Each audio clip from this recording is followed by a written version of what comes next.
苏白，你已经25岁了，是时候退休了。相识一场，我姜婉也不是无情之人。这样吧，工会正好缺一个陪练，每个月工资3000，如何？蓝星，紫霄工会。苏白一脸茫然，盯着面前的女子。姜婉是紫霄工会的主管，她是一位势利眼的人，因自己侄子想要成为紫霄工会的小队长，把苏白踢掉了。姜婉并没有这个权利，废除自己队长的位置，后面绝对有人默许了。不过苏白并没有在意，自己不是已经死了吗？苏白掏出手机，看向日历。2023年10月25日，我回到了10年前，天启游戏降临的当天。3年后，游戏融合现实，怪物会从空间裂缝中跑出来，人类的热武器对他们的伤害微乎其微，经济体系会全面崩坏，只能凭借在游戏中获得来的实力抵御怪物。10年后，因怪物的数量跟实力超出了人类的预料，苏白死在了他们手中。上一世自己只觉醒出史诗天赋，这一世有前世的记忆，必定能觉醒出传说天赋。一道声音打断了他的思绪：苏白，我跟你说话了，你是哑巴吗？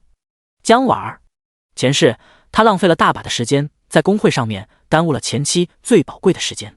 注意到苏白的眼神，姜婉儿微微愣了愣，自己可是紫霄工会的主管，苏白这是什么态度？你算什么东西？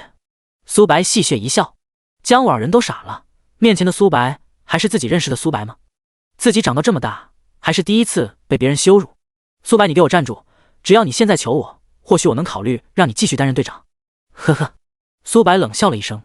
紫霄工会几乎所有人都有背景，而没背景的只能沦落为背锅侠。姜婉让自己背了好几次锅。姜婉，你想让自己侄子成为队长，我苏白还不稀罕这个队长了。你姜婉算什么东西？想让我跟你道歉，你配吗？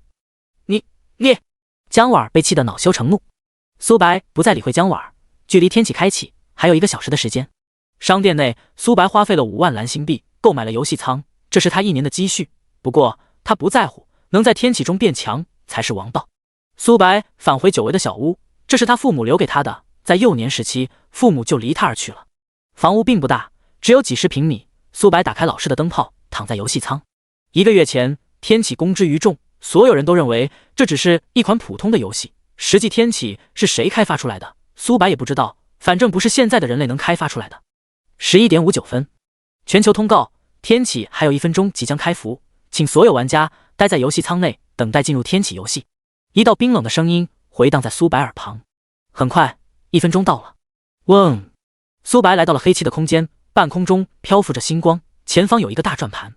提示：新手小技巧，转动转盘能抽取天赋。苏白没有着急转动转盘，在前世的记忆里，轮盘转动188秒，能获得传说天赋。那名幸运儿凭借着传说天赋成为了战神。天赋等级分：普通、优秀、完美、史诗、传说。蓝星人口超过100亿，只有11位战神，而觉醒史诗天赋的苏白就是其中的一员。收回思绪，苏白转动转盘，1、2、3、4。苏白心里默念，死死盯着转盘上面的轨迹。187188。停！转盘停留在一个光圈上。恭喜你觉醒神话天赋。神话天赋，在苏白的印象中，传说是最高的天赋，神话天赋是什么鬼？难道传说上面还有品级？无限掠夺，击杀怪物能掠夺属性或技能，并转换为适合自己的被动技能，无冷却。卧槽！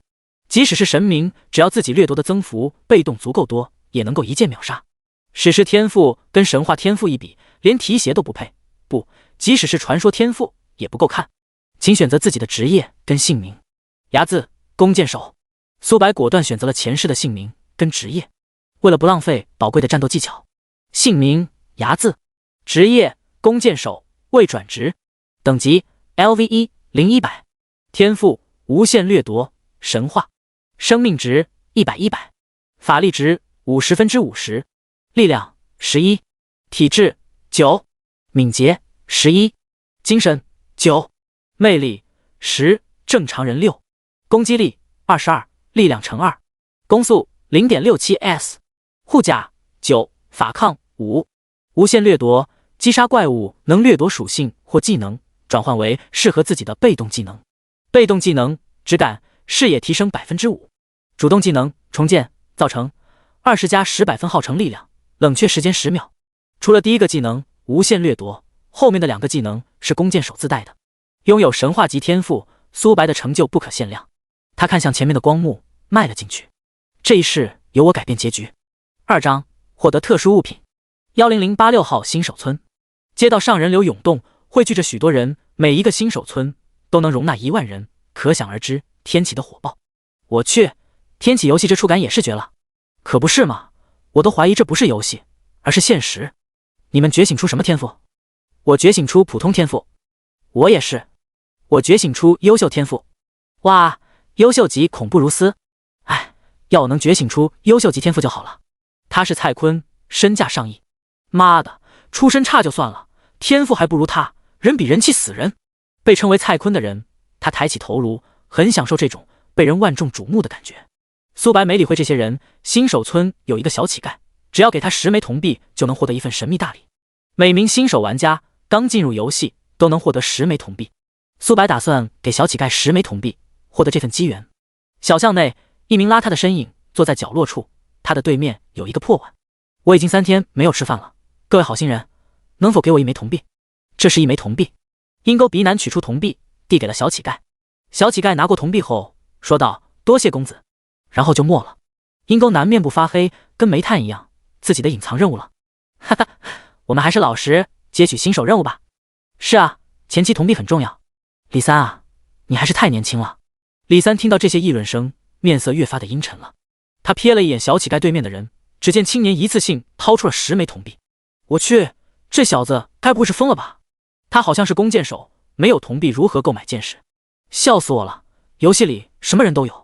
旁边的人冷嘲热讽，鄙夷了起来。李三冷笑了一声，损失1枚铜币的郁闷心情一扫而空。感谢你冒险者，这是我的心意，还请你收下。名称：能量玉佩。品质：特殊物品。效果1：无限箭矢。效果2：箭矢威力额外提升10点。介绍：这是小乞丐珍藏的玉佩。多谢。苏白果断收下玉佩。玉佩属于特殊物品，不占据装备栏。前期100根弓箭售价10铜币，而能量玉佩能自动填充箭矢，并且额外造成10点伤害。苏白现在的攻击力能对1级怪物造成10点左右伤害，相当于有了能量玉佩，他的输出提升了1倍。众人倒吸了一口凉气，瞪大了双眼。哇，小乞丐真的是隐藏 NPC。 我是弓箭手职业，箭矢的价格巨高，无限充能箭矢跟额外伤害，这什么鬼？我刚刚还在笑话这名少年，原来我才是小丑。这李三面部很是难看，跟吃了苍蝇一样。本来这一切都属于自己的。他一咬牙，把剩余9枚铜币交给了小乞丐。这是我的铜币。这是我的。只见小乞丐收过铜币后向他们点了点头，然后就没了。众人，李三。新手小提示：寻找村长能接取新手任务。苏白选择了无视。新手任务不仅经验少，还浪费时间。他打算前往缝纫店铺，那里有一名少女能触发隐藏任务，据说奖励是弓箭手被动技能，能增加攻击距离100%。缝纫店铺站着一名少女。欢迎光临，请问冒险者你需要点什么？少女扎着双马尾，穿着白色的连衣裙，低头看不到鞋子。我要在你这接取任务。我是一名冒险者，你有什么委托可以告诉我？我正好有一件事需要你去做，如果你能完成，你将能获得丰厚的奖励。任务：击杀100头普通哥布林，时限3天。惩罚：无。奖励1枚金币。奖励并不丰富，甚至能用惨淡来形容。100枚铜币能兑换1枚银币，100枚银币能兑换1枚金币。哥布林最低等级都有5级，现在的苏白根本不是对手。想要获得弓箭手被动技能，必须要击杀100头精英哥布林，以及获得哥布林的项链。是否接取？是。攻击距离对弓箭手很重要，这技能苏白势在必得。冒险者，期待你凯旋而归。苏白准备前往野外，把自己的等级先提升上去，再去猎杀哥布林。3章掠夺燃烧技能。城门口汇聚着许多人。我是战士，想要找一个队伍加入。我是奶妈，奶量超足，想要一个大腿。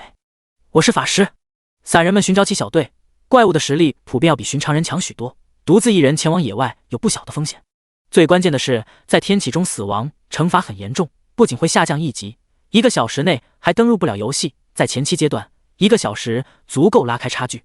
之前就有一个愣头青独自前往野外，结果不到3分钟就下线了。蔡少，我能否加入你的队伍？我是坦克，能在前面抵挡伤害。蔡少可是觉醒出优秀级天赋的妖孽。听到这些议论声，蔡坤头颅抬得更高了。他就喜欢这种众星捧月的感觉。大部分人觉醒了普通天赋，只有少数人觉醒出优秀天赋。至于完美天赋，他还没有见过。而优秀级天赋的人几乎都被工会拉走了。兄弟，我们小队正好缺一个弓箭手。苏白看向一名壮汉，他旁边站着3人：战士、牧师、法师、术士。不了，自己拥有无限掠夺，再加上能量玉佩，完全能单刷。组队的情况下，经验是平分的。好吧，壮汉无奈地摇了摇头，也没有说什么。在他看来，苏白要么是傻子，要么实力超出了常人。众人看到这一幕，都认为苏白是前者，毕竟单独前往野外的人已经被迫下线了。我拥有优秀天赋，都不敢独自前往野外。真以为天启跟别的游戏一样？蔡坤不屑一笑。荒野野兔领地，这里生活着火兔。一头火兔在吃草。不远处的苏白使用探查术，名称火兔，等级 LV1， 生命值100，法力值6060，攻击力22，技能小火球。小火球攻击距离在10米，自己完全可以拉扯火兔，让它无法摸到自己。苏白拉动弓箭，中箭，扑哧！因背对的原因，火兔的屁股被一根能量箭穿透，它发出了一声惨叫。-60，弱点，火兔的生命值从100点下降到了40点。火兔的弱点位置有头部、屁股、腹部等，人形怪物也有自己的弱点。攻击弱点部位，伤害能提升1倍。火兔朝着苏白奔跑而来，他双眸透出血丝。嗡！他还没有靠近苏白，弓箭穿透他的眼睛。-40，弱点，火兔的生命值瞬间清空。恭喜你击杀了火兔，获得1点经验。你成功掠夺了1点力量。苏白倒吸了一口凉气。每升1级只会给5属性点，自己杀一头火兔就给了1点力量。要是自己杀100头、1000头，能给多少属性了？几分钟后，苏白同时面对数头火兔，丝毫不虚。苏白一边射击一边走位，火兔的攻击很死板，火球无法拐弯。他们还没出手，苏白就提前做好了躲闪的动作。你获得了1点经验，你获得了1点经验，你获得了1点经验，你成功掠夺了1点力量，你成功掠夺了1点体质，你成功掠夺了燃烧被动技能普通，燃烧被动1/20，品质普通，效果攻击附带火焰效果，每秒造成5点火焰伤害，持续3秒。苏白现在只需要2箭就能击杀火兔，5点伤害看似低，实则不然。苏白总共能掠夺20层燃烧，也就是1秒能造成100点伤害，3秒扣除敌人300点生命值。在前期，即使是战士被苏白一箭命中，也会当场嗝屁。很快，力量、体质都无法再掠夺了。他现在的力量有31点，体质有19点，分别掠夺了力量20、体质10，燃烧被动掠夺到了5层。这样猎杀火兔的效率实在太低了。蔡少，我们这一路来都没遇到怪物，该不会被哪位大佬击杀了吧？怎么可能？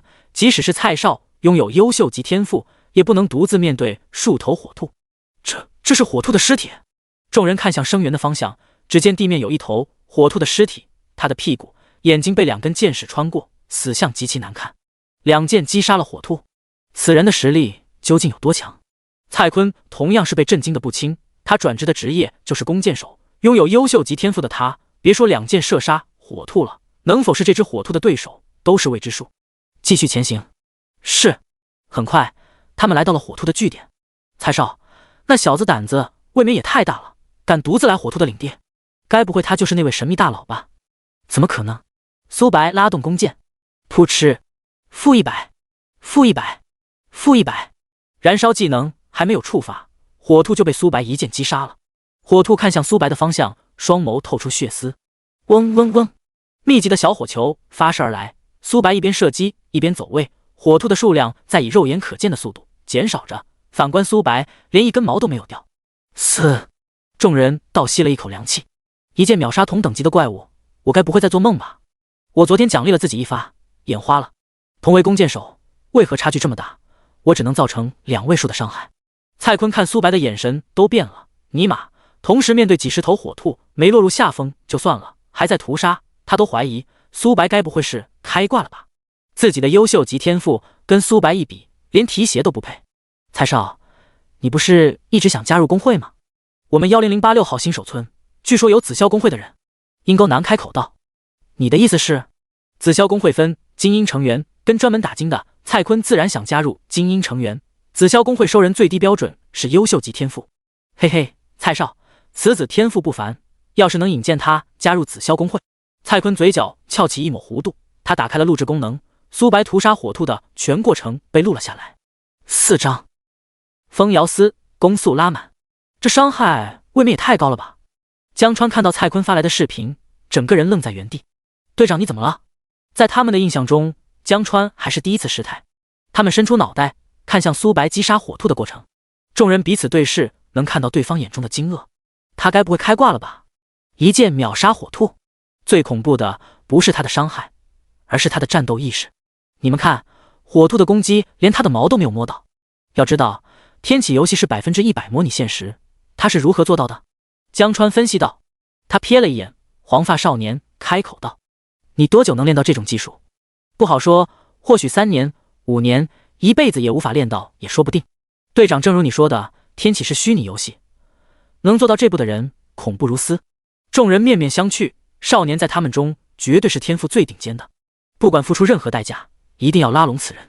燃烧被动20%，品质普通，效果你每次攻击附带火焰伤害，每秒扣100血，持续3秒。恭喜你提升到了2级，你获得5自由属性点。苏白使用5点属性加在了敏捷上面，敏捷对应着攻击速度，每50点属性能提升 ES 攻速。燃烧技能虽不能叠加层数，但面对数量多的敌人，攻速的作用就体现了出来。他查看自己的属性，名称睚眦，职业弓箭手，未转职，等级 LV2 0200，天赋无限掠夺，生命值190，法力值50%，力量31，体质19，敏捷16，精神9，攻击力62，力量乘2，攻速 0.77s。 苏白现在是2级，击杀1级火兔获得不了1点经验。苏白在10几分钟前就提升到了2级，为了燃烧叠满，只能继续猎杀火兔。野兔领地不只有火兔，还有风兔。风兔是2级怪物，现在的苏白实力不知比之前强了多少倍，是时候前往风兔的领地了。小友你好，我是紫霄公会的小队长。江川面部如同菊花一样。紫霄公会的队长？苏白戏谑一笑，这不就是姜婉的侄子吗？抢夺自己队长的人。不过苏白没有恼怒，毕竟自己要身份没有身份，要背景没有背景，队长被抢了也很正常。你找我干嘛？江川微微愣了愣，自己好像跟苏白不认识吧？为何他对自己的态度如同敌人一样？你好，我是蔡坤，我刚刚看到你在交战火兔，因此我把你战斗的画面录了下来，发给了紫霄公会的队长。你天赋很好，可游戏不是一个人的。蔡坤劝解道，只要苏白能加入紫霄公会，他的地位一定能水涨船高。你们能付出多少钱？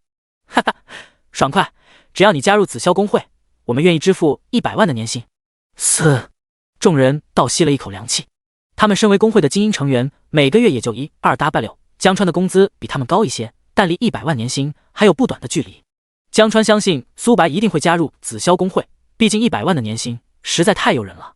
一道声音打断了他的思绪，没兴趣。江川呆滞在原地，在他反应过来时，苏白已经离去了。在一开始，苏白就没打算加入紫霄公会，刚把自己踢出来，又找自己回去。呵呵，苏白是一个很记仇的人。风兔领地，他们在四处游荡。因风兔是2级怪物的原因，附近几乎没有玩家。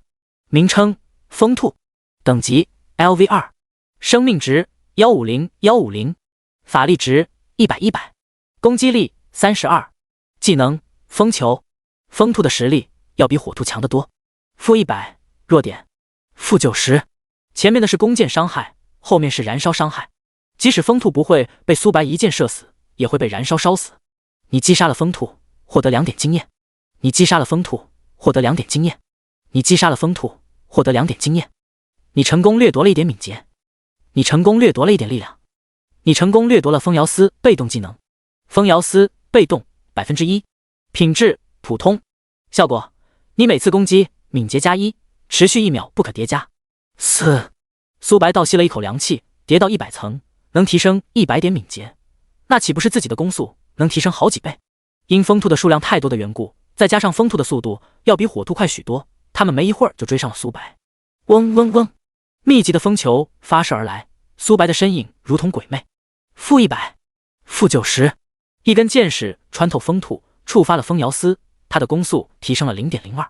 很快，风兔被斩杀殆尽，他总共掠夺了3层风摇丝。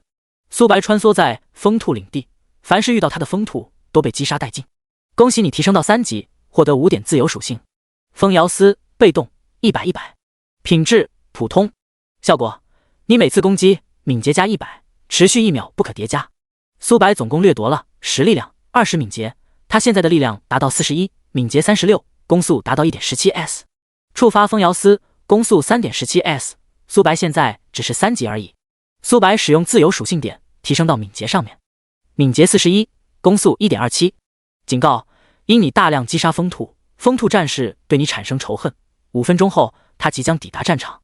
风兔战士，前世苏白没有遭遇风兔战士，毕竟要连续击杀几百头风兔。怪物分普通、精英、BOSS， 风兔战士就属于精英怪。玩家们看到公告，聊天频道炸锅了。我去，到底是哪位大佬引出来了风兔战士？我好像记得风兔领地是2级区域吧？妈的，我距离2级还有90经验值啊！升级实在太难了，要是我能杀死风兔战士，一定能获得大量的奖励。风兔战士是我的。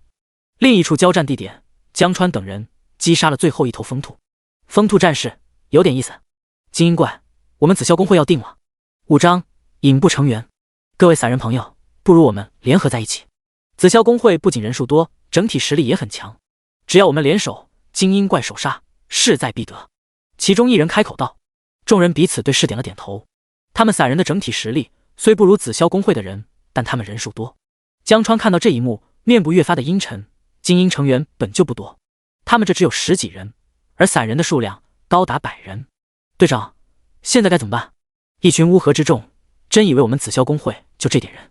等我们紫霄公会的主力部队到来，精英怪势在必得。几十道身影迈步而来。精英怪，我们紫霄公会要定了。说话之人是紫霄公会的主管江婉儿。众人面部发黑，跟煤炭一样。先前他们还想利用人数多的优势抢夺精英怪，现在看来是想多了。哼！江婉儿冷哼了一声，不再理会这些人。江川，这几位是？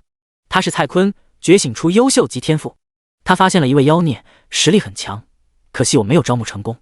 江婉儿点了点头，也没有在意。在他看来，他们紫霄公会也是数1数2的，苏白没有进入他们公会，只是钱不到位而已。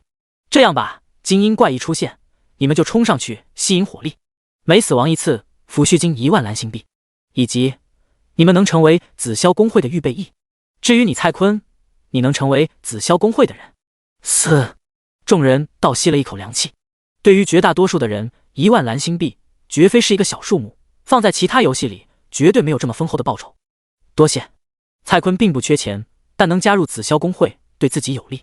他现在是2级，死亡后会掉到1级，有紫霄公会的帮助，用不了多久他就能重新回到2级，甚至是超越。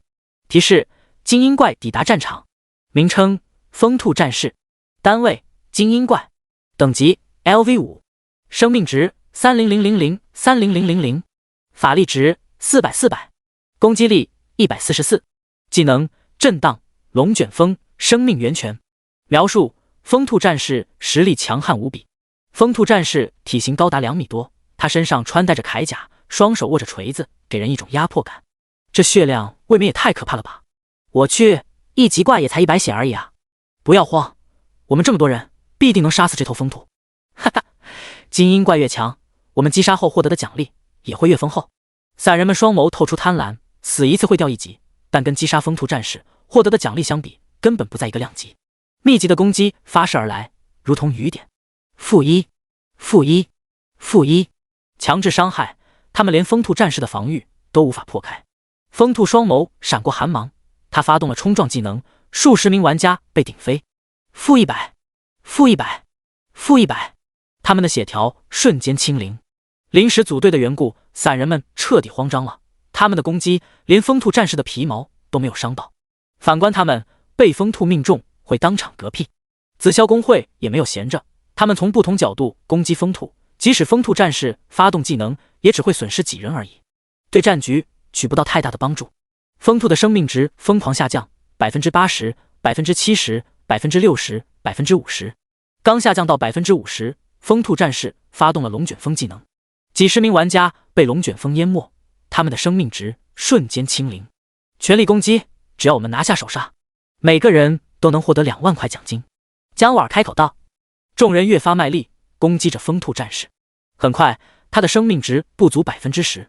哈哈，我们紫霄公会拿到了精英首杀，众人都很是喜悦。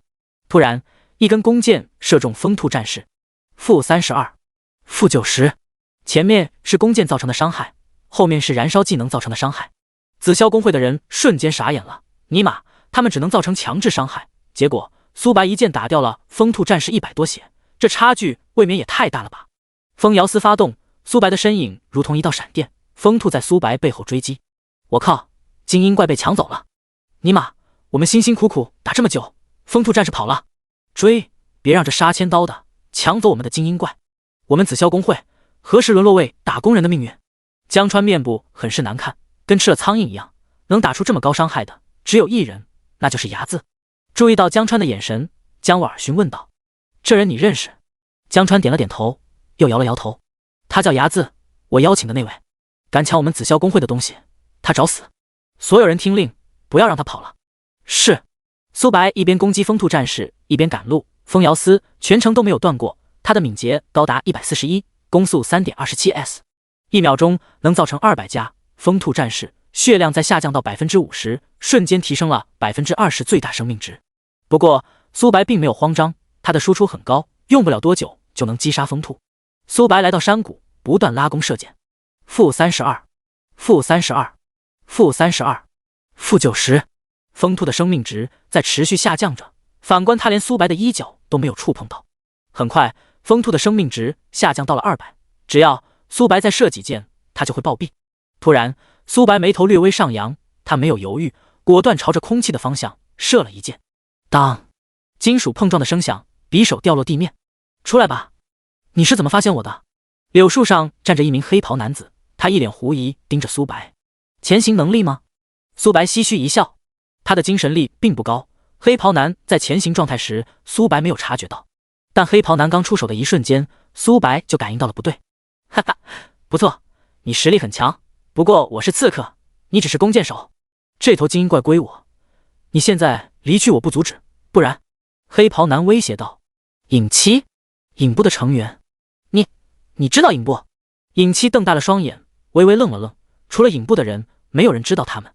苏白不屑一笑，前世影部的实力很强，只要给他们悬赏，他们会猎杀任何人，包括战神，只要钱到位。影部里的成员全都是由刺客组成，想抢我的猎物，那就把命留下吧。6章，精英怪首杀，紫霄公会团灭。狂妄，影七不屑一笑，他的身影如同鬼魅，因主家敏捷的缘故，他的速度很快。苏白拉动弓箭，嗡，一根弓箭发射而来，影七本能的躲避。不好，弓箭预判了自己躲避的位置，影子互换，他的位置跟自己的影子互换，这根弓箭没有命中他。你到底是谁？影七瞪大了双眼。要知道，天启可不是寻常游戏，100%模拟现实。苏白在战斗的时候几乎不会说话，这会影响到他的判断力。嗡，一根弓箭穿透影七的头颅，负110，负40。前面是弓箭造成的伤害，后面是技能造成的伤害。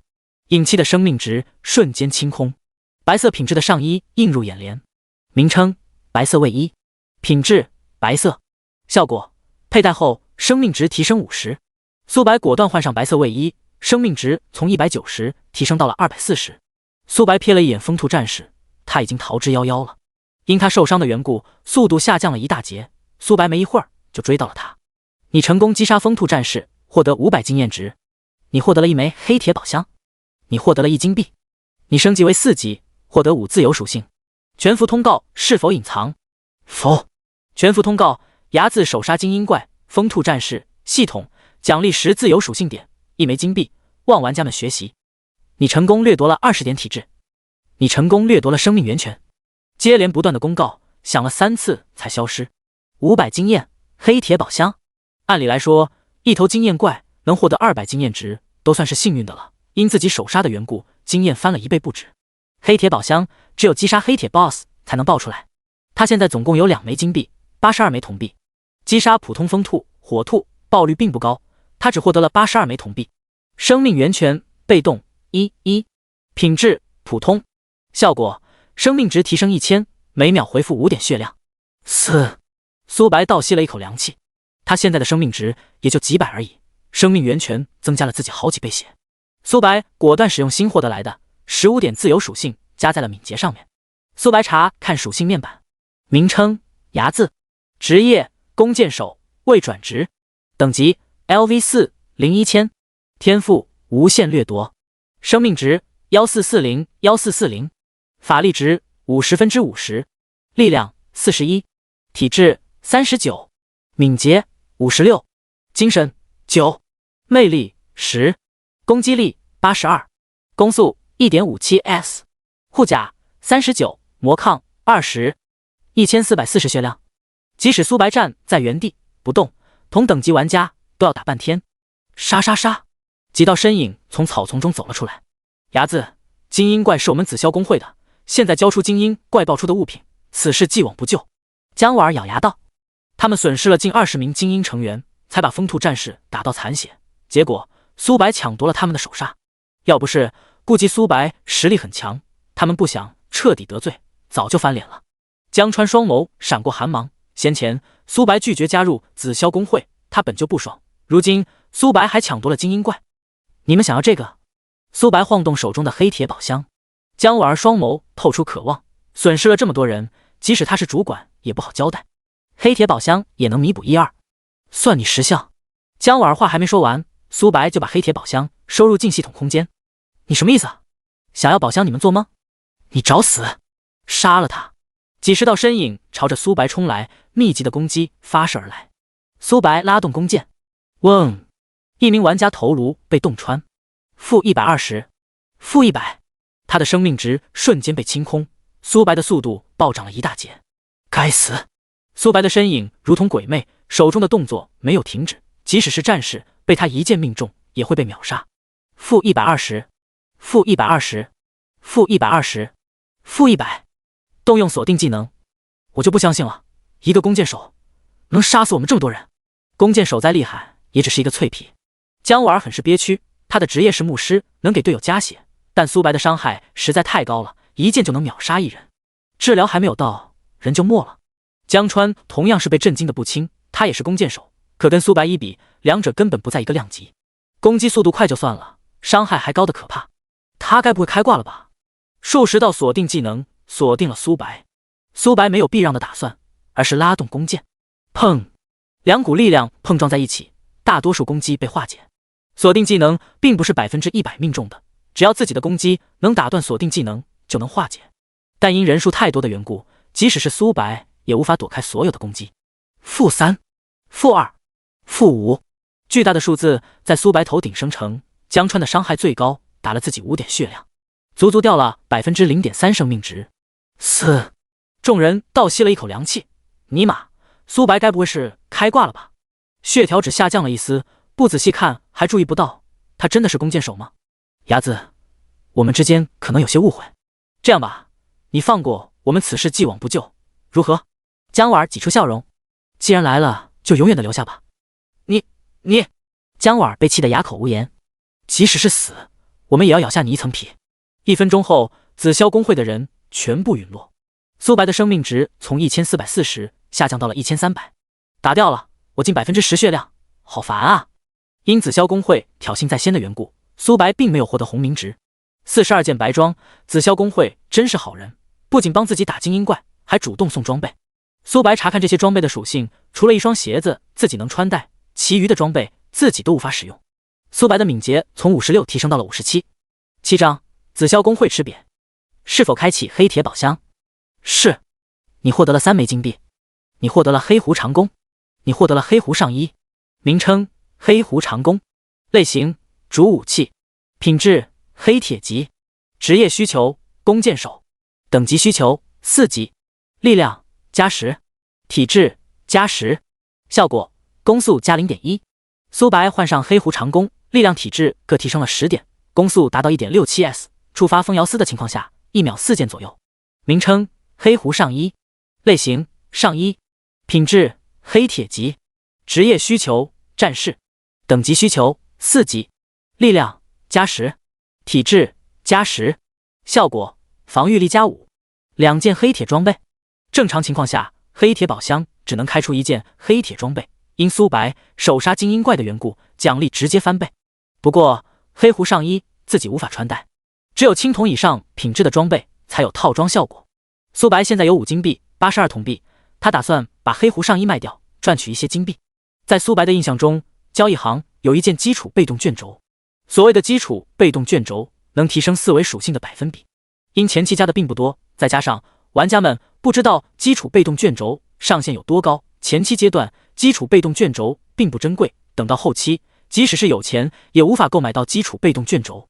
这张基础被动卷轴，我没记错的话，是紫霄公会的会长拿下的。苏白把41件白色装备、1件黑铁装备挂在了交易行。白色装备的价格，苏白故意上调了2至3倍，公会都很爱面子。而黑铁装备价格高达50枚金币，毕竟这是第1件黑铁装备，贵个10几倍也很合理吧。做完这些，苏白朝着哥布林的领地赶去。他现在的实力足够完成雪灵发布的任务。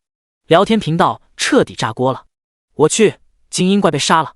牙子好像不是紫霄公会的，紫霄公会，你们不是去了几10个人吗？精英怪怎么被抢走了？哈哈，牙子兄弟，真是我们散人的牌面。楼上的兄弟，你想啥了？能在紫霄公会手上抢夺精英怪，背后的势力不简单。你们不要命了？紫霄公会的人也敢嘲讽？呵呵，紫霄公会平时蛮横霸道，为了一点利益抢夺别人身上的东西。就是我一个朋友就被紫霄公会的人抢夺了1件白色装备。呜呜呜！散人玩家看到手杀精英怪不是，紫霄公会的成员都快高兴地跳了起来，他们散人彻底站了起来。与此同时，紫霄大楼会议室内，姜婉，你们是干什么吃的？你带过去了几10人，不仅没有拿到精英怪的手杀，还被一个弓箭手团灭了，一群废物！江辰恨铁不成钢说道。他是紫霄公会的经理，觉醒出完美级天赋，因这个天赋想要解锁必须要完成前置条件，他没有参与到这次抢夺精英怪的队伍中。结果姜婉带了几10名精英成员都被苏白干掉了，这让他很是恼火。天启死亡惩罚很严重，不仅会掉1级，1个小时内还上不了游戏，这对于前期而言，即使是1分钟都很关键。经理，牙子实力很强。江川继续说道，他一剑就能秒杀肉盾，我们根本无法抵挡他的攻击。最关键的是，他的操作根本不像刚玩天启的新玩家。好了，江辰摆了摆手，他也看到了苏白屠杀几10名玩家的全过程，不只是操作，苏白的生命值也恐怖无比，简直不像弓箭手。经理，现在该怎么办？姜婉咬牙道，他长到这么大还没有这么委屈过，敢得罪我们紫霄公会，有他好果子吃。他实力再强也只是1个人而已。江辰不屑道。砰！大门被推开，一名青年慌忙跑来。经理，大事不好了。什么事？交易行出现了大量的白装跟1件黑铁装备。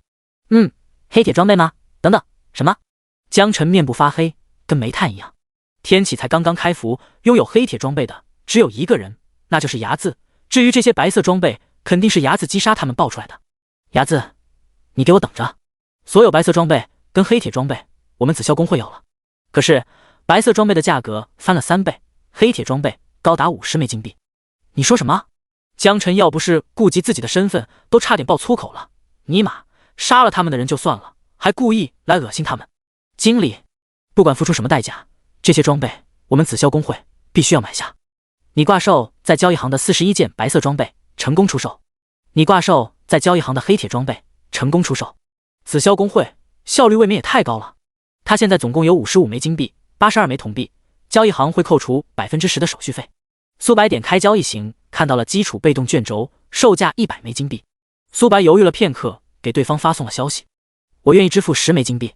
现阶段能拿出10枚金币的只有公会。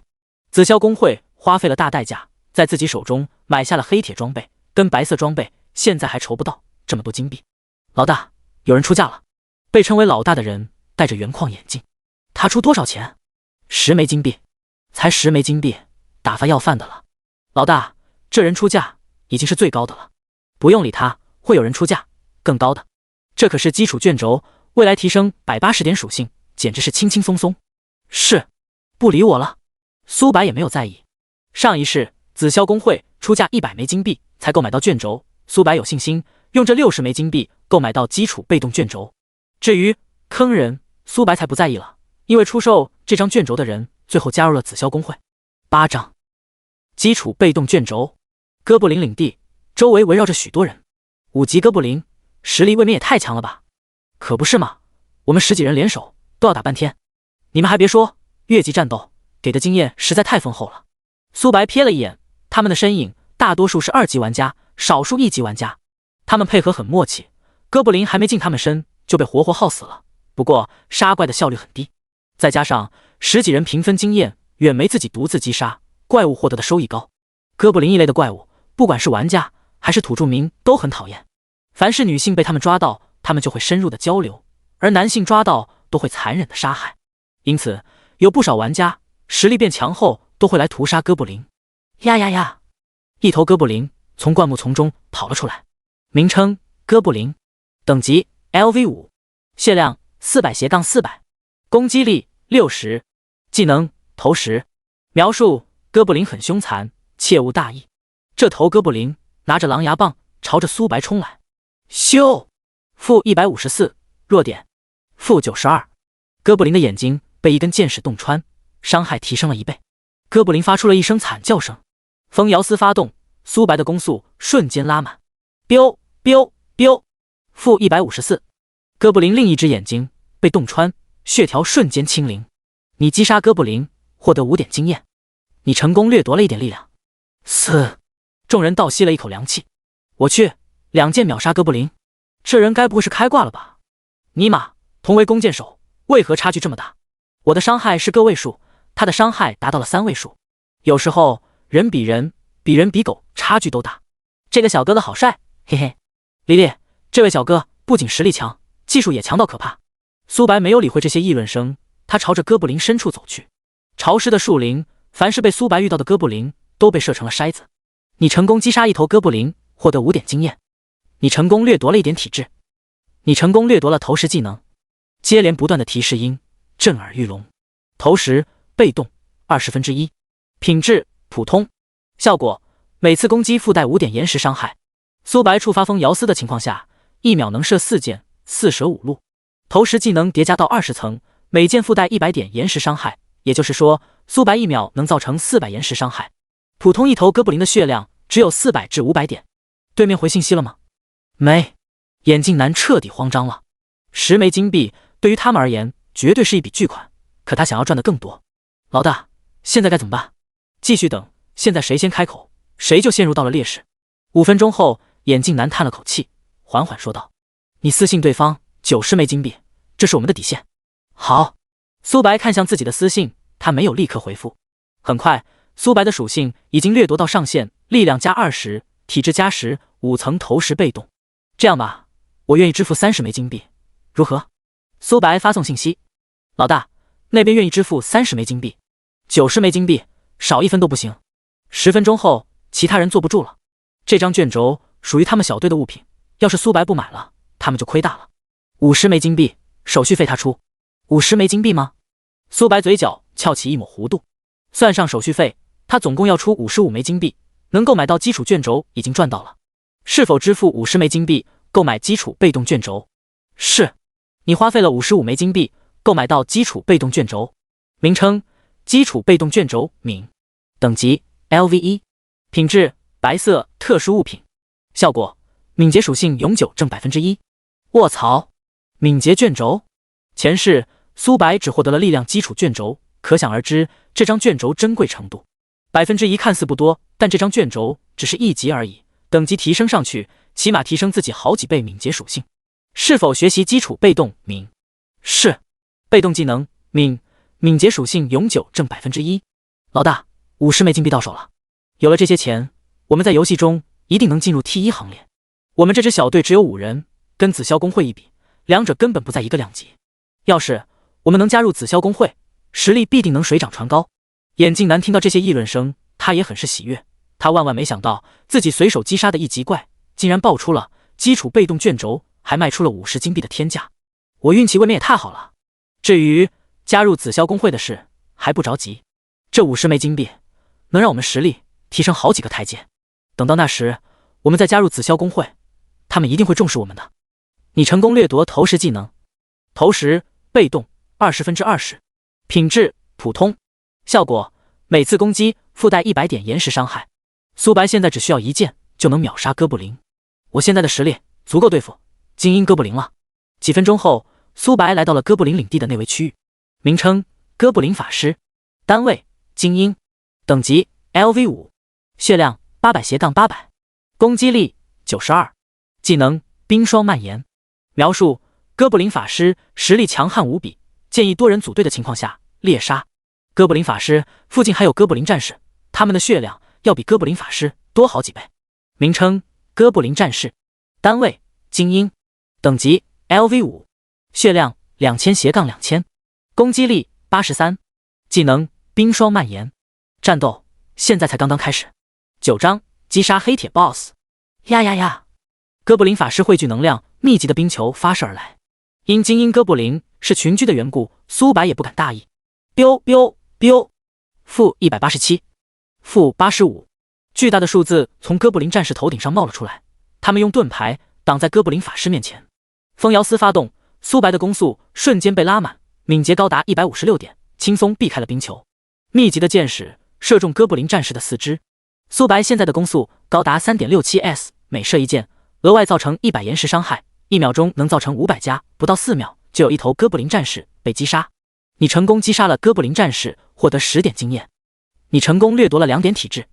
接连不断的提示音震耳欲聋。苏白一边射击一边走位，哥布林战士连他的衣角都没有触碰到。你成功掠夺冰霜蔓延，普通，冰霜蔓延被动1/20，品质普通，效果造成伤害减少目标1敏捷 0.01 攻速。苏白倒吸了一口凉气。冰霜蔓延叠满后，苏白每射出一箭都能减少对方20敏捷跟 0.2 攻速。一名战士在不加点攻速的情况下，只有 0.7 左右攻击速度，下降 0.2， 直接变成 0.5 攻速，2秒才能造成一次伤害。最关键的是，同等级玩家敏捷几乎不到20点，也就是说，苏白射出一箭，对方不仅要原地罚站，攻速还要变慢。biu biu biu， 夹带冰霜蔓延的箭矢射在哥布林战士的身上，本就笨重的他们变得越发的迟缓。冰霜蔓延20%，恭喜你提升到5级，获得5自由属性点。冰霜蔓延被动20%，品质普通，效果造成伤害减少目标20敏捷 0.2 攻速。苏白总共掠夺了20点体质，10点精神，雪灵发布的任务也完成了。你获得哥布林项链乘100。苏白使用自由属性点加在敏捷上面，敏捷从56提升到61，攻速 1.77s， 触发风摇丝的情况下，距离每秒4箭已经不远了。苏白没有立刻离开哥布林领地，在他的印象中，击杀100头精英哥布林，哥布林骑士也会出现。警告：由于你击杀了大量的哥布林法师、哥布林战士，哥布林骑士对你产生杀心。5分钟后，他即将抵达战场。5分钟后，哥布林战士出现在苏白的视线中。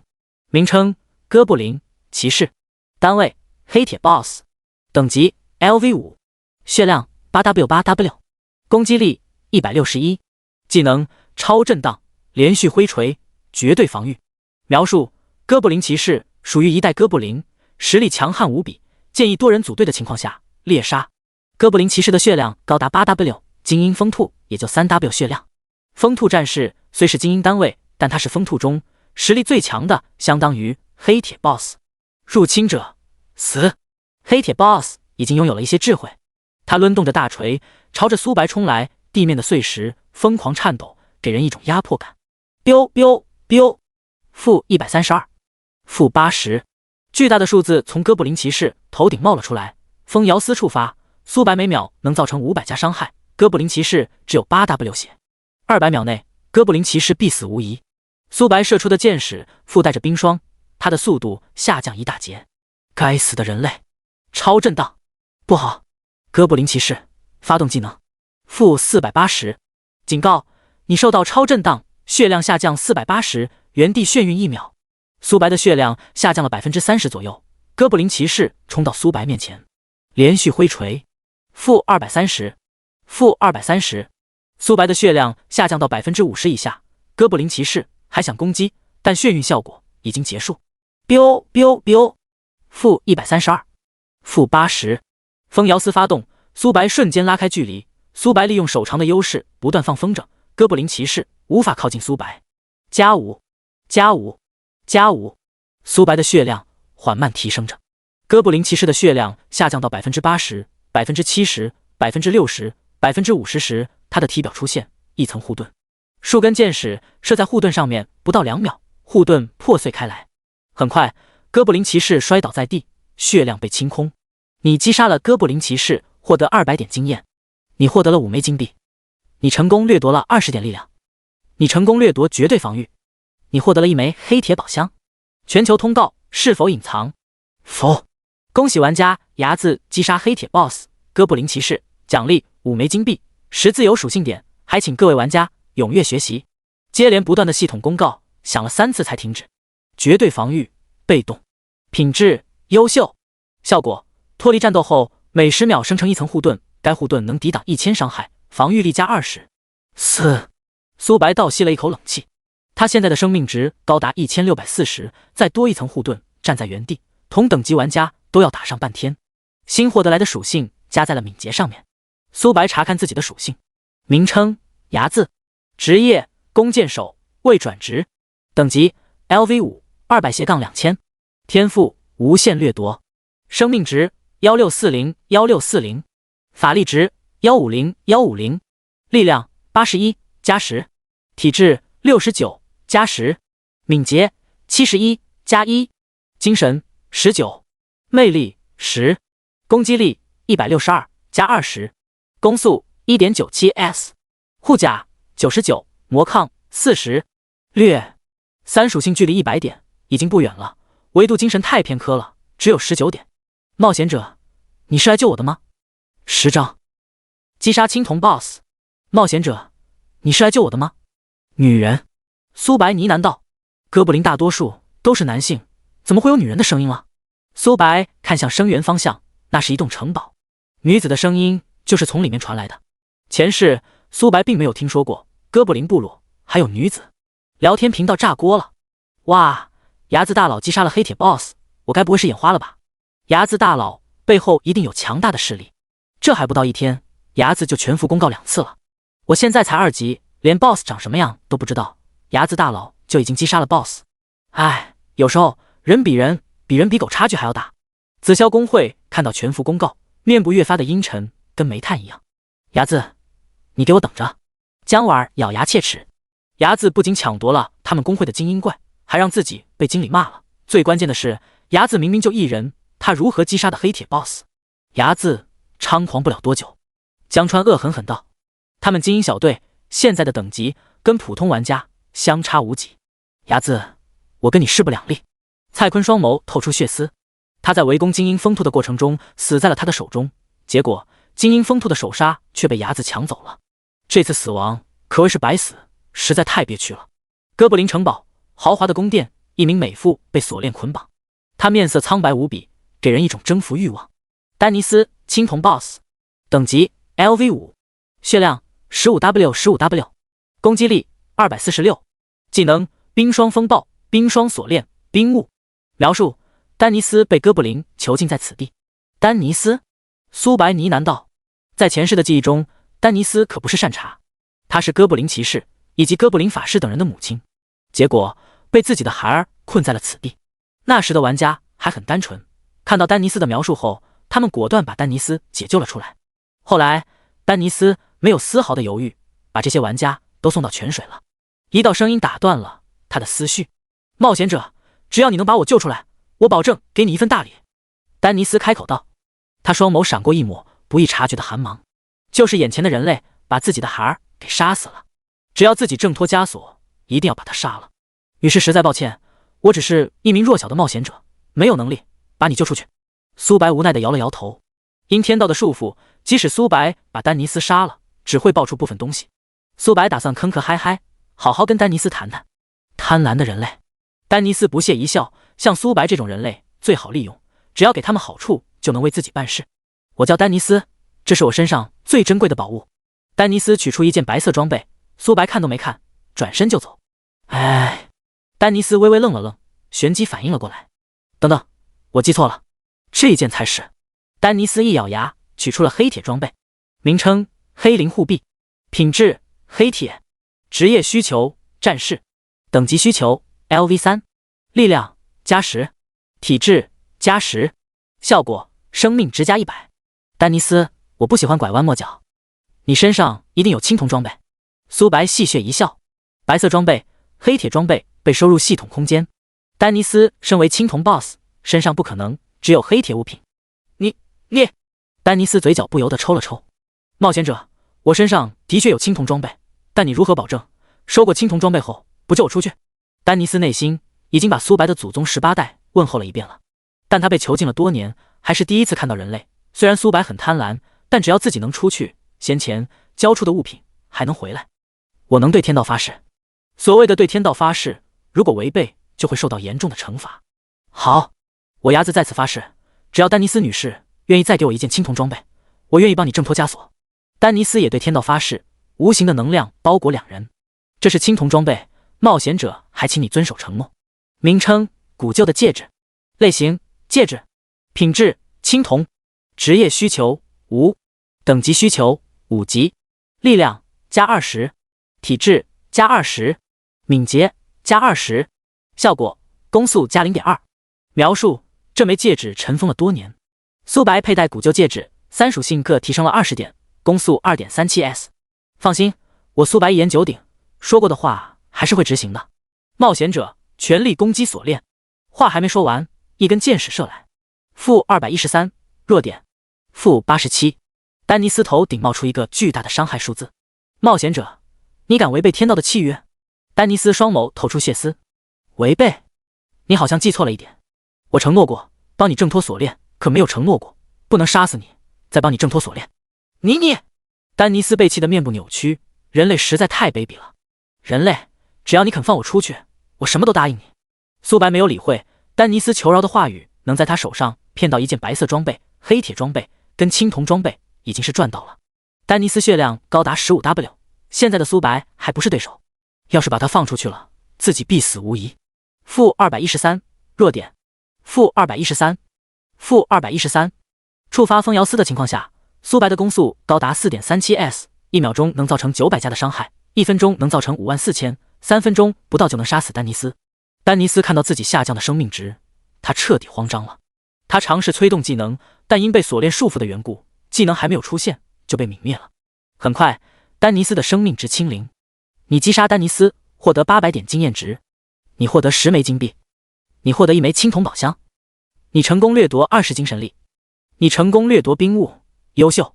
冰雾被动1，品质优秀，效果每秒造成1000点冰系伤害。苏白倒吸了一口凉气，他现在每秒能射出4箭，再加上冰雾被动技能，每秒能造成2000加。同等级战士血量连1000都不到，一头青铜 BOSS 也才10W 加血量，不到1分钟，苏白就能击杀一头青铜 BOSS。biu，锁链破碎开来，丹尼斯成功挣脱了锁链。全服通告是否隐藏？否。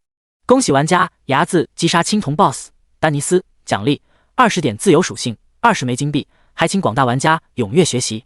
接连不断的公告响起，足足响了3遍才停止。因苏白首杀黑铁 BOSS 跟青铜 BOSS 的缘故，苏白获得的奖励翻了1倍。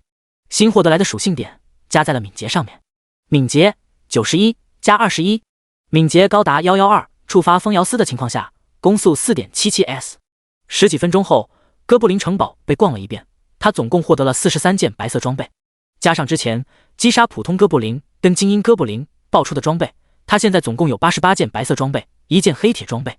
黑铁装备售价50金币，白色装备总共10金币。大部分玩家已经获得了白色装备，价值下降了许多。苏白取出黑铁宝箱、青铜宝箱，是否开启黑铁宝箱？是。下一秒，黑色的光芒格外的耀眼，苏白看到了11张任务完成。你获得了天鹅法杖，你获得了天鹅鞋子，你获得了5枚金币。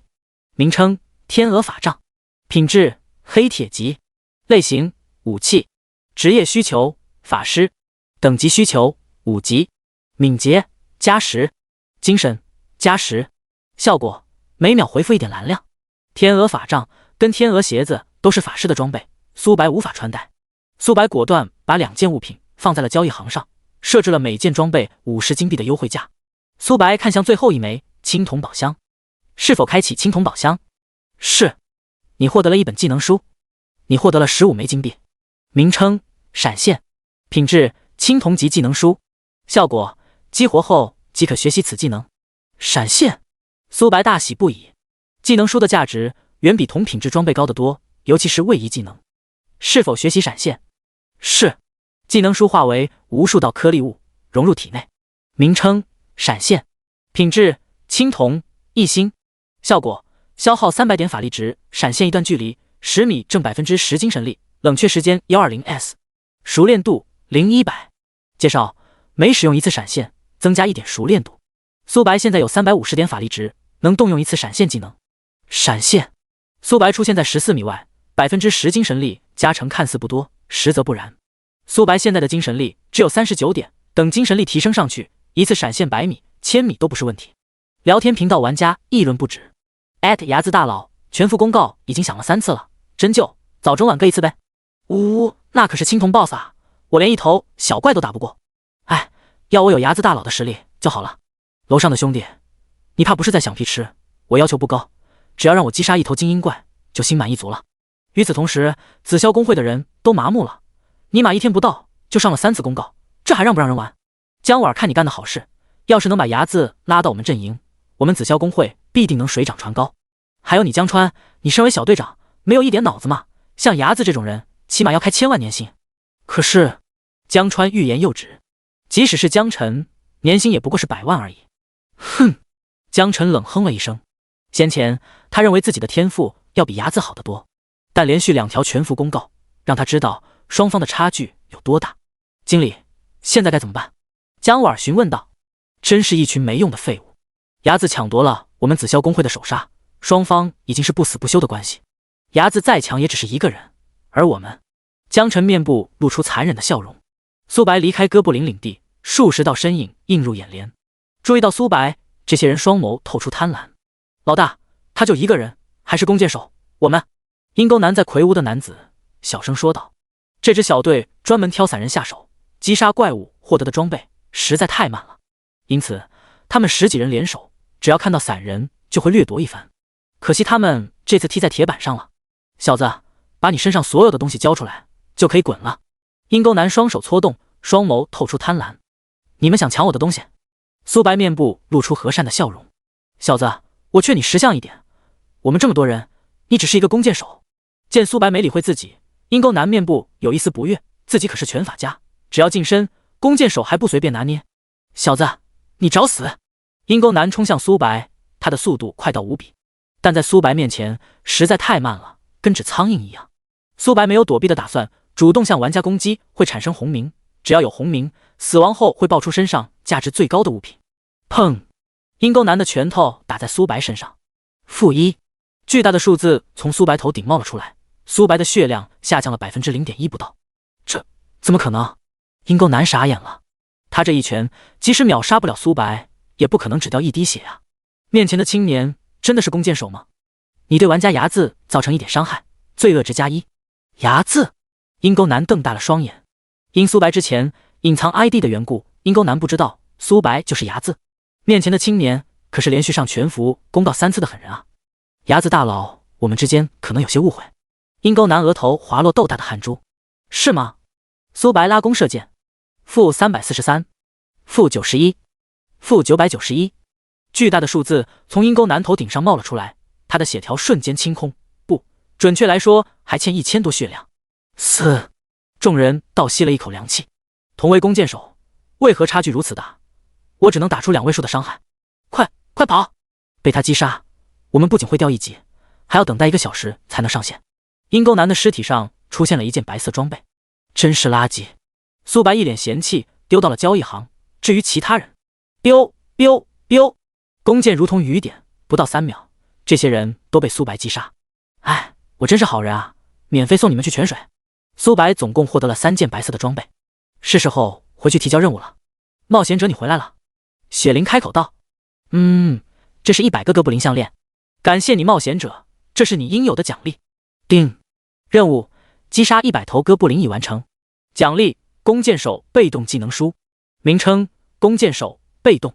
品质：青铜1星。效果：使用后能领悟弓箭手的被动技能。是否学习？是。名称：弓箭手被动。职业需求：弓箭手。等级需求：无。品质：青铜1星。效果：普通攻击距离提升 10%。熟练度0-100。描述：击杀一个生灵增加1点熟练度。弓箭手被动技能要比闪现更容易提升。等这个技能提升到10星后，自己攻击距离能提升 100%。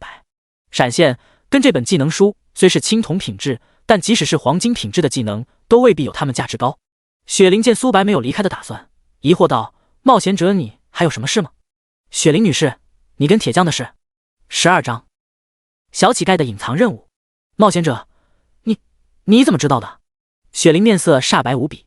雪灵的年龄只有18岁，而铁匠已经步入了中年。因一次意外的相遇，两人互相爱慕，但双方的年纪差距实在太大了，被村子里的其他人知晓会说闲话，因此雪灵才如此激动。雪灵，这你就没必要知道了。前世，一名奇葩的玩家就喜欢打听八卦，在某次夜晚，他看到铁匠鬼鬼祟祟来到了雪灵这里，于是他找到雪灵，结果触发了隐藏任务。冒险者，你如何才能保守这个秘密？雪灵叹了一口气。苏白耸了耸肩，我需要你的引荐信。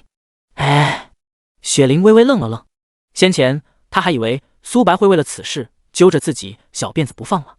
冒险者，这是信封，还请你保守这个秘密。雪灵女士，你放心，我苏白可是正人君子。对了，冒险者，伍德的脾气有一点不好，还请你多多担待。苏白也没有多在意，他现在有50枚金币，不着急前往伍德那里，先提升自己的实力才是王道。紫霄工会大楼内，经理，交易行出现了3件黑铁装备以及大量白色装备。什么？江晨兴奋不已。很快他反应了过来，如今能获得黑铁装备的只有一个人，那就是睚眦。经理，这3件装备我们紫霄工会要了。江晨双眸透出血丝，即使他们不购买装备，也有别的势力会购买，还不如提升他这边的整体实力。睚眦，你给我等着，我们紫霄工会的东西可不是这么好拿的。升级大厅，这里汇聚着许多人。技能分为2种，第一种不需要来升级大厅，只要增加自己的熟练度就能让技能提升。第2种技能必须要来升级大厅，花费金币才能提升。你挂售在交易行的装备全部卖出，你获得150枚金币，手续费扣除了 10%。苏白现在有200枚金币，对于现在的玩家而言绝对是土豪。哎，升级技能的价格未免也太贵了。可不是吗？1级升级到2级需要1枚金币，属性提升的还少。像我们这种散人，只能等到游戏的中期跟后期才能来此地了。谁说不是了？你们快看，那好像是睚眦大佬。我去，真的是他！我王二虎这辈子没白活了，竟然见到了我的偶像。我记得睚眦大佬好像也是散人。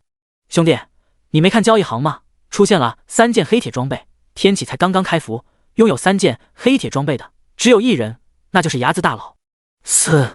众人倒吸了一口凉气，看苏白的眼神都变了，他们连1枚银币都没有，而苏白挂售在拍卖行的物品价值高达100多枚金币，有时人比人，比人比狗差距还大。是否花费10枚金币升级基础敏捷？是。苏白没有犹豫，果断支付了10枚金币，基础被动敏提升到2级。是否花费20枚金币升级基础敏捷？是。基础被动升级到3级，基础被动升级到4级，基础被动升级到5级。名称：基础被动敏。等级5级。效果：敏捷永久正 5%。苏白现在的敏捷是100多点，敏捷正 5%， 相当于苏白提升了5点左右敏捷。基础被动敏等级越高，提升的也会越多。5级敏捷想要提升到6级，不仅要花费100枚金币，还必须要玩家的等级也达到6级。苏白现在还剩100枚金币，他从升级仓出来，在记忆中小乞丐还能触发1次隐藏任务。昏暗的小巷，小乞丐对面站着一名青年。公子你来了。小乞丐的面颊越发的消瘦。文州，我能治好你母亲的病。真的假的？小乞丐震惊不已。他为了给母亲治疗，年幼8岁的他独自在街上乞讨。很快小乞丐反应了过来，他一脸警惕盯着苏白。公子，你是如何知道我母亲生病的？文州，这点不重要吧？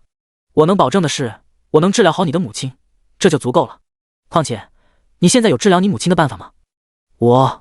文州被说得哑口无言，他确实没有治疗自己母亲的办法，但他知道，只要赚很多的钱，一定能治疗好自己母亲的。可母亲等不了这么久。公子，只要你能治疗好我的母亲，让我做什么，我都愿意。定。任务：治疗好小乞丐的母亲。任务惩罚：小乞丐对你的好感清零。任务奖励：未知。小乞丐对你的好感加20，好感度80。前世紫霄工会的人完成了这个隐藏的任务，获得了一件珍贵的物品，具体是什么东西，苏白也不清楚。小乞丐的母亲在前往山上的时候被一种毒蛇咬伤了，体内有大量的毒素，想要救她就必须找到天灵花。天灵花生长的地方在毒蛇领地。接取。苏白果断接取了任务，该前往铁匠那了。铁匠铺，络腮胡子中年人在费力的打铁，他敲击得很均匀，每一击的力道几乎一模一样。砰！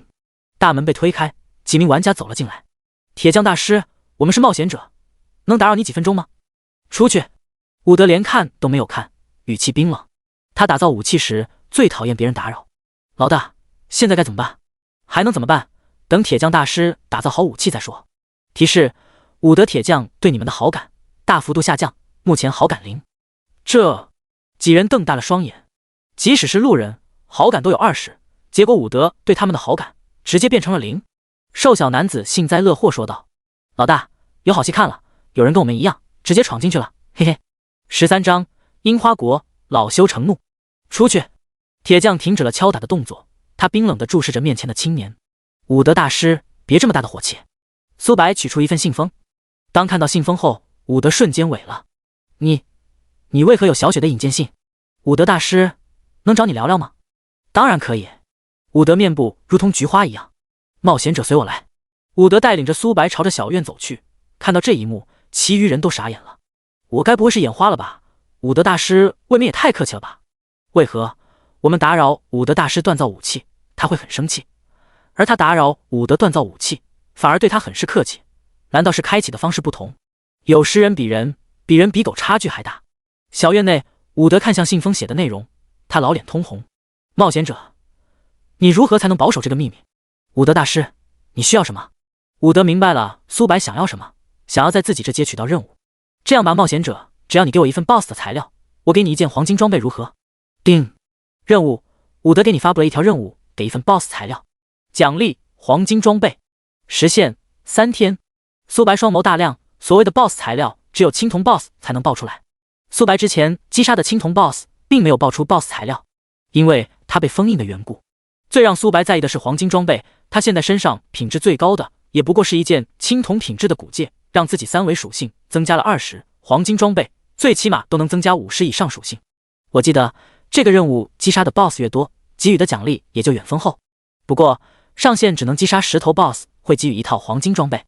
天启现在才刚刚开服，拥有一套黄金装备，绝对是神器一样的存在。是否接取任务？是。苏白没有犹豫，果断接取了任务。勇敢的冒险者，愿你凯旋而归。苏白离开铁匠铺，他进入天启已经有一段时间了，是时候下线休息一下了。是否返回现实世界？是。嗡。苏白出现在小屋内，他从游戏舱内走了出来。游戏的属性还没有反馈到现实，因此苏白也会感受到饥饿。苏白随手泡了一个方便面，打开了天启论坛，这里有许多帖子，跟前世几乎一模一样。一条帖子登顶，内容跟自己有关。震惊！龙国出现了一名狠人，1天登顶3次全服公告。下面有许多条留言。冷秋月，牙子大佬实在太厉害了，我连普通怪都打不过，他就已经击杀了黑铁跟青铜 BOSS 了。我怀疑我们玩的不是一款游戏，求大佬带下划线。寂寞如风，楼上的妹子，我是盾战士，能在前面抗伤害需要的滴滴。琉璃吹雪，哎，同为弓箭手差距为何如此大？到底是道德的沦丧还是？端木小次郎，你们龙国人永远不是我们樱花国的对手，牙子能上3次全服公告，不过是运气好一点而已。我端木小次郎觉醒出完美天赋，用不了多久就能超越他。西门雪，就是我们樱花国，不管是在现实还是在游戏里，都是最顶尖的。你们龙国都是一群孤独求败。樱花国，牙子大佬上了3次全服公告，你们了，我怎么没看到樱花国的名字？雪峰，就是你们樱花国的玩家跟牙子大佬相比，连提鞋都不配。论坛上的风向瞬间大变，龙国人可谓是把樱花国的祖宗18代都问候了一遍。樱花国只能忍气吞声，毕竟骂又骂不过。睚眦连续上3次全服公告的战绩摆在那里。苏白关闭了手机，不再理会，他躺在床上缓缓地睡去。在天启中因属性的加强，并不会感受到疲惫，但睡眠会让自己的状态变为全盛状态。与此同时，樱花国，为什么睚眦不是我们樱花国的，而是龙国的？真是可恶！端木小次郎咬牙切齿，他在论坛上可谓是重拳出击，但他很明白一件事，自己觉醒的完美级天赋跟苏白相比，两者根本不在一个量级。能连续上3次全服公告的人，怎么可能是简单之辈？睚眦吗？有点意思，不过就凭你一人，如何跟我们樱花国斗？接下来的全服公告都属于我们樱花国的。紫霄公会会议室内，睚眦抢夺了我们的风头，还抢了我们的首杀。江辰面部阴沉，跟煤炭一样。对于工会而言，名声要比资源更重要。江辰身为紫霄公会的经理，带领着几百号人，却被睚眦占据了风头。经理，睚眦再强也不过是一个人，而我们有几百人。睚眦敢得罪我们公会，他找死！既然得不到，那就毁掉。江川双眸闪过寒芒。江辰面部露出残忍的笑容。江川，你说的没错，敢得罪我们紫霄公会，有他好果子吃。龙国官方，要是我们能把睚眦拉拢到我们阵营，必定能在天启中站稳脚跟。其中一人开口道：他们身为官方的高层，自然知晓天启绝非是简单的一款游戏，能拉拢睚眦最好，拉拢不了也不要得罪。为首的男子开口道：不管付出什么代价，我们都要招揽到睚眦。是。清晨，苏白登入了游戏。欢迎你来到天启。一道冰冷的声音在苏白耳边回荡。是时候前往迷雾山脉了。迷雾山脉半空中漂浮着绿色的雾气，只要触碰就会持续下降生命值，因此这里并没有玩家。以我现在的血量，想要短时间内进入迷雾山脉没有问题，但想要获得天灵花，就必须要深入山谷。苏白看向狗熊岭，击杀那里的狗熊能爆出回血的装备，自己也能掠夺些被动，提升自己的实力。14章，实力暴涨。普通怪，黑熊，等级5，生命值3300，攻击力210，技能免伤冲撞。描述：这是一头走散的狗熊。黑熊的属性要比同等级的精英哥布林高许多，血量高达3000。苏白拉动弓箭，biu biu biu，-0，-85，燃烧，-972，冰雾。攻击没有破防。苏白眉头上扬。黑熊看向苏白，双眸透出血丝，就是面前的人类打扰了自己睡觉。黑熊不管是速度还是力量，体质都很强悍，但在苏白面前根本不够看。风摇丝发动，苏白的攻击速度突破到了4点多，即使破不开防御，1秒钟也能造成1000加伤害。3秒后，黑熊摔倒在地，失去了生机。你击杀了一头黑熊，获得10点经验，你成功掠夺了2点体质。黑熊虽然是普通怪，但他提供的经验达到了精英怪，要是换做其他人，根本无法破不开防御，造成不了一丝的伤害。你获得了白色的卫衣，名称白色卫衣，品质白色，效果每秒恢复2点血量。换上白色卫衣，苏白的生命值下降了50，恢复速度也提升了2点，每秒多回复2点，1分钟就是120点，1小时就是7200点。黑熊爆出的装备可谓是战士前期的梦中情装。几分钟后，一棵粗大的柳树下围绕着几头黑熊。苏白拉动弓箭，biu biu biu， -0， -91， -981。弓箭如同雨点，他们看向苏白的方向，发出了一声吼叫声。风摇丝发动，苏白的身影如同鬼魅，他一边射击一边走位。苏白的敏捷高达200多点，黑熊连他的衣角都没有触碰到。你击杀了5头黑熊，获得了50点经验值。你成功掠夺了5点力量。你成功掠夺了10点体质。你成功掠夺了免伤普通，免伤被动1/20，品质普通，效果每受到1次攻击或免10点伤害。叠满后免伤能达到200点，同等级玩家别说200点伤害了，100点伤害都打不出来。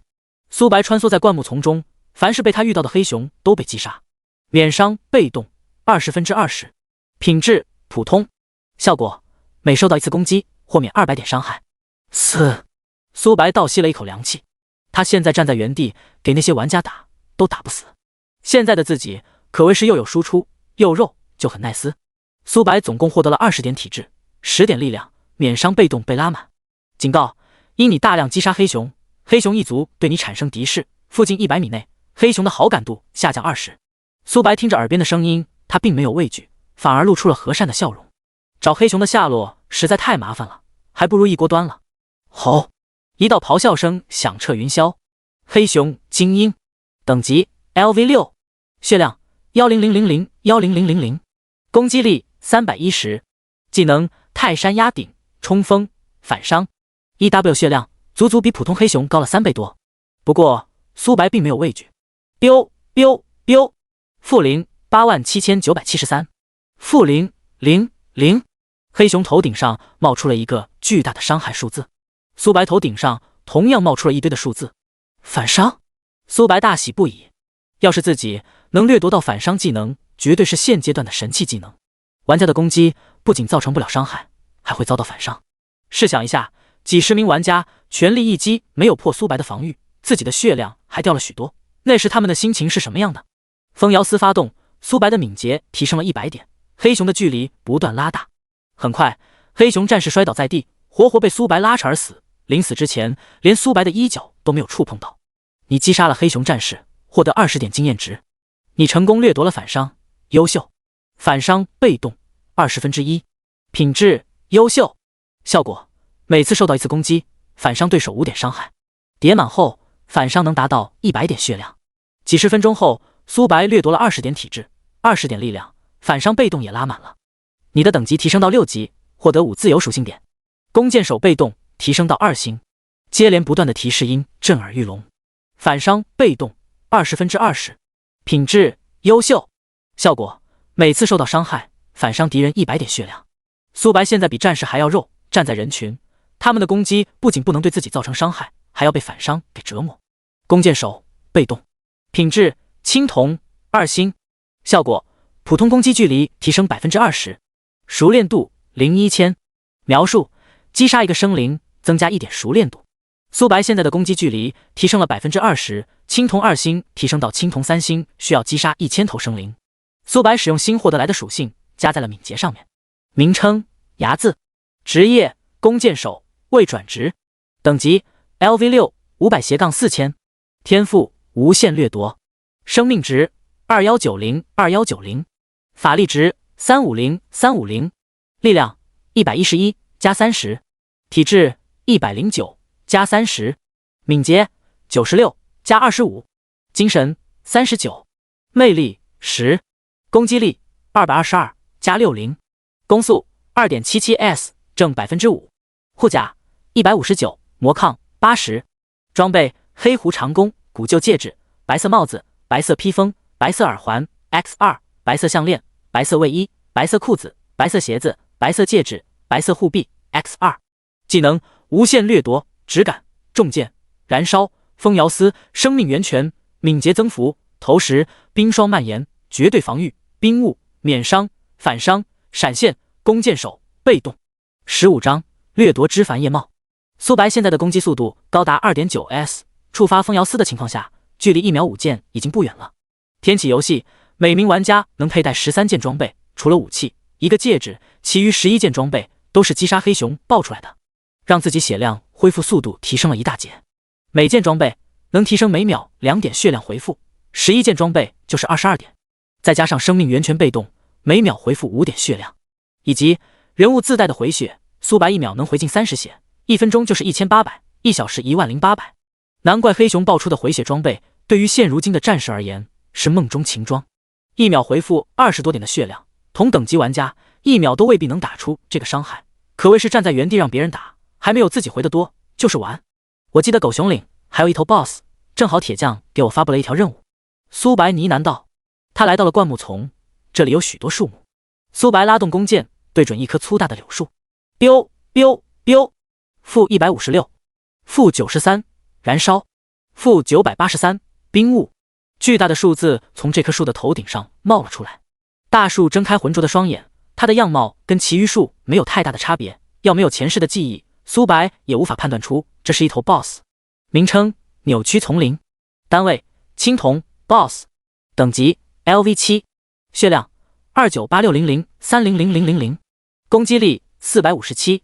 技能：缠绕、木系牢笼、生命偷取、召唤小树。描述：这是棵喜欢晒太阳的树。30万血量，400多攻击力。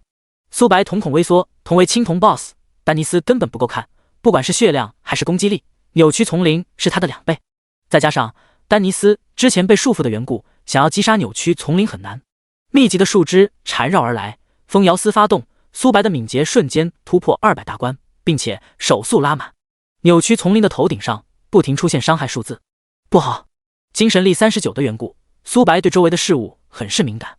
他脚底出现藤蔓，想要包裹住他的全身上下。苏白果断来了一个鲤鱼打挺，险之又险规避了这一击。苏白利用手长的优势，不断的放风筝。扭曲丛林不仅血量高，恢复能力也很强，但苏白每秒能造成近2000的伤害，他恢复的速度明显要比下降的速度慢许多。每个生物都有自己的弱点，像人形生物，弱点就在头颅、腹部、心脏等，而扭曲丛林的弱点在树核。因苏白前世并没有交战扭曲丛林的缘故，第一时间没有找到他的弱点所在位置。找到了，biu biu biu， -312，弱点-312， -312。苏白的伤害瞬间拉满，1秒进5件，再加上燃烧冰雾技能，1分钟能造成2500加的伤害。不算上回复的情况下，2分钟就能杀死这头 BOSS。BOSS 的生命值在以肉眼可见的速度下降着 80%、70%、60%， 当它下降到 50% 时，苏白的四周出现大量的尖刺，只要自己触碰到，即使不死也会残。闪现，苏白出现在14米外，避开了这一击。苏白拉动弓箭继续攻击，箭矢如同雨点打在扭曲丛林身上，他无法移动的缘故，想要命中树核实在太容易了。突然 BOSS 的血量下降到 20%， 他召唤出了大量的小树。名称：小树，品质：精英，等级 LV6， 血量 2W， 攻击力210，技能：枝繁叶茂，尖刺。描述：小树是由大树诞生而来，只要杀死大树，小树也会不攻自破。苏白倒吸了一口凉气，血量高达 2W， 攻击力破200，而小树的数量最起码有100个。同时面对这么多精英怪，苏白也有一些压力。杀死这些小树，能否掠夺属性？苏白嘴角翘起一抹弧度。苏白利用风摇丝、冰霜蔓延拉开了距离，小树的速度要比狗熊更为的笨重。苏白同时拉扯2至3头小树，他利用地形的优势来回绕圈。-343，弱点-343，-343，-94，燃烧-971，冰雾。巨大的数字从小树的头顶冒了出来。小树的防御力要比大树弱得多，再加上血量不高的缘故，苏白不到10秒就能击杀一头小树。你击杀了一头小树，获得20点经验值。你成功掠夺了2点体质。弓箭手被动熟练度+1。接连不断的提示音震耳欲聋。击杀小树不仅能掠夺属性，还能获得经验跟熟练度，简直是一举3得。你成功掠夺了枝繁叶茂，优秀。枝繁叶茂被动1/50，品质优秀，效果生命值永久增加40点，叠满后自己的生命值能提升2000点。苏白现在的生命值只有2000多点，相当于多了一条命。很快100头精英小树被苏白击杀，他掠夺了20点力量、20点体质、50层被动、100点熟练度跟2000点经验值。枝繁叶茂被动50%，品质优秀，效果生命值永久增加2000。苏白现在的生命值高达4000多，即使站在原地 BOSS 都要打上个半天。BOSS 的生命值已经恢复到全盛状态，他召唤出这些小树能让自己恢复效果大幅度的提升。不过苏白并没有在意，大树的血量只有30W 而已，自己1秒输出2500加，1分钟就是 15W 伤害，2分钟就能杀死大树。biu biu biu， 苏白不断射击，大树的生命值疯狂下降着。尹七上次击杀你的人就是他。是的，老大，他的实力很强，看出来了，能独自一人面对一头 BOSS 果然不凡。被称为老大的人阴沉着一张脸，他们影部的人还没有人敢动。可苏白展现出的实力实在太强了，即使他们影部的人全部联手，都不是扭曲丛林的对手。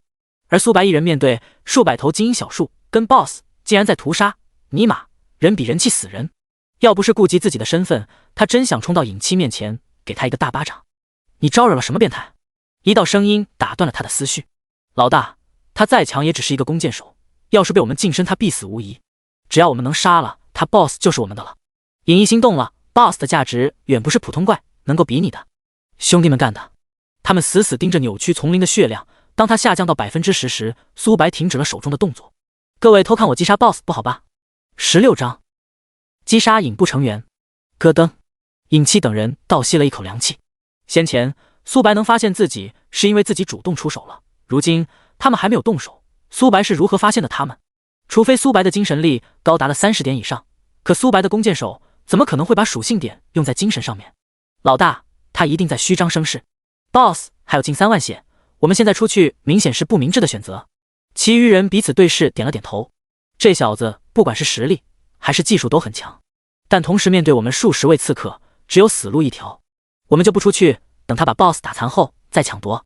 尹一点了点头。突然，一根弓箭朝着他们的方向射来。不好！尹一本能的用匕首格挡在前面。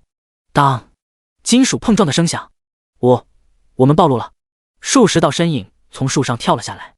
小兄弟，你发现我们多久了？我跟 BOSS 一战时，那你为何不攻击我们？一群蚊子实在太烦人了。苏白唏嘘一笑。影部可不是什么好鸟，只要有 BOSS 出现，他们就会想办法抢夺。最关键的是，在后期游戏融合现实时，他们背叛的龙国加入了樱花国。因怪物的实力太强，樱花国成为了敌对方的走狗，不然人类这边的实力足够能多抵御几年。小子，你未免也太猖狂了，真以为上了几次全服公告就把自己当一回事了？敢跟老大这样说话的，你还是第一个。尹七双眸闪过寒芒。苏白打量起尹七，鄙夷道：原来是上次随手击杀的人，怎么想找我报仇，才派了这么点人？你！尹七被气得哑口无言。好家伙，他们这边有10名刺客，竟然被一名弓箭手瞧不起了。小友，你击杀了尹七，这样吧，只要你让尹七击杀一次，再加入我们尹部，以及这头 BOSS 归我们，此事既往不咎，不然……尹毅威胁道。苏白如同在看傻子一样，你们配吗？你找死！数十道身影同时冲来。苏白拉动弓箭，当当当，金属碰撞的声响，能加入尹部的都不是简单之辈。他们利用匕首打落了弓箭。天启是100%模拟现实，想要做到这一点，难度可想而知。但他们遇到了苏白，风摇丝发动，苏白的攻击速度瞬间被拉满。苏白朝着他们的四肢射去，匕首覆盖的面积很小。不好！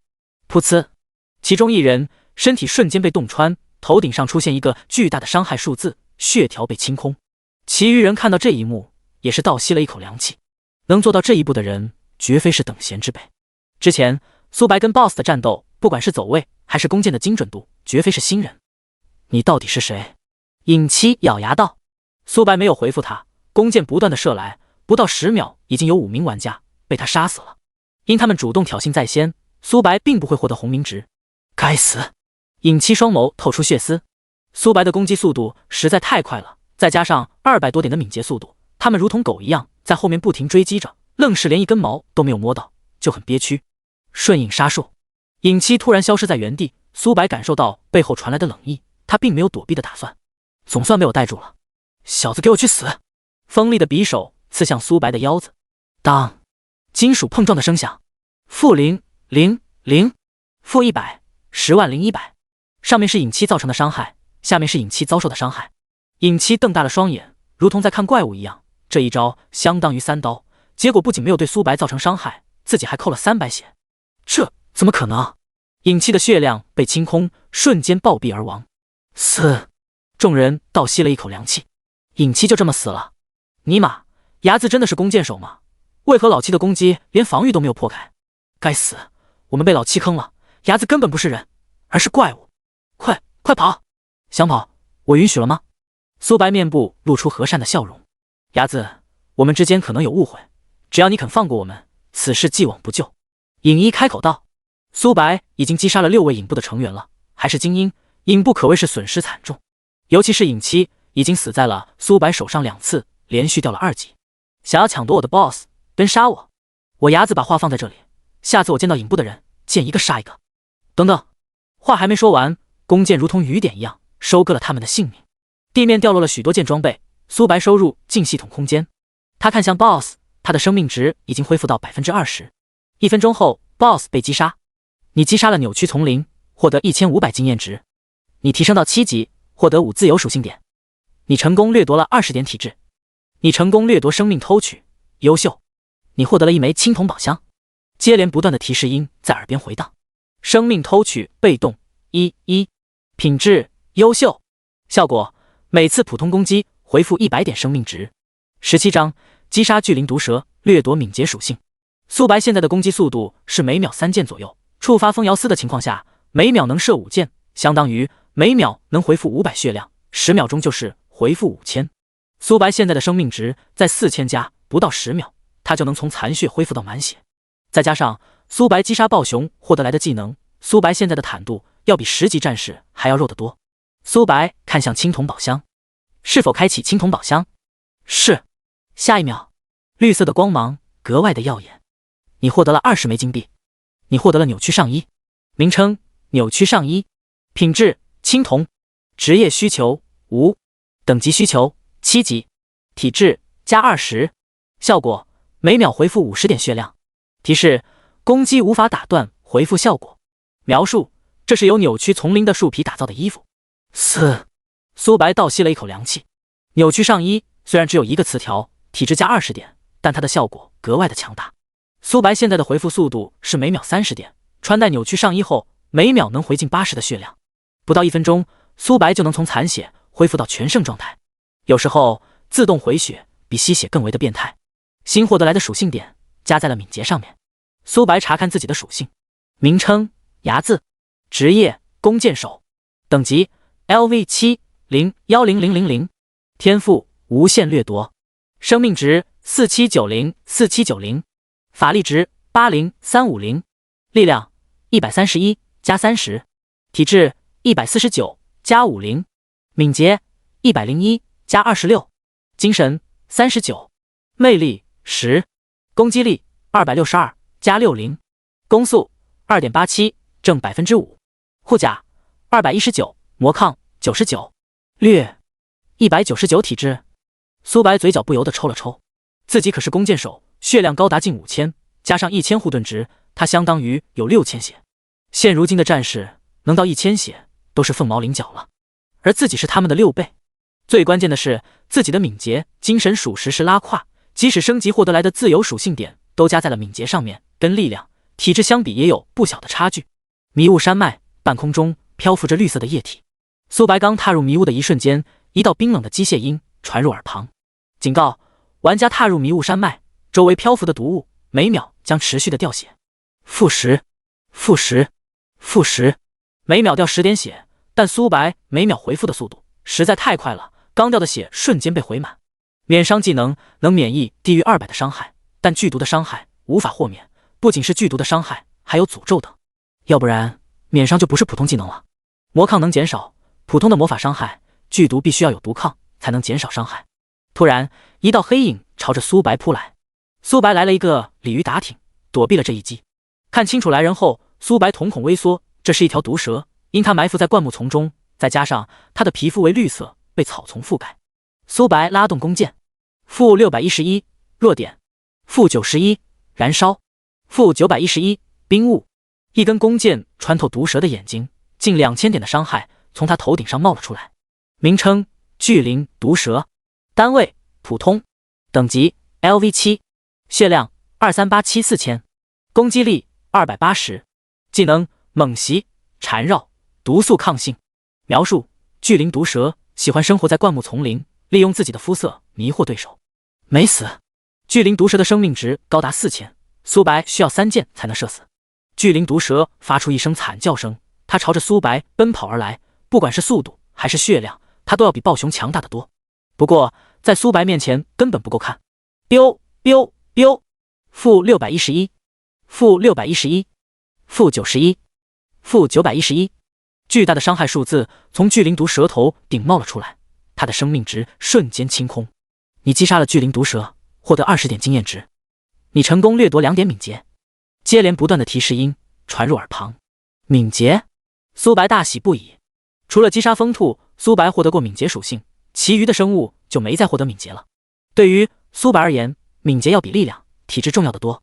苏白穿梭在灌木丛林，凡是被苏白遇到的毒蛇都被3箭带走。你成功掠夺了2点敏捷。你成功掠夺了毒素抗性，普通，你成功掠夺了一点力量。毒素抗性被动1/20，品质普通，效果毒素抗性提升5点，每秒从10点掉血下降到了5点。几十分钟后，苏白一剑击杀最后一头普通毒蛇，他总共获得了20点敏捷、10点体质、20层被动。毒素抗性被动20/20，品质普通，效果毒素抗性提升100点。外围区域的毒物已经对自己造成不了伤害了，内围区域这里的剧毒要比外围区域猛烈得多，每秒要下降30点的血量，但因苏白的毒素抗性高达100点，毒物对他没有丝毫的影响。一条毒蛇爬在山洞，卷成了一团。名称：巨灵毒蛇，单位：精英，等级7级，血量 1.5W 1.5W， 攻击力410，技能：缠绕、猛袭、毒牙、毒物。精英巨灵毒蛇的血量是普通毒蛇的近4倍。他睁开浑浊的双眸，注视着面前的猎物。嗡！他如同一道绿色的闪电，朝着苏白冲来。苏白拉动弓箭，瞄准射击。-511，-87，-879，巨大的数字从他头顶上冒了出来。风摇丝发动，苏白的攻击速度瞬间突破了5S。苏白的手速拉满，1秒钟能造成3500加，再加上冰霜蔓延，他的速度陡然下降1截。很快，他的生命值被清空。你击杀了巨灵毒蛇精英，获得40点经验值。你成功掠夺到毒物，优秀。毒物被动1/20，品质优秀，效果每次攻击释放10米的毒物，造成每秒10点的伤害，持续10秒。18章，击杀巨灵毒蛇。范围技能，苏白现在唯一欠缺的就是范围技能，同时面对多个目标，苏白只能利用手长的优势。但巨灵毒蛇不管是速度还是力量都很是强悍，有了范围技能，苏白同时面对多个目标丝毫不虚。叠满后每秒造成200点血，10秒就是2000血，1分钟就是12000伤害。很快，苏白掠夺了20点敏捷、20点力量、20层被动。毒物被动20/20，品质优秀，效果每次攻击生成毒物，对方圆10米，造成每秒200点伤害，持续10秒。警告：由于你大量击杀剧毒灵蛇，周围的毒蛇对你的好感度下降20，附近100米以内的毒蛇会对你主动攻击。苏白没有在意系统的提示，他这次来毒物山脉最主要的目的就是获得天灵花，其次是掠夺属性跟被动技能。山谷上一朵雪白的花朵，很是美丽。名称：天灵花，品质：白银消耗品，效果：服用后能清除体内的毒素。描述：天灵花生长在高峰上面，采集后要24小时服用，不然药效会失效。天灵花旁坐着一名半蛇人，他有着人类的上半身，下方部位是蛇的样子。他睁开浑浊的双眸，打量着面前的不速之客。人类，名称：巨灵王毒蛇，单位：青铜 BOSS， 等级8级，血量 50W 50W， 攻击力812，技能：冲锋、毒物扩散、致死缠绕、灵体硬化。描述：巨灵蛇王拥有人类的智慧，切勿小心，建议多人组队的情况下猎杀。巨灵毒蛇王生命值高达50万，扭曲从灵，只有30万血量。他的攻击力更是可怕，达到了800点。巨灵蛇王在青铜 BOSS 中也算是最顶尖的。半蛇人，巨灵蛇王从宝座上起身，双手拍了拍，称赞道：人类，我能感觉到你体内残余了我的子民，大量的气味，你杀死了我的子民，还不是一个？我今日就大发慈悲，要是你现在跪在我面前，或许我能留你一个全尸。巨灵蛇王舔舐嘴唇，一脸贪婪盯着苏白。一条小泥鳅，你也配？你找死！巨灵蛇王冲向苏白，他的速度快到无比，碎石四溅。苏白拉动弓箭，太慢了，想射我？巨灵蛇王不屑一笑。下一秒，噗呲，弓箭精准无误射中了他的躯干。-170，-78，-833，巨大的数字从巨灵蛇王头顶上冒了出来。这怎么可能？蛇王双眸透出茫然，他明明有意在规避苏白的攻击，却依然被命中了。一定是巧合。巨灵蛇王不信邪的继续冲向苏白。biu biu biu，弓箭如同雨点，每一箭射中了他的全身上下。人类，你找死！巨灵蛇王彻底发怒了，他都怀疑自己的身体该不会是磁场吧？为何自己不断的规避攻击，但愣是一箭都没有躲过？苏白面颊平静，没有一丝的情绪波动。对于一名弓箭手而言，点射是最基础的事。前世大灾难时，大部分弓箭手都会点射。巨灵毒蛇的体型高达近4米，要是这都射不中，那苏白也不用活了。更何况苏白前世可是战神。巨灵毒蛇距离自己越来越近，苏白利用手长的优势放风筝。苏白在前面一边跑一边射击，而巨灵蛇王只能在后面吃灰，还没触碰到苏白的衣角，就已经掉了几万的血量。该死！我要杀了你！巨灵蛇王从出生下来就没有受过这么大的委屈。蛇化，巨灵蛇王变为了一条10米的大蛇，它的速度猛地暴涨一大截，血盆大口朝着苏白咬来。闪现，苏白的身影消失在原地，巨灵蛇王双眸透出茫然。人了！下一秒，他感受到屁股传来的冷意，数根箭矢插入体内，头顶上冒出了巨大的伤害数字，可谓是伤害又高，羞辱又狠。自己可是蛇王，竟然被面前的人类插了！我要杀了你！因屁股被大量的箭矢刺入，他的速度下降了许多，每脉动一下，屁股都会传来剧痛。苏白可没有理会巨灵毒蛇，在他看来，只要能战胜对手，不管用什么手段，都是好手段。眼看自己追不上面前的人类，巨灵蛇王一咬牙，毒雾扩散，周围的毒雾如同狂风暴雨侵入苏白体内，以每秒100点血量持续下降着。苏白的毒系抗性高达100点，原本毒雾的伤害是200点每秒的。按照这个趋势，苏白不到3分钟就会暴毙，而巨灵毒蛇的生命值才下降了几万而已。卑鄙的人类，这是你逼我的！巨灵蛇王面部露出残忍的笑容。使用这一招对他也是一个不小的负担，接下来的几个月内，他的战力会下降50%以上。不到万不得已，巨灵蛇王也不想使用这一招。只见苏白并没有半点的畏惧，反而是露出了大白牙。你的手段就这些吗？啊！巨灵蛇王微微愣了一下，数根箭矢刺入体内，加100，加100，加100。苏白头顶上出现绿色的回血数字，1秒钟5箭的情况下能回复500点血。因苏白要一边走位一边拉弓射箭，每秒只能回复300-400血，但这已经足够了。巨灵蛇王瞬间傻眼了，尼玛，眼前的人类毒系抗性高就算了，恢复能力为何也这么变态？他彻底的麻木了，到底谁是 BOSS， 谁是冒险者呀？很快，巨灵蛇王的生命值下降到了 20%。 人类，只要你肯放过我，让我做什么都可以。你们冒险者不是都喜欢宝物吗？我可以给你。苏白没有理会巨灵蛇王，想要解除毒物的唯一办法就是杀掉面前的敌人。半蛇人身上几乎没有油脂，不然他们也不会生活在此地。不，你击杀了巨灵蛇王，获得5000点经验。你升到了8级，获得5自由属性点。你获得了1枚绿色宝箱。你成功掠夺到20点力量。你成功掠夺到毒灵侵蚀，完美。接连不断的提示音在耳边回荡。毒灵侵蚀被动1，品质完美，效果每秒造成2000点伤害，目标下降20防御力，20魔抗，持续3秒。19张，你们在给我挠痒痒吗？完美级。苏白总共获得了3种等级的技能，分别是普通、优秀、完美。巨灵侵蚀不仅每秒能造成恐怖的2000点伤害，还能削减敌人的双抗性。面对防御力、魔抗低的玩家，苏白的每次攻击都相当于真实伤害。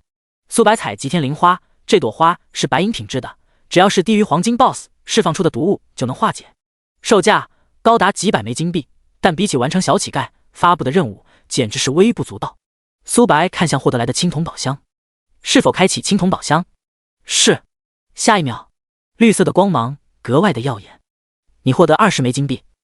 你获得蓝海项链，名称蓝海项链，类型项链，品质青铜，效果佩戴后蓝量提升500点，每秒回复3点蓝。描述：这枚项链由巨灵毒蛇的眼睛打造而成。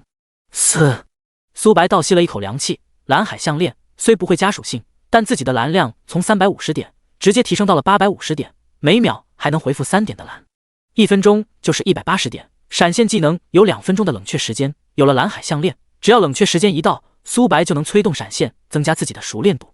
闪现，苏白消失在原地，出现在14米外，熟练度提升了1点。2分钟能提升1点熟练度，1小时就是30点，3小时后闪现就能提升到2级。新获得的技能点提升到了敏捷上面，让他的手速再次提升。经理，伢子进入了毒雾山脉，我们只要在此地等待，他必定会经过这里。江川双眸闪过寒芒，江晨满意的点了点头。我们这次派出了这么多人，他插翅难飞，只要击杀他，我们紫霄公会的名声一定会水涨船高。毕竟他连续上过3次全服通告。江婉面部很是难看，之前他调动了几十名精英成员去围杀苏白，结果被他全部反杀了，这让他很是烦恼。好在他们这次准备齐全，只要苏白一来，必死无疑。一道身影出现在他们的视网膜上，数百道身影包围而来，封闭了苏白逃跑的去路。江川双手拍了拍，邪魅一笑：“伢子没想到吧？我们又见面了。”苏白扫射四周，没有丝毫的畏惧。江川，上次被我击杀的人，你……江川面部布满黑线，自己可是紫霄公会的小队长，竟然被小觑了。伢子，我承认你实力很强，可我们有这么多人，你如何应对？江婉戏谑一笑：“才100个人嘛，你们未免也太小看我了。”江婉嘴角不由得抽了抽。他们100人包围了苏白，然而苏白没有畏惧，还大言不惭：“要是不看阵仗，以为他们被苏白包围了。伢子，我是紫霄公会的经理，你先前击杀了紫霄公会的成员，你这让我很为难。这样吧，你只要加入我们紫霄公会，并且让我们杀一次，此事既往不咎，我能给你开1000万的年薪，如何？”江晨开口道。他相信苏白一定不会拒绝自己，一个散人前期再强，也只是一个人。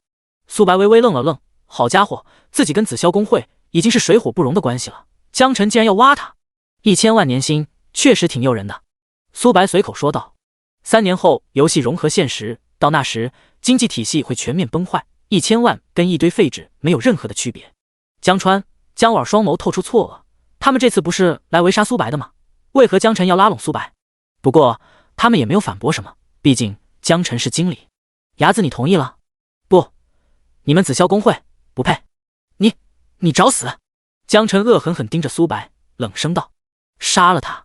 一名眼镜男从人群中走了出来，他是卖给苏白基础被动卷轴的人。眼镜，该你出手了。眼镜是牧师职业，他觉醒的天赋是完美级，自己的防御力能跟对手的防御力互换。防御互换，眼镜动用天赋，两人的防御力瞬间调换。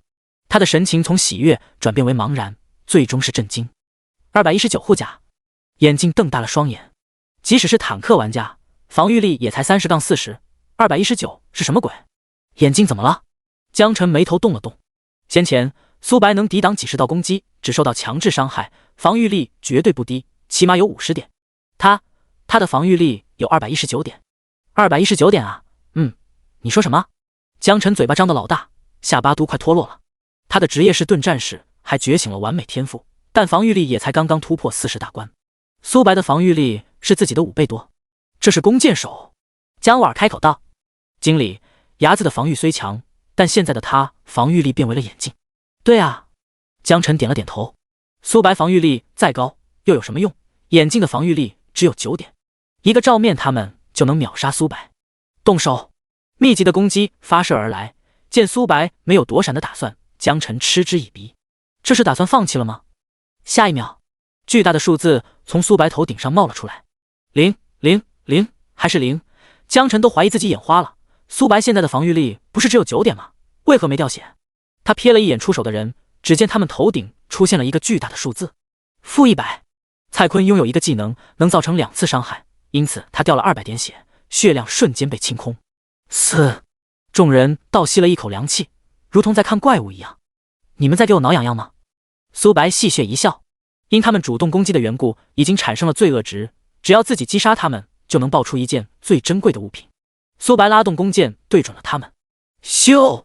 一名战士瞬间被秒杀，附近10米出现毒雾。-200，范围内的敌人不断的掉血，一些脆皮瞬间被秒杀，即使是坦克也只能多支撑几秒就暴毙了。江晨看向战场，人都傻了，尼玛，他们的攻击对苏白造成不了伤害，而苏白的一剑秒杀了近1半的人，这还打个屁啊！20张世界级装备到手。伢子，我们之间可能有些误会。江晨额头上滑落豆大的汗珠。误会？呵呵。苏白手中的动作没有停止，凡是被他射中的人都会瞬间暴毙。很快，他们都被击杀，爆出了大量的装备，其中有几件装备苏白有些印象，这不是自己挂售在交易行的黑铁装备吗？又到自己手里了。苏白大喜不已，紫霄公会简直是好人啊，知道自己缺金币，还要大老远送过来。获得来的装备被挂售在交易行，价格是原装备的2倍。工会之间是很在意自己的名声的，击杀玩家爆出的装备，下一任主人能看到上一任主人的 ID。至于紫霄工会，苏白不会有半点怜悯。前世紫霄工会投靠了灯塔国，怪物降临后，他们更是加入到了敌对方。那时的苏白早就离开了紫霄工会，听到这条重磅炸弹时，也是极其的震惊。灯塔国、樱花国、日不落国都投靠了怪物势力，不然蓝星也不可能这么快就抵挡不住。新手村小巷内，小乞丐盯着面前的青年，疑惑道：“冒险者，你回来了。”小乞丐认为苏白没有采集到药草，毕竟苏白只出去了几个小时而已。他面部有一丝的颓废，自己妈妈的病真的治疗不好了吗？他不甘心。注意到小乞丐的眼神，苏白笑了笑：“我采集到了草药。”冒险者，你说什么？小乞丐高兴地跳了起来，他拉着苏白的手，激动说道：“冒险者，我带你前往我母亲的住所。”这是一间老旧的房屋，病床上躺着一名妇女，她面色苍白如纸，给人一种随时都会翘辫子的感觉。“小周，你回来了。”女子的声音很小，她面部露出宠溺的笑容。“母亲，你的病能治疗好了。”妇女摸了摸文州的脑袋，笑道：“文州啊，我的病我自己最了解。”小乞丐咯噔了一下，他一时着急，忘了问苏白采集的是什么草药了。“冒险者，你获得的草药是天灵花。”苏白取出天灵花，当他们看到花朵的一瞬间，顿时间愣住了。NPC 无法查看天灵花的属性，但小乞丐能感觉到这朵花绝对不简单。“冒险者，这么珍贵的东西，没必要用在我的身上。”苏白没有多说什么，这只是一场交易而已。几分钟后，妇女服用过天灵花，体内的毒素瞬间被清除。她瞪大了双眼，满脸的不可思议：“我体内的毒素没了。”小乞丐也很是喜悦，他看苏白的眼神都变了。提示：小乞丐对你的好感度加20，目前好感度100好感度。苏白微微一惊，即使是前世，苏白跟 NPC 的好感度最高只有95点，100好感度为绝对忠诚，能触发隐藏奖励。冒险者，这是我的心意，还请你收下。小乞丐取出了一枚木盒，光是从外表就能看出里面的东西一定造价不菲。苏白打开木盒，里面装着一个魂灯，名称魂灯，品质世界级初级，封印中收集1万颗灵魂即可解除封印。描述：魂灯蕴含着强大的力量。世界级装备，所谓的世界级装备属于特殊装备的一种，它不会增加属性点，但效果格外的强大。在苏白的记忆中，只出现过几十件世界级装备，这还是天启降临蓝星10年的情况下。而如今天启才刚刚开服，自己就获得了世界级装备。世界级装备分初级、中级、高级、至尊。天灵花换取到世界级装备，绝对是血赚。上一世紫霄工会的人并没有获得世界级装备，难道是我完成了小乞丐2个隐藏任务的缘故？苏白嘀咕道。紫霄工会大楼会议室，该死，这次的计划失败了。睚眦不仅防御力高，还拥有免伤跟反伤的能力，现如今我们根本不是他的对手。江川面部很是难看，他万万没想到紫霄工会派出了100人，依然不是苏白的对手，他都怀疑苏白该不会是开挂了吧。江婉面部同样也很难看，他身为紫霄工会的主管，已经在苏白身上吃2次亏了，这让他很是恼火。安静。江晨敲击着桌面，紫霄工会的精英成员在苏白手中死了2次，已经被其他工会的人拉开了一段距离。经理，现在该怎么办？江婉询问道。不得不承认，睚眦的实力很强，我们先发育等提升好实力，再找他算账。可是江婉还想要说什么，却被江晨打断。我知道你想说什么，但紫霄工会损失惨重，上面的人已经对你和我不满了。睚眦再强，终归只是一个人。经理，大事不好了！什么事？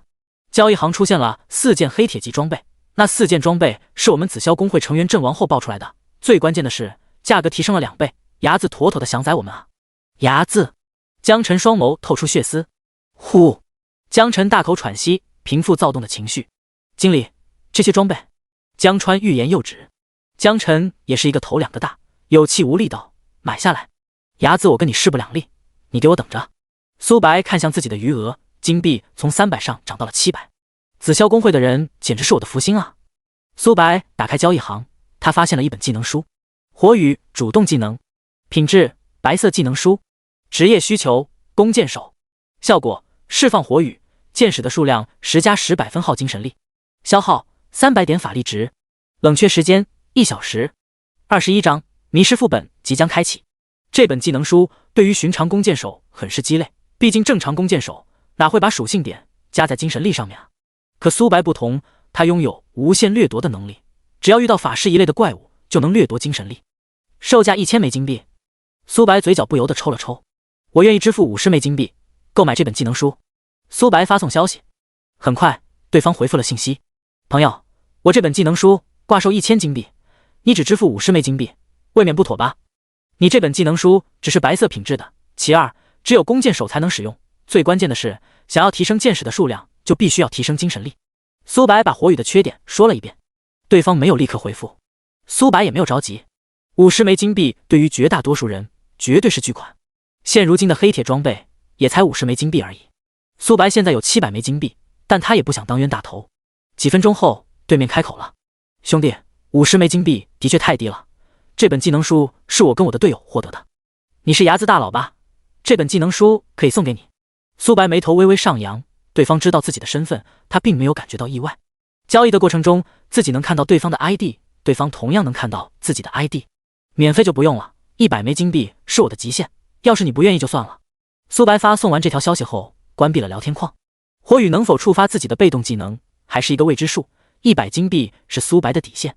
天底下可没有免费的午餐，越是便宜的东西，往往付出的代价会是物品的上千倍、上万倍，甚至更高。村庄外，一支5人小队在刷级打怪，其余4人都很是喜悦。队长，对面是睚眦大佬，50枚金币对于我们来说绝对是巨款，但跟睚眦结交相比，一文不值。是啊，睚眦连续上过3次全服公告，觉醒的天赋一定很强。睚眦说100枚金币是他的底线。中年人叹了口气，先前他想用火雨技能书攀上苏白这艘大船，现在看来是想多了。5人交流了一会，打算卖掉技能书，睚眦开出的价格比其余人高得多。苏白看向自己的余额从700金币减少到600枚金币，一本技能书出现在他物品栏。是否使用技能书？是。你掌握了火雨技能，名称火雨，等级 LV1， 效果消耗300点蓝量，出现10根火箭挣 10% 精神力箭矢，冷却时间1小时。提示：火雨无法通过杀怪金币提升。除了最后一条，前面的内容都跟自己在交易行看到的一模一样。无法提升等级，在苏白的预料之中，毕竟弓箭手才能学习，以及精神力才能让火雨的箭矢提升，注定上限不高。全服通告：骷髅山脉有许多骷髅怪物，击杀他们能获得白色、黑色、红色卡片，只要收集到100张卡片，就能开启迷失的副本。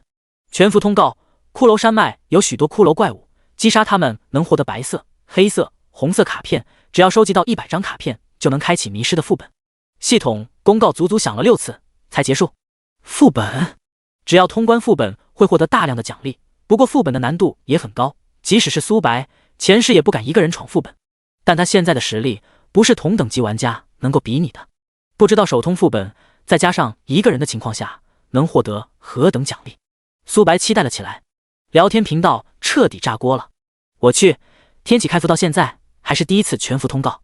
各位，我是游戏董哥，凭借我18年的游戏经验，副本内一定蕴含着大量的机缘，只要我们能获得机缘，说不定能成为睚眦一样的大佬也说不定。游戏董哥，你这么一说，搞得我都激动了起来。睚眦大佬可是上了3次全服公告的狠人，要是我能有睚眦的实力就好了。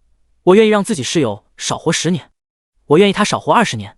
野外练级地点，紫霄公会的人费力杀着怪。随着苏白击杀了他们2次，他们的等级已经被大部队拉开了一段距离。好在他们人数多，再加上觉醒的天赋，最差都是优秀级，杀怪的效率很高。听着全服通告，江川双眸闪过寒芒。睚眦，你的好日子到头了，只要我们通关副本，一定会把你从神坛上拽下来。在他看来，苏白实力再强也只是一个人，而他们有数百人，杀敌的效率比苏白不知高了多少倍。经理，睚眦现在的实力很强，即使我们动用10倍的人数也无法击杀他，或许这次副本是我们的机会。江婉开口道。江晨点了点头，冷声道：睚眦敢跟我们紫霄公会为敌，有他好果子吃。对了，我听说影部也被睚眦团灭了，或许我们能跟他们合作。其余人听到影部，面部瞬间阴沉了下来。影部的名声并不好，在其他网游里也做着只要给钱就能帮助雇主猎杀目标。江晨猜到了他们在想什么，敌人的敌人就是朋友。樱花国别院内，端木小次郎悠闲喝着茶，他对面站着一名青年。你说什么？天启发布了全副通告，只要收集到100张卡片，就能开启副本。阿西吧，我们樱花国即将要崛起了，哈哈哈！牙子，你连续上了3次全副通告，又如何？只要我端木小次郎首通副本，必定能够超越你。召集所有工会成员进入天启游戏，副本的首通是我们樱花国的。22章，肉体硬化。骷髅山脉汇聚着许多人，有没有组队的？我是战士，能在前面抗伤害；我是奶妈，能给各位大佬回血；我是法师，能在后面输出。3人玩家找起了自己的队伍。骷髅山脉为5到10级区域，最外围的骷髅怪物都有5级，绝大多数的玩家现在连5级都不到，自然不是他们的对手。一道身影穿过人群，他没有理会周围的议论声。你们快看，他朝骷髅山脉深处走去了。这小子不要命了吗？外围的骷髅都有5级啊！哈哈，游戏中什么人都有，他不知道死亡的惩罚很严重吗？众人都不看好苏白，毕竟他们之前遇到过一头骷髅，要不是他们人数多，早就死在了骷髅怪物的手中。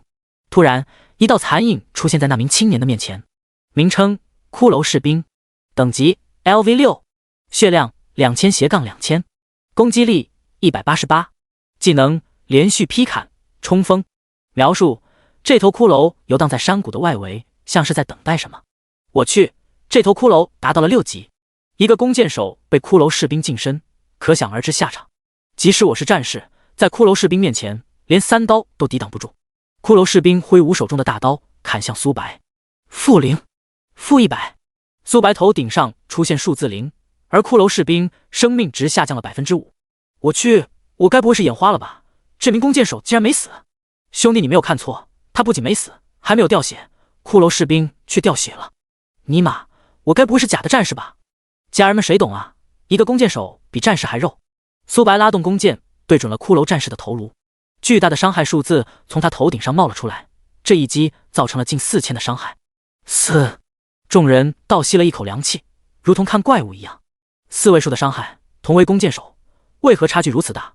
我只能打出2位数的伤害啊！等等，能一招秒杀骷髅士兵的，好像只有1人，他是睚眦大佬。我刚刚还在怀疑睚眦大佬的实力，要是他都无法前往骷髅山脉的深处，还有谁敢啊？你击杀了骷髅战士，获得0经验，你成功掠夺了2点精神力。因苏白8级的缘故，击杀6级的怪物无法获得经验值，但苏白有无限掠夺天赋，能在怪物身上获得属性跟被动技能。没有爆出卡片吗？卡片并不是100%掉落的，要根据敌人的实力而定，实力越强的骷髅爆出卡片的概率也会更大。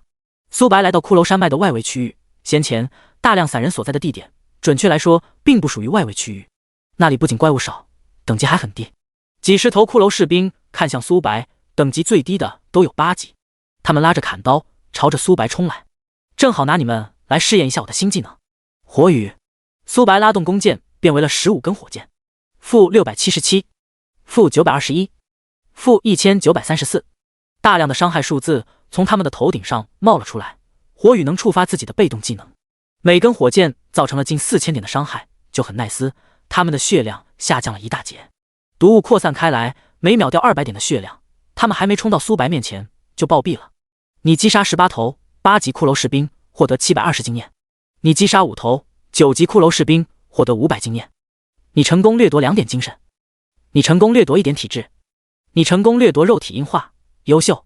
肉体硬化被动5/20，品质优秀，效果生命值加500，防御力加5，跌到20层能提升2000点血，20点防御力，让自己保命能力再上一个台阶。他获得了10枚白卡，击杀普通骷髅能获得白卡，击杀精英骷髅能获得黑卡，击杀骷髅王能获得红卡。白卡能开启副本的普通难度，对于绝大多数人能通关副本就是万幸了，但苏白的追求不同，他想要通关噩梦难度的副本，因此他必须要获得红卡。我现在的等级是8级，第一个升到10级的玩家能获得一份大礼。苏白打算先把自己的等级提升上去，再去通关副本。队长，这里的骷髅士兵实在太强了，即使我们有10几人，同时对付数十头骷髅士兵也有不小的压力。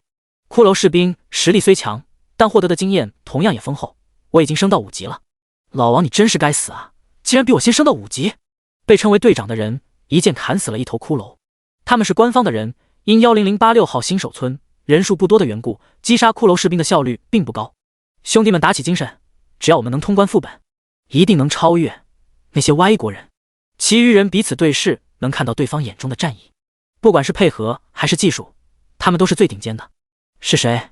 黑袍男瞳孔微缩，他看向草丛的方向。周龙也警惕了起来，他询问道：有人？我感应到了一股气息。一个人？周龙双眸透出茫然，即使是他们，也要10几人组队的情况下才敢进入这里。阁下还请出来。青年从草丛中走了出来。你是睚眦？周龙开口道。苏白上下打量这些人，前世龙队的实力很强，能排进全球10大公会，尤其是周龙觉醒出了史诗级天赋，距离战神只差1步之遥。可惜的是，周龙被樱花国的战神盯上，死在了他的手中。收回思绪，苏白回道：哈哈，你好，我是官方的人，有兴趣加入我们吗？我们待遇很丰厚，能给你开1亿的年薪，只要你加入我们，我这个队长可以拱手相让，你看如何？23张10亿年薪，需求任由我提。旁边的几人彼此对视，能看到对方眼中的惊愕。他们的待遇跟苏白一比，简直不在一个量级。苏白摇了摇头，回道：你们待遇很好，不过我不打算加入任何势力。苏白拥有神话天赋，再加上前世的记忆，他相信这一世的自己不需要靠任何人的帮助。周龙还想要说些什么，但注意到苏白的眼神，只好无奈地摇了摇头。好。其余人都傻眼了，年薪1亿，刚进来就能成为队长，苏白竟然拒绝了。不好，有骷髅怪物朝着我们这个方向赶来。黑袍人面部凝重。总共有多少人？黑袍人是他们中的感知系玩家，主加点的是精神，因此敌人还没出现在他们面前，他就感应到了。不知道，起码有几10只骷髅士兵，并且我们被包围了，想要杀出去，必须要杀光这些骷髅。几10个吗？周龙双眸微眯，他们同时面对10头骷髅就够费力了。周龙瞥了一眼苏白，有他在，几10头骷髅士兵貌似问题不大。嘎嘎嘎，密集的骷髅士兵包围而来，他们发出了奇怪的声响。这骷髅士兵的数量未免也太多了吧？周龙额头上滑落冷汗，最起码有数百头骷髅士兵，等级最低的都有8级，他们能抵挡住吗？队长，现在该怎么办？一旁的人询问道。只能死战了。天启死亡的惩罚很严重，不仅会下降1级，还要强制下线。法师，弓箭手，攻击。是。嗡！火球轰在骷髅士兵的身上，他们头顶上冒出3位数字的伤害。弓箭手的输出虽比不上法师，但也打出了50点以上的伤害。可在骷髅大军面前根本不够看，双方的距离不断拉近。周龙一咬牙，冲到了最前面。要是让这些骷髅大军冲过去，他们的小队会被团灭。睚眦能抵挡住这些骷髅大军吗？很快，他否定了。苏白再强也只是1个人，况且弓箭手被怪物包围，只有死路一条。苏白注视着这些骷髅，骨骼硬化还差15层没有叠满。咻！箭矢射在一头骷髅的头顶，负678，负83，负891，负1911。这一箭造成了近4000点的伤害，毒物扩散开来，以每秒200点的伤害波及着附近的骷髅。我去，我该不会是眼花了吧？同为弓箭手，为何差距这么大？我只能打出50多点的伤害，他打出了4位数的伤害。我可是盾战士，在睚眦面前一箭都抵挡不住。这……周龙瞪大了双眼，他已经做好拼命的打算了。结果苏白的输出高到可怕，一人就是一个军团。风摇丝发动，苏白的攻速拉满，突破 5.5S， 每秒能造成1W 加的伤害，而骷髅士兵也才5000血不到，1秒就能杀死3至5头骷髅。骷髅士兵速度本来就慢，冰霜蔓延减少了他们20敏捷，不到30秒骷髅士兵就暴毙了。你击杀8级骷髅士兵乘100，获得4000经验；你击杀9级骷髅士兵乘44，获得4400经验；你成功掠夺2点精神；你成功掠夺1点体质；你成功掠夺骨骼硬化，优秀。接连不断的提示音震耳欲聋。苏白的经验条直接提升了 40%， 精神总共掠夺了20，体质时20层骨骼硬化，骨骼硬化被动20%，品质优秀，效果生命值加2000，防御力加20。睚眦大佬，我们帮你收集战利品。是啊，睚眦大佬，这些脏活累活就让我们来吧。要没有你，我们就死了，跟其他势力的人差距会拉开一大截。苏白也没有拒绝。很快战利品被搜刮一空，苏白总共获得了188件白色装备，50张白卡，加上之前的，苏白总共收集了60张白卡了。全服通告：端木小队开启迷失副本，系统奖励10点自由属性点，100枚金币，望广大玩家再接再厉。全服通告连续响了3次才结束。樱花国这么快就开启了副本，周龙面部很是难看。樱花国跟他们龙国的关系，简直能用水火不容来形容。苏白并没有感觉到意外，端木小队有好几百号人，其中有一位觉醒出幸运一类的天赋，他击杀怪物爆率会提升。比起手通副本，这些奖励只是毛毛雨。伢子，我们愿意出10亿的年薪，只要你有需求，我们官方一定会满足的。周龙开口道。队长，其余人瞪大了双眼，这待遇不是周龙能够批下来的。你有这个权利？苏白问道。没有，不过上面的人说了，只要你肯加入我们，付出任何代价都值得。先前我周龙是不相信的，可见识你的实力后，我才知道双方的差距有多大。我这个人比较喜欢独来独往，不喜欢被束缚。苏白摆了摆手，拒绝了周龙的好意。伢子，能要你一个好友位吗？我们龙队什么都缺，唯独不缺钱。苏白嘴角不由得抽了抽，官方的打金元要比工会不知道多了多少倍。苏白同意了周龙的好友请求，挂售在交易行的物品要扣除10%的手续费，能多一个买家，只有百利无一害。苏白出售了200多件装备，这是他从骷髅士兵身上爆出来的，虽是白装，但要比绝大多数白装好得多。你获得200枚金币。见苏白离开的背影，几人感慨道：哎，要是伢子大佬能加入我们就好了。以他的实力，端木小队也要靠边站。上面的人说了，即使招揽不到伢子，也不能跟他敌对。你们给我听好了，要是谁敢得罪伢子可别怪我，周龙不讲情面。尤其是你子墨，被称为子墨的人头颅缩了缩。队长，我又不是莽夫，伢子一剑打出近4000的伤害，我一个火球术也才100多点。第24章白银级 BOSS。 我们樱花国不管是在现实中还是游戏中都是最强的，阿西吧，只要我们手通副本，伢子不足为惧。伢子不过如此，在我们端木小队面前根本不够看。端木小队议论不止，端木小次郎喜悦不已，他们最先开启副本，手通的可能很大。伢子，我端木小次郎会亲手把你从神坛上拽下来的，让所有人知道我端木小次郎才是天启游戏中最强大的人。骷髅山脉，苏白使用探查术，名称骷髅战士，单位精英，等级 LV8， 血量 3W， 攻击力388，技能冲锋、致残打击、蓄力一击，名称骷髅弓箭手，单位精英，等级 LV8， 血量 2W， 攻击力451，技能精准射击、连续射击、蓄力一击。精英骷髅总共有骷髅战士跟骷髅弓箭手，他们的属性要比同等级的骷髅士兵强大得多。咻！苏白拉动弓箭，骷髅士兵的生命值下降了 13%， 他只需要8箭就能击杀一头骷髅战士。风摇丝发动，苏白的攻速拉满，不到2秒就有一头骷髅战士暴毙。而骷髅弓箭手攻击距离比苏白近一些，苏白利用了这个优势，让骷髅弓箭手无法攻击中自己。这就是弓箭手被动技能带来的好处，让他的攻击距离比寻常弓箭手高 20%。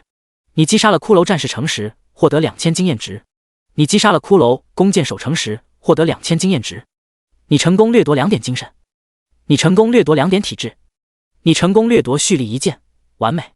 蓄力一剑被动2/2，品质完美。效果：第一剑附带1000点灵魂伤害，冷却时间1小时，叠满后蓄力一剑能造成10000点灵魂伤害，配合自己的火雨，岂不是能发射出10击根灵魂剑，造成巨额的伤害？火雨的冷却时间也是1小时，两者配合在一起，绝对是1+1大于2的效果。很快，苏白成功掠夺了20点精神、20点体质、20层被动。你成功提升到9级，获得5自由属性点。蓄力一剑被动20/20，品质完美。效果：第一剑附带10000点灵魂伤害，冷却时间1小时。新获得来的属性点加在了敏捷上面，黑卡跟白卡各有100张。不过苏白没有立刻前往迷失副本的入口，他打算击杀骷髅王，获得红卡后再前往副本。破旧的宫殿，一头庞大的身影坐在宝座上面，他右手支撑着下巴。苏白刚进入宫殿的一瞬间，巨型骷髅瞳孔出现幽火。入侵者，名称骷髅王，单位白银 BOSS， 等级 LV10， 血量 100W， 攻击力1810，技能肉体硬化、冲锋、挑衅、致残打击、灵魂攀附、瞬影纱布。描述：骷髅王生前是一位国王，因被亡灵法师的诅咒成为了骷髅，他的子民也成为了骷髅。这是一只被诅咒的骷髅，建议在多人的情况下组队猎杀。血红色的大字从骷髅王头顶上冒了出来。白银 BOSS。 前世并没有人来过破旧宫殿，毕竟外围区域的骷髅实力就够变态了。巨灵毒蛇血量只有50万，而骷髅王是他的1倍，攻击力达到了恐怖的1800。不过苏白并没有畏惧，双方的属性虽有一些差距，但他拥有前世的战斗经验，谁赢谁败还犹未可知。人类，我能感受到你杀害了我大量的子民，你准备好受死了吗？骷髅王右手握着一把2米多的大剑。苏白没有回话，而是用长弓对准了他。-1，-67，-711，-1531，强制伤害。苏白嘴角不由得抽了抽。骷髅王的防御力高到可怕。人类，你在给我挠痒痒吗？骷髅王双眸透出鄙夷，他提着大剑朝着苏白冲来。是吗？那你试试我这一招。蓄力一剑，火雨。剑矢上攀附火焰，一根剑矢变为了18根。因骷髅王体型大的缘故，有10根剑矢命中了他。骷髅王的生命值瞬间下降了10多万。这怎么可能？骷髅王双眸透出错愕，看苏白的眼神都变了。苏白没有给骷髅王喘息的机会，剑矢如同雨点，风摇丝触发，苏白的手速被拉满，每秒能造成2000加。风摇丝配合冰霜蔓延，骷髅王连苏白的衣角都没触碰到。该死的蚊子！骷髅王看向自己的生命值在持续下降着。冲锋！骷髅王如同一道闪电，朝着苏白冲来。不好！苏白来了一个翻滚，躲避了这一剑。找到了！剑矢穿过骷髅王的双眸，这里是他的弱点部位，防御力相对薄弱。-480，-480，-480。1秒钟，苏白能造成5000加伤害，不到200秒，骷髅王就会死在自己手中。骷髅王也意识到了这一点，他果断发动嘲讽技能，他的大剑上出现一个挑衅的手势。警告，你受到嘲讽，持续10秒。-1021。骷髅王一剑劈下，苏白的护盾瞬间被破开，遭受到了21点伤害。骷髅王也是微微愣了愣，面前的人类不仅输出高，还很肉。致残打击！骷髅王连续劈砍了3下，大剑上攀附灵魂。-1221，-1221，-1221。苏白头顶上冒出巨大的伤害数字，生命值只剩30%不到了。苏白没有动用闪现技能，而是不断拉弓射箭。+100，+50，+18。扭曲上衣让自己每秒回复50点血，9件白色装备让自己每秒恢复18点血。生命偷取，每攻击一下能恢复100点血。苏白每秒能射出5箭以上，每秒能回复近600点的血。骷髅王的攻速本就慢，冰霜攀附让他的攻击速度再次下降，每2秒才能砍自己一下。苏白恢复的速度竟然跟掉血的速度相差无几。骷髅王面部狰狞，悠悠道：到底谁是 BOSS？ 第25章击杀白银 BOSS 青铜套装。瞬影纱布。骷髅王动用了终极大招，等自己挑衅技能结束，自己会被活活耗死。骷髅王如同一道残影，大剑穿透苏白的身体。人类，我承认你很强，但在我面前依然不够看。骷髅王不屑一笑。下一秒，苏白出现在他背后，剑矢穿透他的瞳孔。这怎么可能？我不是已经把你杀掉了吗？骷髅王瞪大了双眼，他看向苏白原本所在的方向，只见残影也随之消散。嘲讽技能结束，苏白的生命值回到了健康的状态。很快，骷髅王的生命值下降到了20%。人类，只要你肯放过我，我最珍贵的宝物可以给你。真的吗？苏白嘴上回复，但手中的动作并没有慢下来。骷髅被称为最穷的怪物，等他技能好，谁胜谁败还犹未可知，苏白才不会做吃力不讨好的事。骷髅王见苏白没有放过自己的打算，他动用了冲锋技能，但苏白早就提前预料到了。技能扑空，骷髅王的生命值也被清空了。你击杀骷髅王，获得15000经验值，因你手杀白银 BOSS 的缘故，经验翻倍。你成功升到了10级，你成功掠夺30点精神，你成功掠夺灵魂攀附，完美。全服通告，恭喜你提升到10级，是否隐藏？否。全服通告，恭喜玩家牙字提升到10级，奖励新手小礼包乘1，金币加1000，本职业技能书自由属性点加20，望玩家们踊跃学习。全服通告，恭喜玩家牙字击杀白银 BOSS 骷髅王，奖励30点自由属性，1000枚金币，望玩家们踊跃学习。接连不断的系统提示声响了6次才结束。聊天频道炸锅了，我去，牙字大佬未免也太强了，我现在才3级啊，他就已经10级了，尼玛还让不让人玩？我怀疑牙子大佬开挂了，我连精英怪都打不过，他就已经击杀了白银 BOSS 了。牙子，如何才能跟你一样优秀？1000枚金币，我真的是羡慕到哭死。我现在连1枚金币都没有，那可是50自由属性点啊，还有本职业技能书，也不知道新手小礼包里面有什么。全服通告总共出现了6次，有5次是牙子大佬获得的，还有1次是端木小队获得的。我什么时候能上一次全服公告啊？端木小队，你们之前不是很猖狂吗？樱花国，牙子大佬让你们1次全服通告，你们还装上了。樱花国看到这些消息，面部跟煤炭一样。端木小队最先开启迷失副本，先前他们认为樱花国要崛起了，结果苏白直接击杀了白银 BOSS， 最先升到10级，狠狠地打他们的脸。骷髅山脉数百名玩家在猎杀骷髅士兵，哈哈，我们紫霄公会用不了多久就能开启迷失副本，牙子再强也只是1个人。虽然端木小队是最先开启迷失副本的，但我们也能成为10086号新手村第1个开启副本的。我真是期待我们紫霄公会开启副本后，牙子究竟是何等的表情。江川听到这些议论声，他嘴角翘起一抹弧度。牙子属于你的时代即将要过去。下一秒，一道声音打断了他的思绪。江川瞪大了双眼，听着全服公告的内容。最先升到10级，跟手杀白银 BOSS， 什么鬼？该死！江晨暴跳如雷，天启才开服2天，苏白就已经上了全服通告5次了，跟他们紫霄公会一比，两者根本不在一个维度。经理，苏白虽然击杀了骷髅王，但我们离收集100张白卡已经不远了，只要能开启副本，也能挽回一些颜面。江婉不甘道。迷失副本，端木小队轻脚着面前的敌人，哈哈，我们已经通关了第1关，只要能通过3关，这次的副本首通就是我们的。端木小次郎听着队友的议论声，也很是喜悦。下一秒，全服通告响起，端木小次郎如同川剧变脸一样，从喜悦变为茫然、惊愕，然后是震惊，这个过程只在一瞬间。这怎么可能？我端木小次郎也才9级，牙子已经10级了。不可能，绝对不可能，这一定是在作弊。阿西巴，端木小次郎能这么快升到9级，都是靠了他的财力。他的队友把怪物打残后，端木小次郎会出手击杀这些怪物，大头经验归自己。即使是这样，他也才刚刚提升到9级而已啊。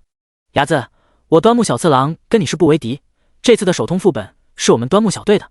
阿西巴，灵魂攀附被动1，品质完美，效果每根箭矢附带200点灵魂伤害，免疫一切灵魂控制。苏白看向白银宝箱，是否开启宝箱？是。你获得了100枚金币。你获得了骷髅长弓，名称骷髅长弓，品质白银，力量加30，体质加30，效果暴击率正 5%。 描述骷髅的头盖骨打造而成的武器。苏白果断换掉了黑狐长弓，力量提升20，体质提升20，攻速下降了 0.1， 但多了 5% 暴击。苏白开启新手小礼包，你获得100枚金币。你获得赤焰套装7/7，名称赤焰套装，类型套装，品质青铜，力量加100，体质加100，敏捷加100，精神加100。效果1，攻速加1，效果2，暴击率正 10%， 效果3，破甲正 10%， 4属性只加100，还没有生命偷取的能力。苏白嫌弃不已，跟骷髅王的一战，要不是自己恢复能力足够变态，早就被杀了。赤焰套装不包括戒指、项链、武器、耳环。苏白换上赤焰套装，4属性提升了一大截。苏白查看自己的属性。第26章，开启迷失副本，噩梦集。名称牙字，职业弓箭手，等级 LV10-050000，天赋无限掠夺，生命值80908090，法力值25502550，力量331，体质329，敏捷271，正 5%， 精神209，魅力10，攻击力662，攻速 6.32s， 正 5%， 暴击率 15%， 物理破甲 10%， 自由属性点55，护甲349，魔抗180，略力量体质突破300大关，敏捷距离300属性已经不远了，精神属实拉胯，只有200出头，攻速达到 6.636s， 触发风摇丝的情况下，每秒能射出近9箭。55自由属性点加在了敏捷上面，敏捷326，正5%，攻速提升到 7.7S。苏白看向技能书，是否使用技能书？是。净化主动技能，等级白银1星，效果去除体内所有负面影响，熟练度0-100，消耗500法力值，冷却时间5分钟。描述：每使用一次净化技能，能获得1点熟练度。净化，苏白的身体被圣洁的光芒包裹，负面影响消失殆尽，整个人都神清气爽。早用早 CD， 净化冷却时间是5分钟，1小时能使用12次，8小时后净化就能提升到2星。苏白看向闪现技能，还差一点熟练度就满了。闪现，苏白出现在30米外。闪现主动技能，等级青铜2星，效果消耗300点法力值，闪现一段距离20米，正11%精神力，冷却时间115S， 熟练度0-1000。描述：每使用一次闪现，增加1点熟练度。闪现的距离从30米提升到43米，冷却时间减少了5秒。苏白看向手中的红卡，上面有一个骷髅头的标志，是时候前往副本了。迷失副本入口处，请选择你要挑战的难度：普通、困难、噩梦。噩梦。苏白取出红色卡片，它化为红色的颗粒物，融入进副本门内。警告：迷失副本为100人副本，目前1人，建议多人组队的情况下进入。苏白没有理会系统的提示，他迈入红色的漩涡，消失在原地。10086号新手村公告：迷失的副本已经被开启，其他玩家获得100张卡片后，要等该玩家从副本中出来才能挑战。我们新手村迷失副本被人开启了，难道是睚眦大佬开启的？睚眦虽然很强，但他毕竟只是一个人，应该是紫霄公会开启的副本。哎，骷髅士兵爆卡片的概率实在太低了，要是我能进入副本就好了。骷髅山脉，紫霄公会的人费力击杀着骷髅士兵。经理，我们已经获得了99张白色卡片，距离开启副本只差1张了。哈哈，只要我们通关副本，睚眦也要靠边站。江川开口道。江晨点了点头，面部如同菊花一样。睚眦敢跟我们紫霄公会为敌，有你好果子吃。江婉儿同样也很喜悦，他嘴角翘起一抹弧度。下一秒，一道冰冷的机械音传入他们的耳旁。睚眦，又是睚眦，该死！我们只差1张白色卡片就能开启迷失副本啊！江晨面色阴沉，跟吃了10吨翔一样。新手村能比他们还快开启副本的，只有睚眦一人。经理，睚眦虽开启了副本，但他未必能通关副本。只要他失败了，我们依然能继续挑战。江川开口道。江晨如同在看傻子一样。江川，我们数百人都不是睚眦的对手，要是他都无法通关副本，我们能通关吗？兄弟们，我是游戏董哥，你们知道睚眦大佬吗？上过5次全服通道的狠人。实话告诉各位，我跟睚眦出自一个新手村。游戏董哥对着大屏幕缓缓说道，弹幕不停地滚动。18厘米，董哥你说的真的假的？睚眦可是我们龙国的牛人，我现在才5级，睚眦大佬就已经是10级了。琉璃主播，要是你能要到睚眦大佬的签名，我给你刷10个玉玺。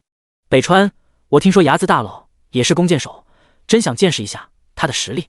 川田，睚眦最先升到10级又如何？我们樱花国端木小队已经进入了副本第2关，睚眦也要靠边站。袖子，哈哈，这次的首通是我们樱花国的。美田，龙国，我们会让你们知道，不管是在现实里还是游戏中，我们樱花国都是最厉害的。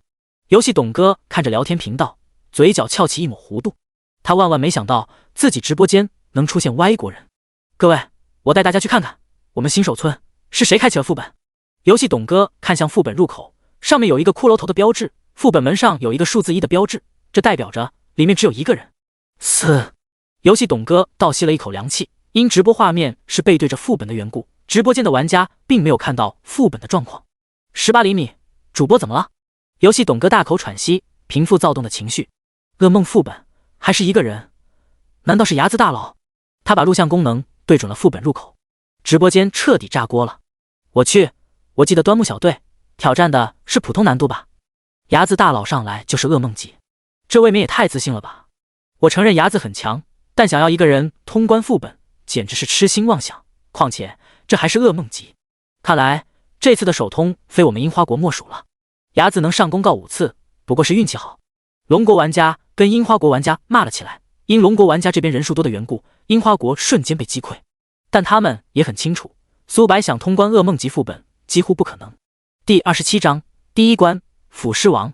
副本内，苏白行驶在腐化的陆地，腐蚀，腐蚀，腐蚀。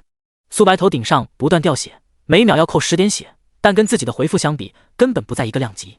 突然，一头腐尸映入眼帘，名称：腐尸，单位：普通，等级 LV10，血量 5W5W， 攻击力666，技能：腐蚀、脉冲、突刺。描述：这头腐尸游荡在四周。5W 血。苏白嘴角不由得抽了抽，前世并没有人选择挑战噩梦副本，骷髅战士的血量也才 3W 而已，而腐尸却有 5W。 嘎嘎嘎，腐尸180度转头盯着苏白，他迈动四肢朝着苏白冲来。咻！负1560，弱点：负81，负911，负1920。这一剑蕴含着岩石、火焰、寒冰、灵魂、剧毒，他的血量下降了5000多。风摇丝发动，苏白的攻速被拉满，1秒钟能射进10箭，不到3秒腐尸的血条被清空。你击杀了腐尸，获得500点经验。你成功掠夺腐化，优秀。腐化被动1/20，品质优秀。效果：每次攻击削减敌人5点防御力，5点魔抗，持续10秒，不可叠加。叠满后，苏白一剑下去能减少敌人100点双抗。对于绝大多数玩家，防御力连50都不到。副本只有通关才会结算奖励，在这之前无法掉落装备等，但苏白没有在意，他能掠夺怪物的属性，副本内的怪物经验值也很高。一头骷髅战士也才200点经验值，而腐尸有500点经验。很快，苏白掠夺了20点体质，20点力量，20层被动。腐化被动20/20，品质优秀。效果：每次攻击削减敌人100点双抗。是时候前往更深处了。几分钟后，苏白看到了大量的腐尸，不管是体型还是属性，他们都要比普通腐尸强大得多。名称：腐尸，单位：精英，等级 LV10，血量 10W10W， 攻击力888，技能：腐蚀、肉体强化、猛袭。数十双眼睛看向苏白，咻！一根箭矢刺入腐尸的头颅，他头顶上出现巨大的伤害数字。嘎嘎嘎！风摇丝发动，苏白的敏捷突破400大关，配合冰霜蔓延，腐蚀连他的衣角都没有触碰到。弓箭被腐蚀了，苏白瞳孔微缩，腐蚀用手掌格挡在面前，弓箭刚触碰的一瞬间就被腐蚀为废铁。想要挡住我的攻击？苏白手速拉满，从不同角度射击，每秒能射出近10箭，虽然只有4-5箭能命中他们，但也能造成1W加的伤害。不到10秒，就有一头腐尸死在了苏白手中。苏白利用手长的优势，不断的拉扯。几分钟后，地面的尸体堆成了一座小山。你击杀精英腐尸成时，获得10000点经验。你成功掠夺2点力量。你成功掠夺2点体质。你成功掠夺腐蚀，完美。腐蚀被动1/10，品质完美。效果：每根箭矢有 5% 概率减少装备1点耐久度。苏白倒吸了一口凉气。每件装备都有自己的耐久度，有了腐蚀技能，即使是神器，苏白也能摧毁，只是时间的问题。可以试想一下，在战斗中到最关键的时刻，敌人发现自己的武器破碎了，是什么表情？10几分钟后，苏白掠夺了20点力量，20点体质，10层被动。腐蚀被动10/10，品质完美。效果：每根箭矢有 50% 概率减少装备1点耐久度。恭喜你提升到11级，获得5点自由属性。苏白朝着宫殿赶去，那里有最终的 BOSS， 只要杀了他，苏白就能前往第2关。凡是路过的腐尸都被苏白射杀，因苏白11级的缘故，击杀10级的腐尸获得不了经验值，被动技能也已经叠满了。但通关副本后，击杀越多的腐尸，给予的奖励也会越丰厚。几十分钟后，苏白来到了宫殿，宝座上坐着一头腐尸，他的头顶戴着王冠，右手拿着一根法杖。名称：腐尸王，单位：黑铁 BOSS， 等级LV11，血量 70W70W， 攻击力1330，技能：溃烂、腐朽、暗球。描述：腐尸王生前是一位国王，因亡灵法师萨格尔的诅咒，他堕落为腐尸王。萨格尔是永夜的成员。新手村总共有2大势力，永夜、圣光。游戏融合现实后，永夜的人杀害了许多人类同胞。在苏白的印象中，萨格尔喜欢用活人炼制成傀儡，腐尸王并不属于傀儡，这代表着萨格尔没有看上他。入侵者，你是人类？腐尸王双眸透出恨意。苏白没有理会腐尸王，现在对面已经是一具行尸走肉，为了不让对方如此的痛苦，苏白愿意帮他解脱。咻！剑矢穿透腐尸王的身体，他头顶上出现巨大的伤害数字。腐尸王轻点法杖，一颗暗球发射而来。苏白想要躲避，但发现这颗暗球速度快到极致。负940，苏白没有掉血，护盾暗淡了许多。就这，苏白不屑一笑。腐尸王听到这话，面部扭曲变形。你找死！他继续汇聚暗球，苏白不再坐以待毙，箭矢射向他的法杖。暗球还没有释放出来，就被硬生生的打断。这是弓箭手最基础的技巧，打断施法，只要不是瞬发技能就能打断。腐尸王也是微微愣了愣，面前的弓箭手不仅防御力强大，属性也很高，他都怀疑苏白该不会是假的弓箭手吧？没给他思索的机会，箭矢如同雨点，1秒能造成2W加的伤害。战斗现在才刚刚开始。28章，通关第一关，震惊！腐尸王的攻击距离要比苏白近许多，他利用手长的优势不断的拉扯。腐尸王的血量在持续下降着，溃烂，半空中漂浮着黑色的迷雾。负100，负100，负200。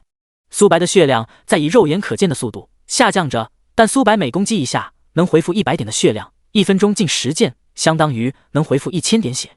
腐尸王的溃烂技能伤害是层层叠加的，不到10秒就从最开始的100血涨到了500血。暗球，苏白本能的闪躲，却发现自己的行动轨迹变慢了许多。警告，你遭受到溃烂的侵蚀，移动速度下降 20%。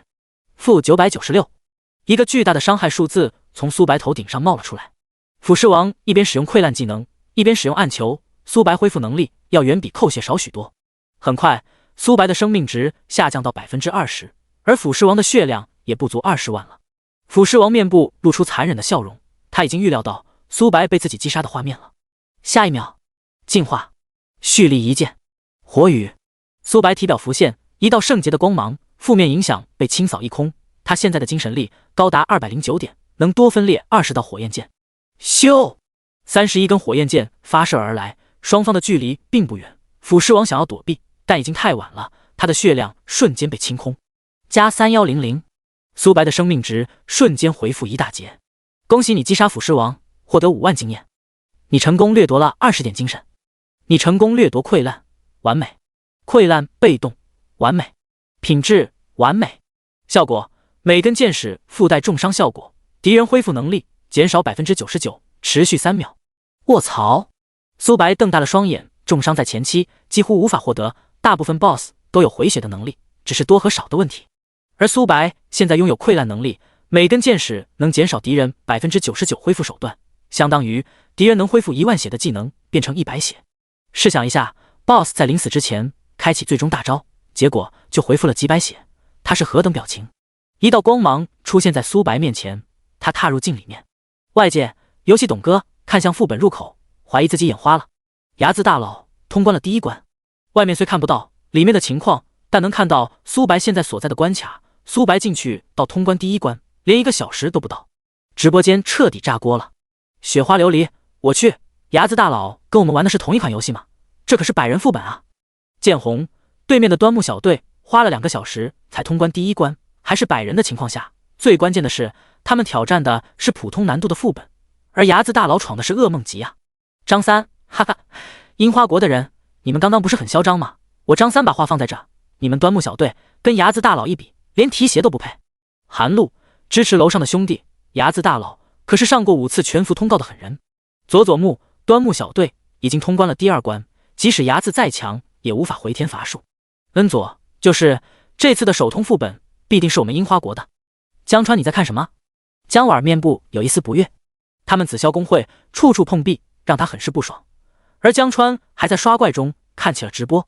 顾主管，睚眦通关了第1关，还是噩梦难度的副本，他的实力能通关第1关也很正常。等等，你说什么？江婉瞪大了双眼。噩梦模式要比普通模式不知困难了多少倍，这才过去1个小时啊！不可能，绝对不可能！江晨伸过脑袋，看向画面内的情况，整个人都不好了。尼玛，他们数百人都未必能通关普通模式的副本。这一刻，江晨畏惧了，跟苏白为敌真的是明智的选择吗？但他们紫霄工会可是大工会，要是害怕一个散人，那实在太丢人了。况且苏白还击杀过自己，伢子你给我等着！第二关，苏白行驶在森林，这里很昏暗，好在苏白精神力高达200多点，周围的情况都能看得一清二楚，这就是4属性高的好处。不然，其他弓箭手独自闯噩梦模式，第二关的环境会影响到他们的战力发挥，怪物靠近了还不知道。一棵大树睁开了浑浊的眼眸，它注视着苏白。名称：树妖，单位：普通，等级 LV11，血量 15W， 攻击力999，技能：缠绕、冲锋、藤蔓。描述：这是一棵柳树，因受到萨格尔的诅咒，变为了树妖。萨格尔，前世苏白在游戏的大后期才遇到他的，以他的实力，不应该出现在这里才对。难道是噩梦难度的缘故？苏白嘀咕道。嗡！一根树枝打破了他的思绪，苏白本能的躲避，规避了这一击。苏白拉弓射箭，风摇丝触发，攻速被拉满，不到10秒，树妖就隐恨西北。你击杀树妖，获得1000点经验值。你成功掠夺复苏，优秀。复苏被动1/20，品质优秀。效果：每秒回复5点生命值。回血能力：苏白佩戴赤焰套装后，除了生命源泉每秒能回复5点血，就没有自动回血技能了。叠满后每秒能回复100血，3分钟不到，苏白就能到全胜状态。很快，苏白掠夺了20点力量，20点体质，20层被动。复苏被动20/20，品质优秀。效果：每秒回复100点生命值。几棵粗大的柳树映入眼帘，他们睁开浑浊的双眸，注视着面前的人类。名称：树妖战士，单位：精英，血量 30W，攻击力1200，技能：冲锋、树叶化刃、缠绕、木系牢笼。29章，击杀树妖王。树妖战士拔地而起，会动。只有少数树类怪物才会移动，而这些会动的怪物速度并不快，而树妖战士恰恰相反，他们的速度很快，但在苏白面前根本不够看。风摇丝发动，敏捷突破400大关，冰霜蔓延，减少他们的攻击频率跟移动速度。嗡嗡嗡，密集的树叶化为刀刃，苏白本能的规避，但攻击实在太多了。-100，-30，流血。每片树叶能造成100点伤害，后续还有3秒的流血效果。苏白攻速拉满，1秒能回复1000点血量，下降的速度要远比回复的速度慢许多。树妖战士生命值高达30W，即使是苏白也要花近10秒才能击杀这些树妖。几分钟后，树妖战士被击杀。你成功击杀10头树妖战士，获得2万点经验值。你成功掠夺了2点力量。你成功掠夺了2点体质。你成功掠夺束缚，优秀。催生被动1/20，品质优秀。效果：每根箭矢有1%概率触发缠绕能力，束缚敌人1秒，同一个目标有10秒的间隔。叠满后，每根箭矢有20%概率束缚住对手。苏白正好缺一个控制技能，有了催生，他能放心输出了。很快，苏白掠夺了20点力量，20点体质，20层被动。催生被动20/20，品质优秀。效果：每根箭矢有20%概率触发缠绕能力，束缚敌人1秒，同一个目标有10秒的间隔。恭喜你提升到12级，获得5自由属性点。新获得来的属性点加在了敏捷上面，攻速从 7.42S 提升到 7.52。丛林深处，一棵巨大的柳树直冲云霄。名称：树妖王，单位：青铜 BOSS， 等级 LV12，血量 200W，攻击力2100，技能：荆棘、木系护盾、缠绕、木盾、树叶化刀、生命回复。描述：这是一棵巨大的柳树，因你大量杀害它的子民，它对你的敌意已经达到不死不休的地步。200万血。苏白嘴角不由得抽了抽，骷髅王也才100万血量而已。树妖王是青铜 BOSS， 骷髅王是白银 BOSS 啊！树妖王睁开沧桑的眼眸，沙哑道：“人类，你好大的胆子，敢杀害！”咻！-1100，弱点-93，-913，-1911。巨大的数字从树妖王头顶上冒了出来。树妖王面部扭曲变形，面前的人类实在太猖狂了。他还没说完话，就一言不合就动手。你找死！大量的树叶漂浮在半空，嗡嗡嗡，树叶如同刀片一样。苏白本能的规避，但树叶的数量实在太多了。-200，-60，流血。苏白血量持续下降着，苏白拉动弓箭对准了树妖王，风摇丝触发，手速被拉满，每秒10箭的情况下能回复1000点血，再加上复苏的能力，1秒100血，相当于苏白1秒能回复1100血。荆棘，苏白被几颗种子包裹，它们变为长着倒刺的花朵，锋利的尖刺刺入苏白身体。负50，负10，流血，伤害并不高，但它们的数量跟攻击速度都很强悍，配合树叶化刃的能力，苏白回复的血量要远比扣血的速度慢许多。树妖王没有停息的打算，荆棘的数量持续增长着。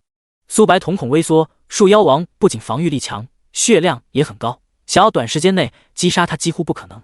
苏白的弓箭对准了荆棘，他现在每箭能造成近4000点的伤害。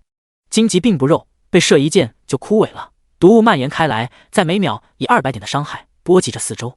很快，荆棘被清扫一空，苏白的血量也恢复到了健康的状态。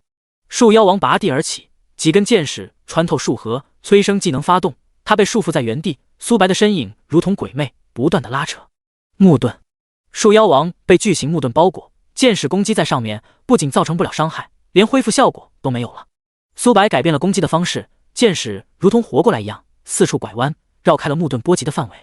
树妖王看到这一幕傻眼了，面前的人类不仅肉的可怕，输出还很高，最关键的是战斗技巧很强。缠绕，进化，苏白瞬间挣脱束缚，没给他喘息的机会，木系牢笼出现在脚底，上面长着一根根利齿。闪现，苏白出现在几十米外，很快树妖王的血量下降到 20%。 下一秒，他被耀眼的光芒包裹，他发动了生命恢复能力加1600。树妖王看到自己恢复的血量，陷入到了呆滞。溃烂减少了 99% 恢复效果，不然树妖王的生命值会瞬间被拉满。蓄力一剑，火雨，树妖王被33根火箭穿透身体，生命值瞬间被清空。你击杀树妖王，获得10万经验值。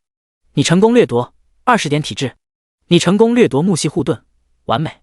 木系护盾被动1，品质完美。效果生成2000点血量的护盾，破碎后全能吸血症 1%， 持续10秒，冷却时间3分钟。卧槽，2000点血量的护盾看上去很垃圾，实则不然，木系护盾最强悍的是全能吸血。苏白触发风摇丝的情况下，1秒钟能射10箭，10秒就是100箭，再加上蓄力一箭，火雨一下子能回复3000多血。生命偷取每攻击一下能回复100血，两者叠加在一起，绝对不是1+1等于2那么简单。与此同时，外界已经掀起滔天巨浪了。30章，暗影螳螂王攻击力突破4000，牙子通关了第2关。游戏董哥瞪大了双眼，这才过去1个小时而已，花费的时间竟然跟第1关相差无几。直播间内炸锅了，我去，牙子大佬也太猛了。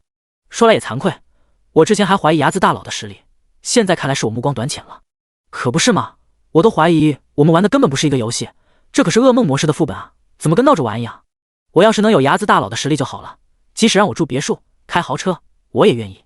+1，樱花国的人彻底 M 了，他们只能在直播间发呆。端木小队虽然闯过了第2关，但第3关的难度绝非是前2关能够比拟的，谁胜谁败还犹未可知。要是苏白能拿手通，那简直不是打脸，是把他们的脸按在地上摩擦。苏白闯的是噩梦模式，而端木小队是普通模式，人数多就算了，还比苏白提前进去。要是这都无法拿手通，干脆早一个豆腐撞死得了。可恶，牙子为何这么强？江川咬牙切齿，与其端木小队拿到手通，他更不希望苏白能拿到手通。江婉面部同样很难看，他们都顾不得刷级了，双眸直勾勾盯着直播画面，期待着端木小队能抢夺苏白的机缘。江晨看江婉，江川的目光都变了，要不是这2个蠢货，苏白或许会加入他们紫霄公会也说不定。第3关，高空中悬挂着红色的月亮，这并不是真正的月亮，而是副本幻化出来的，周围很是昏暗，给人一种诡异的感觉。突然一道残影朝着苏白扑来，苏白来了个翻滚，躲避了这一击。看清楚来人后，苏白瞳孔微缩，这是一头黑漆的螳螂，名称暗影螳螂，单位普通，等级 LV12， 血量 10W， 攻击力1311，技能暗影突刺，气息收缩，蜻蜓点水。描述：这是一头变异的螳螂，常年生活在黑暗中，要不是自己精神力高达200多点，暗影螳螂这一击就得手了。暗影螳螂只有10万血，但攻击力要比树妖强大得多，他们属于刺客一类的怪物，弓箭手最害怕的就是近身。不过苏白可不是一般的弓箭手，他现在的血量高达8000多，再加上护盾，有1万多的血量。暗影螳螂化为一道残影，苏白拉动弓箭封锁了他的路线。暗影螳螂高高跳起，竟然连续跳跃了2下，锋利的利爪袭来。苏白来了一个翻滚，规避了这一击。咻！箭矢刺入暗影螳螂的眼珠里，触发弱点跟暴击，巨大的伤害数字从他头顶上出现。风摇丝发动，再配合冰霜蔓延，他的速度下降1截。苏白利用手长的优势，不到10秒，他被击杀。你击杀了暗影螳螂，获得2000点经验。你成功掠夺暗影突刺，优秀。暗影突刺被动1/20，品质优秀。效果：箭矢的飞行速度加10米/s，叠满后，箭矢的速度每秒能提升200，面对移速快的生物，能更容易命中。不好！闪现！苏白消失在原地，数十头暗影螳螂从黑暗中跳了出来，他们锋利的利爪砍向苏白原本所在的位置。呼！苏白长舒了一口气。第3关要比前2关加在一起还困难，这个地形实在太适合暗影螳螂了，稍有大意就会被秒杀。苏白手速拉满，平均每5根箭矢能触发催生，他们被束缚在原地1秒。虽然同一个目标有10秒的间隔，但束缚住的这1秒就足够改变战局。很快，这些暗影螳螂被射杀。你击杀了暗影螳螂成时，获得了2万经验值。你成功掠夺2点敏捷。你成功掠夺2点力量。你成功掠夺暗影突刺。接连不断的提示音震耳欲聋。10几分钟后，苏白掠夺了20点力量、20点敏捷、20层被动。暗影突刺被动20%，品质优秀。效果：箭矢飞行速度加200米/s，距离箭矢达到1倍音速，已经不远了。苏白感知力全开，时刻感应着周围的动向。几道残影扑向苏白，他们的体型要比普通暗影螳螂稍大一些。苏白往后躲避，规避了这些攻击。名称：暗影螳螂。单位：精英。等级：LV12。血量：20W。攻击力：1811。技能：夺命镰刀、突刺、蜻蜓点水、精准谢幕。精英暗影螳螂不管是血量还是攻击力都比普通暗影螳螂强得多，但在苏白面前根本不够看，他已经适应了这里的环境。箭矢飞行的速度提升的情况下，他们根本无法闪避苏白的攻击。你击杀了暗影螳螂精英乘5，获得2万经验值。你升级到13级，获得5自由属性点。你成功掠夺2点敏捷。你成功掠夺2点力量。你成功掠夺精准谢幕，完美。精准谢幕被动1/10，品质完美。效果：精准度正1%。所谓的精准度就是命中敌人要害的概率，精准度达到100%，即使苏白闭眼射击也能指拿打。火雨能分裂出30多根箭矢，只要 BOSS 警惕的情况下，大部分的箭矢都无法命中他。新获得来的属性加在了敏捷上面。很快，苏白掠夺了20点力量、20点体质、10层被动。精准谢幕被动10%，品质完美。效果：精准度正10%。荒凉的陆地，黑暗将这里包裹，废弃的宫殿顶上匍匐着一只巨大的螳螂。名称：因卡洛斯暗影螳螂王。单位：白银 BOSS。等级：LV13。血量：150W。攻击力4100。技能：幻影分身、背刺、黑暗陨落、连续挥砍、连续跳跃、黑暗风暴。描述：因卡洛斯生前是一个科学家，很喜欢研究螳螂，因一次意外，他把自己变成了螳螂，而其他科学家也沦落为螳螂。这些怪物生前是人？苏白呢喃了一句。因卡洛斯睁开冰冷的眼眸，打量着苏白。人类？我能嗅到你体内有庞大的力量，要是把你变为螳螂，一定很有趣。31章通关噩梦副本。咻！箭矢射来，因卡洛斯本能的规避，躲过了这一箭。无理的家伙！喂，我在跟你说话了。见苏白没理会自己，而是用弓箭不断射向自己。因卡洛斯双眸闪过寒芒。既然你想找死，那我就送你下地狱吧。因卡洛斯煽动着羽翼，他竟然能在天空短暂的飞行。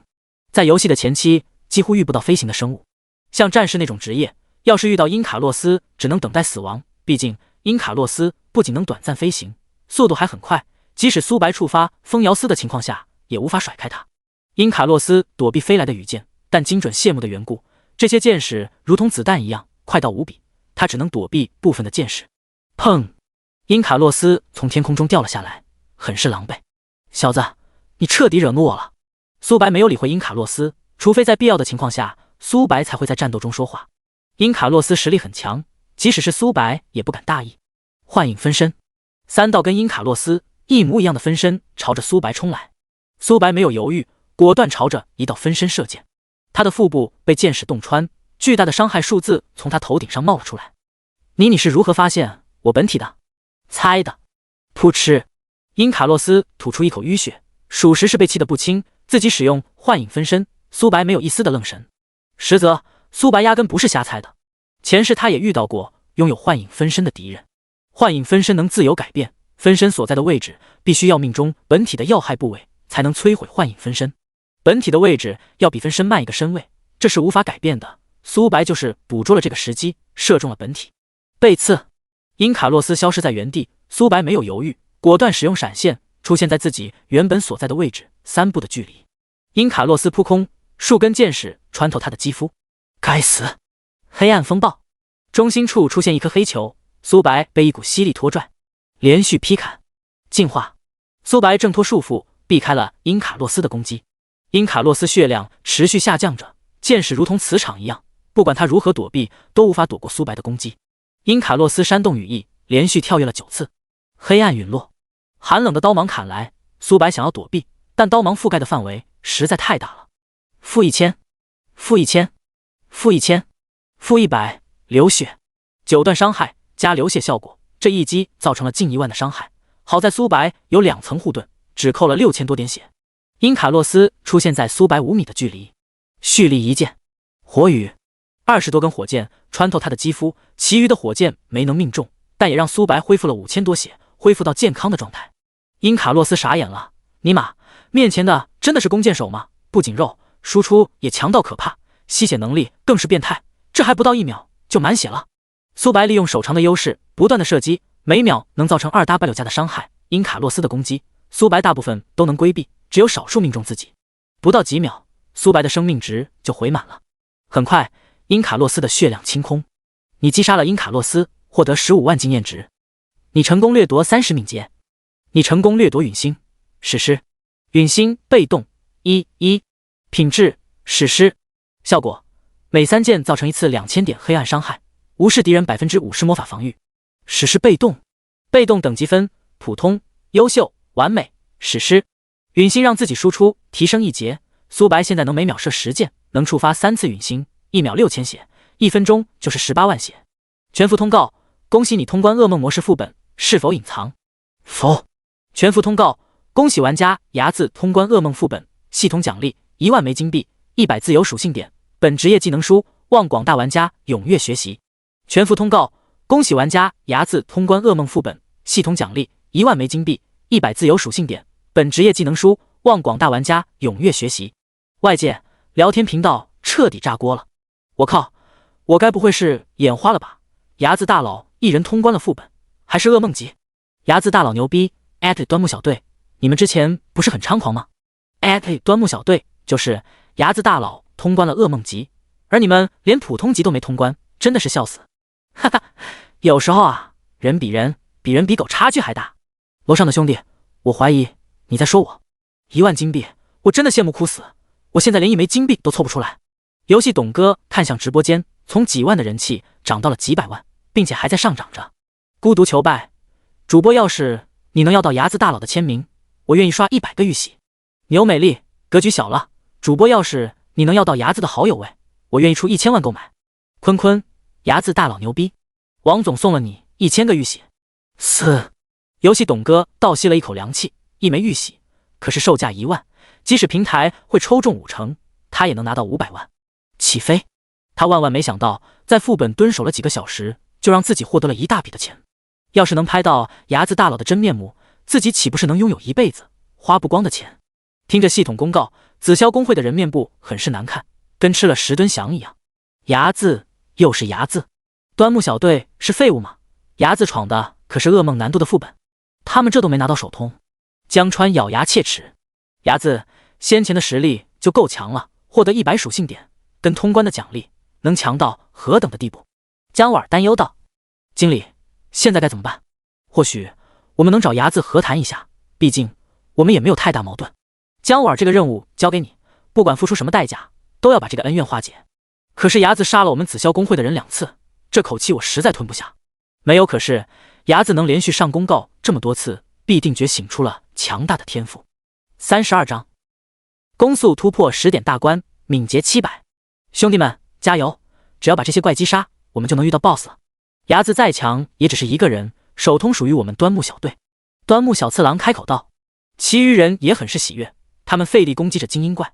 很快，精英怪被击杀，一头庞大的 BOSS 出现。突然，一道声音传入他们耳中：这怎么可能？我们连普通难度的副本都没有通关，伢子却通关了噩梦副本。不可能，绝对不可能，这一切一定是假的。我端木小次郎不相信，这个世界有比我还强大的人。我不甘心啊！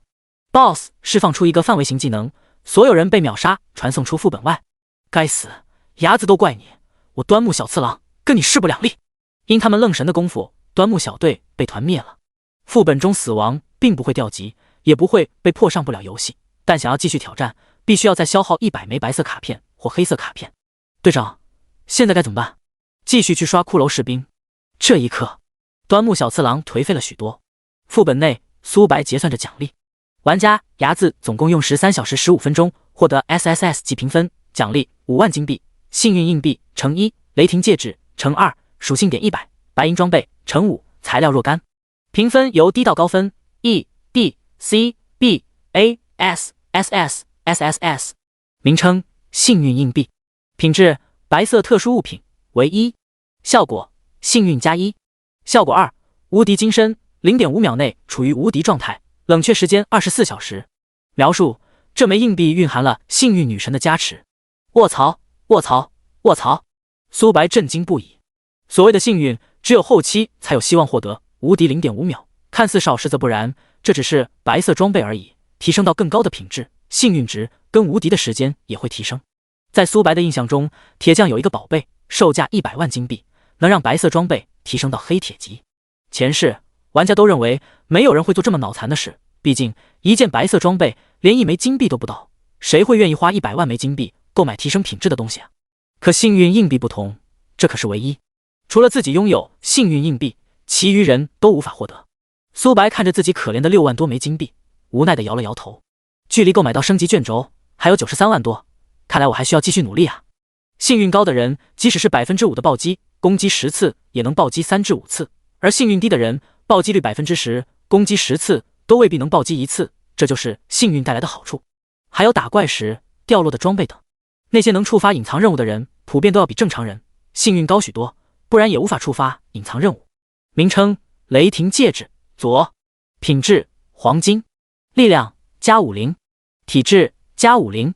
敏捷：加50。精神：加50。效果1：每次攻击附带100点雷霆伤害。效果2：每次攻击有 5% 概率麻痹对手 0.5秒。描述：雷霆戒指左右配合在一起，能发挥出1+1大于2的效果。名称：雷霆戒指右。品质：黄金。力量：加50。体质：加50。敏捷：加50。精神：加50。效果1：每次攻击能叠加1层100点的雷霆护盾，上限20层。效果2：攻击麻痹的对手，额外造成1倍的伤害。雷霆戒指左偏向于攻击，雷霆戒指右偏向于防守。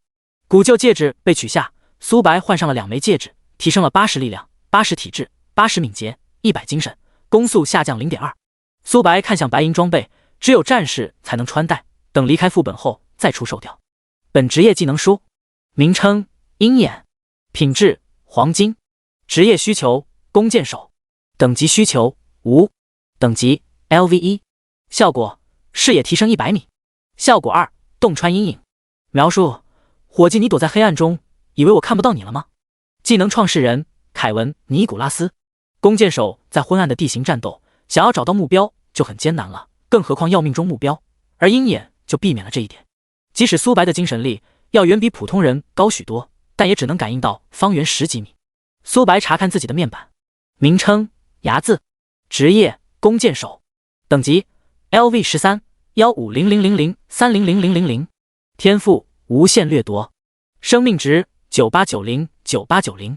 法力值3750，力量511，体质509，敏捷501，正5%，精神329，魅力10，攻击力1022，攻速10.4s，正5%，暴击率15%，物理穿透10%，护甲491，魔抗278，自由属性点200，装备骷髅长弓白银，雷霆戒指左右，赤焰一套7/7，青铜套装，白色耳环 X2，蓝海项链青铜，幸运硬币，能量玉佩，技能无限掠夺，直感，重剑，燃烧，风摇丝，生命源泉，敏捷增幅，投石，冰霜蔓延，绝对防御，冰雾，免伤，反伤，枝繁叶茂，生命偷取，毒系抗性，毒物，毒灵侵蚀，肉体硬化，蓄力一剑，灵魂攀附，腐化，腐蚀，溃烂，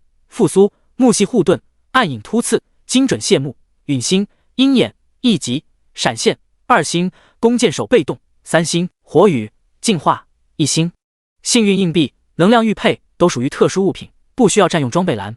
弓箭手被动提升到了3星，攻击距离提升了10%，击杀1万头生灵才能提升到4星，攻速突破10后，每100点敏捷才能提升1点攻速。苏白犹豫了片刻，200自由属性点加在了敏捷上面，敏捷701，正5%，攻速12.4s，正5%。苏白现在每秒能射12箭，触发风摇丝的情况下，每秒能射进14箭，陨星能触发5次左右，造成1万点黑暗伤害。现在的苏白在遇到因卡洛斯，不出3分钟就能击杀他。33章将瓦尔吃扁。全服通告：恭喜你成功登榜等级第1名，是否选择隐藏 ID？ 全服通告：恭喜你成功登榜装备榜第1、第2名，是否选择隐藏 ID？ 2条提示传入苏白的耳旁，不隐藏。全服通告：恭喜玩家牙字登顶等级榜第1名，望广大玩家踊跃学习。全服通告：恭喜玩家牙字登顶装备榜第1、第2名，望广大玩家踊跃学习。聊天频道炸锅了，我去，我该不会是眼花了吧？牙字大佬已经13级了，我才5级啊！尼玛，这差距未免也太大了！你们快看装备榜，只有黄金装备才能上榜，牙字大佬已经有黄金装备了，还不是一个？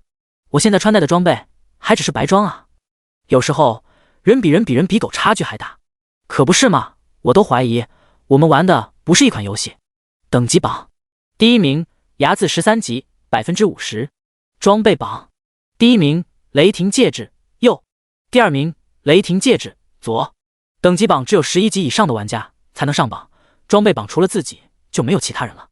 等级榜第1名的奖励是刷怪获得的经验提升10%，装备榜第1名伤害提升10%，第2名伤害提升5%，第3名 4.5， 以此类推。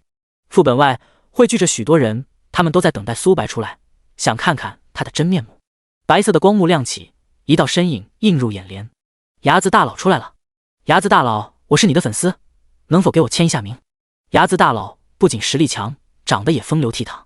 游戏董哥冲到苏白面前，谄媚道：牙子大佬，自我介绍一下，我是游戏董哥，我能要你一个好友位吗？哗！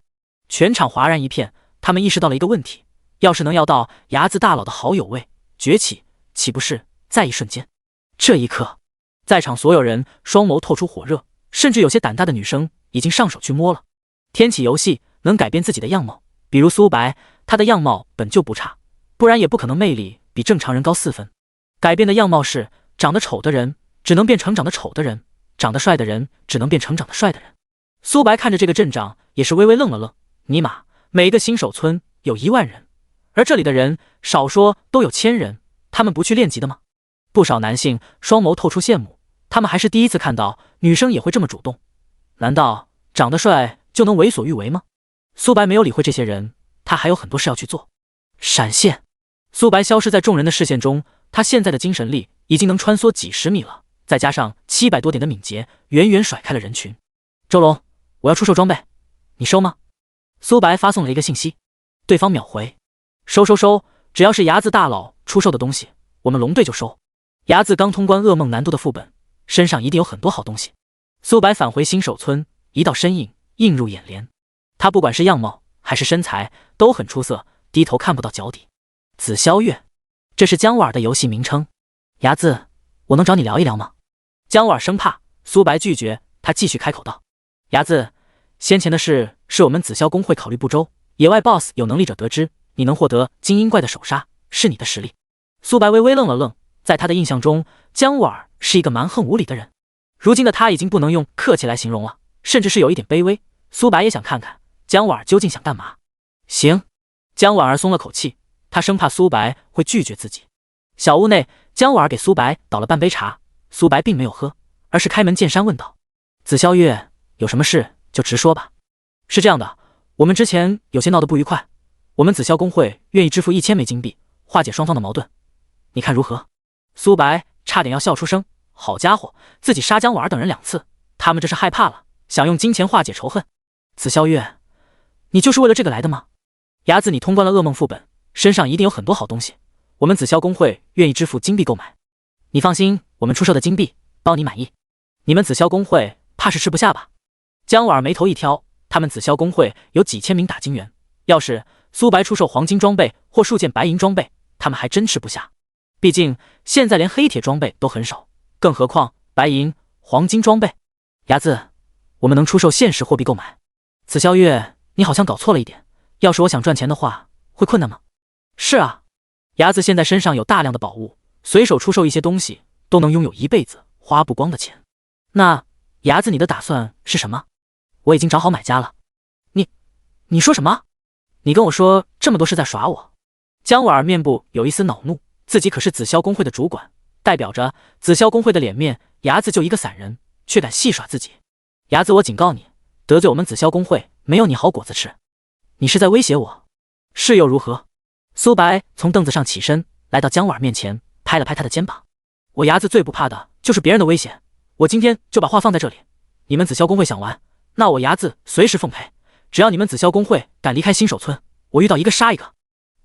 你，姜武儿害怕了，先前他还想威胁苏白一下，然而苏白根本不吃这一套。34章鹰眼基础被动提升。简朴的房屋坐着2道身影。伢子先生，让你久等了。没事。苏白摆了摆手。周龙的对面站着几道身影，他们是周龙小队的人。周龙看苏白的眼神有一些微妙，先前他已经表露过自己的身份，但苏白跟自己说话的态度如同普通人一样，这代表着苏白现实中地位不低，不然跟自己说话的态度绝非是这样的。苏白自然不知道周龙内心的小九九，前世苏白可是战神，即使跟官方的最高层对话都不会感觉到丝毫的紧张。苏白取出大量的装备，大多数装备是白色品质的，少数是黑铁跟青铜级的，这是苏白通关噩梦副本获得的。他们看到这些装备也是暗暗啧舌。周龙身上最好的装备也才青铜，而苏白的青铜装备跟不要钱似的。几分钟后，周龙核对了一下装备，缓缓开口：伢子先生，现在的黑铁装备售价30枚金币，我们愿意支付50枚金币，青铜装备500枚金币一件，你看如何？好。苏白也没有拒绝，他们出的价格在自己预料之上。很显然，周龙想跟自己处好关系。这些装备你们收吗？苏白取出了5件战士装备，虽然不是套装，但在现阶段绝对是最顶尖的。几人瞪大了双眼，怀疑自己看错了，他们官方不知有多少人，可没有一人拥有白银装备。如今苏白一下子取出5件白银装备，怎么可能不让他们激动？伢子先生，你能稍微等我一下吗？白银装备的价格太高，我现在没有这么多金币。不过你放心，我们官方什么都缺，唯独不缺钱。周龙赶忙离开房屋，跟上面的人联系了起来。其余几人的视线死死盯着这几件白银装备，他们恨啊，要是自己是战士职业就好了。队长，你可真该死啊！你说什么？伢子要出售白银级装备？长官，白银级装备除了伢子，其余人都没有，价值不可估量。这样吧，每件白银级装备我们愿意出2000枚金币。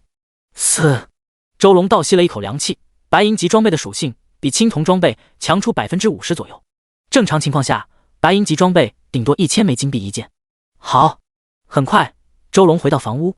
伢子，我们官方愿意出1万枚金币，收购这5件白银装备，你看如何？好。呼，周龙长舒了一口气，生怕苏白会拒绝。好在这次购买装备是完美完成了上面的任务。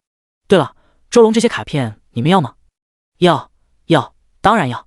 周龙连忙点头。他们现在还无法通关困难副本，但等级提升上去，再加上白银装备的帮助，通关困难副本也不是难事。这场交易，苏白总共获得了2万枚金币，距离100万金币的目标更近了一步。技能升级大厅，苏白躺在强化舱内。是否升级？基础被动敏，基础被动敏提升到6级，需花费60枚金币。是。基础被动敏提升到6级，提升到7级，提升到8级。基础被动敏等级10级，效果敏捷属性永久提升 10%。基础被动敏是否升级到11级，需支付1000枚金币。基础被动敏的价格提升了10倍，不过从10级以后，提升的属性也会成倍。是。基础被动敏提升到11级，提升到12级，提升到13级。玩家等级没达到14级，无法再提升。基础被动敏等级13级，效果敏捷永久提升 16%。是否离开强化舱？否。苏白还有鹰眼没有升级了，鹰眼升级到2级需要支付100枚金币。鹰眼升级的价格是基础被动敏的10倍，不过苏白现在的身价可是有近10万金币，丝毫的不慌。他之后的计划能赚取到不少的金币，只要能完成100万金币，轻轻松松先提升自己的实力才是王道。是。你支付了100枚金币，鹰眼提升到2级。你支付了200枚金币，鹰眼提升到3级。你支付了300枚金币，鹰眼提升到4级。鹰眼被动等级10级，效果视野提升1000米。鹰眼提升到11级，需要支付1万枚金币。苏白嘴角不由得抽了抽，寻常人获得了鹰眼也无法支付费用，升级鹰眼1万枚金币，除了苏白以及部分大势力根本拿不出来。视线对于弓箭手很重要。是。你支付了1万枚金币，鹰眼提升到11级。你支付2万枚金币，鹰眼提升到12级。你支付3万枚金币，鹰眼提升到13级。提示：由于你等级不足，无法提升到14级。鹰眼被动等级13级，效果视野提升1600米。效果2：洞穿阴影。描述：伙计，你躲在黑暗中，我依然能看到你。技能创世人凯文·尼古拉斯。鹰眼从100米视野提升到1600米，足足16倍。苏白看着自己剩余的金币，苦笑了一声。要不是出售给周龙他们装备，他口袋里的金币比脸还干净。敏捷提升了 11%， 苏白现在的敏捷高达700多点，足足提升了80多点敏捷。即使是主修敏捷的玩家，能否有80敏捷都是未知数。伍德的任务还差4头 BOSS， 后续的计划正好能把这4头 BOSS 击杀，完成任务。先下线。苏白回到现实世界，他从游戏舱内走了出来，做了一遍小学第2遍广播体操。苏白打开冰箱，做了个家常菜，打开手机看向论坛。第一条帖子格外的显眼。游戏董哥，各位，我是游戏董哥，想必大家都来过我的直播间。端木小队花费了2个小时才通关普通副本的第1关，而牙子大佬起却只用了1个小时不到，还是噩梦难度的。想必大家都已经觉醒了天赋，我觉醒的是优秀级天赋，每次升级获得的自由属性点是正常人的1倍。你们觉得牙子大佬觉醒的是什么等级的天赋？35章村长发布的任务。雪月游戏董哥，我认为牙子大佬必定是觉醒了史诗级天赋，我觉醒的是普通天赋，输出增加 10%。 我就有一个朋友觉醒出了完美级天赋，他是弓箭手职业，攻速是寻常人的2倍。20岁18厘米，楼上的格局小了。我们新手村就有觉醒出史诗级天赋的人，可跟牙子大佬相比，他都怀疑自己觉醒了个假的天赋。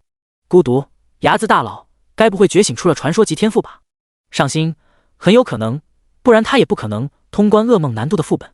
狗剩，要是我能觉醒传说天赋就好了。+1。论坛上大部分帖子都讨论自己的传说天赋吗？格局小了。苏白关闭手机，吃好了饭菜，躺在床上缓缓的入睡。与此同时，紫霄大楼，姜婉儿，你是干什么吃的？连这件事都办不好，我看你这个主管是做到头了。江晨指着姜婉儿的鼻子一顿臭骂。姜婉儿不管是脸蛋还是身材都是顶尖的，先前江晨想让姜婉儿用美色勾引苏白，然而苏白根本不吃这一套。姜婉儿头颅低下，很是委屈，他对苏白的恨意越发的强烈。自己已经够放低姿态了，可苏白却不领情。经理，你消消气，主管他已经尽力了，是睚眦不领情。我们紫霄工会还会派一个散人玩家吗？要是此事传出去，我们紫霄工会畏惧一个散人，那这不纯纯打我们的脸吗？哼！江晨冷哼了一声。江川，要不是你跟姜婉儿，我们哪会得罪睚眦？我们现在的实力已经落后其他工会一大截了。不过，江晨的语气变得犀利，这一切都是睚眦做的，我们紫霄工会跟他不死不休，既然他不想要和谈，那我们就奉陪到底，看谁才能笑到最后。豪华大楼，数十道身影坐在凳子上。哈哈，周龙购买到了白银级装备。什么？其余人瞪大了双眼。那可是白银级装备啊！他们现在在天启的玩家穿戴最好的装备，也才青铜品质而已。长官，白银装备总共有几件？5件。主位上的老者伸出手掌。嘶！众人倒吸了一口凉气。5件白装，绝对能让他们的实力再上一个台阶。咚咚咚，房门被敲响。进。周龙走了进来，他身旁跟着他的队友。周龙干得不错。周龙面部有一些愁斩。周龙怎么了？夏老，你让我办的事我没有完成，伢子不愿意加入任何的势力。夏老双眸闪过惋惜之色，伢子可是通关的噩梦难度的副本，要是能把他拉拢进自己这边，樱花国、灯塔国都要靠边站。清晨，苏白进入了天启。苏白现在的等级已经有13级了，能在村长那接取支线任务。冒险者，你找我有什么事？村长开口道。村长，我要在你这接取任务。冒险者，正好我这边有一个任务很适合你。定。任务：支援格雷。惩罚：无法在村长这接取任何任务。奖励：未知。时限：24小时。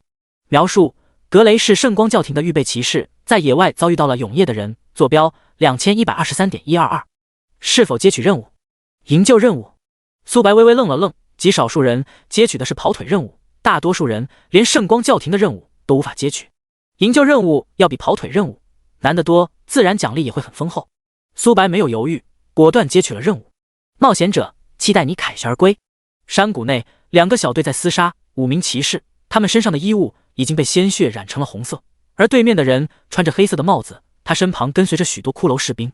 格雷，你们就别挣扎了，成为我的骷髅中的一员不好吗？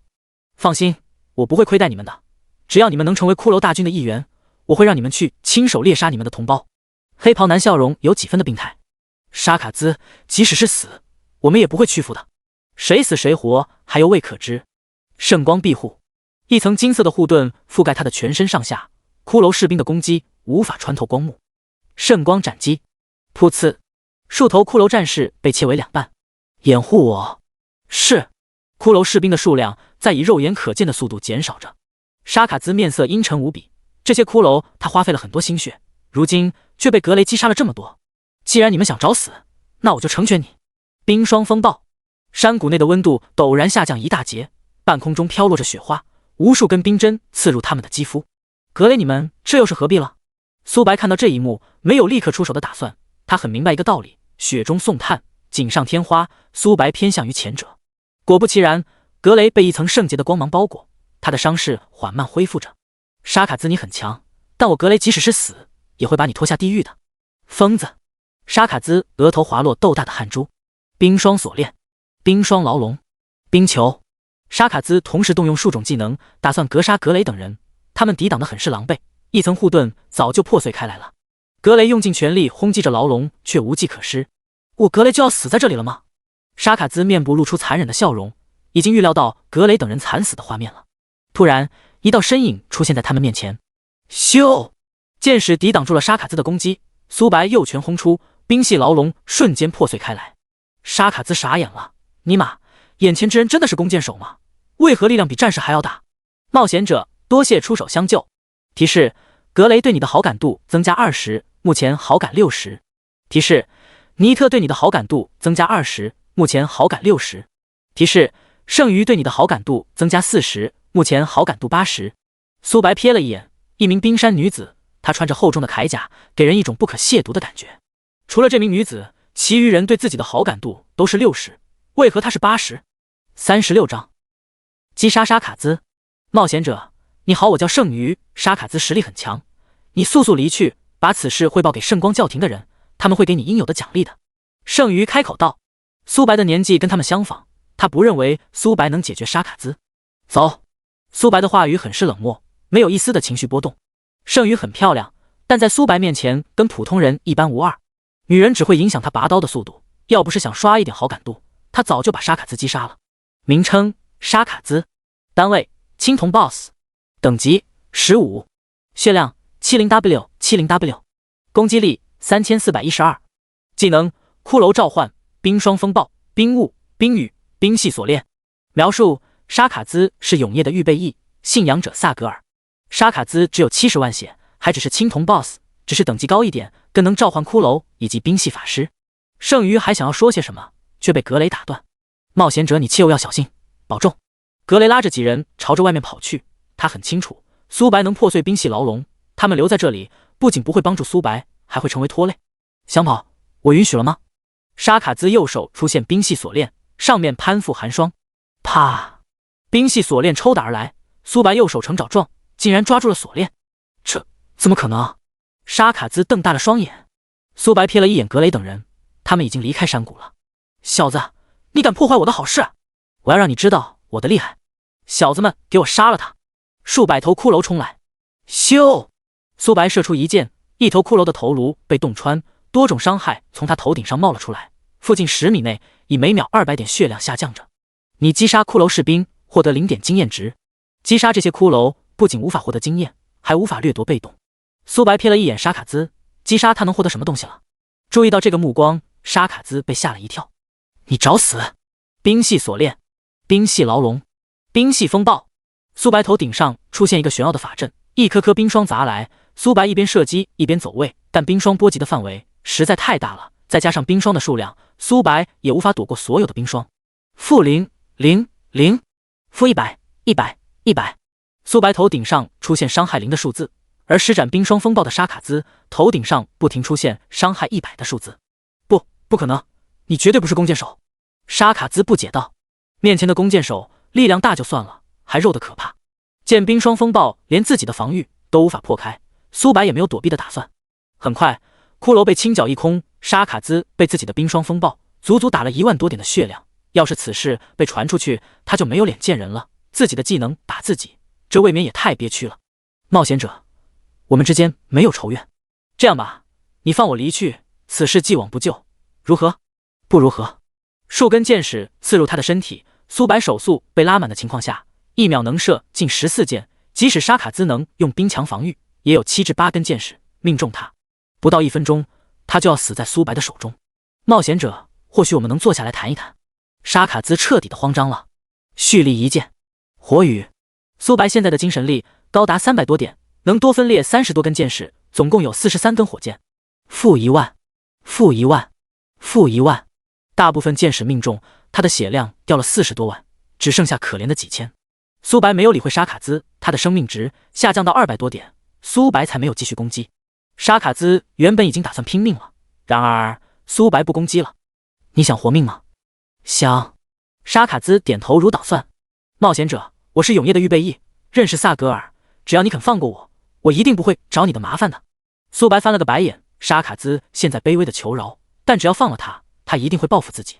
至于认识萨格尔，苏白表示不信，沙卡兹只是预备成员，根本没有资格见到萨格尔。只要你交出你身上所有的东西，我就放了你，如何？能换一个要求？一根箭矢抵在他的下颚，只要他再敢废话一句，苏白会毫不犹豫扣动弓箭。冒险者，我能把身上的东西都给你，不过你要对天道发誓，不然你杀了我怎么办？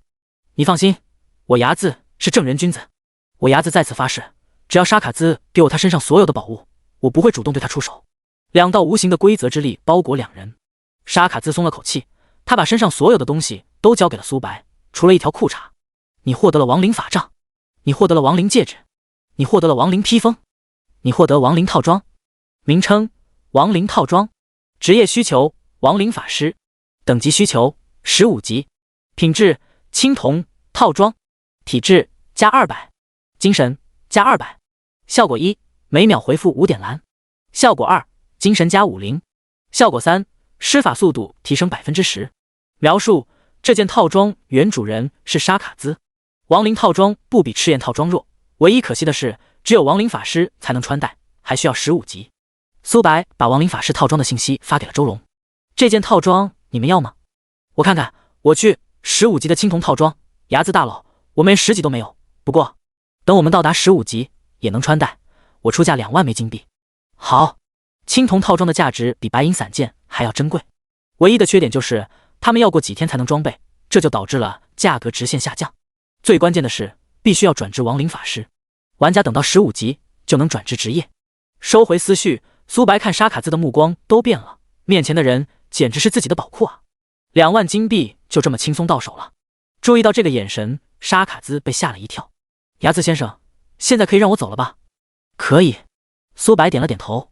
沙卡兹移开目光后，双眸透出恨意。他只是永夜的预备成员，套装丢失，在永夜的地位会直线下降。之前的冰霜风暴让自己扣了许多血，苏白身上有反伤的手段。沙卡兹估摸着牙子是魔法反伤，并不是物理反伤，不然实在太变态了。沙卡兹面部露出残忍的笑容，要是自己能把苏白杀死，不仅装备会回来，还能获得大量的好处，简直是一举两得。刚刚的天道发誓并没有允许自己不能对苏白出手。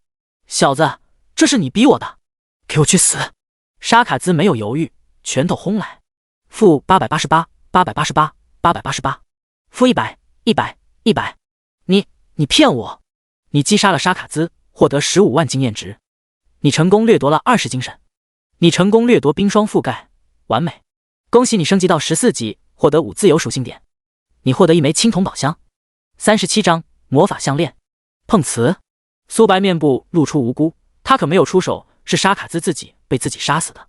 冰霜覆盖被动1，品质完美，效果每根箭矢减少敌人100点敏捷，持续3秒。冰霜覆盖配合冰霜蔓延，能减少敌人120的敏捷， 0.2的攻速，面对移动慢的对手，全程能放风筝。是否开启青铜宝箱？是。你获得晋级卡。你获得100枚金币。名称：晋级卡。品质：青铜级。效果：使用晋级卡能直接转职为亡灵法师。提示：必须是法师职业，且等级达到15级。晋级卡节省了做转职任务的时间。这次收获颇丰，不仅获得了2万多枚金币，还提升了1级，距离完成任务还差3头 BOSS。五叔，你一定要救那名冒险者，要没有他，我们已经是一具冰冷的尸体了。格雷，你放心，五叔尽可能救出那位小友。被称为五叔的人面部布满着络腮胡，他很清楚一件事，现在过去，苏白早就被沙卡兹击杀了，毕竟双方有一段距离。一道身影映入眼帘，格雷冲到他面前，喜悦道：冒险者你没有死，实在太好了，多谢你出手相救，有什么我们能够帮助的尽管开口。他们的好感度一下子涨到了80点。冒险者，那位永夜的成员了，被我杀了。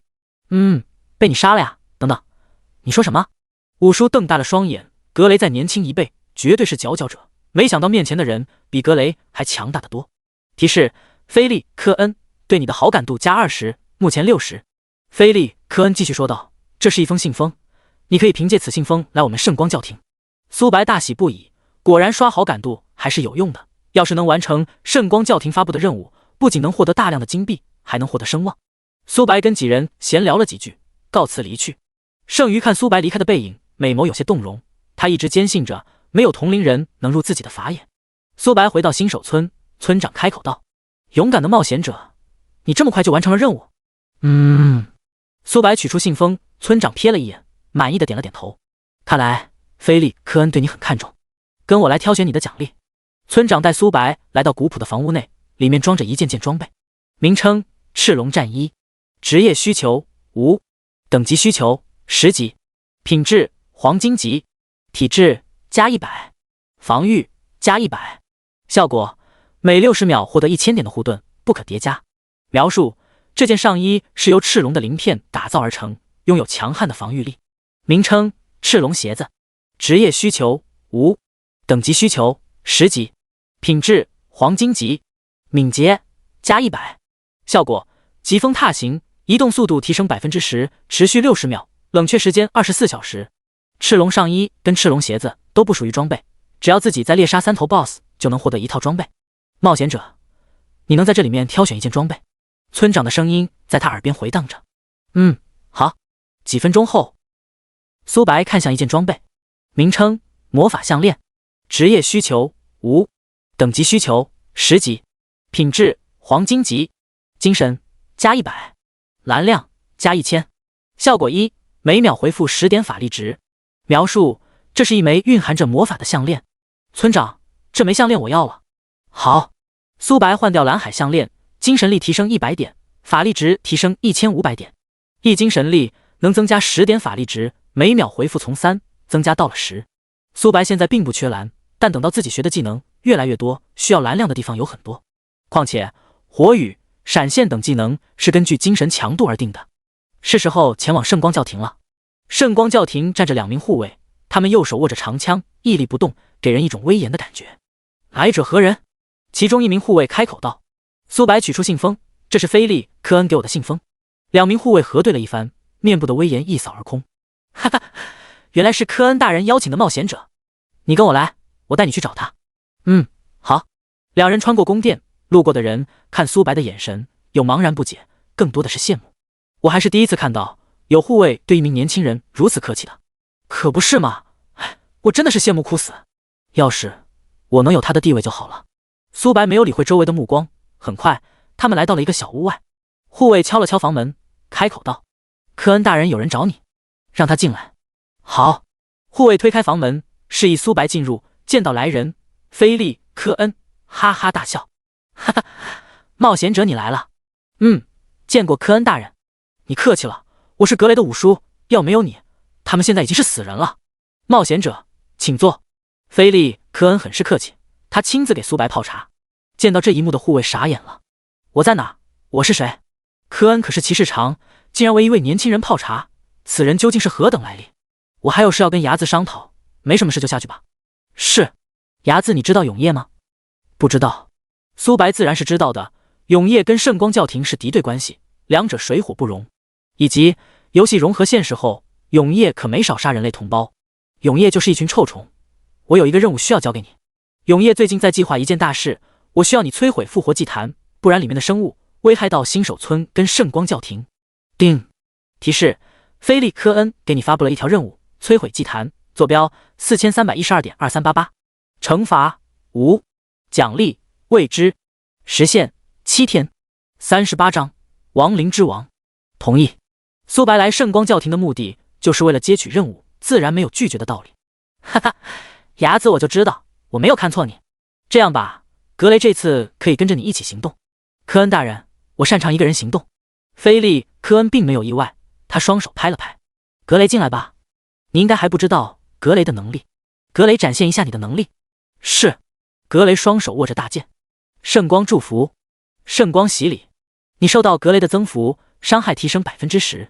你受到格雷的圣光洗礼的增幅，10分钟内免疫污秽之力的侵蚀。你受到圣光洗礼的治疗效果，回复0点生命值。因苏白现在是满血的状态，无法恢复血量。苏白看到系统的提示，也是微微愣了愣。10%伤害增幅能让自己输出再上一个台阶。最关键的是，去除体内的污秽气息，永夜的战斗方式就是使用污秽气息。格雷的技能很克制他们，难怪格雷等人能跟沙卡兹战斗这么久，不被侵蚀。好，冒险者合作愉快。格雷很是喜悦，只要自己完成这次的任务，他就能晋升到正式骑士，这可是每一名骑士的梦想。伢子先生，我们什么时候出发？现在。10几分钟后，他们抵达了亡灵山脉。绕路的话，要多行驶近1天的路途，这是苏白不想看到的。对于他而言，每时每刻都很重要。况且自己还有3头 BOSS 没有击杀了。伢子，亡灵山脉拥有强大的生物，不如我们绕路。不必。苏白果断拒绝。格雷也没有多说什么。这次的行动由苏白为主力，菲利·科恩在来之前就告诫过自己。很快，他们遇到了一头亡灵。这头亡灵如同行尸走肉一样，在荒凉的陆地四处游荡。名称：亡灵士兵。等级 LV14， 血量 20W， 攻击力1110。技能：灵魂锁链、缠绕、重生、肉体强化。描述：这头亡灵似乎在寻找着什么。亡灵士兵的血量并不多，只有20万，但亡灵很是难缠，尤其是重生能力相当于2条命。这头亡灵交给我。格雷的大剑对准了亡灵，苏白果断拒绝，这可是自己的经验包。不必。咻！剑矢穿透亡灵士兵的头顶，一个巨大的伤害数字从他头顶上冒了出来。亡灵发出了一声嘶吼声，朝着苏白冲来。苏白手速拉满，1秒14剑，不到3秒他就暴毙了。格雷看到这一幕人都傻了，他知道苏白很强，可万万没想到苏白这么强，他连增幅技能都没有动用啊。亡灵士兵漂浮在半空，他并没有立刻的死亡。在这个状态下，亡灵属于无敌状态，要过3秒，他复活后才能对他造成伤害。吼！亡灵战士发出了一声嘶吼声，他所有属性提升了 10%， 血量达到了 22W，不过在苏白面前根本不够看。你击杀了亡灵士兵，获得1000点经验值。你成功掠夺肉体强化，完美。肉体强化被动1/50，品质完美，效果生命值提升100点，叠满后自己的生命值能提升5000点。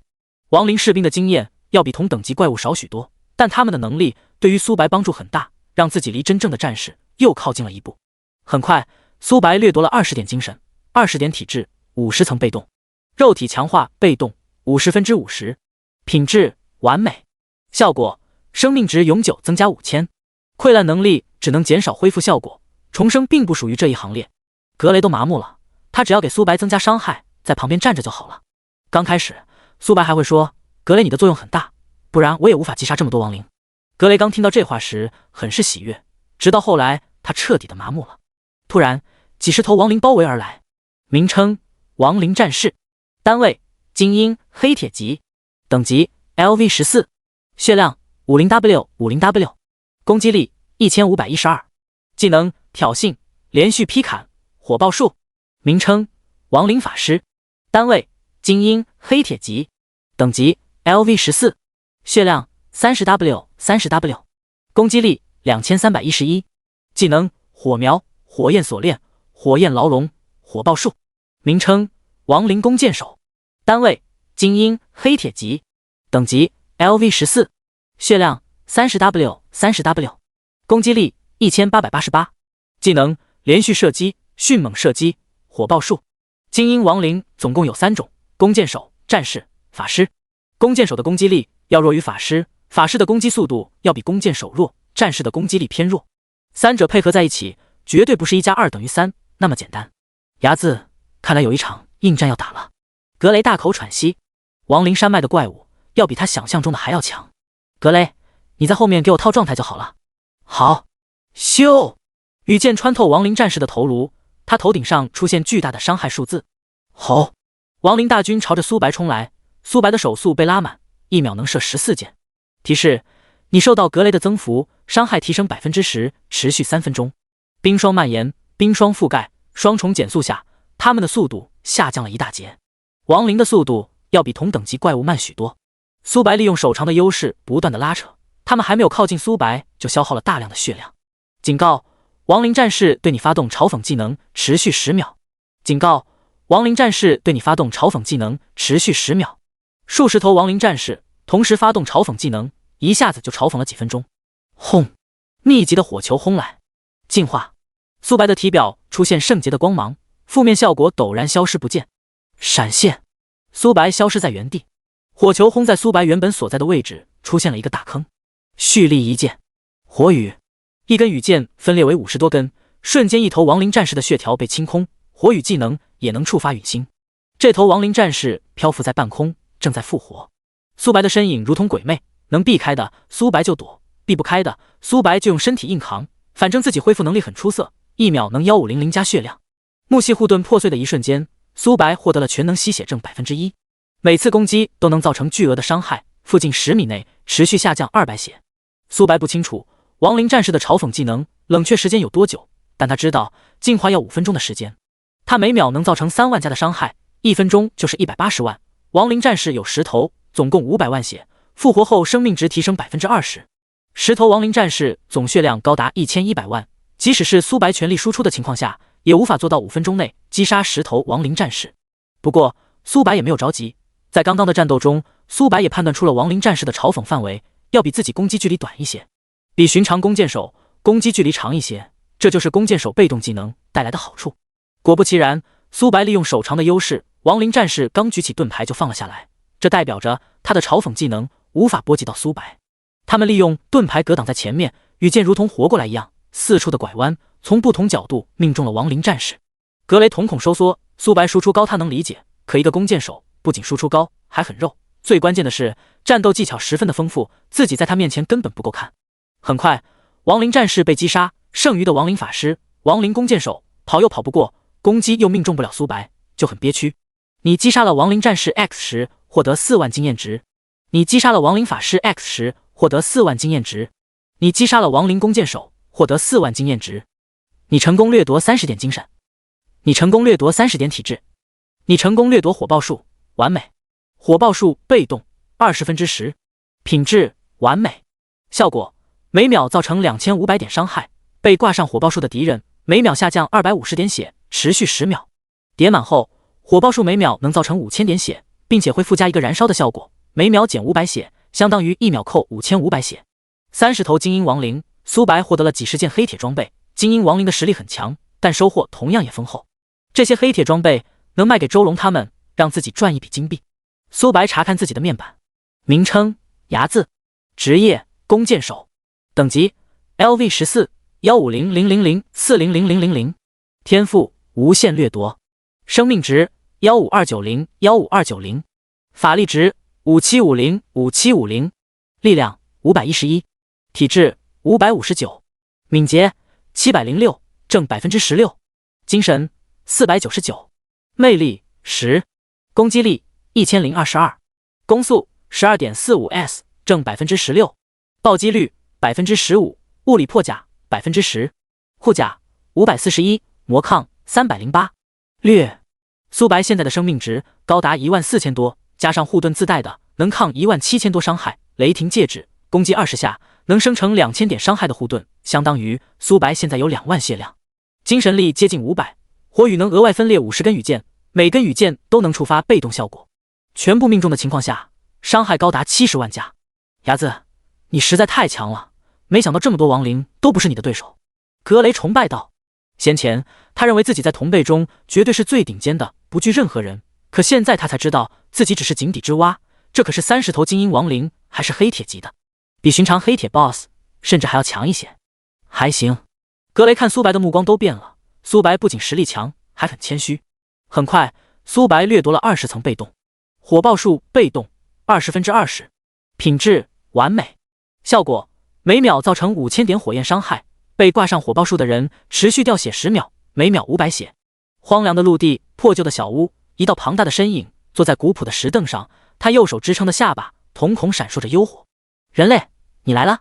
名称亡灵之王，单位白银 BOSS， 等级 LV15， 血量 150W， 攻击力3641，技能灵魂操控、魂球、灵魂锁链、亡灵战马、重生。描述：亡灵王生前为了获得永生能力，甘愿成为萨格尔的傀儡。跟萨格尔有关？苏白呢喃道。亡灵山脉很偏僻，要是亡灵之王成为了萨格尔的傀儡，他不应该待在此地才对。渺小的人类，只要你臣服于本座，本座会赋予你永生的能力。亡灵之王右手轻点虚空，一团幽冥火释放出耀眼夺目的光芒，一颗骷髅头张开血盆大口。亡灵之王的气息为何如此强大？格雷额头滑落冷汗。NPC 无法看到对方的资料，但他能感应到亡灵之王绝非青铜 BOSS， 即使在白银 BOSS 中也算是最顶尖的。臣服于你？你连萨格尔的傀儡都不是。放肆，小子你找死！亡灵之王最讨厌别人在自己面前谈论萨格尔了。萨格尔凭什么不收自己为傀儡？他寿命虽然延长了，但每天都要如同度日如年一样面对灵魂的侵蚀，只要自己抵挡不住，自己就会堕入地狱。或者可以说，他现在已经死了。39章，击杀亡灵之王。冒险者，我在后面加你套状态。格雷开口道。他很清楚，这场战斗不是他能够干预的。至于逃跑，他根本没有想过，这里是亡灵之王的领地，他们又能跑到哪里？好，亡灵之王瞥了一眼格雷，并没有理会。蝼蚁，准备好受死了吗？你放心，本王会把你炼成骷髅，为我效力。真是期待，你那时的表情一定很有。咻！羽箭射来，亡灵之王想用手臂去格挡，却发现这根羽箭快到无比，一眨眼就来到了自己面前，一个巨大的伤害数字从头顶上冒了出来。找死！亡灵之王右手抽出羽箭，狠狠地捏碎。苏白没有理会，气急败坏的亡灵之王羽箭不停射击。亡灵之王手握大剑，格挡在前面，大部分箭矢被阻挡。哼！苏白冷哼了一声，羽箭如同活过来一样，四处的拐弯变形，让亡灵之王抵挡羽箭的难度不知增加了多少倍。苏白手速拉满，1秒钟能射14箭，能造成3W 加的伤害，不到1分钟，亡灵之王就要暴毙。你为何如此强？亡灵之王不明白，眼前的敌人强就算了，战斗技巧还如此的丰富，他还没有靠近苏白，血量就下降了一大截。最关键的是，2层冰霜攀附自己全身，让自己速度迟缓，而触发风摇似的苏白如同一道残影，冲锋。他体表的冰霜瞬间消失殆尽，即使是藤蔓的控制跟雷霆的麻痹都无法束缚住他。霸体效果，苏白呢喃道。他侧身躲过冲锋，但亡灵之王已经冲到了他的面前，连续劈砍，闪现，大剑还没有落下，苏白就出现在了几十米外。冲锋，亡灵之王没有犹豫，他的冲锋能连续使用2次。苏白刚拉动的弓箭只好强行被打断，这次虽然没撞到苏白，但亡灵之王已经靠近。灵魂攀附，灵魂锁链，魂球。亡灵之王同时都用多种技能，灵魂锁链封锁了苏白的路线。进化，苏白挣脱束缚，但大剑已经劈来了。负1400，负2100，重击。第一个伤害是魂球造成的，第二个伤害是大剑造成的。亡灵之王的表情从喜悦转变为茫然，然后是震惊。你为何没有死？苏白没有理会亡灵之王，他的这一击连自己护盾都没有破开。该死！亡灵之王不断的挥砍，弓箭手输出高他可以理解，但这血量也未免太厚了吧。他连防御都没有破开。经过亡灵之王的不懈努力，护盾总算破碎了。然而还没等亡灵之王高兴，苏白的血量刚下降几千，不到2秒就恢复上来了。一旁的格雷都傻眼了，尼玛，跟 BOSS 战撸的他见到过，但苏白可是弓箭手啊，不是战士。很快亡灵之王被苏白活活射死，血量也回到了健康的状态。3秒后，亡灵之王从半空中起身，他的全属性提升了 30%， 还多了一条马。击杀这头马，能否掠夺属性？苏白面部露出和善的笑容。注意到苏白的眼神，亡灵之王更加恼怒了。人类，你别太嚣张，今日就是你的死期。灵魂锁链，亡灵之王右手出现魂灯，里面释放出幽冥火。嗡！苏白呆滞在原地，如同傻掉了一样。连续挥砍，大剑距离苏白不到1米时，苏白动了，蓄力一剑，火雨，近60根箭矢穿透亡灵之王跟他的马。负1万，负1万，负1万，负2000。60根箭矢触发了20次陨星，亡灵之王的血量下降了1/3多，他现在的血量高达200W 左右。你击杀了亡灵战马，掠夺20点敏捷，只获得了20点敏捷。苏白满脸的嫌弃，连经验值都没有获得。亡灵之王看着自己的血条，整个人都傻眼了。随着苏白击杀战马，他的属性回到了之前。大剑还没触碰到苏白，他就动用了闪现规避。你为何能免疫我的控制？亡灵之王双眸透出不解。双方的战斗还不到3分钟，进化的冷却时间高达5分钟。灵魂攀附，免疫一切灵魂控制，每根箭矢附加200点灵魂伤害。回应亡灵之王的是羽箭，他未免也太强了吧。格雷苦笑了一声。全程战斗，格雷躲在最后面套了一个状态，让苏白伤害提升 10%， 即使不套状态，苏白也能击杀亡灵之王，只是快跟慢的区别。人类，只要你肯放过我，让我做什么都可以，我愿意臣服于你，冒险者。我还是喜欢你刚刚桀骜不驯的样子。还有，你太丑了。你击杀了亡灵之王，获得15万经验值。你成功掠夺30点精神。你成功掠夺灵魂锁链，完美。你获得1枚白银宝箱。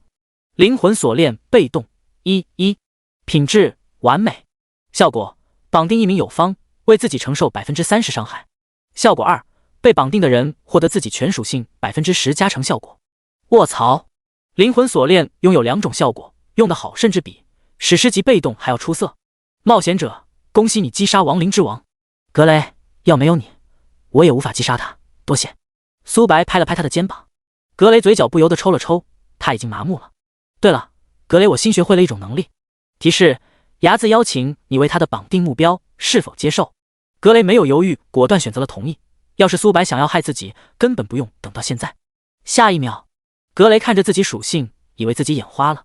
卧槽，我一下子强大了这么多！格雷一脸不可思议看着苏白。提示：格雷对你的好感度加10，目前90，这都能加好感度？苏白苦笑了一声，等自己受到伤害，格雷就笑不出来了。是否开启白银宝箱？是。白色的光芒格外的耀眼，苏白看到了。40张摧毁祭坛，你获得碧海耳环，你获得100枚金币。名称：碧海耳环。职业需求无，等级需求10级，品质黄金级，法力值加1000。效果：受到致命一击时，获得碧海护盾，能抵挡1000点伤害，冷却时间1小时。黄金装备白银宝箱开出黄金装备的概率低到可怕，前世苏白从未开出过比宝箱品级高的装备，难道这是幸运硬币带来的好处？苏白取下白色耳环，精神力达到629，一次性能发射出73根火箭，法力值突破7000点大关。碧海耳环的效果对苏白用处不大，他几乎遇不到濒死的状态。两人穿梭过亡灵山脉，前面就是王家镇了，那里就是目标所在地。村门口有2名守卫，他们穿着黑色的衣物，面颊被面罩遮盖，无法看清楚样貌。衙子里面的情况我们还不清楚，正面硬闯进去不是明智的选择。你实力很强，但……格雷欲言又止。苏白点了点头，回道：格雷，你有什么办法吗？格雷说道：我这有一个特殊的面具，能隐藏自己的气息，不过别人用精神力探查就能看出我们的样貌。好，只要佩戴好面具，混在黑袍人中，不发生意外的话，不会被别人知道身份。我解决左边的，你解决右边的。好，我数到3一起冲。3、2、1，冲！格雷从掩体后方跳了出来，他手握大剑，朝着一名护卫的头颅砍去。噗嗤，一颗脑袋滚落地面，旁边一人还没有反应过来，就被羽箭洞穿。格雷嘴角不由得抽了抽，好家伙，苏白站着原地射一根箭矢就杀死了敌人。两人穿戴好黑袍人的衣物，箭矢上面攀附火焰，2具尸体被烤为灰尘。你成功击杀黑袍人，获得0点经验值。你成功掠夺剧毒，优秀。剧毒被动 1%， 品质剧毒，效果每根箭矢附带毒素，造成2点伤害，敌人双抗下降2点。叠满后能额外造成200点毒素伤害，并下降敌人200双抗。配合之前获得的被动，只要不是 BOSS， 苏白每一剑都相当于真实伤害。格雷必须要尽快破坏祭坛，不然等其他人发现2名护卫不见，那我们的下场会很糟糕。两人穿梭在王家村，因被面罩裹挟，光从外表无法判断出2人的身份。街道上人流涌动，他们都戴着面罩，无法看出真容。各位，堂主在大厅中，随我来去祭拜大人。一道沙哑的声音传入每个人的耳旁。苏白跟随着大部队来到大厅，房屋很大，即使容纳几千人都不会感到拥挤。祭坛的对面站着一道身影，他穿着红色的衣物，戴着恶魔面具。苏白使用探查术查看他的属性，名称血枭，单位白银 BOSS， 等级 LV15， 血量 200W， 攻击力3800，技能血枪、血盾、血雨。描述：血枭是萨格尔的傀儡。200W 血量。苏白呢喃道。大厅内少说都有1000人，他们的属性并不高，但现在动手明显不理智。血枭对面的驼背老者是一头青铜 BOSS。堂主大人，堂主大人！所有成员双手抱拳，很是尊敬。哈哈，今日能来到此地的都是我血枭的兄弟。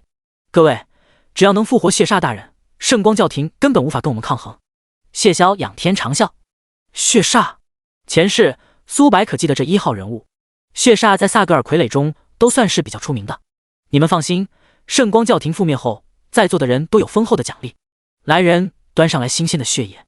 血枭大手一挥，几道身影手中拿着一瓶瓶红色的液体，里面蕴含着浓郁的血液，少说都有1000人的分量。格雷看到这一幕，面部凝重，但他还没有傻到现在出手。血枭接过玉瓶，祭拜血煞大人，凯旋而归。所有人同一时刻摘下了面罩，目光灼灼。不好！苏白瞳孔收缩，自己要暴露了。格雷准备动手。好！苏白抽取弓箭，瞄准祭坛的方向，蓄力一箭，火雨，几十根箭矢飞来，拦住他。数十头身影挡在箭矢面前，巨大的伤害数字从他们头顶冒了出来。血枭面前出现血色盾牌，抵挡了大量的箭矢。除了血枭，其余人都被箭矢洞穿，血量被清空。几根零散的箭矢射在祭坛上面，火爆术多种被动技能触发。砰！祭坛爆裂开来，化为无数道颗粒物。血枭为了抵挡箭矢，手中的玉瓶破碎，里面装的鲜血已经不翼而飞了。血枭看着地面残破不堪的尸体，愤怒不已。杀了他！所有黑袍人看向苏白的方向，密集的攻击发射而来。负000，负100，苏白头顶上出现一堆伤害0的数字，反观攻击他的人损失了生命值。你是圣光教廷的人，既然来了，就永远留在此地吧。敢摧毁祭坛，你就用命陪葬吧。血枭右手出现一把沾满血迹的长枪，嗡！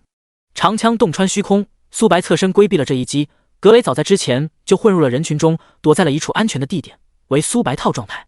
血雨-100、-200、-300。血雨的伤害是层层叠加的，血枭头顶上同样出现伤害数字，但在他200万血量的面前根本不够看。黑袍人虽然对自己造成不了伤害，但也阻止了自己的行动轨迹。闪现，苏白消失在原地，出现在几十米外，羽箭不断收割着黑袍人的性命。你击杀黑袍人，获得0经验。你成功掠夺1点精神。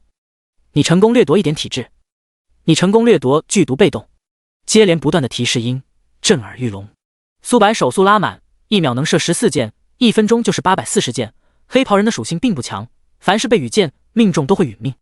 战斗现在才刚刚开始。41章血煞复苏。该死！黑袍男的数量在持续下降着，反观苏白的血量一直处于在健康的状态。堂主，我去杀了这小子。不必，你不是他的对手，你在一旁辅助我即可。是。驼背老者右手触摸地面，苏白脚底出现无尽的锁链，他只好一边攻击一边射击，击杀黑袍人的数量下降了许多。突然，一道残影出现在他面前，血色长枪刺来，苏白避无可避。-1500。一个巨大的数字从苏白头顶上冒了出来，血枭不断的挥舞手中的长枪，他不管是攻击速度还是攻击力，都要比亡灵之王更强。苏白射出去的羽箭，他能抵挡3至5根。苏白1秒钟只能恢复1000点的血，而血枭1秒钟的伤害要远大于这个数字。苏白不再理会血枭，而是不断收割着黑袍男的性命。1秒14箭，再加上雷霆戒指鼬，每次攻击能生成100点的护盾，相当于1秒能恢复1500加血量，1400护盾值。血枭看着苏白血量不断上升，自己却无计可施。这怎么可能啊？弓箭手输出高他能理解，但苏白又肉，吸血能力又变态，他属实是无法理解。最关键的是，这些黑袍人体内拥有黑气，只要攻击中目标，即使不能造成伤害，也能让苏白体内涌入黑气，让他的反应速度、攻击频率下降。交战到现在，苏白还是生龙活虎。等等，血枭意识到不对，苏白不是免疫了黑气的侵蚀，而是黑气还没触碰到他时就被一层圣洁的光芒泯灭。这是圣光教廷的手段，能泯灭这么多黑气，面前的冒险者在圣光教廷的地位绝对不低。维持现状，他们这边败的可能性很大。血枭瞥了一眼驼背老者，喃喃自语：“对不起了，血煞大人会为你们报仇的。”驼背老者感受到后背一凉，但他的动作并没有慢下来。血煞大人，我是血枭，我用他们的性命复苏你，望你能灭杀此人，为他们报仇雪恨。血枭跪在破碎的祭坛上面，他双手掐诀，祈祷着奇怪的咒语。所有黑袍人头顶上出现一根红色的丝线。血枭大人，你快跑！他想要我们的命。黑袍人本就被苏白的实力吓到了，如今血枭想用他们的性命强行复苏血煞。血枭你！驼背老者一脸不可置信盯着血枭。血枭不仅是他的上司，还是自己的孩子。父亲，原谅我，我不想死。所以驼背老者等人被一股无形能量拖拽，变为了一颗血球。血球融入进祭坛内，破碎的祭坛竟然复生了。不好！苏白看到这一幕也是一惊。永夜烙印。所谓的永夜烙印，上位者能强行控制下位者，只要上位者想要收走下位者的性命，只需要在一念之间。我复活了！哈哈哈！一道残破的灵体出现在祭坛的正中央。恭迎血煞大人凯旋而归。你干得不错。等等，为何老夫的实力没恢复到全盛状态？血煞大人，这名卑鄙的冒险者摧毁了祭坛。血枭看苏白的眼神闪过杀意，要没有苏白破坏自己的计划，只要再献祭几万人，血煞大人的实力就能彻底的恢复。小子，你这具肉身我看上了。名称：血煞，单位：黄金 BOSS， 等级 LV15， 受伤严重，等级跌落，血量 400W， 400W， 攻击力6120，技能：血魔分身、血魔枪、血液化刃、血盾。描述：血煞处于灵体状态，实力下降严重。400万血，血枭只有200万，而血煞是他的2倍，攻击力还高出了2000多点。同时面对一头黄金 BOSS， 一头白银 BOSS， 杀死他们能获得何等丰厚的奖励？苏白双眸透出战意，注意到苏白的眼神，血煞面部有一丝恼怒。年轻人，你未免也太……咻！回应他的是一根羽箭。血煞右手一挥，羽箭被弹飞。不过如数十根羽箭同时从不同方位射来，即使是血煞也无法抵挡所有的剑士。巨大的伤害从他头顶上冒了出来，他的双抗下降了好几百。剧毒被动100，品质完美。效果：每根箭矢附带200点毒素伤害，削减敌人200双抗。小子，你找死！血煞如同一道闪电出现在苏白面前。血海，血枪。血煞背后出现滚滚血海，里面有一颗颗人形骷髅头。-100，-100，-100。血海波及的范围实在太大了，每秒要受到多次伤害判定。闪现，苏白出现在几十米外。血煞攻击力虽强，但刚复生的他，速度是他的短板。苏白配合风摇丝跟冰霜蔓延，覆盖双重减速效果下，血煞只能用血海跟血针、血刃不断消耗。苏白一边走位一边射击，大多数血雨被他躲闪，木系护盾破碎开来，全能吸血症1%。苏白1秒钟能造成3万加的伤害，1秒能恢复1800血，再加上雷霆戒指鼬的能力，1秒能生成1400护盾值，即使是血煞也一时半会杀不死苏白。最关键的是，苏白身上有一根无形的锁链，30%伤害转移到了格雷的身上。昏暗的小屋，格雷头顶上不停出现伤害数值。圣光洗礼，圣光复苏，加1000，加100，这到底是怎么回事？格雷一脸懵逼，自己明明相隔老远，为何还会受到波及？难道是牙子先生给我套的锁链？这技能未免也太强了，能让我分担伤害的同时，还能增加我的属性。格雷不仅没有生气，反而很喜悦。之前他只需腰套一个状态，躲在后面就行了。如今他还能帮苏白抵挡伤害，岂不是自己也参与到了这场战斗中？想到这，格雷对苏白的好感度再次上涨。提示：格雷对你的好感度+5，目前95。听着耳边的提示音，苏白陷入到了呆滞，自己让格雷承受伤害，为何好感度还增加了？难道格雷是42章击杀血煞？血枭帮忙。是，血煞大人。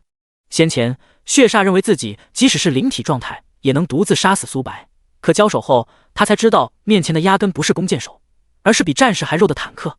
血枭的实力本就不弱，再加上血煞，苏白抵挡得很是狼狈。-100，-200，-300，-100。血枭使用血雨技能，而血煞使用血海、血刃跟血针，即使摸不到苏白也能让他持续掉血。苏白也意识到了这一点，血煞的输出明显要高于血枭，但血煞的血量高达400万，想要获得胜利就必须要杀死其中的一人。箭矢对准了血枭，木系藤蔓束缚住了血枭，苏白手速拉满，精力集中，羽箭朝着不同角度攻击。短时间内控制羽箭的轨迹对于苏白而言很轻松，但想要长时间控制羽箭的轨迹，即使苏白也会很吃力。雷霆戒指左，每根箭矢有 5% 概率触发麻痹效果，平均20箭就能触发一次麻痹。苏白现在的幸运值是1，比普通人幸运更高，大概15-20箭就能触发一次麻痹效果。配合雷霆戒指鼬的效果，苏白输出暴涨，剧毒削减了血枭的双抗。苏白1秒能造成5W加的伤害，不到1分钟血枭就会暴毙。疯子，血枭咬牙切齿，即使苏白能杀死自己，也会被血煞击杀。可苏白根本没有理会他，唯一获胜的方式就是看谁最先抵挡不住。两人的血量持续下降着。30秒后，血枭彻底慌张了，他想要逃跑，可血煞动用了永夜烙印。血煞大人血枭，我会为你报仇的。很快，血枭的血量下降到 1% 不到，而苏白的血量也下降到了 3% 左右。苏白再受到一击，他就会陨落，但他没有躲避的打算。咻！羽箭穿透血枭的身体，你击杀了血枭，获得20万经验值。你成功升到15级，获得5自由属性点。你成功掠夺30点体质。你成功掠夺血盾，完美。血盾被动1，品质完美。效果：血液攻击对自己的伤害减少5000点，冷却时间10分钟。提示：脱离战斗后，血盾会重新生成。嗡！血海吞没苏白，碧海耳环触发，淡蓝色的护盾生成。血盾裹挟在最前面，血针还没触碰到苏白，就化解了本次的攻击。这怎么可能？血煞咬牙切齿，差一点就能击杀苏白了。然而2层厚厚的护盾摧毁了他的幻想。苏白手速拉满，1秒14箭，加100，加100，加100，1秒恢复1500加血量，不到10秒，苏白血量回满。反观血煞，血量已经不足一半了。冒险者，我们坐下来谈谈，如何？谈你妈！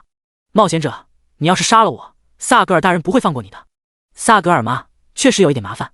血煞认为有戏，苏白差点杀死自己，只要给他机会，一定会报仇雪恨的。下一秒，一道声音打破了他的幻想：萨格尔敢得罪我，依然要死！狂妄，如此的狂妄！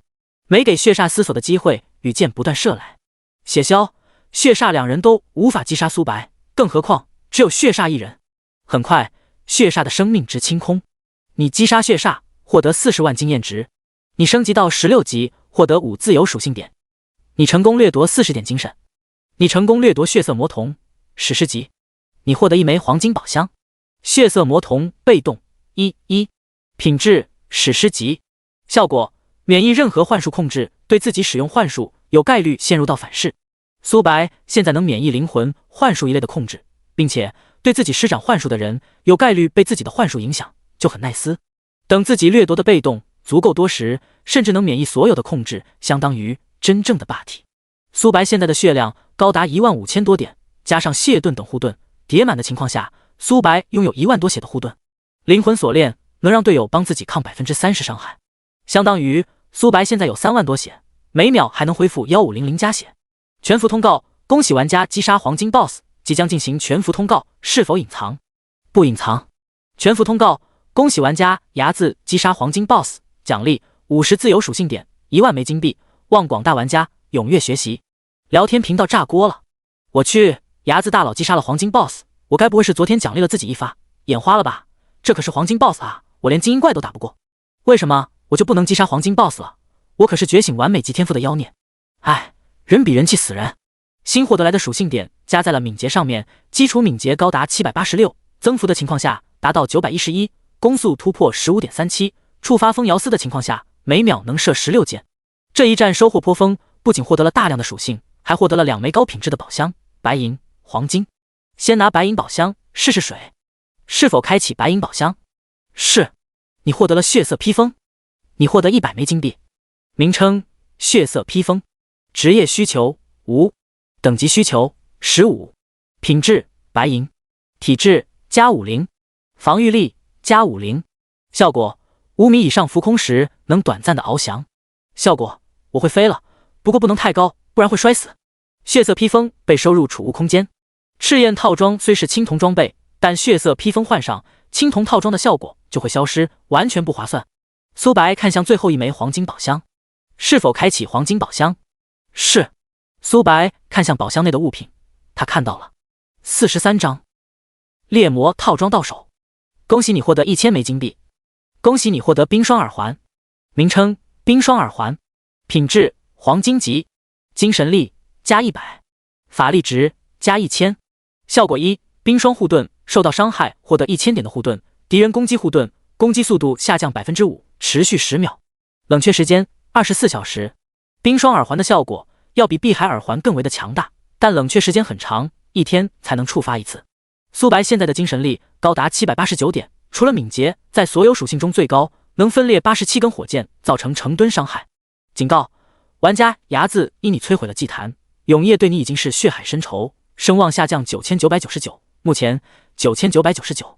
苏白没有理会警告，前世他本就跟永夜不对付，至于加入永夜就更不可能了。永夜烙印能控制下位者，到了游戏后期就有人加入了永夜，成为了行尸走肉。他们利用冒险者无限复活的能力，干了不少的丧尽天良的事情。冒险者，你实在太强了，没想到血煞都不是你的对手，没有你的帮助，我无法击杀2人。苏白拍了拍格雷的肩膀，要没有格雷帮自己承担部分伤害，他连血枭都无法击杀。名称：格雷，单位青铜级，等级 LV15， 血量 50W， 攻击力2670，技能圣光祝福、圣光洗礼、圣光庇护。描述：格雷对你的好感度95，不会背叛。格雷实力虽不如沙卡兹，但也不能小觑。他的血量高达 50W， 再加上恢复能力，是一个好的沙袋。注意到苏白的眼神，格雷嘴角不由得抽了抽。哈哈，我运气未免也太好了，竟然接到了圣光教廷的任务，这次跑腿送信我就赚取到了10枚金币。可不是嘛，先前我连1枚金币都没有，如今完成一个任务就能获得10枚金币，我感觉用不了多久我就能超越牙子大佬了。你在想必吃了，你刚刚没有看全服公告吗？牙子大佬已经击杀了黄金 BOSS， 而我们4人联手都未必是一头黑铁 BOSS 的对手，哎，人比人气死人啊！你们快看，那人直接进入了圣光教廷。我去，护卫不拦他的吗？难道我们也能进入圣光教廷？众人跃跃欲试，送信任务待遇就如此的丰厚，要是能进入圣光教廷接取任务，岂不是能起飞？站住！此地不是你们这些冒险者该来的地方。那他为何能进入？他们指了指苏白的方向，不解道。年长的护卫不屑一笑：你们也配跟牙子先生比较？他可是摧毁了祭坛的英雄，我不想再重复一遍，速速离去。他就是牙子大佬。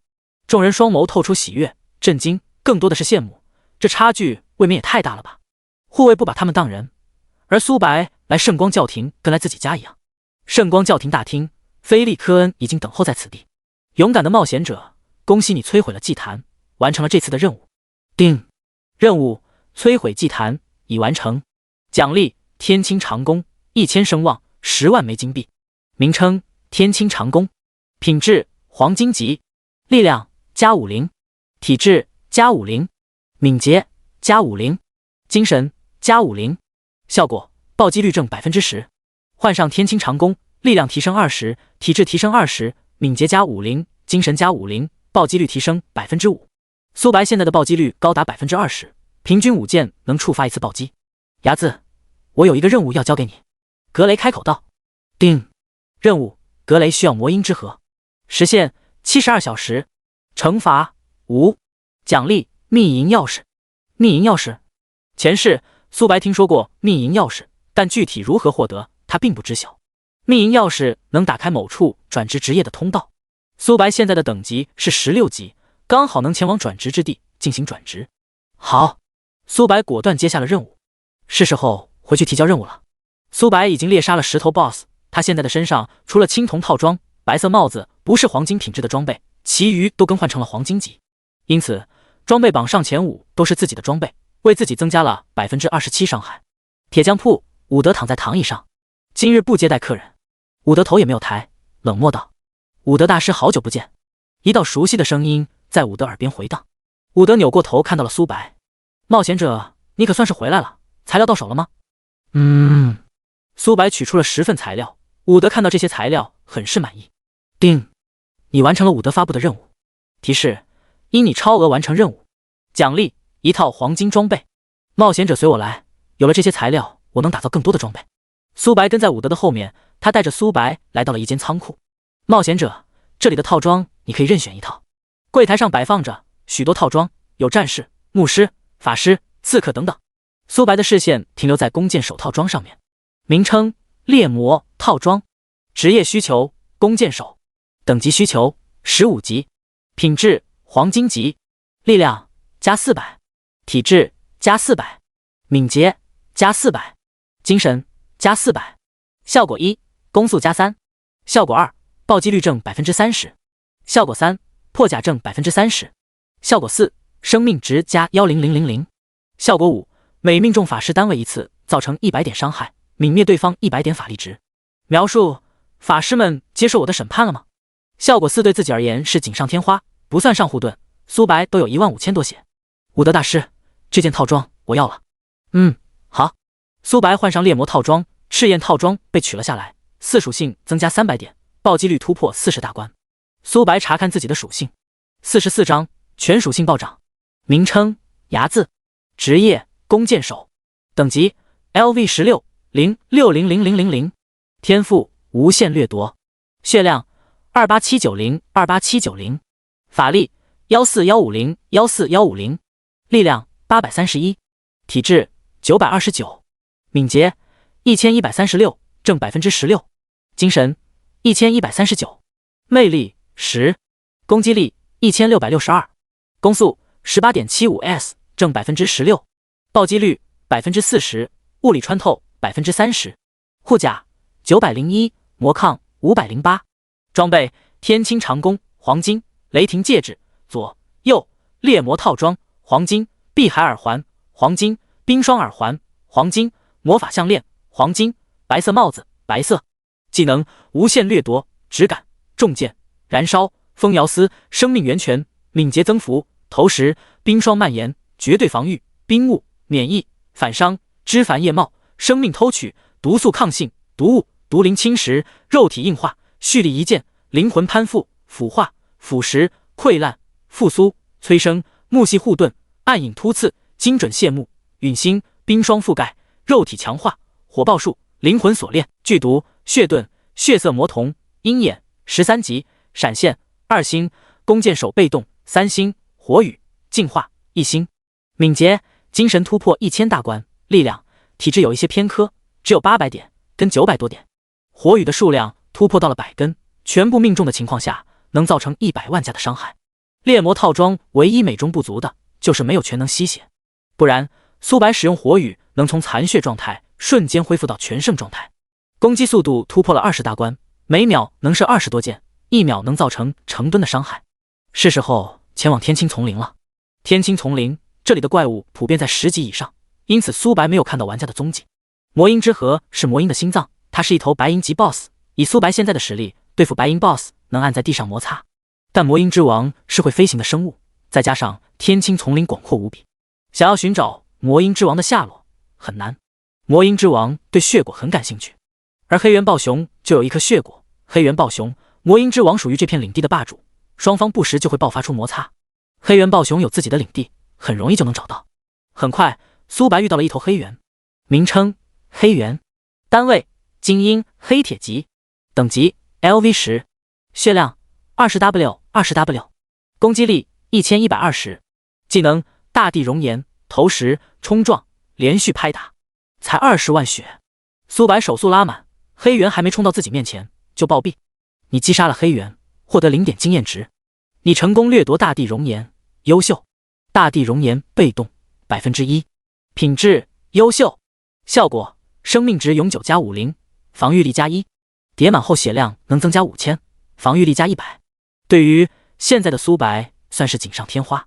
很快，苏白掠夺了20点力量，20点体质，100层被动。大地熔岩被动100，品质优秀。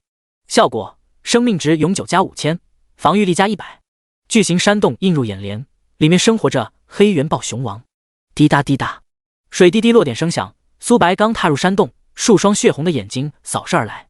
闪现，苏白精神力高达1000多点，感受到侧边传来一股刺痛感。苏白原本所在的位置出现一个大坑，那道身影的体型要比其余暴熊庞大得多。吼！暴熊发出吼叫声。苏白拥有鹰眼，即使是黑暗也能看得一清二楚。名称大地暴熊王，单位白银 BOSS， 等级 LV17， 血量250W，攻击力4561，技能声波扩散，大地立场，大地之盾，冲锋，连续挥爪。描述：大地暴熊在跟自己的妻子玩耍，你打扰到了他。大地暴熊旁边站着7至8头母熊，它们的体型要比大地暴熊小得多。苏白嘴角不由得抽了抽，这头熊竟然有这么多老婆，他吃得消吗？吼！大地暴熊跟其余母熊冲向苏白，一头白银 BOSS， 7头青铜 BOSS。要是苏白之前遇到会很麻烦，但他现在拥有黄金套装，敏捷，精神高达1000多点，丝毫不虚。苏白手速拉满，1秒钟20多箭，羽箭如同雨点一样。巨大的伤害数字从大地暴熊头顶上冒了出来。苏白现在1秒能造成10W 加的伤害，每3箭能暴击1次。大地暴熊的身体插满了羽箭，他疯狂的嘶吼。风摇丝发动，苏白的速度快到无比。大地暴熊果断动用了冲锋能力，雷霆麻痹，催生，陡然失去了控制效果。大地暴熊出现在苏白面前，负666，负888。巨大的伤害数字从苏白头顶上出现，连他的防御都无法破开。其余7头暴熊也冲到了苏白面前，他们不断的挥爪，好不容易才破开护盾。刚造成的伤害不到1秒钟，苏白就恢复到了全胜状态。大地暴熊没有犹豫，果断选择了逃跑。面前的人类根本不是他能够抗衡的。留得青山在，不怕没柴烧。密集的羽箭射来，大地暴熊手握盾牌，格挡羽箭的攻击。腐蚀发动，每根箭矢能消减一耐9度，虽然只有 50% 的概率，但苏白攻击的频率实在太高了，1秒20多箭，10秒200多箭。很快，盾牌破碎开来，大地暴熊只能沦落为砧板上的鱼肉。你成功击杀大地暴熊，获得20万经验值。你击杀7头黑猿巨熊，获得35万经验值。你升级到了17级，获得5自由属性点。你成功掠夺50体质。你获得7枚青铜宝箱。你获得1枚白银宝箱。你成功掠夺大地之盾，完美。你成功掠夺大地立场，完美。大地之盾被动7/7，品质完美。效果：站在大地上每秒恢复100点蓝，以及生成100点的护盾，上限1000点护盾。苏白现在并不缺蓝，但等自己学的技能足够多时，蓝粮恢复的速度就尤为的关键。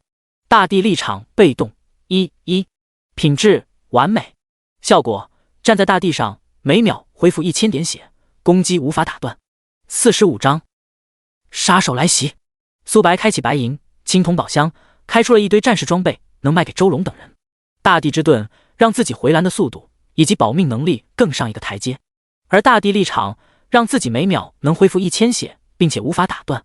苏白站在原地给那些玩家打，他们不仅打不死自己，还会被反伤反死。苏白来到昏暗的洞口，一颗血果映入眼帘，名称：血果，品质：青铜级消耗品，效果：服用后能增强自己血脉能力。提示：人体无法服用。苏白收起了血果，很快他找到了一处山脉，山脉很是狭小，只要魔音赶前来，那他就插翅难飞。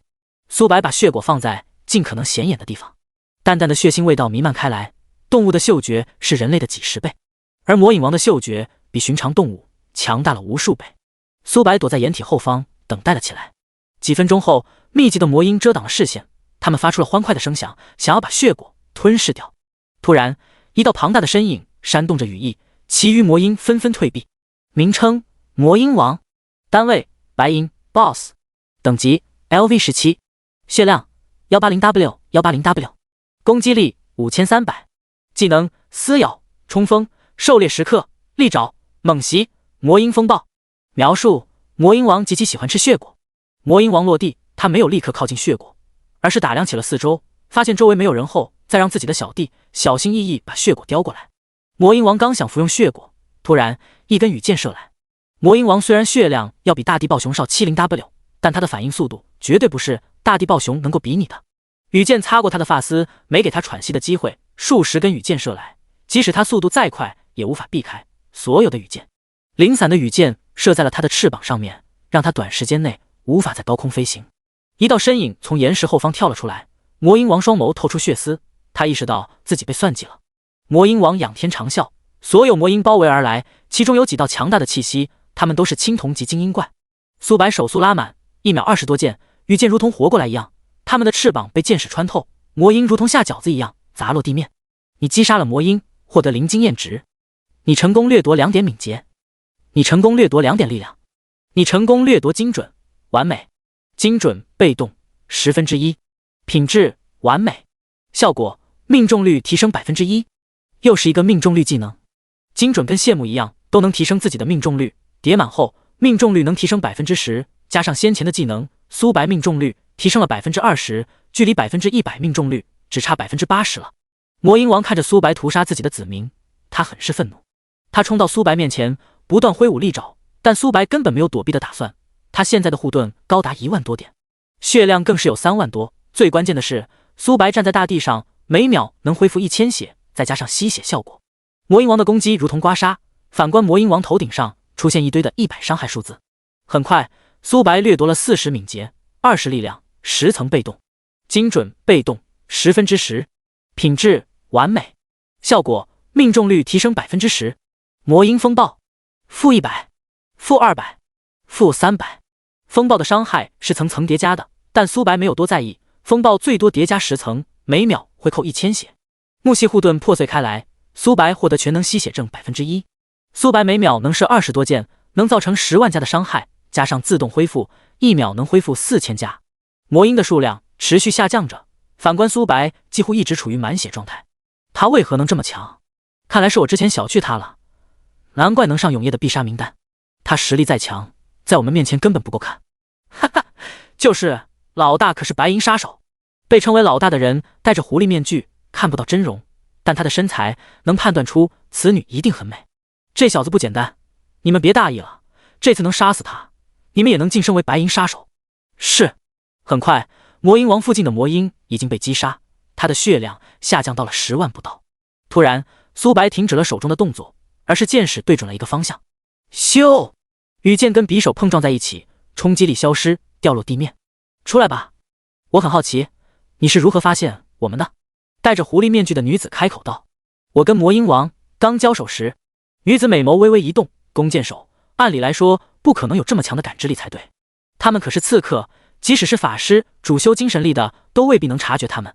况且苏白在跟魔鹰王，意识会不集中才对。杀了他！是。几道残影冲向苏白，他没有理会奄奄一息的魔鹰王。他的羽翼已经千疮百孔，即使想要恢复，也要一段时间，更何况魔鹰这种生物很记仇。苏白杀死了他那么多子民，他一定会报复自己，解决当下的麻烦才是王道。苏白使用探查术查看他们的信息，除了为首的女人是白银级 BOSS， 其余人都是青铜 BOSS， 并且他们的等级高达20级。名称：优妹，单位：白银 BOSS， 等级 LV20， 血量 300W 300W， 攻击力5760，技能：梨花剑、幻魔瞳、樱花化刃、美梦领域。描述：不要被他的样貌欺骗。苏白手速拉满，冲来的5人被羽箭逼退，他们根本无法靠近苏白，哪怕一下。老大，这小子实力太强了，一群废物。优妹冷哼了一声，她纤细的右手出现一把长剑，梨花剑。优妹化为粉色的残影，杀到了苏白面前。闪现，苏白出现在100米外，精神力高达1000多点，已经能让他闪现的距离提升到100米。樱花化刃，优妹的四周出现一朵朵樱花，它们如同镰刀一样朝着苏白席卷而来。-100，-200，-300，-300，流血。樱花化刃的伤害是层层叠加的，羽箭对准了其余杀手，他们的速度明显要比优妹慢得多，箭矢更容易命中。战斗现在才刚刚开始。46章击杀杀手魔鹰王。该死！优妹咬牙切齿。苏白输出高，他能理解，可一个弓箭手被他攻击了这么多次还没有暴毙，反而他们这边已经死伤惨重了。你们再侧翼攻击，我拖住他。是。5人没有犹豫，果断退到了后方，全力输出的情况下，苏白1秒能造成10万加的伤害，根本不是他们这些小身板能够抵挡住的。羽箭对准了优妹，长剑不断的挥舞，剑矢刚触碰的一瞬间就被斩落，长剑化作9道残影包裹着全身上下，剑矢根本无法穿透。其余5人从不同角度攻击苏白，苏白能躲避了就躲，躲不了的就用身体硬扛。看到这一幕，优妹大喜不已，按照这个趋势，不出3分钟，面前的人就会活活被耗死。突然，长剑破碎成无数块颗粒物，这怎么可能？这把长剑虽是白银品质的，但也是20级装备，即使是黄金装备，想要摧毁都几乎不可能。更何况苏白用的是剑矢，不是近战武器，没给他思索的机会，羽箭穿透他的身体，巨大的伤害数字从他头顶上出现。苏白的血量疯狂上涨，不到3秒就恢复到了全胜的状态。反观优妹，血量已经下降到了200多万了。幻魔瞳，美梦领域。优妹瞳孔变为了爱心，数名妖娆的女子出现在苏白面前，她们扭动着身体，穿着暴露的服装，嗲嗲说道：公子你射疼人家了，公子把武器放下，能不能陪陪小女子？诱惑的声音在苏白耳边回荡。呵，男人。优妹不屑一笑，她双手化为利爪，朝着苏白脖子刺来。蓄力一剑，火雨。苏白精神力高达1000多点，分裂了100多根箭矢，因距离太近的缘故，优妹根本无法避开这一击。-1万，-1万，-12000。优妹的血量下降了100多万。你是如何破解幻境的？其余5人同样不淡定了，优妹的幻境可谓是恐怖无比，即使是他们也无法在一时半会破开幻境。难道面前的人喜欢男人？优妹松了口气。至于苏白能免疫幻境，她根本没有想过。苏白对面出现一个俊美的青年，他梳着中分，手里出现篮球，穿着背带裤。哦，青年不时就抛来一个媚眼。苏白拉动弓箭，咻！羽箭穿过优妹的身体。这怎么可能？优妹主要攻击手段就是幻境，如今苏白能免疫自己幻境，这还打个屁啊！撤！你们想来就来，想走就走。苏白在后面不断射击，风摇丝发动，敏捷突破1300大关，冰霜蔓延，覆盖双重减速效果下，他们根本无法逃脱苏白的攻击范围。很快，优妹的血量被清空。你击杀了优妹，获得30万经验值。你成功掠夺30点精神。你成功掠夺幻魔瞳，完美。幻魔瞳被动1，品质完美，效果迷雾等恶劣环境不受影响。鹰眼提升了自己的视线以及洞穿阴影的能力，而幻魔瞳只有一种效果，免疫任何恶劣环境。一名弓箭手最重要的是能探查到对方所在的位置，然后才能安稳的输出，不然连对方在哪都无法判断，又何谈输出？优大人死了，他杀死了优大人。五人双眸透出恐惧，他们是杀手不假，但不代表他们想死。冒险者，你要是把我们杀了，永夜不会放过你的。永夜，呵呵。苏白冷笑了一声，永夜跟自己已经是不死不休的关系了，再杀几个，永夜对自己的态度无非是派出更多的杀手而已。你击杀了5名刺客，获得25万经验值。你成功掠夺20敏捷。你成功掠夺暗影杀术，完美。暗影杀术被动5/5，品质完美。效果：箭矢飞行速度提升200s。苏白射出的箭矢已经达到了音速。他总共获得了5枚青铜宝箱，1枚白银宝箱。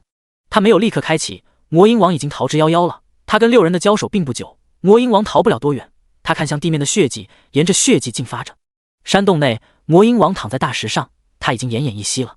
魔鹰王双眸闪过杀意，苏白不仅杀害了自己的子民，还把自己打到濒死状态，这仇他必须要报。突然，一道身影出现在他的山洞，见到来人，魔鹰王的呼吸变得急促。魔鹰王没有犹豫，果断冲向了他。他刚抬起弓箭，魔鹰王砰的一下跪倒在地，祈求他放过他。他的表情很是滑稽，如同受了委屈的小鸟。苏白面部露出和善的笑容，果断扣动了扳机。你击杀了魔鹰王，获得15万经验值。你升级到18级，获得5自由属性点。你成功掠夺30点敏捷。你成功掠夺魔鹰风暴，完美。你获得1枚白银宝箱。魔鹰风暴被动1/1，品质完美。效果：造成伤害后，方圆10米覆盖魔鹰风暴，在范围内的敌人每秒造成1000点风系伤害。聊胜于无吧。他现在每秒能造成10万加1000点伤害，根本不够看。他打开了所有的宝箱。你获得辉耀战衣。你获得2500枚金币。你获得魔鹰之核。名称：魔鹰之核。品质：白银级消耗品。效果： NPC 突破的材料之一。辉耀战衣是战士一类装备，苏白无法穿戴。他现在除了帽子，其余的装备都已经是黄金级了。等提交完这个任务，苏白就能进行转职了。真是期待第一个职业到底拥有几星。47章古旧的遗迹。周龙，我这有装备要出售，你收吗？苏白发送过去消息。青山丛林，要穿越新手村才能抵达圣光教廷，正好把这些天获得来的战利品都出售了。20级前，新手背包是无限格的。收。对面立刻发来了消息。与此同时，野外，周龙跟他的几个队友刚从副本中走了出来。队长，这白银装备未免也太强了，普通难度的副本在我们面前根本不够看。哈哈，要是能再获得几件白银装备，说不定我们有希望通关困难副本。牙子要出售装备。什么？这些装备我们龙队势必要拿下。他们目光灼灼，上次周龙获得战士装备，让他们羡慕了好久。队长，别让牙子大佬久等了，不然就不礼貌了。房屋内坐着几道身影，这是上次的青铜套装。苏白取出亡灵套装。黑袍男瞪大了双眼，呼吸变得急促。看到这件套装需要15级，难免有一些低落。苏白没在意几人的目光，地面上哗啦啦堆积着装备，光是白银级装备都有数件。卧槽！几人都是张大了嘴巴，能塞得下一颗鸡蛋。尼玛，苏白隔着进货了。大部分装备他们暂时还无法穿戴，但有几件白银级装备还是能穿戴的。有了这些装备，他们通关困难难度的副本只是时间问题。清点了一番装备，周龙开口道：牙子，总共15万金币。双方达成了合作，距离100万枚金币已经不远了。圣光教廷，格雷看着魔鹰之核，很是喜悦。有了这枚魔鹰之核，我实力必定能再次上涨。牙子先生，这是本次的奖励。名称：秘药。品质：黄金特殊物品。效果：打开10086号古旧遗迹的大门。坐标：1344.1567。黄金秘药。秘药也是有等级区分的，白色秘药品质最低，里面的传承星级都很低，而黄金级秘药在新手村中绝对是最顶尖的。前世苏白只听说过白银级秘药，之后品质的秘药是前往主城乃至王国才看到的。古旧古迹，大门高耸入云，直冲云霄，一望无际。大门上有一个凹槽角，秘药放在上面，金色的光芒闪烁了一下，石门缓缓开启。苏白踏入里面的一瞬间，大门闭合，内部空间很是昏暗。好在苏白有鹰眼，阴影如同虚设。红色的壁垒阻止了苏白的靠近，想要进入里面，等级最少也要15级，这是转职的最低标准。苏白进入红色的壁垒，毫无阻碍地穿过光幕。几分钟后，另一批人来到了大门外面。队长，这是我们发现了一处遗迹，据说里面有许多宝物。干得不错，我江川不会亏待你们的。队长，只要我们能获得里面的机缘，伢子根本不足为惧。他击杀了黄金 BOSS 又如何？这些荣誉终究是属于我们紫霄公会的。江川点了点头，他就喜欢这种众星捧月的感觉。苏白敢得罪他们紫霄公会，只有死路一条。他们紫霄公会在10086号新手村，本是耀眼夺目的公会，有很多人抢着加入的才对。可苏白的事迹让所有人都犹豫了。苏白只是一个散人，就能获得那么多次全服通告，那他们为何不能像苏白一样了？这就导致了紫霄公会招人的进度大减。很快，2道身影带领着几十人来到此地。江川这次干得不错，江晨夸奖道。只要我们紫霄公会能击杀伢子一次，地位一定能上涨一大截。因影部跟紫霄公会合作的缘故，他们的人也在紫霄公会当中，这些人已经汇报给上面的高层了。紫霄公会先前想要独占这里，可现在翻脸明显是不理智的选择，解决苏白才是首要目标。哈哈，看来跟你们紫霄公会合作是正确的选择。一道爽朗的笑声在他们耳边回荡。为首的人是影一，上次他们被苏白击杀，影一恼怒不已，要不是影七招惹到了这个煞星，他们根本不用跟苏白为敌。后来紫霄公会找到他们，表示苏白再强也只是一个人，他能连续上全服通告，身上一定有很多宝物，要是他们能获得，必定能在天启中站稳脚跟。影部成员心动了，江川向他们点了点头，取出密钥，开启了大门，里面的事物映入眼帘，红色的壁垒阻止了他们的靠近。队长，这里面有传承，不过我们现在的等级还无法进入里面，但你放心，这个地方只有我们发现了，没有其余的势力。眼镜男取出6芒星阵岩石，另一扇大门缓缓打开。江婉双眸闪过寒芒，要不是苏白击杀了他们数次，他们距离15级已经不远了。伢子，你给我等着，我江婉发誓，我会把你拽下神坛。江晨面部愁容，上面的人已经对他很是不满了，要是此事无法办好，可能经理的位置都不保了。这次的机缘是自己翻盘的唯一机会。当事人苏白并不知道这些。黑漆的空间没有一丝的亮光，给人一种压抑的感觉。这处传承之地，寻常弓箭手连怪物所在的位置都无法看清，但苏白拥有鹰眼，阴影的阻碍对他而言没有丝毫的影响。突然，一道黑影出现在背后，苏白本能的躲避，避开了这一击。名称：幻影，单位：普通，等级 LV18， 血量 20W， 攻击力1790，技能：气息掩盖、背刺、连环斩击、迅猛。描述：幻影喜欢躲在阴影中，他们极其擅长暗杀目标。苏白拉动弓箭，手速拉满，不到3秒，幻影就被击杀。你成功掠夺黑暗迷雾，完美。黑暗迷雾被动 1%， 品质完美。效果：每次攻击有 0.1% 概率致盲对手，让敌人失去视野，持续3秒。叠满后，每次攻击有 10% 的概率致盲敌人，除了拥有特殊技能的玩家，其余人在这3秒内战力会下降一大截，尤其是弓箭手、法师、牧师等职业。可以想象一下，牧师连自己队友的位置都无法找到，使用的治疗术施放在敌人身上，那场面会何等的壮观。48章阿贝修斯幻影王。很快，苏白掠夺了20点力量，20点敏捷，100层被动。黑暗迷雾被动100，品质完美。效果：每次攻击有 10% 概率致盲敌人，持续3秒。苏白每秒能射出20多箭，持续输出的情况下，能让一个目标一直处于黑暗迷雾影响的状态。苏白来到了一个宫殿，左右两旁竖立着许多雕像，他们破土而出。名称：幻影，单位：精英青铜，等级 LV18， 血量 50W， 攻击力3100，技能：连续挥砍、隐遁术、无尽恐惧、突刺。描述：精英幻影守护在宫殿外面，你打扰了他们，入侵者死。数十道身影包围而来，他们的速度快到无比，但在苏白面前根本不够看。羽箭飞行的速度已经突破了1倍音速。咻！箭矢刺入幻影的头颅，风摇丝触发，苏白手速拉满，1秒能射20多箭。精英幻影的血量只有50万，但他们的技能诡异无比，箭矢刚触碰到他们的一瞬间，他们的位置跟影子发生了互换，箭矢没能造成伤害。苏白并未着急，每一个生物的能力都无法做到无解，不然早就成神明了。羽箭对准了一个目标，苏白发现这些幻影不能连续使用互换能力，不然会导致速度以及肉身的崩坏。即使只有一半箭矢能命中这些幻影，每秒也能造成5万加的伤害，不到10秒就能解决一头幻影。突然，几道残影出现在苏白背后，闪现。苏白出现在100米外，幻影抛出匕首，苏白本能的规避，但匕首的数量实在太多了。-300、300、300、-100、100、100。苏白头顶上出现一大堆伤害数字，而精英幻影头顶上同样出现伤害数字。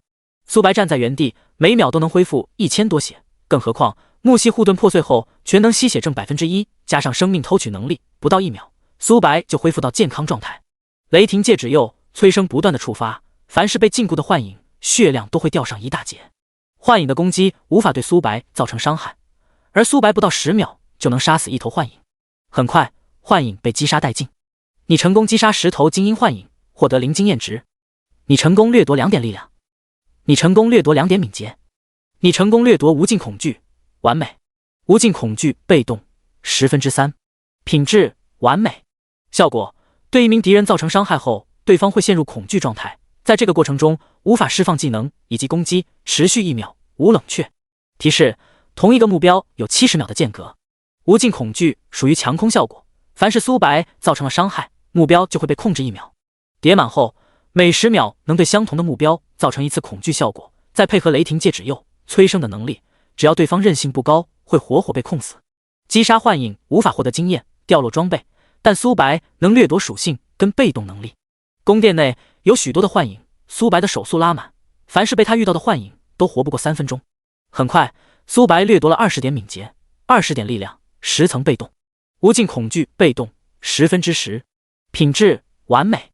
效果：对敌人造成伤害后，对方会陷入到恐惧的状态，在这个阶段无法释放技能，攻击持续1秒，无冷却。提示：同个目标有10秒的间隔。豪华的宝座上有一个皇冠，苏白来到皇冠旁，右手刚触碰的一瞬间，后面的大门缓缓打开，里面的一切映入眼帘。地牢，半空中漂浮着腐朽的气味，四周到处都是牢房。苏白走进里面，大门缓缓闭合。苏白没有慌张，宫殿内并没有传承，代表着传承在里面。昏暗的空间，水滴不断滴落而下，给人一种压抑的感觉。苏白不知道自己走了多久。突然，幽冥火统一点亮，苏白朝着幽冥火的方向进发着。很快，他来到了一个六芒星阵的面前，一具人形骷髅。他的对面是一个水晶球。人类，你来了！突然，一道身影出现在六芒星阵上面，仔细看去，能发现这并不是活人，而是一道虚影。名称：阿贝修斯，幻影王。单位：黄金 BOSS。等级：LV18。血量：500W 500W。攻击力：7892。技能：幻影分身，锁头，暗影潜伏，暗影攀附，连续射击。描述：阿贝修斯因死亡的缘故，实力下降严重。阿贝修斯前世，苏白听过这1号人物，他生前只有30岁，并组织了大量的人组建了幻影军团。阿贝修斯认为自己是这个世界最强大的天骄，他为了证明自己，带着自己的团队前往了龙之谷，想要屠龙。然而一条魔龙无意间经过，煽动着羽翼，路过此地，幻影军团的人全军覆没。或许再给他100年的时间，能抵挡住那次的余波也说不定。一道声音打断了他的思绪：冒险者，你能来到此地，证明你的实力有资格接受我的传承。不过这一点还不足以证明你能获得我的传承。只要你能击败我，幻影传承就是你的了。冒险者，有兴趣听我的故事吗？苏白点了点头，并没有拒绝。阿贝修斯已经死了，处好关系，或许能获得他生前的物品。冒险者，我3岁学习练剑，年满16岁的我击败了比我大10岁的人，在王国内，我无法遇到一名跟我实力相仿的人。我感到了无边的孤独，于是我组建了一个团队，名为幻影，里面的人都是我精心挑选的人。我们计划要证明自己的实力，达成了目标，准备猎杀一头巨龙。然后我实在太天真了，巨龙根本不是我能够抗衡的。哈哈，也不知道我的事迹流传出去，他们会怎么想。苏白并没有回答阿贝修斯的问题。阿贝修斯死后，王国发布了一条通知，阿贝修斯作为了反面例子，不要好高骛远。冒险者，我已经把自己的故事讲述完毕了，让我见识一下你真正的实力吧，能否驾驭幻影职业。49章转职幻影猎手。咻！阿贝修斯拉动弓箭，羽箭飞来，苏白同样拉动弓箭。砰！两股力量碰撞在一起，失去了冲击力，掉落地面。苏白手速拉满，对于他而言，面对弓箭手职业，要比其余的职业更为的轻松。没有人比他更了解弓箭手。苏白射出的箭矢速度提升了 400s， 而阿贝修斯的箭矢同样也不慢，但跟苏白的羽箭相比，还是有不少的差距的。刚交战一会，阿贝修斯就陷入到了劣势，不管是苏白的攻击速度，还是箭矢的速度，都要强于自己。不过，阿贝修斯并没有慌张，他改变了射击手法，羽箭不再正面碰撞箭矢，而是朝着苏白射来。苏白的身影如同鬼魅，像是提前就预料到了箭矢的轨迹。阿贝修斯眉头动了动，没有多在意，能躲过自己的几箭很正常。他不相信苏白能规避自己所有的羽箭。很快，阿贝修斯从淡定转变为茫然、不解、震惊。他不明白苏白为何能规避所有的羽箭，反观他这边，身体如同装了磁铁一样。苏白射出的羽箭几乎全部命中自己，自己在弓箭上的造诣竟然输给了一名小辈。我不相信！暴雨梨花射，阿贝修斯连续拉动弓箭，这一刻，他的攻击速度竟然跟苏白相差无几，密密麻麻的箭矢朝着苏白的头颅射来。苏白能规避的就躲，躲避不了的就用箭矢去抵挡。这怎么可能？阿贝修斯彻底不淡定了，想要打断对手的攻击可不是容易的事。瞄准、射击、走位等多步骤，稍微慢一些就会打乱节奏。不得不承认，你在弓箭上的造诣比我强，但想要战胜我，没有这么容易。暗影潜伏，连续射击。阿贝修斯遁入了阴影，一道残影突然出现在苏白背后。闪现，苏白出现在100多米外，他刚落脚的一瞬间，无数根箭矢袭来。即使苏白有意规避箭矢，也难免会被羽箭波及到。负1000，负2000，负1300。阿贝修斯的攻击力高达近8000，苏白头顶上出现了巨大的伤害数字。阿贝修斯看到这一幕，松了口气。暴雨梨花箭配合连续射击，能一次性射出大量的箭矢，即使是面前的冒险者也会被波及到。可还没等他笑出来，苏白的羽箭已经对准了他。不到1秒，苏白恢复到全胜状态。反观阿贝修斯遭受到恐惧、催生、雷霆麻痹等多种控制效果。苏白1秒能射20多箭，全力输出的情况下，1秒能射10W 加伤害。木系护盾破碎后能获得1%全能吸血，再加上大地立场、生命偷取的能力，苏白1秒能恢复5000加。阿贝修斯人傻了，苏白输出高他能理解，可一个弓箭手未免也太肉了。最关键的是吸血能力，他都怀疑秒杀不了苏白，根本击杀不了他。能告诉我你为何要接受我的传承吗？苏白并没有回话，他总不能说你的传承在新手村时期还是很强的，这话实在太伤人了。很快，阿贝修斯的血条被清零，他看向苏白的目光都变了。或许你比我更适合幻影职业，冒险者，希望你获得我的传承后，能让他走得更远。你击杀了阿贝修斯灵体，获得幻影皇冠。你成功掠夺30点敏捷。你成功掠夺黑暗攀附史诗。阿贝修斯的灵体消失后，宝座上的皇冠落入到他的手中。名称：幻影皇冠。品质：黄金级。职业需求：幻影弓箭手。等级需求 ：LV18。力量：加50。敏捷：加50。效果1，暴击率正 5%。描述：这是阿贝修斯生前佩戴的皇冠。苏白佩戴幻影皇冠，力量、体质各增加 5%， 暴击提升了 5%， 他现在暴击高达 45%。苏白看向六芒星阵，上面的骷髅尸体已经化为了灰尘，消失不见，水晶球变为了黑色，只要触碰水晶球就能进行传承。黑暗攀附被动1，品质史诗级。效果：每根箭矢附带1000黑暗伤害，无视100点魔抗。黑暗攀附算是锦上添花的技能，让苏白的输出再上一截。苏白触碰水晶球，一道冰冷的机械音传入耳边：是否接受幻影传承？是。下一秒，黑色的烟雾把苏白包裹在内。恭喜你获得幻影传承。名称：苏白。职业：幻影猎手5星。等级：18。天赋：无限掠夺。血量：34490 34490。法力：14450 14450。力量：961。体质：999。敏捷：1356，正 16%。精神：1169。主动技能：幻影分身，召唤一道分身，拥有自己 50% 属性，该分身能触发被动技能，持续10秒，冷却时间60秒，消耗1000点法力值。被动技能：幻影狩猎，每根箭矢附带1000点黑暗伤害。5星职业。没转之前，弓箭手属于零星，每升一级会获得5自由属性点。5星职业每提升一级会额外获得5自由属性点。幻影分身对于其他弓箭手而言或许用处不大，但对于苏白而言，他的技能大多数都是被动。职业技能想要提升，就必须要让幻影职业升星。升星的办法有2个：通关噩梦以上难度的副本或晋升阶位。现在的幻影分身冷却时间高达60秒，幻影分身只能持续10秒，这个时间段能让他的输出提升 50%。幻影狩猎有点类似暗影攀附，不过幻影狩猎无法减少敌人的魔抗，但幻影狩猎能继续提升，而黑暗攀附却无法再提升了。全服通告：恭喜玩家转职为幻影猎手，是否隐藏自己的 ID 即将进行全服通告？不隐藏。50章紫霄公会影不来袭。全服通告：恭喜玩家牙子转职为幻影猎手，奖励100自由属性点，1万枚金币，望广大玩家踊跃学习。我去，牙子大佬已经转职了。我听说15级才能进行转职，牙子大佬18级了，转职也很正常。哎，要是我能上全服通告就好了，这可是100点自由属性啊！光听名字就能猜出这个职业一定很强，我真的是羡慕到哭死。我现在连10级都不到，人比人气死人。江川听着耳边的全服通告，表情从喜悦转变为茫然，然后是恼怒。牙子，你给我等着，即使是你转职了，也不是我们这么多人的对手。我会亲手把你身上的所有宝物都爆出来。江婉看向等级榜，整个人陷入到了呆滞。他连10级都不到，牙子就已经18级了。不过他并没有在意，紫霄公会筹划了良久，牙子这次插翅难飞。新获得来的属性加在了敏捷上面，敏捷暴涨到1688，是力量的近1倍。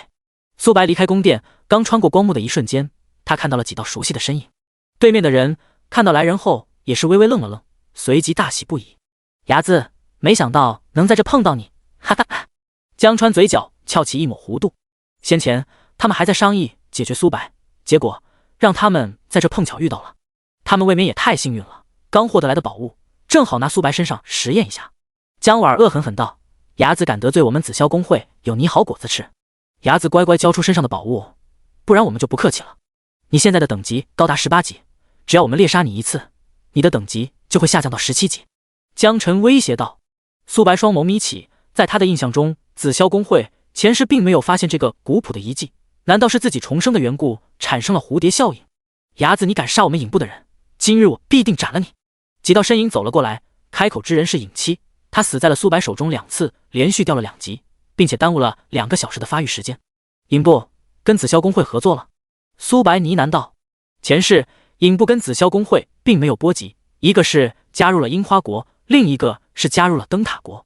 见苏白没有理会他们认为苏白是害怕了，毕竟他们这次动用了几百人，还获得了克制苏白的卷轴。想要杀我，那就把命留下。咻！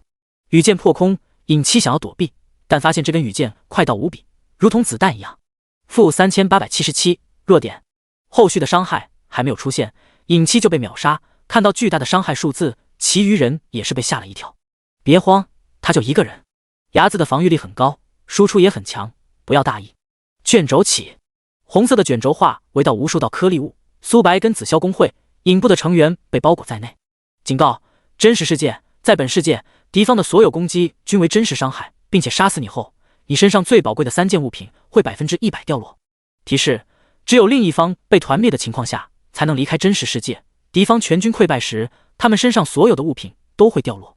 真实世界总共有2个效果，他们的攻击变为真实伤害，但只要自己击杀他们，就能获得所有物品。对于普通人而言，被独自拖入真实世界，只有等死的命运。而苏白不同，谁是猎物，谁是猎人，还犹未可知。弓箭手、法师全力攻击，战士在前面抵挡伤害，牧师准备加血跟控制。江晨指挥了起来。至于影部的人，他们躲在阴影中，准备随时出手。密集的攻击发射而来，苏白的身影如同鬼魅，能规避的他就躲，规避不了的就用箭矢打断攻击。蔡坤看到这一幕，嘴角不由得抽了抽。同为弓箭手，这差距未免也太大了。因他们这边人数太多的缘故，即使苏白也无法规避所有的攻击。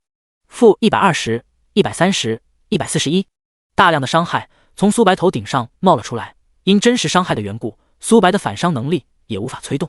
哈哈，牙子你之前不是很……江晨话还没有说完，只见苏白头顶上的血条动都没有动，这代表着几百人的攻击硬是没破开。苏白的护盾。全力攻击，我就不相信了，一个弓箭手护盾能有多高？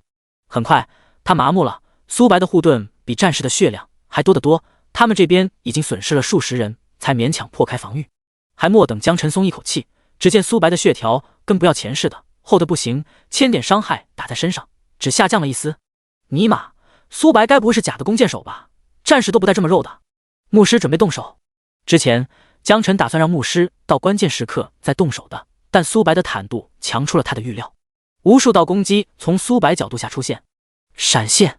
苏白出现在100米外，数十道残影出现在背后，封锁了他的退路。紧接着，牧师再次使用控制能力，这次苏白避无可避。浮空，地面出现风系技能，刺客抓住机会，不断的挥砍。-211、234、345，流血。苏白的血量持续下降着，不出10秒，苏白就会被活活耗死。江晨等人已经幻想到苏白惨死的画面了。进化，苏白挣脱束缚，弓箭对准了附近的几人。+100，+54，+100，1秒钟不到，苏白的生命值恢复到了健康的状态。影部被苏白秒杀，压力下降一大截。江晨面部发黑，跟煤炭一样，打了半天，然后苏白1秒不到就回满血了，这还打个屁啊！蓄力一剑，火雨，数百根箭矢如同雨点，凡是被波及的人，血条瞬间被清空。猎杀时刻现在才刚刚开始。51章，基础被动金到手，这怎么可能？江晨冷汗直流。交战不到3分钟，苏白就已经猎杀了100名玩家了，而这些人对苏白的攻击微乎其微。他扫了一眼地面掉落的装备，面部阴沉无比。要是他们全部陨落在此地，身上所有的东西都会爆出来，他可承担不起这样的后果。伢子，我们之间可能有些误会。这样吧，只要你能放过我们，并且让我们把这些掉落的装备带回去，此事既往不咎。真实世界有2种离开方式，其一，击败另一方；其二，双方都同意离开真实世界，就能直接离去。误会？苏白如同在看傻子。如果我不是你们的对手，你会放过我吗？江晨哑口无言。是啊，要是他们能击杀苏白，绝对不会放过。江婉开口道：伢子，我承认你实力很强，但10086号新手村只有我们工会的部分成员，你要想清楚，你就是一个散人，拿什么跟我们紫霄工会斗？我劝你识相一点，放我们离去，或许我们还能和谈。哈哈，紫霄月，我这个人最讨厌的就是别人威胁我。我上次已经说过了，你们敢离开新手村，我见一次杀一次。你！幻影分身，苏白的身旁出现一道跟他一模一样的分身。咻！黑色的羽箭破开空气，江婉的血量瞬间被清空。幻影分身虽只有自己50%属性，但也不是他们能够抵挡住的。即使是战士，在现阶段被幻影分身射中，也会暴毙。苏白现在的攻速高达20多，10秒能射200多箭。他不再理会江晨等人，他搜刮着战利品。他们还没靠近苏白，就被幻影分身击杀。你获得457件黑铁装备，你获得58件青铜装备，你获得基础被动卷轴金，你获得能量唤醒药剂。名称：基础被动金，品质：白色特殊物品，等级 LV1， 效果：使用后精神力永久提升 1%。卧槽！前世苏白只获得过1张基础被动卷轴，如今加上基础被动金，他已经获得了2张基础被动卷轴了。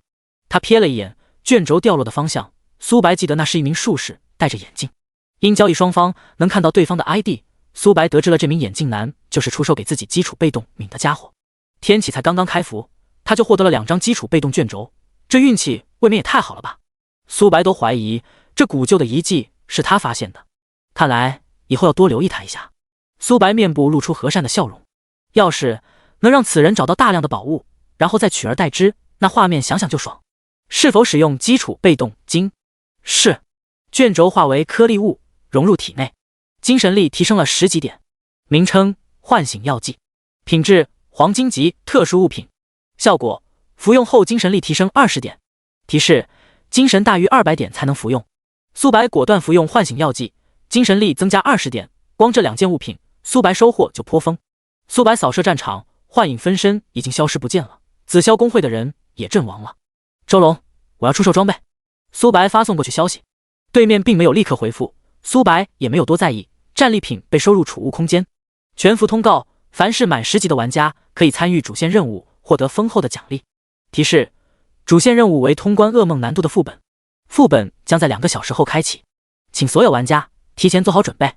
聊天频道彻底炸锅了，我去，主线任务开启了，我怀疑这个主线任务在针对我，我现在才9级啊，2个小时后怎么可能升到10级？楼上的兄弟，你都9级了，我们这些散人连8级都不到。大多数人诉说着，这个机制未免也太操蛋了，能在开服前3天升到10级的人只是少数，像苏白这种更是没有一人。他现在已经18级了，距离20级只差2级而已，跟前世的轨迹一样。苏白呢喃道，因自己的影响，紫霄公会的人无法进入副本。前世紫霄公会可是在副本中获得了大量的机缘。睚眦大佬，我刚刚在闯困难级的副本，没注意到你的信息，只要是睚眦大佬出售的装备，我们龙队就收。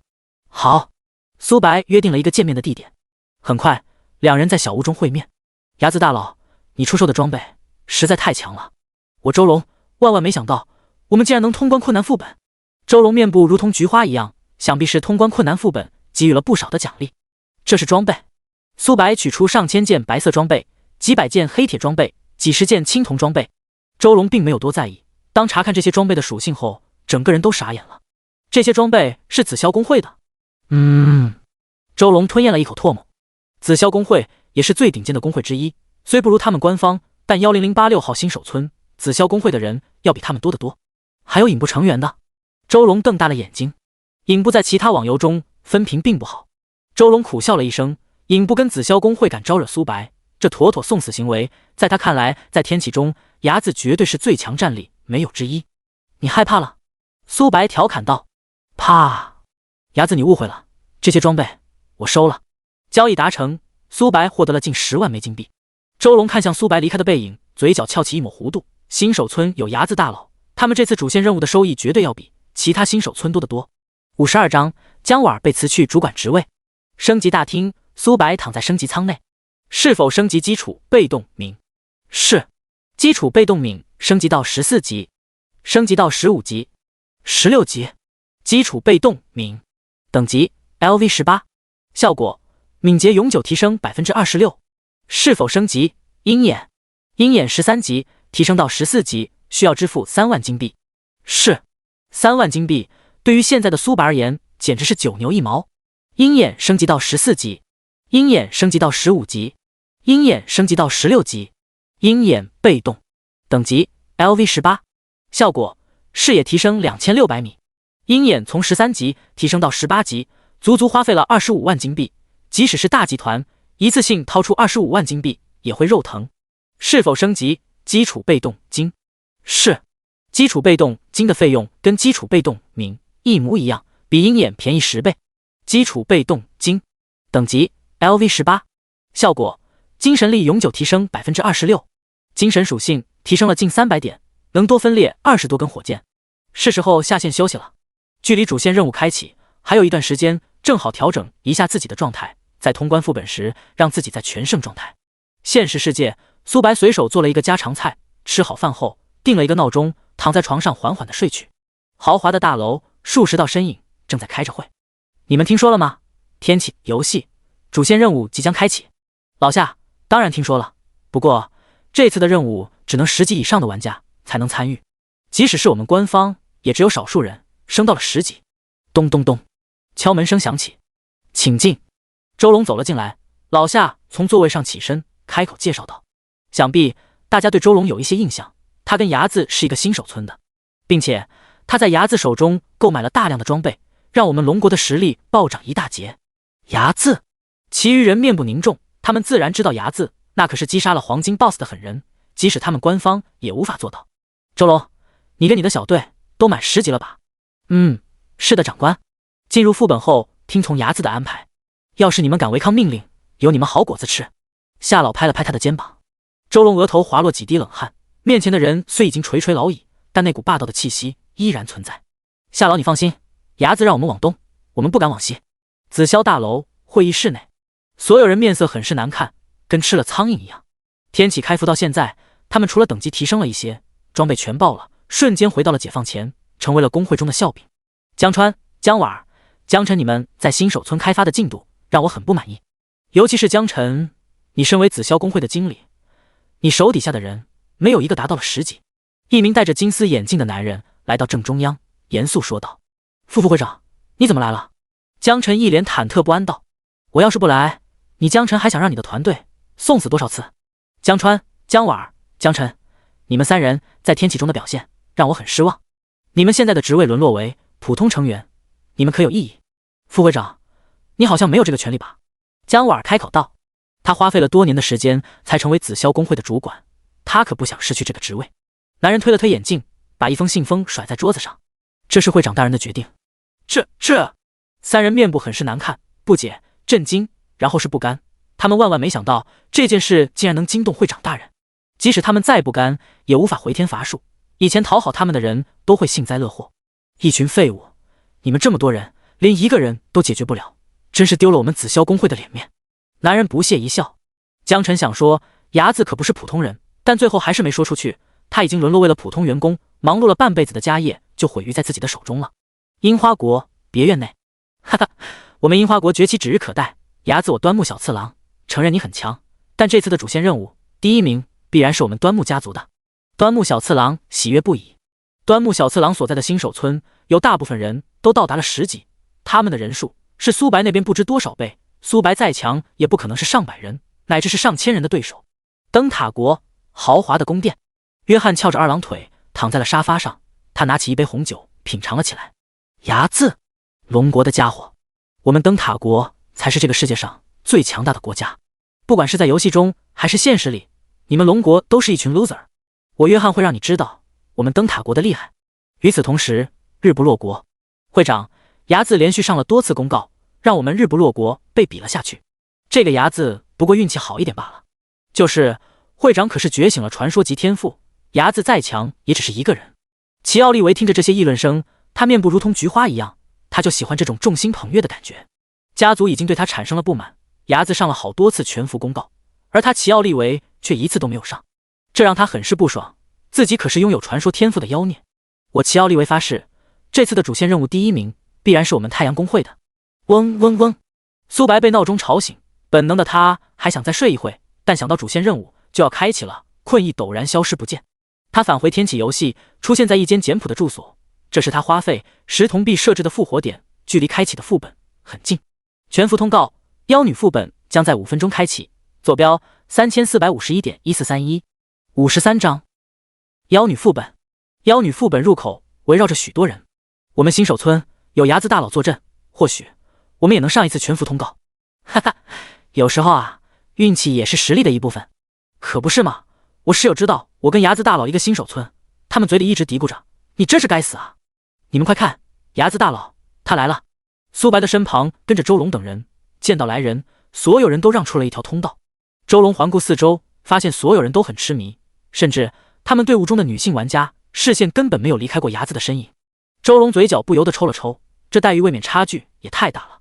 喂，我可是你们的队长啊！苏白没有在意众人的目光，他来到副本面前，一层红色的光幕阻挡了苏白等人的靠近。全服通告：新手村10086号副本发生了变异，由噩梦难度副本提升为了地狱。全服通告：新手村10086号副本发生了变异，由噩梦难度副本提升为了地狱。10086号新手村，我好像记得是牙子大佬所在的新手村。地狱难度什么鬼？哈哈，笑死我了！看来上天都在庇护我们樱花国呀。可不是嘛，这可是地狱难度啊，不知比噩梦难度的副本难了多少倍。看来这次的首通是我们樱花国的。樱花国、灯塔国、日不落国看到这条消息后，面部如同菊花一样。10086号新手村能进入副本的人本就稀少，再加上副本变为地狱难度，要是他们这都拿不到首通，干脆找一个豆腐撞死得了。妈的，这是欺人太甚啊！牙子大佬不就是实力强了一点吗？至于这么针对吗？哎，现在该怎么办？周龙等人从喜悦转变为茫然、不甘、恼怒。他们瞥了一眼苏白，发现他也是微微愣了愣。前世妖女副本最高难度是噩梦才对，难道是自己的原因导致了噩梦难度变为了地狱？首通噩梦难度副本会获得大量奖励，首通地狱副本获得的好处只会更多。苏白跃跃欲试，副本入口出现了一个黑洞，有一种随时都会把别人吞噬的感觉，这就是地狱难度副本。半空中漂浮着黑色的液体，给人一种诡异的感觉。苏白踏入副本，其余人彼此对视，点了点头，也进入副本。副本：妖女，难度：地狱级，等级需求 LV10、20。描述：副本内生活着许多妖女以及鱼类怪物，它们被深渊感染，沦落为半人半妖的怪物。提示：在副本中死亡不会受到任何惩罚。进入副本的总共只有1000人，一个新手村可是有1万人，相当于有 90% 玩家没有升到10级。伢子，我们小队全程听你的，你让我们往东我们就往东。周龙开口道。好。苏白点了点头。提示：玩家伢子对你使用灵魂锁链，是否接受？周龙的等级在这些人中最高，还是战士，能帮自己抗大量的伤害，是一个不错的沙包。是。周龙果断同意。下一秒，周龙瞪大了双眼，震惊不已。卧槽！卧槽！卧槽！队长，你怎么了？其余人很是不解，在他们的印象中，周龙是一个很稳重的人，不应该失态才对。你们看我的面板。周龙共享了自己的面板，当他们看到周龙的属性后，倒吸了一口凉气。队长，你现在的实力能一拳打死一头牛吧？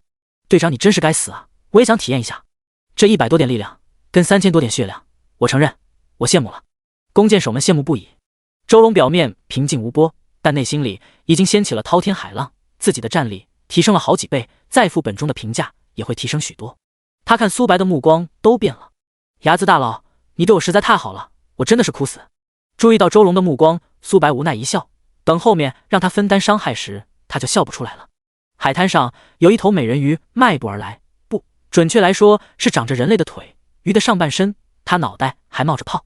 名称：美人鱼变异，单位：普通，等级18级，血量 50W 50W， 地狱副本加持，攻击力3467，技能：小水球、大水球、水遁。描述：这是一条美人鱼，她渴望跟帅哥共度晚餐。50万。苏白双眸眯起。美人鱼属于元素怪物，要比战士类怪物脆得多，但它依然有50万血，相当于外界的精英怪。尼玛，我该不会是眼花了吧？这美人鱼的属性未免也太变态了吧？这谁打得过呀？除了伢子大佬高达18级，我们大部分人才刚刚晋升10级啊！周龙瞬间就萎了，他都怀疑自己不是这头怪物的对手。人类，能陪我一起看风景吗？美人鱼指了指半空的太阳。拥有灵智的怪物，正常情况下只有少部分 BOSS 才拥有灵智，而面前的美人鱼只是普通怪啊。苏白面颊平静，果断抽出了长弓。咻！巨大的伤害数字从美人鱼头顶上出现，苏白手速拉满，1秒20多箭。其余弓箭手看到这一幕，嘴角不由得抽了抽。他们怀疑自己是假的弓箭手，苏白射出的箭矢如同子弹一样。女性玩家看到这一幕，面颊羞红无比。美人鱼还没有靠近苏白，血条就被清空。你击杀了变异美人鱼，获得3000点经验值。你成功掠夺水遁，完美。54章美人鱼艾尔莎，水遁被动1/20，品质完美。效果：受到的第一次攻击有 5% 概率免疫此次伤害，冷却时间1小时。伢子，接下来我们要做什么？周龙询问道。你们组队杀零散的怪即可，其他怪交给我。周龙也没有拒绝，苏白的实力摆在那里，5秒不到就秒杀了一头美人鱼。苏白寻找起美人鱼，沙滩旁有几双美腿在愉快的玩耍，不看上半身的话，绝对能被称之为黄金比例的美腿。咻！羽箭破空，美人鱼双眸透出寒芒。嗡！一颗颗小水球发射而来，苏白的身影如同鬼魅，能规避的他就躲，躲不过的就用箭矢去抵挡伤害。你击杀了5头美人鱼，获得15000经验值。你成功掠夺3点精神。你成功掠夺1点体质。你成功掠夺水遁，完美。很快，苏白掠夺了30点精神、10点体质、20层被动。水遁被动20/20，品质完美。效果：受到的第一次攻击有 100% 概率免疫此伤害，冷却时间3分钟。还行。苏白来到了古朴的大殿，2头石雕映入眼帘。名称：美人鱼，单位：黑铁精英，等级 LV18，血量 100W 100W， 攻击力4891，技能：水爆术、大水球、水柱。描述：两头美人鱼常年守护在此地，想要进入宫殿就必须击败它们。石雕破土而出，它们的体型要比普通美人鱼稍微大一些，血量更是高达100万。附近的玩家看到这一幕也是被吓了一跳。地狱难度的副本未免也太难了吧？还好我们有睚眦大佬，不然第一关都无法通过。兄弟们，这些美人鱼给的经验是真的多，我都升1级了。要是他们的上半身再漂亮一点。楼上的兄弟，你也太变态了，他们这腿，嘿嘿。旁边的玩家丝毫不担心，笑话，要是苏白都不是2头精英怪的对手，那他们又能做什么？受死！大水球，2颗水球发射而来，苏白想要躲避，但水球波及的范围实在太大了。负666，负666，就这？苏白不屑一笑，他手速拉满，不到1秒就恢复到全盛状态。反观2头美人鱼，头顶上不断出现伤害数字，30秒不到，他们就被击杀。你击杀了2头精英美人鱼，获得15000经验值。你成功掠夺3点精神。你成功掠夺水爆术，完美。水爆术被动1/20，品质完美。效果：每次攻击击退敌人1米，并造成250点水系伤害。同一个目标有200秒冷却时间。苏白刚进入宫殿的一瞬间，几十座石雕破土而出。苏白利用手长的优势，不断的拉扯，只有少数攻击能命中苏白，但他回血的速度实在太快了，光是站在原地不动，每秒都能恢复1000甲。很快，苏白掠夺了30精神，20点体质，20层被动。水爆术被动20/20，品质完美。效果：每次攻击击退敌人20米，并造成5000点水系伤害。同一个目标有10秒冷却时间。宫殿的正中央竖立着庞大的雕像，血红的双眼破土而出，一道霸道无比的声音传入苏白耳旁：入侵者，你来了。话音刚落，一头近4米的美人鱼出现在苏白面前。她不管是身材还是样貌都很出色。苏白的身高有1.8米多，但在女子面前连腰部位置都没触碰到。名称：艾尔莎美人鱼王。单位：青铜 BOSS。等级：LV18。血量：300W 变异。攻击力：6356。技能：连续射击、水雾、水化剑、身影互换、大海。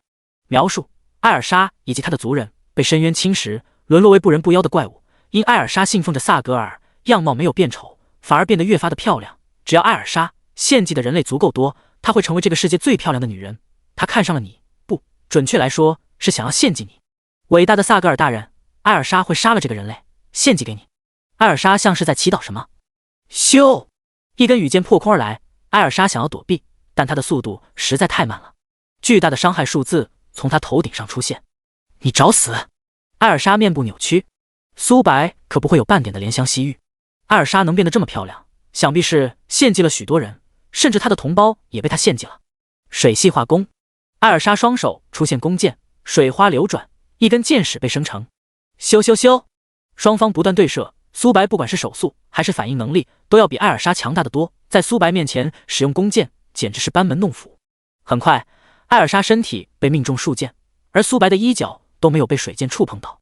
艾尔莎不解、震惊等多种情绪相互交加。这不可能！水雾、大海。艾尔莎同时使用多种技能，水雾漂浮在半空，覆盖了苏白。-0免疫，-300，-300。苏白的护盾高达1万多点，水雾每秒能造成300点伤害。雷霆戒指鼬，每射出一箭能恢复100点雷霆护盾。艾尔莎连护盾都破不开。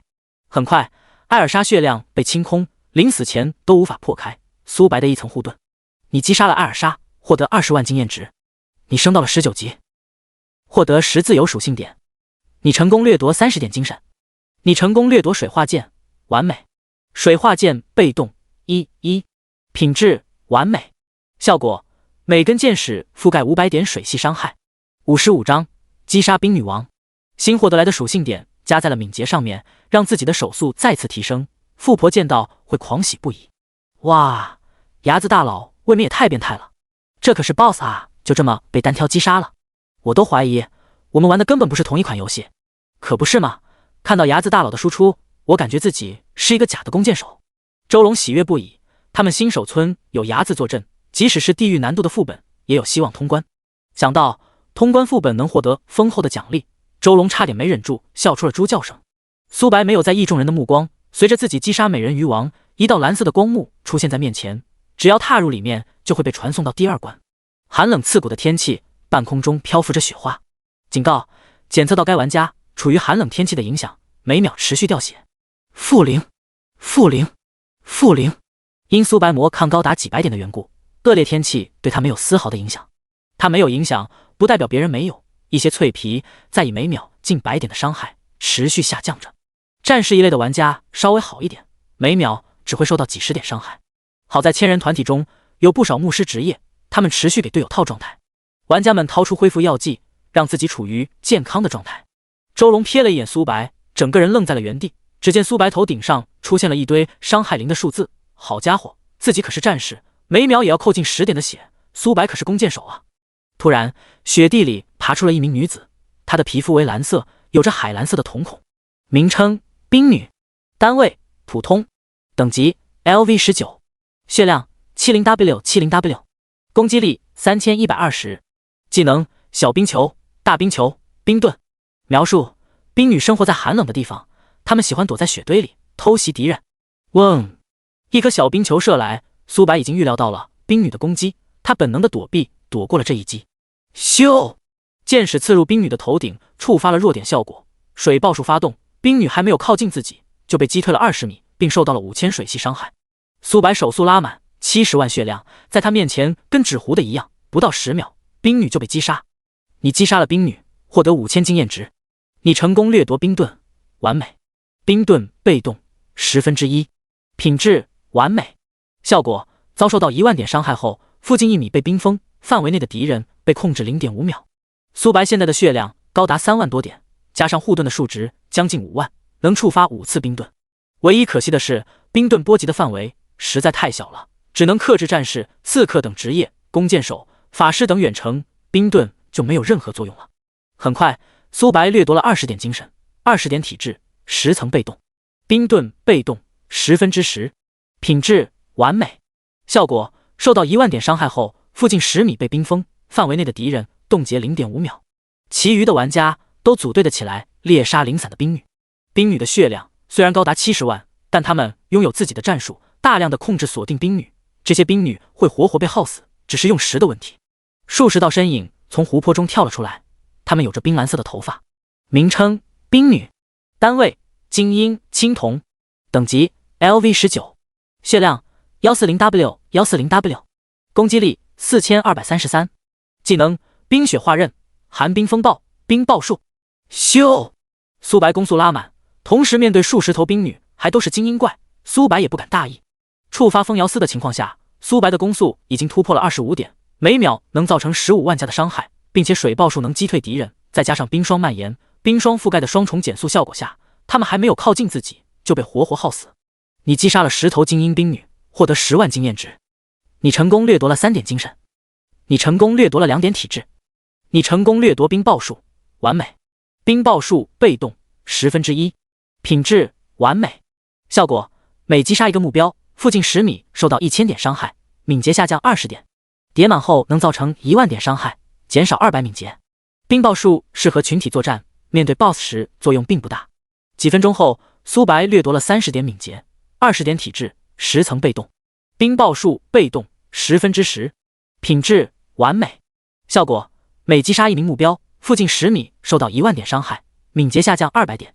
配上冰霜蔓延、冰霜覆盖双层减速效果下，能减少敌人320敏捷。河面上掀起了阵阵涟漪，突然，一道庞大的身影出现在苏白不远处。他的身体被冰霜包裹，双臂上有着如同宝石的烙印。名称冰女王，单位白银 BOSS， 等级 LV19， 血量 500W500W， 攻击力6999，技能寒冰风暴、冰盾、冰系化刃、冰系锁链。描述：冰女王常年生活在此地，她能控制所看到的一切冰系物体。入侵者，冰女王右手出现晶体，咻！羽箭破空，触发水爆术。冰女王的技能还没有释放出来，就被硬生生的打断。冰女王属于法师，攻击距离自然要比苏白近得多，再加上苏白有弓箭手被动的缘故，他利用了放风筝的打法。其余玩家已经麻木了。冰女王虽然有500万血，但在苏白面前根本不够看，他们只负责清理零散的冰女即可。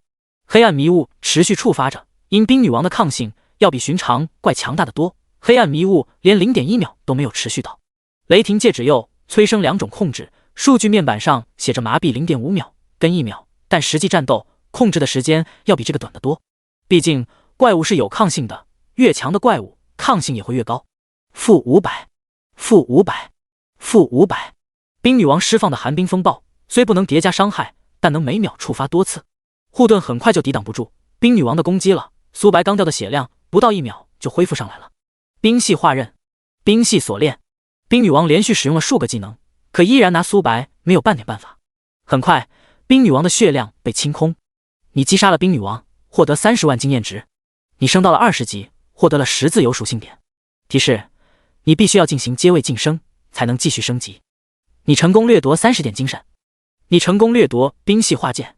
史诗56章百级强者萨格尔。我们进入副本到现在，连1个小时都没有用到。哈哈，樱花国、灯塔国他们怕是连第一头 BOSS 都没有击杀吧？没想到我竟然也能上全服通告。兄弟们，我要录下这辉煌的时刻。冰系化剑被动1品质史诗。效果：每根箭矢附带1000点水系伤害，并且削减敌人100魔抗，算是锦上添花吧。苏白现在的一剑能造成多种伤害，岩石、火焰、寒冰、水系、毒素、灵魂等等。苏白都怀疑自己不是弓箭手，而是全能法师了。牙子只有最后一关了。周龙开口道：苏白点了点头。在他的印象中，最后一关只有1头 BOSS。前世噩梦难度的副本，最后1头 BOSS 耗费了许多人力才击杀他。地狱副本的难度可不是噩梦能够比拟的。进去吧。苏白踏入淡蓝色的光幕，山谷的最下面有一个大圆盘，上面是一棵参天大树，名称寒冰巨树，单位黄金 BOSS 变异，等级 LV20， 血量 1000W， 攻击力10010，技能树叶生长，召唤冰妖，寒冰风暴，自由催生，生命攀升，树叶化刃，缠绕。描述：寒冰巨树常年生活在此地，凡是进入到它的攻击范围，它会立刻出手。寒冰巨树的枝条上有着一颗颗果子，冰妖就是由这些果子诞生而成。果子越大，代表里面的冰妖实力越强。牙子现在该怎么办？周龙吞咽唾沫，寒冰巨树血量高达1000万，并且还有恢复能力，想要在短时间内击杀几乎不可能。你们解决寒冰巨树召唤的冰妖，我解决寒冰巨树。好。寒冰巨树拔地而起，一双巨大的眼睛注视着苏白等人。入侵者！一道苍生的声音传入每个人的耳中。咻！箭矢破空，还没有靠近寒冰巨树，就被无数树叶抵挡住了。苏白手速拉满，1秒20多箭，这些箭矢四处的拐弯，尽可能规避树叶的攻击。溃烂技能发动，寒冰巨树的治疗效果下降 99%， 每秒能恢复的血量几乎微乎其微。一层厚厚的盾牌抵挡在他的面前，枝条上的果子掉落地面，果子盛开，无数道身影从果子中爬了出来，他们的双眸犀利，冲向了苏白。周龙等人也没有闲着，大量的控制技能锁定了这些冰女。寒冰风暴，苏白被风暴包裹。-1000，-1000，-1000。寒冰巨树输出高达1万多点，每秒能造成近5000伤害。即使是苏白也有些抗不住了。寒冰巨树虽只是黄金 BOSS， 但有地狱副本的加持，他的实力不弱于铂金 BOSS。护盾很快就破碎开来，全能吸血症 1%， 风摇丝发动的情况下，每秒能射25箭以上。生命偷取，每射一箭能恢复100点血，1秒能造成10万加伤害。再加上苏白在大地上，每秒能恢复1000点血。雷霆戒指鼬，每射一下能获得1层护盾。苏白1秒恢复的血要比扣的血更快，这就导致了即使苏白站在原地不动，跟寒冰巨树战斗也能击杀他，只是时间问题。周龙看着自己头顶上出现一堆的伤害数字，面部如同煤炭一样。他算是明白了，苏白绑定的锁链会让自己承担部分的伤害。快给我加血！旁边的队友第一时间还没有反应过来，当他们看到周龙的血量后，整个人都呆滞在原地。好家伙，周龙的血量已经不足1000点了。数名奶妈同时给周龙治疗，才稳住。缠绕，无数根枝条缠绕而来。进化，苏白解除控制，当寒冰巨树血量下降到 80% 不到时，苏白所在的区域被冰封覆盖。-10000，冰冻。-1000， -3560， -300。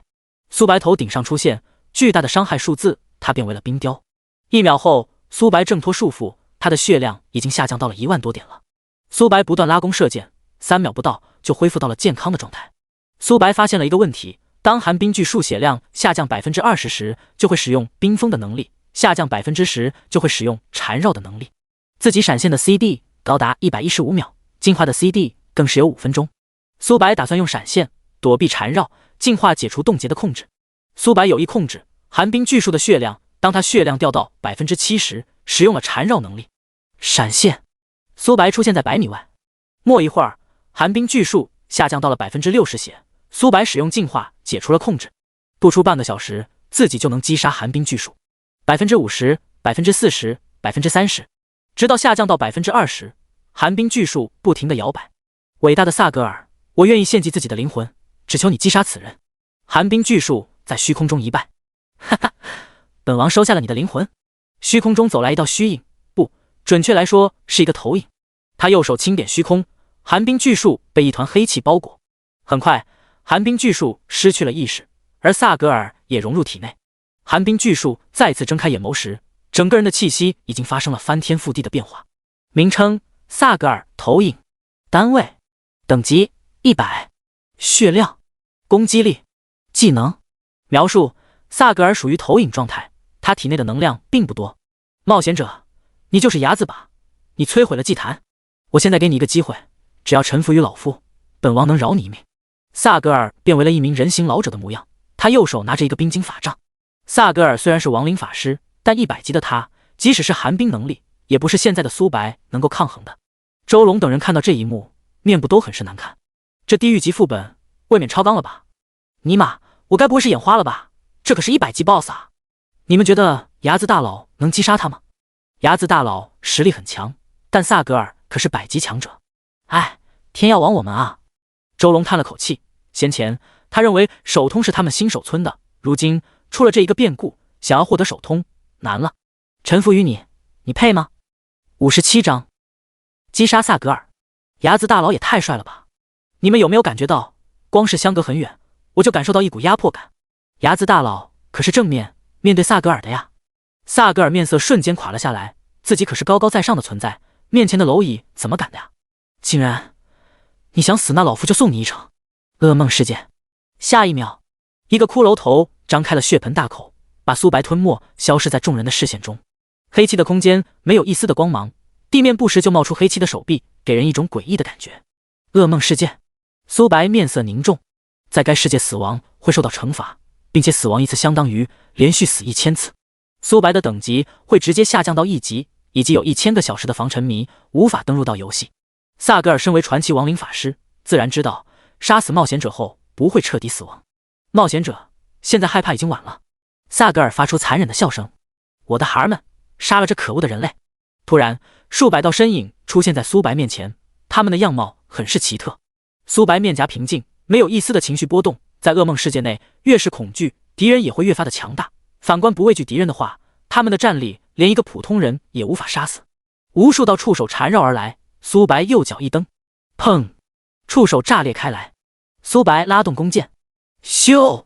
羽箭穿透黑影的头颅，毒雾触发，附近10米内的黑影瞬间炸裂，不到3个呼吸，其余的黑影也被斩杀。这怎么可能？萨格尔瞪大了双眼。苏白只是20级冒险者，怎么可能知道噩梦世界的弊端？即使知道，正常人也无法化解。没有什么不可能的，萨格尔。苏白面部露出和善的笑容。冒险者，你少得意。星辉。萨格尔右手一伸，一颗耀眼夺目的血色圆月砸向苏白。闪现。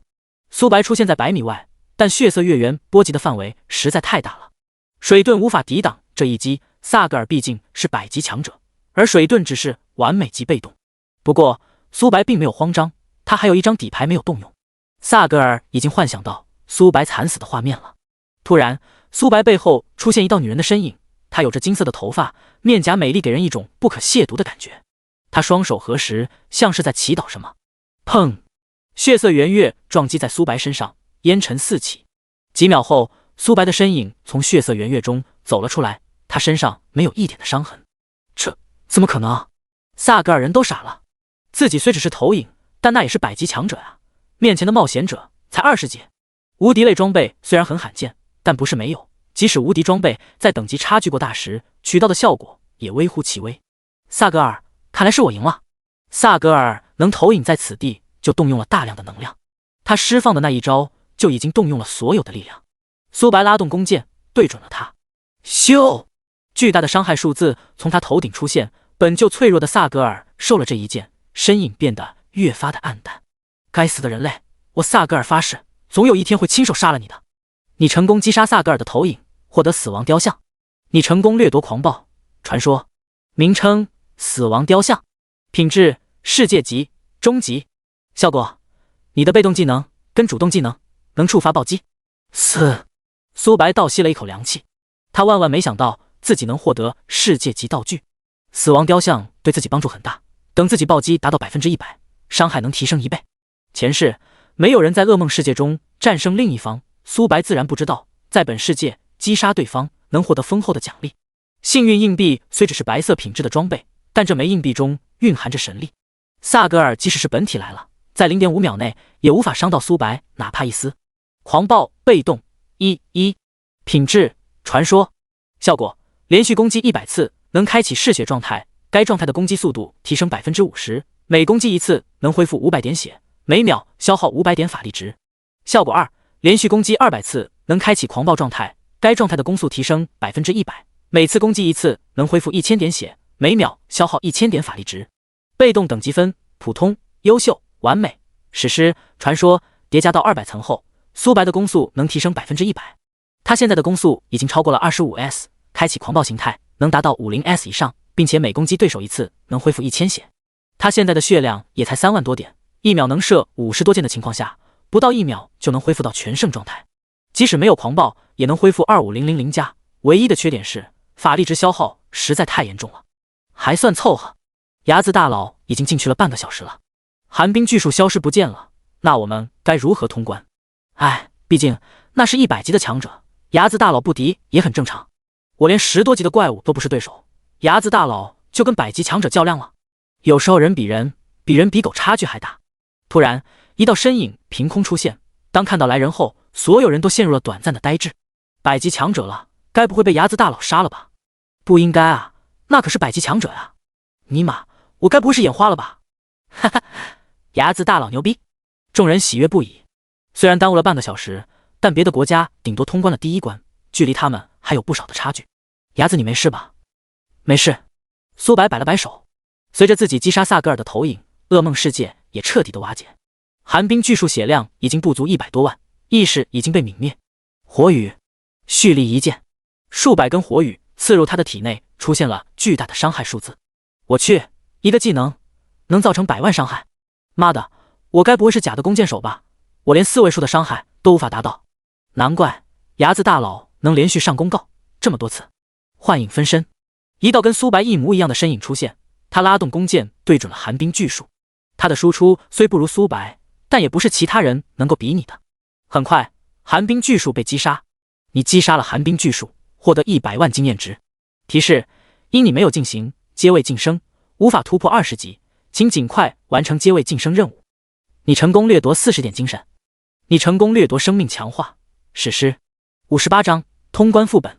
生命强化被动1品质史诗，效果生命值永久提升1万，冰系抗性提升1000点，算是锦上添花吧。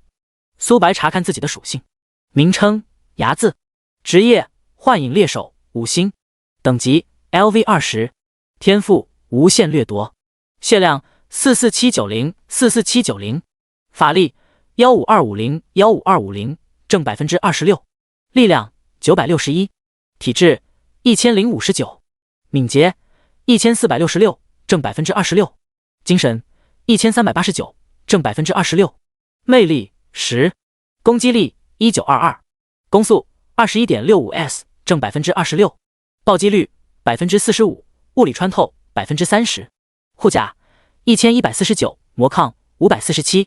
略基础被动卷轴数据面板上写着精神正 26%， 实际法力值也能提升这么多。全服通告，恭喜10086号新手村首通地狱级副本，是否隐藏自己的 ID？ 否。全服通告，恭喜10086号新手村首通地狱级副本，玩家睚眦奖励200点自由属性，100万枚金币，周龙获得20自由属性点。全服通告，足足响了3次才停止，除了周龙以外，其余人也获得了10自由属性点，相当于提升了2级。聊天频道炸锅了，10086号新手村，那不是牙子所在的新手村吗？我去，他们闯的可是地狱级难度的副本啊！我们连第一头 BOSS 都没有击杀，牙子大佬牛逼 ！fuck， 牙子一定是作弊了，我们樱花国才是最强的。那你牙子为什么不是我们樱花国的呀？我们樱花国才是你最终的归属。某个新手村，端木小次郎等人在费力击杀着怪物。队长，我们已经闯到了第2关，要是能获得这次的首通，必定能打出去威名。哈哈，牙子再强也只是一个人，还有我们强不成？龙国玩家也配跟我们樱花国比较？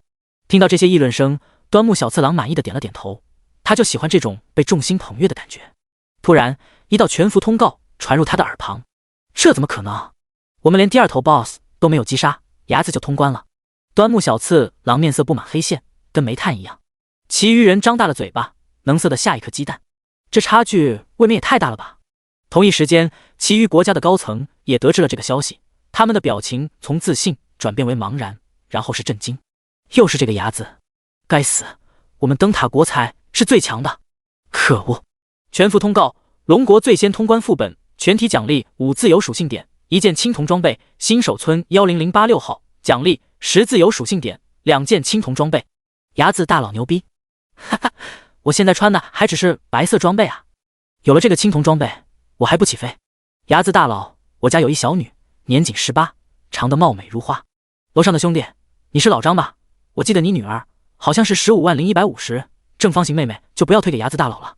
就是10086号新手村，没有进入副本的玩家听到此消息，差点没高兴的跳了起来。能跟牙子大佬一个村庄，简直是我的荣幸啊！躺着也能获得10自由属性点跟2件青铜装备。就问还有谁？樱花国等国家得知此消息后，疯狂怒骂着自家国家的无能，牙子就一个人就霸占了全服通告，还让龙国玩家全体获得5自由属性点跟青铜装备。他们都想移民去龙国了，但天启游戏能自动识别该玩家所在的国家，即使移民也没有任何的作用。苏白听到这个消息也是微微愣了愣，前世第一个通关噩梦难度副本的人并没有获得国家奖励，难道是自己通关地狱副本的缘故？恭喜玩家牙子在本次副本中表现优异，评分 SSS 加，奖励本职业技能书铂金，自由属性点300，黄金技能书乘4，技能融合时乘1，传送符乘1，入侵符乘1，金币100万枚。算上这300自由属性点，苏白已经有510自由属性点了。技能融合时能让技能品质变高，而传送符跟入侵符，前者能指定传送到一个新手村，后者能入侵别人所在的副本，抢夺该副本的 BOSS。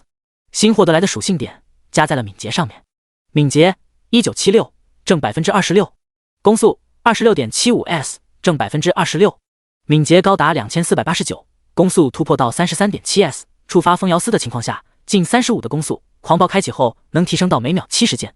牙子大佬，你实在太强了，哈哈，要没有你，我们根本无法获得这么丰厚的奖励。牙子大佬，你缺女朋友吗？我运气未免也太好了，能跟牙子大佬分到同一个新手村。牙子多谢。周龙感激道。龙国拥有10几亿人，5自由属性点，看似不多，实则不然，这么多人加在一起，已经不知道有多少自由属性点了。他们龙国整体的实力不知强大了多少倍，灯塔国、樱花国都要靠边站。没事，苏白摆了摆手，能让龙国强大一些，再好不过。金币已经有几百万了，是时候升级幸运硬币了。59章，入侵98号新手村。苏白返回新手村，幸运硬币升级到黑铁装备，要来铁匠这里。他看向自己手中的一枚石头，名称觉醒石，品质黄金特殊物品，效果使用后该职业提升2星。觉醒石是苏白通关副本获得的，能让职业提升品质。现在的幻影猎手是5星职业，使用觉醒石后能提升为7星职业。是否使用觉醒石？是。下一秒，觉醒石化为无数道颗粒物融入体内。名称牙子，职业幻影猎手7星，等级20。略，主动技能幻影分身，召唤一道分身，拥有自己 60% 属性，该分身能触发被动技能，持续12秒，冷却时间58秒，消耗2000点法力值。主动技能幻影狩猎，每根箭矢附带2000点黑暗伤害。苏白现在每升1级，能获得12点自由属性，幻影分身从 50% 属性提升到 60%， 并且持续时间延长了2秒，冷却时间减少了2秒。幻影狩猎从1000点黑暗伤害提升到2000点。苏白看向手中的物品，分别是入侵符、传送符。名称：入侵符。品质：黄金消耗品。效果：能强制进入不高于地狱级以上的副本。名称：传送符。品质：黄金消耗品。效果：能任意前往一个新手村，停留1个小时的时间。有了这2件物品，苏白想到了一个绝妙的事情，那就是抢夺其他新手村的 BOSS。苏白最先想到的就是樱花国。早在之前，龙国跟樱花国就能用水火不容来形容。3年后，游戏融合现实，怪物入侵，樱花国没有丝毫的犹豫，果断背叛了人族。之后是灯塔国、日不落国。冒险者，你怎么来了？铁匠站在房门旁，开口说道：“武德大师，我找你有一些事情。”伢子进来坐吧。苏白手中凭空出现2壶美酒，这是他花100枚金币购买的幸运硬币，提升到黑铁不仅要100万枚金币，武德对自己的好感度还要达到80点以上。先前苏白完成了武德的任务，好感度在70左右。伢子先生，你实在太客气了。丁，武德对你的好感度提升10点，目前80。武德大师，这是我应该做的。对了，我这有1枚硬币，想要提升品阶，武德大师有没有办法？苏白取出了幸运硬币。武德大师瞥了一眼，整个人愣在了原地。这枚硬币是……武德在锻造水平上可谓是新手村的第1人，但他能肯定自己无法打造出这枚硬币。武德沉思片刻，开口道：“有办法，不过你要支付一笔巨额的财富。”这是装备升级卷轴。名称：装备升级卷轴。品质：白色特殊物品。效果：使用后任意提升1件白色品质的装备。伢子，这张卷轴售价100万枚金币。武德无奈地摇了摇头。这是100万。苏白果断同意了交易。什么？武德瞪大了双眼，一脸不可思议盯着苏白。这可是100万金币啊！苏白才来这里多久？丁，武德同意了你的请求，你获得升级卷轴乘1。苏白使用升级卷轴给幸运硬币晋升品质。嗡，金色的光芒融入幸运硬币。提示：幸运硬币升级中，预计1个小时，在此阶段无法使用幸运硬币。幸运硬币被收入储物空间。他取出技能融合石。名称：技能融合石。品质：铂金消耗品。效果：铂金技能书，融合为更高品质的技能。提示：铂金本职业技能书需要1本，外加4本黄金技能书。描述：收集好材料，可以前往铁匠铺进行融合。武德大师，我需要融合技能。伢子，融合技能的费用。丁，伢子向你支付了100万枚金币。武德倒吸了一口凉气。苏白到底有多少枚金币啊？苏白没有在意，愣神中的武德，铂金技能升级为钻石技能，需要支付100万枚金币。伢子，融合技能需要花费一些时间。大概多久？1个小时后，你来此地找我。好。升级大厅，苏白躺在强化舱内。是否升级鹰眼？是。鹰眼提升到19级，花费9万枚金币。鹰眼提升到20级，花费10万枚金币。提示：因你等级没突破到20级，无法再提升鹰眼。鹰眼被动，等级 LV20。效果：视野提升3000米。效果2：洞穿阴影。20级想要继续升级，就必须要通过阶位晋升。等把樱花国的 BOSS 抢夺后，苏白就打算离开新手村，前往主城。是否提升基础被动敏？是。几分钟后，苏白从强化舱走了出来，基础被动敏、基础被动精都提升到了30级，加持从 26% 提升到了 30%。苏白取出传送符，请输入自己要前往的新手村编号。98号新手村。下一秒，苏白的身影消失在原地。98号新手村，该新手村为樱花国所在的领地。因新手村靠前的缘故，有大多数人都升到了10级，能前往副本，外面只有少数人在游荡。苏白的精神力高达1000多点，想避开他们不要太轻松。很快，苏白来到了副本的入口，这里空无一人。名称：遗失的副本。难度：噩梦。等级需求 LV10 20。描述：里面有许多的骷髅。信息出现在苏白视网膜上，他取出入侵符。是否使用入侵符？是。一团黑色的漩涡把苏白包裹在内。古旧的建筑，地上到处都是尸体。在苏白的印象中，98号新手村还要过一会才能击杀第3关的 BOSS。第3关，端木小次郎指挥着众人攻击 BOSS。牙子，我承认你很强，但你只是一个人，而我端木家族拿到樱花国的首杀，用不了多久，一定能超越你的。60章抢夺 BOSS， 端木家族的恼羞成怒。名称：骷髅弓箭手，单位：白银 BOSS， 等级 LV20， 血量 10W 300W， 攻击力6177，技能：连续射击，精准弹幕，能量穿透，后跳。描述：这头骷髅弓箭手生前箭术很高，哈哈，我端木小次郎就要击杀这头白银级 BOSS 了。20级不过如此，在我们几千人面前根本不够看。端木小次郎面部如同菊花一样。他们进入副本的玩家总共有几千人，如今已经死到了不足1000人，好在 BOSS 只剩10万血不到了。其余人也很是喜悦，先前牙子通关地狱副本的郁闷心情一扫而空。突然，端木小次郎眯起了眼睛，他看向一个方向，那是一名帅气的少年，竟然比我还帅。喂，你是我们端木家族的人吧？我怎么没有见过你？你在那傻愣着干嘛？我们拼命打 BOSS， 你搁这摸鱼？端木小次郎一顿臭骂。端木家族的人实在太多了，不记得也很正常。你让我出手。苏白指了指自己，面部露出和善的笑容。他拉动弓箭，对准了骷髅弓箭手。负3344，负13467，水爆术暴击，负3566，黑暗伤害暴击。骷髅弓箭手头顶上出现巨额的伤害，死亡雕像能让苏白的技能也产生暴击，让他的输出提升了一大截。其余人看到这一幕也是瞪大了双眼。我去，这小子可以啊！那你同为弓箭手，差距未免也太大了，我最高也只能打出3位数伤害啊！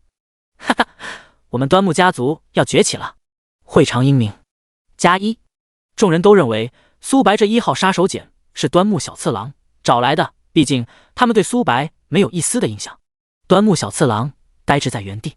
我是谁？我在哪里？等等，要是苏白是他们端木家族的，为何第一开始不出手，反而要现在出手？这小子绝对有问题！快阻止他！其余人还没反应过来 ，BOSS 的血条就被清空了。你击杀了骷髅弓箭手，获得20万经验值。你成功掠夺30敏捷。你成功掠夺能量穿透。史诗！恭喜玩家牙子通关噩梦副本，因你不是98号新手村玩家，只能获得部分奖励。你获得10万枚金币，白银装备×3，青铜装备×28，觉醒石×1。阿西巴，他不是我们新手村的。那尼，他是牙子龙国那位连续获得多次全服通告的人。该死，敢抢夺我们樱花国的东西，你再找死！副本一旦通过就无法继续挑战，即使击杀 BOSS 的是苏白98号新手村的人，获得不了一丝的奖励，这代表着他们之前的努力都白费了。端木小次郎咬牙切齿，悠悠道：牙子，我不知道你是如何来到此地的，我劝你识趣一点，把你身上的宝物都交出来，不然我会把你送到泉水。骷髅弓箭手已死，在副本中阵亡会受到惩罚。你们想要？苏白故意取出获得来的战利品，快交出来！端木小次郎双眸透出贪婪。下一秒，苏白把所有东西都收了回去。你这是什么意思？没看出来吗？也对，你们是小鬼子，不知道也很正常。我不仅要抢夺你们的 BOSS， 在场的人没有一个能活着走出去。魂灯还差几百道灵魂，正好击杀这些玩家。你找死！后排弓箭手准备射击，战士顶在最前面，牧师随时控制牙子跟治疗队友，刺客躲在阴影中给牙子致命一击。端木小次郎下令道，在他看来，苏白再强也不可能是他们近千人的对手。幻影分身，苏白的旁边出现分身，他连动手的欲望都没有。笑话，骷髅弓箭手的实力连美人鱼王都打不过，而这些人花费了几个小时，损失了几千人才把骷髅弓箭手打残。牙子你未免也太自大了。端木小次郎不屑一笑，咻！一根黑剑破空，挡在最前面的战士瞬间被秒杀，他头顶上出现巨额的伤害。负6800，负6800，负13600，暴击！冰爆术，魔音风暴，毒物同时触发，10米范围内的敌人瞬间被秒杀。这怎么可能？一剑秒杀10几人，他该不会开挂了吧？不要慌，他只是一个脆皮的弓箭手。端木小次郎劝说道。大量的攻击命中苏白，负000，负100，苏白头顶上出现一堆数字0，反观攻击他的人血量下降了一截。这怎么可能？端木小次郎面色发黑，跟煤炭一样，心凉了半截。苏白输出高，他能理解，可一个弓箭手怎么比战士还要肉？他们无法破防。幻影分身手速拉满，1秒20多箭，能击杀数百名玩家。撤！端木小次郎下令道：“解决他们！”苏白收刮起战利品，击杀玩家能爆出他们身上最珍贵的装备，大多数都是黑铁装备，少数青铜装备，还有几件白银装备。苏白统统收入储物空间。很快，端木家族的人一个不剩。苏白查看起新获得来的能力：能量穿透被动1，品质史诗，效果命中第一个目标后会穿透10米，直到命中第二个目标。能量穿透让自己击杀怪物的效率大幅度提升。开启狂暴状态的苏白攻速近 70S， 相当于这些箭矢能额外造成第2次伤害，就很耐撕。名称觉醒石，品质白银，效果使用后职业提升1星，只有击杀最后一头 BOSS 的玩家才能获得觉醒石。是否使用觉醒石？使用。提示：幻影猎手提升为8星。主动技能：幻影分身，召唤一道分身，拥有自己 65% 属性，该分身能触发被动技能，持续13秒，冷却时间57秒，消耗2000点法力值。主动技能：幻影狩猎，每根箭矢附带2500点黑暗伤害。苏白每提升1级能获得13自由属性点，幻影技能小幅度提升。61章黎明城，樱花国，端木家族。睚眦，又是睚眦。端木小次郎面部扭曲变形，他们只差一点点就能击杀骷髅弓箭手了。然而苏白的出现破坏了他们的计划，不仅团灭了端木家族，还抢夺了 BOSS。 会长，是我们无能，让睚眦抢夺了 BOSS， 实在抱歉。端木家族的人鞠躬道歉。不怪你们，要怪就怪睚眦太卑鄙了。不得不承认，他的实力很强，现在的我们连防御都无法破开。紫霄工会之前不是找我们合作吗？跟他们说，我们端木家族愿意跟他们合作。睚眦敢抢夺我们的 BOSS， 有他好果子吃。你给我等着，我端木小次郎在此发誓，一定会复仇回来的。名称：魂灯，品质：世界级初级，效果：阻止敌人复活。魂灯只有一个效果，那就是击杀敌人后对方无法重生。先前苏白遇到的亡灵怪物就有重生能力，如今他拥有了魂灯，只需要击杀他们1次即可。世界级装备，属于特殊物品，能一次性装备多件，不会占据格子。提示：玩家睚眦，你将在10秒后离开98号新手村。10、9、8、7、6、0。嗡！空间波动席卷，苏白消失在原地。10086号新手村，苏白来到铁匠这里。幸运硬币已经蜕变为了黑铁级装备，名称：幸运银币，品质：黑铁级特殊物品。效果1，幸运值永久+2。效果2，抛动幸运硬币，接下来的1秒钟处于无敌状态，冷却时间23小时。幸运值增加了1点，无敌的时间也提升了1倍，冷却时间减少了1个小时。睚眦，你来了，这是你要的技能书。伍德开口说道。名称：寒冰领域，类型：技能书，品质：钻石，职业需求：弓箭手，等级需求20级，等级1星，熟练度0-100。效果：释放寒冰领域，范围100米正10%精神力，每秒伤害1000加300百分号精神力，持续30秒，冷却时间15分钟，消耗1000点法力值。描述：寒冰领域每击杀一个生物，增加1点熟练度。苏白现在精神力高达1000多点，释放寒冰领域能覆盖200多米，并且每秒能造成5000加伤害。是否学习该技能？学习。技能书化为无数道颗粒物，融入脑海。寒冰领域主动，品质：钻石1星，熟练度0-100。效果：释放寒冰领域，范围100米正10%精神力，每秒造成1000加300百分号伤害，持续30秒，冷却时间15分钟，消耗1000点法力值。周龙，我要出售装备。苏白发送了一条消息，很快对方回复了信息：睚眦大佬，我马上就到，你稍等一下。简朴的小屋，几道身影坐在凳子上。这是装备。苏白从储物空间取出密密麻麻的装备。当周龙看到这些装备后，也是不由得倒吸了一口凉气。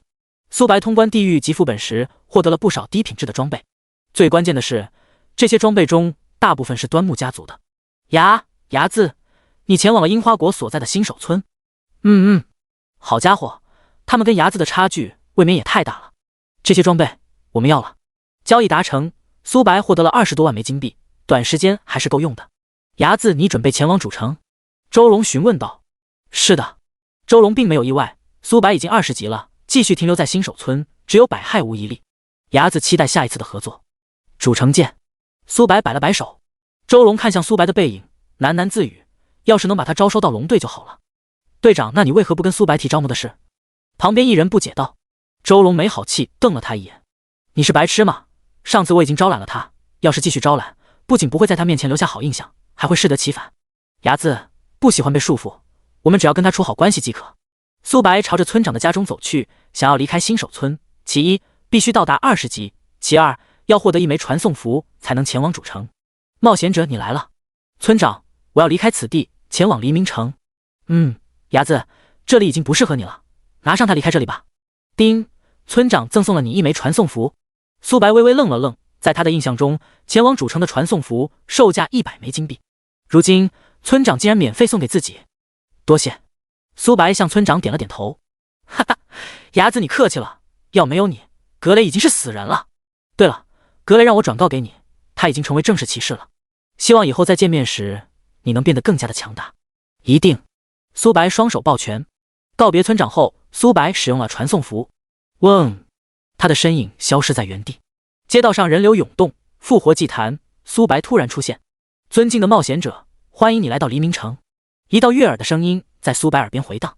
苏白看向来人，这是一名女子，她有着黑色的头发，面颊透露出几分稚嫩。凡是刚进入主城的玩家，她都会亲自领路，让玩家们更快了解主城的事情。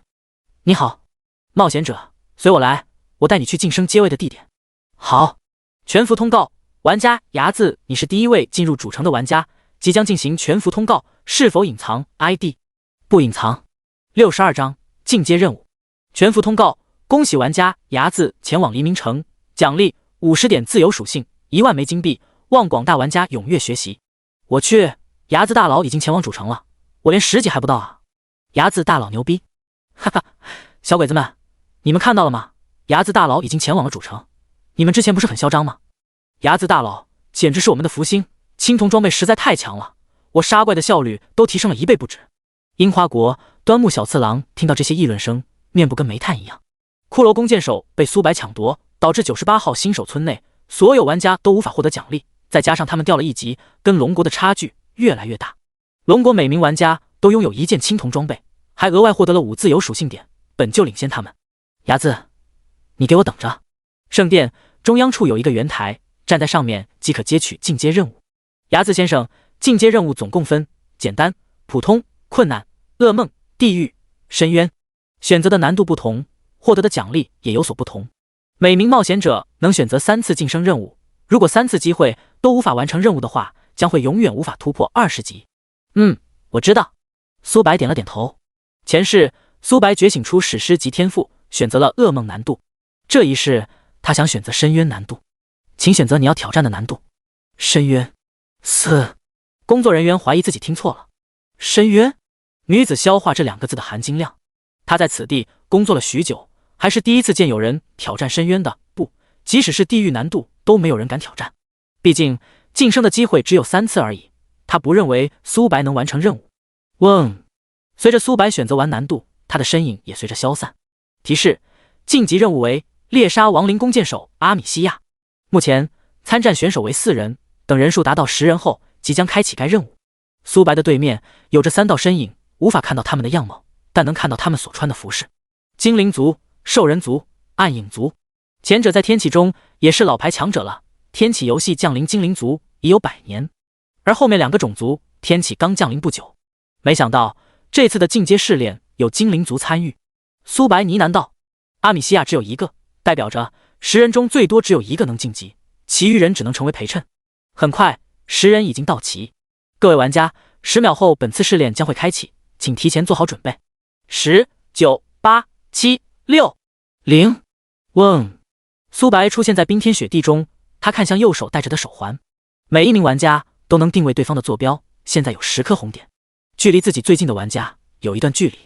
突然地下爬出数十名亡灵，他们右手拿着寒冰雕刻而成的弓箭，名称亡灵弓箭手，单位普通，等级 LV20， 血量12000，12000，攻击力344，技能寒冰箭，连续射击，直赶、后跳、重生。描述：亡灵弓箭手常年生活在此地，他们喜欢躲在地底偷袭对手。亡灵弓箭手的属性并不高，甚至能用弱鸡来形容。苏白之前遇到的那些怪物都比寻常玩家强大得多，即使是觉醒出传说级天赋的人也不敢正面硬拼。吼！骷髅弓箭手发出嘶嚎，他们拉动弓箭对准了苏白。咻！苏白的身影如同鬼魅，他们的羽箭根本无法命中自己，哪怕分吼。咻！苏白射出羽箭，巨大的伤害数字从他头顶上出现，冰爆术、毒物、魔音风暴等技能触发，附近的骷髅血量瞬间被清空。你击杀5头骷髅弓箭手，获得500经验值。你成功掠夺3点力量。你成功掠夺2点体质。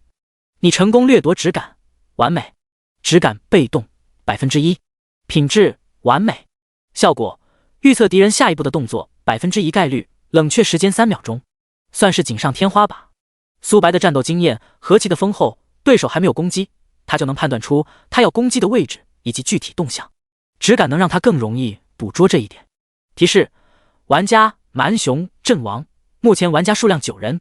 蛮熊是兽人族的，觉醒出了史诗级天赋，没想到他竟然敢挑战深渊难度的晋升。果然，兽人族都是一群莽夫，这也太自信了。在他看来，即使是传说天赋，想要完成深渊难度的晋升，也会无比的困难。很快，苏白掠夺了30力量、20体质、100层被动。直感被动100，品质完美。效果：预测敌人下一步动向，概率100%，冷却时间3秒。苏白对面出现几道高大的身影，他们齐刷刷看向苏白。名称：亡灵弓箭手。单位：精英黑铁。血量10W，攻击力1213。技能：连续射击、后跳、冰盾、重生、狩猎本能。精英亡灵弓箭手要比普通亡灵强大得多，其中还有青铜亡灵，他们的数量高达20W。苏白没有立刻动手，他打算试验一下寒冰领域。苏白右脚发力，跺在雪地上。亡灵对声源很是敏感，亡灵弓箭手包围而来，他们拉动弓箭，不断的射击。-000，-100，-100。苏白的防御力高达4位数，再加上生命强化，让他拥有1000点寒冰抗性，亡灵弓箭手根本破不开自己的防御。很快，苏白四周围绕着一大堆亡灵，他估摸着有100头。寒冰领域，200多米的寒冰领域覆盖了所有的亡灵，天空中不时就会砸落寒冰，而领域内会不时刮起寒冷刺骨的微风。-5211，-5211，-10422，暴击。死亡雕像能让自己的技能也享用暴击的加成，魂灯让亡灵无法复活。寒冰领域每秒能造成5000加伤害，这还没有算上暴击，再加上冰爆术，能对附近目标造成巨额的伤害。很快，骷髅弓箭手被活活的砸死。你击杀101头骷髅弓箭手精英，获得101000。你成功掠夺4点力量。你成功掠夺2点体质。你成功掠夺狩猎本能，完美。63章。掠夺史诗技能。苏白总共掠夺了40力量、10体质、20层被动。狩猎本能被动20%，品质史诗。效果：进入战斗状态，力量提升100点，破甲症20%，算是锦上添花。他现在的力量有一些偏差，在4属性中最低，只有1000多点，狩猎本能弥补了这一点。破甲20%，代表着物理破甲跟魔法破甲。苏白的输出手段大多数都是魔法伤害，只要苏白进入到战斗状态，输出会提升1节。因魂灯的作用，苏白击杀的亡灵无法复活，这也导致了苏白杀怪的效率大幅度提升。晋升任务击杀的怪物是无法掉落装备的，经验值也少得可怜。不过苏白没有在意，他杀怪能掠夺属性，这一点就足够了。寒冰领域也成功提升为2星。寒冰领域主动，品质钻石2星，熟练度1/1000。主动技能：寒冰领域释放寒冰领域，范围120米，正12%精神，每秒造成左圆括号2000加400精神百分号伤害，移动速度减少10%，攻击速度减少10%，持续30秒，冷却时间14分钟，消耗2000点法力值。寒冰领域的波及范围从200多米提升为300多米，每秒的伤害也提升了许多，冷却时间减少了1分钟。最关键的是，能减少敌人的攻速跟移动速度，还是按百分比减少的。前期固定值很强，但后期百分比减速绝对吃香。BOSS 所在的位置在城堡。苏白看向由寒冰打造的城堡。几分钟后，苏白遇到了骷髅头目，他他们从雪地里爬了出来，准备偷袭苏白。苏白的反应快到无比，精神仅次于敏捷，瞬间就躲避了这些老六的攻击。名称：骷髅骑士，单位：头目白银，等级 LV20，血量 50W， 攻击力5600，技能：冲锋，横扫千军，后跃，生命催生，重生。描述：骷髅骑士，极擅长群体作战。怪物的等级分：普通、精英、头目、领主、霸主以及传说中的君主。目前苏白只遇到过领主怪物，霸主的属性比领主强大了不知多少倍，而君主也被称为世界 BOSS， 被这片世界眷顾的人，需要大量的人联合起来才有希望斩杀他们。头目仅次于领主怪物，击杀他们掠夺的技能一定很强。苏白看骷髅骑士的目光都变了，如同在打量猎物一般。注意到苏白的眼神，骷髅骑士背部发寒。很快他们反应了过来，他们是骷髅，不应该会感觉到寒冷才对。入侵者，杀无赦。他们的瞳孔闪烁着幽冥火，如同地狱走出来的恶鬼。苏白拉动弓箭，手速拉满，咻！羽箭穿透一名骑士的躯干，箭矢并没有停下来，而是穿透了第二名骑士，造成了双倍的伤害。苏白现在的攻速突破35点，再加上死亡雕像，能让自己的技能也产生暴击，每秒能对单个目标造成20W 加的伤害。召唤出幻影分身，能每秒造成30W 加，配合能量穿透，伤害能提升1倍。也就是说，苏白现在每秒能造成60W 加的输出，不过实际的伤害要比这个低一些，毕竟怪物能打断箭矢以及走位。你击杀了骷髅骑士，获得1万经验值。你成功掠夺4点敏捷。你成功掠夺2点力量。你成功掠夺吗啡，史诗级。吗啡被动1/10，品质史诗级。效果：生命值永久提升1000点，防御力提升100点。效果2：攻击马类坐骑额外造成 10% 伤害，叠满后生命值能增加1万，防御力加1000。即使觉醒传说级天赋的肉坦，在同级阶段也没有苏白肉。至于效果2，没啥作用。正经人谁会先攻击坐骑啊？东边方向，一名刺客穿梭在寒冷的陆地，仔细看过去，能发现地面的雪花竟然没有留下他的脚印。此人是暗影一族的天骄，名为孤影，觉醒出了传说级天赋。暗影一族跟蓝星一样，天启刚降临不久，他没有先辈们的帮助，只能靠自己一人。孤影看向北部方向，那边的动静格外的大。白痴！孤影冷笑了一声。不久前，兽人一族蛮雄就是因为对自己天赋的骄傲，冲向了骷髅大军，然而还没活过1分钟就翘辫子了。他觉醒的天赋能让自己的前行能力大幅度提升，第一次攻击能造成100段伤害，不过伤害会下降许多。他能控制每刀的伤害在200点。孤影还有一个能力，那就是破甲，能减少敌人500点防御力，即使是同级坦克遭受他一击不死也会残，这就是他参与深渊难度的资本。只要其他玩家把 BOSS 打残，他就能上前收割。孤影看向手环，还有9名参赛选手没有被淘汰，去捡个漏。孤影看向北部方向，双眸火热。很快他抵达了案发现场，只见一名弓箭手手速拉满，如同加特林一样，每秒能射35箭以上。恐怖的伤害从这些骷髅骑士的头顶上冒了出来，每秒能造成近50万输出。孤影倒吸了一口凉气，骷髅骑士还没靠近这名青年，他们就暴毙了。同时面对几十头头目怪物，丝毫没有落入下风，不，简直就是屠杀。我在哪里？我是谁？孤影人都傻了，自己面对一头骷髅骑士都要花费一番功夫才能斩杀，而这名弓箭手每秒能杀死一头骷髅骑士，这差距未免也太大了。要是我能击杀他，岂不是能获得丰厚的奖励？孤影双眸透出贪婪，刺客是弓箭手的克星。苏白身上的装备没有一件低于黄金品质的，而自己身上的装备有好几件是白银品质的，尤其是孤影能看出来苏白穿的是套装。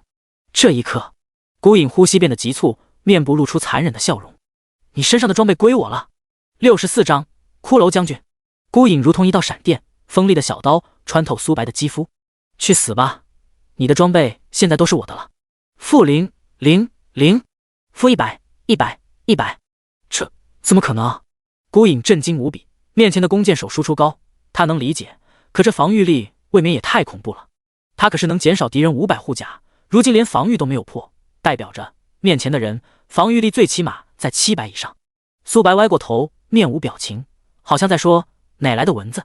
孤影属实是被吓得不轻，他这一刀造成了0点伤害，因这一击能触发100段的缘故，他足足被反击了100次，下降了1万血，好在他身上有几件加血量的装备，不然他会当场嗝屁。兄弟，我们可能有一些误会。孤影的血量从满血变为残血，面前的人根本不是他能够招惹的。误会？我误你马！苏白拉动弓箭，孤影暗道不妙，想要前行逃跑，可箭矢的速度实在太快了。咻！巨大的伤害从他头顶上出现，水爆术触发，他的尸体被轰飞了几十米，直到死。孤影都不明白苏白为何这么肉。孤影的尸体上出现了一把金色的小刀，名称金色小刀，职业需求刺客，等级需求20级，品质黄金，力量加100，敏捷加100，效果1，被刺敌人造成额外50伤害。金色小刀是20级装备，增加的属性要比10级装备高得多，唯一可惜的是只能刺客才能穿戴。苏白收入储物空间，因20级的缘故暂时还卖不出去。苏白瞥了一眼骷髅骑士，他们已经逃之夭夭了。想跑？苏白的身影如同鬼魅，在后面不断射箭。很快，骷髅骑士被击杀。你成功掠夺4点敏捷，你成功掠夺2点力量，你成功掠夺吗啡史诗。吗啡被动10%，品质史诗，效果永久增加1万血，防御力提升1000点。效果2，对马类坐骑伤害提升100%。苏白的血量突破5万大关，防御力提升到2000多点，还算凑合。是时候前往城堡了。苏白总共掠夺了40敏捷、20力量，击杀其余的骷髅怪物，已经获得不了一丝的奖励了。城堡由冰晶打造而成的大门以及宝座，一头庞大的骷髅坐在上面，他的对面是一把4米高的长枪，给人一种霸道无双的感觉。大门缓缓敞开，青年迈步而来，骷髅将军睁开浑浊的双眸，幽冥火不停地闪烁。入侵者赶来本座的领地，你是在找死吗？骷髅将军从宝座上站起了身，苏白在他面前如同蝼蚁一样，连他的腰部位置都没有到。名称骷髅将军，单位铂金领主，等级 LV20， 血量 1100W 1100W， 攻击力16000，技能霸体横扫千军，狂暴狩猎猎场，冲锋。描述：骷髅将军常年生活在此地，你打扰到了他的清修，就你也配称为本座，不过是一具枯骨罢了。苏白唏嘘一笑，你找死！骷髅将军瞳孔的幽冥火越发的耀眼，他最讨厌别人叫自己为枯骨，面前的冒险者杀死了自己不少的子民，把你练为骷髅一定很有趣。骷髅将军如同在打量猎物一般。咻！羽箭破空，骷髅将军随手一拍，羽箭还想伤到本座。巨大的伤害从骷髅将军头顶上出现，融合了剧毒、黑暗、岩石、火焰、寒冰、水系。水爆术触发，骷髅将军被击退，他砸在墙面上出现了一个巨大的凹槽。这怎么可能？骷髅将军不明白苏白的羽箭为何如此快。骷髅将军从墙面爬了出来，很是狼狈。小子，我承认你有一些手段，不过在我面前根本不够看。你能打到我，只是我大意了而已。接下来你不会再碰到我哪怕一下。骷髅将军握着长枪朝着苏白冲来，苏白利用手长的优势不断的拉扯，冰霜覆盖，冰霜蔓延，让骷髅将军变得越发的笨重。该死！骷髅将军咬牙切齿，他连苏白的衣角都没触碰到，就损失了大量的生命值。好在他的抗性要比骷髅头目高得多，苏白也要花费几分钟才能击杀他。冲锋！骷髅将军如同一道闪电，手中的长枪刺向苏白。闪现！苏白消失在原地，出现在几百米外。寒冰领域，半径300多米被领域包裹，大量的冰系能量砸落而来，寒冷的狂风不停涌入他的肌肤。-3666，-3666，-7332，暴击！骷髅将军的头顶上不断出现伤害数字，每秒要下降近5000血，但在他1000多万的血量面前根本不够看。10%减速效果，配合2个减速技能，骷髅将军的速度下降1截。水爆术10秒钟就能触发一次，击退敌人20米。无尽恐惧、雷霆麻痹、催生等控制技能也不断触发。骷髅将军的韧性很高，原本能控制敌人1秒的技能，在他面前连0.1秒都不到。但苏白并没有在意，击杀骷髅将军只是时间问题。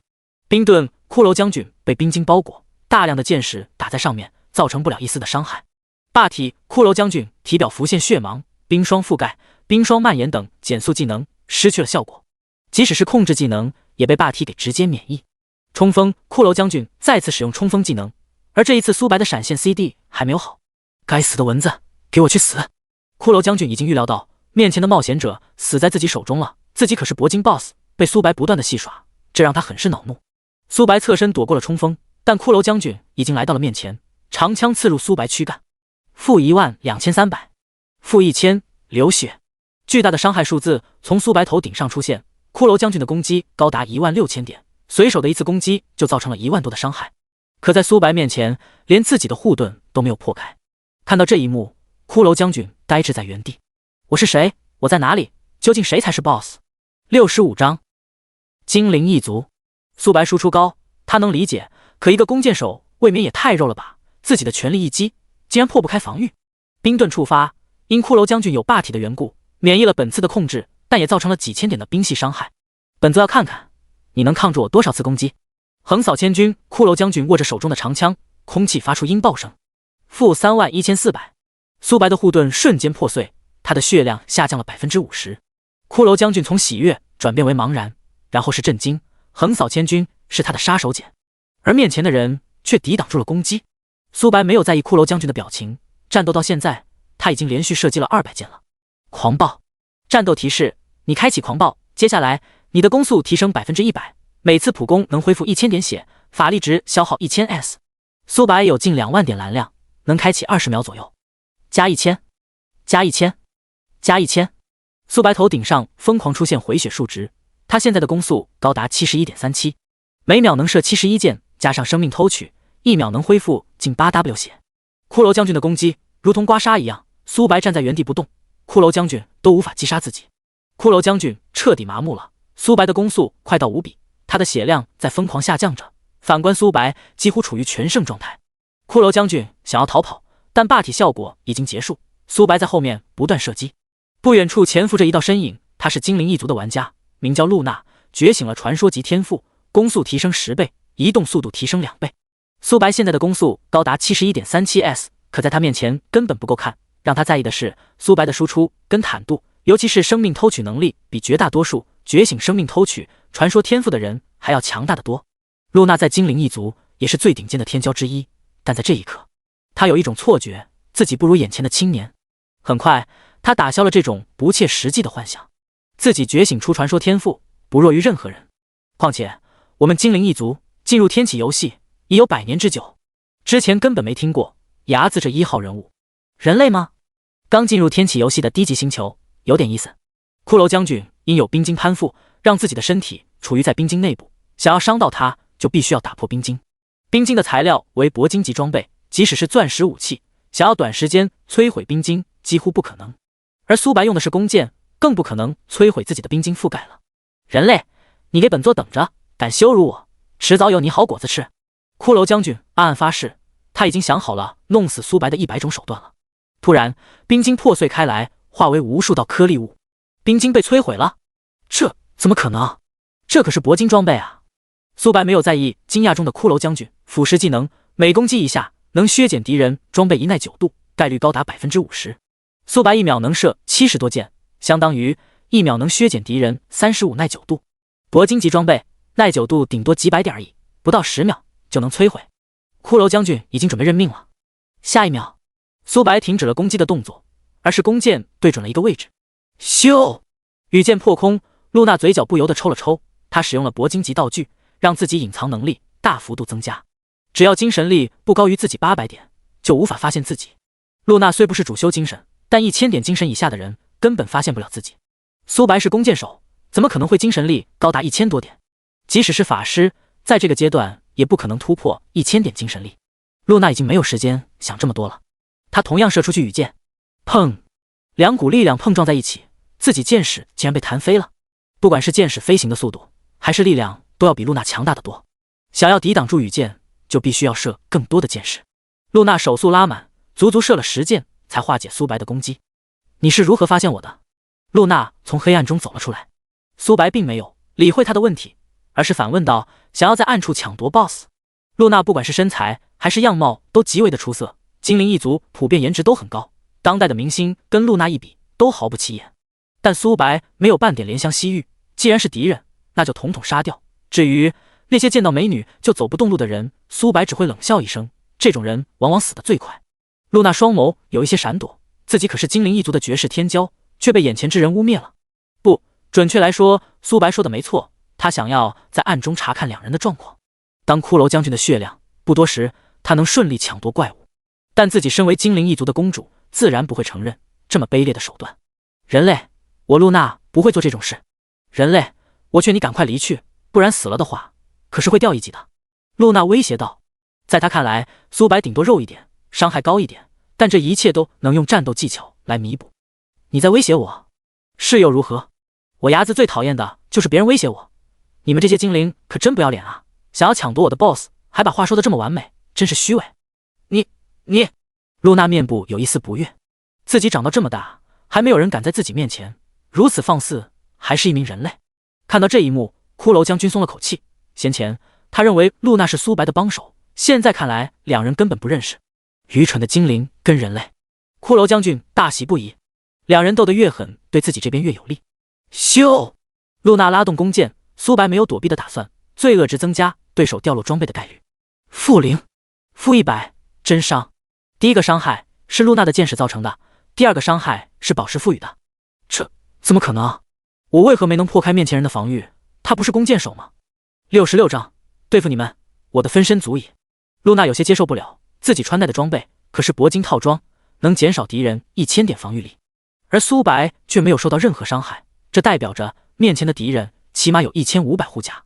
一个弓箭手防御力高达1500加，这不是开玩笑吗？警告，露娜对你出手，罪恶值+1，你可以反击，不受到罪恶惩罚。听着系统的提示音，苏白嘴角翘起一抹弧度。露娜除了武器不是铂金级装备，其余的都是。她手中的弓箭是钻石品质的装备，要是能爆出来，自己这一趟的收获会很丰厚。注意到苏白的目光，露娜越发的恼怒。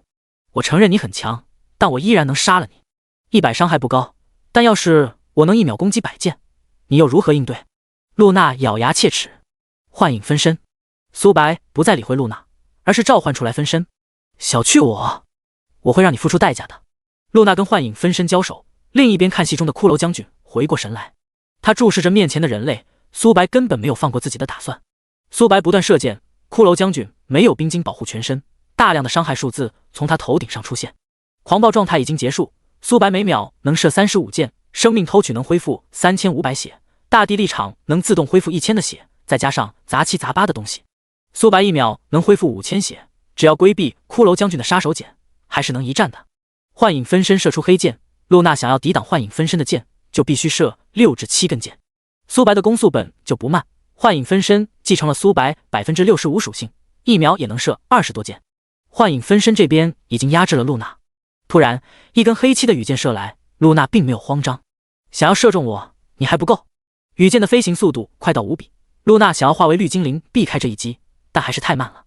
-4500暴击，-8999水爆术，数十种伤害从露娜头顶上出现。这怎么可能？为何你召唤的分身能这么强？露娜双眸透出恐惧，好在自己有一张底牌，能让自己免疫一次致命的伤害，不然她已经被秒杀了。露娜捏碎一张铂金卷轴，血量恢复了1000点不到。溃烂技能能减少敌人99%恢复手段，幻影分身虽不能做到99%重伤，但也不容小觑。都出来吧，我不是他的对手。你们要眼睁睁看着面前的人类抢夺走 BOSS 吗？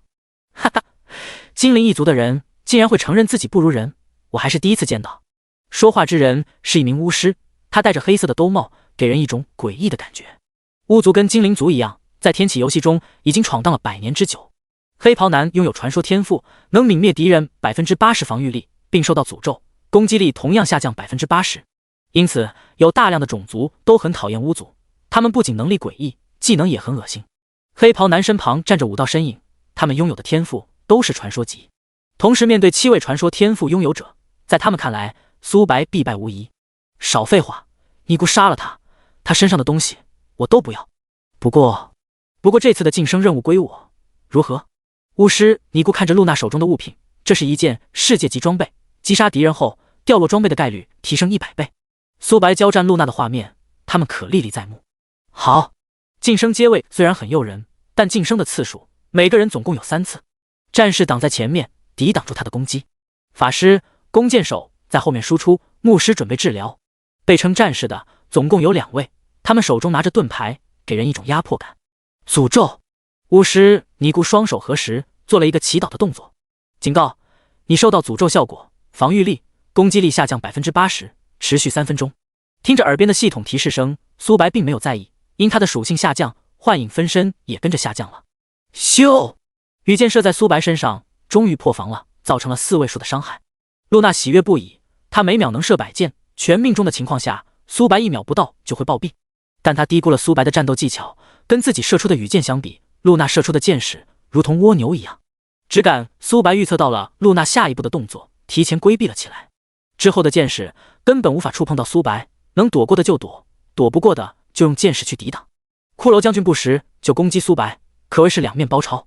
可苏白的身法实在太强了，同时面对两边的敌人，交战的游刃有余。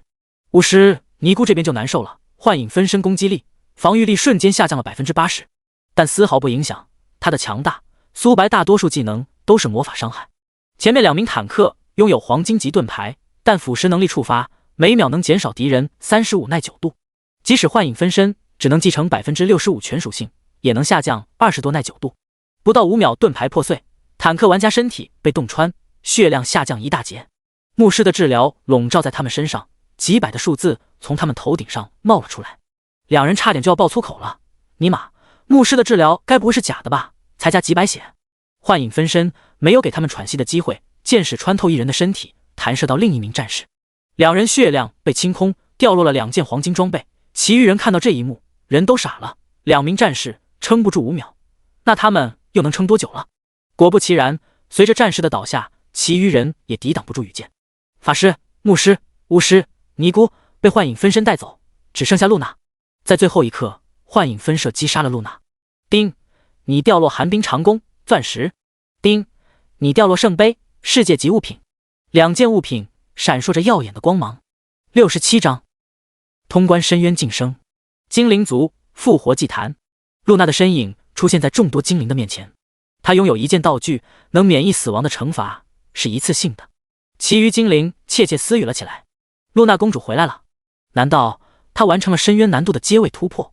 不愧是露娜公主，在我们精灵族中也是最顶尖的。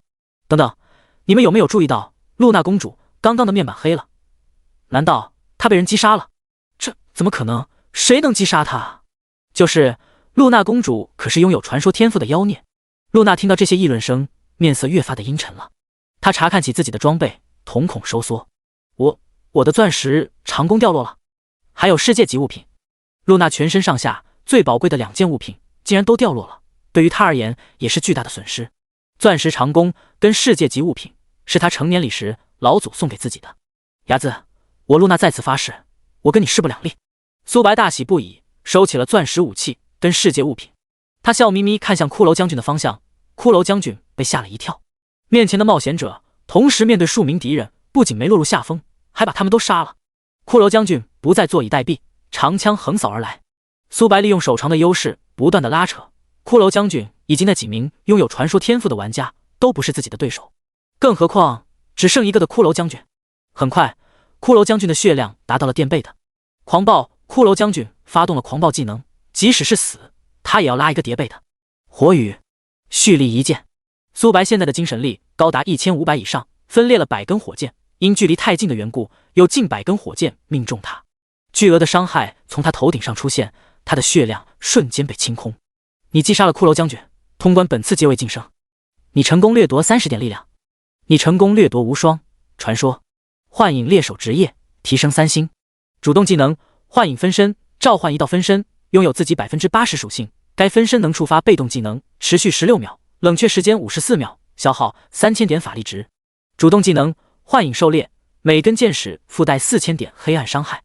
苏白每提升1级，增加16点自由属性，职业技能都提升了一些。幻影分身延长的时间从13秒提升为16秒。无双被动1品质传说效果战斗状态暴击率提升 30%， 削减敌人 20% 双抗。苏白倒吸了一口凉气，又一个传说技能。史诗跟传说是一个坎，苏白现在总共拥有2个传说技能。狂暴能让自己攻速翻倍，每攻击一次会恢复巨额的生命值，而无双增加了自己暴击率以及破甲效果。苏白现在的暴击率高达 45%， 进入战斗状态后，暴击率能达到恐怖的 75%， 平均每4件能暴击3下。苏白看向获得来的战利品，名称：扭曲背包，品质：黄金级特殊物品，效果：穿戴后格子加400点，击杀怪物掉落稀有装备的概率正 1%。描述：这是由扭曲之树的树皮打造而成。离开新手村后，每个人都只有10个空间，必须要穿戴背包才能携带更多的装备。扭曲背包属于特殊物品，不占据装备栏。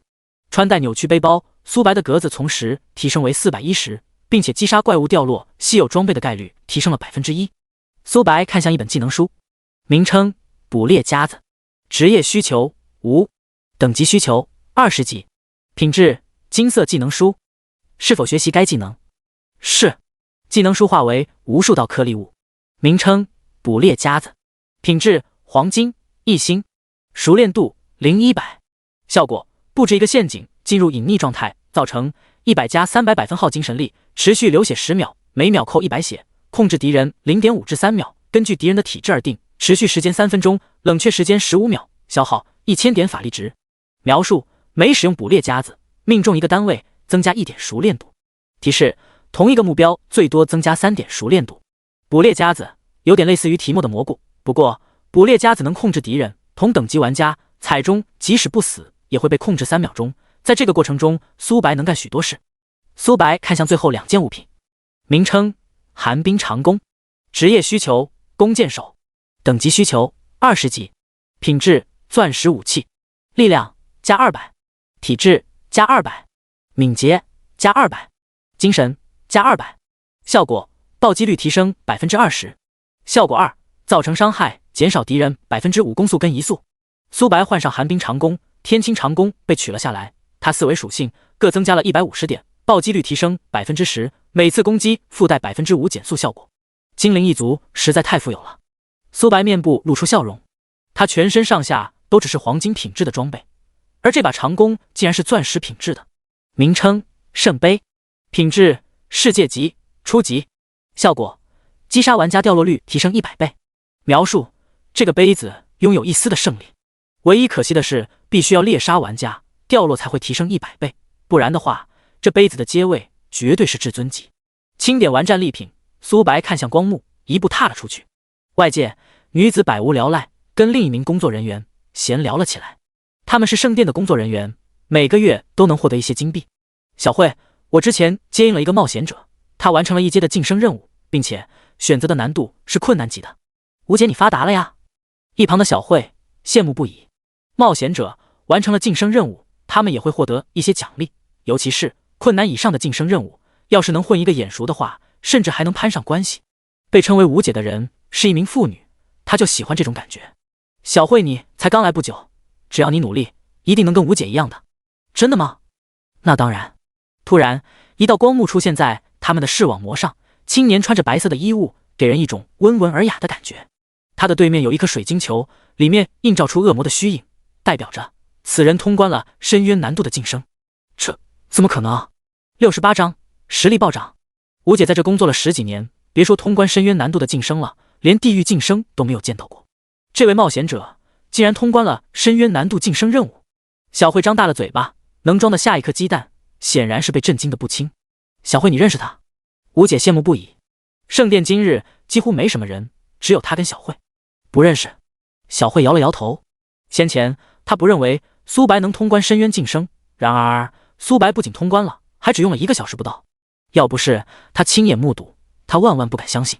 苏白没理会两人的目光，因刚刚在晋升世界的缘故，全服通告没有第一时间显示。全服通告，恭喜玩家牙字完成晋升任务，即将全服通告是否隐藏 ID？ 否。全服通告，恭喜玩家牙字完成晋升任务，通关难度深渊级，望广大玩家踊跃学习，奖励100点自由属性10万枚金币。我去，牙字大佬早上出的城，中午就完成了晋升任务，还是深渊级。系统都说让我们跟牙字大佬踊跃学习了，我决定升到20级，也要挑战深渊级晋升任务。要是我们运气好一些，说不定也能通关深渊晋升任务。牙字大佬，早上一次全服通告，中午一次全服通告，该不会晚上还来一次吧？龙国玩家都下定了决心，打算升到20级，也选择深渊难度的晋升任务，说不定他们也能完成晋升任务。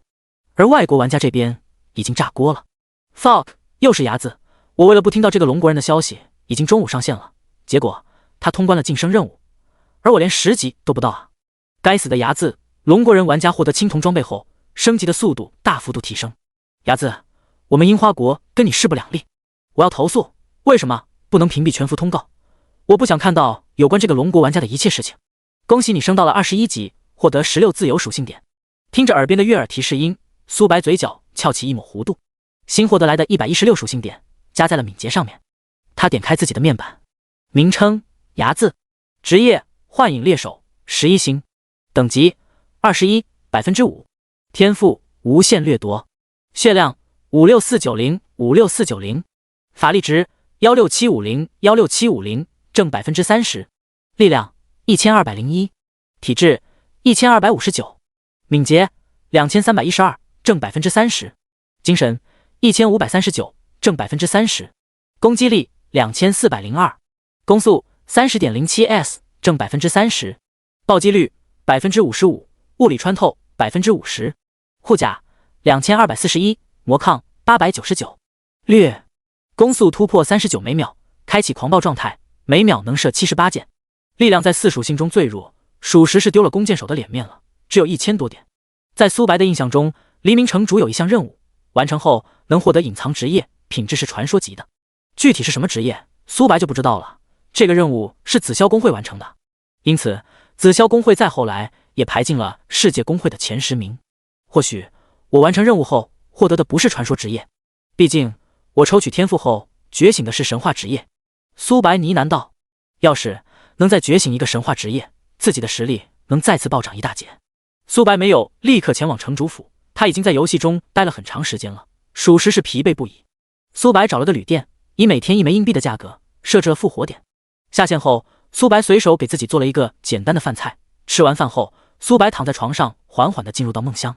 与此同时，樱花国端木家族开启了会议，主位上坐着一名中年人，他的旁边站着端木小次郎。小次郎，你在天启中的表现让我很失望，不仅没获得全服首通 ，BOSS 还被别人抢了。你知道樱花国的人怎么议论我们的吗？说我们是一群废物，我们端木家族的脸面都被你丢光了。端木小次郎头颅低下，不敢反驳中年人的话语。哼！中年人冷哼的一声。端木小次郎，你不给我一个解释吗？端木田牙子的实力很强，即使我们1000人联手都不是他的对手。一个龙国人能有多强？要不是我要完成天赋的激活任务，牙子能上全服通告。这些全服通告本属于我。端木小次郎，会长职位还是由我担任，你没有异议吧？没有。端木田之前就是端木家族的会长，最高掌权者，但因他激活天赋的缘故，端木小次郎临时担任会长一职。先前的表现已经让下面的人很是不满了，这一切都怪牙子。端木小次郎咬牙切齿，要没有牙子，他也不会沦落到这个地步。他看向端木田，幸灾乐祸的起来。以他对牙子的了解，此人天赋异禀，即使是拥有传说天赋的妖孽，在他面前也会黯然失色。他很期待端木田在苏白手中吃瘪的样子。清晨，苏白从床上起来，登入了天启游戏。苏白直接来到城主府，外面有2个护卫，他们拦住了苏白的去路。冒险者，这不是你该来的地方。我是牙子，有事要找城主大人。原来是牙子先生。他们面部如同翻书一样，因苏白有1000点声望的缘故，他们也听过苏白这1号人物，这就是声望带来的好处之一。牙子先生，随我来。小王，你镇守在此地。是。年轻的护卫开口道。年长的护卫带领苏白来到一间房屋。咚咚咚，护卫敲响了房门。有什么事？城主大人，有名冒险者想要见你。是谁？一道威严的声音传来。他叫牙子。砰！房门被推开，一名邋遢的男子走了出来。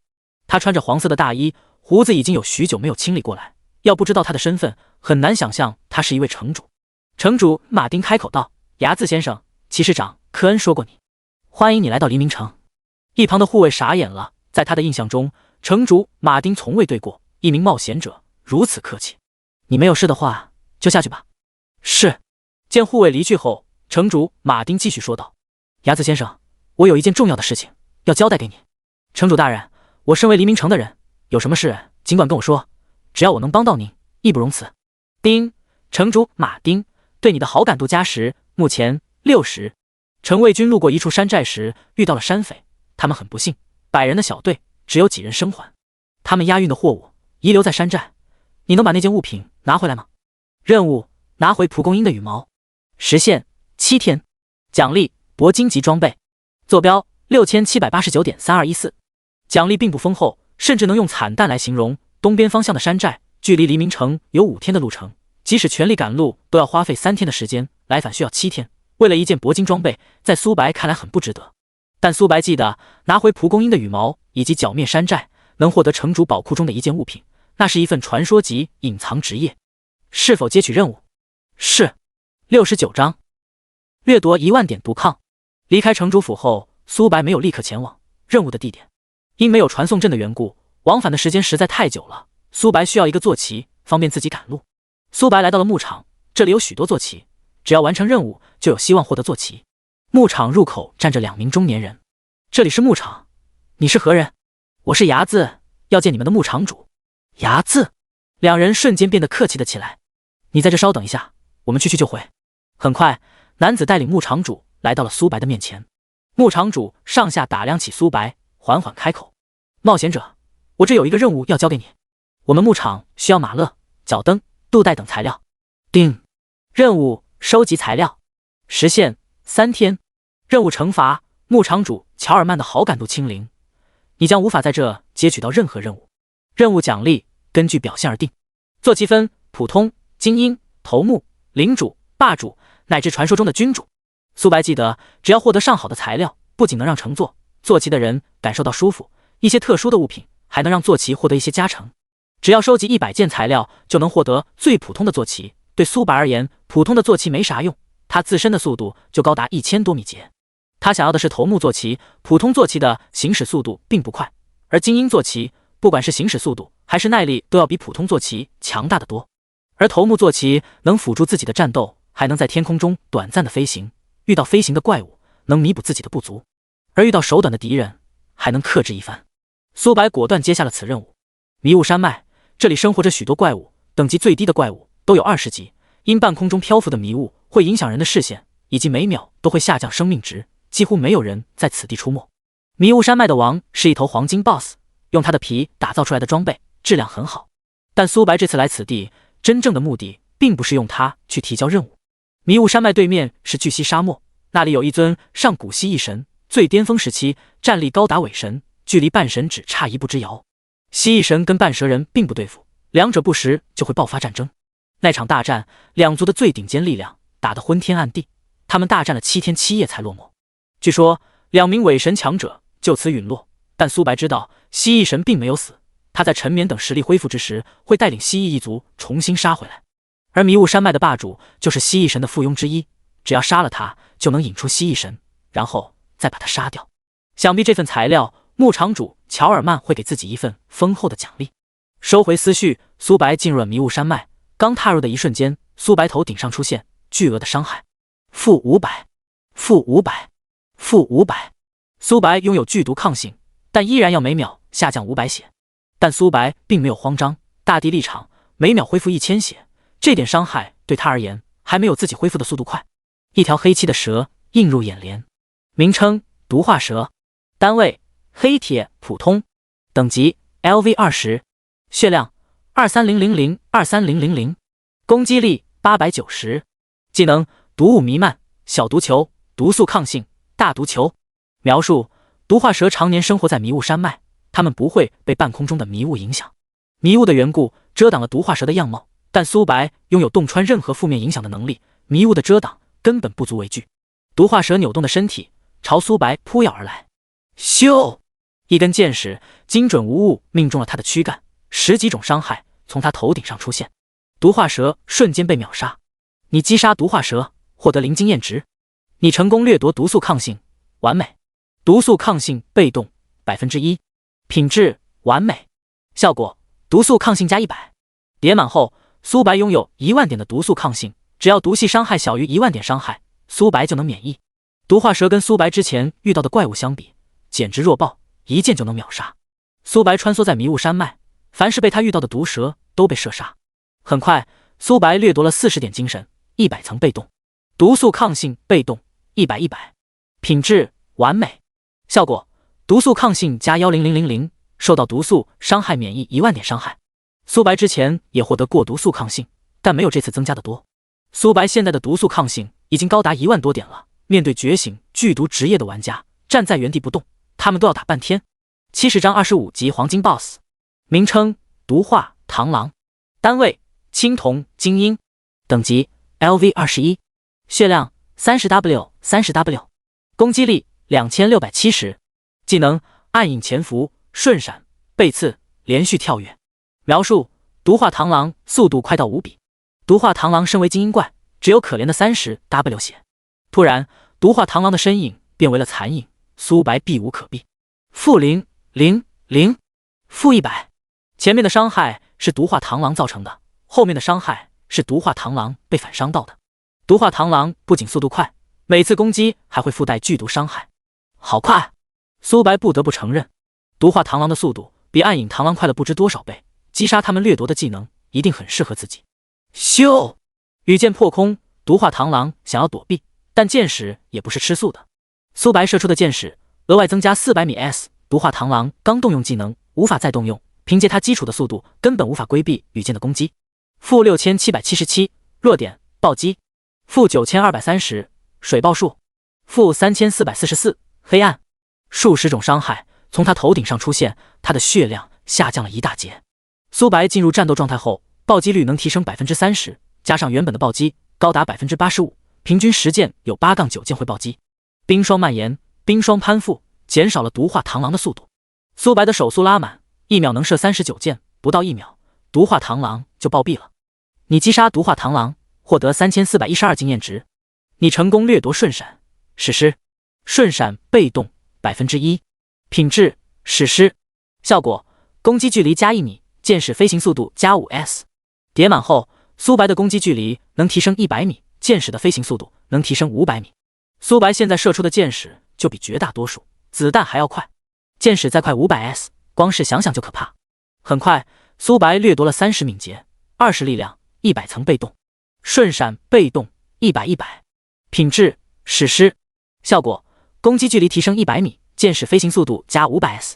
苏白拥有弓箭手被动，攻击距离提升了 40%， 相当于瞬闪，提升了自己140攻击距离。毒化螳螂爆出的装备大多数只是青铜品质的，对自己用处不大，但能卖给周龙等人。迷雾山脉最顶部一条蜥蜴匍匐在地，它的体型很是庞大，黑漆的鳞片很是坚硬。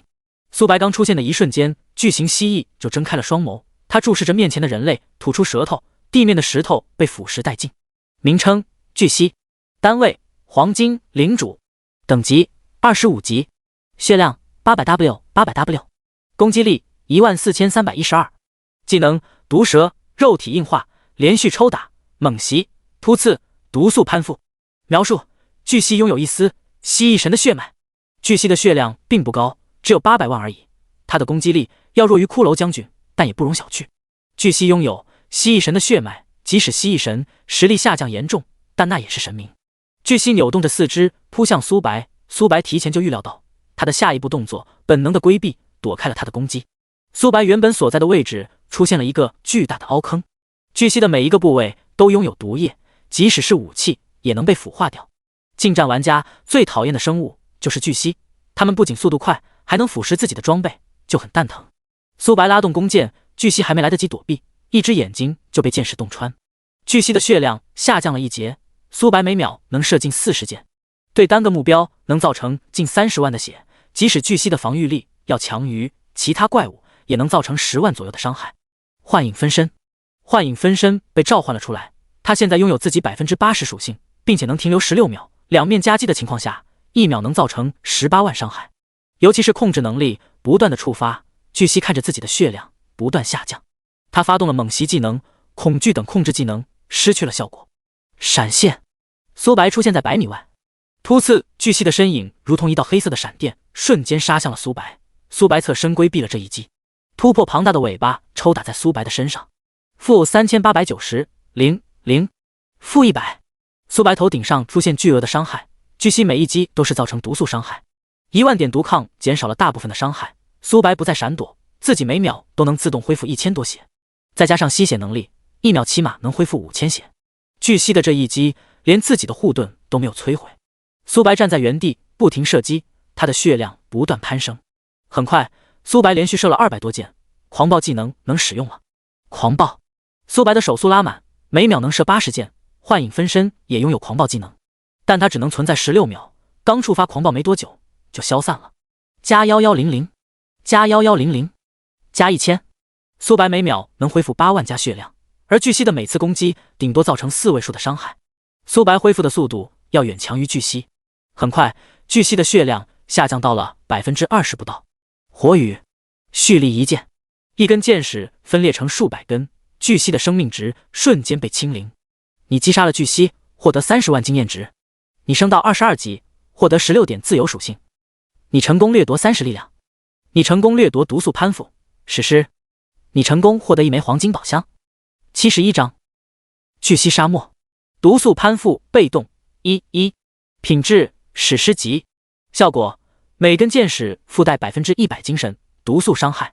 苏白现在的精神力高达近2000点，每根箭矢能额外造成2000点左右伤害。开启狂暴状态，苏白的攻速能突破80大关，每箭能额外造成2000点伤害，相当于1秒能多16万输出。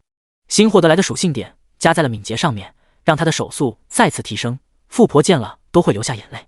是否开启黄金宝箱？是。你获得1000枚金币。你获得剑带黄金，名称剑带，品质黄金级。主动技能附魔，消耗10点法力值，为自己的剑矢附魔。这根剑拥有100点破甲，持续10秒。剑带不占据装备栏，算是锦上添花的装备。苏白换上剑带，要是遇到同等级玩家，一剑下去，即使是战士也会被下降大量的护甲。之后的攻击，苏白几乎都是真实伤害，就很耐撕。是时候前往巨蜥沙漠了。巨蜥王的尸体被收入背包，后面的计划要用到。巨蜥沙漠一望无际，周围的温度已经达到了恐怖的地步。-1000，燃烧。-1000，燃烧。加1000。苏白头顶上出现一堆的扣血数字，但苏白拥有大地立场，恢复效果正好持平。巨蜥沙漠也被玩家们称为禁区，即使是战士在里面也无法坚持1分钟，需要数名牧师组队的情况下才有希望通过沙漠山脉。这还是在考虑巨蜥怪物没有出现的情况下，因此到了游戏的中期也没有多少人来到此地。其一，这里的环境很恶劣；其二，这里的怪物很穷，击杀掉落的物品品质都很低。突然，苏白本能的后跳，他原本所在的位置出现一个黑漆的蜥蜴，名称毒蜥，单位精英青铜，等级 LV22，血量 50W， 攻击力3789，技能气息收敛，本能冲锋，撕咬。描述：毒蜥喜欢生活在沙漠中偷袭对手。毒蜥的面板属于小 boss 级别，它自带隐匿技能，环境对它有利。要不是苏白拥有质感能力，能判断敌人的下一步动向，他这一击苏白说不定还真会中招。毒蜥见自己没有偷袭成功，他想要重新钻入地底。咻！一根羽箭打断了他的动作。苏白手速拉满，每秒能造成30W 加的伤害。召唤出幻影分身的情况下，每秒能造成50W 加。毒蜥还不到3秒就被羽箭洞穿，血量瞬间被清空。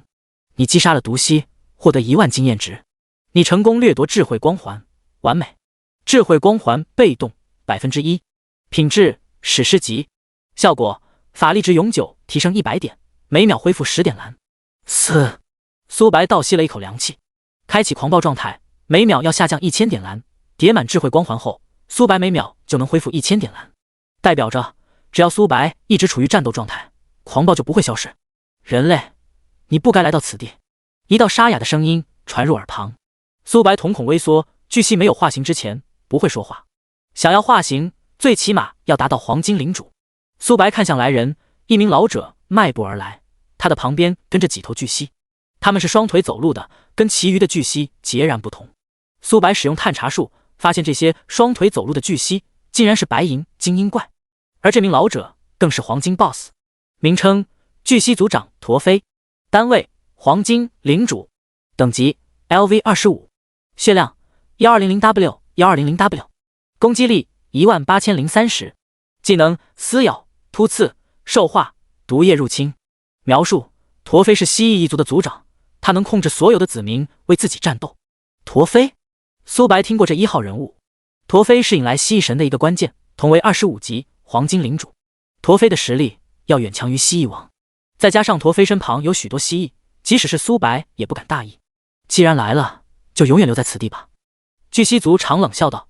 下一秒，苏白被大量的蜥蜴包围，他们之前一直潜伏在地底，半空中漂浮着沙尘暴，影响着视野，但苏白拥有洞穿一切的能力，这种影响根本不足为惧。杀了他！陀飞命令道。数百道身影同时扑来。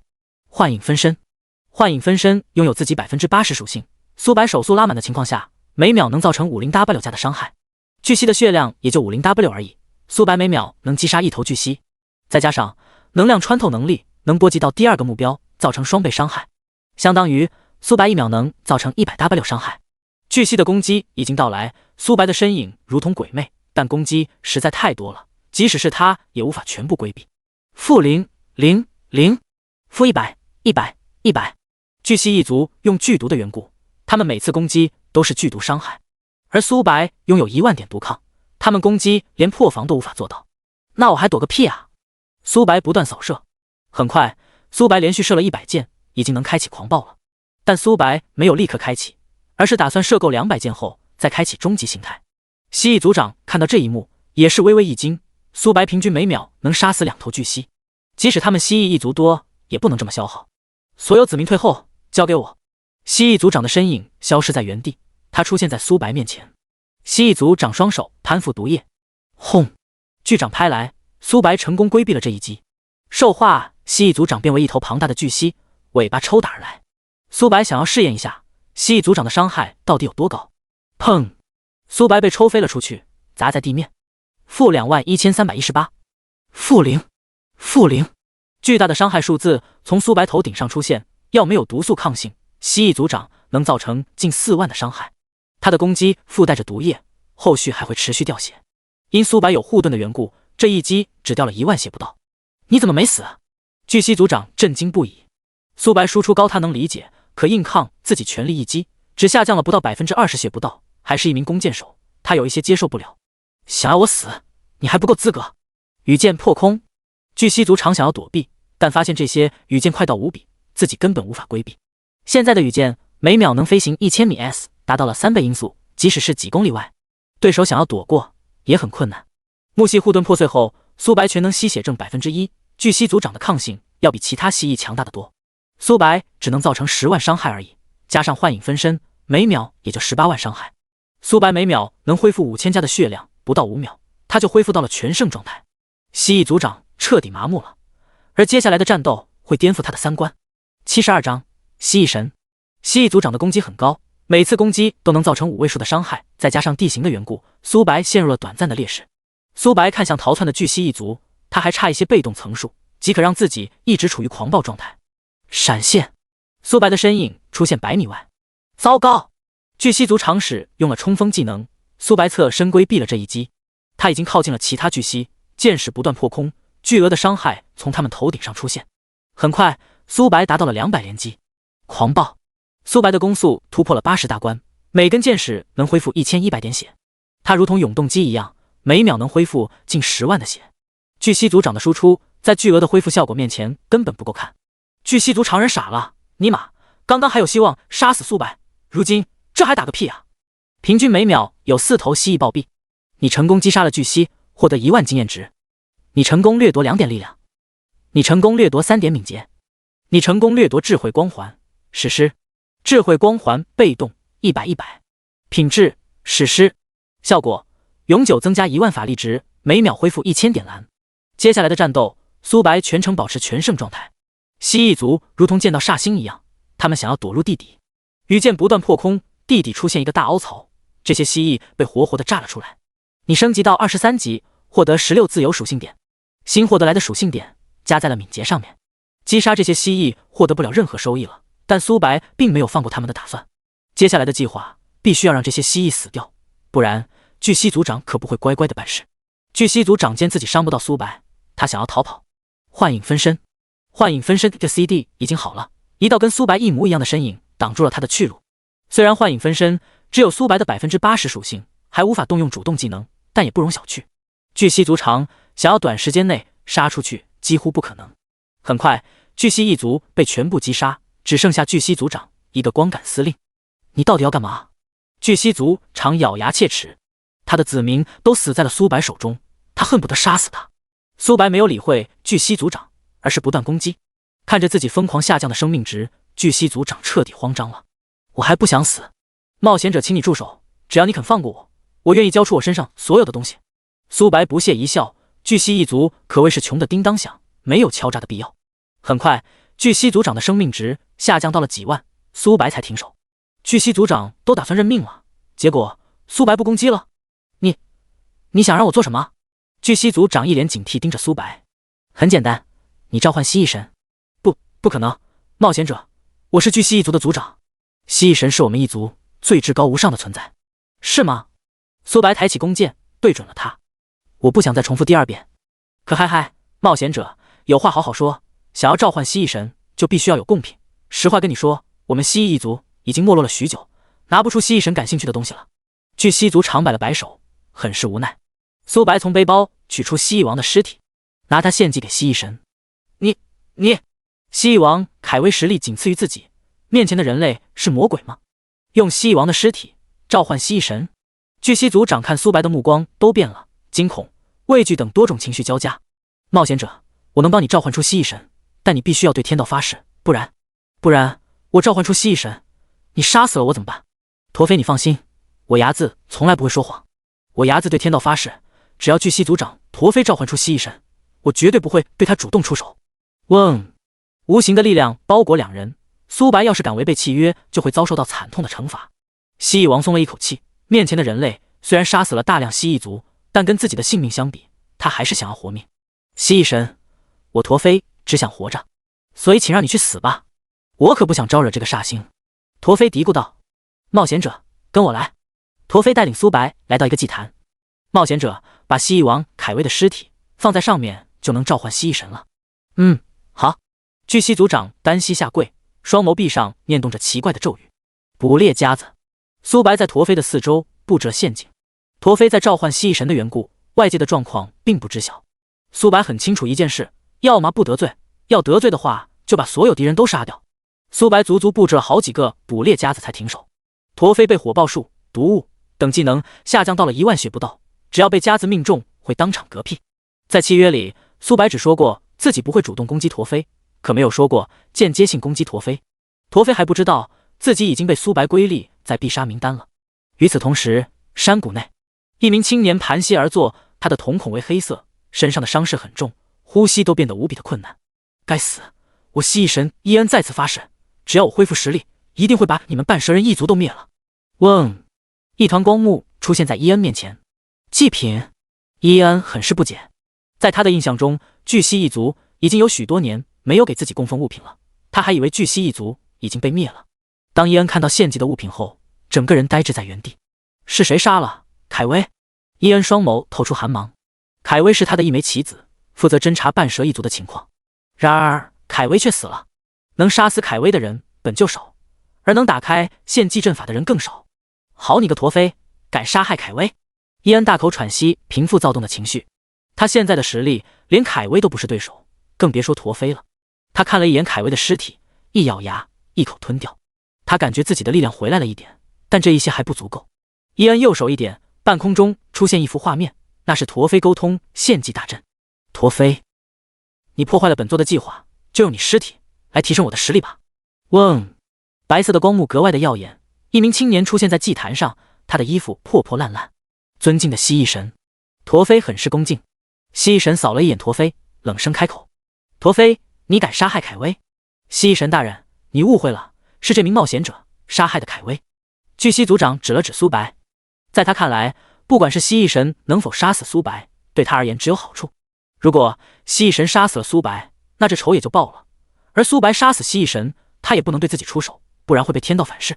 人类，你好大的胆子，本座的人你也敢动？73章击杀蜥蜴神伊恩。名称：蜥蜴神伊恩。单位：铂金领主。等级：LV25。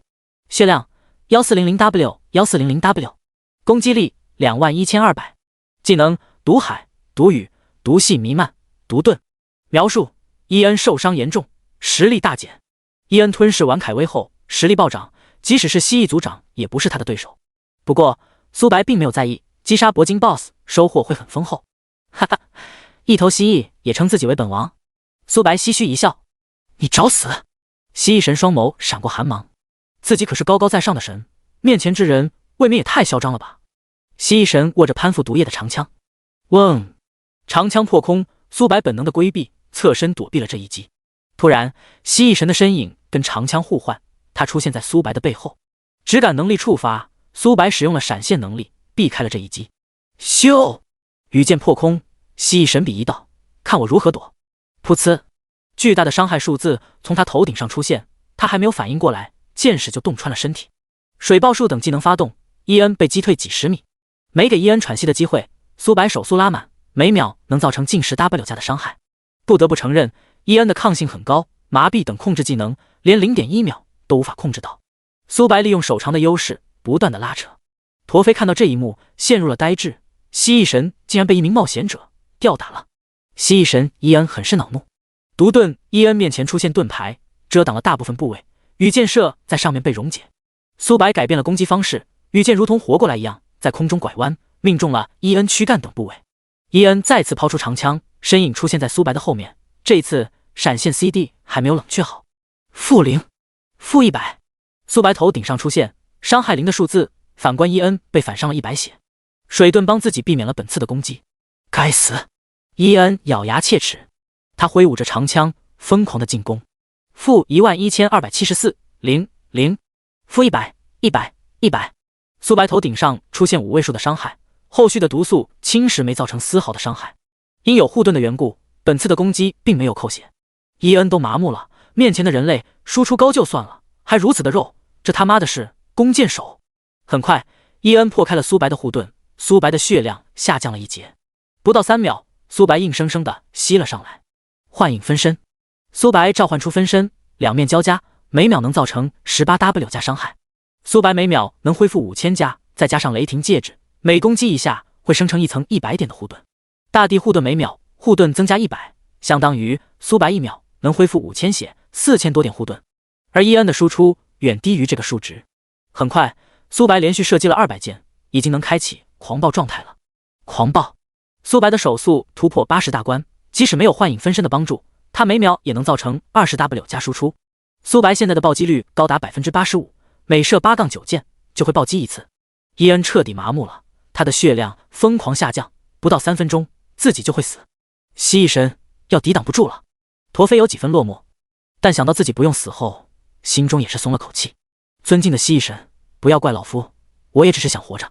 蜥蜴神自然不知道陀飞在想什么，不然早就爆粗口了。真是我的好子民啊！毒海、毒雨、-0、0、0、-100、100、100。群攻技能的伤害明显要比单体技能少很多，他同时释放了2种能力，硬是没有破开防御。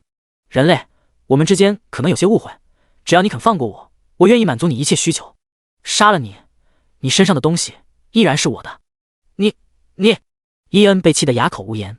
伊恩身上没有什么宝物，没有忽悠的必要。见苏白没有放过自己的打算，伊恩打算拼命了。他变为一条黑色的蜥蜴，张开了血盆大口，惨死的蜥蜴族被他吞噬。这是你逼我的，即使我死，也会拖你下地狱的。加100，加100，加100。伊恩的表情从疯狂转变为麻木。原本吞噬完这些尸体能让自己的血量回满，然而他连1%血都没有回到。这怎么可能？没有什么不可能的，安心去死吧。不，我不甘心，我可是蜥蜴神，怎么可能会死在渺小的人类手中？你击杀蜥蜴神，获得100万经验值。你成功掠夺40点力量。你成功掠夺意志强化传说。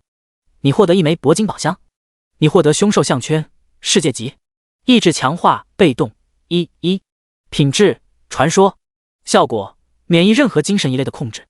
先前苏白获得了免疫灵魂、幻术等控制，而精神一类的控制包括许多种。大部分玩家的控制技能都属于技能一类的，波及的范围比较大，因此这个技能才能品定为传说级。名称：凶兽项圈。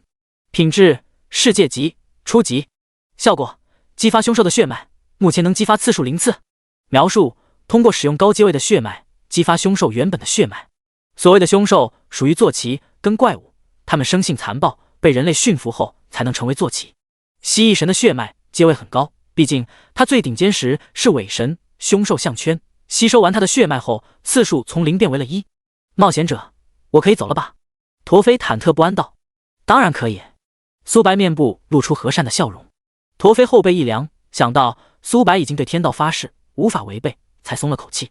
他刚踏出一步，突然捕猎陷阱触发，巨额的伤害从他头顶上出现，本就不多血的他瞬间被清空。你们人类可真卑鄙！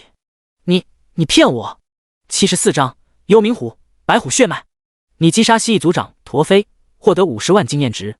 你升级到23级，获得16自由属性点。你成功掠夺30敏捷。你成功掠夺毒素侵蚀史诗级。你获得1枚黄金宝箱。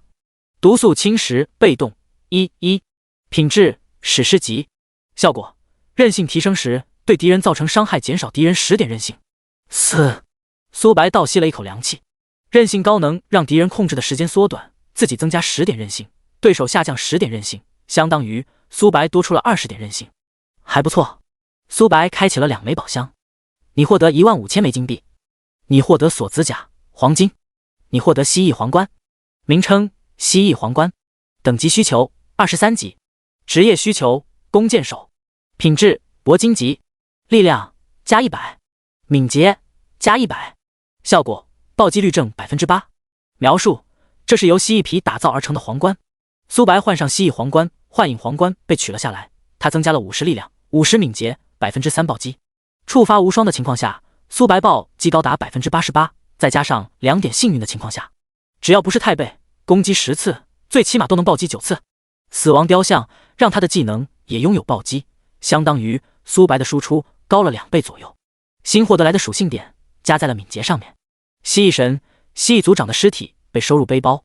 全服通告：恭喜玩家牙字击杀铂金 BOSS， 是否隐藏 ID？ 不隐藏。因上次是试炼的缘故，击杀的铂金 BOSS 不算全服通告，无法获得奖励。全服通告：恭喜玩家牙字击杀铂金 BOSS， 蜥蜴神伊恩，奖励100自由属性点，10万枚金币。望广大玩家踊跃学习，再接再厉。我去，牙字大佬又上公告了。牙字大佬牛逼，早上、中午获得了1次全服通告，晚上又来1次全服通告。我真的哭死，真就1天3次全服通告，比我吃饭还要准时。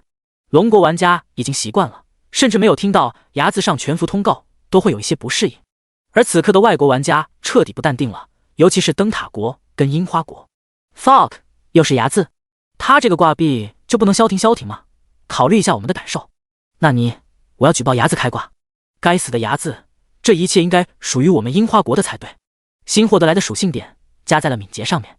他查看自己的面板，名称：牙字。职业：幻影猎手11星。等级23级 0%。天赋：无限掠夺。血量56490。法力值27150，正 30%。力量1341。体质1259。敏捷2640，正 30%。精神1539，正 30%。攻击力2682。攻速 32.95s， 正 30%。暴击率 58%。物理穿透 50%， 魔法穿透 20%。护甲2241，魔抗931。略法力值突破3万大关，敏捷高达3432，比力量、体质加起来还要多。精神2000点，能多分裂200根火箭，抗性不高的敌人，苏白一剑火雨下去能造成几百万伤害，即使是 BOSS 也要遭受近100万伤害。攻速近43，触发风摇丝的情况下能达到44，开启狂暴状态，攻速翻倍，能提升到恐怖的 88s。 是时候返回牧场提交任务了。牧场门口站着2名护卫，见到来人，他们开口道：牙子先生，你回来了。你在这稍等一下，我去禀报给牧场主。好。很快，牧场主乔尔曼出现在苏白面前。牙子，我交给你的任务完成了吗？完成了。苏白取出了蜥蜴神伊恩的尸体，当马丁看到尸体的一瞬间，整个人呆滞在原地。这具尸体是？乔尔曼身为牧场主，自然能看出这具蜥蜴生前实力很强，要是用他的皮打造出来的项圈等物品，一定质量很好。蜥蜴神伊恩，蜥蜴神？等等，你说什么？乔尔曼瞪大了眼睛，震惊不已。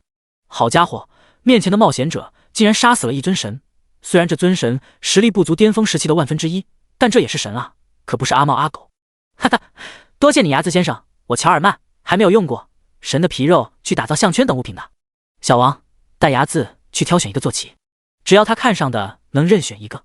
丁，牧场主乔尔曼，对你的好感度增加20，目前80，尊敬。牙子先生跟我来。好。年长的护卫带领苏白来到牧场，草原上有一头坐骑。苏白使用探查术查看他们的信息，名称白马，单位青铜普通，等级 LV10，血量 10W，攻击力823，技能急速奔行，耐力续航。描述：白马能保持每小时100公里的速度，持续8小时。白马的速度甚至不如自己，只有可怜的100公里每小时。牙子先生，这里是牧场的外围，只有最低品质的坐骑，里面有精英坐骑乃至头目坐骑。小王解释道。苏白的目光停留在一头老虎的身上，它的体型有一些矮小。名称幽冥虎，单位黑铁普通，成长度幼年，等级 LV1，血量 1W， 攻击力390，技能幽冥奔行，急速。描述：幽冥虎能以每小时50公里的速度奔行4小时。提示：幽冥虎体内被设置了禁咒，血脉实力大减。竟然是幽冥虎！苏白记得幽冥虎是超稀有的坐骑，他们体内拥有一丝的白虎血脉，而这头幽冥虎被禁咒影响的缘故，实力大跌。要是能清理幽冥虎体内的禁咒，他的等级绝非是头目，最起码也是领主。要知道，幽冥虎现在可是幼年时期，成年后能突破为霸主，有希望突破为君主，那可是君主啊，世界 BOSS 的存在。苏白看向新获得来的世界级道具，这件物品只能激活凶兽的血脉能力，对于绝大多数凶兽都没有太大的作用。而幽冥虎不同，它体内残余了白虎血脉，即使苏白帮助幽冥虎破解了禁咒，它体内的血脉也会很稀薄。但有了这世界级物品，这一切都不再是问题。75章元素灵副本，我要这个坐骑。苏白指了指幽冥虎。小王瞪大了双眼，劝解道：牙子先生，这只是一头普通坐骑而已，况且它只有1级。幽冥虎极难被驯服。牧场主乔尔曼有交好苏白的打算，他自然也想结交一下。牧场内有几头头目坐骑，但他们几乎已经达到了极限，想要突破到领主都是一个未知数。而幽冥虎不同，只要解除他体内的禁咒，必定能成为领主坐骑。头目跟领主虽只差1线之隔，可两者根本不在一个量级。领主能长时间在空中飞行，而头目只能短时间飞行。领主提供的属性也比头目多得多。多谢你的好意，我感觉这头坐骑很适合我。唉，好吧。不过想要驯服坐骑，必须要驯化他们的狂暴气息，这是驯化圈。苏白并没有接过驯化圈。驯服坐骑有2种方式，坐骑在刚出生的时候在他们身边悉心照顾。第2种方式是用武力来镇压坐骑。幽冥虎为虎类凶兽，想要得到他们的尊敬，必须要展现自己的实力。我能进去吗？小王微微愣了愣，旋即点了点头，可以。闪现，苏白突然出现在幽冥虎面前。这头小家伙警惕了起来，他的血量只是1万，苏白生怕一巴掌拍死。苏白瞥了一眼一棵大树，拳头轰出，砰！大树断为2半，发出了震耳欲聋的音爆声。苏白面部露出和善的笑容，小家伙，以后你就跟着我吧。喵喵！幽冥虎夹起了尾巴，显然是被吓得不轻，他感觉以后的日子不好过了。小王呆滞在原地，还能这样？驯兽圈。小王这才反应过来，先用武力压制幽冥虎，捕捉起来会容易许多，以后也不会遭受到反噬。丁，你成功捕捉幽冥虎。随着苏白捕捉幽冥虎，他能随时把它收入坐骑空间。幽冥虎暂时还当不了坐骑，至于灵魂锁链，还是以后再绑定吧。他的血量只有1万，苏白生怕在战斗中稍微一个波及就把他秒掉了。离开牧场，苏白来到了一个副本的面前，名称元素灵副本，等级 LV20-25，难度深渊开放。描述：里面有许多元素灵，它们能免疫物理伤害。深渊，所谓的深渊副本有2种形式，其一，该副本没有被人攻略过。其二，该副本被人攻略完，然后可以选择难度。这个副本就属于前者。在苏白的记忆中，只要通关元素副本，就能获得解除幽冥虎体内诅咒的方式，还能获得工会令，创立属于自己的工会。苏白不打算招其他玩家加入，而是创立属于自己的工会，并且通关深渊副本会让自己的幻影职业升星，还能掠夺被动，简直是一举四得。苏白踏入光幕，黑色的漩涡把苏白吞没。大草原，茂密的丛林，高耸的大树直冲云霄。鹰眼提升了苏白3000米的视野，他看到大树的头顶有几头木灵，名称木灵，单位精英青铜，等级 LV20， 血量 120W， 攻击力4100，技能缠绕，生命接生，目刺。描述：木灵免疫物理伤害 120W。 苏白之前遇到的精英美人鱼也才100万血而已，木灵血量不仅高，还能免疫物理伤害。好在苏白大多数输出都在被动。咻！羽箭射中木灵的身上，巨大的伤害数字从他头顶上冒了出来。负0，负3700，黑暗，负8976，暴击。木灵控制着大树，包围苏白，攻击这些大树，无法对木灵造成任何伤害。苏白的手速拉满，即使无法造成物理伤害，每秒也能造成20W 加。幻影分身，苏白1秒40多件，全力输出的情况下，已经达到了35W 加，不到4秒就能击杀一头木灵。你击杀了一头木灵，获得1万经验值。你的坐骑幽冥虎升到了2级，你的坐骑幽冥虎升到了3级，幽冥虎升到4级，幽冥虎直接提升到了5级。苏白现在是23级，击杀20级的怪物获得不了一丝的经验值，因此苏白大方的分给了幽冥虎。负2000、2000、2000，负100、100、100。苏白头顶上出现巨额的伤害，他的护盾已经破碎开来了。木系护盾发动，全能吸血症 1%。 提示：你连续攻击了200次，能开启狂暴状态。狂暴！苏白手速拉满，每秒射进90箭，1秒能恢复10万左右的生命值。木灵的攻击对苏白而言没有一丝的效果。你的坐骑提升到10级，你成功掠夺6点体质，你成功掠夺生命接生，完美。生命接生被动 1%， 品质完美，效果生命值永久加150，防御力加15，叠满后能增加自己15000血，1500防御力。不到10分钟，幽冥虎就从1级直接提升到了10级，可谓是躺着都能变强。10级前升级很容易，尤其是击杀高级的怪物。与此同时，另一边有着几百道身影。会长，我们运气实在太好了，竟然能发现这个副本。之前睚眦通关了地狱难度的副本，就获得了丰厚的奖励。要是我们能通关深渊副本，超越睚眦也不是没可能。江豪推了推金丝眼镜，开口道。其余人嘴角不由得抽了抽。江豪管理方面绝对是一流，最关键的是他说的话能让会长感到心情的愉悦，因此他成为了紫霄工会的副会长，仅次于会长的存在。江豪，你做得很不错，这个副本是由你发现的，只要我们能通关副本，我一定不会亏待你的。对了，我听说睚眦跟我们紫霄工会有一些不对付，导致我们一个开发团队损失惨重。江丽开口道，他不管是气质还是样貌都很出色。会长，睚眦虽然强，但跟您比还有不少的差距，您可是拥有传说天赋的妖孽，要是睚眦遇到您，有他好果子吃。江豪讨好道。好了，通关副本才是重中之重，至于睚眦只是一个散人罢了。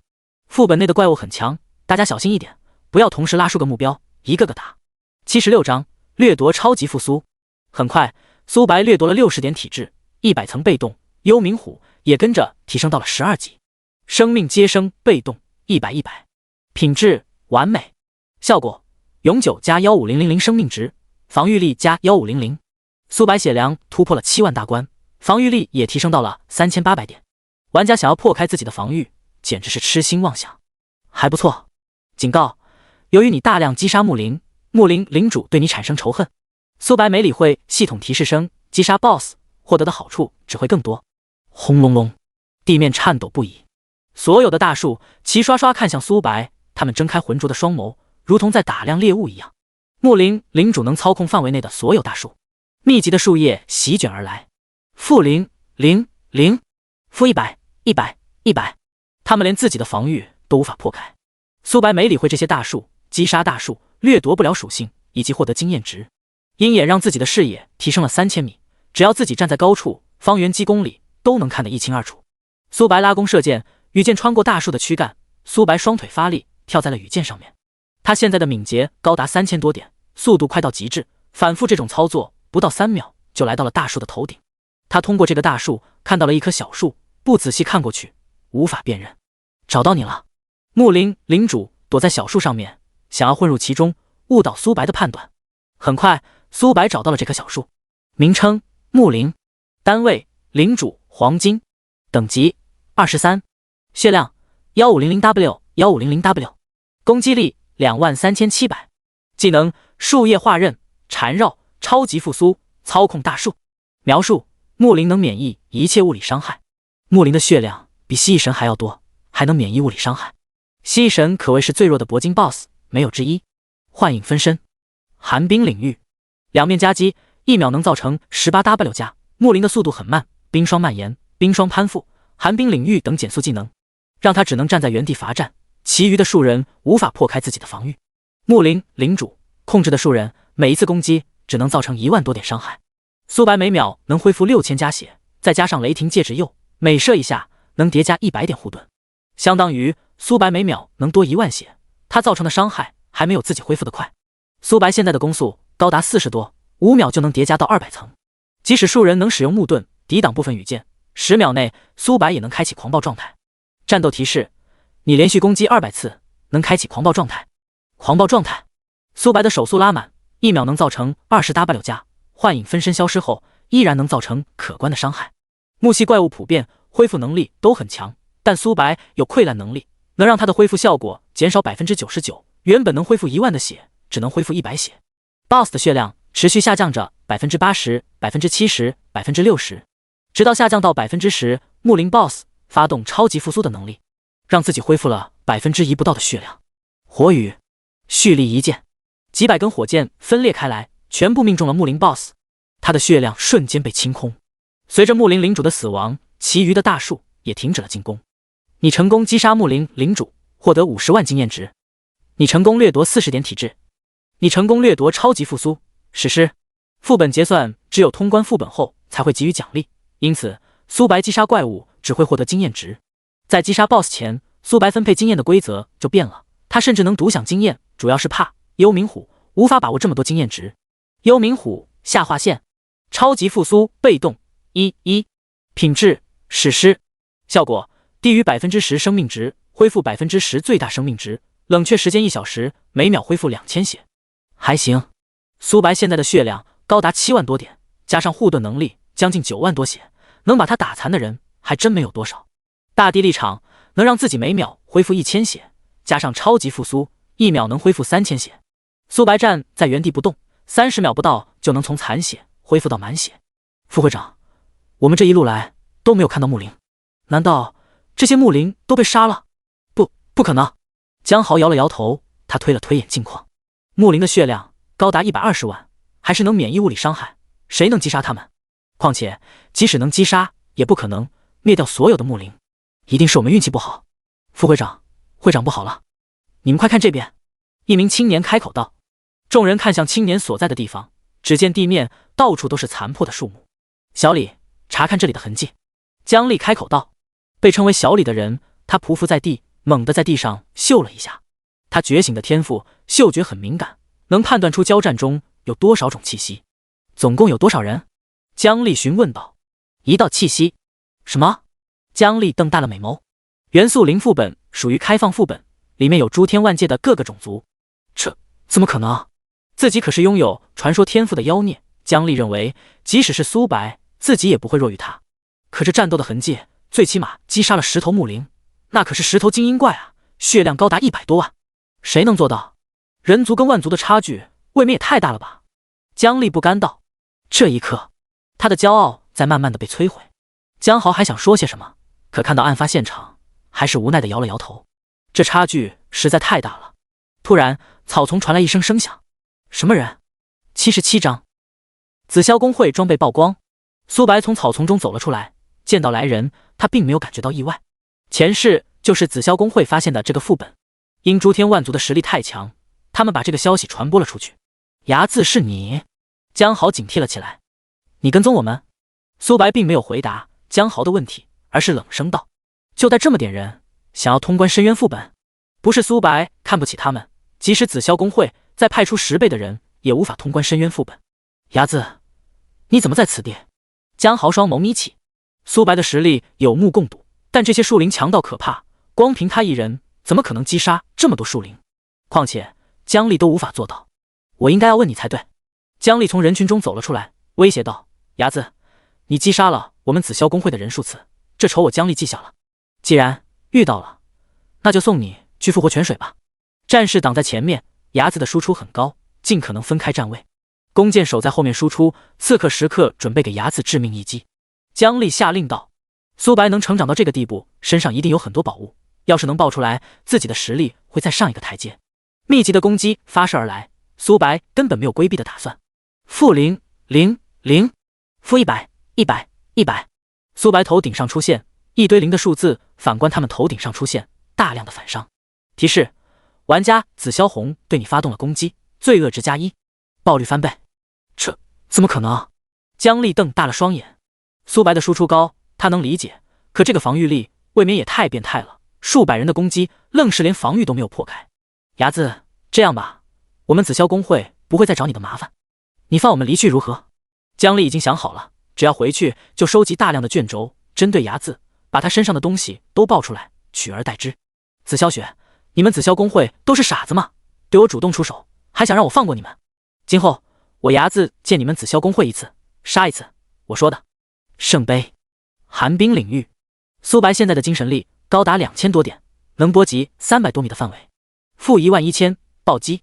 负5500，负11000。苏白现在的暴击率高达88%，即使是战士，顶多也只能支撑3秒不到就会暴毙。你击杀了紫霄红，掉落黑曜长弓；你击杀紫霄狼，掉落黑暗匕首；你击杀紫霄天，掉落木藤法杖。几百道金光消失在原地。江丽听着耳边的声音，人都傻了，他身上的所有物品都曝光了，只剩裤衩跟遮羞布。男性玩家更惨，只有一个裤衩。伢子，我们紫霄公会跟你势不两立。咻！流光消失不见，因绝大多数的玩家都没有100件装备的缘故，只爆出了几千件装备而已。苏白的背包能容纳400件装备，这让他很是头疼，品质低的装备都只能扔掉。哎，好烦呀，背包还是太小了。苏白只能恋恋不舍，丢掉了几千件装备，挑选品质还算过得去的装备。不得不说，紫霄公会很富有，还有几件黄金装备，不过跟自己比还有不少的差距。他手上的长弓可是钻石品质的装备，还是击杀精灵一族获得的装备更加的丰厚。苏白离开不久后，几名兽人玩家来到此地，他们看到地面的装备都陷入到狂喜之中。我去，这装备未免也太多了吧！我们发达了，能掉落这么多装备，究竟杀了多少名玩家啊？管他的，这些都是我们的了。燥热的山谷，火山不断翻滚，熔浆内有着火灵，名称火灵，单位精英青铜，等级 LV20，血量 100W，攻击力5100，技能熔岩盾，火墙，小火球，大火球，火焰漩涡。描述：火灵喜欢生活在熔浆内，火灵的血量要比木灵低一些，只有100万，但他们的攻击力要比木灵更强。咻！羽箭破空，命中了一名火灵，他们睁开浑浊的双眸，从岩浆内跳了出来。他们的体型高达2米多。嗡嗡嗡，密集的火球发射而来，苏白连躲避的欲望都没有。负0、300、300，负100、100、100。水遁免疫了一次攻击，后续每秒要扣300血。苏白有免伤的缘故，不然每秒要减少500血。幻影分身，苏白手速拉满，两面交加，每秒输出能达到50W，不到3秒就能击杀一头火灵。能量穿透触发，后面的火灵持续受到伤害。你击杀了火灵，获得1万经验值。你成功掠夺6点力量。你成功掠夺火焰漩涡，完美。这些怪只有20级，自己击杀无法获得经验值，因此苏白把经验都分给了幽冥虎。火焰漩涡被动 1%， 品质完美。效果：造成伤害后，附近10米每秒对范围内的敌人造成100点火系伤害，还行。火焰漩涡属于范围内技能，火灵对他的攻击还没有他恢复的快。很快，苏白掠夺了60点力量，100层被动，坐骑也升到了15级。火焰漩涡被动100，品质完美，效果造成伤害后附近10米，每秒对范围内的敌人造成1万点火系伤害。警告：你大量击杀火灵熔岩巨兽，对你产生敌意。熔浆表面形成了一个巨大的漩涡，一道庞大的身影冲天而起，出现在苏白面前。名称：熔岩巨兽火灵，单位：黄金领主，等级 LV23， 血量 1300W， 攻击力28900，技能：熔岩飞弹、熔岩爆裂术、熔岩墙、火系化剑。78章掠夺雷盾，熔岩爆裂术。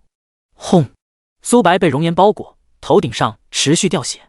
-0，-2000，-2000。熔岩爆裂术，1秒能造成多次伤害，平均1秒能减少敌人6000血。咻！数根羽箭破空，还没有命中，熔岩巨兽就被火盾泯灭掉了。苏白改变羽箭的轨迹，射中他不同的部位。-14000，水爆术。-890，火焰漩涡。-2900，黑暗。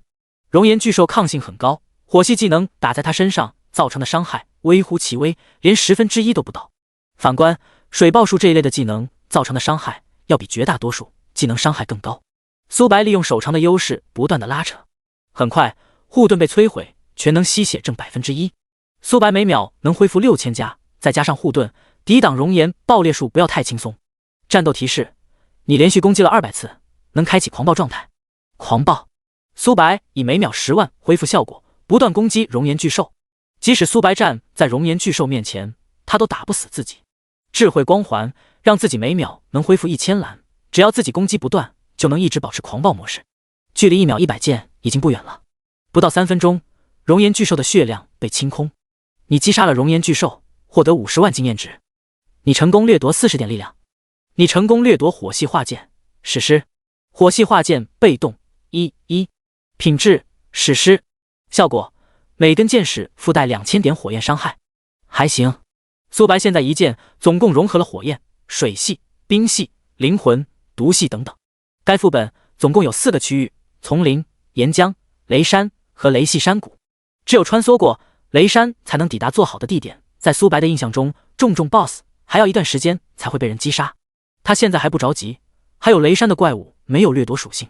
雷山半空中残留了雷电，体质低的玩家踏入里面会不断的被麻痹，持续掉血。苏白现在的体质高达1000多点，地形的影响根本对他没有任何效果。一头雷灵出现在苏白面前，名称：雷灵，单位：精英白银，等级 LV20， 血量 150W， 攻击力6400，技能：雷霆万钧、雷盾、雷系冲刺、雷霆麻痹。描述：雷灵能控制部分的雷电攻击对手。雷灵是白银精英怪，他不管是血量还是攻击力都要比火灵、木灵更加的强大。雷灵如同一道闪电，瞬间出现在苏白面前。-4100， -100，巨大的伤害数字从他头顶上出现。雷灵只需要攻击4次就能破开苏白的防御。biu biu biu，苏白手速拉满，每秒能叠加4000多点护盾，即使雷灵攻击速度要比火灵、木灵快得多，但双层减速效果下，他每秒也攻击不了几下，因此直到雷灵被击杀，也没有破开苏白的防御。你击杀雷灵，获得15000经验值。你成功掠夺4点力量。雷灵的经验值比火灵、木灵高 50%， 但苏白现在23级的缘故，只能让坐骑独享这个经验了。竟然没有掠夺到技能，苏白嘀咕了一句。不过他没有多在意，雷山什么都缺，唯独不缺雷灵。苏白穿梭在山谷，凡是被他遇到的雷灵都被击杀。精英雷灵已经能控制闪电了，苏白的速度如同鬼魅，但也无法避开所有的闪电。轰！一道闪电劈来，苏白头顶上出现5位数字的伤害，差点把自己护盾破开了。要是其他玩家被这道雷电劈到，即使是坦克也得嗝屁。你成功掠夺2点力量。你成功掠夺雷盾史诗。你的坐骑提升到16级。你的坐骑提升到17级。你的坐骑提升到18级。幽冥虎的等级直接提升到了18级。苏白掠夺了40点力量，20点敏捷，100层被动。雷盾被动100-100，品质史诗，效果受到雷系伤害，恢复 50% 血量。苏白倒吸了一口冷气。该副本的最终 BOSS 就是雷系怪物，相当于自己遭受到10000点伤害，能恢复5000血。再配合自己的恢复能力，即使苏白跟终极 BOSS 战撸也不是没可能。洞穴内，一道庞大的身影匍匐在此地，他猛地睁开犀利的双眸。名称：雷灵王，单位：黄金 BOSS， 等级 LV23， 血量2000W， 攻击力35700，技能：召唤天雷，雷霆攀附，连续挥砍，雷霆盾。描述：雷灵王能控制天雷，精英雷灵只能控制部分雷电，而雷灵王能操控天雷。轰！天空乌云密布，下起了点点小雨，一道紫色的闪电劈落而下。苏白没有躲避的打算，他要试验一下这道雷霆的威力有多大。-67000，加33500，-100。苏白头顶上出现恐怖的伤害数字，还好他有护盾，不然这道雷霆能把自己劈残。雷盾触发，让自己恢复了3万多血。咻！苏白拉动弓箭，羽箭不断破空，每秒能恢复6000加血，4000加护盾。不到10秒，苏白就恢复到健康状态。反观雷灵王，他的速度再快，也不可能达到3倍音速，无法躲过羽箭的攻击。雷灵王如同一道闪电，冲到了苏白的面前。闪现！苏白出现在100米外，他原本所在的位置出现了一个巨大的凹坑。雷灵王再次使用瞬间闪，再次逼近了苏白。-33000， -100。即使是苏白被雷灵王连续攻击3下，也会暴毙。这是苏白遇到过最强大的 BOSS， 蜥蜴神在他面前根本不够看。战斗现在才刚刚开始。79章，一招秒杀数百人。幻影分身，苏白手速拉满，每秒能造成20W 加输出，配合控制技能，不断干扰雷灵王的行动。-8911，水爆术。雷灵王还没靠近苏白，就被水爆术击退。雷霆戒指右催生，恐惧相互叠加。雷灵王抗性很高，但在多层控制下，也无法触碰到苏白哪怕一下。苏白利用手长的优势，不断拉扯 BOSS 的血量在持续下降着，而他已经恢复到全胜状态了。苏白现在射出去的羽箭，即使是他也无法利用速度规避，羽箭已经突破了3倍音速。雷灵王的身体如同吸铁石一样，羽箭不断射击要害部位，眼睛、头颅、腹部等等。战斗提示：你连续射击了200次，能开启狂暴状态。狂暴！苏白手速突破90大关，每秒能恢复近10W 血，他连拉扯的欲望都没有了，站在原地跟雷灵王战撸。雷灵王造成的伤害要比自己恢复的速度慢许多。很快，雷灵王血量低于10%不到。火雨！蓄力一剑，雷灵王的血条瞬间被清空。你击杀了雷灵王，获得50万经验值。你升级到24级，获得16自由属性点。你成功掠夺40点力量。你成功掠夺雷霆侵蚀史诗。在击杀雷灵王前，苏白就分配了独享经验，主要是怕幽冥虎无法驾驭这个经验值。幽冥虎新获得来的属性点加在了敏捷上面，只要自己射得够快， BOSS 早晚会被自己磨死。1秒90件还是太慢了。雷霆侵蚀被动1/5，品质史诗。效果：每次攻击附带2000点雷霆伤害，减少敌人5%伤害，持续3秒，同一个目标有10秒的间隔。叠满后只能额外造成1万点雷系伤害，减少敌人20%输出。还行。雷之谷，这里围绕着许多人，不管是男性还是女性，都给人一种高贵的感觉，不可亵渎。公主殿下，我们精灵族这么多人，一定能拿到深渊副本的首通的。旁边的青年开口道。露娜点了点头，上次自己被苏白击败，属实是郁闷了许久。后来他选择了地狱难度的晋升，才突破了20级大关。晋升任务无法组队，光凭他一人无法击败深渊晋升的镇守者。伢子，你给我等着！我露娜在此发誓，我跟你势不两立。寒冰长弓圣杯的掉落，让他被父亲怒骂了一番。他长到这么大，还是第一次受这么大的委屈。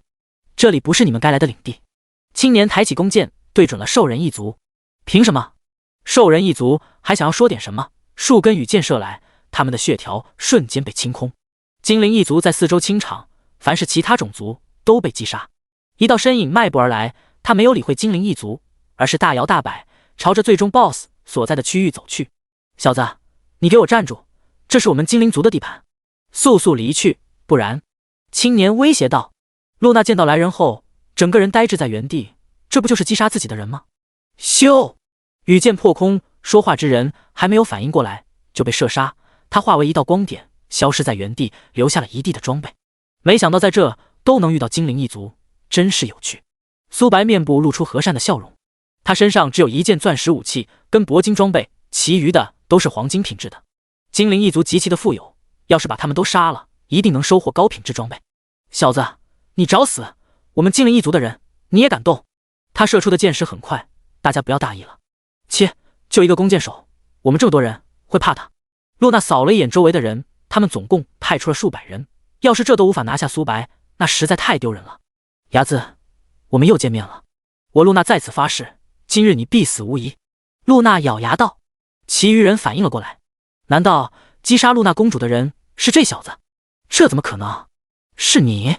苏白可惦记着露娜身上的装备，要是奈度爆出来，自己实力必定能上涨一大截。注意到苏白这个眼神，露娜越发的恼怒了。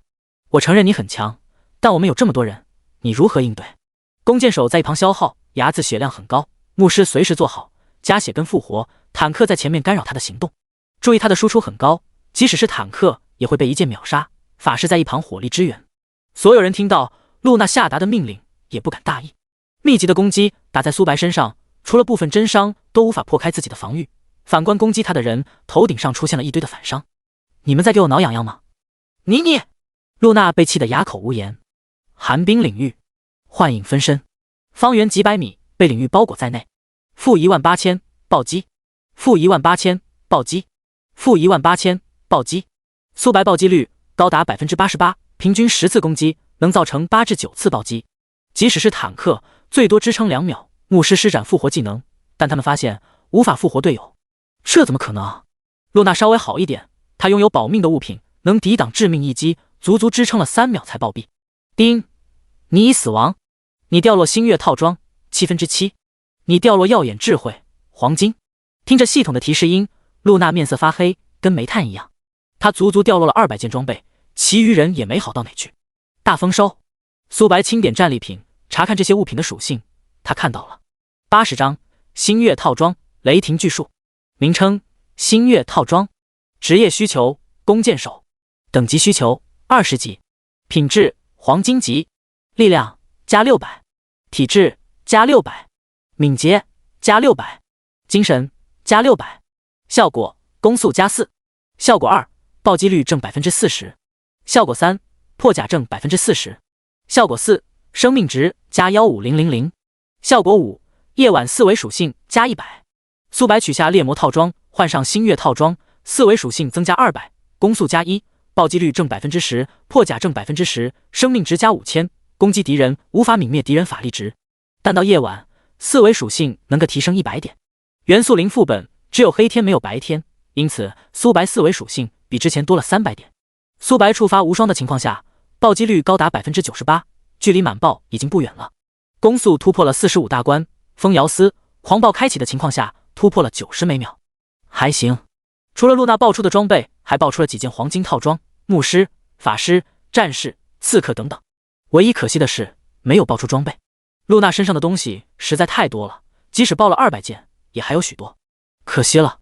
雷之谷最深处，一棵参天大树直冲云霄，它的附近伴随着雷霆在闪烁。苏白刚踏入的一瞬间，耳边传来了提示音，警告你踏入雷之谷最深处，恢复效果减少 75%， 每秒扣1000血。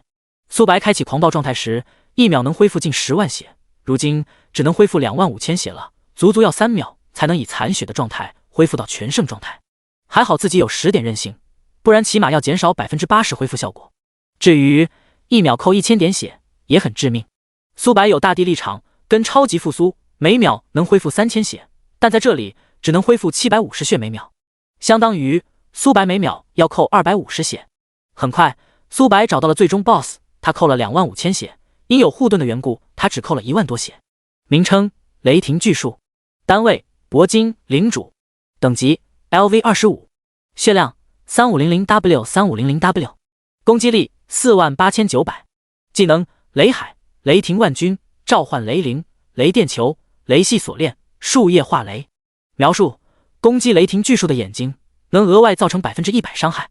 3500W， 雷灵王也才2000万而已。不过雷霆巨树无法免疫物理伤害，以及攻击他的眼睛能造成双倍伤害，但他能召唤雷灵。雷灵？苏白想到一个事情，自己雷霆侵蚀还差4层，雷霆巨树召唤的雷灵自己击杀，能否掠夺属性？想到这，苏白看雷霆巨树的目光都变了，如同在打量猎物一样。雷霆巨树睁开浑浊的双眸，发出苍老的声音：“入侵者，死！”雷海，雷海把苏白吞没，电弧不停闪烁。-2000，加250，-2000，加250。雷海每秒能造成2000伤害，因自己有雷盾的缘故，每次攻击能恢复1000血，因减少75%治疗的缘故，实际只能恢复250血。苏白现在每秒要扣出2000血，按照这个趋势，不到1分钟自己就会暴毙。幻影分身，寒冰领域。苏白拉弓射箭，每秒能射45箭，每根箭矢都命中雷霆巨树的眼睛，造成双倍伤害。两面交加的情况下，1秒能造成30W 加。嗡嗡嗡，雷霆巨树扭动着枝条，密集的小球发射而来，只感能力发动，预测到他下一步的动作，苏白提前就躲避了起来。小球命中苏白原本所在的位置，地面出现一个个凹坑，电弧在闪烁。树叶化雷，雷霆巨树的面前出现大量的树叶，它们如同雨点，把苏白吞没。即使苏白反应速度再快，也无法避开所有树叶的攻击。-100，加12，-100，加12。每片树叶能造成100血，雷盾的缘故，苏白能恢复12血。雷霆树叶还能麻痹对手，但苏白体质比同阶战士都高，免疫了本次的麻痹。苏白每秒能恢复6000血，但在此地只能恢复1500血不到。雷霆戒指又让自己每秒都有4000多点的护盾。苏白的血量在以肉眼可见的速度减少着，不过苏白并没有慌张，他已经跌到了100连击，能开始嗜血状态。想要击杀雷霆巨树跟他召唤的雷灵，掠夺他们的属性，必须要开启狂暴状态才能做到。当苏白的血量低于10000时，狂暴状态已经能动用了。狂暴，苏白手速突破90大关，每次攻击能恢复1100血，即使减少了75%治疗效果，每根箭矢也能恢复近300血。他每秒能射90箭，1秒恢复27000加，加上护盾，已经超过了3W。雷霆巨树造成的伤害要远低于这个数值。雷灵召唤，大量的雷灵被召唤了出来，他们的等级并不高，苏白击杀他们无法掠夺属性，但苏白还是选择了攻击，只要自己击杀的雷灵足够多，就能引来雷灵王。biu biu biu， 苏白每秒能对一个目标造成50W 加，能量穿透导致第二个雷灵也承受这么多伤害，1秒能造成恐怖的100W 加，不到3秒就会暴毙2头雷灵。很快，雷灵被斩杀殆尽。雷霆巨树落下几颗更大的种子，雷灵王从中爬了出来，他们的属性要比苏白之前遇到的雷灵王弱一些，只有可怜的1500W 血。轰！天空乌云密布，下起了倾盆大雨，他们发动雷劫的能力。苏白正面面对过雷劫，足足下降了3万多血，而这一次雷灵王的数量高达4头，雷劫劈落在他身上，他会当场嗝屁。轰！紫色的闪电劈落而下，苏白动用了闪现能力避开了这一击，没给苏白喘息的机会，粗大的雷霆劈落而下，这是雷霆巨树动用的大招，威力要比4头雷灵王加在一起还要大。幸运硬币，苏白背后出现一个女人的虚影，她像是在祈祷什么，背后出现洁白的羽翼，金色的光芒把苏白包裹在内。轰！烟尘四起，地面出现一个巨大的大坑，苏白从里面走了出来，身上没有出现一丝的伤痕，甚至是衣服都没有破坏的迹象。轮到我了。81章，幽冥虎蜕变为领主坐骑。biu biu biu， 羽箭不断破空，苏白利用手长的优势，采取放风筝的打法，每秒能恢复近3W 血，只要不承受致命技能就能持续战斗。苏白的血量刚下去一节，不到3秒就恢复到了全胜的状态。很快，4头雷灵王血条被清空，你击杀了4头雷灵王，获得100万经验值。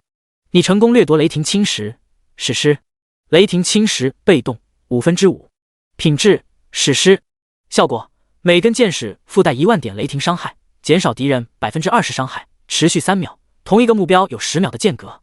雷霆巨树召唤出来的雷灵获得的经验值也会下降许多，但胜在量多，幽冥虎直接从18级提升到了20级，比绝大多数玩家等级还要高。雷霆巨树之前就击杀不了苏白，现在更不是他的对手了。没一会儿，雷霆巨树被射杀，随着雷霆巨树的死亡，减少75%治疗效果，跟每秒要扣1000点血量也消失殆尽了。你击杀雷霆巨树，获得150万经验值。你升级到25级，获得16点自由属性。你成功掠夺40点力量。你成功掠夺闪电5连鞭传说。恭喜玩家牙字通关深渊难度副本，下面即将进行全服通告，是否隐藏 ID？ 不隐藏。全服通告，恭喜牙字通关深渊副本元素0的遗迹，系统奖励500自由属性点，金币1000万望广大玩家踊跃学习。我去，牙子大佬是要把全服通告都霸占了？这500自由属性点是什么鬼？能分我100点吗？楼上的兄弟，你在想屁吃？我只需要10点自由属性点就好了。兄弟们，我承认我羡慕了，我跟牙子大佬玩的根本不是同一款游戏。牙子大佬也太强了吧！几天前通关地狱难度副本就够妖孽了，如今通关了深渊副本，好像还是一个人。龙国玩家已经习惯了，要是哪天看不到苏白上全服通告，他们还会有一些不适应。与此同时，外国玩家聊天频道炸锅了。fuck， 牙子为什么不是我们灯塔国的？该死的牙子，我们灯塔国才是最强的，又是牙子，为什么哪都有他？阿西巴，我们樱花国什么时候受过这么大的委屈，被一个龙国人压得喘不过气？恭喜玩家牙子通关深渊副本，元素灵异技，评分 SSS， 奖励本职业技能书钻石，自由属性点500，铂金技能书乘5，技能融合石乘1，工会令乘1，诅咒药剂乘1，觉醒石乘1，金币1000万。苏白现在的属性点总共有1016，可谓是收获颇丰。名称：诅咒药水，品质：钻石特殊物品，效果：服用后能驱逐体内的诅咒，不高于钻石的诅咒。描述：没有诅咒的生灵，喝下它后取不到一丝的效果。小家伙，喝了它。苏白召唤出幽冥虎，他看了一眼诅咒药水，又看了看苏白，吼，喝了它。喵喵，幽冥虎只好喝下诅咒药水。下一秒，他体内的诅咒之力消失殆尽，他的阶位在持续上涨着，精英头目直到蜕变为头目才停下来。苏白取出了凶兽项圈，幽冥虎体内的血脉在被激活。嗡，幽冥虎的体型变得雄伟了起来，雪白的毛发竖立，犀利的双眸给人一种压迫感。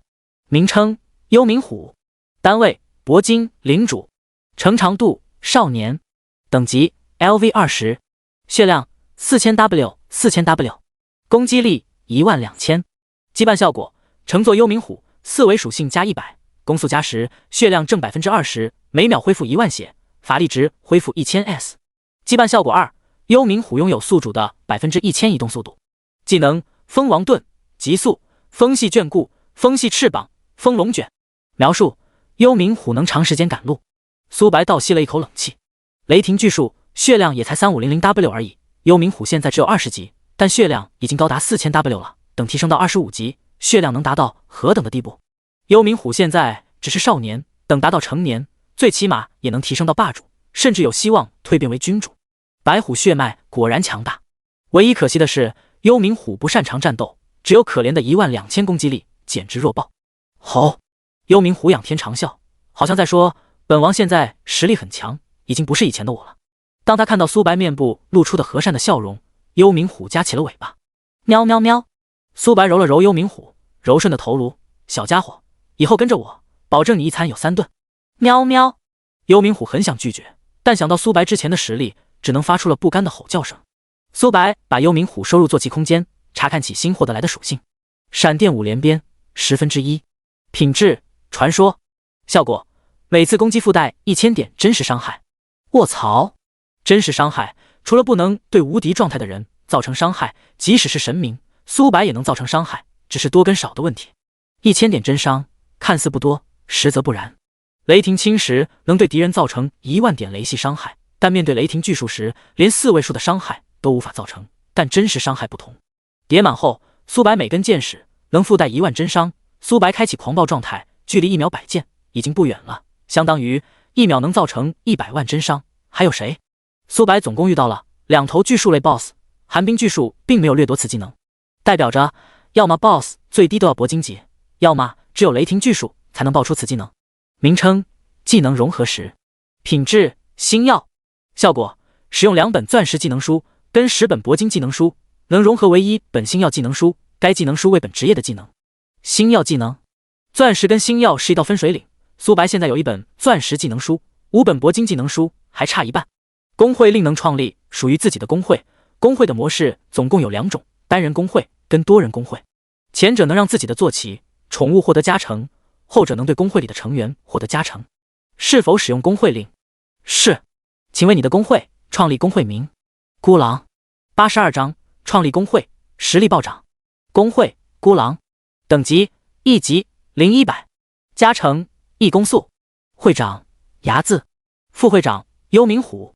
描述：击杀怪物，完成任务，通关副本能获得工会点，升级自己的工会。孤狼工会现在只是1级工会，为自己增加了1公素，还行。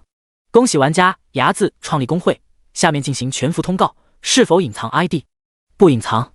全服通告：恭喜玩家睚眦首个创立工会，奖励100自由属性点，10万枚金币，望广大玩家踊跃学习。这个游戏竟然有工会！睚眦大佬收人吗？我36弟，有奶有治疗，只求进入睚眦大佬的工会。睚眦大佬，我是你的10年粉丝，能带我一个吗？还有我。苏白选择了无视。好友消息传来，周龙，睚眦您出售工会吗？我们龙队愿意出月您满意的金币。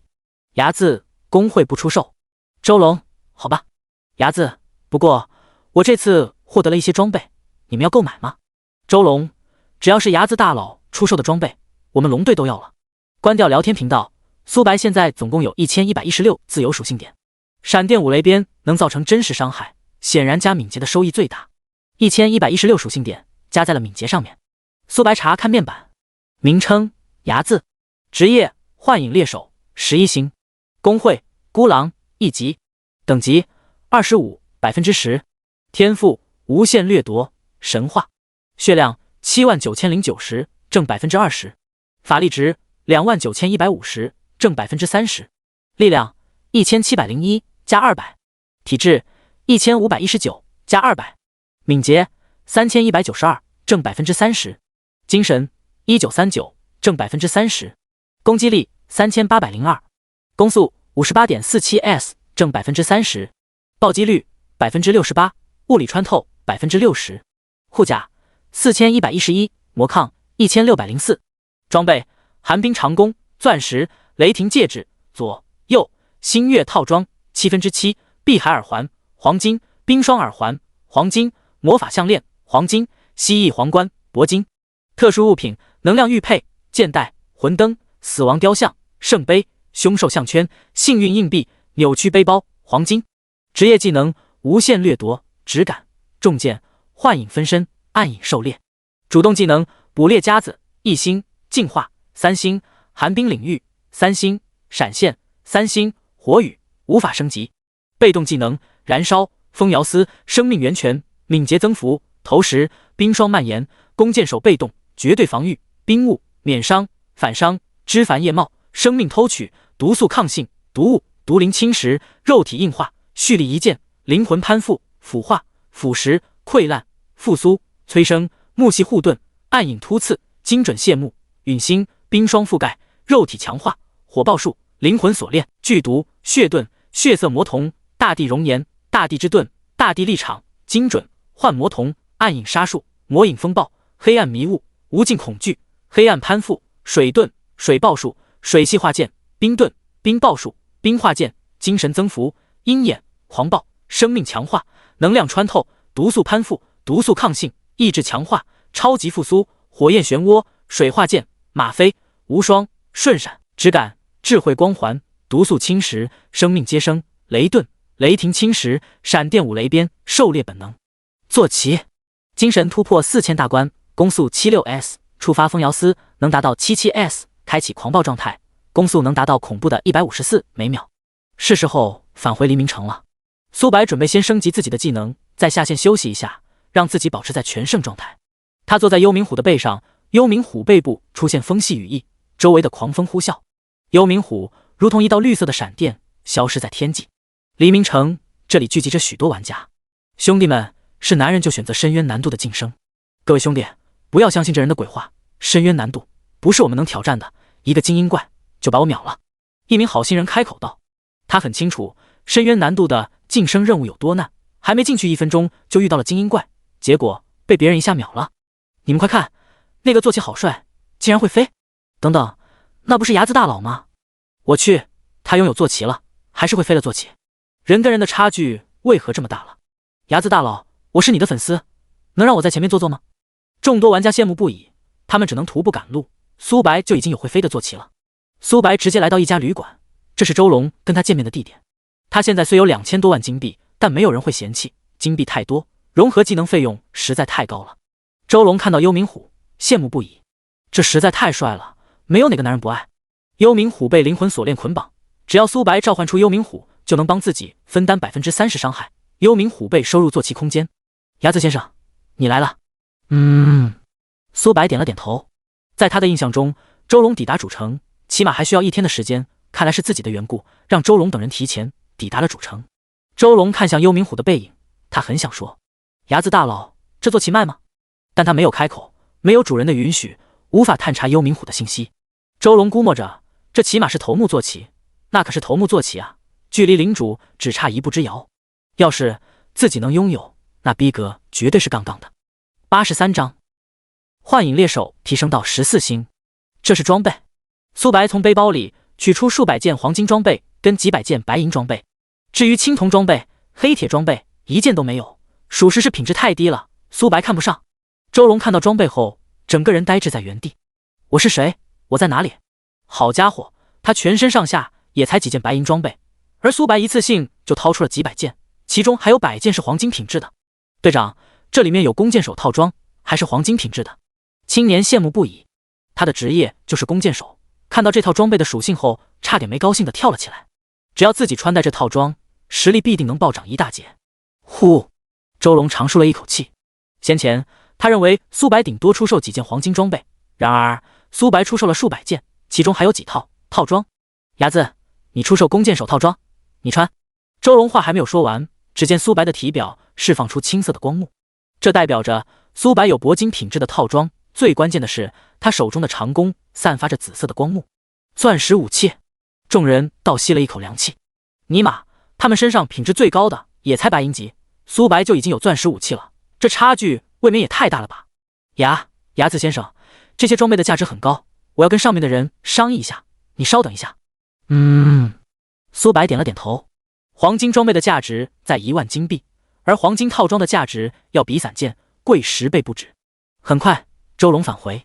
牙子先生，黄金套装价值100万金币，您这总共有5套，再加上其余的装备，我们龙队愿意支付700万金币，您觉得如何？周龙开口道。700万，这些装备顶多卖到600万，这已经超乎了苏白的预料了。很快他释然了，官方想跟自己结交，苏白也没有拒绝的道理，能多赚一点是一点。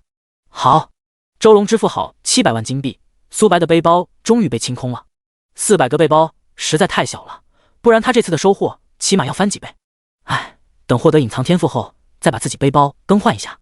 苏白记得有一个任务能获得钻石背包，钻石背包的容量可是黄金背包的好几倍，还能增加稀有装备掉落。离开旅馆后，苏白取出了觉醒石，名称觉醒石，品质铂金，效果使用后该职业提升3星。苏白双手一拍，觉醒石化为颗粒物融入体内。幻影猎手提升到14星，每次升级能增加19自由属性点。幻影分身拥有自己 95% 属性，能持续19秒，冷却时间减少到51秒。幻影狩猎，每根箭矢附带5500黑暗能量，还行。升级大厅，苏白躺进强化舱。是否升级鹰眼？是。鹰眼升级到21级，花费20万金币。鹰眼升级到22级，花费30万金币。鹰眼升级到23级，花费40万金币。鹰眼被动，等级 LV25， 效果视野提升4500。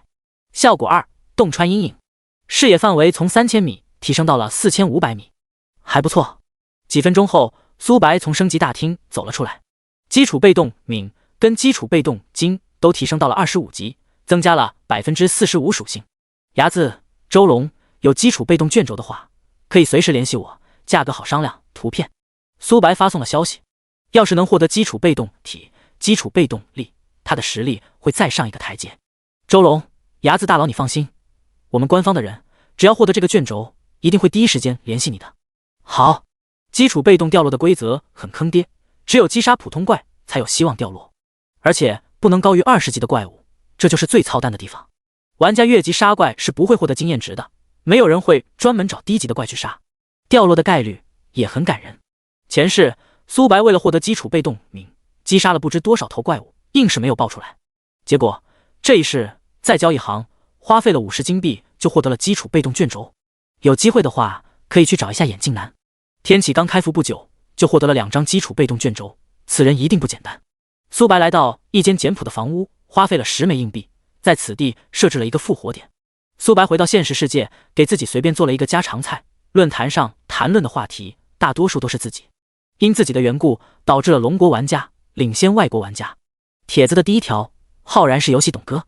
董哥，我是游戏董哥，跟牙子大佬同一个新手村，升到20级的玩家，能前往主城，完成晋升任务后，可以前往牧场主马丁那接取任务，有机会获得坐骑。我在黎明城看到了牙子大佬，他获得了坐骑，我猜测应该是头目坐骑，还能在天空飞，真羡慕啊！琉璃月游戏董哥，你已经20级了，我现在连15级都不到。妹妹在这里恳求大家，有没有哪位大佬带带小女子？孤独风，楼上的你就别装可怜了，我连10级都不到。风花雪月，我真的羡慕到哭死，主城实在太大了，还没有传送阵，光是赶路就要花费大量的时间，要是能获得坐骑就好了。潇潇牙子大佬，你缺挂件吗？能暖床的那种。苏白退出论坛，格局小了，头目坐骑。幽冥虎血量高达4000W， 再加上羁绊效果，在铂金领主中也是最顶尖的。苏白躺在床上缓缓的睡去。与此同时，紫霄大楼，会长，不得不承认，牙子实力很强，要是我们贸然行动，下次我们依然会败。江豪开口道。江丽环顾四周，发现其余人都垂头丧气。这次的死亡导致他们掉了1级，1个小时内无法上游戏，导致了其他工会甩开了他们一截。最关键的是，几千件装备就这么没了。江豪，你觉得该如何是好？84章前往山寨。不得不承认，江晨在这方面比我们熟悉牙子。江晨吗？让他进来。是。很快，江晨进入会议室。江晨，你说一下牙子的特征以及应对方法。江豪开口道。江晨心中窃喜不已，之前江豪还嘲笑他们，结果他们也被牙子团灭了。但表面功夫还是要做的。会长、副会长，牙子这个人虽是弓箭手，但他血量很高，在我们之前的分析中，他的血量在 3W 多点，加上护盾起码有 5W。 天启刚开服不久就有 5W 血量，代表着他的血量还会持续上涨，现在最起码有 10W 血。牙子不仅血量高，防御力也很强，我上次带的队伍连他的防御都没有破开。不过我们使用了一张真实世界卷轴，在那里我们造成的一切伤害都是真伤。那次差点杀死他，但他有解控能力跟恐怖的回血，导致我们不敌。要想杀死他很容易，那就是找到真伤卷轴，控制的玩家必须要比上次多10倍，还需要重伤卷轴，让他一时间回不上来。江丽眉头动了动，说道，你说的这些对我们后续的计划有很大的帮助，但想要找到这些卷轴，价值实在太高了，光杀牙子一次还不够。会长，想要毁掉牙子，可以找一处能一直击杀牙子的地点。我们小团队发现了一处地点，只要击杀牙子，他会在原地复活，并且不需要等1个小时才能进入游戏，只要连续击杀他，很有可能把他杀回1级。江晨，经理职位你继续担任，还有江婉跟江川。多谢会长。清晨，苏白登入游戏，他召唤出幽冥虎，朝着山贼的地点进发着，路过的行人露出了羡慕的表情。幽冥虎的速度很快，不到3小时，他就抵达了目标所在地。绵绵不断的山脉，苏白把幽冥虎收入储物空间，孔雀羽毛在大当家手中直接闯过去，明显是不理智的选择。要是大当家跑了就不妙了。小子，交出你身上的宝物，不然……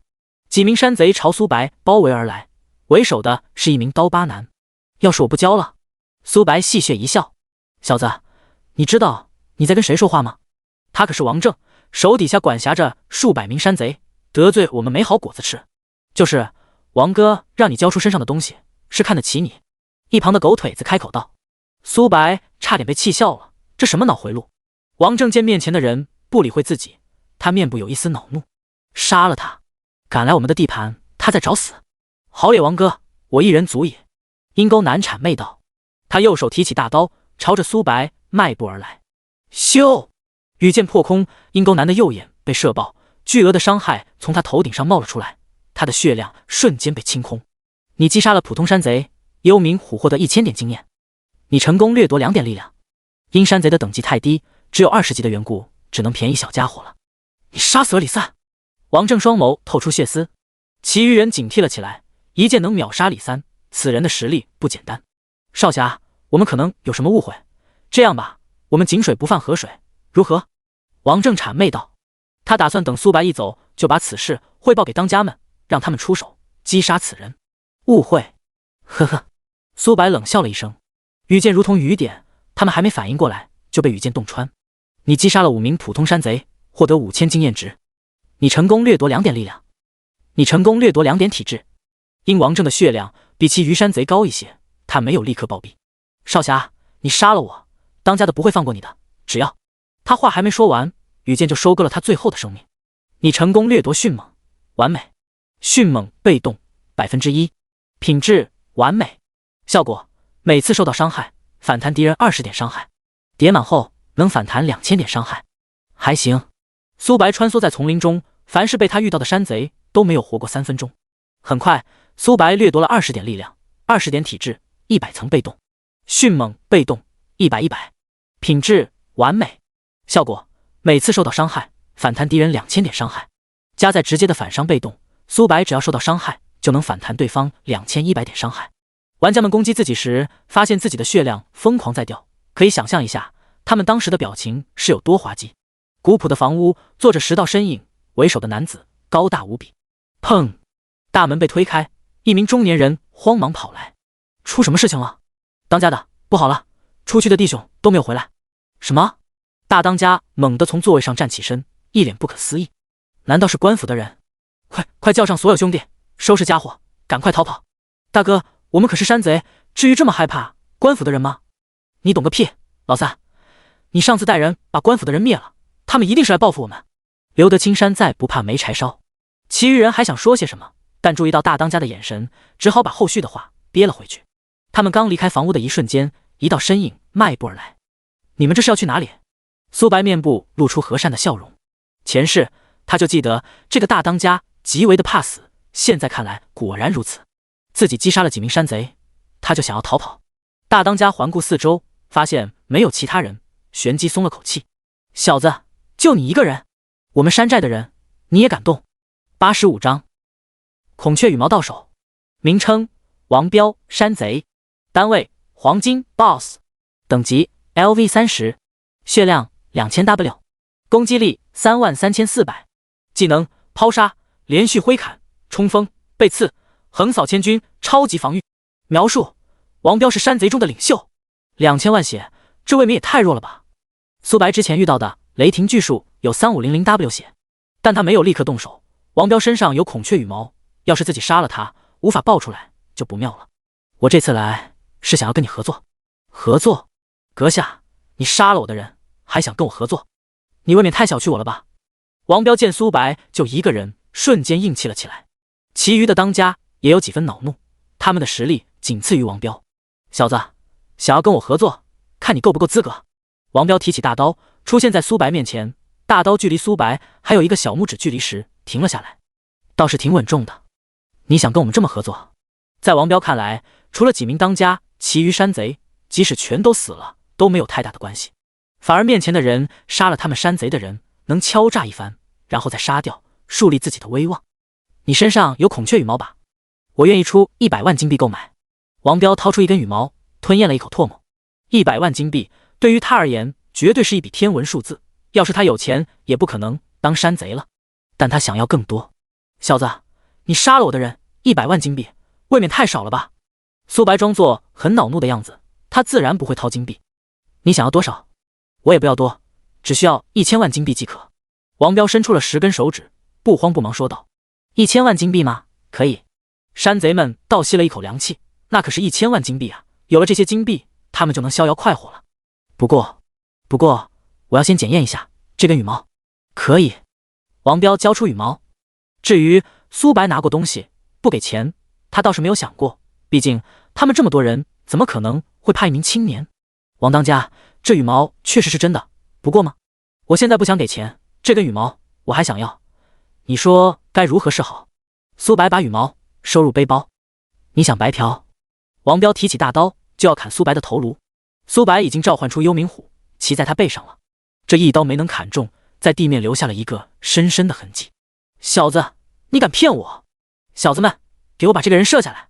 是。山贼们手中出现弓箭，对准了苏白，但幽冥虎的速度实在太快了，他们连衣角都没有触碰。该死，我王彪记住你了。王彪咬牙切齿，这实在太憋屈了。一个人光明正大击杀了数百名兄弟，还在他的眼皮子底下拿走了孔雀羽毛，没有付钱，这事情被传播出去，他就没有脸见人了。突然，苏白让幽冥虎停了下来，他手中出现寒冰长弓，弓箭手被动，再加上自己掠夺了一项增加攻击距离的被动，让他的攻击距离要比寻常弓箭手更远。咻咻咻，数根羽箭发射而来。负4579，暴击，弱点。负9877，水爆术。负1000，真伤。巨额的伤害从王彪头顶上出现，水爆术把他击退了20米，砸在了房屋上，整个人陷了进去，很是狼狈。大当家，你没事吧？旁边的当家着急说道。我没事。大当家从墙壁上跳了出来，身上的衣物破烂不堪，欺人太甚。苏白手速拉满，山贼落荒而逃。他们的攻击无法击中苏白，反观他每射一箭，就会有大量的人暴毙，能量穿透，导致10米内的山贼跟着暴毙。你击杀了山贼，幽冥虎获得1000点经验值。你击杀了精英山贼，幽冥虎获得5000点经验值。接连不断的提示音震耳欲聋。苏白每秒能射70多箭，死亡雕像也能让真伤暴击。苏白进入战斗状态后，暴击率高达 98%， 平均100箭能暴击98次。苏白现在的幸运有2点，只要运气不太背，几乎每箭都能暴击。王彪彻底慌张了，他呐喊道：少侠，我们好像无冤无仇吧？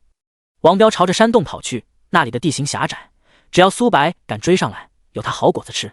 至于兄弟的死活，他已经顾不上了。苏白骑着幽冥虎在后面不断射击，其余山贼看到这一幕，松了口气。大当家把那个煞星引走了，我们赶快逃跑吧。是啊，当山贼实在太惨了，我还没当山贼2年半就被抄家了。其余当家听到山贼说这话，也气不打一处来。大当家要是能杀死此人最好，以大当家的实力，即使是死也能帮我们拖住片刻。我们的实力太弱了，根本无法攻击中那名青年。二当家开口道，平日里大当家不在时，都是以他为绝对的领袖。8个当家彼此对视，点了点头。洞口内，大当家总算逃到了这里。他往外面瞅了一眼，发现其余山贼都落荒而逃了。噗嗤，大当家被气得着实不轻。妈的，你们这群白眼狼，老三招惹的官府的人，为什么要我承担后果？大当家骂骂咧咧。小家伙下去。喵喵。见苏白跳了下来，大当家双眸闪过寒芒。一个弓箭手敢跟自己近战，纯纯找死行为。他瞥了一眼幽冥虎，双眸透出贪婪。要是自己能获得这个坐骑，今日的损失也能弥补1、2。洞口很昏暗，但苏白有鹰眼的缘故，能洞穿阴影。咻！羽箭破空，王彪想要用大刀挡住羽箭，却发现这根羽箭速度快到无比，巨额的伤害从头顶上出现。小子，你彻底惹怒我了。86章，任务完成，天赋10。冲锋！王彪提着大砍刀出现在苏白面前。闪现！苏白出现在几百米外。寒冰领域，方圆400多米被领域包裹。王彪每秒要扣进10000血，移动速度跟攻击速度都下降了一些。王彪身为 BOSS， 抗性很高，恐惧、缠绕、麻痹等效果只能控制1会。但苏白利用手长的优势，王彪愣是连自己的衣角都没有触碰到，真恶心。王彪咬牙道：横扫千军。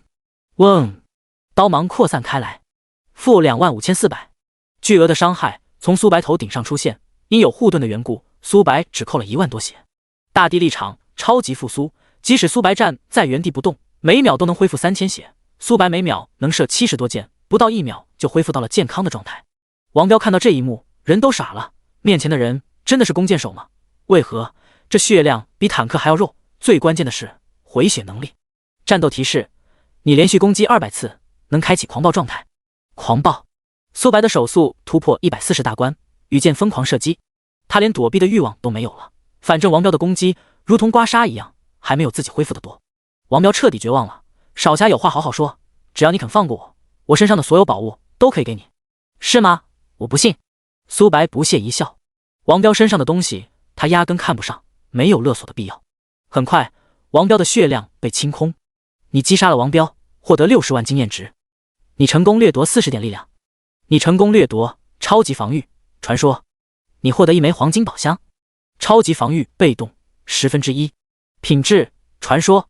效果：每次攻击有 10% 概率免疫此次反弹伤害，防御力加100。难怪苏白在刚刚对战时，王彪没受到反伤效果，原来有超级防御，帮他化解了本次的反伤。击杀其余9个当家，会不会掠夺该技能？苏白乘坐坐骑，朝着山贼逃跑的方向赶去。9个当家带领着其他山贼朝着山下跑去。二哥，大事不好了，大当家被杀了。3当家惊愕道：“你说什么？”2当家瞥了一眼玉佩，发现已经破碎了。这怎么可能？大当家跟那名少侠的交战时间连1分钟都不到啊！老3、老4、老5，你们带领弟兄们朝着相反方向逃跑，只有这样，我们中的人才能活下去。2当家着急说道。其余当家面部阴沉无比，他们中的人最少有2到3人会死在苏白的手中，他们都不愿意成为这其中的几个人之一，但他们也没有其他选择了。想跑？苏白乘坐幽冥虎拉弓射箭，幽冥虎拥有自己的10倍移动速度，开启技能的情况下，速度会更快。想要在他眼底下跑掉，那完全不可能。苏白手速拉满，3秒钟不到就连续射了200箭，开启了狂暴状态。羽箭如同装了定位器一样，他们根本无法逃脱。幻影分身，苏白背后出现分身，他站在幽冥虎的背上，两人持续射击着。没一会儿，所有山贼都被击杀。你击杀了9名山贼头目，获得90万经验值。你成功掠夺超级防御，传说。你获得9枚白银宝箱。超级防御被动10%，品质传说。效果：每次攻击有100%概率免疫此次反弹伤害，防御力加1000。防御力突破了5000大关。苏白开启了9枚白银宝箱跟1枚黄金宝箱。你获得白雪大刀黄金。你获得15000枚金币。你获得白雪上衣白银。开出来的都是战士一类的装备，苏白无法穿戴。小家伙，去那里。苏白指了指山寨。山贼因太过匆忙，有很多东西都没有拿走。喵喵。苏白抵达山寨，他来到宝库，金色的光芒格外的耀眼，少说都有10几万枚金币。这也太穷了吧。苏白收入背包，金币不占据格子，宝库内的所有东西被洗劫一空。苏白总共获得了1本钻石技能书、5本铂金技能书跟13本黄金技能书，还有几件黄金装备跟数十件白银装备。果然还是击杀玩家，掉落的装备更丰厚。钻石技能书是刺客一类的，自己无法学习，但能用来合成技能。3个小时后，苏白返回黎明城。他来到城主府，2名护卫开口道：“牙子先生，你来了。”我带你去见城主。好。豪华的房屋，城主马丁悠闲喝着茶，见苏白进来，他有一些意外。黎明城距离山寨有不短的距离，苏白来回连3天都不到。哈哈，牙子，看来你获得了了不起的坐骑。城主，你过奖了，这是你要的孔雀羽毛。丁，城主马丁对你的好感度增加时，目前70好感度。城主，那些山贼被我灭了。图片。城主马丁看过图片后喜悦不已。丁，城主马丁对你的好感度增加时，目前80好感度。多谢，这些山贼实在太烦了，凡是路过此地的人，要么被劫财，要么丧命，多亏有了你。城主，你过奖了，我身为黎明城的人，这点事是我应该做的。城主马丁听到这话，好感度再次增加了5点。任务：获得蒲公英的羽毛已完成。奖励：超额完成任务，你能在城主宝库里任选一件物品。牙子，跟我来，挑选你的奖励。好。城主马丁带领苏白来到了宝库，这里的装备有很多。苏白的视线停留在一颗红色的石头上面，名称：天赋石，品质：传说，效果：使用后能觉醒传说天赋。87张。无限叠加，转职战士。城主，我要这枚石头。苏白把天赋石收入到了背包，只要自己觉醒隐藏天赋，就能拥有第2职业。城主马丁无法看不到天赋石的信息。牙子，这枚石头摆放在这里多年，你确定要选择这枚石头吗？是的，城主。好。对了，牙子，圣光使者需要你的帮助，等你有时间了，可以前往圣光教廷。好。任务：拜访圣光教廷，圣光使者。苏白离开城主府，随着自己完成了城主发布的任务，工会等级也从2级提升到了3级。苏白击杀王彪时就获得了100工会贡献，让工会提升到了2级。工会孤狼，等级3级，加成：攻速加1，力量加100，生命值加10000。还行。苏白的血量突破了8万，要是其他弓箭手获得血量加10000，怕是做梦都会笑醒，足足翻了1倍不止。苏白来到一家旅馆，开了一间房间。他双手一拍，天赋石化为颗粒物，融入体内。丁，你觉醒隐藏天赋无限叠加，天赋无限叠加神化。效果：每击杀一个生物，掠夺1点生命值，1点护甲跟魔抗，无上限。苏白倒吸了一口凉气。无限掠夺只能击杀怪物才能掠夺属性，而这些怪物是有上限的。而无限叠加，只要击杀一头生物，就能叠加双抗跟生命值。这代表着，只要自己把樱花国、灯塔国、日不落国的玩家都干掉，那时的苏白生命值比 BOSS 还要多，双抗达到了上千万，乃至是上亿。BOSS 的攻击根本破不了防御。还有谁？这个天赋实在太适合战士了。苏白打算第2职业选择战士，战士拥有反伤能力，只要自己足够肉，别人打不打得死自己不知道。苏白知道的是，打自己的过程已经会被反伤反死了。苏白现在并不缺保命能力，唯一的缺点就是血量太少了，只有可怜的8万多点，加上护盾也才10万左右，实在太脆了。先不着急，转职第2职业，我现在有2本钻石技能书跟10本铂金技能书，能去铁匠铺融合星耀技能。铁匠铺这里的面积明显要比新手村的铁匠铺大得多。一名跟伍德有一些类似的男人在打铁，他停止了手中的动作，开口道：冒险者有什么事吗？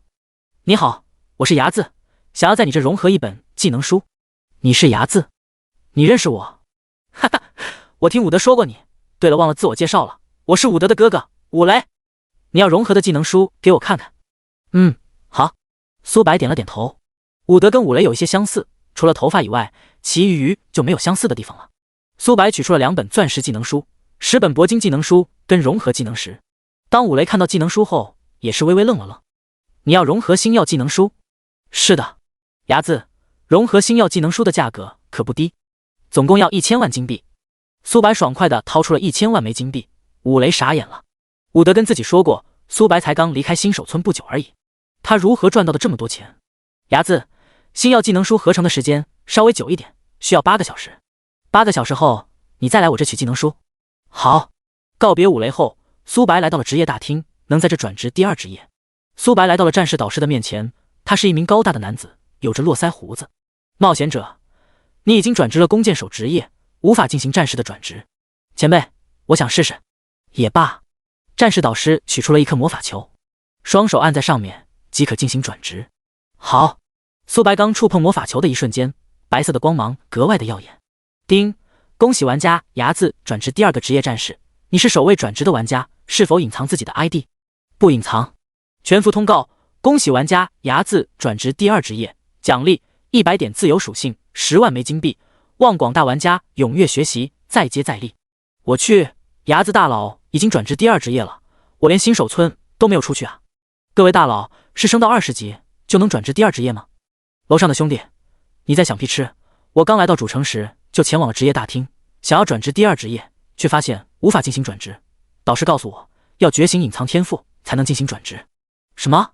牙子大佬拥有了第2个天赋，以牙子大佬的天资，第2天赋想必也是传说品质。我靠，我真的是羡慕到哭死，我只是普通级天赋啊！外国玩家看到这条公告，整个人都麻木了。fuck， 为什么又是那个挂壁牙子？我什么时候才能上全服通告啊？我们樱花国什么时候这么憋屈过？这个牙子一定是挂壁。我灯塔国不服，我们可是蓝星最强大的国家，何时被龙国一个人压得喘不过气？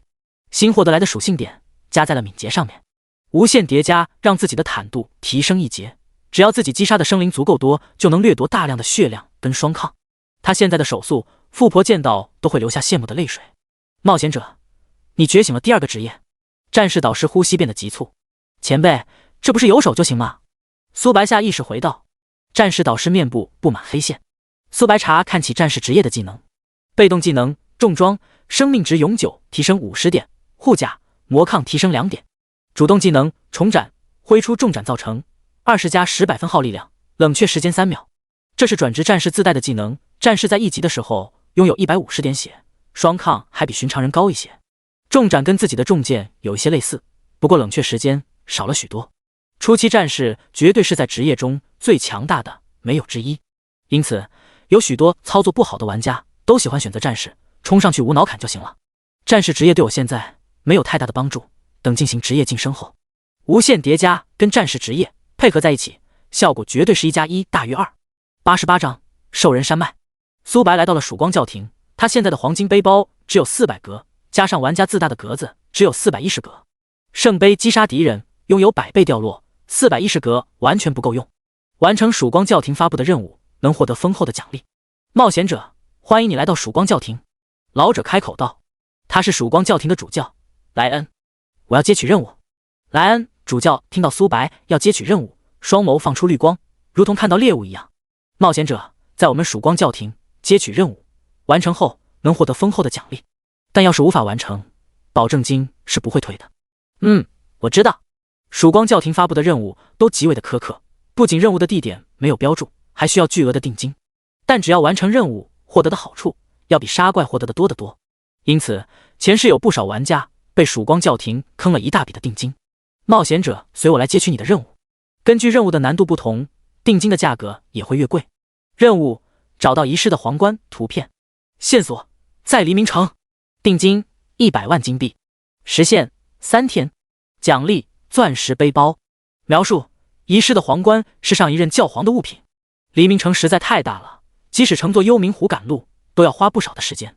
遗失的皇冠准确位置并不在黎明城，而是在兽人的一处分布。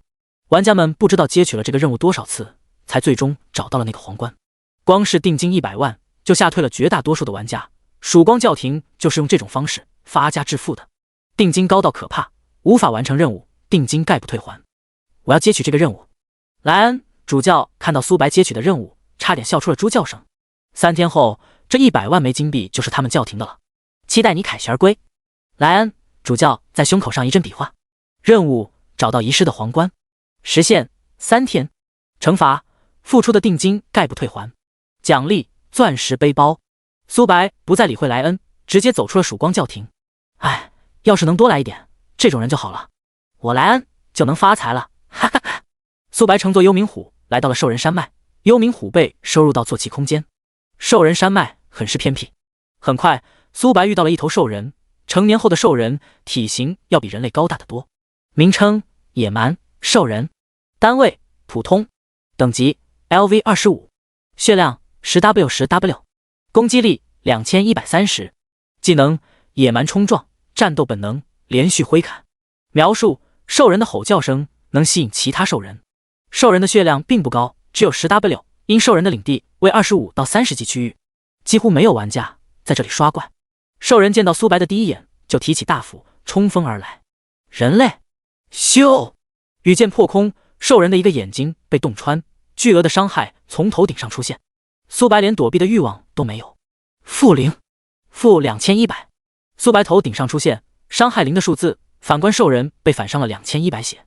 咻咻咻！又是几根羽箭破空，兽人的生命值瞬间被清空。你击杀了兽人，获得3478经验值。你成功掠夺1点生命值，1点护甲，1点魔抗。你成功掠夺战斗本能，完美。战斗本能被动1%，品质完美。效果：进入战斗状态，力量+1，体质+1。叠满后，力量、体质各增加100点。还行。苏白穿梭在灌木丛林，凡是被他遇到的兽人都没有活过3分钟。这杀怪的效率实在太慢了。苏白打算把周围的兽人都引过来，然后再一锅端了。咻！羽箭破空，穿透一头兽人的腰子。苏白停止了攻击。吼！兽人发出了愤怒的吼叫声。哒哒哒！碎石四溅，大量的兽人包围而来。一眼望去，少说有数百头兽人，他们手中拿着狼牙棒、大斧、锤子。苏白使用探查术查看他们的属性，这些兽人只是普通怪物而已。苏白能躲避的欲望都没有，他现在的防御力，兽人连自己的防御都无法破开。-000，-2100，-2100，-2100。攻击他的兽人血量在持续下降着。幻影分身，寒冰领域，方圆几百米被领域包裹在内，冰霜不断的砸落而下。苏白现在的暴击高达 98%， 几乎每次攻击都能享用到暴击的效果。-21000，暴击。-21000，-21000。恐怖的伤害数字从他们头顶上出现。兽人的血量只有10W， 不到5秒，兽人被冰霜活活砸死。你击杀了150头兽人，获得15万经验值。你成功掠夺150生命值，150双抗。你成功掠夺4点力量。你成功掠夺战斗本能，完美。战斗本能被动100，品质完美。效果：进入战斗状态后，力量加100，体质加100。苏白进入兽人山脉，到现在连10分钟都不到，他就掠夺了200点生命值、200双抗、40点力量跟100层被动。无限掠夺跟无限叠加，绝非是1+1等于2那么简单。苏白看向山脉的深处，那里的兽人等级偏高，有精英兽人。内围山脉，这里的兽人体型要比外围大得多。苏白使用探查术，名称：巨型兽人，单位：精英白银，等级26级，血量 50W， 攻击力4500，技能：冲锋、超震荡、力量压制、沉默光环。89章，沉默光环30级铂金 BOSS。精英兽人的血量只有 50W， 他们的攻击高达4000多点，连自己的防御都无法破开。人类，这里不是你该来的地方，敢闯入我们兽人的领地，你在找死吗？渺小的蝼蚁，今日我就要让你知道兽人的强大。杀了他，他身上一定有很多好吃的，嘿嘿。你们都别跟我抢，他身上的美食是我的。砂锅大的拳头轰来，苏白连躲避的欲望都没有。砰！拳头砸在苏白身上，他纹丝未动，哪怕一下。-0，负2100。苏白头顶上出现伤害0的数字，反观攻击他的兽人生命值下降了1截。巨型兽人，人都傻了，面前的人类真的是弓箭手吗？冰霜。苏白刚想使用领域技能，却发现自己的技能都变为了灰色，无法动用。沉默技能。苏白双眸微眯，只见不远处的兽人挥舞手中的法杖，无形的光幕把他包裹在内。大家不要慌，我已经把他技能封印住了。一名弓箭手再肉也不可能有战士肉，他一定动用了某种底牌。法师一类的兽人开口道，其余人彼此对视，点了点头。大量的兽人劈砍而来，当当当，金属碰撞的声音。-000，负2100，你们在给我挠痒痒吗？噗呲，巨型兽人嘴角不由得抽了抽。法师兽人施展技能，苏白头顶上出现了3位数的伤害，连他的护盾都无法破开。苏白拉动弓箭，羽箭破空。-4566，暴击。-9888，水爆术。-6788，黑暗。-2000，真伤。苏白射出的一箭蕴含着数十种伤害，死亡雕像让自己的暴击也能作用在技能上面，真伤也能暴击，这代表着苏白每射一箭都能造成2000真伤。苏白现在的攻速高达70多点，每秒能造成14W 加真伤，这还没有算上其他的伤害。战斗提示：你连续攻击了200次，能开启狂暴状态。狂暴。苏白手速拉满，1秒进150箭，能造成30W 真伤。能量穿透导致第二个目标也承受同等伤害。兽人的血量本就不高，只有可怜的 50W， 不到10秒就死伤了一大片了。这个人类是怪物，快跑！通知首领，想跑，我允许了吗？苏白面部露出和善的笑容。biu。很快，精英兽人被射杀，你击杀了20头精英兽人，获得10万经验值。你成功掠夺20点生命值，20点双抗。你成功掠夺6点体质。你成功掠夺沉默光环，史诗。沉默光环被动1/10，品质史诗。效果：每次攻击有 10% 概率沉默对手，持续3秒，同一个目标有100秒的冷却时间。还行。很快，苏白掠夺了6点体质，10层被动跟100点生命值，100双抗。沉默光环被动10/10，品质史诗。效果：每次攻击有 100% 概率沉默对手，持续3秒，同一个目标有10秒冷却时间。沉默光环对 BOSS 取到的效果很大，尤其是法师一类的怪物。沉默光环下去，他们3秒内只能用法杖乱舞，可以想象那个画面有多精彩。至于玩家，体验不到这种感觉，因为苏白一剑下去，他们的血量会当场被清空。精英兽人爆出的装备大多数都是白银品质的，黄金装备很少，只有几件而已，对于苏白而言帮助并不大。装备被收入背包，410个空间即将要被填满，必须要尽快获得钻石背包了。兽人营地，一头庞大的兽人坐在古朴的石凳上，他右手支撑的下巴。王，大事不好了，我们兽人一族大量的玉佩被摧毁了。什么？兽人王猛地从凳子上起身，这些玉佩是他从人类手中获得的，能感应一个人的生机，只要死亡，玉佩也会跟着破碎。玉佩绑定着兽人的灵魂，到底是谁杀死了我们兽人一族的儿郎？随本王前去击杀他。是。兽人王带领着几百名兽人，他旁边的兽人体型要比精英兽人还要高大一些，他们浩然都是头目级别的怪物。不用找了。苏白骑着幽冥虎俯视下方的兽人一族，大胆人类，敢杀我们兽人一族，别让我们带住你，不然抽你的皮，喝你的血。敢在王面前这么放肆，还不速速下来，或许能留你一个全尸。兽人王一脸贪婪，盯着苏白下面的坐骑，要是自己能够拥有这个坐骑，一定很威风。小子，给我滚！咻！羽箭破空，雕虫小技。兽人王想用粗大的手掌格挡迎来的箭矢，噗呲！羽箭的速度实在太快了，达到了3倍音速，他根本没有反应过来，一只右眼就被洞穿。啊！兽人王发出了撕心裂肺的吼叫声。我的眼睛。负4500，弱点。负4890，黑暗暴击。负2000，真伤。兽人王的防御力明显要比其余的兽人强大的多，这一剑只造成了几万的伤害。名称：兽人王格罗姆。单位：铂金，领主。等级：LV30。血量：3997W， 4000W。攻击力：41000。技能：冲锋、生命升华、重装坦克、挑衅、怒吼、撕咬。描述：格罗姆是兽人中的王。4000W 血量。寒冰巨树血量也才3500W。幽冥虎拥有白虎血脉，现在的血量跟格罗姆一样。要知道，副本内的怪物普遍要比外界的野怪强大得多，尤其是深渊难度的副本。按理来说，即使格罗姆是30级怪物，也不应该这么多血才对。生命升华，想必是这个技能让格罗姆血量大幅度提升。苏白造成的伤害不到1秒，他就恢复到了全盛的状态，只是右眼没有长出来而已。溃烂效果对格罗姆没有作用。人类，你彻底惹怒我了，小子们，给我杀了他！他身上的坐骑归我们所有。90章第5件世界物品：兽人雕像。矮小兽人拉动手中的弓箭，密集的羽箭射来，苏白连躲避的欲望都没有。负000，负2100， 2100。苏白利用了高空的优势，精英兽人的攻击并不高，他们无法破开自己的防御。而兽人王格罗姆是近战一类的 BOSS， 他只能在一旁咬牙切齿。轮到我了。寒冰领域，幻影分身。苏白的背后出现一道跟他长相一模一样的分身，寒冰领域不断砸落而下。苏白现在的精神力已经能让寒冰领域波及的范围从最初的200多米提升到400多米了。负2万，暴击。负2万，暴击。负2万，暴击。精英兽人每秒要扣2万血，这还不算上苏白的羽箭造成的伤害。寒冰领域减少了他们的移动速度，他们如同活靶子一样。寒冰领域升到3星后，减速提升到了 15%。咻！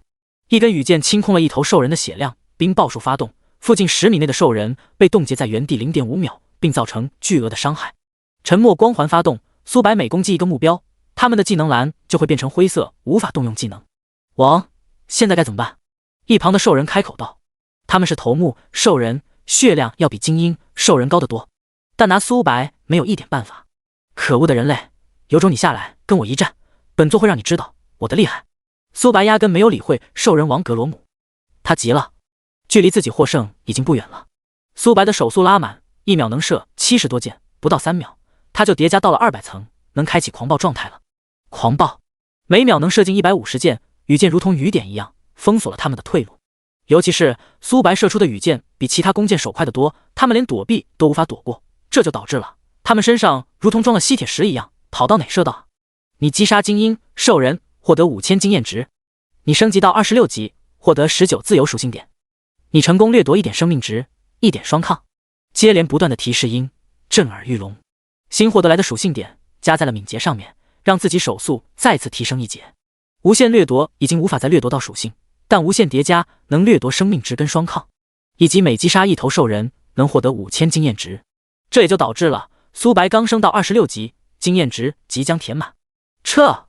兽人王格罗姆不甘道。人类，你给我等着，我格罗姆再次发誓，我一定会回来的。到那时，我会扒你的皮，抽你的筋。想跑，做梦。幽冥虎拥有自己 1000% 移动速度，兽人王格罗姆想要在自己面前逃跑，简直是痴心妄想。慢一点。苏白摸了摸幽冥虎的脑袋，他的速度实在太快了，自己的羽箭根本无法命中他。喵喵！幽冥虎控制了速度，让苏白能射中兽人王。兽人王在前面跑，苏白在后面边射边追。该死！你就不能去追其他的兽人吗？兽人王环顾四周，发现其余的兽人早就被能量穿透等技能波及死了。这是你逼我的。兽人王握着盾牌格挡在前面，这面盾牌体型很大，包裹了他的全身上下。因他背对着掩体，苏白只能攻击正前面。他这面盾牌可是铂金级装备，想要穿透几乎不可能。况且苏白还是弓箭手，怎么可能摧毁自己的盾牌了？下一秒，盾牌上出现细密的蜘蛛网痕迹。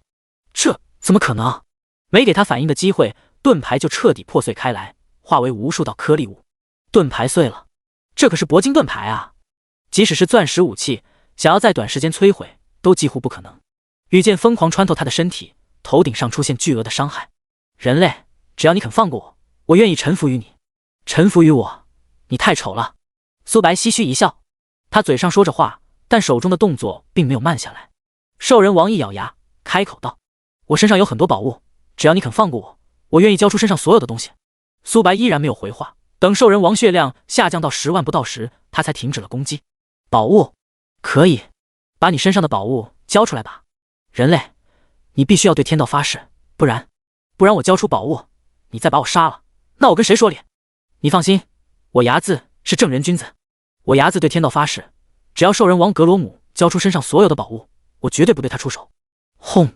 两股无形的力量包裹两人，兽人王松了口气，他掏出宝物，恋恋不舍，大多数都是黄金品质的装备，还有一件世界级物品，名称：兽人雕像，品质：世界级、中级，效果：当你的暴击率超过100%时，每1%暴击转变为2%爆伤。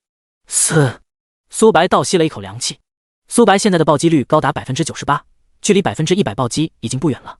等暴击超过100%后，溢出来的暴击会没有任何作用，而兽人雕像就弥补了这一点不足，让自己多余的暴击变为爆伤。至于其他装备，都是战士一类的。他现在是弓箭手跟战士职业，遇到特殊情况也能穿戴，让自己防御力再上一个台阶。伟大的人类，我可以走了吧？兽人王谄媚道。他心里已经把苏白的祖宗18代问候了一遍，但表面功夫还是要做的。这些宝物可是他一辈子的家当，就这么没了，不心疼是不可能的。当然不可以。人类，你对天道发誓过，要是杀了我，你会被天道反噬。我是发誓过，但我可没说不让自己的坐骑攻击。你91章完成任务，钻石背包到手。幽冥虎攻击力虽只有12000多，但他的血量高，兽人王的生命值已经不足几万点，自然不是幽冥虎的对手。没一会儿，兽人王的血量被清空。你击杀了兽人王，获得150万经验值。你成功升到27级，获得19自由属性点。你成功掠夺40点体质。你成功掠夺1点生命值，1点双抗。你成功掠夺生命升华传说。你获得1枚铂金宝箱。无限掠夺，并不需要自己是最后一个击杀目标的人，只要对敌人造成90%输出以上，即使别人杀死的他，苏白依然能掠夺属性。击杀兽人王，苏白总共获得了150万经验值。幽冥虎现在是20级，还无法驾驭这么多经验，因此苏白在击杀兽人王前就掉了独享经验。幽冥虎生命升华被动1品质传说，效果永久增加20%生命值。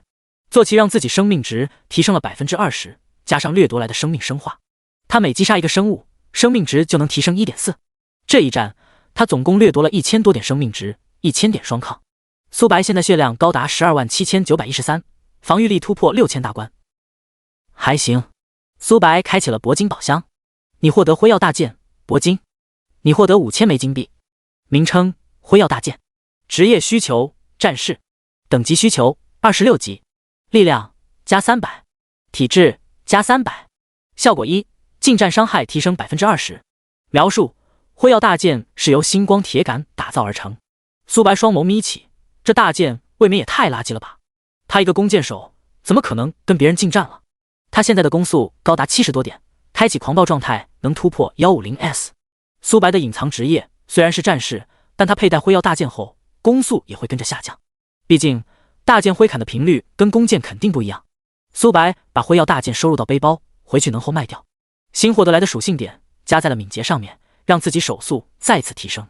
苏白来到兽人宝库，大量的装备映入眼帘，大多数是白银装备，少数是黄金装备。古朴的石凳上有一个皇冠，名称：遗失的皇冠。品质：钻石。效果：遗失的皇冠对于自己而言没有任何的作用，只有曙光教廷的人才能佩戴皇冠。大量的战利品被收入背包。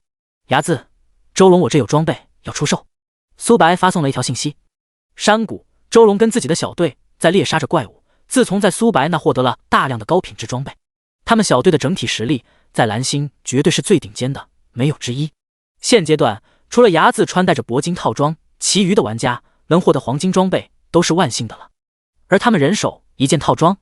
队长，睚眦大佬实在太牛逼了，这弓箭手套装增加的属性，让我的实力不知强大了多少倍。睚眦大佬牛逼，我都怀疑我们玩的根本不是一个游戏。周龙面部如同菊花一样，他拥有史诗级天赋，在现阶段，即使是传说天赋都要被他比下去。嗡嗡嗡！周龙看到好友信息，双眸发亮。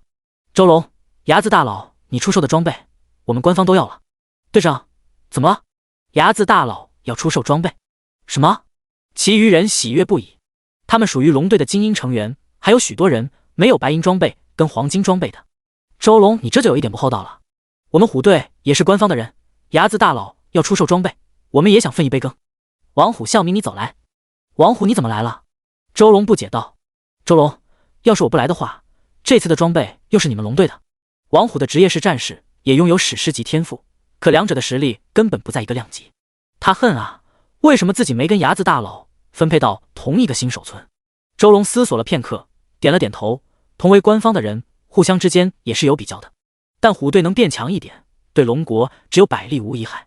可以，周龙，你是我王虎最好的兄弟。王虎搭着周龙的胳膊，差点笑出了猪叫声。曙光教廷主教格罗姆见苏白到来，开口问道：冒险者，你回来了？皇冠你找到了吗？没找到的话，定金可是。他话还没有说完，只见苏白从背包中取出了遗失的皇冠。主教格罗姆笑容僵住。你找到了皇冠？你是在哪里找到这个皇冠的？主教，这你就不需要知道了，反正我找到了皇冠。钻石背包。主教格罗姆心疼的从储物界取出钻石背包。冒险者，这是你的奖励。主教格罗姆后槽牙都快咬掉了，这个任务还没有发布多久，苏白就完成了任务，找到皇冠应该高兴才对，为何我会感觉不高兴？名称：旅行者背包。品质：钻石。效果：格子加1600，击杀怪物，稀有物品掉落正 3%， 珍贵物品掉落正 1%。钻石背包的格子足足是黄金背包的4倍，击杀怪物，稀有掉落增加 2%， 多了一条珍贵物品掉落。苏白换上旅行者背包，格子从410增加到1610。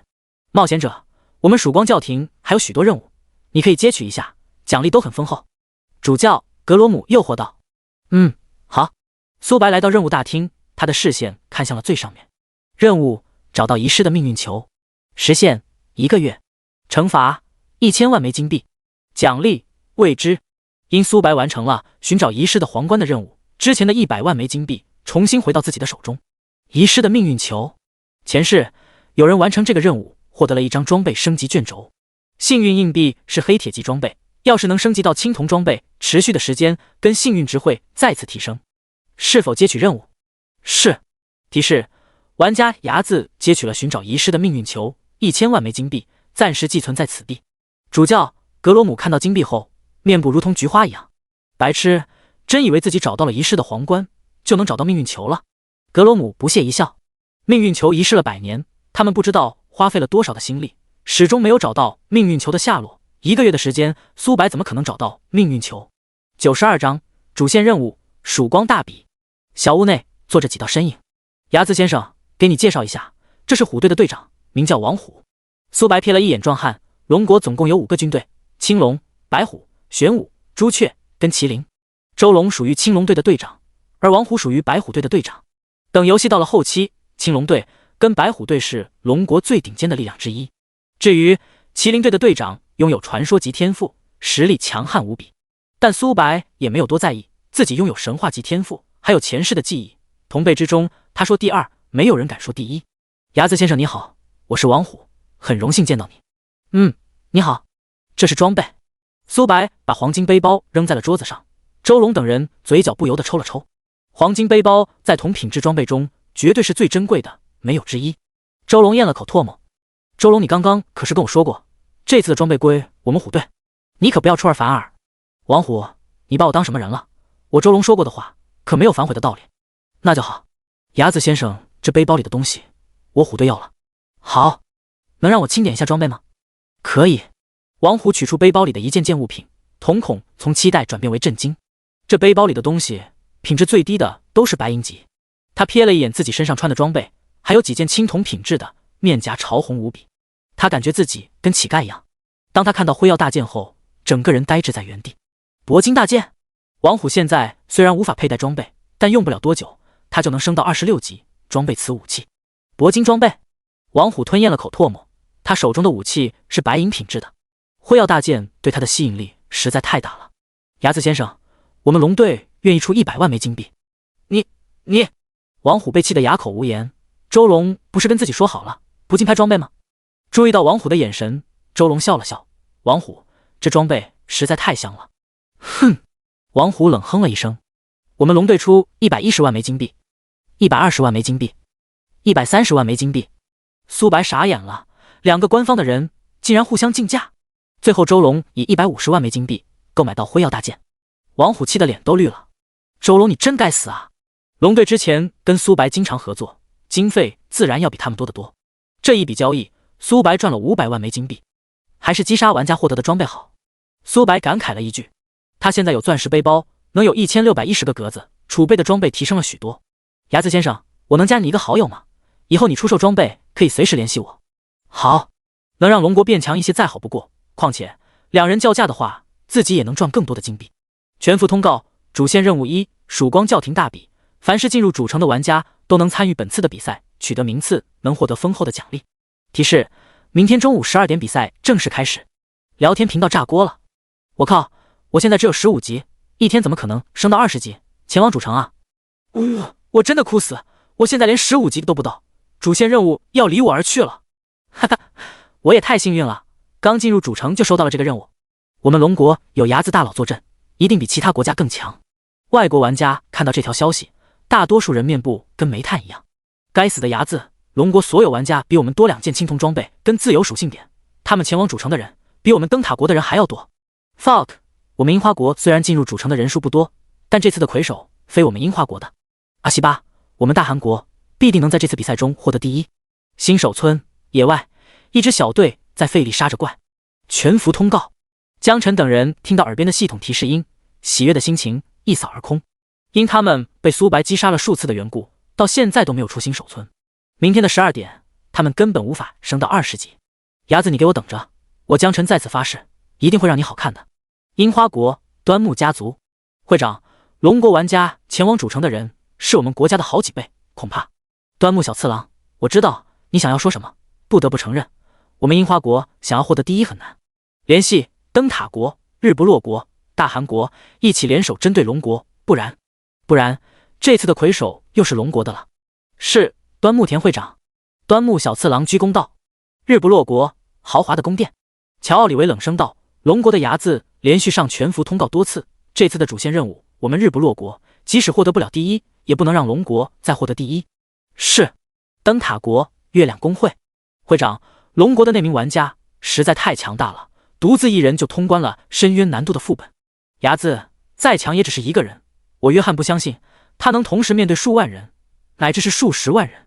我们灯塔国不管是在现实中还是游戏里，都是当之无愧的第一。龙国主线任务，周龙看向牙子松了口气，他们龙国有牙子，再加上他们身上的装备在现阶段绝对是最顶尖的，要是第一这都会被抢走，那实在太丢人了。周龙、王虎跃跃欲试，都想在这次大赛中大显神威，跟前世一样。苏白双眸微眯，曙光教廷举办的这次比赛，第一名能获得晋升职业的门票。幻影分身的极限是15星，想要继续提升就必须要晋升职业，毕竟这只是黄金传承而已。这次的第一我势在必得。93章生命值突破10万大关，双抗1万。铁匠铺，五雷缓缓说道。冒险者，你来了。你的技能书已经融合而成，多谢五雷大师。名称雷霆神法，品质星耀，效果释放雷霆之力。苏白双手一拍，学习了这本技能书。名称雷霆神法，品质星耀1星，主动技能释放雷域半径范围100加10百分号精神力，威力1000加600百分号精神力，在雷域内的敌人麻痹 0.5 至3，根据敌人的体质而定，同一个目标有3秒间隔。法力值消耗每秒1000点蓝，冷却时间5分钟，雷域结束后进入冷却。提示：雷霆神罚能在升级大厅进行升级。苏白倒吸了一口冷气，他现在的精神力高达2700多点，释放雷霆神罚，波及范围半径370多米，每秒能造成15000加，这还没有算上暴击的情况下。雷霆神罚不需要击杀怪物就能升级，只要自己的金币足够多，就能直接拉到10星。唯一的缺点是消耗的蓝量实在太多了。苏白有智慧光环，每秒能恢复1000蓝，但开启狂暴状态后也要消耗1000点蓝每秒。我现在的蓝量还是太少了。苏白感慨了一句。告别五雷，苏白来到了升级大厅，他躺入强化舱。提示：雷霆神罚升级到2星，需要支付100万枚金币。100万枚金币，苏白嘴角抽了抽，算上装备售卖的500万枚金币，他现在只有1300万枚金币而已。要尽快完成曙光教廷发布的任务，把我的1000万定金拿回来。是。你支付100万枚金币，雷霆神罚升级到2级。你支付200万枚金币，雷霆神罚升级到3级。你支付300万枚金币，雷霆神罚升级到4级。提示：金币不足。雷霆神罚主动，等级星耀5星，主动技能释放雷域半径500加50百分号精神力，威力5000加1000百分号精神力，麻痹目标 0.5 至3秒，根据体质而定。法力值消耗每秒5000法力值，冷却时间4分20秒。雷域波及的范围从300多米提升到了1833米，简直是质变。每秒能造成31665，暴击的情况下每秒能造成63330，实际伤害要比这低一些，毕竟敌人是有抗性的。现阶段战士的血量能超过3万点，都算发育的很好了。天雷下去，即使是战士也会当场嗝屁。法力值消耗从1000点变为了5000点，苏白现在的法力值只有4万多点，只能开启雷霆神罚，10秒不到法力值就会消耗一空。还行，曙光教廷的比赛还有1天后才会开启，我可以在这个时间段把曙光教廷发布的任务完成。西湖大量的水龟在河边玩耍，苏白没有记错的话，击杀1万头水龟能引来精英水龟，把这些精英水龟杀了，能获得一件物品。这件物品能让自己进入一个副本，只要通关这个副本，他就能获得命运宝珠。前世玩家们花了很大的功夫才获得命运宝珠。名称：水龟，单位：青铜普通，等级 LV20， 血量35000，攻击力1400，技能：水泡泡、翻滚、跳跃、泰山压顶、防御强化。描述：水龟常年生活在此地，喜欢群居。水龟的血量并不高，只有可怜的3万多点。苏白看向一大片的水龟，少说有上千，正好拿你们来试验一下我新掌握的技能。嗡嗡嗡，密集的水泡泡包围而来，苏白没有理会这些攻击。-000，-2100，-2100，-2100，苏白头顶上出现一堆0的伤害数字，反观攻击他的水龟，血量下降了1截。苏白出现在水龟的正中央，雷霆神罚。下一秒，天空乌云密布，下起了倾盆大雨，半径1800多米被雷域包裹，紫色的闪电劈落而下，电弧在扭转。轰轰轰，水龟的血量瞬间被清空。-61000，暴击。-61000，-61000，苏白暴击率高达 98%， 几乎每下都能暴击。水龟的雷系抗性并不高，雷霆神罚每秒能造成6万多点伤害。方圆1公里内没有一只活着的水龟，它们的尸体被烤成了焦炭，香味弥漫开来。苏白吞咽唾沫。你击杀1086头水龟，幽冥虎获得543000经验值。幽冥虎升级到21级。你成功掠夺4点体质。你成功掠夺1086点生命值，1086点双抗。你成功掠夺防御强化，完美。防御强化被动100-100，品质完美。效果：生命值永久增加1万点，防御力提升1500点。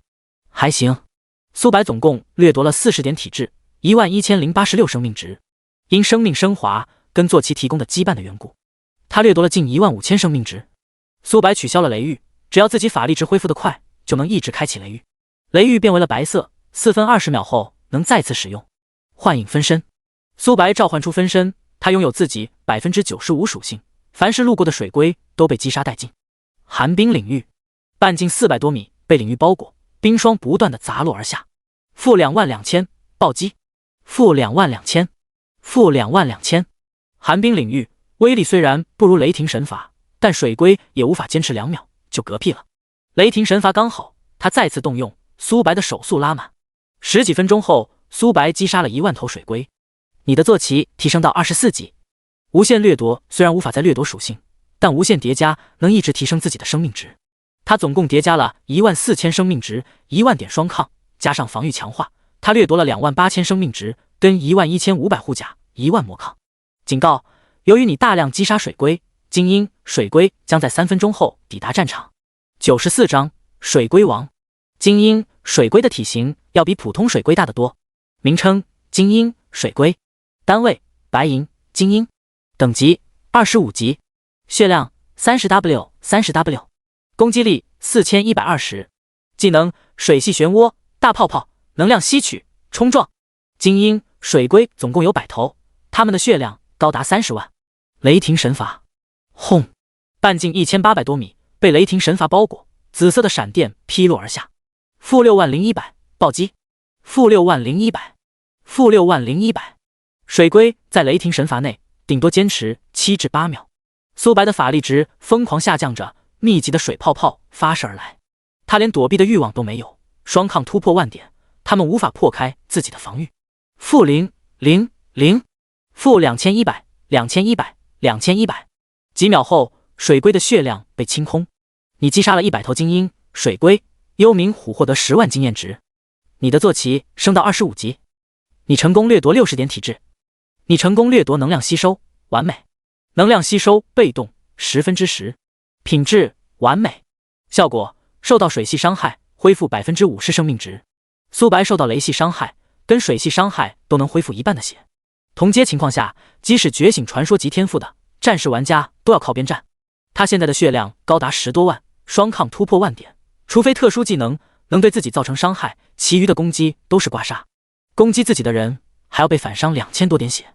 名称：水系密钥。品质：特殊物品。效果：开启水龟副本的密钥。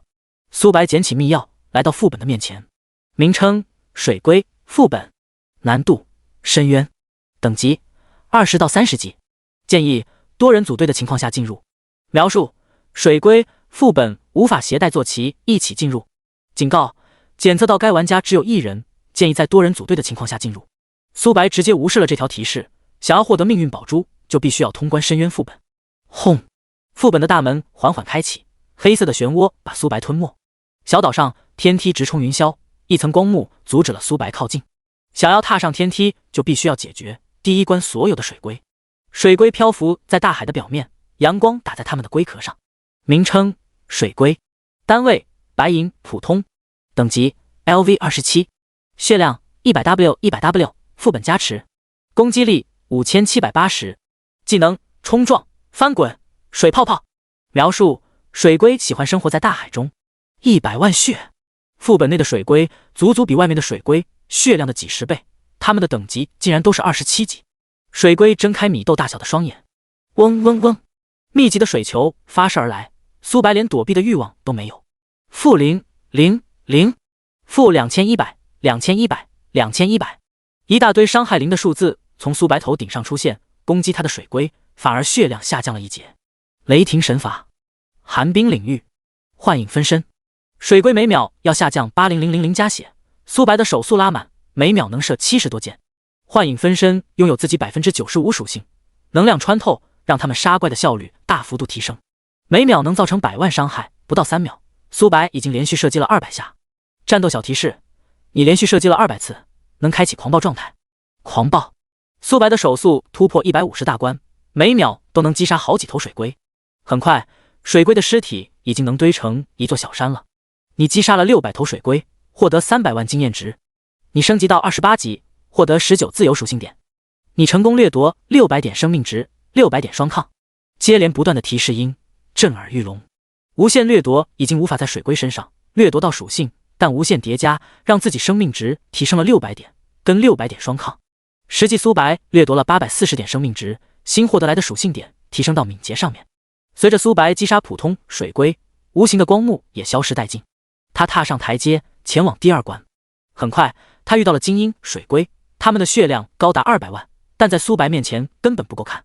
他们的攻击力连10000点都没有到，天启游戏只会显示怪物的攻击力，无法显示法强。水龟身为魔法一类的怪物，法强要比攻击力更高，但他们依然无法破开苏白的防御。苏白召唤出幻影分身、雷霆神法等技能，杀怪的效率大幅度提升。第2关的水龟只有第1关的一半。你击杀了300头水龟，获得300万经验值。你升级到29级，获得19点自由属性。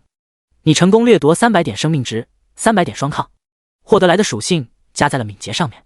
苏白来到了最后一关，圆形的石柱上匍匐着一头庞大的水龟，他睁开浑浊的双眸，打量面前的人类。入侵者！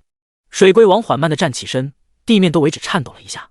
名称：水龟王，单位：铂金，领主，等级：LV30，血量5000W，攻击力52000，技能：水爆弹、冲撞、龟壳硬化、浴血奋战、冲天水柱。描述：水龟王实力强大无比，建议多人组队的情况下猎杀。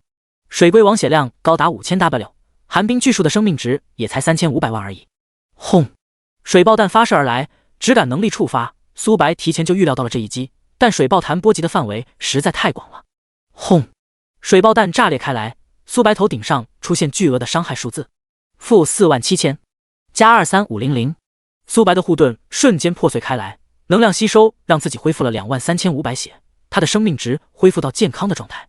自己的魔抗高达1万多点，可想而知，其他玩家中了这一击会当场嗝屁。咻！羽箭破空，刺入水龟王的肌肤，他的抗性高到可怕。-1310，暴击。-580，水爆术。-2000，真伤。除了真伤，其余的伤害都下降了许多，尤其是水系伤害，连1/10都没有发挥出来。突然，水龟王头顶上出现绿色的数字，加2000。战斗现在才刚刚开始。95章，通关水龟副本，实力暴涨，无视重伤，溃烂能减少敌人 99% 治疗效果。水龟王自动恢复被动免疫了这一点。苏白每次攻击水龟王都能恢复2000血，好在苏白输出高。寒冰领域，雷霆神法，幻影分身。轰！水龟王防御力很强，但他的移动速度是他的短板。寒冰领域减少了他的移速，雷霆神罚不时就劈落而下。-58000，暴击，加2000。水龟王的雷电抗性并不高，每次要受到近6万血，他的恢复在苏白面前简直是杯水车薪。苏白疯狂的输出，每次都能造成数种伤害。麻痹效果触发，因水龟王抗性太高的缘故，只麻痹了 0.5秒。但就是这短暂的控制，苏白射出的羽箭触发了多种效果：恐惧、沉默、麻痹、束缚。战斗小提示：你连续射击了200次，能开启狂暴状态。狂暴！苏白的手速突破150大关，他取消了雷霆神法，让自己保持在永动机的状态。苏白每秒能恢复 15W 加，站在原地不动，水龟王都无法伤到自己。水珠，嗡！9段水珠打在苏白身上，掉了好几万血，不到1秒，他就恢复到了全胜的状态。很快，水龟王的血量被清空。你击杀了水龟王，获得 350W 经验值。你升到了30级，获得19自由属性点。你成功掠夺40点体质。你成功掠夺浴血奋战传说。你的工会升到4级。恭喜玩家牙字通关水龟副本，即将进行全服通告，是否隐藏自己的 ID？ 不隐藏。全服通告，恭喜玩家牙字首通深渊难度水龟副本，望广大玩家踊跃学习，再接再厉。听到系统通告，玩家们彻底炸锅了。牙字大佬又上全服通告了，他总共上全服通告多少次了？有人知道吗？牙字大佬牛逼，我什么时候能上一次全服通告啊？水龟副本是什么等级的副本？楼上的兄弟，水龟副本好像是30级副本，我的团队获得了一份机缘，据说击杀1万头水龟能开启此副本。楼上的兄弟未免也太好了吧，竟然把这个秘密分享出来。格局小了，副本只能选择深渊难度，除了牙字大佬，我们想要通关，现阶段几乎不可能。因苏白通关过深渊难度的副本，这次的全服通告并没有奖励。恭喜玩家通关水龟副本深渊级，评分 SSS， 奖励命运宝珠 X1， 钻石技能书 X1， 觉醒石 X1， 300自由属性点。名称：命运宝珠，品质：钻石特殊物品，效果：推算天机。提示：只有曙光教廷的人才能使用。命运宝珠对于自己而言没有太大的作用，但对于主教格罗姆用处很大。他能获得装备升级卷轴。收起宝珠，苏白看向技能书，这是一本战士一类的技能书。他双手一拍，学习了该技能。挑衅主动，品质：钻石1星。主动技能：挑衅，嘲讽一个目标5秒攻击自己，冷却时间3分钟，消耗1000点法力值。提示：能在强化仓升级。5秒看似不久，实则不然。挑衅只是1星技能，等级提升上去，嘲讽的数量跟持续时间都会变长。苏白双手一拍，使用了觉醒石。主动技能：幻影分身，召唤一道分身，拥有自己100%属性，该分身能触发被动技能，持续20秒，冷却时间50秒，消耗3000点法力值。主动技能：幻影狩猎，每根箭矢附带6000点黑暗伤害。幻影分身提升到15星，每升1级能获得20自由属性点，是寻常人的4倍。幻影分身的时长高达20秒，在这个阶段，它的属性跟自己本体一模一样。闪电5连边叠加到满层，每根箭矢能附带10000点真伤。开启狂暴状态，攻速能突破150大关，加上幻影分身，苏白每秒能射300箭，相当于能触发闪电5连鞭300次，1秒300万真伤。死亡雕像能让自己技能也享用暴击效果，1秒高达600W 真伤。现阶段的 BOSS 谁能抵挡住苏白的输出？苏白查看工会升到4级提供的属性，孤狼工会的成员伤害提升1%，还行。浴血奋战被动1/10，品质：传说，每次受到攻击恢复1000点血量，不受到重伤影响。苏白倒吸了一口凉气，叠满后，苏白每受到一次攻击能恢复10000点血，最关键的是免疫重伤的效果。无限叠加让他双抗跟血量大幅度提升，敌人不仅无法破开自己的防御，反而再给自己加血。可以想象一下，他们费了老大的功夫打伤自己，结果自己的血量自动恢复上来了，他们当时的表情会有多精彩？苏白查看起面板，名称：睚眦，职业：幻影猎手，15星，战士，工会：孤狼，4级，等级30%，5%，天赋：无限掠夺，神话，无限叠加，神话，血量1135001，正40%，法力值29150，正45%，力量2026，体质1864，敏捷3268，正45%，精神1839，正45%，攻速61.73s，正45%，暴击率68%，物理穿透60%，护甲18562，魔抗13582，自由属性点319，坐骑幽冥虎。略4属性中，体质是最拉垮的，只有可怜的1800多点，其次是力量，身为一名弓箭手，力量只有2000多点。自由属性点加在了敏捷上面，让自己手速再次提升。敏捷3587，正45%，攻速64.92s，正45%，敏捷高达5201，攻速高达94.13s，触发风摇丝能突破95攻速，开启狂暴，攻速突破190大关，距离1秒200箭已经不远了。96章，主教格罗姆吃瘪。曙光教廷主教格罗姆看向苏白，面部如同菊花一样。冒险者，你怎么回来了？这还不到1天吧？格罗姆以为苏白打算放弃这个任务了，毕竟命运宝珠连位置都没有提供。格罗姆和主教，我已经找到了命运宝珠。什么？格罗姆瞪大了双眼，怀疑伢子在开玩笑。下一秒，苏白掏出了命运宝珠。你是如何找到的？我们曙光教廷找寻这颗宝珠已经有很久了，连宝珠的半个影子都没有看到。苏白冷笑了一声，命运宝珠在副本，格罗姆能找到那才奇怪了。格罗姆主教，这你就没有必要知道了。我找到了命运宝珠，你兑现的承诺了。冒险者，你能挑选一件同品质的装备。主教格罗姆蛊惑道。苏白收起了宝珠，没有一丝的留恋。钻石装备对于其他人而言或许很珍贵，但对于他而言，苏白想要更多。他在赌格罗姆很需要这颗宝珠。格罗姆主教，你未免也太没有诚意了。既然这样的话，我就去找其他人，相信曙光教廷的其他人会开出更高的筹码。你想要什么？我伢子也不是贪心之人，我要在你的宝库中任意挑选3件宝物。这不可能，伢子你未免也太过分了。过分？呵呵，我相信你会同意的。这绝对不可能。苏白不再理会格罗姆，见苏白一个脚已经踏出教廷了，他彻底慌张了。苏白赌对了，格罗姆很需要这枚宝珠。等等，我答。他话还没有说完，苏白连忙打断。我现在反悔了，我需要4件宝物。你欺人太甚，我要5。等等，4件就4件。格罗姆咬牙切齿，双眸通红无比。他可是曙光教廷的主教，还是第一次这么吃瘪过。对了，我支付的1000万金币定金。噗呲，格罗姆差点吐出一口淤血，实在太憋屈了。牙子先生，这是1000万枚金币，随我来挑选宝物。格罗姆带着苏白来到宝库，里面的装备映入眼帘。不得不承认，格罗姆很富有。名称：星辰宝石，类型：宝石特殊物品，品质：钻石，效果：佩戴后暴击率提升 10%， 数量3枚。名称：升级卷轴，品质：青铜特殊物品，效果：使用后黑铁级装备能升级到青铜。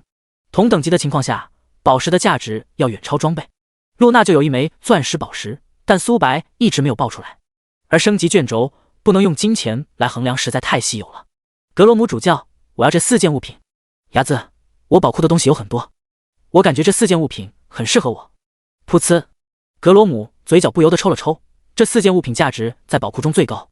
行，他叹了口气，同意了本次的交易。他看着自己手中的命运宝珠，瞬间就不香了。钻石武器能同时焊接3枚宝石。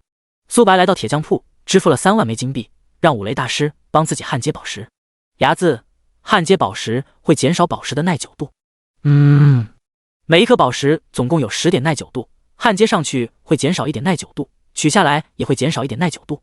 他现在的暴击高达 68%，3枚宝石加持的情况下，暴击高达 98%， 进入到战斗状态，暴击能突破 100%， 额外的暴击转换为暴伤，让自己的伤害再次提升。几分钟后，五雷在寒冰长弓上面打了3个孔洞，宝石焊接在上面，暴击率 98%， 还行。苏白来到旅馆，使用了装备升级卷轴，名称：幸运硬币，品质：青铜特殊物品，效果1，幸运值永久+4，效果2，抛动硬币，接下来的2秒钟处于无敌状态，冷却时间22小时，幸运值从2点提升到4点，持续时间从1秒提升到2秒，减少了1个小时的冷却时间。高强度的战斗让他略显疲惫。苏白返回现实世界，做了个简朴的晚餐，吃过饭后躺在床上缓缓睡去。清晨，苏白登入游戏，距离曙光比赛开启还有1会。全服通告：曙光大赛即将开启。主线任务1：清理污秽副本的怪物，击杀怪物能获得积分，每个国家都有属于自己的国家分，哪个国家获得的国家分越多，最终奖励也会越丰厚。提示：曙光教廷在售卖路灯收集器，路灯能点亮污秽区域的地形，收集器能收集怪物体内的能量，面对同等怪物时能更好的应对。路灯收集器跟前世一模一样，污秽副本内部都是黑暗，想要看清楚周围的事物就必须购买路灯。苏白有鹰眼，这点影响根本不足为惧。至于收集器，队伍里必须要有光明一系的玩家，他们需要炼化怪物体内的光芒，面对同等级怪物时能减少敌人的属性。对于苏白而言，这效率实在太慢了，带着一个拖油瓶还要等他炼化完才能对 BOSS 使用，还不如一个人行动。反正他击杀怪物也就几分钟的事情。与此同时，曙光教廷围绕着许多人。路灯分3种品质：低级、中级、高级。低级路灯能开阔视野10米，中级路灯能开阔视野100米，高级路灯能开阔视野1000米。曙光教廷的工作人员开口道：路灯的价格是多少？低级路灯10枚金币，中级路灯20枚金币，高级路灯100枚金币。玩家们嘴角不由得抽了抽，100枚金币对于他们现在而言绝对是一笔不小的数目。可弓箭手、法师、牧师等职业视野近了，战力会下降许多。大多数人都选择购买高级路灯，少数人选择购买低级跟中级的路灯。这一类人都是战士玩家，他们只要莽过去就完事了，主要是便宜。该不会收集器也分初级、中级、高级吧？是的，初级收集器能收集 10% 能量，减少 BOSS 10% 属性。中级收集器能收集 20% 能量，减少 BOSS 20% 属性。高级收集器能收集 80% 能量，减少 BOSS 80% 属性。价格跟路灯一样。玩家们面部有一丝恼怒，但也不敢在此地发作，毕竟他旁边站着2名魁梧的男子，在此地动手明显不是理智的选择。100枚金币看似不多，实则不然，他们有这么多人参与比赛，只能说曙光教廷实在太会赚钱了。97章虫族副本提示：5分钟后，污秽副本即将开启。坐标7891.4354。污秽副本围绕着许多人，众人议论不止。见到苏白到来，他们都让开了一个通道。牙子大佬来了，我们龙国有牙子在，这次的胜利方必定属于我们。哈哈，牙子大佬实在太帅了。牙子大佬，我是你的粉丝。苏白也没有客气，他来到了副本的面前。名称：污秽副本，难度：深渊，类型：对抗，等级需求：低于20级玩家无法进入。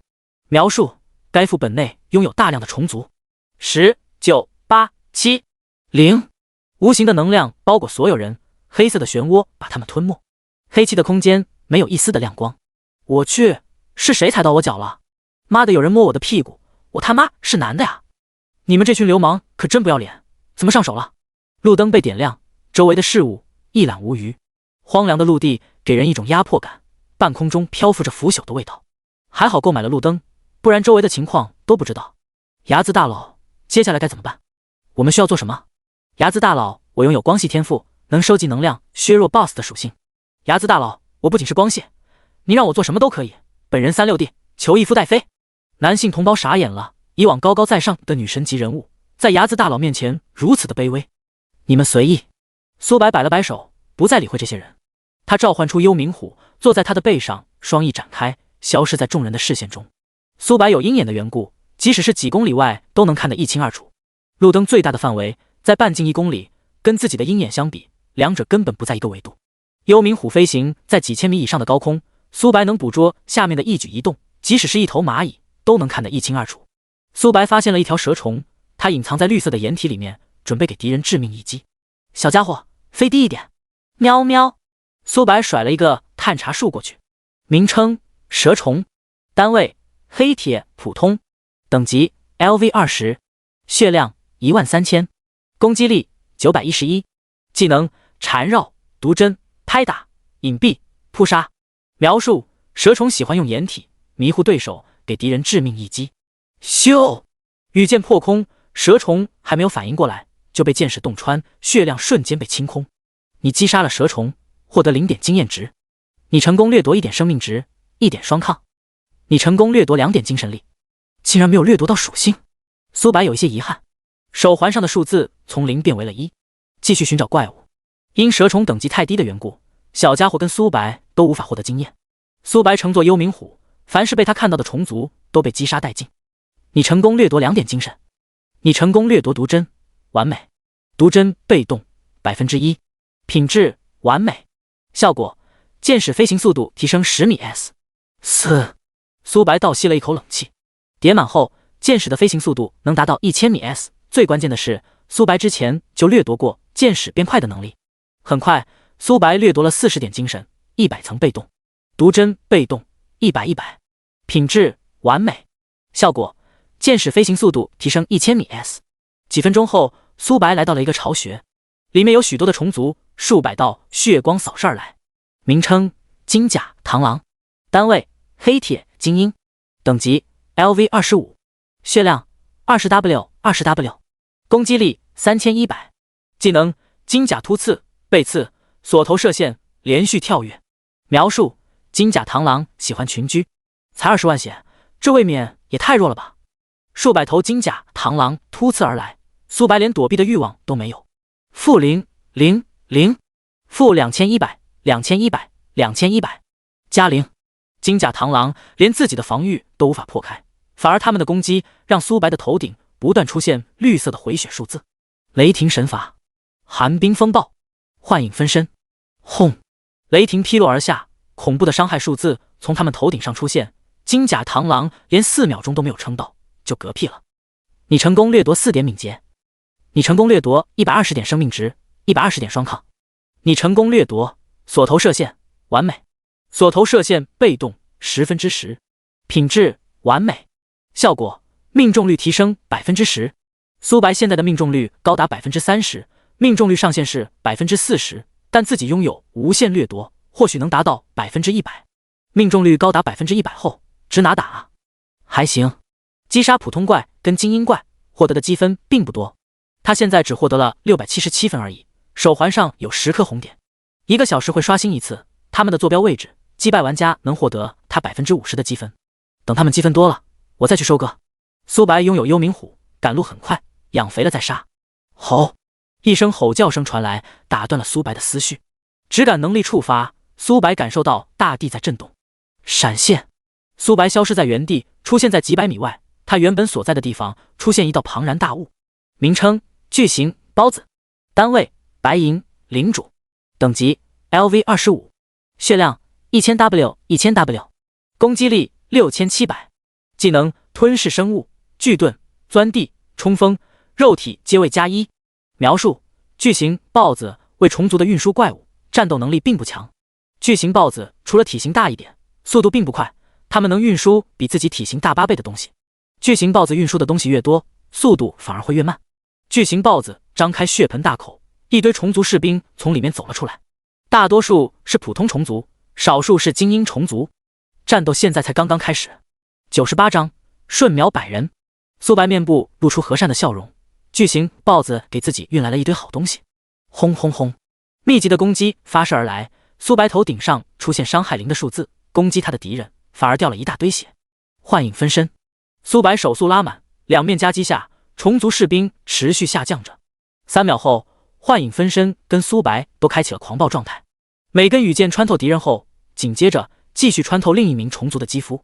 冰爆术触发，虫族刚死亡的一瞬间，附近10米被冰霜覆盖，他们头顶上出现巨额的伤害，冻结在原地 0.5秒。苏白每1秒都能击杀数头虫族士兵，这就导致了战场上一直在冰霜的状态。巨型豹子冲锋而来，苏白连躲避的欲望都没有。-0，-2100，加0。苏白的手速拉满，1秒190箭，加上幻影分身，1秒能射380箭。不到10秒，所有虫族都被击杀殆尽。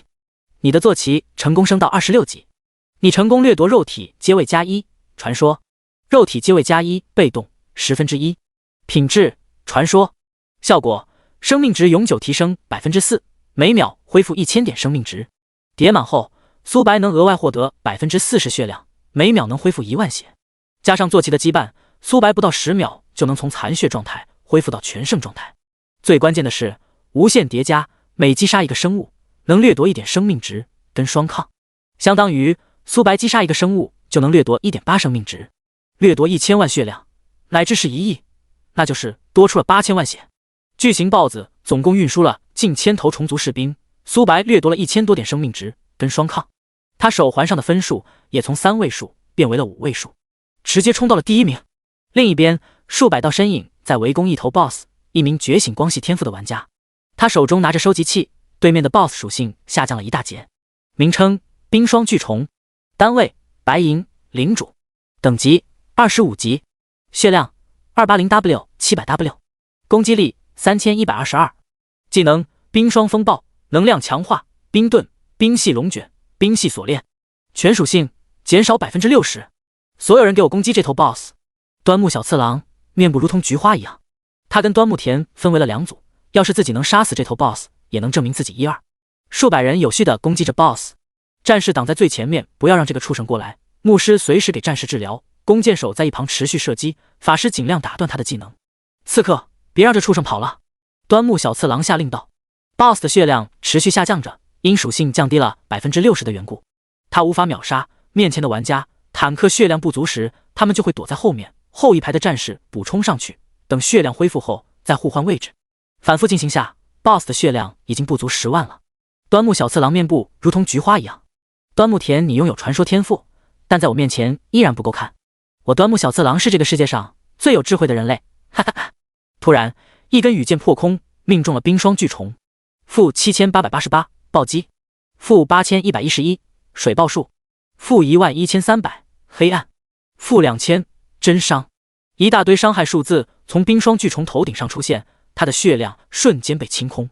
玩家们傻眼了，他们端木家族竟然有如此强大的弓箭手。恭喜玩家牙字击杀冰霜巨虫，获得1万积分。你成功掠夺能量强化传说。听到系统提示音，端木小次郎面部变为了猪肝色。牙字，又是牙字，该死的牙字，你敢抢夺我们樱花国的东西，你是在找死吗？端木小次郎双眸血红。上次苏白抢夺了他们的 BOSS，如今又把冰霜巨虫抢了，他都怀疑苏白是故意的。真不怪苏白，他刚过来时就看到冰霜巨虫了，随便射了一箭就敲辫子了。龙国的睚眦，那个挂逼，该死！为什么我们这么倒霉？各位不要慌张，上次我们只有100人，还是没准备好的情况下，如今我们已经20级了，睚眦再强也不可能是我们的对手。所有人准备击杀睚眦，谁能淘汰睚眦，重重有赏。端木小次郎面部露出残忍的笑容。睚眦在排行榜第1名，要是他们击杀了睚眦，就能取而代之，并且他在端木家族的地位会直线上升，甚至是超越端木田。密集的攻击发射而来，苏白连躲避的欲望都没有。负000，负2100，加0，数百道攻击，苏白愣是连一点血都没有扣。反观攻击他的人，血量下降了1截，尤其是弓箭手跟法师，他们的血量本就不多。这是什么怪物？控制他！大量的控制技能席卷而来，他们不再攻击。苏白实在太变态了，他们的攻击无法伤到他，反而自己要掉血。提示：你遭受到端木辉的攻击，罪恶值+1，你能主动反击，不会增加罪恶值。接连不断的提示音震耳欲聋。你们在给我挠痒痒吗？该轮到我了。进化，闪现，苏白出现在他们的正中央。雷霆神法，轰！半径1800多米，被雷雨包裹，他们想要躲避，但已经太晚了。圣杯，轰！雷霆劈落而下，巨大的伤害数字从他们头顶上出现，即使是战士都会被雷霆劈死。眨眼之间，所有的玩家变为了灰尘，死的不能再死。丁，你击杀端木辉，获得玄甲战衣。丁，你击杀端木小次郎，获得魔法帽子。数万件装备掉落而下，4级工会拥有10万个的空间。这些物品收入进工会空间，大多数是黑铁装备，少数是青铜装备，极少数是白银装备。端木家族实在太穷了。99章，秒杀数十万名玩家。苏白查看新获得来的属性：能量强化被动1/10，品质传说，效果法力值永久增加 4%， 每秒恢复1000蓝。苏白倒吸了一口凉气，先前他还郁闷自己的法力值不够用。能量强化叠到满层，每秒恢复1万蓝，法力值增加 40%， 相当于苏白能一直开启雷霆神法辅助自己战斗。雷霆神法不仅威力高，还能短暂麻痹对手。体质低的玩家被劈一下要麻痹3秒，间隔只有3秒，相当于一直麻痹。好像现在的玩家也抵挡不住雷霆神法的攻击，他们体会不到这种快乐的感觉。提示：玩家睚眦，你的位置已经在地图上显现，注意躲藏。苏白直接选择了无视，以自己现在的实力，玩家们找自己，妥妥送死行为。不久后，苏白掠夺了3层肉体阶位+1，能量强化也掠夺了3层。因苏白只寻找 BOSS 的缘故，积分榜的排名下去了很多。玩家们把 BOSS 打残后，会让指定一个人猎杀，但苏白没有多在意，玩家们养肥一点，自己猎杀自己获得的积分才会更加的丰厚。手环上出现了10颗红点的标志，他们都在东南方向，那里是虫族的巢穴，那里生活着大量的 BOSS， 正好可以把自己的2个被动叠到满层的同时，击杀这些玩家，让自己分数提高。虫族巢穴围绕着许多人，我们灯塔国是最强的，那个龙国的睚眦已经掉出前10名了，哈哈哈！灯塔国爸爸果然强，我们樱花国佩服。约翰会带领我们走向胜利的。约翰听到这些议论声，他面部如同菊花一样。几乎所有玩家都辅助自己刷分，他觉醒的天赋还是空间一类的，在赶路方面很出色，因此他现在的积分已经是遥遥领先了。而龙国这边，周龙虽然穿戴了苏白给予的装备，但军方都是以大局为重，不可能为了一个人让所有人不刷积分提供给一人。况且周龙相信睚眦大佬一定能超越约翰。灯塔国看龙国玩家的目光都变了，他们没有选择立刻动手。龙国现在的实力不容小觑，即使是灯塔国、大韩国、日不落国、樱花国联合起来都未必能胜，即使胜了也讨不到什么好，还不如等 BOSS 出来后再统统灭杀。所有人给你们10秒的时间离开此地。一道霸道无双的声音传来，众人的视线投向天空中的苏白。好大的胆子，敢在我们这么多人面前放肆！睚眦，我承认你很强，可我们有数十万人，你如何应对？睚眦，你就一个散人，敢抢我们端木家族的 BOSS， 你在找死吗？周龙发送信息说道：睚眦大佬需要我们帮忙吗？不必，你们退后在一旁看着就好了。龙国玩家彼此对视，点了点头，他们离开了人群。咻！大量的技能发射而来，苏白连躲避的欲望都没有。-000负2100 2100 2100，苏白头顶上出现一堆零的数字，反观攻击他的人掉了一大截的血。这怎么可能？伢子就一人，他防御力很强，但也不是不能击杀。约翰吩咐道。拥有真伤的玩家行动了起来。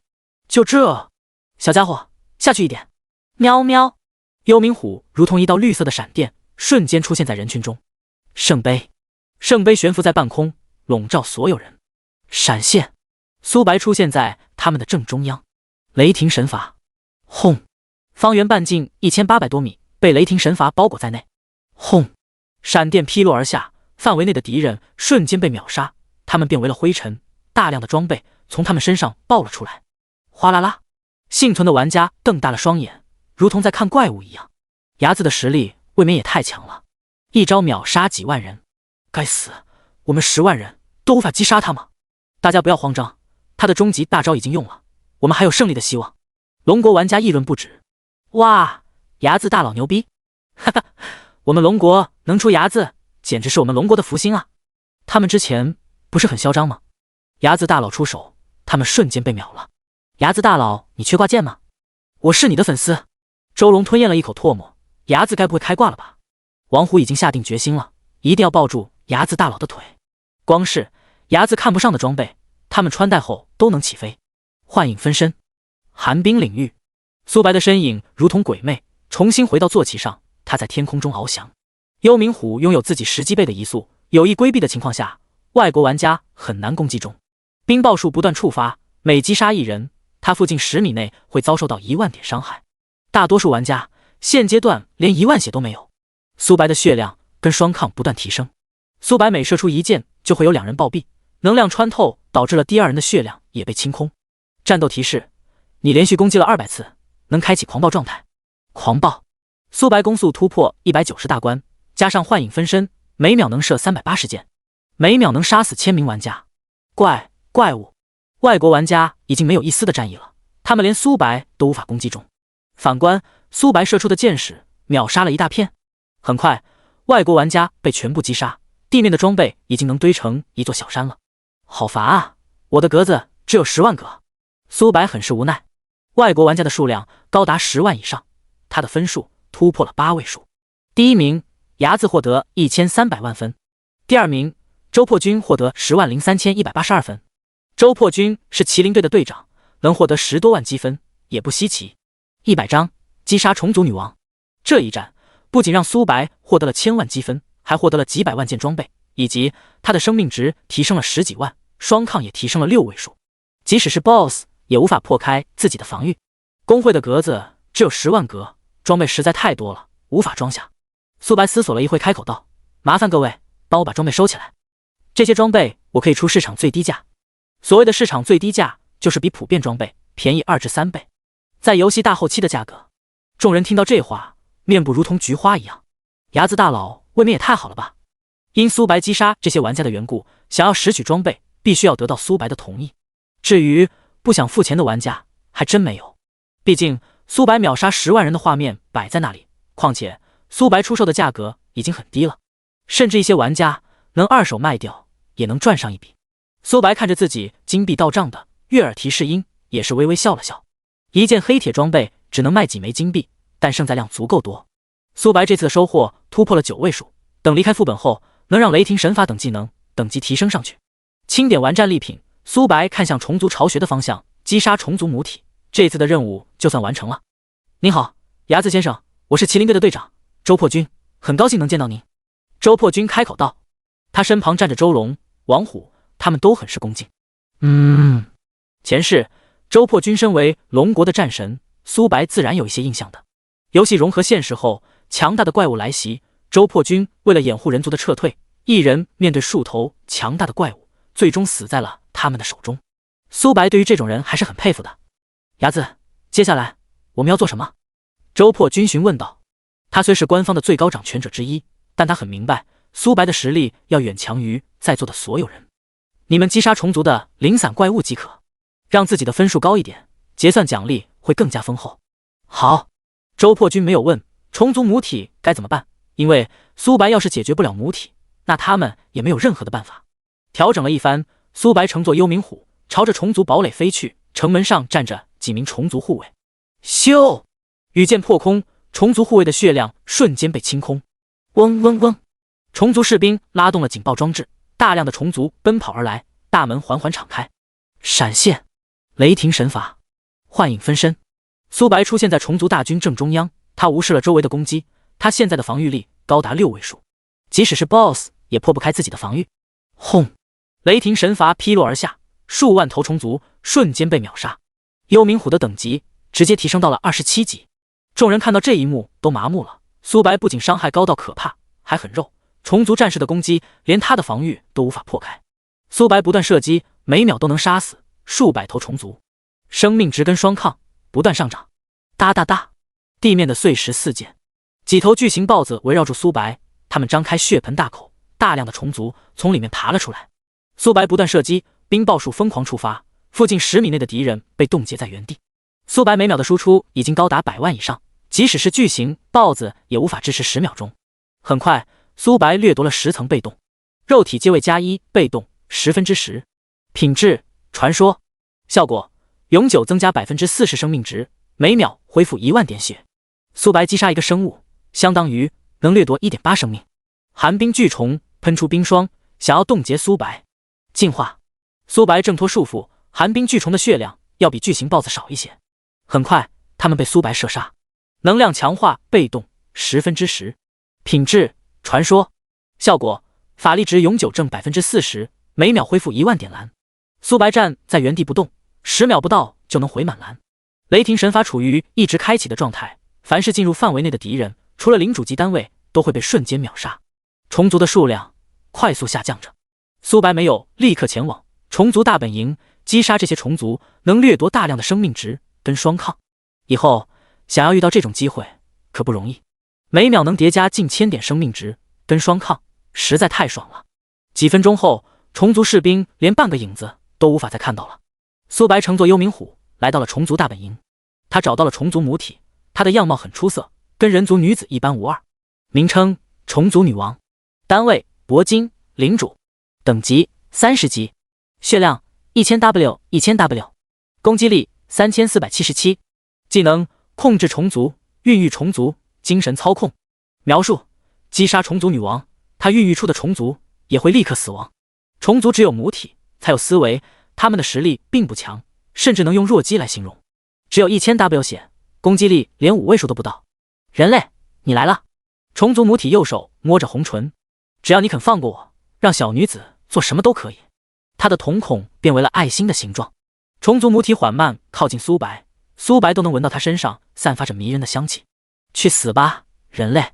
他双手出现锋利的利爪，上面攀附淡蓝色的精神力丝线。噗呲！苏白右手一抓，虫族母体的脖子被死死的捏住。你为何没被蛊惑？虫族母体对自己的样貌很自信。刚刚他对苏白使用了精神控制技能，然而苏白没受到一丝的影响。想活还是想死？苏白面部露出和善的笑容。想活。虫族母体点头如捣蒜。只要你肯放过我，让我做什么都可以。召唤虫族士兵。哎，虫族母体微微愣了愣。你想要干嘛？他双眼有一丝闪躲，几10万虫族士兵已经被面前的恶魔屠戮殆尽了。面前的人类还想要做什么？苏白双眸眯起，每一个虫族母体都有自己召唤虫族的上限。面前的虫族女王已经无法在短时间内召唤了，她需要补充能量，最起码要几个月乃至几年才能重新召唤出虫族。对苏白而言，这个过程实在太久了，所以咻！羽箭不断破空，虫族母体实力本就弱，加上他的精神控制，对苏白而言没有一丝的效果。很快，他的血量被清空。你击杀了虫族母体，获得1亿积分，你获得500万经验值，你的等级提升到31级，你获得20自由属性点，你成功掠夺40精神力，你成功掠夺嗜血半圣级，101张，血量突破100万，双抗突破50万。恭喜玩家牙字击杀虫族母体，污染的副本成功通关，即将进行全服通告，是否隐藏 ID？ 不隐藏。全服通告，恭喜龙国玩家牙字清理污秽之物，国家积分增加1000分，龙国玩家4维属性加10，白银装备1件，黎明城的玩家奖励翻倍。聊天频道炸锅了，牙子大佬牛逼，4维属性增加10点，我感觉自己要起飞了。这可是40点自由属性啊，相当于要升8级。哈哈，我瞬间感觉自己手中的武器不香了，白银级装备我连看都没有看过。黎明城的玩家更加的兴奋，我去，奖励翻倍，岂不是我的4维属性能增加20点？那可是16级啊！从今天开始，牙子大佬就是我的义父，义父大人牛逼，加1加1。与此同时，外国玩家们羡慕的不行。阿西巴，我也想要成为龙国人。该死的挂壁，一个人面对数十万人，竟然把我们都杀了。月亮公会，你们是废物吗？这么多人都不是牙子的对手。就是我们灯塔国的脸面都被你们丢光了，真是一群废物。灯塔国月亮公会，约翰面部阴沉无比，跟煤炭一样。该死的牙子，他为何这么强？约翰不明白自己拥有传说天赋，可两者的差距根本不在一个量级。苏白一个技能就秒杀了数万人。会长，现在该怎么办？牙子实在太强了，龙国获得了第一，再加上上次系统奖励的东西，他们已经势不可挡了。约翰抬了抬手，示意其他人安静。牙子这仇我记下了。紫霄公会最近不是联系我们吗？全力帮助他们，必须要铲除牙子这个祸患。副本内，苏白查看自己的积分。第一名，牙子获得1亿5千万积分。第二名，周破军获得21万积分。第三名，周龙获得20万8千积分。因苏白的缘故，前10名都是龙国玩家，排行榜1万名，有9000多名都是龙国这边的玩家。4维属性增加10点。前世是灯塔国月亮公会获得魁首的，灯塔国非本城的玩家获得了5自由属性点，本城玩家获得了10自由属性点。如今龙国非本城的玩家就获得了40自由属性点，4维属性各增加10点，而本城玩家更是获得了80自由属性点以及2件白银装备。龙国现在的整体战力比前世这个时期起码强大了10倍不止。苏白查看自己获得的奖励，除了4维属性各增加20点，他还获得了丰厚的奖励。恭喜玩家牙子通关污染副本，奖励战士技能书 X1， 寒冰翼技能书 X1， 密钥 X1，5000万枚金币。前世第一名只获得了1把密钥，其余的奖励就没有了，而自己多出了2件物品，是自己积分太高的缘故吗？苏白双手一拍，学习了战士技能霸体主动，品质星耀1星，效果开启霸体状态后5秒内免疫一切控制，包括击飞，冷却时间60分钟，法力值消耗1000点法力值。提示：星耀级以下的控制技能对霸体没有一丝的效果。5秒看似不多，实则不然，星耀技能是能在强化仓升级的。苏白现在拥有上亿枚金币，能把霸体直接拉满。是否学习寒冰翼？是。寒冰翼主动，品质星耀1星，主动技能寒冰羽翼，飞行5分钟，冷却时间2个半小时，法力值消耗1000点。苏白拥有坐骑还是天空坐骑，寒冰领域在常规情况下帮助不大，但进入副本是无法携带坐骑的，寒冰羽翼的作用就体现了出来。苏白查看密钥的信息，名称密钥，品质星耀特殊物品，效果前往幻影教廷，使用该钥匙接受星耀级传承。苏白倒吸了一口凉气，星耀传承，前世那名获得密钥的幸运儿好像是钻石品质的密钥。星耀跟钻石是一条坎，苏白现在的职业只是黄金阶位的而已，晋升到星耀级能达到何等的地步？苏白收起密钥，查看起自己的属性，姓名牙子，职业幻影猎手15星战士，公会孤狼4级，等级31 10%， 天赋无限掠夺神话，无限叠加神话，血量613 5000正 80%， 法力值29750正 85%， 力量2046，体质1884，敏捷3647正 45%， 精神1949正 45%， 攻速 65.32s 正 45%， 暴击率 98%， 物理穿透 60%， 护甲518562，魔抗513580，自由属性点20，坐骑略。苏白的血量突破了100万大关，双抗高达50多万，BOSS 都无法破开自己的防御，浴血奋战，每次受到伤害还能恢复1000点血。苏白站在原地不动，玩家们都要打上半天，他们每次攻击还要被反伤2000多血，同等级玩家也才几万血而已。新获得来的属性加在了敏捷上面，苏白的手速再次提升，因重组等级并不高，苏白只提升了1级，幽冥虎已经达到了28级了。除了自己比他等级高以外，蓝星的所有玩家等级都要比他低。下个目标1000万生命值。苏白呢喃了一句，他查看击杀重组女王获得来的能力，嗜血被动1/10，品质半圣级，效果每次攻击恢复自身 0.1% 最大生命值。102章技能升级 0.1%， 他现在有100多万血，每次攻击只能恢复1000血。狂暴开启后，苏白每剑能恢复1000血，坐骑的羁绊让苏白每秒能恢复1万血，加上血体阶位+1、大地立场等恢复技能，苏白每秒能恢复2万多血，站在原地不动的情况下，要几十秒才能恢复上去。等自己血量高了，恢复的过程只会更久，而嗜血就弥补了这一点不足。苏白现在双抗虽然高达50多万，但不代表他就无敌。真伤能对他造成伤害，毒物、诅咒、深渊之力等等同样能对他造成伤害。苏白的血量提升到1000万乃至1亿时，每剑能恢复1万血，甚至是10万血。要知道的是，现在嗜血被动只有1层，叠满后每剑能恢复 1% 最大生命值。当自己血量高达1亿时，一剑就能恢复100万血。他现在的攻速即使不开启狂暴状态，每秒也能射90多箭，1秒钟就能从残血状态恢复到全胜状态。被动等级分：普通、优秀、完美、史诗、传说、半圣。一道声音打断了他的思绪。睚眦多谢。苏白回道：没事，我身为龙国人，能让自己的国家变强一点再好不过。睚眦，你要出售装备，能随时联系我们，我周破军保证一定会开出让你满意的价格。好。苏白点了点头。我还有事，以后再聊。好。周破军看向苏白离开的背影，嘴角翘起一抹弧度。旁边的队员傻眼了，他们还是第一次看到队长对一名青年如此恭敬。周队长，要是我们能拉拢到睚眦，说不定。玄武队长、朱雀队长，你们不了解睚眦，他是一个不喜欢被束缚的人，要是我们强行拉拢，只会有百害无一利。况且要没有睚眦，就没有我们现在。其他国家在天启中的整体实力已经落后我们龙国，周龙已经在睚眦那获得了大量的好处，我们只要跟他保持良好的合作关系即可。是。周破军双眸透出惋惜之色，他自然知道，要是睚眦能来他们官方，他们的实力会变得更强。可他更明白一件事情，那就是强扭的瓜不甜。升级大厅，苏白躺在强化舱内。是否升级鹰眼？鹰眼升级到26级，需要支付50万枚金币。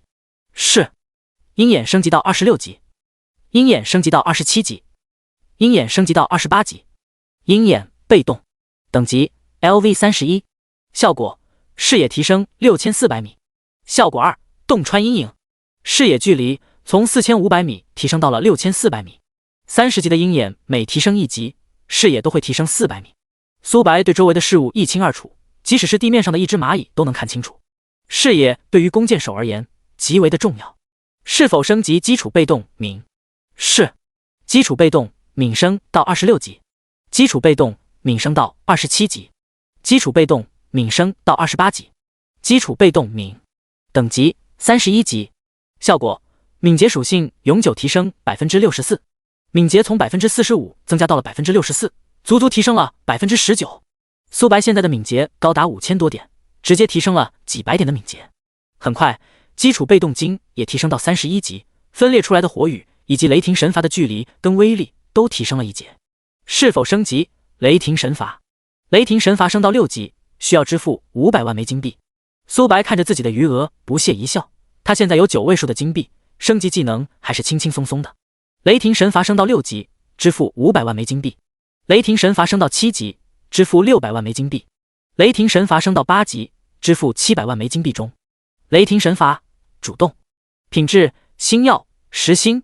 主动效果雷霆神罚释放雷域半径1000加100百分号精神力，伤害威力10000加1500百分号精神力，麻痹目标 0.5 至3秒，根据敌人的体质而定。法力值消耗每秒1万点蓝量，冷却时间3分30秒。10星的雷霆神罚比5星的雷霆神罚范围足足提升了1倍，威力也提升了许多。苏白现在释放雷霆神罚能波及半径4196.36米，每秒能造成57945死亡雕像的缘故，让自己的技能也想用暴击。每秒能造成11W 加伤害，这还不算上3枚宝石提供的暴击，超出的暴击转换为爆伤的情况下，实际伤害会比这个低一些。玩家们拥有抗性。唯一可惜的是，蓝星玩家血量实在太少了，即使是坦克被雷霆神罚劈中，也会当场嗝屁，享受不到麻痹的效果，实在太可惜了。是否升级挑衅技能？是。几分钟后，挑衅升到10星。挑衅主动，品质钻石10星。主动技能挑衅，嘲讽10个目标50秒。提示：低于钻石品质以下的净化效果没有任何作用。冷却时间2分30秒，挑衅结束后计算时间。消耗1000点法力值。挑衅技能从只能嘲讽一个目标变为了10个，持续时间延长了45秒，冷却时间减少了30秒。还行。是否升级霸体？是。霸体主动，品质星耀10星。效果：开启霸体状态后50秒内免疫一切控制，包括击飞技能。冷却时间30分钟。消耗1000点法力值。提示：星耀以下的控制效果对自己没有任何效果。又一个短板被弥补。弓箭手、法师、牧师只能学习净化一类的技能，霸体只能战士跟骑士学习。因自己转职为战士的缘故，也能学习霸体技能。50秒看似不多，实则不然。这50秒内，苏白能扭转战局。苏白从强化舱走了出来，寒冰翼也被拉到了10星。飞行时间从5分钟提升到50分钟，冷却时间变为了1个小时。103章。职业晋升。幻影教廷正中央有一个圆台。冒险者，欢迎你来到幻影教廷，有什么我能够帮助你的吗？我要晋升职业。苏白取出了星辰一般的钥匙。秘钥。工作人员瞪大了双眼。秘钥也是分等级的，星耀级秘钥绝对是最顶尖的。请跟我来。他带着苏白来到正中央上面的圆台，对面有一颗水晶球。冒险者，稍等一下，想要开启星耀级晋升，必须要请动阁主。我去请示一下阁主大人。好。几分钟后，阁主来到了这里。阁主是一名花白的老者。冒险者，晋升职业有2种选择。其一，组队的情况下进行晋升任务，最多10人。其二，单独进行晋升。我选择第2种。什么？阁主双眸凝重，能职业晋升的绝对是同阶的天骄。独自一人的情况下，想要面对数位天骄，难度系数可想而知。往年也有人选择单打独斗，但没有一人通过晋升的。不行吗？苏白疑惑问道。行。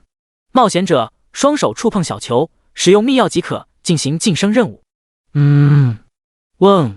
苏白刚取出秘钥的一瞬间，他的身影消失在原地。阁主无奈地摇了摇头，太年轻了。他不认为苏白能通过晋升任务。星耀级秘钥珍贵无比，每个人都有3次晋升的次数，3次都失败的情况下，自己选择的职业将无法再晋升。汪洋大海，阳光映射在上面，留下明亮的痕迹。苏白悬浮在水面上，有一股无形的力量阻止了他的下沉。任务：击杀黑暗猎手。参加人数41人，5队。除了苏白，还有4队，他们都是以10人小队进行晋升任务的。黑暗猎手只有1个，5队中只有1个队能完成本次的晋升任务，可想而知难度。一道水系化成的身影从海底跳了出来。名称：水妖。单位：精英白银。等级：LV30。血量500W。攻击力901010。技能：水球、高压水枪、水系锁链、水盾。描述：水妖免疫物理伤害500W 血。苏白嘴角不由得抽了抽。这头水妖在外面都是 BOSS 级别的怪物，30级就拥有500万血，还只是精英怪。最关键的是，它能免疫物理伤害，即使拥有传说天赋的玩家也不敢单打独斗。但苏白拥有神话天赋，还是2个丝毫不虚。咻！羽箭破空。-0，负5677。水爆术。负2000。真伤。前面的伤害是弓箭造成的，后面的伤害是由被动造成的，数十种伤害相互叠加。苏白进入战斗状态后，暴击提升 30%， 达到恐怖的 128%， 额外的暴击变为了爆伤，总共有 56% 爆伤。苏白射出的羽箭威力提升了 25% 左右，真伤从2000提升到2560。水妖发射一颗颗小水球，苏白连躲避的欲望都没有。-0。因水妖能免疫物理伤害的缘故，苏白的反伤对他也没有一丝的效果。苏白的手速高达90多点，即使不召唤幻影分身，每秒能造成的伤害也是极为恐怖的。不到10秒，水妖的血量被清空，你获得一枚水系之核，你成功掠夺高压水枪。史诗收集100枚水系、风系、岩石系之核，能进行最终的决战，挑战黑暗猎手。高压水枪被动 1%， 品质史诗。效果，你射出的羽箭附带高压之力，冲击力提升10公斤。苏白倒吸了一口凉气，叠满后，苏白射出的羽箭冲击力能提升2吨，这是什么概率？苏白之前遇到露娜，跟他对射，因自己力量、箭矢的飞行速度要比他强很多，即使露娜攻击速度快于自己，也占不到一丝的优势。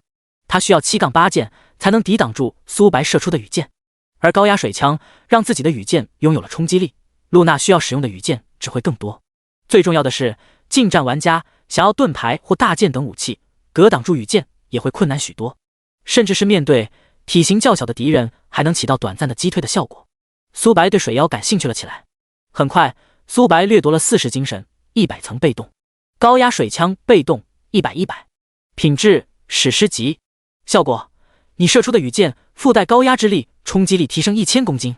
警告，因你大量击杀水妖，水妖王对你产生不满，5分钟后他将抵达战场，请尽快撤离。水妖王，苏白双眸透出贪婪。击杀精英水妖，自己掠夺了高压水枪能力，击杀水妖王能掠夺什么能力？与此同时，不远处有一支10人小队，他们穿着的服饰都很是华丽，给人一种高贵的感觉。他们正是精灵一族。王子殿下，黑暗猎手的首杀必定是你的。露娜公主一阶晋升任务竟然失败了，实在太丢我们精灵一族的脸面了。瘦小的精灵开口道。被称为王子的人，他有着金色的头发，黄色的瞳孔。艾伯西亚，露娜可是精灵一族的公主，拥有传说天赋。布林森冷笑道。王子殿下，是我鲁莽了，不过王子，你可是通关了深渊难度的晋升任务，这次的晋升职业也非你莫属。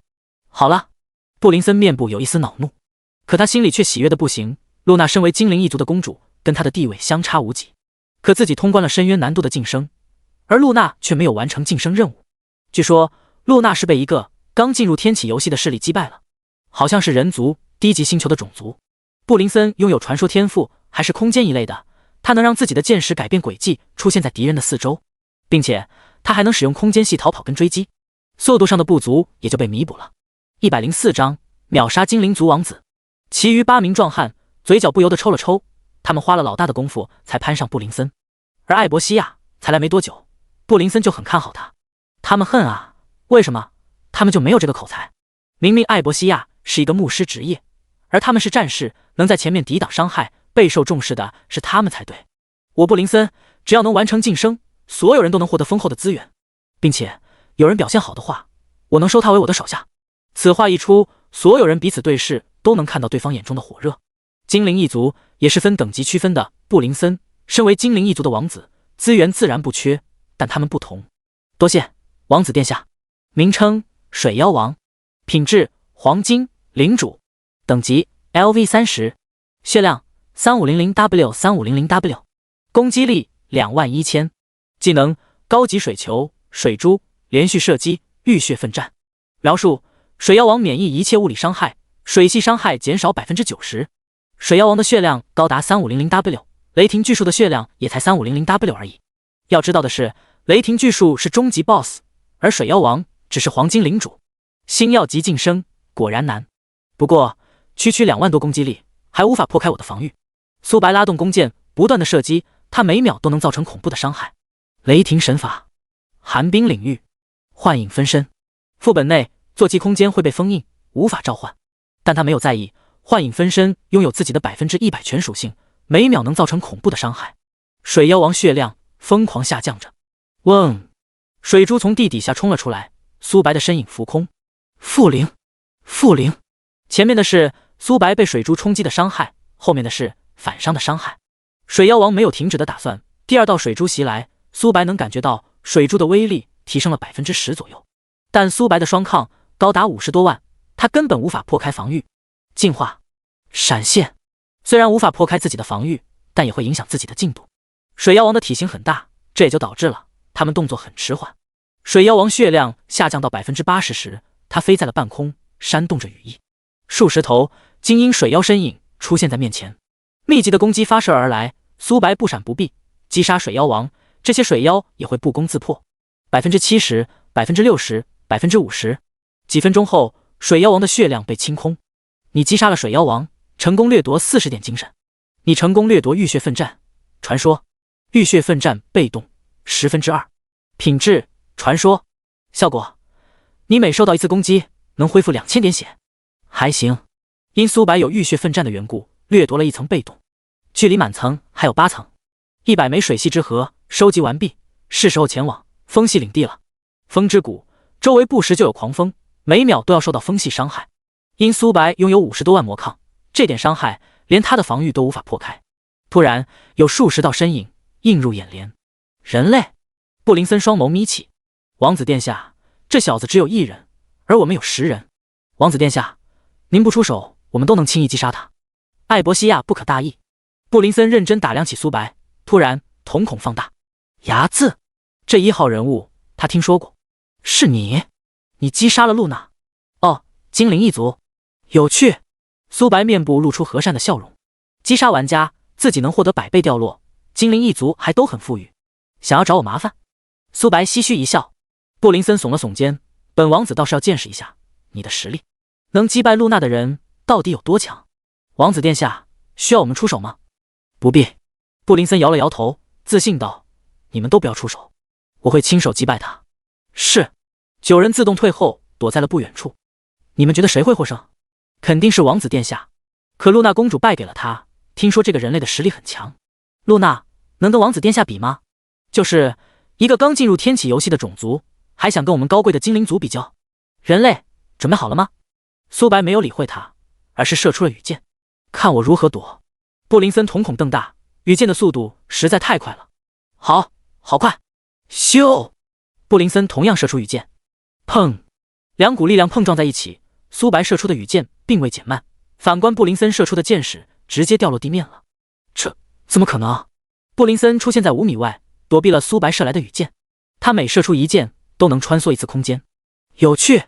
苏白手速拉满，布林森的攻速要比露娜慢许多。刚交手一瞬间，苏白就压制了布林森。该死！布林森很是狼狈，只能不断穿梭空间，规避苏白的攻击，继续维持现状，自己必败无疑。给我杀死他！是。9名精灵同样是被震惊的不轻。王子殿下竟然被压制了。苏白看到这一幕，没有多在意。布林森的能力，他大致明白了。布林森射出的羽箭能让自己穿梭一次空间的同时，还能让箭矢改变方位，打敌人一个措手不及。闪现！苏白出现在10人的正中央。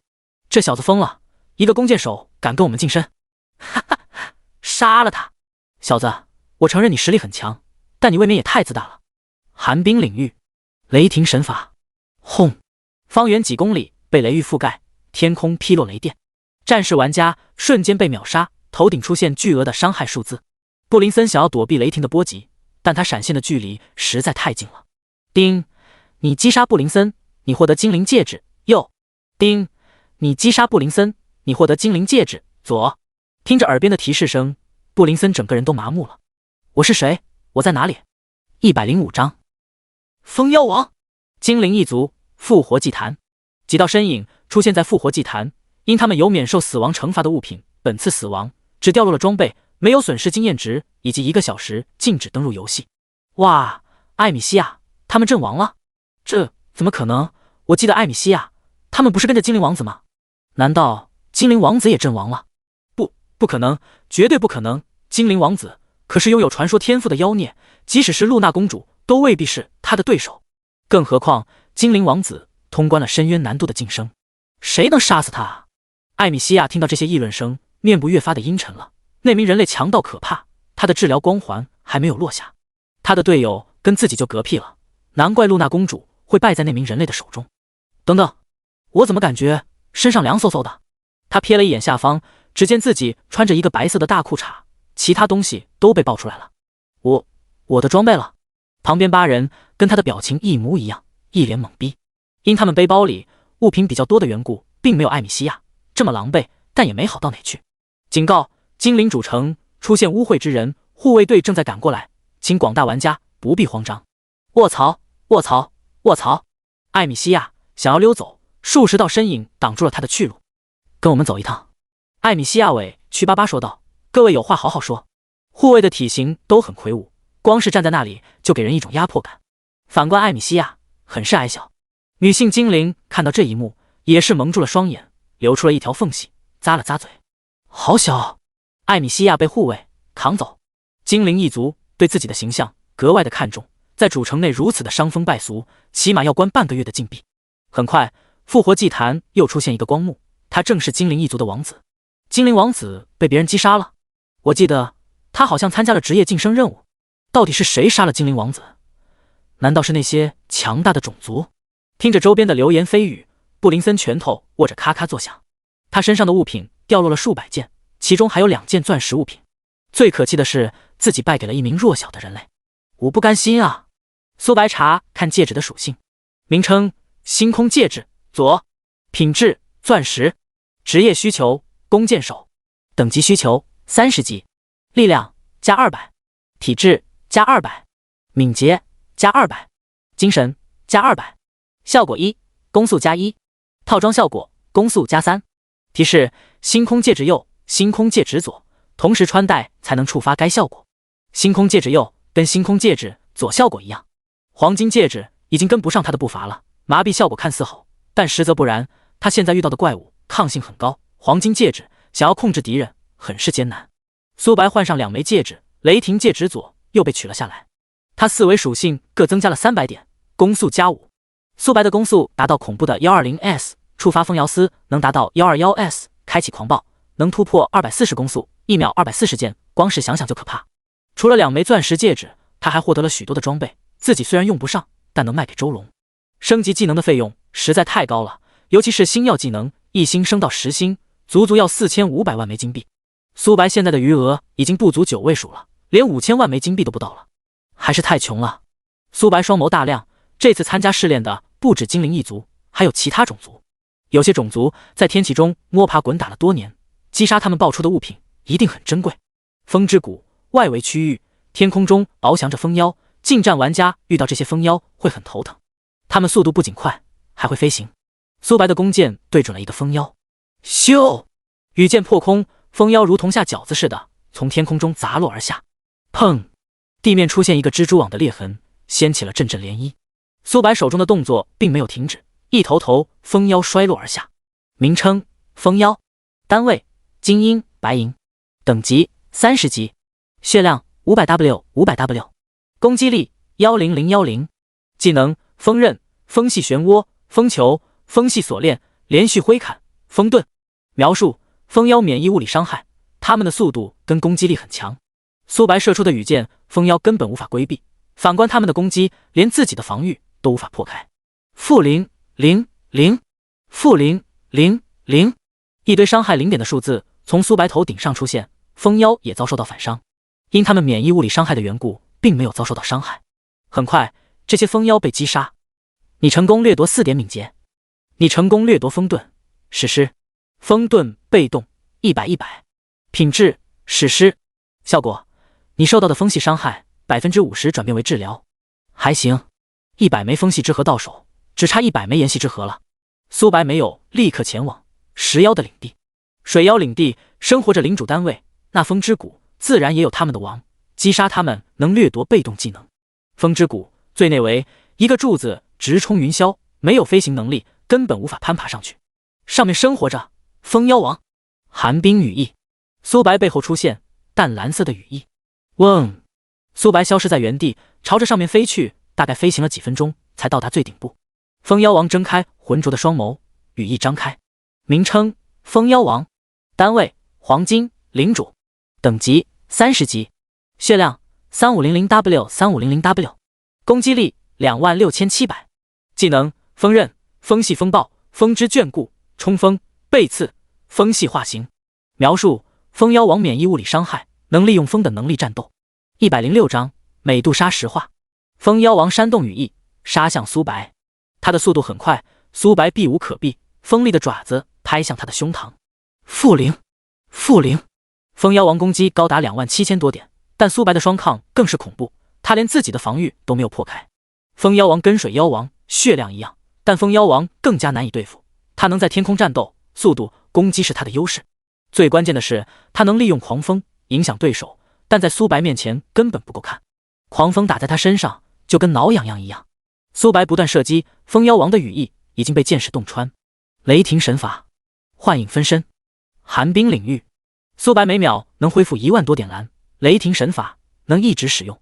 雷电不断劈落而下，风妖王被麻痹 0.5 秒，每秒要受到10万点雷霆伤害，不时就会麻痹一下，打断他的攻击节奏。寒冰领域减少了他的移动速度。苏白手速突破120大关，幻影分身拥有自己 100% 属性，每秒能射240箭，相当于交战不到3秒。幻影分身跟苏白同时开启了狂暴，两人的攻速突破 240S， 每秒能射480多根箭矢。风妖王的血量疯狂下降着，他已经不能在天空飞行了。很快，风妖王的血量被清空。你击杀了风妖王，掠夺40点敏捷。你成功掠夺风之眷顾传说。风之眷顾被动1品质传说效果：进入战斗状态后，根据周围的风元素多少，增加自己的敏捷属性0至1000点不等。风之眷顾在风元素多的地方效果很好，但没有风元素的地方作用为0。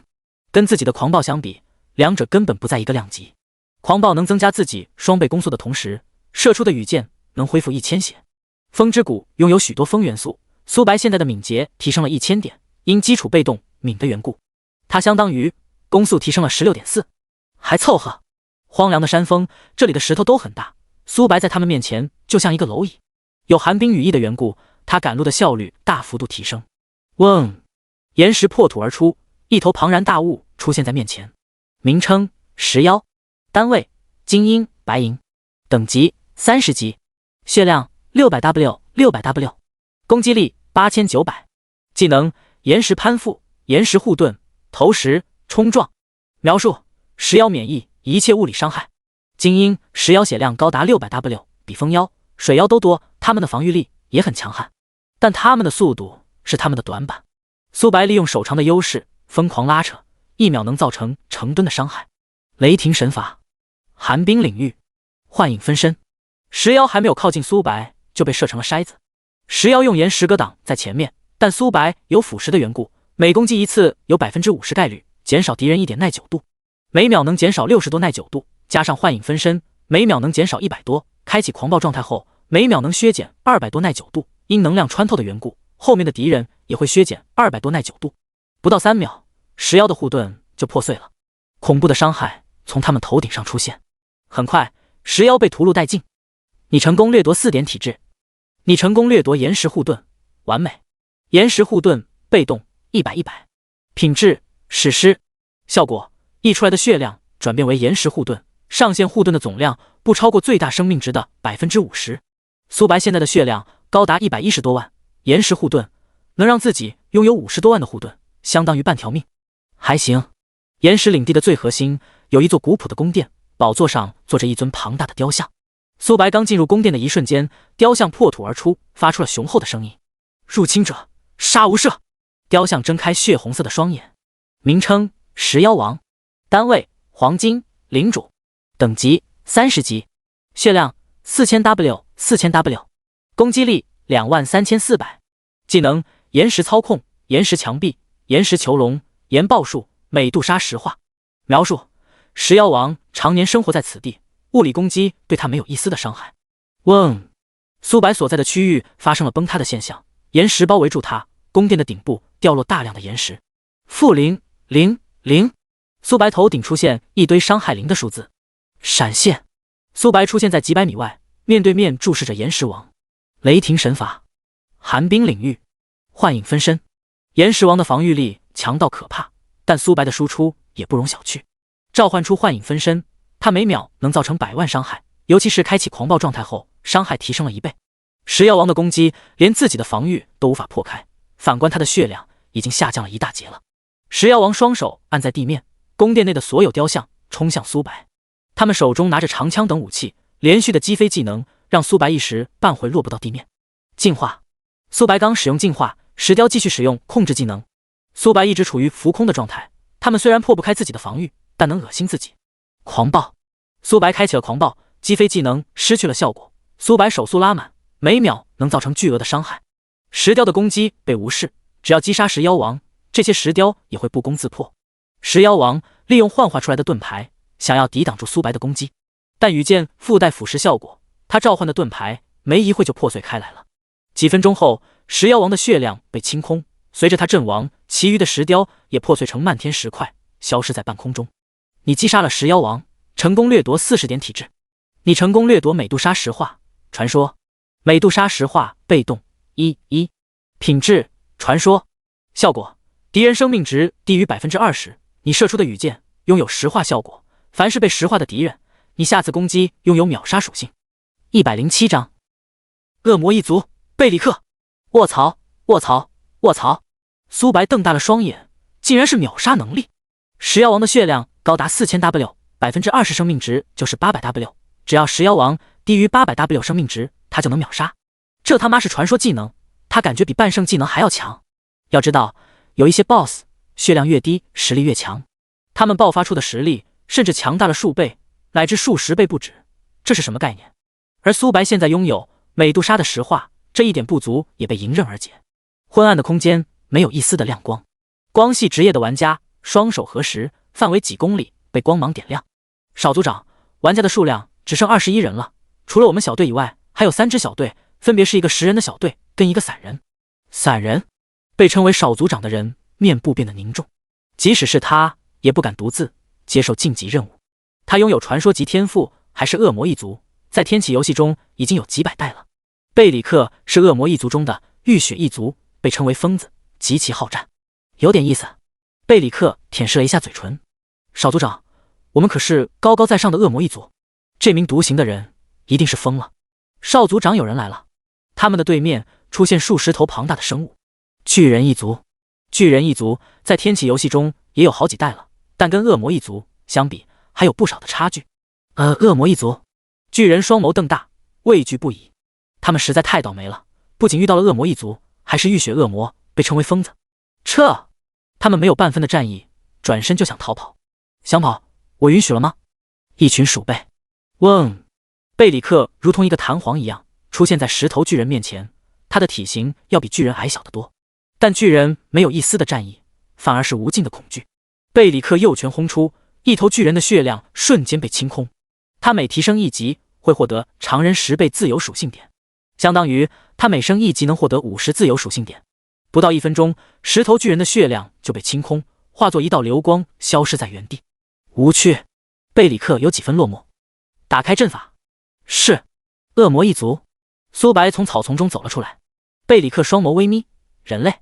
少组长，他只有1人，我们解决即可。不必。人类，我佩服你的胆量，敢一个人挑战职业晋升，说实话我都没有这个勇气。我很期待跟你交手1、2。所有人都不准出手。是。这话怎么感觉那么熟悉？苏白呢喃道。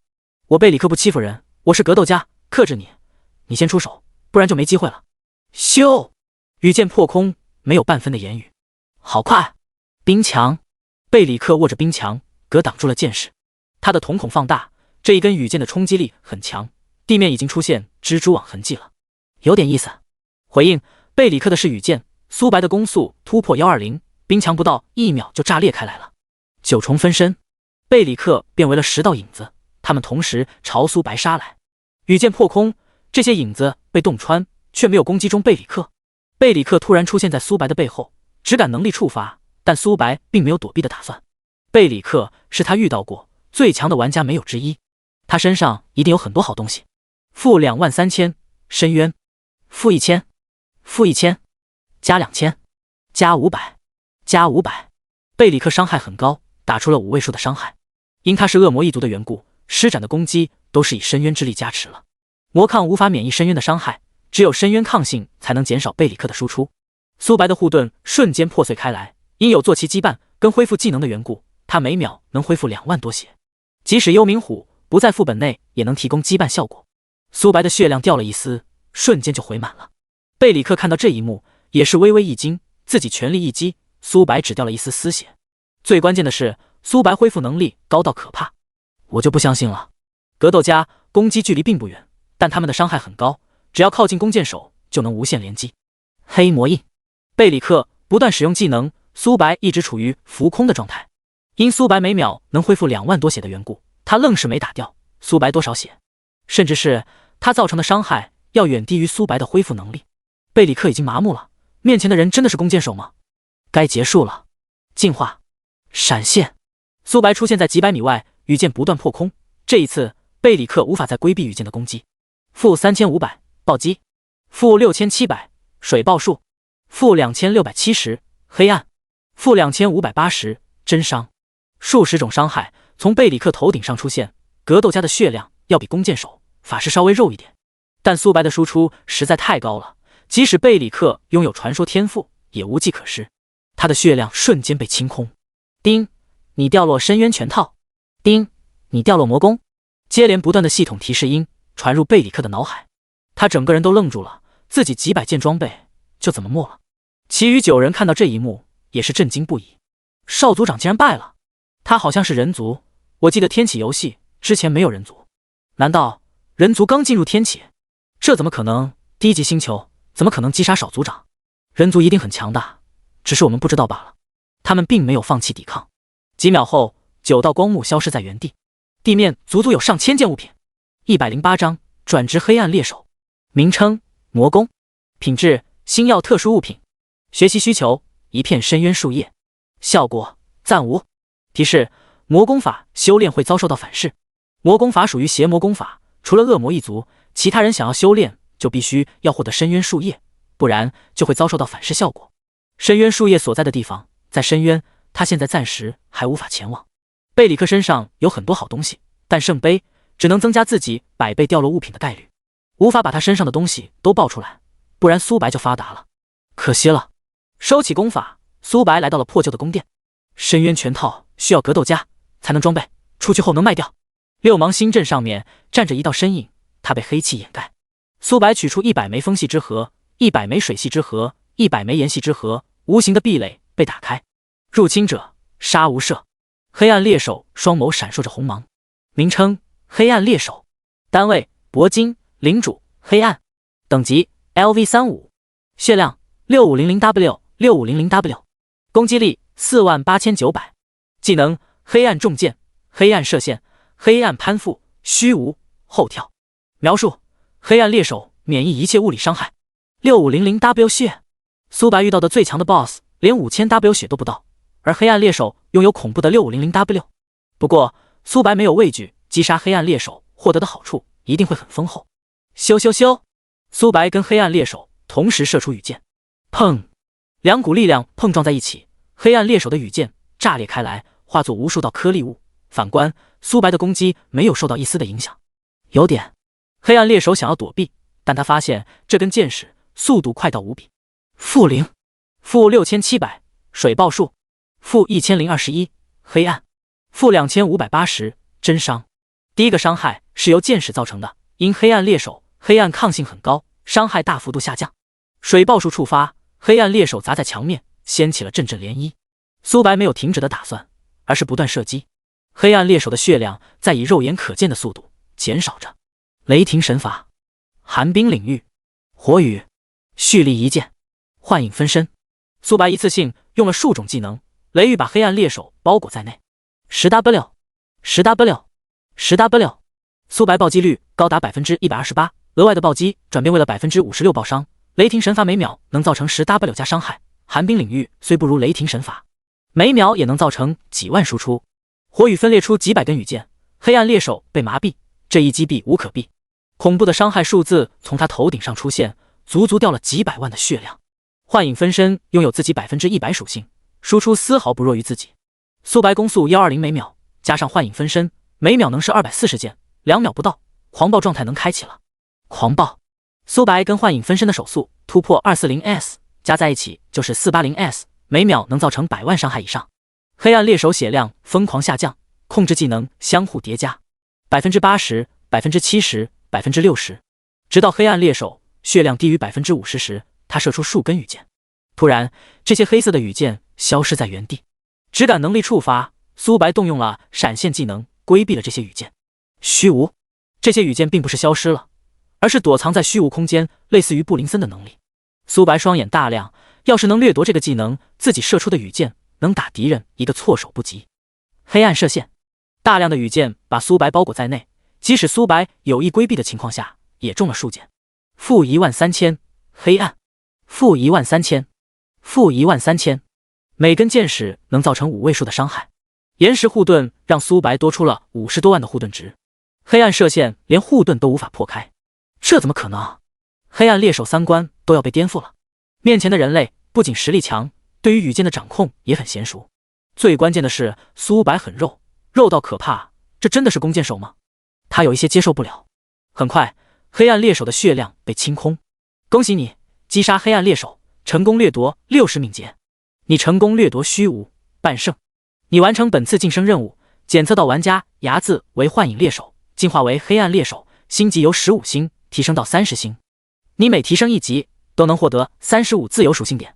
苏白查看新获得来的能力，因晋升任务无法获得经验值的缘故，他现在还是31级。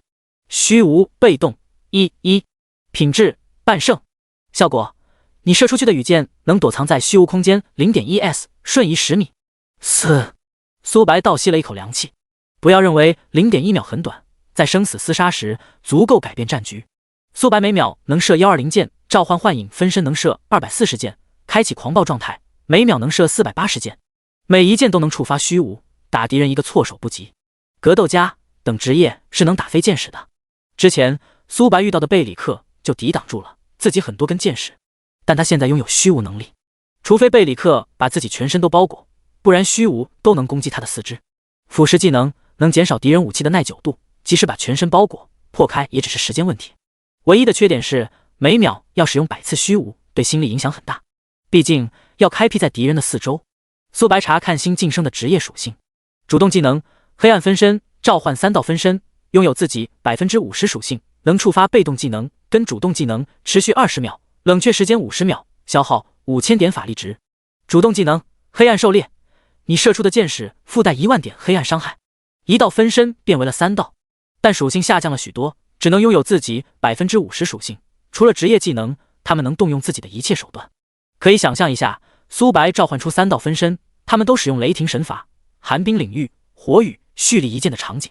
最关键的是，星耀级职业成长性要比黄金职业高得多。109章获得半圣被动。轰轰轰！苏白所在的宫殿彻底塌陷，六芒星阵出现了一个入口。黑暗猎手所在的位置有一把钥匙，苏白捡起钥匙，名称黑暗试炼，品质星耀，效果开启隐藏副本的钥匙。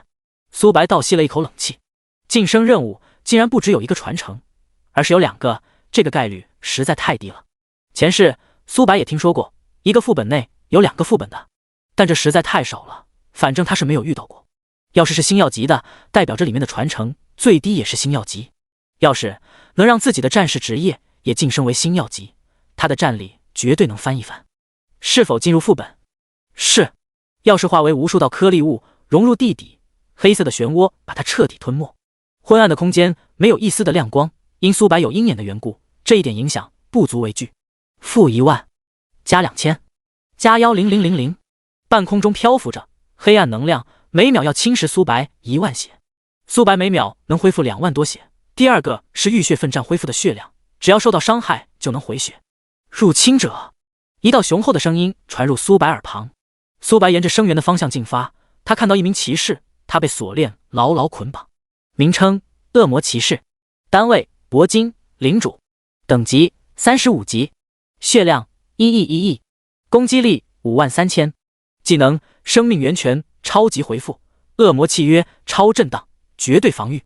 描述：恶魔骑士实力强大无比，人类，只要你把本我放出去，我会给你想要的。恶魔骑士诱惑道。1亿血，苏白嘴角不由得抽了抽。黑暗猎手拥有6500W 血就够变态的了，恶魔骑士的血量竟然比黑暗猎手还高得多。最关键的是，苏白感觉自己不是面前人的对手，要是能杀了他，自己能获得什么好处？苏白面部露出和善的笑容。恶魔骑士注意到苏白的眼神，后背发凉，他已经被囚禁在此地无数个岁月，只有战胜黑暗猎手才能来到此地。人类，只要你破开锁链就能放我出去。我为什么要放你出去？这恶魔骑士一时半会不知道说什么。苏白没有犹豫，射出了箭矢，杀了恶魔骑士，明显要比敲诈来的划算。他身为骑士，身上连一件物品都没有，要不是系统上显示他是骑士，苏白还真认不出来。咻！羽箭破空。-1，-450，黑暗。-2777，水爆术。-2580，真伤。-0，真伤。恶魔骑士防御力实在太强了，技能伤害减少了许多。你怎么没有扣血？恶魔骑士双眸透出茫然。苏白没有理会恶魔骑士，超级反弹，避免了自己受到伤害。恶魔骑士虽被囚禁，但攻击他会遭受到反伤，还无法恢复生命值。好在腐蚀的能力减少了他 99% 回血，他每秒只能恢复几百血而已。幻影分身。雷霆神罚 X4， 寒冰领域 X4， 火雨 X4， 蓄力一剑 X4。 苏白手速拉满，每秒能造成100万伤害。4个雷域把恶魔骑士包裹在内，天雷不时就劈落一下，麻痹效果接连触发。他刚缓过来，天雷就劈落下来了。该死的人类，只要我能出去，一定要杀了你！不好意思，骑士先生，我会送你下地狱的。你！恶魔骑士被气得恼羞成怒。先前恶魔骑士想要蛊惑苏白，把他放出去，然后再杀掉这个弱小的人类。然而苏白根本没有搭理他，一言不合就动手。最关键的是，苏白输出高到可怕，还能免疫反伤，自己的回血手段也被压制了，继续维持现状，自己必死无疑。人类本座，我求求你，只要你肯放过我，我愿意做任何事情，甚至是追随你。我能对天道发誓。苏白有一些心动了，恶魔骑士血量高达1亿，还是35级 BOSS， 比外面的40级 BOSS 还强。但思索了片刻，苏白摇了摇头。恶魔骑士在现阶段很强，但天启只开服了几天而已。苏白有信心，1个星期后能轻松击杀恶魔骑士。最关键的是，恶魔骑士是深渊势力，偏向于永夜阵营。自己招揽恶魔骑士，相当于跟圣光教廷为敌，黎明城的声望会清空，他将无法继续待在黎明城接取任务，这实在太不划算了。所以你就安心去死吧。很快，恶魔骑士的血量被清空。你击杀恶魔骑士，掠夺60点体质。你成功掠夺生命提取，半胜。是否晋升恶魔骑士？是。丁，战士职业蜕变为恶魔骑士，拥有30星初始潜力。你每提升1级能获得35自由属性点。因苏白有双职业的缘故，他每提升1级能获得70自由属性点，相当于别人提升14级。苏白查看掠夺来的属性。生命提取被动1，品质半胜。效果，敌人将无法在你身上提取任何生命值。难怪苏白之前一直攻击恶魔骑士，愣是连1点血都没有恢复。腐蚀技能虽然能减少敌人 99% 治疗效果，但遇到浴血奋战的敌人就没有任何作用了。而生命提取就弥补了这一点，有一些 BOSS 的技能能从残血状态直接回满。苏白查看恶魔骑士带来的能力。被动技能物理反伤，你受到的任何物理伤害，根据你 10% 的防御力反伤敌人，造成同等真实伤害。被动技能2魔法反伤，你受到的任何魔法伤害，根据你 10% 的魔抗反伤敌人，造成同等的真实伤害。卧槽！苏白现在双抗高达50多万，相当于敌人攻击自己一下会遭受到5万多点的真伤。同等级玩家，即使是战士，都未必有5万血。最关键的是，这是根据自己的双抗而定的，自己拥有无限叠加，生命值、双抗能一直提升。等自己双抗高达1000万，每次反伤都能造成100万真伤。双抗突破1亿时，更是能反伤1000万真伤。这未免也太变态了，自己可是弓箭手啊！110章，双星耀级职业。幻影教廷，工作人员百无聊赖，发着呆。突然，一道光幕出现在正中央，男子瞪大了双眼，水晶球变为了一把弓箭的图标，代表着苏白完成了晋升任务。这怎么可能？他瞪大了双眼。苏白是一个人进去的，怎么可能完成任务？阁主大事不好了！男子慌忙跑来。阁主眉头上扬，开口道：“什么事？”那名冒险者通关了晋升任务。什么？阁主震惊不已。他在此地已经待了不知多少个岁月，还是第一次看到有人能独自完成晋升任务的。咻！阁主的身影如同一道闪电。此刻的苏白并不知道这一切。恭喜玩家牙字首位完成职业晋升任务的玩家，下面将进行全服通告，是否隐藏 ID？ 不隐藏。全服通告，恭喜玩家牙字通关职业晋升任务，奖励100自由属性点，10万枚金币，望广大玩家踊跃学习。我去，我现在连新手村都没有出，牙字大佬就已经完成了职业晋升。睚眦大佬之前的职业好像是黄金级，难道他晋升到了铂金级职业？楼上的兄弟，格局小了，睚眦大佬肯定晋升了钻石职业。有没有可能睚眦大佬晋升的是星耀级职业？这应该不可能吧？天启才开服几天，睚眦大佬即使再妖孽，也不可能晋升星耀职业。外国玩家听到这熟悉的系统提示音，整个人都麻木了。又是这个睚眦，怎么哪都有他？上帝啊，我求求你把这个龙国的玩家封掉吧！他一定是开挂了。我连20级都没有升到，他就已经完成了职业晋升任务，凭什么啊？这不公平！我抗议！新获得来的属性点加在了敏捷上面。看着聊天频道，苏白只能说格局小了。自己不仅获得了星耀职业，还是2个。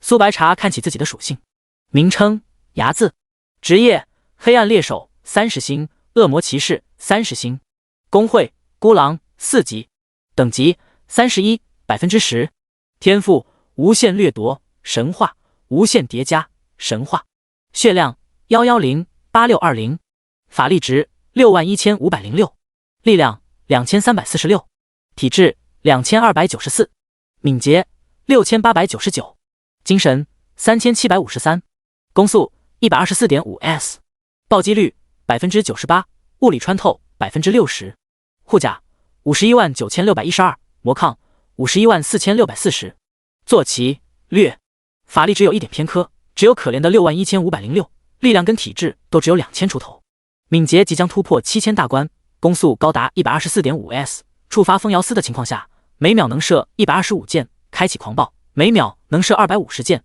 这还没有算上黑暗分身的情况下。恭喜你冒险者，通关了本次的晋升任务。阁主开口道，他的语气跟刚见到苏白时完全不同。阁主你过奖了，有什么事我能够帮助你的吗？冒险者，我这里有一件事要交给你，我们幻影教廷的信物丢失了，如果你能找到的话，我能给你丰厚的奖励。丁，阁主莫商给你发布了一个任务，任务找到幻影信物，时限1个月，惩罚你将无法在莫商这里接取到任何的任务，奖励未知。幻影信物，苏白眉头动了动，幻影信物据说遗失了100年，他们费了好大的功夫都没有找到。莫商都已经打算放弃了，但他看到了苏白独自完成晋升任务，或许能帮助自己找到幻影信物也说不定。苏白清楚地记得幻影信物在一个人手中，他是幻影教廷的一名成员，因盗取幻影信物的缘故逃离了教廷。幻影教廷的人也怀疑过他，但他们找遍了所有地方，愣是没有找到那名潜逃者，这件事也就不了了之了。这名潜逃者叫卡尔，他为了躲避幻影教廷的追捕，他喝下了一种药剂，能让自己变为哥布林。卡尔利用人类的智商成为了哥布林的国王，在游戏大后期时更是管辖着许多哥布林，成为了一方巨擘。现阶段卡尔的实力并不强，毕竟黎明城只是1传主城，无法诞生2传强者。以苏白现在的实力，能轻松灭掉卡尔，把他杀死在摇篮之中。哥布林极为的残暴，他们抓到男性会折磨一番后杀死，而抓到女性会成为孕育小哥布林的工具，因此有许多玩家都讨厌哥布林。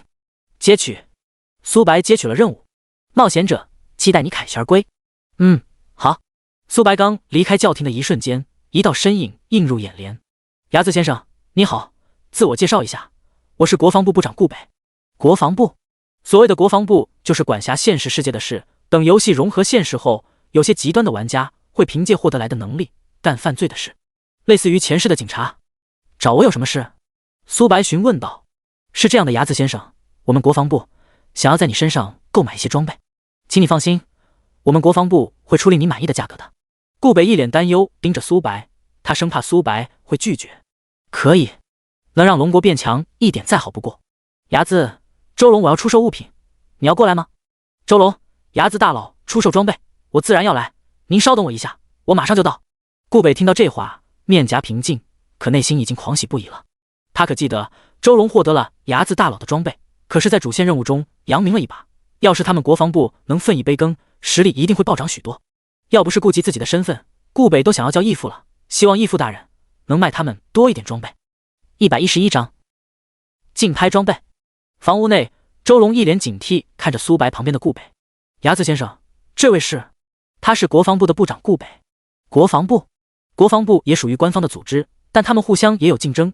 国防部找到苏白，一定想在他手中购买装备，自己这边装备都不够用，又来一个国防部。周龙先生你好。顾北面部露出和善的笑容，没想到在这里都能见到你，你在我们国防部可是很出名的。周龙听到这话，心中窃喜不已，但表面并未表现出来。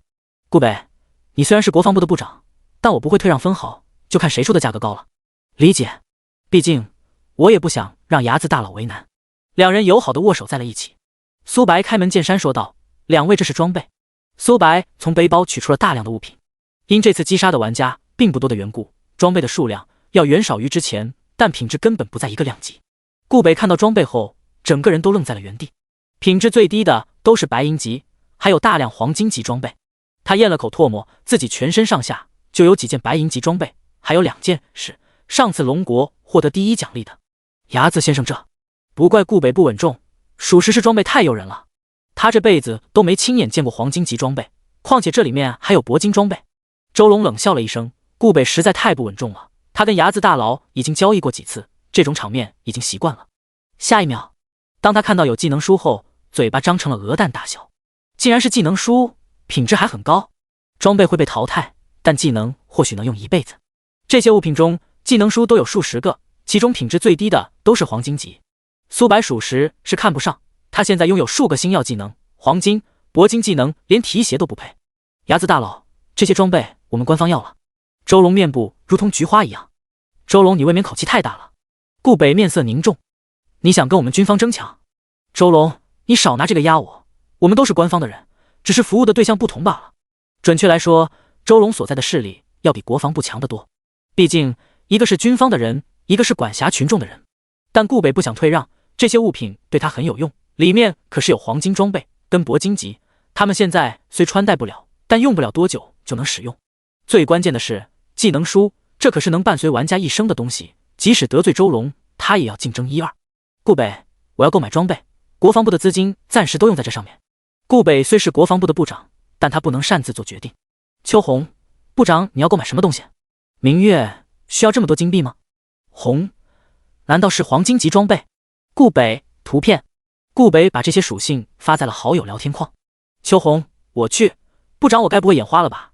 这么多白银级装备、黄金级、铂金级，还有技能书。明月，要是我们国防部能获得这些东西，实力能翻好几倍。周龙也给上面的人发送消息，技能书的价格要比同品质装备珍贵许多，尤其是里面有几本功法是恶魔一族掉落的。恶魔一族在天启游戏中已经是老牌强者，他们掉落的物品很是珍贵。周破军、周龙这些物品必要拿下。周龙，可是这次有国防部的人。周破军，国防部好大的胆子，他们不知道牙子大佬是我们军方最尊贵的好友吗？想要从我们身上抢东西。牙子先生，一件件物品出售吧。顾北开口道，他很清楚一件事，他们国防部的财力要远弱于军方，能竞拍到一件物品是一件。好，苏白也没有拒绝，这样能让利益最大化的同时，让国防部也争抢到一些装备。第一件物品，天灵战甲，白银级，我出价3000枚金币，我出价3500枚金币。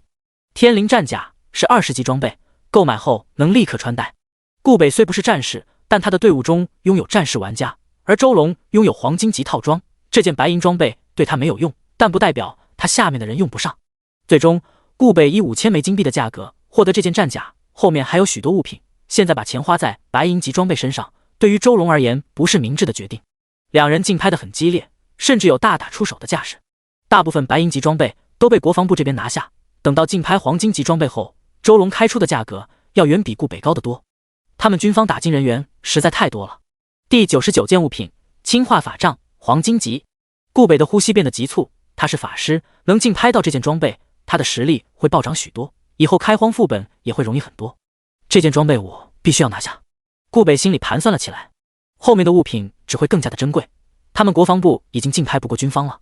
牙子，这件法杖我们军方愿意出5万枚金币。牙子大佬，我们国防部愿意出10万枚金币。你，周龙眼神了10万枚金币，购买一件法杖已经超出了他的心理预期。周龙队长，我也没有办法，你们军方的人财力太雄厚了，不如这件装备让给我们国防部。顾北开口道。周龙思索了片刻，周破军是法师，还拥有传说天赋，但这些装备中有一根法杖更适合周破军，现阶段还能够使用。行，最终顾北以10万枚金币竞拍到这根法杖。顾北嘴角翘起一抹弧度，要不是顾及自己的身份，他差点要笑出了声。顾北，这是这次竞拍到的物品图片。秋月，这么多装备。明月，等等，这根法杖是黄金品质的，你真该死啊，部长。红部长，我想要黄金级大剑。国防部成员羡慕不已，但他们最多调侃几句，因为顾北在国防部实力最强，还是部长，提前让他获得黄金级装备，后续对开荒副本很有用。顾北，各位请放心，我这次要是能加到牙子大佬好友的话，我们以后还能购买装备。秋月，部长军方的底蕴实在太雄厚了，我们要想其他办法。明月，我听说牙子大佬很帅，这种事情就交给我吧。秋月，明月妹妹，你还小，现在才上大学，社会上的事情你还不够熟练，所以还是让我来吧。112章哥布林王国。很快，苏白出售完所有的装备，总共收获5000万枚金币，大多数都是技能书提供的。牙子先生，我能加您一个好友吗？顾北询问道。行。苏白同意了好友位。周龙看向顾北的目光都变了，多一个竞争者，以后竞拍到装备的可能性会更小。看来必须要赚更多的金币，在牙子大佬手中获得大量的装备。苏白离开小屋，乘坐幽冥虎抵达哥布林所在的领地，大草原无边无际，一座巨大的城堡直冲云霄，那里生活着哥布林国王。现在过去会打草惊蛇，卡尔变为哥布林国王智商很高，稍有动向他会立刻逃窜。要是让卡尔逃跑了，那就不妙了。卡尔在游戏的后期可是一方的国王，手底下有大量的子民，要么不得罪，要么把敌人都铲除，这就是苏白做事的风格，趁着敌人弱小时杀死。小家伙，飞下去！喵喵！幽冥虎降落地面，苏白把它收入坐骑空间。幽冥虎的体型实在太大了，容易暴露。苏白抬起手中的弓箭，对准了一个位置。咻！羽箭破空，一声微弱的惨叫声传来。苏白朝着声源的方向行驶，发现了一头倒地不起的哥布林，他的血量已经被清空了。你击杀普通哥布林，你的坐骑获得4000经验值，你成功掠夺4点力量，你成功掠夺1点生命值，1点双抗。因哥布林只有30级的缘故，苏白击杀无法获得1丝经验值，经验分配给了幽冥虎。苏白运气并不好，没有掠夺到技能，只掠夺到了4点力量。苏白剑矢上攀附火焰，哥布林的尸体被烧为尘埃。哥布林在怪物中智商很高，被他们发现异常，通知哥布林国王就不妙了。苏白穿梭在丛林，遇到了几头哥布林，在说着苏白听不懂的话语。名称：哥布林，单位：普通、青铜，等级 LV30，血量25000，攻击力1388，技能：抛杀、本源眷顾、投石。描述：哥布林极为的残忍，不要被他抓到，尤其是女性，不然你会沦落为他们生孩子的工具。咻！羽箭破空，一名哥布林头颅被射穿，巨大的伤害数字从他头顶上出现。旁边2名同伴看到这一幕，想要叫出声，但他们的动作实在太慢了。苏白拥有124攻速，每根箭矢都能击杀一人，再加上能量穿透，噗嗤，一根羽箭穿透哥布林的躯干，能量穿透导致第2头哥布林暴毙。你击杀3头哥布林，你的坐骑获得12000经验值，你成功掠夺4点力量，你成功掠夺3点生命值，3点双抗，你成功掠夺本源眷顾，完美。本源眷顾被动1%，品质完美。效果：你的法力值永久提升100点，站在大地上每秒能恢复10点蓝。就这，叠满后只增加1万点法力值，跟每秒恢复1000点蓝。最关键的是，必须要站在大地上才能触发恢复的能力。很快，苏白掠夺了100多点生命值，跟双抗，还有40点力量，100层被动。本源眷顾被动100，品质完美。效果：你的法力值永久提升1万点，站在大地上每秒恢复1000点蓝。外围区域低哥布林，自己击杀已经掠夺不了属性了。无限叠加，击杀一个生物只会叠加1点生命值，跟双抗。哥布林的数量并不多，还都不密集，在这刷层数明显不划算。内围区域，这里的哥布林数量要比外围区域低哥布林更少，但他们不管是身高还是体型都要比外围区域低哥布林魁梧许多。名称：投石哥布林，单位：精英白银，等级31级，血量20W，攻击力3780，技能：投石、投枪、冲锋、后跃。精英哥布林等级最低的都有31级，其中还有32级怪物。苏白击杀这些生物能获得经验值。闪现，苏白出现在哥布林的正中央，精英哥布林的目光投射而来。人类，杀了他！他们的武器还没有命中苏白，范围内所有哥布林被雷域包裹。寒冰领域，雷霆神罚。寒冰领域减少了他们的速度，雷霆神罚劈落而下。14W，14W，14W，巨额的伤害从他们头顶上出现，麻痹效果触发，他们被麻痹了整整3秒。轰！在场的所有哥布林被烤为了灰尘，死的不能再死。你击杀了28头精英哥布林，获得28万经验值。你成功掠夺28点生命值，28点双抗。你成功掠夺6点力量。你成功掠夺头枪，史诗。头枪被动1100，品质史诗。效果：你射出的箭矢距离提升50米。头枪只有一个效果，距离提升。弓箭手被动已经提升到5星了，攻击距离提升 50%， 相当于叠满后苏白的攻击距离能提升750米。还行。113章。哥布林国王卡尔。很快，苏白掠夺了60点力量，100层被动。头枪被动100，品质史诗级。效果：你射出的箭矢距离提升500米。城堡外站着2名魁梧的哥布林，他们的对面还有许多哥布林。他们出去了这么久，还没有回来吗？大人，我们也不知道。哼！哥布林战士冷哼了一声。他们是哥布林中的头目，仅次哥布林国王。大人，还请消消气。据说黎明城来了不少的冒险者，要是能抓来几个人类女性。矮小哥布林欲言又止。哥布林战士双眸透出贪婪。人类女性不仅繁殖能力强，样貌也比他们哥布林雌性好看得多。据说跟人类女性诞生下来的孩子，在天赋上也比同龄低哥布林强许多。哥布林吞咽了一口唾沫。好了，太阳下山，要是没打猎到食物，国王会生气的。是。一道身影映入眼帘，他乘坐着一头洁白的老虎，很是霸气。已经来到了哥布林城堡，没有隐藏的必要了。人类，这是冒险者。他乘坐的这头白虎是坐骑，要是我们能获得这个坐骑，献上给王，他一定会嘉奖我们一番。哈哈，小子你找死！精英哥布林已经能简单说一些人类语言了，而头目哥布林的智慧更高。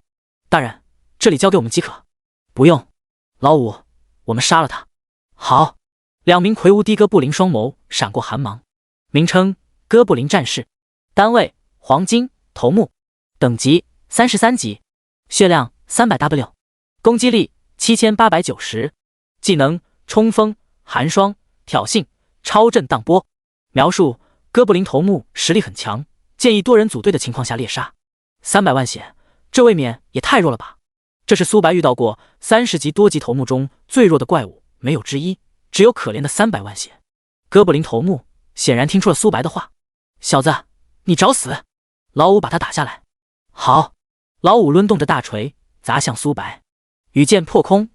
砰！2股力量碰撞在一起，苏白射出的羽箭飞行速度高达2000多米每秒，拥有6倍音速。苏白的力量也有2000多点，以及高压水枪的能力。即使哥布林用的是战锤，也要怕。战锤摔落地面，羽箭的速度下降了一些，但并未停止。这怎么可能？老五有一些接受不了，自己的战锤竟然抵挡不住这名冒险者的羽箭。老四反应迅速，他手中的盾牌格挡在前面，羽箭撞在上面。当！金属碰撞的声响，没给老四喘息的机会。苏白手速拉满，每秒能射120多箭，正好拿你们试验一下我新掌握的能力。虚无！羽箭距离他们不到10米时，突然羽箭消失不见。他们微微愣了愣，就是这个停顿。羽箭从不同角度射来，不好！噗嗤！他们的血量瞬间被清空，能量穿透的缘故，2名头目就这么死了。你击杀2头哥布林战士，获得20万经验值。你成功掠夺40点体质。你成功掠夺寒霜传说。寒霜被动1/10。品质传说。效果：你射出的箭矢减少敌人100点移速，0.1攻速持续3秒，同一个目标有10秒钟的间隔。寒霜的效果类似于冰霜攀附跟冰霜蔓延，叠满后能减少敌人1000点敏捷1攻速。同等级玩家即使主加点移速的都未必有1000点移速。苏白射中后他们要原地罚站。像战士这一类的职业攻速本就慢，减少1攻速后他们如同蜗牛一样。在刚刚交战时，苏白射出的羽箭也受到了寒霜技能的影响，但苏白攻速高达120多点，减少1点根本没有丝毫的作用。精英哥布林看到苏白秒杀了哥布林战士，也是被吓了一跳。快通知给国王，这名人类实在太可怕了，根本不是我们能够应付的。快跑！想跑做梦？苏白面部露出和善的笑容。闪现，黑暗分身，雷霆神法，寒冰领域。精英哥布林的血量并不高，连3秒都没支撑到，就烤为了灰尘。豪华的宫殿，宝座上坐着一头哥布林，他的体型很大，肚子跟一个皮球一样。伟大的王，黎明城近期来了许多冒险者，是吗？哥布林国王卡尔贪婪舔舐了一下嘴唇。为了逃脱幻影教廷的追捕，足足在此地生活了100年之久。要是能抓来几个女性，也能满足这些年的空虚。跟这些哥布林待久了，他的审美都发生了改变。砰！宫殿的大门被打开，一名哥布林慌忙跑来。王，大事不好了！什么事？有人袭击了城堡。什么？卡尔额头滑落一滴豆大的汗珠。要是幻影教廷的人找来，那他就完了。哥布林跟人类本就不对付，有许多人类都讨厌哥布林。总共有多少人？就一个。难道是莫商？卡尔不敢赌，要是来了一个强者，他必死无疑。卡尔现在还不想死，变为这丑恶的模样，已有100年之久。要是现在就死了，他实在太不甘心了。咻咻咻！羽箭破空，卡尔对面的哥布林身体被洞穿，血条被清空。只见苏白乘坐幽冥虎俯视下方的卡尔。名称：哥布林国王卡尔。单位：铂金领主。等级：35级。血量：4000W。攻击力39000。技能：信仰之力，前行，肉弹冲击，泰山压顶，本源之力。描述：哥布林国王卡尔因服用变异药剂沦落为哥布林，此刻的他正在谋划一件大事。114章信仰之力。人类，我们貌似不认识吧？卡尔一脸警惕，他右手按了按，示意哥布林不要出手。卡尔身为35级 BOSS， 血量高达4000W， 但在苏白面前依旧不够看。让苏白在意的是，卡尔如何做到的，光凭几年的时间就能成为一方霸主，管辖着大量的手下。要知道，黎明城只是1转主城而已，想要晋升到2转，必须要前往王国才有希望突破。人类变为怪物的药剂有，但很稀少。苏白不认为卡尔能够接触到这类的物品。卡尔，你盗取幻影教廷的象征。苏白轻描淡写说道。卡尔微微一惊，自己的样貌跟哥布林一般无二，面前的人类是如何发现的？你是如何知道我身份的？苏白没有回答卡尔的问题，他并不知道玩家拥有探查一类的技能。苏白瞥了一眼卡尔旁边的哥布林，他们都是头目怪物，寒霜正好没有满层。咻！羽箭破空，你找死！卡尔愤怒道。哥布林头目想要格挡，却发现这些羽箭的速度实在太快了，巨额的伤害从他们头顶上出现，一名哥布林血量瞬间被清空。一个照面秒杀一头目哥布林，简直是恐怖如斯。黑暗分身，雷霆神法，寒冰领域，火雨，蓄力一箭。苏白射出的羽箭拥有沉默效果。哥布林头目头顶上出现了灰色的图标，光是这3秒就足够击杀他们。该死！卡尔双眸透出血丝，这些哥布林可都是自己的孩子啊！本源之力，卡尔全身被圣洁的光幕包裹在内，他释放的本源之力跟普通哥布林的本源之力截然不同。骷髅头虚影出现，把苏白彻底吞没。灵魂控制能力，受死！卡尔体型变大了好几倍，他双腿发力，想要把苏白拽下来。羽箭倾泻而出，你为何没受到影响？回应他的是羽箭，苏白开启了狂暴状态，手速突破240大关，3道分身，拥有自己 50% 属性，雷霆神法足有4道，寒冰领域同样如此。卡尔每秒要受到几十万点的伤害，再加上黑暗分身的普攻，每秒能造成的伤害是相当恐怖的。水爆术等控制技能触发，卡尔被击退，砸在了墙面里。可恶，欺人太甚！交战到现在，卡尔连苏白衣角都没有触碰到，反观他的血量已经下降一大截了。他瞥了一眼自己的子民，有1半的哥布林死在了雷霆神法的波及中。我卡尔会为你们报仇的。信仰之力，嗡！下一秒，所有哥布林化为了一个光团，融入到卡尔体内。他的能力多出了好几个，血量更是突破了6000W， 攻击力高达5万多，血量恢复到全盛状态。苏白微微一惊，难怪卡尔在游戏大后期也能有一席之地。他能献祭自己的子民，壮大自己。最关键的是，他献祭子民获得来的实力是一直存在的。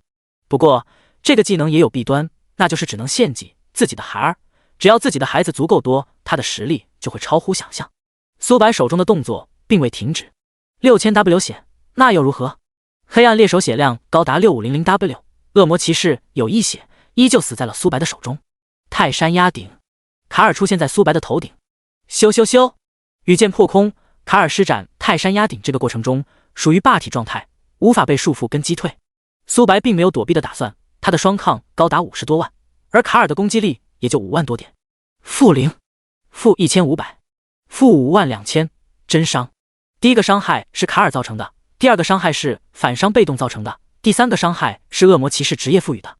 卡尔满面笑容的脸跟翻书一样，自己全力一击没有造成一丝的伤害，反而被反了5万多血。苏白输出高，他能理解，可这坦度比战士还要肉。你跟我说这是弓箭手？卡尔没有一丝的战意，他求饶道：小伟大的冒险者，只要你肯放过我，我能交出我身上的所有东西。我不信。苏白手中的动作并没有慢下来。噗嗤，卡尔被气得恼羞成怒，自己可是国王啊！你如何才能放过我？你先把你身上所有的东西都交出来。卡尔思索了片刻，点了点头，性命跟宝物相比一文不值，这是我珍藏多年的物品。苏白接过储物戒，里面有大量的装备，白银、黄金、铂金品质的都有。苏白双眸微眯，幻影象征了。这……卡尔一咬牙抛出了一个盒子，里面有幻影匕首、幻影长弓、幻影战斧、幻影法杖。冒险者，现在可以放过我了吧？卡尔已经对苏白产生了杀心，这些东西可是他费了好大的功夫才获得的，变为了现在人不人鬼不鬼的样子。当然不可以。你刚刚不是答应过我交出宝物就放我离去吗？我什么时候答应过你？苏白自然不会放过卡尔，卡尔能使用信仰之力，这让苏白对他产生了浓烈的兴趣。因为突破神明的方法之一就有信仰之力，只要信仰之力足够多，就能突破那遥不可及的境界。你骗我！你击杀哥布林国王卡尔，获得410万经验值；你升到32级，获得70自由属性点；你升到33级，获得70自由属性点；你成功掠夺40点体质；你成功掠夺寒霜传说；你成功掠夺前行传说；你获得1枚铂金宝箱。115章，完成任务，获得幻影长弓。苏白查看掠夺来的能力：寒霜被动10%，品质传说。效果：你的箭矢减少敌人1000移动速度，并减少1攻速持续3秒，同一个目标有10秒的间隔。前行被动1，品质传说。效果：你的箭矢飞行前100米处于前行状态。因哥布林国王卡尔献祭其他哥布林的缘故，苏白击杀他相当于击杀了他融合的所有哥布林，获得了巨额的经验值。寒霜也叠加到了10层，前行能力能让自己射出的箭矢变得越发的琢磨不透。苏白射出的箭矢能达到恐怖的6倍音速，再加上虚无能力，即使敌人有闪避技能，想要完全避开攻击也几乎不可能。唯一可惜的是，苏白没有掠夺到信仰之力，信仰之力足够多时，有希望成为至高无上的神。新获得来的自由属性点加在了敏捷上面，让自己手速再次提升，富婆见到都会流下羡慕的泪水。除了储物戒里面的装备，宝库里也有很多好东西，这些装备的要求并不高，能卖给周龙跟顾北。睚眦，我要出售装备。周龙，睚眦大佬，只要你出售的东西，我们军方都要了。顾北，睚眦大佬，我们国防部也要了。苏白发送完消息，乘坐幽冥虎离开了此地。与此同时，山谷中，一支小队在疯狂屠杀着附近的怪物，他们穿戴的装备品质都不差。顾北看着聊天频道，差点高兴地笑出了声。这还没过去1天，苏白又获得了大量的装备。唯一担忧的是，他们国防部的金币已经不多了。不行，必须要赚更多的金币，不然睚眦大佬的装备就要被周龙那小子获得了。旁边的队员见到顾北愁眉不展，也是微微愣了愣。在他们的印象中，部长是一个很稳重的人。部长怎么了？睚眦要出售装备？什么？部长，我们现在身上的装备让我们的战力提升了好几倍，要是能让更多的成员获得睚眦大佬的装备，我们国防部一定能水涨船高。顾北点了点头，开口道：通知所有弟兄收购装备。还有，周慧慧，你跟我去见睚眦大佬。被称为周慧慧的少女有着水汪汪的大眼，给人一种保护欲。其余人双眸透出羡慕，他们也想见一下睚眦大佬，要是能获得好友位，说不定能起飞。周慧慧很是喜悦，苏白在龙国不，整个蓝星绝对是最强的玩家，没有之一。部长你就放心吧。周慧慧自信一笑，她对自己的样貌很自信，要是能拿下苏白，那她，嘿嘿，可嗨嗨。顾北轻咳了一声，周慧慧才从这种愣神中回过神来。周慧慧，注意一下你的形象。幻影教廷阁主莫商看到苏白这么快就回来了，他询问道：牙子任务怎么样了？阁主，这是你们要的幻影象征。什么？莫商万万没想到苏白真的找到了幻影象征，要知道他们可是花了数百年的时间都没有找到这个东西。苏白这才出去不到1天啊，就找到了。这，牙子，我能问一下，幻影象征你是从哪里找到的吗？莫商实在是太好奇了，他们把黎明城附近找了一遍，都没有找到幻影象征半点痕迹。幻影象征被卡尔拿走了，他服用了一种药剂，让自己变为了哥布林。原来如此，感谢你冒险者。莫商面部露出慈祥的笑容。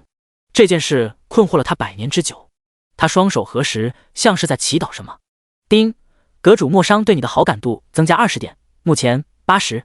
丁，你完成了莫商发布的任务，你获得幻影长弓，名称幻影长弓，佩戴者牙子，等级需求30级，品质钻石武器，力量加250，体质加250，敏捷加250，精神加250，效果暴击率提升20%。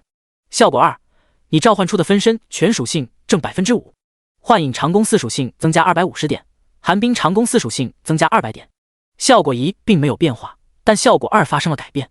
寒冰长弓能让自己攻击附带减速效果，而幻影长弓能增加自己输出。苏白偏向后者，冰霜覆盖、冰霜攀附、寒霜、寒冰领域等都能减少敌人的速度。没有寒冰长弓附带的减速效果，问题也不大。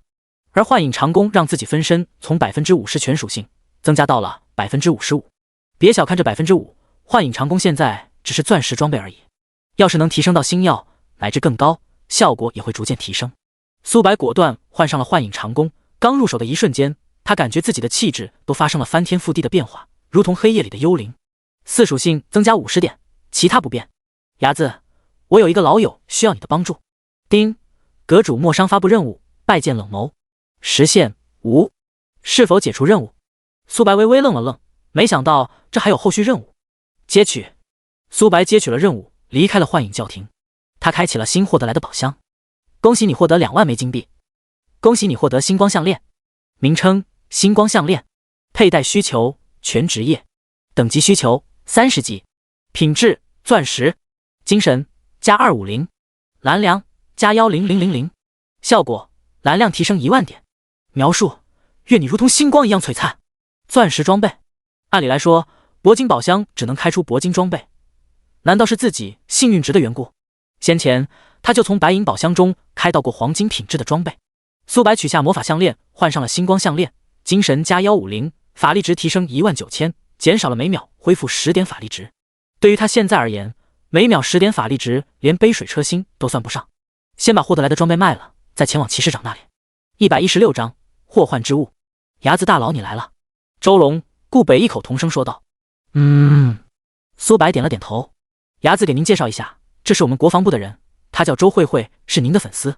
周龙恨得牙痒痒，顾北实在太卑鄙了，竟然使用美人计想要勾引苏白。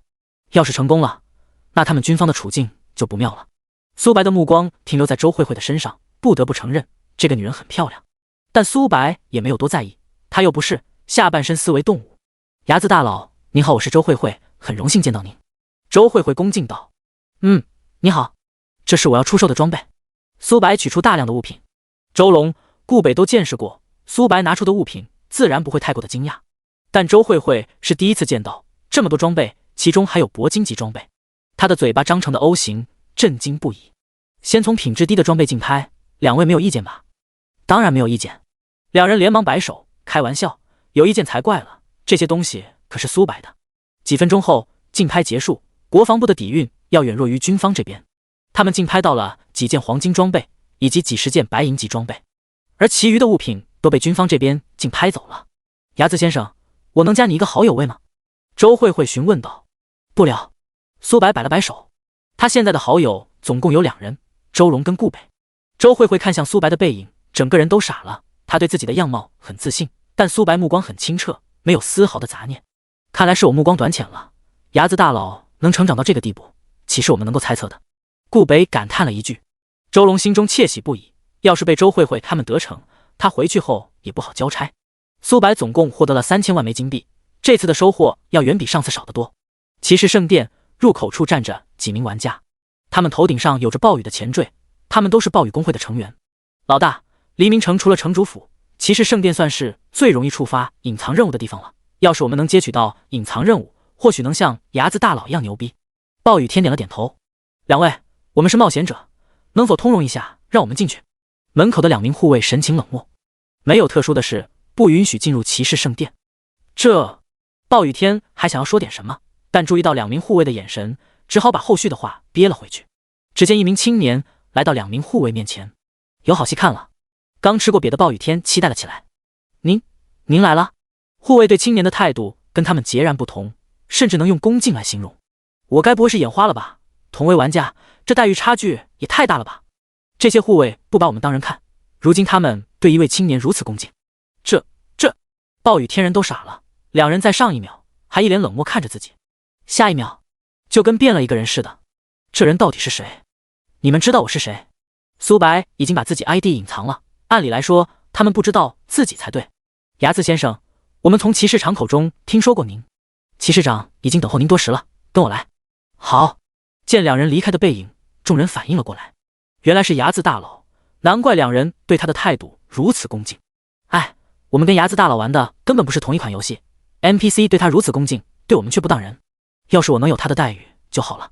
老王你就别做梦了，牙子大佬以1人之力团灭10几万名玩家。豪华的房屋内，骑士长亚马克见到来人，面部如同菊花一样。牙子先生你来了，见过骑士长。牙子你客气了，没有什么事的话你就下去吧。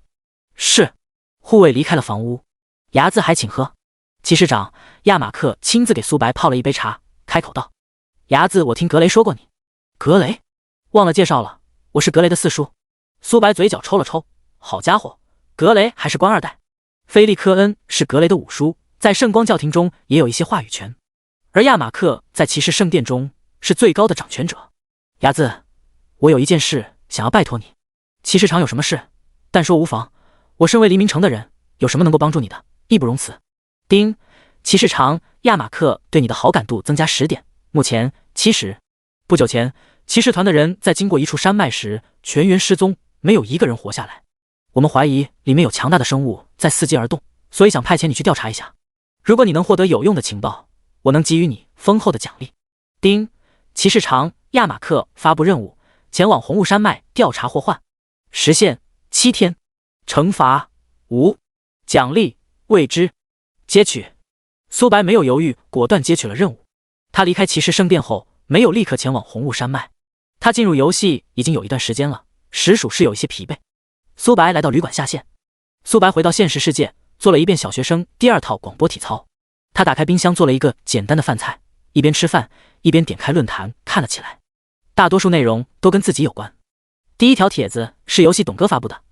游戏董哥，还没有进入主城的玩家，我建议你们前往黎明城，那里有牙子大佬坐镇。上一次比赛，黎明城获得的奖励可是比其他主城多了1倍。潇潇，出了新手村后就无法再回去了。我现在在明月城，要是能转城就好了。刘月，楼上的姐妹，还好我现在才19级，什么都不说了，前往黎明城，跟随牙子大佬的步伐。深夜点一根烟，牙子大佬简直是我的偶像，一人大战数10万人，竟然秒了。117章，掠夺第6感。清晨，苏白进入游戏，他乘坐幽冥虎来到红雾山脉，半空中漂浮着红色的烟雾。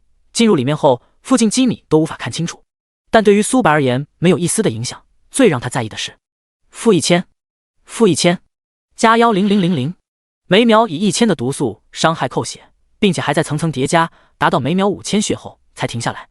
要知道，苏白的毒素抗性高达1万多点，每秒都要掉5000血，寻常玩家刚踏入里面几乎就要嗝屁了。难怪前世他没有听说过有怪红雾山脉的事。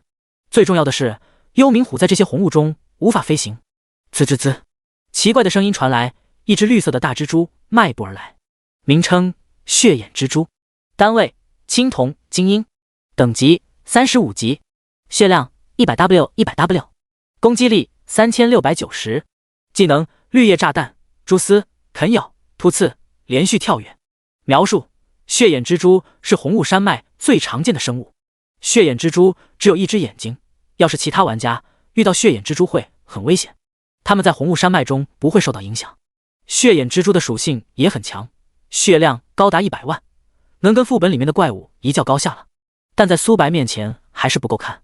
羽箭破空，血眼蜘蛛还没有靠近，血量就被清空。你击杀血眼蜘蛛，获得5000经验值。你成功掠夺毒液炸弹，完美。毒液炸弹被动 1%， 品质完美。效果：攻击100次会生成一个10厘米大小的蜘蛛炸弹，波及范围方圆10米，造成 10% 精神伤害。苏白每秒能射120多箭，开启狂暴后能达到恐怖的250攻速，每秒能触发2次半毒液炸弹。10% 精神伤害看似不高，实则不然。要知道，现在只是1层而已，叠满后拥有 1000 精神力伤害。很快，苏白掠夺了40精神力，100层被动。毒液炸弹被动100，品质完美。效果：攻击100次，生成一个10厘米蜘蛛炸弹，波及方圆10米以内，造成 1000 精神力威力。苏白精神力拥有近4000点，毒液炸弹威力高达4万点，死亡雕像能让自己的技能暴击，伤害高达8万多点。开启狂暴状态后，苏白每秒能诞生2个半毒液蜘蛛，相当于20万的爆炸伤害，还是范围性的，还行。蜘蛛巢穴，密集的蜘蛛匍匐在地，他们的对面有着一头庞大的蜘蛛。蜘蛛王睁开冰冷的眼眸，注视着不远处的苏白。苏白眉头一挑，双方还有一段距离，蜘蛛王就发现自己了。名称：血眼蜘蛛王，单位：黄金领主，等级 LV35级，血量 2000W，攻击力34000，技能：第六感、缠绕、吊挂、绿叶喷洒、背刺、皮肤硬化。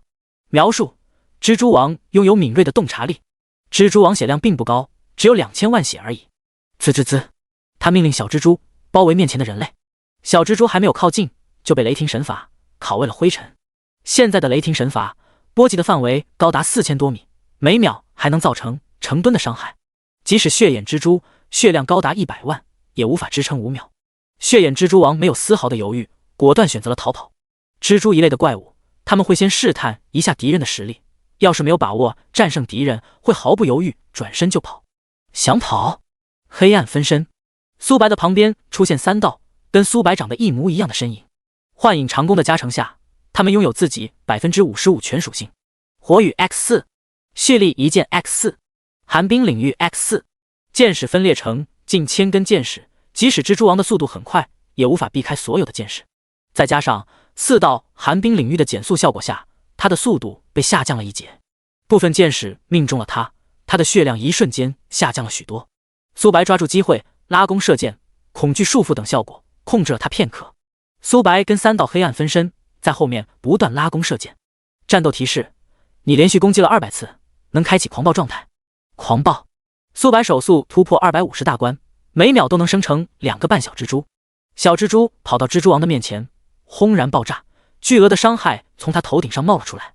很快，他的血量被清空。叮，你击杀了蜘蛛王，获得100万经验值。你升级到36级，获得70自由属性点。你成功掠夺40点精神力。你成功掠夺第六感，史诗。第六感被动1，品质史诗。效果：你拥有蜘蛛感应，对周围的心跳声异常的敏感，反应速度、神经反应速度大幅度提升。苏白倒吸了一口冷气。第六感对于自己而言，发挥到的效果甚至比半圣级被动作用还大。前世苏白身为战神强者，战斗技巧自然不用多说，而第六感能增加自己反应速度跟神经反应速度，让他躲避攻击更加容易。苏白现在的血量高达100万，双抗有50万以上，但不代表他真的无敌了。遇到拥有真伤的 BOSS， 他依然要下降大量的生命值，而有了第六感，能让他的反应力再次提升。只敢有3秒的 CD， 同时面对数名敌人，很难规避他们的攻击。而神经反应不同，甚至是只要自己神经反应力足够多时，还能预测未来的攻击。苏白睁开双眸，感应周围的事物清楚了许多。咚咚咚，苏白能听到自己的心跳声，能听到别人心跳的频率，这岂不是意味着自己能听到敌人是否有在说谎？仔细去听的话，甚至能听到敌人对我的敌意。苏白双眸大亮，第六感实在太变态了。到了游戏的中后期，会出一个战力排名，这个战力榜单是根据现有的实力划分的。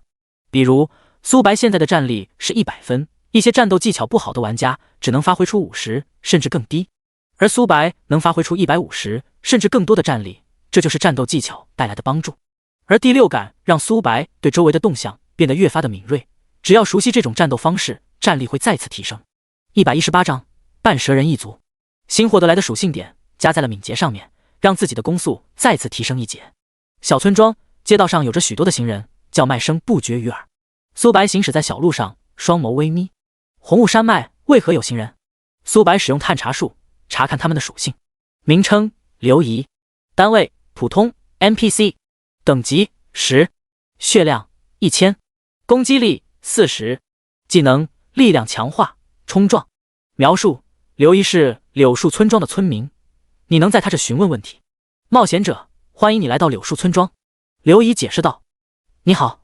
苏白面部露出和善的笑容。刚来到村庄时，周围的村民心跳加快了几分，像是在期待他的到来一样。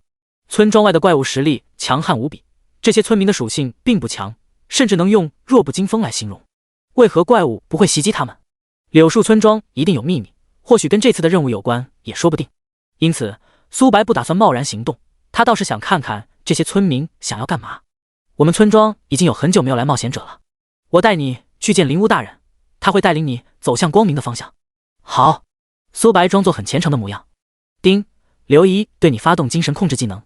战斗提示：因你拥有免疫精神控制的能力，本次控制免疫。刘仪美眸中闪烁着一丝金光。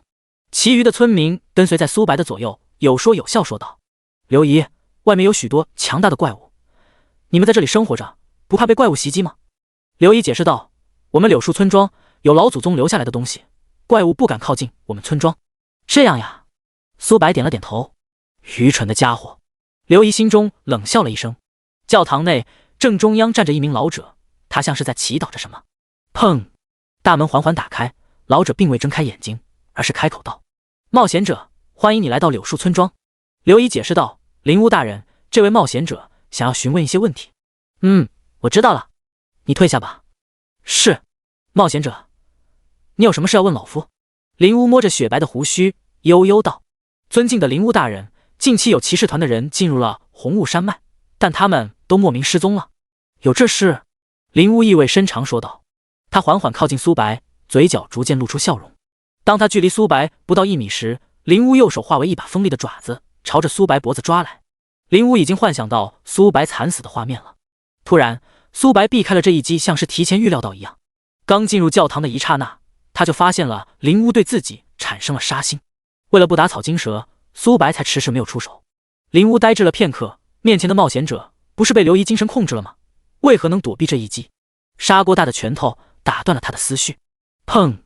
灵巫的面门凹陷下去一截，鲜血四溅，他如同一个皮球倒飞而出。苏白的力量高达2000多点，硬吃了这一击可不好受。灵巫砸在墙面上，掀起了阵阵涟漪。与此同时，他的面板也发生了改变。名称：灵巫半蛇人，单位：黄金头目，等级35级，血量 2495W2500W， 攻击力41000，技能：撕咬、剧毒侵蚀、虚弱、突刺、缠绕。描述：他原本是柳树村的村民，因被灵巫吞噬被取而代之。2500万血。蜘蛛王的血量也才2000万而已，况且灵巫是头目怪物，而蜘蛛王是领主怪。与此同时，外界6亿跟附近的几名村民闲聊了起来。这小子不简单，能独自来到红雾山脉，实力一定不俗。刘姨，你太过担心了，灵巫大人实力摆在那里，那小子根本不是灵巫大人的对手。也是。一声惨叫声传来，众人窃喜不已。我就说吧，灵巫大人已经在暴打那名冒险者了。我怎么感觉这道声音有一点熟悉？老五，你最近节制一点，惨叫声都这样，还有什么不同的？就是教堂内，苏白手速拉满，每秒能射出100箭，灵巫的血量疯狂下降。他已经没有时间去思考苏白为何发现他的，继续维持现状，自己必死无疑。面前的冒险者很强，强到可怕。兽化，灵巫变为了一条黑漆的大蛇。突刺，灵巫速度暴涨一大截，如同一道黑色的残影。但苏白的速度也不容小觑，他现在敏捷高达5000多点，即使不召唤出坐骑，也要比灵巫快一些。再加上冰霜蔓延、冰霜覆盖、寒霜等减速技能，灵巫根本无法靠近自己分毫。恐怖的伤害数字从他头顶上冒了出来，交战不到3秒，自己的血量已经下降了近1000万。你们这些蠢货，到底引来了什么煞星？所有半蛇人，给我杀了他！外面的村民听到这话都傻眼了。难道教堂里面发出的声音不是苏白传来的，而是灵巫大人？大量的村民跑进教堂，发现倒地不起的灵巫，他的身上穿插着大量的羽箭，很是狼狈。反观苏白身上连一点伤都没有，这怎么可能？你不是被我控制了吗？刘一不明白，他的控制技能在毫无防备的情况下，即使是40级的怪物都很难摆脱控制。面前的人类是如何做到的？蠢货，你差点害死我！灵巫双眸透出血丝，要不是顾及现在的处境，他真想暴打刘一顿。这就是你所谓的被控制住了，自己差点被杀死。灵巫大人，他身上一定有某种宝物，免疫了我的精神控制。人类真是一群卑鄙的家伙。灵巫大人杀了这小子，我们或许能重新崛起。119章蛇神伊莎。刘仪变为一条青色的大蛇，它的属性仅次于灵巫，其余人也不敢大意，他们开启了兽化。与此同时，他们的面板苏白也能清楚地看清楚了。伪装能力吗？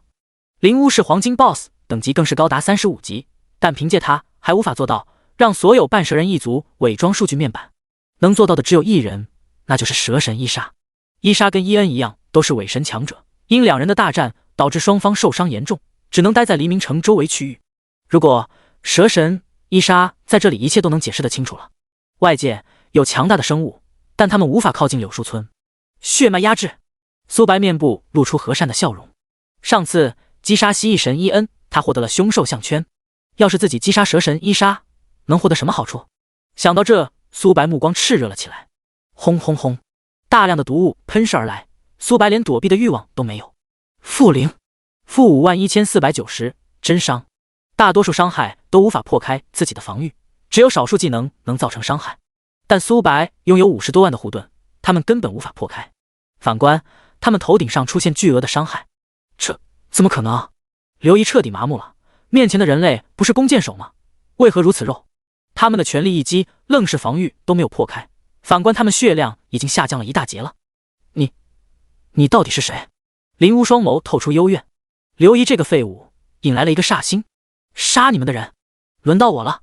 黑暗分身，寒冰领域 X4， 雷霆神罚 X4， 火雨 X4， 血力一剑 X4， 一根火焰剑变为了数千根羽箭，4道寒冰领域跟雷霆神罚波及所有半蛇人，他们头顶上出现巨额的伤害。30W， 30W， 30W， 加上寒冰领域，半蛇人每秒要扣进40万血。大量的火焰剑穿透半蛇人的身躯，几头半蛇人刚触碰的一瞬间就被秒杀了。该死！灵巫咬牙切齿，他们的攻击对苏白没有一丝的效果，而苏白的输出高到可怕，每秒能造成成吨伤害。苏白手速拉满，1秒120多箭，开启狂暴状态后，每秒能射250箭左右。嗜血被动，每射一箭能恢复自身 0.1% 最大生命值。苏白血量高达100多万，每根箭矢能恢复1000多血，再加上狂暴，每根箭矢恢复1000血，以及每秒能自动恢复2万多血。苏白每秒能恢复近30万生命值，不到5秒，他就能从残血状态恢复到满血。魔抗虽然无法减免毒物伤害，但能造成反击。恶魔骑士被动不断触发，凡是半蛇人的攻击都会反伤5万多真伤。灵巫的血量也才2000万。你的等级提升到35级，获得70自由属性点。你成功掠夺4点精神力。你成功掠夺法力无边，完美。法力无边被动100，品质完美。效果法力值永久提升2万，还行。击杀半蛇人获得的经验并不多，但胜在半蛇人数量多，最低等级都有35级。苏白刚升到35级，经验值又要满的趋势。苏白总共掠夺了40精神力跟100层被动。灵巫看到同胞惨死的画面，他无奈地摇了摇头。继续维持现状，所有人都要死。伟大的蛇神，我灵巫在此召唤您，您诚恳的子民需要你。灵巫跪在祭坛上面，像是在祈祷什么。嗡！一团黑色的光芒把灵巫吞没，曼妙的身影从黑雾中走了出来。此刻的灵巫面色苍白无比，她的头发被染成了白色。是谁打扰了本座的清修？女人面颊冷漠，言语中不带一丝的情感。伟大的蛇神，面前这个冒险者实力太强大了，我们不是对手。蛇神双眸闪过杀意，地面的尸体已经堆成了一座小山了。小子，你的胆子未免也太大了，敢杀害我的子民，你可知道我是谁？蛇神，你知道了我的身份，还敢杀害我的子民？呵呵，你现在的实力又剩多少？苏白冷笑了一声，大胆！自己可是高高在上的蛇神，面前的蝼蚁实在太猖狂了。苏白使用探查术查看蛇神的属性，名称：蛇神伊莎，单位：血量，等级：技能。除了蛇神的名字，其余的信息都无法查到。再加上半蛇人一族伪装的能力，苏白估摸着他身上有屏蔽探查术的手段。不过苏白并没有慌张，蛇神待在此地，代表着他的实力顶多一转极限。蛇神右手轻指，一团绿色的液体把苏白包裹在内，直感能力触发，他本能的后空翻规避了这一击。控物，绿色的毒液像是活过来一样，他们疯狂的摇摆，朝着苏白包裹而来。红雾山脉什么都缺，唯独不缺剧毒。闪现，苏白出现在几百米外，但红雾的数量实在太密集了。他现在还不确定红雾的威力有多大，以及属性能力。要是硬吃一击，减少自己属性，那就不妙了。苏白看向东边方向，他能感受到那边风流动的轨迹，要比其余地方更加的密集。想跑？蛇神伊莎不屑一笑。幸存的半蛇人松了口气，他们看向刘姨的目光都变了。刘姨，你需要给我们一个解释。就是要不是你，我们也不会死这么多弟兄。你的精神控制是吃干饭的吗？连一个人类都无法控制住？刘姨面部布满黑线，还好灵巫召唤出了蛇神，不然他也会死在苏白的手中。你们刚刚也看到了，这名冒险者实力强到可怕，他身上有屏蔽精神的装备。蛇神大人出手，他必死无疑。好了，灵巫按了按手，示意其余人安静。所有人跟我来，见证那名冒险者的陨落。是。120章，是神？我又不是没杀过。见苏白停止了逃跑，蛇神伊莎冷笑了一声，在本座的地盘，你还想跑掉不成？谁说我要跑了？风之眷顾。苏白双手合十，他背后出现青色的羽翼，周围的狂风呼啸，红雾瞬间被吹走。风之眷顾在有风元素的地方，不仅能增加自己的敏捷，还能控制微风。红雾山脉的风元素并不多，它只增加了300敏捷属性，攻速提升了3点。这怎么可能？伊莎不解道。biu biu biu，羽箭不断破空，伊莎被一团绿色的液体包裹，羽箭刚触碰的一瞬间就被溶解了，没造成一丝的伤害。即使是神明的技能，也无法做到无敌的地步。况且伊莎现在的实力又剩多少？黑暗分身，寒冰领域 X4， 雷霆神罚 X4， 3道黑影手持弓箭，4道寒冰领域跟雷霆神罚不断劈落而下。负0，负0，负0。伊莎头顶上出现一堆0的数字，苏白面部露出和善的笑容。他已经推测出伊莎使用的这个能力无法做到一直泯灭羽箭跟技能，他面色越发的苍白，保持这个状态消耗很严重。苏白每秒能射120多箭，开启狂暴状态，攻速突破250，再加上3道黑暗分身射出的黑暗箭，雷霆神罚、寒冰领域每秒都能造成成吨的伤害。很快伊莎体表的毒液被溶解。该死，这是你逼我的！兽化，伊莎变为一条青色的大蛇，她扭动着身体缠绕而来。闪现，苏白出现在几百米外，他刚出现的一瞬间，伊莎就已经来到了自己影子所在的位置。影子互换能力，苏白面色凝重。伊莎的实力强悍无比，绝非是蜥蜴神伊恩能够比拟的。按理来说，两人都是伪神境界，伊莎不可能恢复这么快才对。没给他思索的机会，巨大的尾巴抽打而来。负130100，毒物0 0，负51500，真伤。苏白头顶上出现恐怖的伤害数字，要知道苏白的抗性可不低，高达1万多点，要不然要扣15W 血。因有护盾的缘故，这一击并没有破空自己的护盾。判断出伊莎的伤害数字，苏白大概也能判断出她的实力。伊莎要比恶魔骑士、黑暗猎手还要强，大概是40级的铂金 BOSS。因巅峰时期是伪神的缘故，要比寻常铂金 BOSS 还要强，但并不代表无法战胜。他体表的溶解已经被摧毁，短时间内这种几乎无敌的能力不可能再使用第二次。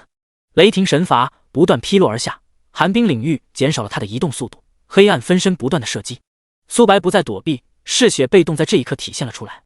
苏白血量高达100多万，每秒能恢复10多万的生命值。伊莎每次攻击能减少自己10多万的血量，但他丝毫不慌，自己拥有1万多点毒抗，后续的伤害无法威胁到自己。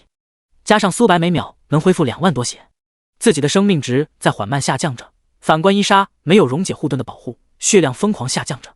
战斗提示：你连续射击了200次，能开启狂暴状态。狂暴！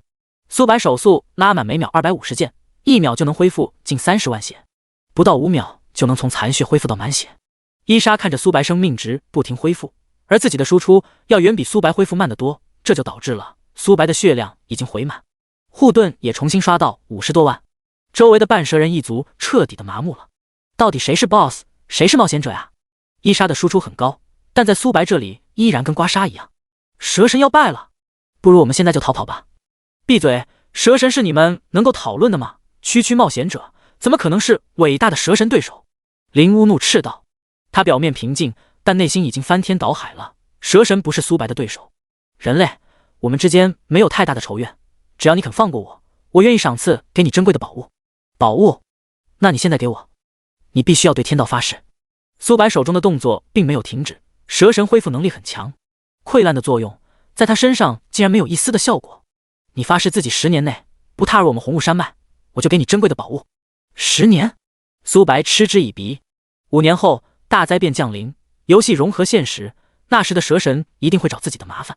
苏白从来不是一个自大的人，被一个伪神惦记绝非是好事，即使这个伪神不足全盛时期的1/1000的实力，苏白也不会小觑。之前苏白想要坑一下蛇神，哪知道蛇神要比蜥蜴神聪明许多，知道利用天道的规则，让自己无法对他出手。所以你可以去死了。你蛇神恼羞成怒，他无法理解苏白为何要执意杀自己，在他看来杀死自己获得不了太多的好处，还不如跟自己合作。见苏白没有放过自己的打算，蛇神也不再保留。你真的以为能杀死我吗？想要是神，你还不够资格。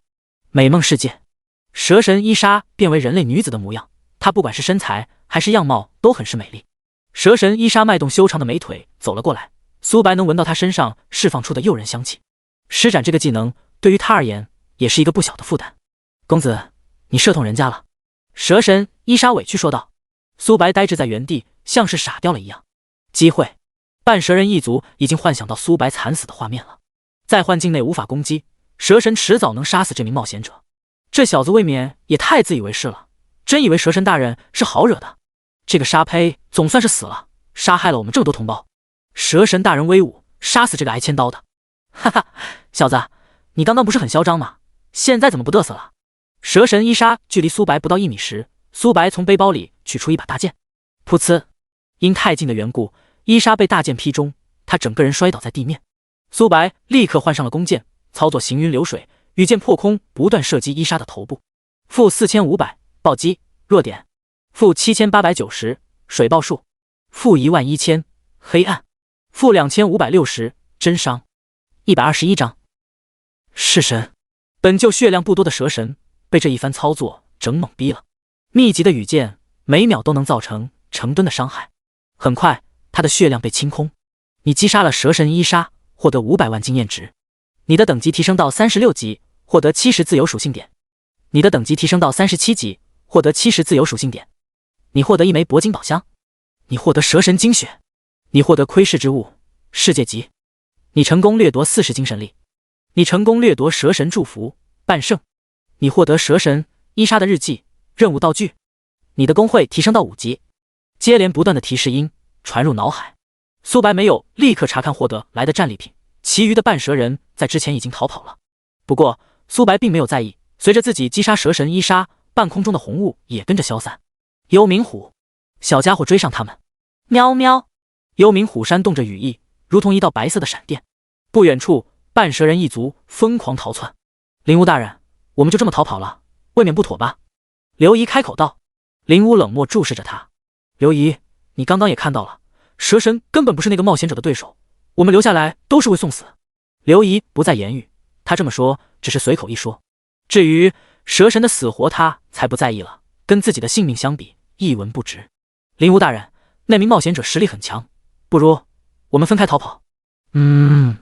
我们分成4个队伍，谁能逃出红雾山脉，通知给上面的人，这仇我灵巫记住了。林乌恶狠狠说道。他们还没分开100米，一道身影出现在视网膜上。黑暗分身，雷霆神罚 X4。轰！雷霆神罚波及所有的半蛇人，他们本就不多的血量被瞬间清空。你的坐骑提升到29级，你的坐骑提升到30级。因半蛇人一族除了蛇神伊莎等级超过了37级，其余的半蛇人等级都只有35级的缘故，苏白击杀他们无法获得经验值，因此这些经验值分给了小家伙，让他直接提升了2级，达到了30级。大量的装备被收入储物背包。苏白清点战利品，名称窥探之物，品质世界级高级，效果屏蔽一切探查。苏白倒吸了一口凉气，探查类物品要比同品质装备更加珍贵。先前苏白不确定蛇神伊莎技能跟实力是多少，他无法做好应对的方法，只能慢慢试探。屏蔽探查的装备虽然无法增加自己实际的战力，但对于苏白而言，要比增加实力的装备更加强大。这还是世界级道具，达到了高级。名称蛇神精血，类型精血辅助道具，品质特殊物品，效果服用后变为蛇神血脉，加20星成长度，有希望突破到伪神。提示服用过后变为半蛇人一族。垃圾。苏白果断收入储物背包吃灰。前世就有人服用过凶兽精血，然而他们变为了不人不鬼的样子。伪神看着很诱人，但付出的代价是苏白无法承受的。成为半蛇人后，任何人类势力对你的声望会减少99999，达到死仇的地步。这些玩家只能连夜前往兽人的领地，无法再接取到任务。最重要的是，伪神真的很强吗？苏白可是击杀了2名伪神，虽然他们不足巅峰时期的1/1000实力，但只要给苏白时间，别说伪神了，神灵都能击杀。苏白查看掠夺来到属性，蛇神祝福被动1/1，品质半圣级，效果免疫任何毒素伤害。他现在遇到拥有毒素的怪物，站在原地，他们都无法破开自己的防御。要是再遇到蛇神伊莎，苏白站在原地，他都无法伤到自己分毫。140自由属性点加在了敏捷上面，让自己的手速再次提升。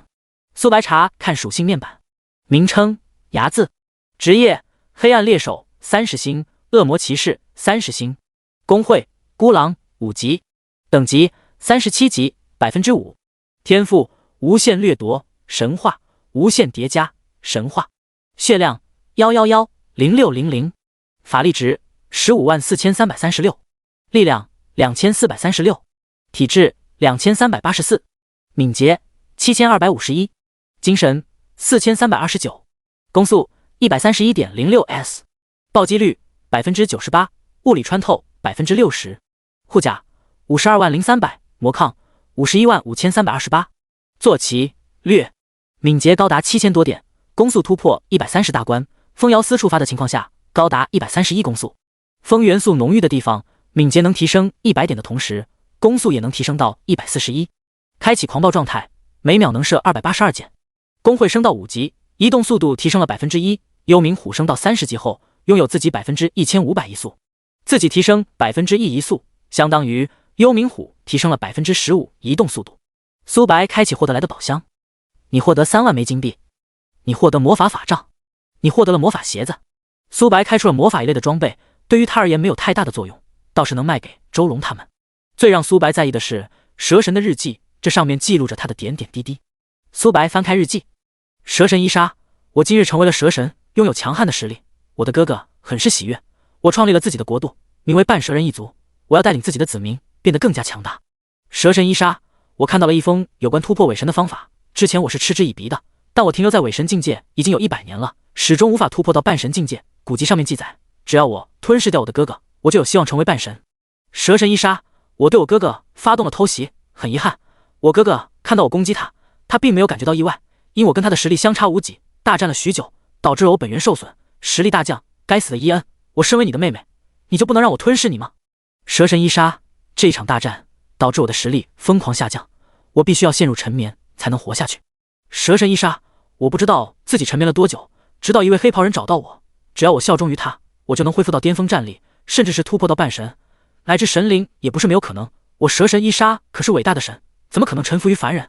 日记到这里就结束了。蛇神伊莎按理来说现在的实力跟蜥蜴神伊恩相差无几，但他恢复的速度却比蜥蜴神更快，这代表着蛇神伊莎已经臣服了那名黑袍人。黎明城只是一转区域，是谁有这么大的能力？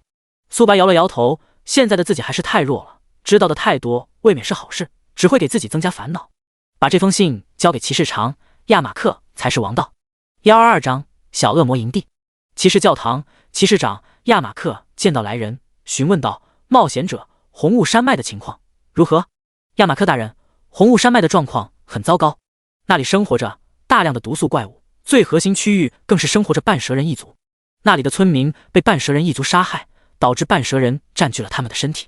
骑士团的人我并没有发现，或许他们已经英勇的牺牲了。什么？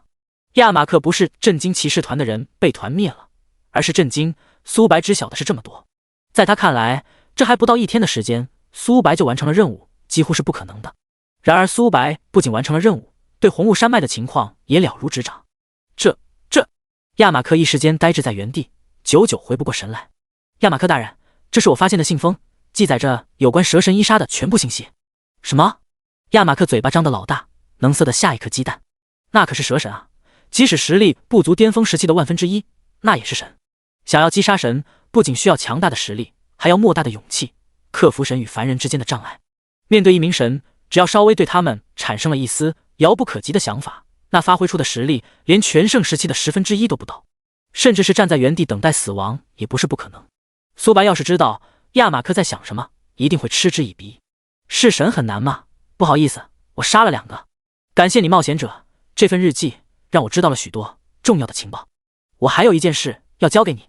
丁，骑士长亚马克向你发布连环任务，实现2赚钱，惩罚前面的奖励作废，奖励未知。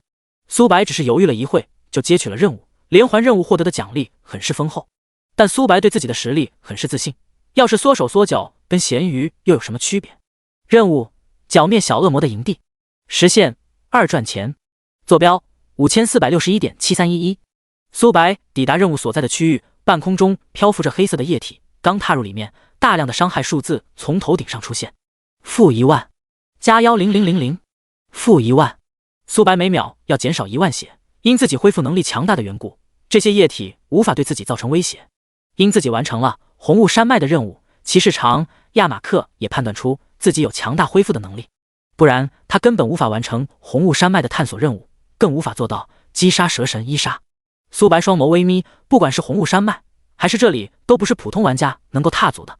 要知道，黎明城玩家最高只能升到40级，想要继续提升，就必须要前往王国乃至更强大的主城。每秒下降1万血，即使不遇到凶兽，正常玩家也无法踏入深处，更无法得知这边的情报。前世苏白并没有听过红雾山脉跟小恶魔营地的情况，难道是自己重生的缘故产生了蝴蝶效应？人类！一道稚嫩的声音传入苏白耳旁。放眼看去，苏白发现了一头小恶魔，它被黑气覆盖，看不清楚样貌，但苏白拥有鹰眼的缘故，他能清楚地看到小恶魔的体型跟样貌。小恶魔只有1.2米，它们有着锋利的牙齿跟爪子。名称：小恶魔，单位：普通黑铁，等级 LV35， 血量4万，攻击力1670，技能：撕咬、黑暗互换、黑暗剑、黑暗剑雨。描述：小恶魔能利用黑暗进行战斗。小恶魔的血量并不高，只有可怜的4万点。小恶魔是35级，苏白击杀他们无法获得经验值，因此苏白让幽冥虎独享经验。人类，你敢踏入我们恶魔营地？你是在找死吗？小恶魔握着手中的大刀冲了过来，咻！羽箭破空，跑到一半的小恶魔被一根羽箭洞穿，他的血量瞬间被清空。你击杀了小恶魔，幽冥虎获得5000经验值。你成功掠夺1点生命值，1点双抗。你成功掠夺4点体质，没有掠夺到技能，但苏白没有多在意。恶魔营地拥有许多恶魔，掠夺到技能不要太轻松。苏白穿梭在荒凉的陆地，凡是被他看到的恶魔都被射杀殆尽。你成功掠夺4点体质，你成功掠夺黑暗剑雨史诗。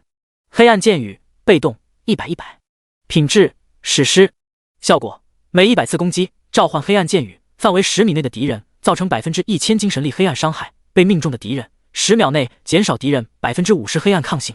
苏白总共掠夺了40点体质，100层被动。黑暗剑雨虽只是史诗被动，但只要射出100次攻击，能削减敌人50%黑暗抗性。这是什么概念？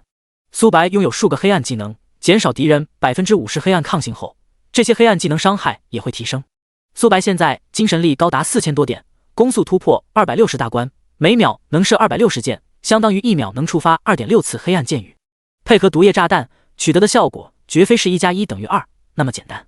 真正的猎杀现在才刚刚开始。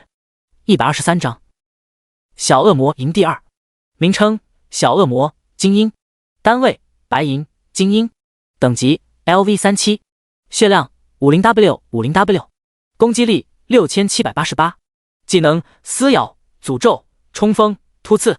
描述：他们拥有一定的智慧，擅长群体作战。除了这头小恶魔以外，他旁边还有3至4头小恶魔。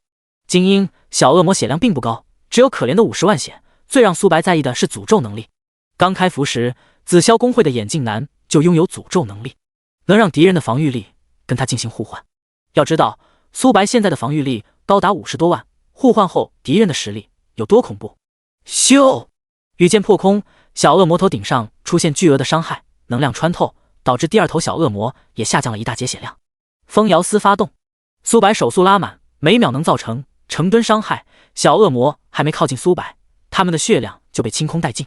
丁，你击杀了5头小恶魔，获得5万经验值。丁，你成功掠夺4点力量。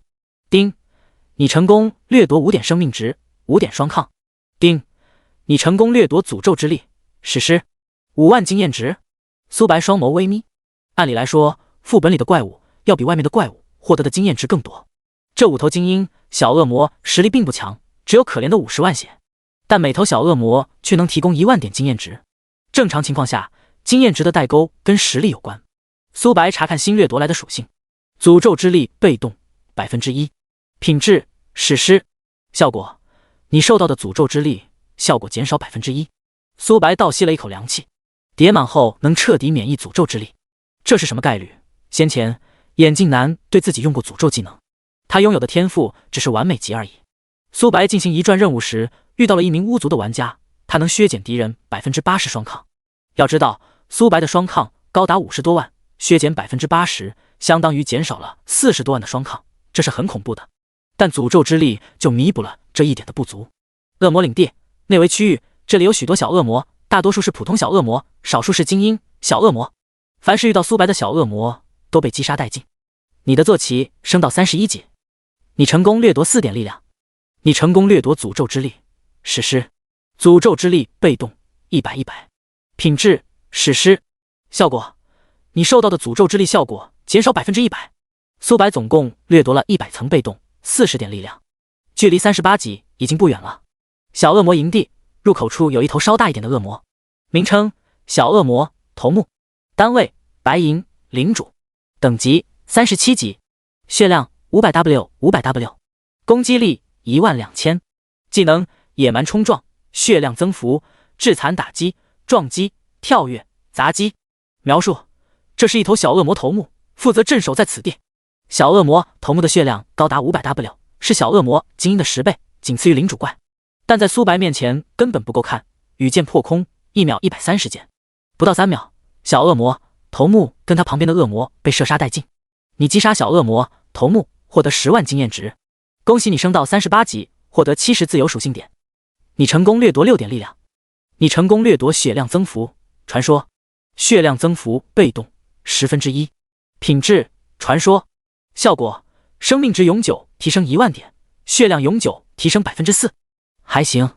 叠满后自己的血量能提升10万点，加上永久提升 40% 血，苏白的生命值能提升几十万，距离1000万目标已经不远了，还差800多万。新获得来的自由属性点加在了敏捷上面，让自己手速再次提升。恶魔营地古朴的宫殿，这里有许多的恶魔，宝座上坐着一头小恶魔，他头戴皇冠，给人一种霸道无双的感觉。王大事不好了，我们的营地被人攻击了，石大人死了。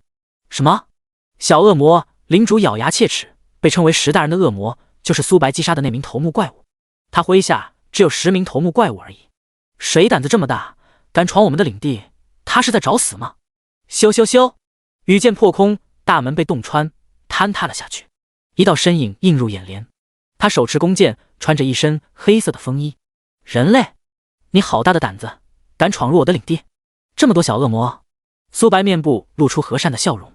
这里的小恶魔大多数都是38级怪物，只有少数37级怪物，自己猎杀能获得不少的经验值，最关键的是这些小恶魔实在太弱了。名称：小恶魔领主，单位：黄金领主，等级40级，血量5000W，攻击力46800，技能：野蛮生长、野蛮冲撞、怒吼、撕咬、高空跳跃、超极速。描述：小恶魔领主能操控比自己阶位低的恶魔。小恶魔领主的血量并不高，只有5000万血，还是黄金 BOSS。 最让苏白在意的是，他旁边有9头头目怪物，他正好差9层，被动没有叠满，简直是雪中送炭。注意到苏白的眼神，小恶魔头目越发的恼怒，他们的王在这里，面前的人类未免也太放肆了。人类，你杀害了10弟，我们会让你知道我们的厉害。兄弟们，给我冲！密集的黑点朝着苏白冲来，小恶魔一族数量很多。黑暗分身，雷霆神罚 X4， 寒冰领域 X4， 火雨 X4， 蓄力一剑。苏白同时动用数种技能，因宫殿太狭小的缘故，幽冥虎在这会受到阻碍，苏白没有召唤出它。羽箭破空，几根羽箭分裂成近1000根火箭，雷霆神罚波及所有小恶魔，足足有4道，再加上寒冰领域的减速效果，小恶魔还没有靠近苏白就死伤过半了。124章掠夺超级极速。小恶魔头目的智商要比普通小恶魔跟精英小恶魔高一些，他们彼此对视，能看到对方眼中的惊愕。按照这个趋势，还没有冲到苏白面前，他们就会暴毙。小恶魔领主也意识到了这一点，他握着手中的长枪杀向苏白，如同一道黑色的闪电，只要把始作俑者击杀，这些技能也会不攻自破。好快！小恶魔领主速度很快，但自己射出的箭矢高达6倍音速。咻咻咻！羽箭破空，小恶魔领主想要躲避，但他的速度在羽箭面前却苍白无力。巨大的伤害数字从他头顶上冒了出来，每秒能造成100万以上的伤害，不到1分钟，他就会死在苏白的手中。野蛮冲撞，小恶魔领主发动了技能，雷霆神罚的麻痹效果跟寒冰领域减速失去了作用。苏白利用手长的优势不断拉扯，可他动用野蛮冲撞后，速度远不是苏白能够抗衡的。一眨眼的功夫，他就杀到了苏白面前。噗呲，锋利的长枪刺来，苏白连躲避的欲望都没有。-67000，-53000，真伤。加0。第一个伤害是小恶魔造成的，第二个伤害是小恶魔被苏白反伤造成的，第三个数字是苏白恢复的血量。因小恶魔连自己护盾都没有破开的缘故，本次的恢复效果是0。战斗提示：你连续攻击了200次，能开启狂暴状态。狂暴！苏白的手速拉满，每秒260箭，每根箭矢能恢复1000血，加上嗜血的效果，每根箭矢能恢复2000多血，每秒能恢复50多万生命值。自己保持满血的情况下，50%最大生命值转变为护盾，因此苏白每秒都能拥有50多万的护盾值。小恶魔领主的伤害犹如刮痧，他人都妈了，面前的冒险者不仅伤害高到可怕，恢复能力更是可怕，还很肉。人类，我好像不认识你吧？为何你要赶尽杀绝？不如这样，你放过我，我身上的东西都可以给你。那你先把东西给我。苏白手中的动作并没有慢下来，小恶魔一族智慧并不低，你需要对天道发誓，不然我给你东西了，你把我杀了，那该怎么办？苏白不再理会小恶魔，这次的任务要清剿恶魔营地，所以小恶魔必须要死，不然自己就完成不了任务了。小恶魔生活在这个偏僻的地方，代表着他们并不富裕，没有勒索的必要。很快，小恶魔领主血量被清空，直到死亡，他都没有破开自己的防御。1分钟不到，其余的小恶魔也步入他的后尘。你击杀小恶魔领主，获得100万经验值。你的等级提升到39级，获得70自由属性点。你的等级提升到40级，获得70自由属性点。提示：40级突破需要完成2转任务才能继续升级。你成功掠夺血量增幅。你成功掠夺超级极速。传说小恶魔领主提供的经验并不多，只有100万，但小恶魔数量实在太多了，苏白直接从38级提升到了40级。想要继续升级，就必须完成任务。黎明城玩家的上限是1转巅峰，想要晋升到2转，就必须要前往王国或者更高的主城。苏白还有许多任务没有完成，还不着急去王国。苏白查看新获得来的属性：超级极速，被动1/10，品质传说，效果你每次攻击能提升10点移速，持续3秒，上限100层，叠满后能增加1000移动速度。苏白每秒能射130箭，想要叠满100层很容易。超级移速达到10层后，苏白能拥有1万移动速度。要知道，苏白现在的移动速度也才7000多点，相当于提升了1倍多的速度。幽冥虎拥有自己1500移速，有了超级移速，它的速度会变得更快。但缺点也很明显，必须要苏白攻击中目标才能叠加层数，这代表着苏白无法利用它赶路。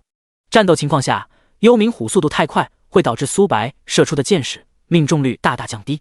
目前超级移速只能利用在自己身上，除非苏白的命中率高达100%，直拿打。血量增幅被动10%，品质传说效果永久提升10万血，生命值永久增加40%。苏白的血量提升了几十万，加上无限叠加的能力，他额外掠夺了5000多生命值，5000多双抗。这次的收获颇丰。苏白开启获得来的宝箱，你获得10万金币，你获得血色长枪，你获得血色战衣。血色长枪只是铂金品质的武器，需要40级才能装备。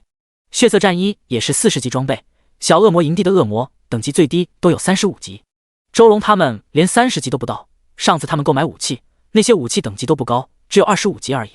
过一段时间就能装备，但35级装备跟40级装备属实是超前了。因此苏白打算出售技能书，这些高等级的装备先留着吃灰。睚眦，我要出售装备。顾北，睚眦大佬，实在不好意思，我现在抽不出时间，我让人过去。周龙，睚眦大佬，我也是。苏白并没有在意，他们在自己这已经购买了几次装备，他们没有天空坐骑，往返需要不少的时间。周龙身为龙队队长，等级自然要提升上去，顾北同样如此。骑士教廷，骑士长，亚克力见到来人询问道：冒险者，你回来了。小恶魔营地清剿完成了吗？完成了。苏白把小恶魔营地的状况拍摄了下来。骑士长看到状况后很是喜悦，苏白出去的时间连1天都不到就完成了任务，这效率实在太高了。丁，恭喜你完成清剿小恶魔营地的任务，你获得星耀级背包 X1， 升级卷轴 X1， 125张，敏捷突破9000。苏白查看星耀背包的属性，名称星光背包，佩戴需求无，职业需求无，品质星耀特殊物品，效果格子加6400，稀有物品掉落正 5%， 珍贵物品掉落正 2%， 幸运值加1。星耀背包的容量是钻石背包的4倍，稀有掉落增加 2%， 珍贵物品掉落正 1%， 额外提升了1点幸运值。他现在拥有5点幸运值。进入战斗状态后，暴击率突破 100%， 但不代表幸运值没有用。开启宝箱或机缘，幸运值作用都很大。眼镜男能获得2张基础被动卷轴，他幸运值一定不低。只要自己幸运值足够高时，走路都能捡到基础被动卷轴。一些幸运高的玩家遇到幸运值低的玩家，即使他们的暴击高达 90% 以上，攻击幸运高的玩家10次攻击，有可能1次都无法暴击。而幸运高的玩家即使是 1% 暴击率，攻击幸运低的玩家10次有可能暴击4至5次，甚至更多。这就是幸运带来的好处。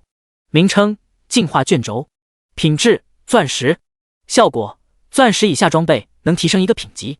这次的进化卷轴要比上次的进化卷轴品质高许多，能让钻石以下的装备提升1个品级。苏白没有犹豫，果断对幸运硬币使用。进化卷轴化为无数道颗粒物，融入幸运硬币。名称幸运硬币，品质白银特殊物品，效果幸运值永久加6。效果2，抛动硬币，接下来的3秒处于无敌状态，冷却时间21小时，幸运值提升了2点，无敌的时间延长了1秒，冷却时间减少了1个小时。3秒看似很短，实则不然。苏白开启狂暴状态后，每秒能恢复50多万血，3秒足够让苏白从残血状态直接提升到满血状态。即使是神灵，苏白都能在他们面前硬撑3秒钟不死。房屋内坐着几道身影。睚眦大佬，您好，我是龙队的成员，你可以叫我小张。睚眦大佬，您好，我是国防部的成员，你可以叫我小李。两人异口同声说道。小张身为军方的人，光是站在那里就给人一种不怒自威的感觉。你们好。小张吞咽了一口唾沫，苏白的气场实在太强大了，比直面队长时还要强烈。这代表着苏白现实的地位一定不低，不然不可能散发这种气场。难道睚眦大佬是军方秘密培养的人？很快他打消了这种思绪。要是苏白是军方的人，麒麟队队长、龙队队长不可能不知道。这是这次的装备。苏白取出了大量的装备。当两人看到装备的属性后，双眼都移不开了。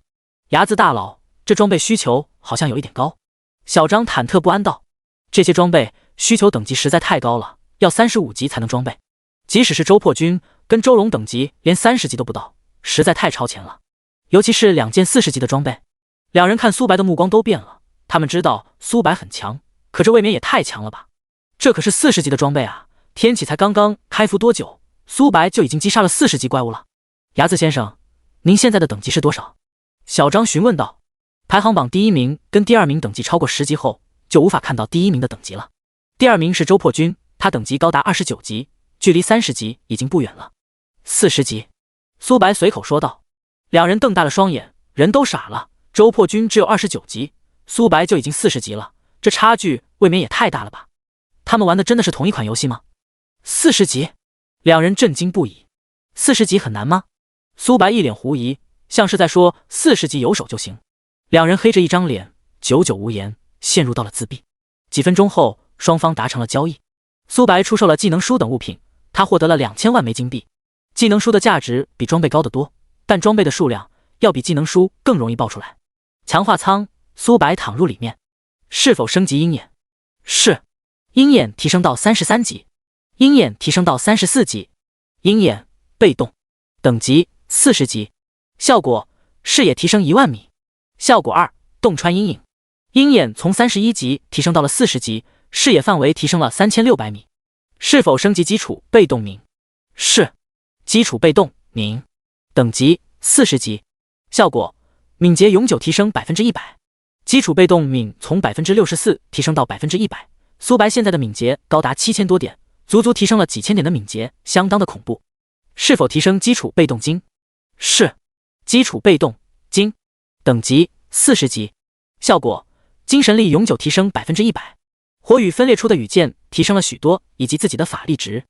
苏白查看属性面板，名称睚眦，职业黑暗猎手30星，恶魔骑士30星，工会孤狼4级，等级40，一转巅峰，天赋无限掠夺神话，无限叠加神话，血量1633500，法力值181200，力量2591，体质2449，敏捷9494，精神5428，攻速165.56s， 暴击率98%，物理穿透60%，护甲524500，魔抗52万，略。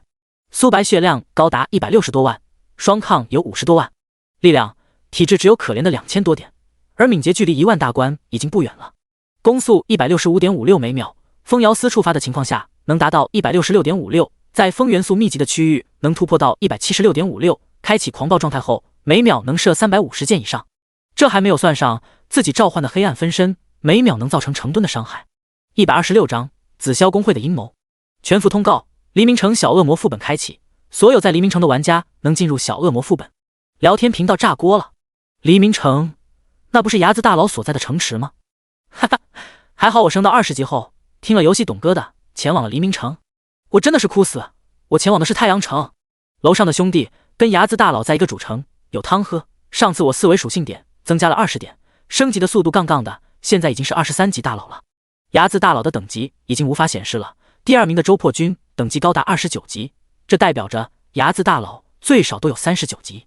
我听说40级后想要继续突破，就必须前往2星主城。哎，我才刚来黎明城不久，睚眦大佬就要前往更高级的主城了，人比人气死人啊！后来的玩家都前往了黎明城，这就导致了黎明城比其余的1星主城更为的强大。所谓的星级主城，类似于1星主城，只能诞生出1转巅峰玩家，2星主城能诞生出2转巅峰玩家，以此类推。外国玩家听到系统通告，面色阴沉无比。fuck， 该死的龙国玩家又是睚眦所在的主城，睚眦未免运气也太好了吧？要是我拥有睚眦的天赋，一定能做得比他更好。睚眦你其实是我们大韩国的，为什么我们灯塔国就不能诞生睚眦这种玩家？阿西巴，我们大韩国第一个不服，我怀疑睚眦开挂了。外国玩家捶胸顿足，自从龙国玩家获得大量属性点跟装备后，实力不知提升了多少倍，即使是最强大的灯塔国都要靠边站，这就是苏白带来的优势。苏白听到系统通告，也是微微愣了愣，前世并没有出现小恶魔副本，到了游戏的后期，蛇神伊莎也没有出现，难道是因为自己的原因产生了蝴蝶效应？副本要到中午12点才会开启，他进入游戏已经有一段时间了，下线游戏让自己保持在全胜状态，才好应对接下来的事。苏白返回现实世界，做了个饭菜，吃好后定了一个闹钟，躺在床上缓缓睡去。与此同时，紫霄公会大楼内，会长，系统发布了最新通知，黎明城开启了副本。江豪汇报道。我知道。江丽点了点头。紫霄公会的大部队不在黎明城，无法探索副本，这件事一定跟伢子有关。对了，江晨、江婉他们已经升到了20级，让他们前往黎明城。会长，你有对付伢子的手段？灯塔国、樱花国、日不落国跟大韩国都给我们提供了帮助，让我们发现了一处能针对伢子的地方，在那里面只要死亡，无法离开副本，除非等级跌落1级。伢子现在的等级起码有39级，我们需要击杀30多次。我们这次准备了上千张卷轴，就是为了击杀他，把他的等级下降到1级，将他从神坛上拽下来。会长英明。苏白登入游戏，距离小恶魔副本开启还有1个小时。苏白刚想乘坐幽冥虎，一道曼妙的身影出现在苏白视网膜上。伢子好久不见。江婉挤出笑容。紫霄月，你找我干嘛？苏白唏嘘一笑。伢子，我现在在主城，你不能对我动手，况且我这次来的目的不是跟你吵架的。伢子，你实力很强，之前的事多有冒犯，这是我准备的谢礼，还请你收下。江婉取出了一个木盒，光是从外表就能感受到里面的物品一定造价不菲。苏白眉头微微动了动，江婉的性格他实在太了解了，自己击杀了他们数次，江婉怎么可能不会记恨自己，还要给自己送礼物，这是太阳打西边出来了。注意到苏白的眼神，江婉并没有感觉到意外。伢子，这是挑战钥匙。江婉打开木盒，里面装着一把金色的钥匙，名称挑战钥匙，品质特殊物品，效果使用钥匙能进入挑战塔。苏白倒吸了一口凉气。挑战塔，只要通关挑战塔能获得丰厚的奖励，具体是什么苏白就不知晓了。江婉送自己挑战钥匙，摆明着这是一个陷阱，但诱惑实在太大了，这可是挑战钥匙啊，错过后再想获得就难了。苏白沉思了片刻，自己拥有幸运硬币，抛动后能无敌3秒，再加上自己高达100多万的血量，毫不夸张地说，即使10万人乃至是100万人围剿自己，都未必能击杀苏白。但恶魔副本距离开启已经不足1个小时了，要是他去闯挑战塔，这边想要获得首通就难了。很快，苏白选择了后者，副本首通奖励很诱人，可跟通关挑战塔相比，简直不在一个量级。在苏白的印象中，想要获得挑战塔钥匙，不仅需要强大的实力，还要前往不同的地方，樱花国、灯塔国、大韩国、日不落国所在的主城。这代表着紫霄公会已经提前跟4大国家合作了。紫霞月，要是我收下了。苏白面部露出和善的笑容。江婉心里大喜不已。苏白击杀了他们数次，导致他们现在才提升到20级，一步慢步不慢。要不是苏白，他们紫霄公会绝对能排入世界前几大公会。这一切都是苏白导致的。伢子，我还有事。找到一个无人的角落，确认没有人后，江婉给江丽等人发送了消息。江婉，计划很顺利，伢子实在太自大了，接过了钥匙。江晨，我们已经准备好了，即使伢子再强，也会死在我们的手中。江豪，我已经联系了灯塔国、日不落国、樱花国、大韩国，这次猎杀伢子，我们紫霄公会会开启全球直播，让所有蓝星人知道伢子并不是无敌的。江丽，伢子敢得罪我们紫霄公会，我会让他知道，一个人再强，也只是一个人。127章，紫霄公会的围剿。欢迎来到我的直播间，我叫江晨，紫霄公会的经理。今日会让所有人见证到，伢子并不是无敌的，敢得罪我们紫霄公会，他在找死。江晨对着直播画面滔滔不绝道。直播间的名字也很简单，叫猎杀伢子。至于伢子是否有看到，他并没有在意，因为给出挑战钥匙时，苏白就必定知道他们会埋伏他。想要观看直播，必须要进游戏。直播间的人数也在快速增长着，有灯塔国、日不落国等国家的帮助，直播间的人气瞬间突破到榜首之位，并且还在快速增长着。聊天频道炸锅了！紫霄公会，你们好大的胆子，竟然敢对伢子大佬出手！紫霄公会，一群卖国贼罢了，我跟伢子大佬是一个新手村的，紫霄公会的人不敌苏白，就想要击杀他，真是一群小丑！伢子大佬，您小心一点！大多数龙国人都不看好江晨他们，毕竟苏白瞬秒10万名玩家的画面还历历在目，外国玩家喜悦不已。紫霄公会好样的，只要你们能击杀睚眦，我们灯塔国就是你们的避风港。哈哈，真是期待睚眦被击杀的画面。阿西巴，终于要看到睚眦惨死的画面了吗？睚眦敢抢夺我们樱花国的 BOSS， 我倒是要看看睚眦如何应对。一道金光出现在众人的视线中，姜丽大声喊道：“使用真实世界卷轴，牧师等控制玩家使用控制技能，让睚眦不要有喘息的机会。”苏白刚出现的一瞬间，大量的控制技能席卷而来，苏白的身体浮空，几百名玩家接连不断的使用控制，他连落下的机会都没有。小心，睚眦有净化技能。净化，苏白刚使用净化，大量玩家动用控制，这次的控制足足比上次多了10几倍不止。再加上牧师等玩家给这些人回蓝的缘故，以及他们穿戴的装备是减 CD， 即使每人只能控制 0.5 秒，也能杀死苏白。龙国玩家为苏白捏了一把汗，该死的紫霄公会实在太不讲武德了。真实世界卷轴我也获得过，能开辟一个小世界，必须要另一方死亡才能出去。紫霄公会获得的这张真实卷轴品质一定不低。等等，你们有没有发现他们所在的位置好像在某处隐藏副本的入口？我记得在隐藏副本里，阵亡是没有死亡倒计时的，但会有惩罚，并且在原地复活。紫霄公会是想要毁了睚眦大佬啊！外国玩家看到苏白被控制，嗤之以鼻了起来。哈哈，龙国的挂壁也不过如此。上次他能击杀我们10万名玩家，不过是我们没有准备好而已。紫霄公会干得漂亮，杀死这个挨千刀的。弓箭手，法师准备，全力攻击！嗡，密集的技能攻来。苏白头顶上出现一堆的伤害数字：负900真伤，负788真伤，负889真伤。每道攻击都能造成恐怖的4位数伤害，护盾不到1秒就被摧毁。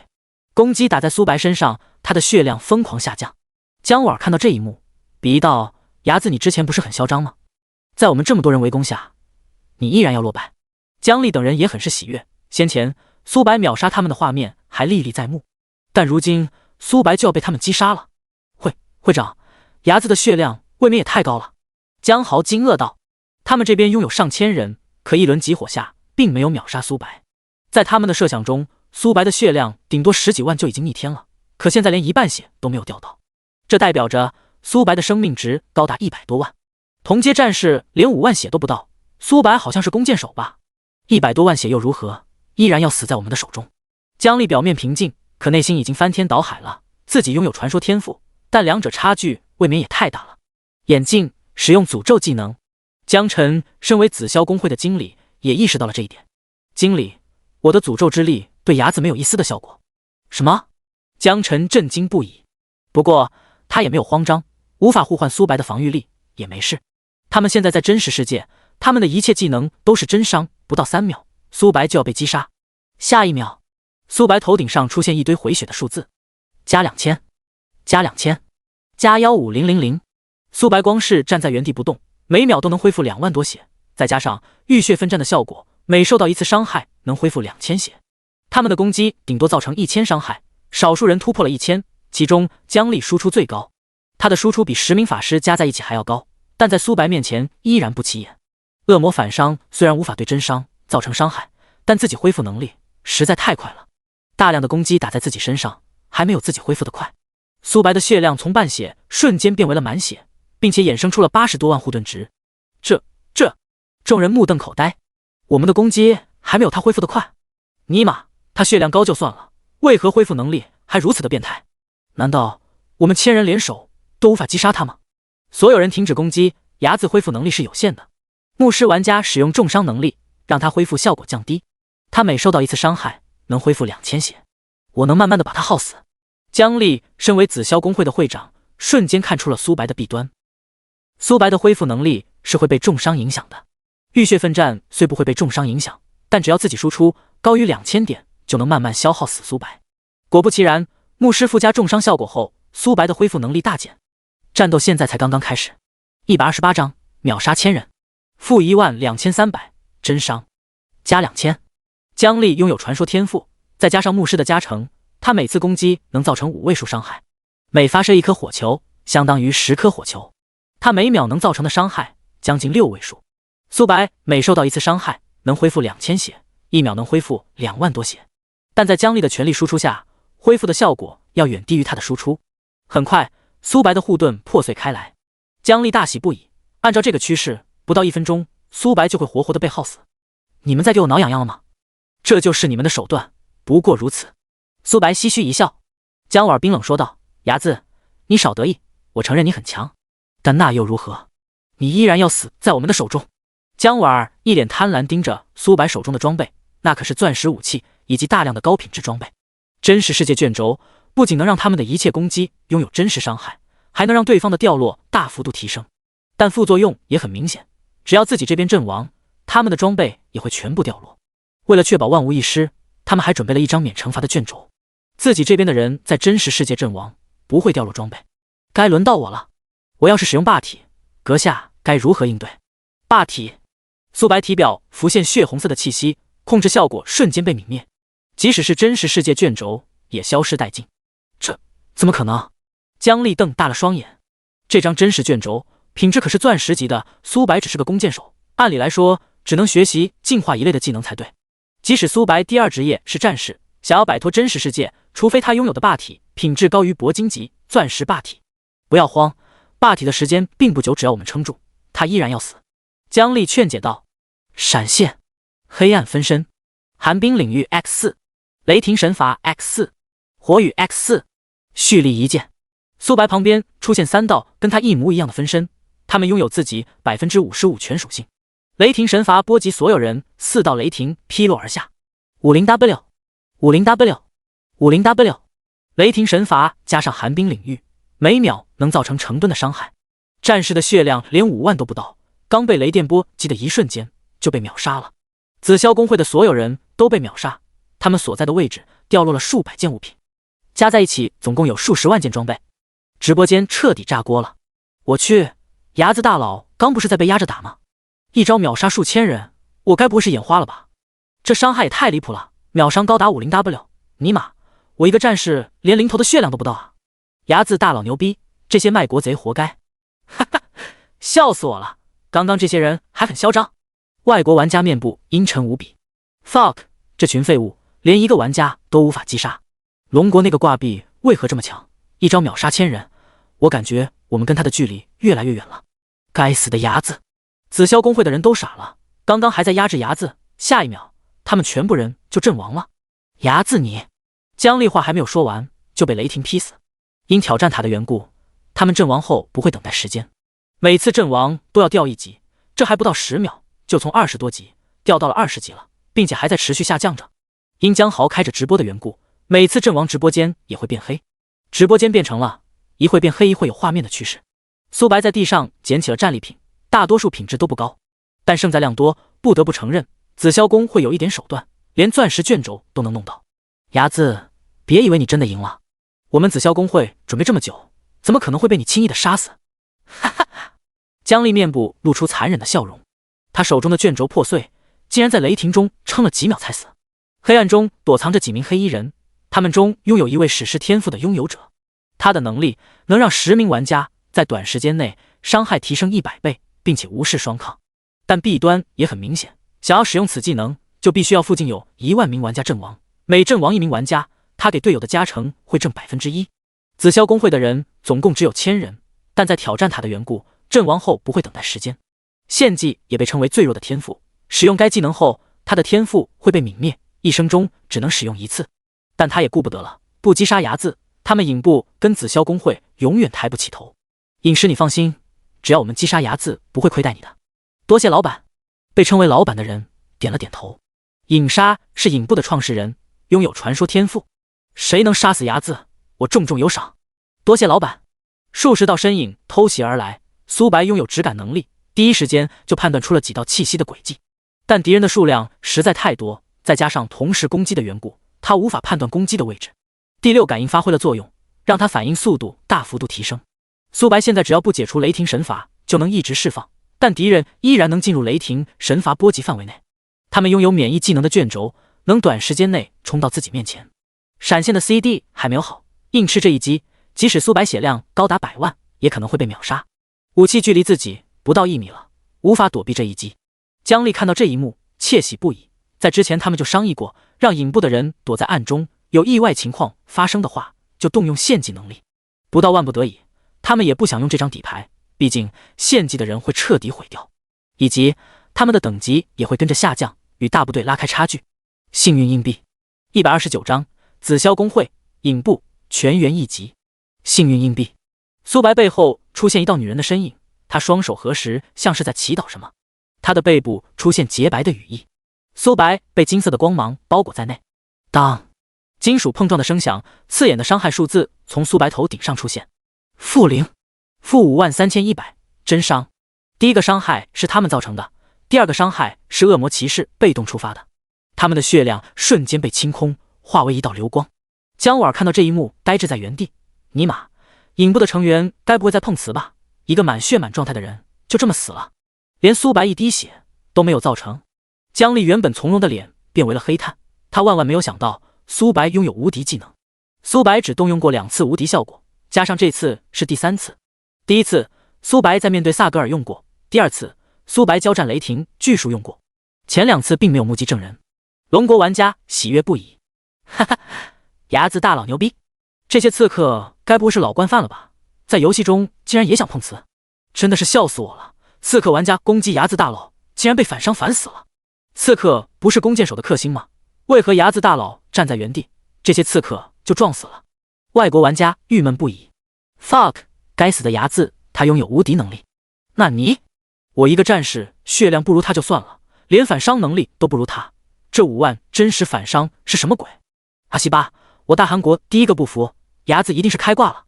这么多人凭什么杀不死一个弓箭手？影部成员人傻了，尤其是影杀，他拥有传说天赋，伤害本就不低，只要攻击中苏白一定能秒杀他。然而苏白抛出了幸运硬币，导致了他们的攻击对他没有一丝的效果。最关键的是苏白反伤高到可怕，简直是他们刺客玩家的噩梦。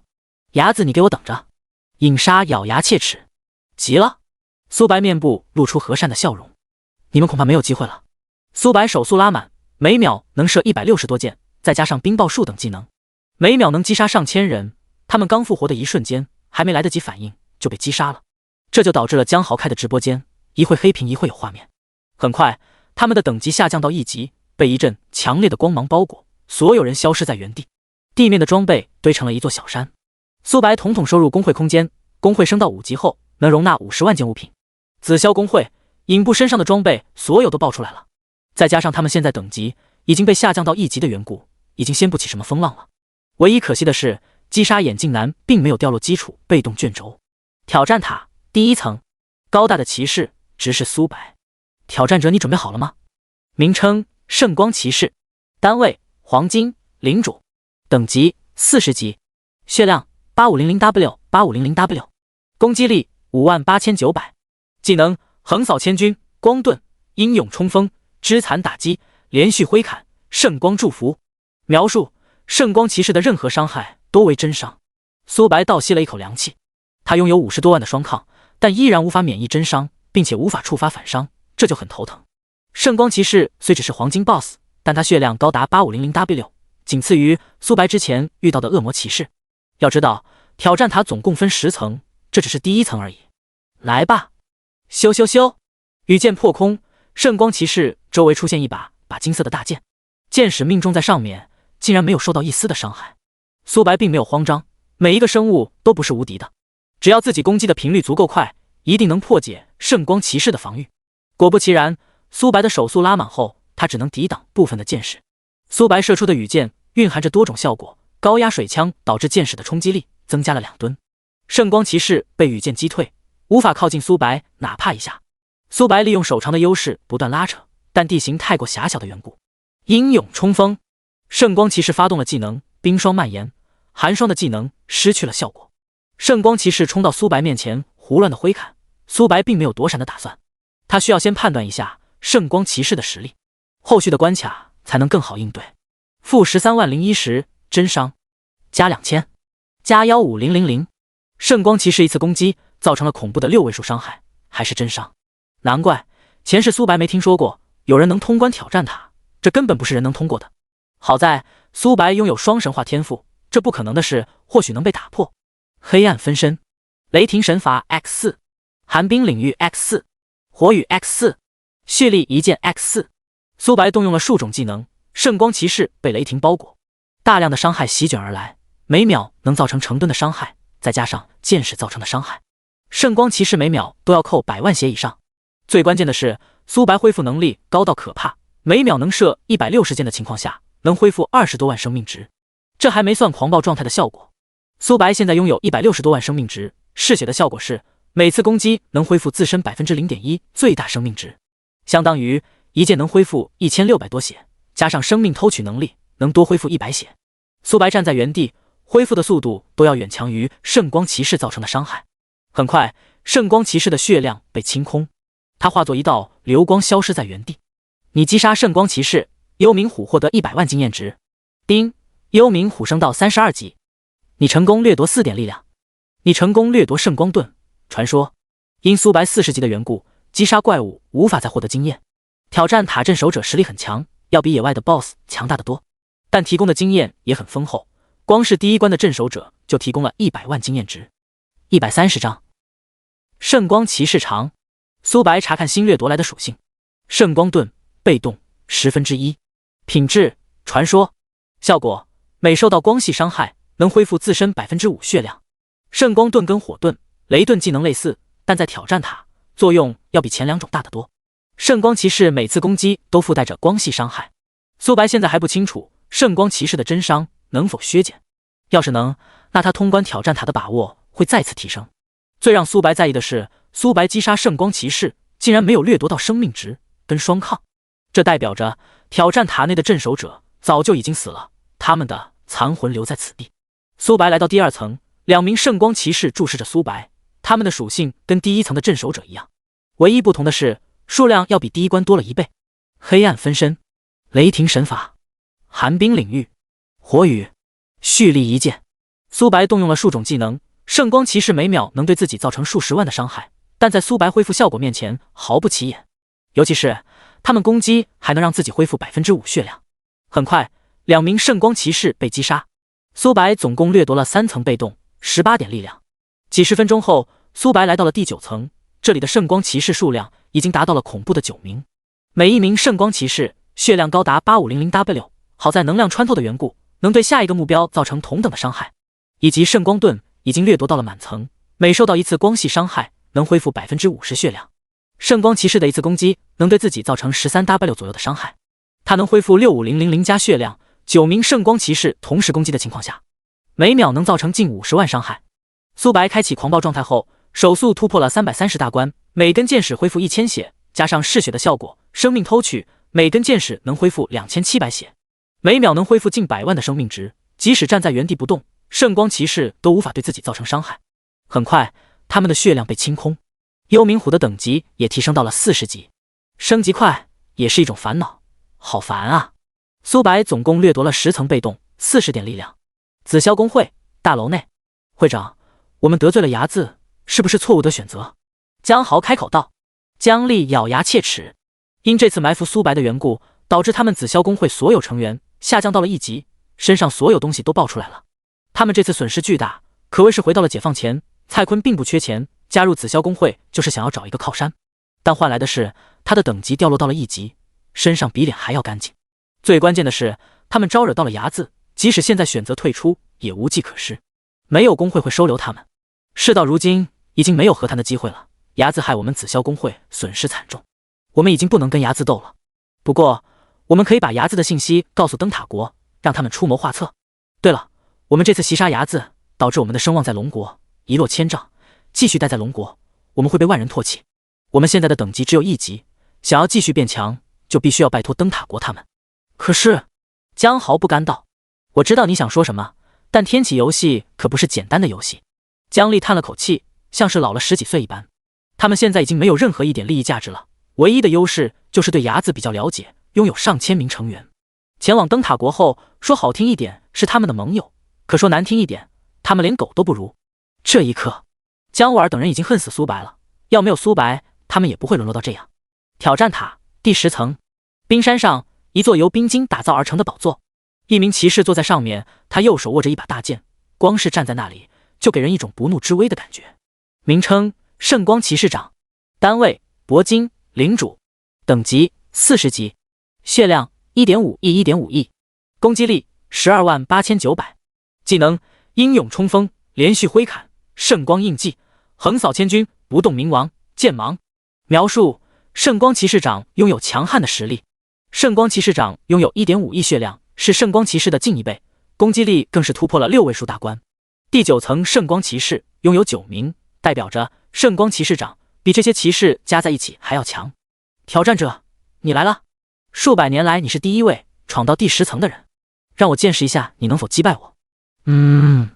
咻！羽箭破空，圣光庇护。圣光骑士长被一层光芒覆盖，箭矢刚触碰的一瞬间就被溶解，失去了冲击力，掉落地面，连圣光骑士长的衣角都没有触碰到。最关键的是，圣光骑士长使用圣光庇护后还能正常移动。先前苏白遇到的圣光骑士，他们使用庇护技能只能站在原地。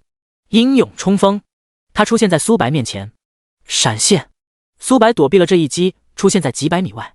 黑暗分身，寒冰领域 X4， 雷霆神罚 X4， 火雨，蓄力一剑，数种攻击技能攻来，即使是技能也无法破开圣光骑士长的防御。圣光骑士跟骑士长一比，两者根本不在一个量级。圣光骑士长给苏白标记了一个印记，他化作9道残影，每一道残影样貌都一模一样。苏白没有丝毫的犹豫，果断对自己的影子射出了羽箭。负3400暴击，负2560真伤，负1230雷电。一堆的伤害数字从他头顶上出现。你是如何发现我的？圣光骑士长不明白苏白为何不去射这些残影，而是射自己的影子。苏白没有回话，羽箭破空。骑士长跟自己的残影互换了位置，他认为苏白只是运气好而已。接下来圣光骑士长跟自己的身影互换了好多次，但每一次苏白都准确命中，就跟他身上被装了定位装置一样。131章至尊级道具挑战塔。当当当，金属碰撞的声响，圣光骑士长因开启了圣光庇护，苏白的羽箭无法造成伤害，但他并没有慌张。他现在的攻速每秒能射160多箭，这样持续下去，圣光庇护早晚要破碎开来。怪物，圣光骑士长不再坐以待毙，剑来！他的四周出现了大量的宝剑，宝剑撕裂长空，苏白本能的规避，但宝剑的数量实在太多了。负99999，加49999，加2000，加20000，加10000。宝剑是群体技能，伤害并不高，但每次攻击也能造成近10万的伤害。好在自己拥有圣光盾，受到光系伤害能恢复自身 50% 血量，实际只受了不到5万的伤害。浴血奋战恢复了2000血，幽冥虎升到40级后，羁绊效果大幅度增加，自己每秒能恢复2万血，再加上自己的被动技能，每秒能自动恢复3万多血。但宝剑的数量实在太多了，每把宝剑能对苏白造成近5万的伤害。苏白无法破开圣光骑士长的防御，这就导致了他无法回血，这是最致命的。光凭自动恢复跟被动技能，自己迟早要被活活耗死。难怪前世没有人通关挑战塔，这根本不是一转玩家能通关的，即使人海战术也没有用。寒冰羽翼，苏白背后出现海蓝色的羽翼，冰晶滑落而下，周围的空间在这一瞬间下降了许多。嗡！苏白消失在原地，朝着天空飞去，后面的宝剑紧跟其后。苏白不相信宝剑的波及范围比自己羽箭更远。要知道，苏白拥有弓箭手被动技能，普攻提升了 50% 距离，再加上掠夺了增加距离的被动。苏白穿过大气层，来到了高空的1000多米，他能清晰看清楚下面的一举一动，即使是头蚂蚁都能看清楚他的轮廓。宝剑无法再寸进分毫，显然被苏白赌对了，圣光骑士长的攻击距离要比自己短许多，不然太无解了。接下来轮到我了。biu biu biu， 羽箭破空，苏白射出的羽箭高达6倍音速，每秒能射160多箭。寒冰羽翼能持续50分钟，在这个时间段，圣光骑士长只能利用掩体躲避苏白的攻击。冒险者，你不讲武德，有本事你下来跟我决斗！圣光骑士长不甘道，他现在已经是一道残魂，只想跟苏白堂堂正正大战一场。然而自己召唤出了数千个宝剑，苏白干脆不打了，直接飞到了高空中，不断对自己射箭。尼玛，欺负自己手短，这还有没有天理了？还有没有王法了？几分钟后，圣光庇护破碎开来。负3700暴击，负4500雷伤，负2560真伤。苏白每秒能造成成吨的伤害，即使圣光骑士长能抵挡一部分的箭矢，但大量的羽箭穿透了他的肌肤，血量疯狂下降。圣光庇护破碎后，苏白动用了黑暗分身、雷霆神罚、寒冰领域等技能。圣光骑士长在前面跑，苏白在后面追。他的血量在以肉眼可见速度减少着，即使他有恢复的手段，也无计可施。很快，圣光骑士长血量被清空。你击杀了圣光骑士长，因你没有完成2转，本次经验作废。你成功掠夺60点力量。你成功掠夺圣光印记，半胜。恭喜玩家牙子通关挑战塔，即将进行全服通告，是否隐藏自己的 ID？ 不隐藏。全服通告，恭喜玩家牙子首通挑战塔，奖励100自由属性点，100万枚金币，望广大玩家踊跃学习，再接再厉。聊天频道议论不止。挑战塔，那不是紫霄公会发现的吗？的确是紫霄公会发现的，不过他们打算猎杀牙子大佬，然后不仅被他反杀了，他还首通了挑战塔。我去，紫霄公会还不得气死？哈哈，紫霄公会这是活该，一群卖国贼，别让我现实中遇到，不然我会让他们知道社会的险恶。牙子大佬牛逼！+1，因苏白的缘故，导致龙国玩家领先所有国家，他们对苏白已经不能用崇拜来形容了。与此同时，外国玩家彻底的不淡定了。fuck， 又是牙子，紫霄公会真是一群废物。阿西巴，牙子为什么不是我们大韩国的？那你牙子这么快就通关了挑战塔，这还不到2个半小时吧？牙子能通关挑战塔，那又如何？小恶魔副本的首通将会离他而去。就是，恭喜你通关挑战塔，你获得挑战塔世界级。苏白眉头微眯，吐槽道：“这奖励未免也太掉价了吧！全服通告只奖励了100点自由属性点，通关副本更是奖励了1件物品。按理来说，通关副本是根据副本难度而定的。圣光骑士长绝对能被称为强者，可这奖励……苏白查看挑战塔的属性，名称：挑战塔，品质：世界级，至尊。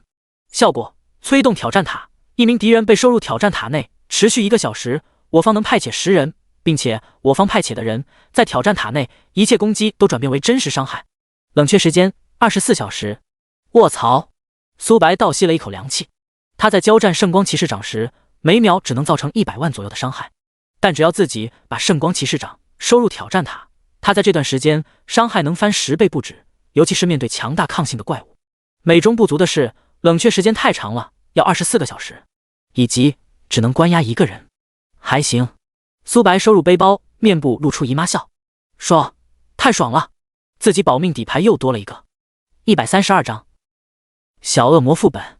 苏白查看新掠夺来的属性，圣光印记被动1，品质半胜，效果每次攻击附带光系伤害，造成100%敏捷属性。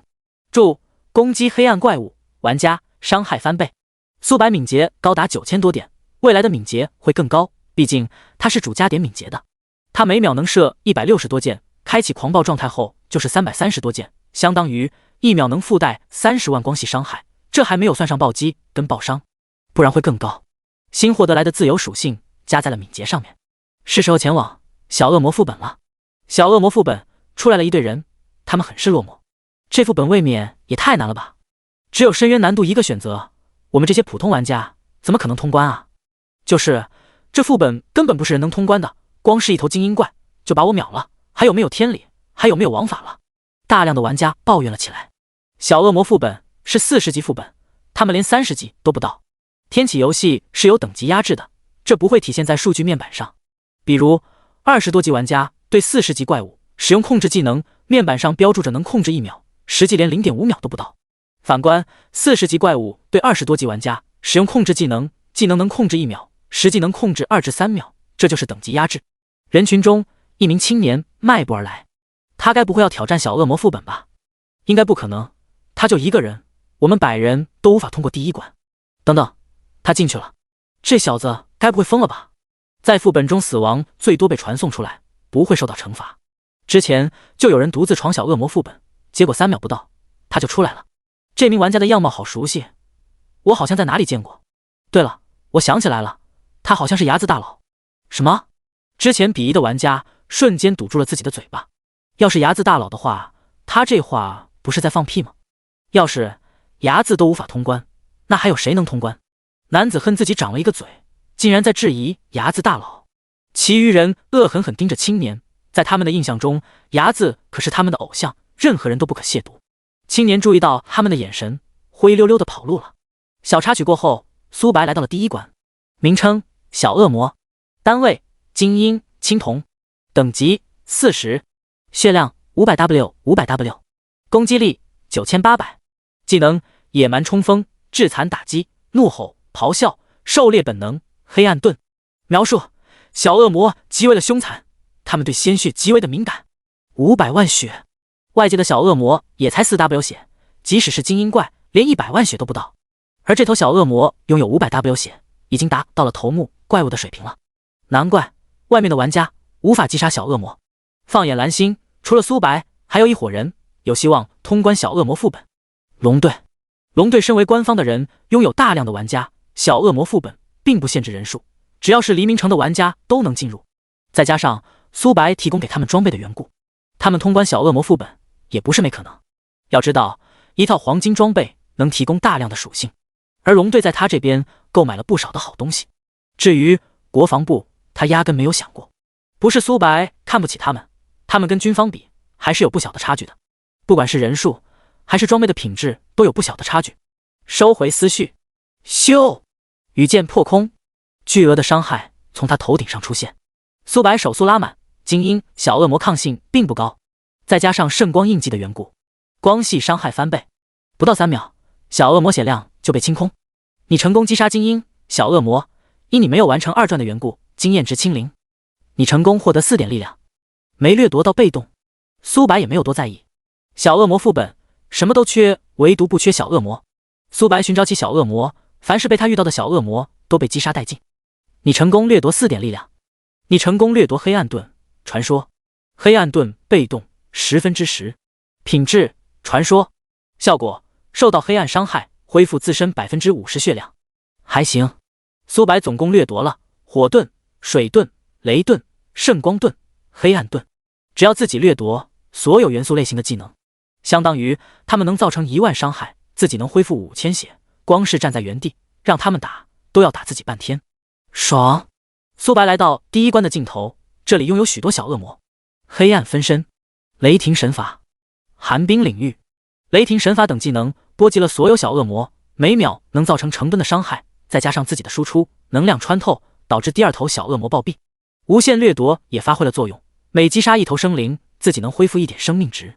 光是击杀这些小恶魔，自己就增加了几百血量，跟双抗。1分钟不到，所有小恶魔暴毙。苏白来到了第2关，名称小恶魔，单位头目白银，等级40，血量1000W，攻击力14000，技能野蛮冲撞、连续跳跃、袭杀、超级急速、利爪强化、生命恢复。苏白刚抵达第2关，数头头目小恶魔把他包围，锋利的爪子拍打而来，直感能力发动，苏白提前预测到了他们攻击的轨迹，再加上第6感，让他对周围的事物异常的敏锐。他侧身避开了攻击，闪现。苏白动用闪现拉开了距离，弓箭瞄准了小恶魔。咻咻咻，羽箭破空，冰霜蔓延、冰霜覆盖、寒霜等减速效果一股脑打在了他们身上。苏白利用手长的优势不断拉扯，他们连苏白的衣角都没有触碰到，血量就被清空。你成功掠夺4点体质，你成功掠夺超级极速传说133张恶魔屠夫萨格尔，超级极速达到了第2层，每次攻击能提升20点移速，上限是100层，还行。很快苏白掠夺了40点体质，10层被动，超级极速被动10%，品质传说，效果你每次攻击能提升100点移速，持续3秒，上限100层。叠满后，苏白能增加10000点移速。他现在的敏捷也才9000多点，相当于提升了1倍。等自己命中率高达100%时，即使乘坐幽冥虎，闭眼都能指拿打啊！第3关，魁梧的男子戴着恐怖面具，他手中拿着菜刀，正在剁一头小恶魔。仔细看过去，能发现被剁的小恶魔竟然是领主单位，名称恶魔屠夫，单位血量、攻击力、技能，除了姓名，其余的都是问号。苏白总共遇到了3次这样的情况。第一次，苏白面对百级萨格尔时；第2次，苏白面对蛇神伊莎，他拥有屏蔽探查的物品；而这一次是恶魔屠夫。前者萨格尔因等级差距过大，无法探查他的信息；后者拥有屏蔽探查的手段。苏白希望是后者，不然他也没有把握杀死恶魔屠夫。恶魔屠夫停止了劈砍，粗大的右手抓起了一块肉末就往嘴里塞，他像是在享受一样。伢子，我们又见面了。恶魔屠夫面部露出残忍的笑容。你是萨格尔？他万万没想到在这里竟然能遇到萨格尔，真是阴魂不散啊。没错，伢子，我很看好你，虽然你上次击杀了我的投影，但我萨格尔可不是记仇的人。对了，你一定很好奇我为何能来到这里吧？我就大方的告诉你，为了再次找到你，我可真是煞费了苦心。萨格尔滔滔不绝了起来。原本第3关的 BOSS 是小恶魔领主，但被萨格尔干掉了，自己替代了。伢子，我给你一次选择的机会，只要你投靠我们永夜，之前的事既往不咎。丁，萨格尔向你提出邀请，加入永夜。提示：拒绝加入永夜，永夜将会对你无休止的追杀。提示：加入永夜后，你的声望将被清零，你无法在圣光教廷这边接取到任何的任务，他们将对你产生敌视。伢子，只要你能加入我们永夜，我萨格尔愿意收你为得力干将。萨格尔舔舐嘴唇，苏白双眸微眯。萨格尔是传奇大法师，拥有强悍的实力，在永夜中也有一定的话语权，拥有一个强大的靠山，看似很诱人，实则不然。要知道，萨格尔身边的手下不是傀儡，就是奴仆，彻底被洗脑了。苏白可不想成为别人的奴仆。伢子，你的选择是？萨格尔不得不承认，这个选择很诱人。不过，与其成为你的得力干将，我更愿意成为你的主人。我伢子就大发慈悲，只要你跪下来求我，我就收你为我的得意门生，如何？苏白戏谑一笑。你找死！萨格尔面部扭曲变形，自己可是高高在上的传奇法师，面前的冒险者连2转玩家都不是，就敢在自己面前放肆，谁给他的胆子？伢子，你彻底激怒我了，我今日就让你见识一下我的厉害。超震荡！萨格尔抡动着菜刀往地上一砍。20W 深渊-52500真伤。1W 加 10W 加5000加5000。苏白的脚步踉跄了一下，超震荡传遍全身。萨格尔这一击造成了20W 伤害，再加上后续的震荡效果，每秒要承受1万伤害。好在自己拥有黑暗盾，能恢复 50% 血量。这怎么可能？萨格尔震惊无比。苏白的血量只下降了1/10，刚下降的一瞬间就恢复了10万多的血，并且苏白每秒能恢复3万多血。萨格尔有一些接受不了，这才过去多久，苏白的实力就如此强了？最关键的是，这次攻击自己还扣了5万多血。你为何成长得这么快？萨格尔，看来你也不能频繁使用投影。对了，准确来说，这不是你的投影，而是你的傀儡。苏白面部露出和善的笑容。你怎么知道的？萨格尔下意识说道。苏白没有正面回答萨格尔的问题。上次光是萨格尔的投影等级就高达100级，现在的苏白面对100级的萨格尔，不动用幸运硬币的情况下，即使他拥有100万血，双抗高达50多万，也会被秒杀。恶魔屠夫实力强于40级的铂金 BOSS， 但并不是不能战胜。咻！羽箭不断破空，盾山。萨格尔控制着岩石抵挡倾泻而来的羽箭，超震荡。萨格尔利用岩石抵挡攻击的同时，利用超震荡远程消耗，每次攻击能造成20多万伤害，即使苏白拥有黑暗盾，也能造成10W 伤害。苏白每秒能自动恢复3万多血，只要萨格尔不受到苏白的攻击，他就无法恢复生命值。寒冰羽翼。苏白飞在半空中交战到现在，苏白也意识到了一点，恶魔屠夫能控制岩石用来战斗，但弊端也很明显，他几乎没有远程的手段，准确来说，他没有对空的手段。羽箭破空。萨格尔用岩石包裹四周，想要抵挡苏白的羽箭，但他实在太天真了。虚无。羽箭距离萨格尔还有几米时突然消失不见。不好！萨格尔想要躲避，但已经太晚了，大量的箭矢命中他的躯干。苏白的血量在以肉眼可见的速度恢复着。伢子，你这个卑鄙小人，有本事下来跟我一战。134章通关小恶魔副本。这话怎么这么耳熟？苏白呢喃道。黑暗分身，雷霆神法，寒冰领域，火雨，蓄力一剑。苏白同时动用数种技能。萨格尔把自己全身包裹，即使苏白射出的箭矢能洞穿虚无，也对他无计可施。刀来！萨格尔控制着数把菜刀抛向苏白，这些菜刀速度快到无比。苏白刚躲过的一瞬间，菜刀竟然拐弯了。14W 真伤，负1万，流血，负1万，加2000。这个技能属于群体技能，伤害要比单体技能低。但菜刀不属于深渊之力，最恐怖的是萨格尔控制的菜刀是真伤。萨格尔看到苏白血量疯狂下降，嗤之以鼻，道：“伢子，你之前不是很嚣张吗？我看你还如何躲，是吗？”苏白面部露出和善的笑容。萨格尔控制这些菜刀的能力跟圣光骑士长有一些类似，能远程攻击对手，但跟自己攻击距离相比，还是有一些差距的。萨格尔并没有慌张，他攻击距离跟寻常弓箭手相差无几。苏白能打到他，他也能打到苏白。下一秒，萨格尔人都傻了。苏白飞到几千米的高空，对他不断的射击，这些箭矢竟然精准无误，命中了他。这怎么可能？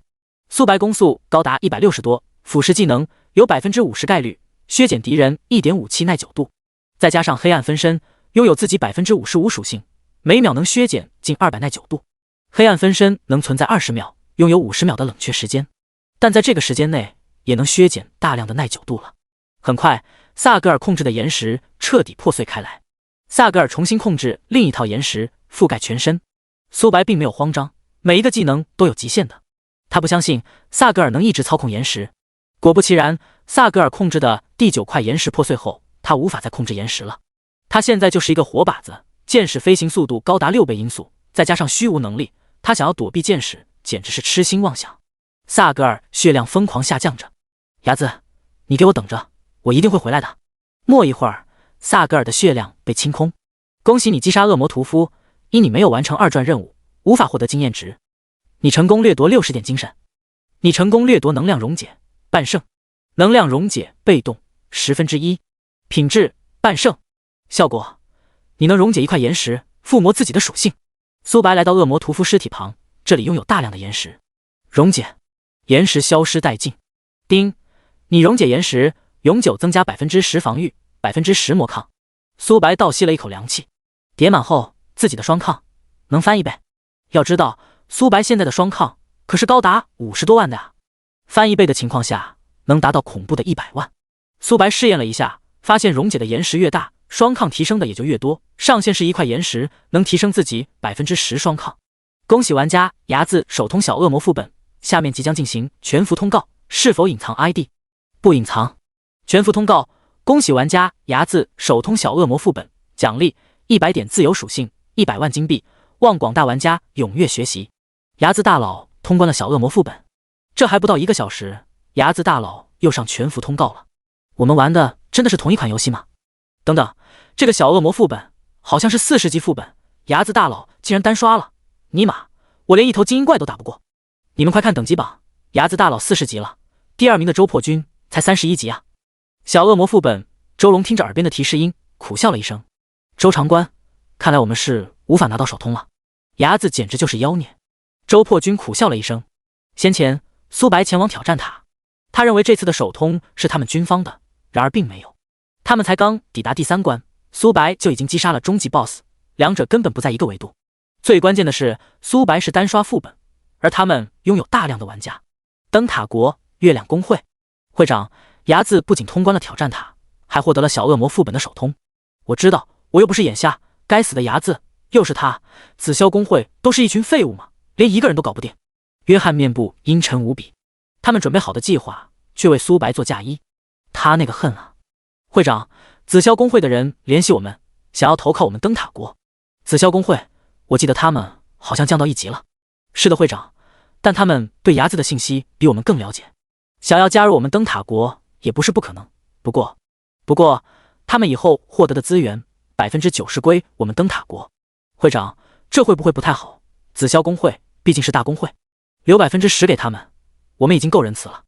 主城的怪物最弱都有20级，再加上他们得罪了牙子，龙国所有玩家几乎都会唾弃他们。只要我们灯塔国发话，他们除了我们这边没有别的选择。会长，我知道了。紫霄大楼会议室内，江豪看到传过来的消息，脸都绿了。江豪，怎么了？江立询问道。会长，大事不好了，牙子通关了挑战塔，还获得了小恶魔副本的手通。什么？江立嘴角不由得抽了抽。他们紫霄公会沦落为了一个小丑，为别人做嫁衣了。灯塔国那边说什么？我们紫霄公会想要加入灯塔国，以后获得的90%资源必须要提供给他们。什么？135章，敏捷突破1万大关。灯塔国欺人太甚。姜丽牙齿紧咬。姜豪询问道：“会长，现在该怎么办？我们紫霄公会的成员大多数等级都掉到了1级，那些打金员得知我们得罪了睚眦大佬，几乎都退出了紫霄公会。我们的底蕴，该死的睚眦！我姜丽在此发誓，一定会让你好看的。同意灯塔国那边，我们现在等级太低了，再加上龙国玩家已经唾弃了我们，这一切都怪睚眦，不然我们紫霄公会登顶全国前10公会也不是没可能。恭喜玩家睚眦通关小恶魔副本，奖励觉醒石乘1，技能融合石乘1，深渊秘钥乘1，200自由属性点，2件本职业装备。深渊秘钥，名称深渊秘钥，品质特殊物品，效果使用后能传送到第1层深渊，深渊内的怪物实力强大无比。到了游戏的中期、后期才有玩家陆陆续续前往深渊，只要能通关，就能获得丰厚的奖励。苏白现在有2个职业，分别是黑暗猎手30星、恶魔骑士30星，觉醒石指能提升1个职业，2个职业都很强。黑暗猎手每一道分身拥有自己50%属性，加上幻影长弓，能多提升5%属性。苏白现在双抗高达50多万，除了真伤不会反弹以外，其余的伤害都能反弹。很快，苏白做出了决定，恶魔骑士只是自己的辅助工具。相比于黑暗猎手，苏白更偏向于直接的爆发，毕竟同阶玩家能否硬扛他一件都是问题。真正困难的是单挑 BOSS。 苏白双手一拍，使用了觉醒石。主动技能黑暗分身召唤3道分身，拥有自己53%属性，能触发被动技能跟主动技能，持续21.5秒，冷却时间50秒，消耗5000点法力值。主动技能黑暗狩猎，你射出的箭矢附带13000点黑暗伤害，黑暗分身属性从50%提升到了53%，延长了1.5持续时间。黑暗狩猎提升了3000点黑暗伤害。苏白每升1级提供的自由属性点从70点变为了73点。最关键的是，黑暗分身提升到40级后会有一个质变，分身的数量会从3道变为4道，加上幻影长弓的效果，黑暗分身能拥有自己58%全属性。还行，公会另能创立自己的公会。先前苏白就已经创立了孤狼公会，无法再创立自己的公会了，但能卖掉。睚眦，我这有一枚公会令，谁需要图片？周龙，公会令我们军方要了。顾北，我们国防部要了。周龙，顾北，你未免也太过分了，这可是公会令，我们军方很需要。与此同时，另一处小恶魔副本，周龙看着苏白发送来的信息，双眸火热无比。旁边跑来了一头怪，都没有发现。周龙，你怎么了？周破军不解道。在他的印象中，周龙不应该这样才对，现在可是在通关副本啊。周队长，睚眦获得了一枚公会令。什么？周破军呼吸变得急促。要知道，公会令可是能在游戏中创立属于自己的势力的。如今只有睚眦一个人创立了自己的公会，要是他们军方能获得这枚公会令，那就能成为第2个创立势力的人。周龙，这枚公会令我们军方必须要拿下，不管付出什么代价。周队，国防部也在争抢，一群跳梁小丑，我们军方的财力不是他们能够抗衡的。是。野外某处练级地点，顾北一会笑，一会面部凝重，如同傻了一般。部长，你怎么了？可嗨嗨。顾北这才发现自己失态了，不过他并没有在意。睚眦大佬获得了一枚公会令。众人倒吸了一口凉气，兴奋道：会长，要是我们能获得这枚公会令……顾北摇了摇头，很遗憾，我们竞争的一方是军方，不得不承认，他们的底蕴要比我们多得多。不过，我们国防部不会放弃的，万一争抢到了。技能融合石品质是星耀级的，需要2本钻石技能书跟10本铂金技能书。这一战，苏白运气很悲催，1本技能书都没有获得。或许跟深渊秘钥有关。深渊秘钥是中期、后期稀有物品，如今自己现在就获得了一把。虽然只能开启1层深渊，但也不容小觑。难道是我击杀萨格尔傀儡的缘故？苏白猜测道。苏白查看钻石装备的属性，名称黑暗耳环左，职业需求弓箭手战士，等级需求40级，品质钻石，精神力加200，法力值加10000，效果1，攻击黑暗生物会对他们挂上1层黑暗印记，每层黑暗印记伤害提升5%，最高叠加3层。名称黑暗耳环右，职业需求弓箭手战士，等级需求40级，品质钻石，精神力加200，法力值加10000。效果1：黑暗印记达到满层后，你下次攻击会引爆印记，额外造成50%伤害。黑暗耳环左右提供的属性并不多，但对黑暗生物能起到意想不到的效果。苏白输出本就不低，伤害提升后，杀怪的效率也会跟着提升。换上黑暗耳环，之前的黄金耳环被取了下来。苏白的精神力提升了400点，法力值提升了18000点，300自由属性点加在了敏捷上面，敏捷突破了10000大关，达到了恐怖的10394。136章，进入深渊。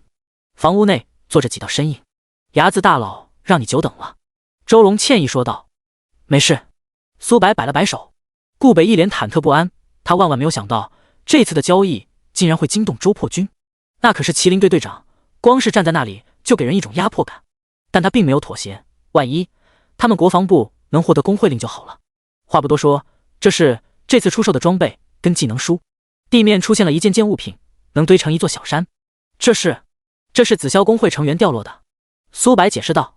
周龙震惊不已，这些装备少说有数十万件，击杀一名玩家顶多掉落2件物品，即使是不断击杀，想要获得10万件物品也很难。紫霄工会也是够悲催的，竟然敢招惹睚眦，活该。军方购买了8万件装备，国防部购买了2万件。他们虽然看不上这些东西，但他们手底下还有人，能用的技能书也被清扫一空。苏白总共获得了500万金币。对于苏白而言，这些金币实在太毛毛雨了。这是工会令。苏白取出了一枚令牌。3人看到令牌后，眼睛都散发着绿光。牙子大佬，我能看看工会令的属性吗？顾北开口道。可以。苏白把自己工会的属性分享了出去。工会孤狼，等级5级，加成攻速加1，力量加100，生命值加10000，伤害正1%，移动速度正1%。会长牙子，副会长幽冥虎。3人倒吸了一口凉气，这属性未免也太强了，尤其是生命值加10000。周破军是法师，生命值本就不高，增加1万血量后，保命能力能提升1大截，伤害正1%，移速正1%，看似不多，实则不然。要知道，这个工会的加成是所有成员都能享受的。到了游戏的后期，1%能增加很多伤害。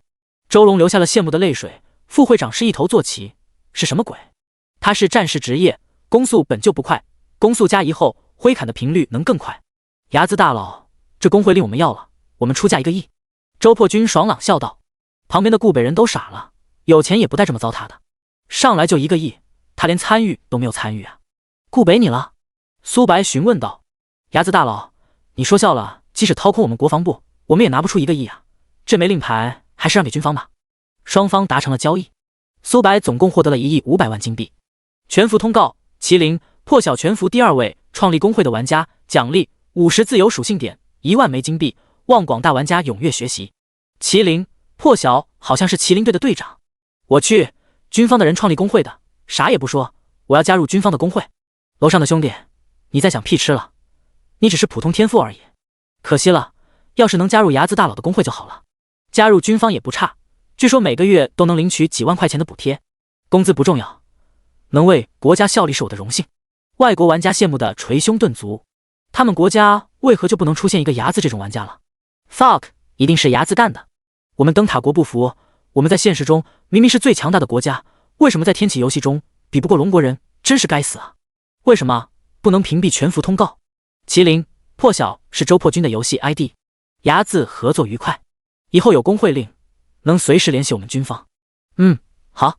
1级的工会最多只能容纳1000人，随着工会的升级，能容纳的人会越来越多。但对军方而言，这些人还是有一些杯水车薪了。离开小屋，苏白使用了深渊密钥。嗡，苏白出现在一个星空上。深渊介绍：击杀最终 BOSS 虫族女皇艾米西亚，能通关深渊第1层，获得丰厚的奖励。虫族，苏白兴奋不已。虫族被称为群战种族，有虫族女王的地方，少说都有10万大军。而虫族女皇的阶位要高于虫族女王，这代表着她管辖着大量的虫族。无限叠加，除了在虫族副本中掠夺了大量的属性点，后面发挥的作用就微乎其微了。怪物是有刷新时间的。苏白这次来深渊有3个原因：第一，击杀大量的虫族，让自己生命值双抗提升；第二，获得深渊树叶，学习恶魔功法。第3，击杀怪物掠夺属性。深渊的怪物普遍要比外面的怪物强大得多，掠夺的技能一定很强。10秒后，你将被传送到深渊第1层。10、9、8、7、6、0。苏白出现在腐朽的陆地，半空中漂浮着黑色的液体。负10万，加50000，加20000，加2000。巨额的伤害从苏白头顶上冒了出来，有黑暗盾的缘故。苏白受到黑暗伤害，能恢复50%血量，再加上苏白每秒能恢复3万多血，实际每秒只要扣1万多血。苏白总生命值高达160多万，按照这个趋势，不到3分钟他就会暴毙。深渊不仅怪物强大，每秒还要遭受到成吨的伤害，这还是在第1层。除非修炼魔功才能免疫深渊的侵蚀，不然同等级玩家刚进入深渊就会瞬间暴毙。我必须要尽快找到怪物。坐骑空间被封锁，无法召唤出来。苏白现在的敏捷高达1万多点，再加上鹰眼的能力，视野广阔无比。很快他找到了一头怪物，名称小恶魔法师，单位精英白银，等级40，血量500W，攻击力14000，技能黑火火球术，连续飞弹，巨型火球。描述：小恶魔法师是深渊最常见的怪物，500万血。小恶魔副本里面的怪物也拥有500万血，但那是小恶魔战士，而这头恶魔是法师啊。攻击力更是高达14000点，法师攻击力要比法强低许多。再加上深渊恶劣的环境，玩家在游戏的中期才有希望存活下去。嗡，火球术发射而来。苏白并没有规避的打算，他要测试一下小恶魔法师的实力，后面才能更好的应对麻烦。负27000，黑暗。负53500，真伤。加13500，加2000。小恶魔法师这一击造成了恐怖的27000伤害，有黑暗盾的缘故，自己恢复了13500血，再加上浴血奋战，每受到一次攻击能恢复2000血，相当于这一击苏白只受到了11500伤害，算上自己的恢复能力，瞬间满血。反观小恶魔法师头顶上下降了1节的血条，咻，羽箭破空，不到3秒，小恶魔法师血量被清空。你击杀小恶魔法师，因你没有完成2转任务，本次获得0经验值。你成功掠夺黑火传说137章，击杀黑暗恶魔。黑火被动 1%， 品质传说。效果：你每次攻击附带100点火焰伤害，叠满后苏白每射出一箭能附带1万火焰伤害。苏白现在的攻速高达180多每秒，开启狂暴状态后攻速能突破360大关，这还没有算上黑暗分身的效果，每秒能额外造成360万火焰伤害，实际伤害要比这低一些，毕竟怪物是有抗性的。但苏白拥有挑战塔，使用后他的一切攻击手段都能转变为真伤。另一处地点，数十名玩家猎杀着小恶魔，他们以银发青年为首。少组长，你实在太厉害了，这些杂碎根本不是你的对手。我觉得少组长一定比浴血一族贝里克强得多。你这是什么话？贝里克能跟少组长相比吗？就他。被称为少组长的人抬起了头颅，他是黑暗一族的少组长。黑暗一族跟浴血一族关系本就不好，双方不时就会有矛盾。黑暗一族认为浴血一族都是一群莽夫，明明能用人数优势击败对手，偏偏要自以为是，想要独自击败对手。而浴血一族比黑暗一族就喜欢耍阴谋算计，身为恶魔一族本就要巷战，而黑暗一族却要唯唯诺诺，不敢正面一战。两族之间没少发生过战争，但浴血一族极为的好战，即使击溃了多次也无计可施，他们就是一群的疯子。贝里克一个莽夫罢了。我听说贝里克也来深渊了，真是期待遇到他。银发青年悠悠道：少组长，我听说贝里克败给了一名新进入天启游戏的玩家。什么？杰恩瞪大了双眼。他虽然不喜欢贝里克，但贝里克的实力摆在那里，即使是自己都未必能战胜贝里克。新进入天启游戏的冒险者怎么可能战胜他？要知道他们可是有父辈的加成，在天启游戏中扎根了几百代。贝里克真是丢了我们恶魔一族的脸面。杰恩双眸透出不屑，他认为那名战胜贝里克的人一定用了阴谋诡计。浴血一族本就脑子不好，被别人耍了也很正常。是谁？杰恩警惕了起来，他看向一棵粗大的柳树，阁下偷听别人说话，未免不好吧？苏白从后面走了出来，他刚来到此地就听到了杰恩在交谈。杰恩打量起苏白，发现他并没有见过这种种族。你是刚进入天启游戏的种族？黑暗恶魔？苏白并没有回答杰恩的问题，而是反问道：“不错，小子，我黑暗一族强大无比，在天启游戏中传承了几百代。我现在给你一个机会，只要你跪下来给我磕10个响头，我会考虑收你为手下。”杰恩居高临下俯视着苏白，能在深渊坚持这么久，走到现在，一定是修炼了他们恶魔一族的功法。呵呵，苏白冷笑道：“你笑什么？”杰恩不解道：“我笑你太自以为是了。要是你跪下来给我磕100个响头，说不定我会考虑收你为手下。”苏白讥讽道：“小子，你胆子未免也太大了，敢跟少族长这么说话的，你还是第一个。”旁边的狗腿子开口道。杰恩面部有一丝不悦，他们恶魔一族可是在天启游戏中扎根了几百代，出现过神明强者，面前的人类未免也太嚣张了。少族长，这小子交给我也好。杰恩摆了摆手：“小子，敢得罪我们少族长，你再找死！”他提起大斧朝着苏白冲来，见苏白不闪不避，他冷笑道：“是被我吓傻了吗？也是，一个弓箭手在我面前不堪一击。”负0，负53510，真伤。苏白头顶上出现伤害0的数字，反观攻击他的玩家头顶上出现了恐怖的伤害数字。他这一击是普通攻击，没有蕴含能量伤害。好在他是战士的缘故，血量从满血直接变为了残血。他人都傻了，自己一个战士全力一击只造成了0伤害，反观自己残血了。其余人头顶上浮现了大大的问号，面前的人类真的是弓箭手吗？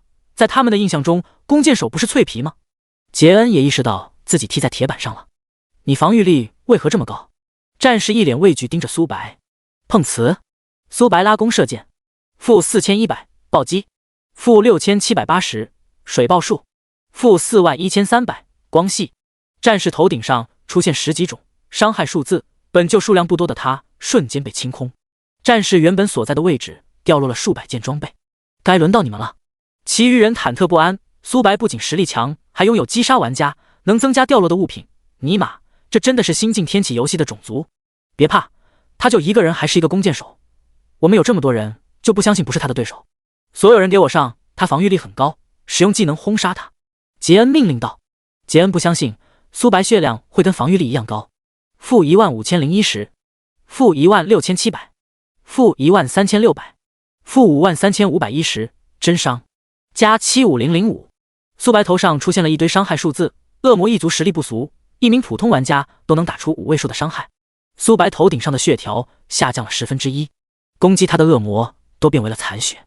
弓箭手、法师等人在犹豫攻不攻击，他们只能施展一个技能，自己就会当场暴毙。他们注意到苏白的血条后，人都傻了。好家伙，他们的全力一击只打掉了1/10血，不，准确来说连1/10都不到。黑暗盾触发，苏白恢复了几万血。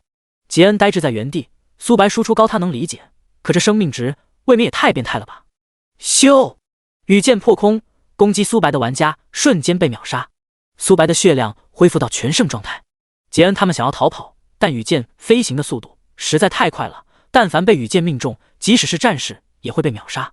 战士玩家想用盾牌抵挡攻击，下一秒，羽箭距离他们不到10米时突然消失不见，出现在他们的背后。叮，你掉落黑暗法袍。叮，你掉落黑暗长剑。叮，你掉落黑暗指环。悦耳的声音在杰恩耳边回荡，足足掉落了数百件装备。我杰恩跟你势不两立。138章，双抗突破100万大关。名称：黑暗皇冠。等级需求：40级。职业需求：战士。品质：钻石级。力量：加300。体质：加300。暴击率：正10%。描述：这是由黑暗恶魔的皮打造而成。苏白换上黑暗皇冠后，力量提升200点，体质加300点，敏捷减少100点，暴击率正2%，暴击提升到100%。苏白进入战斗状态后，能额外获得30%暴击率转变为爆伤，拥有60%爆伤，相当于提升了30%总伤害。苏白看向一片树叶，名称：深渊树叶。品质：特殊物品。效果：服用后能稳定心神。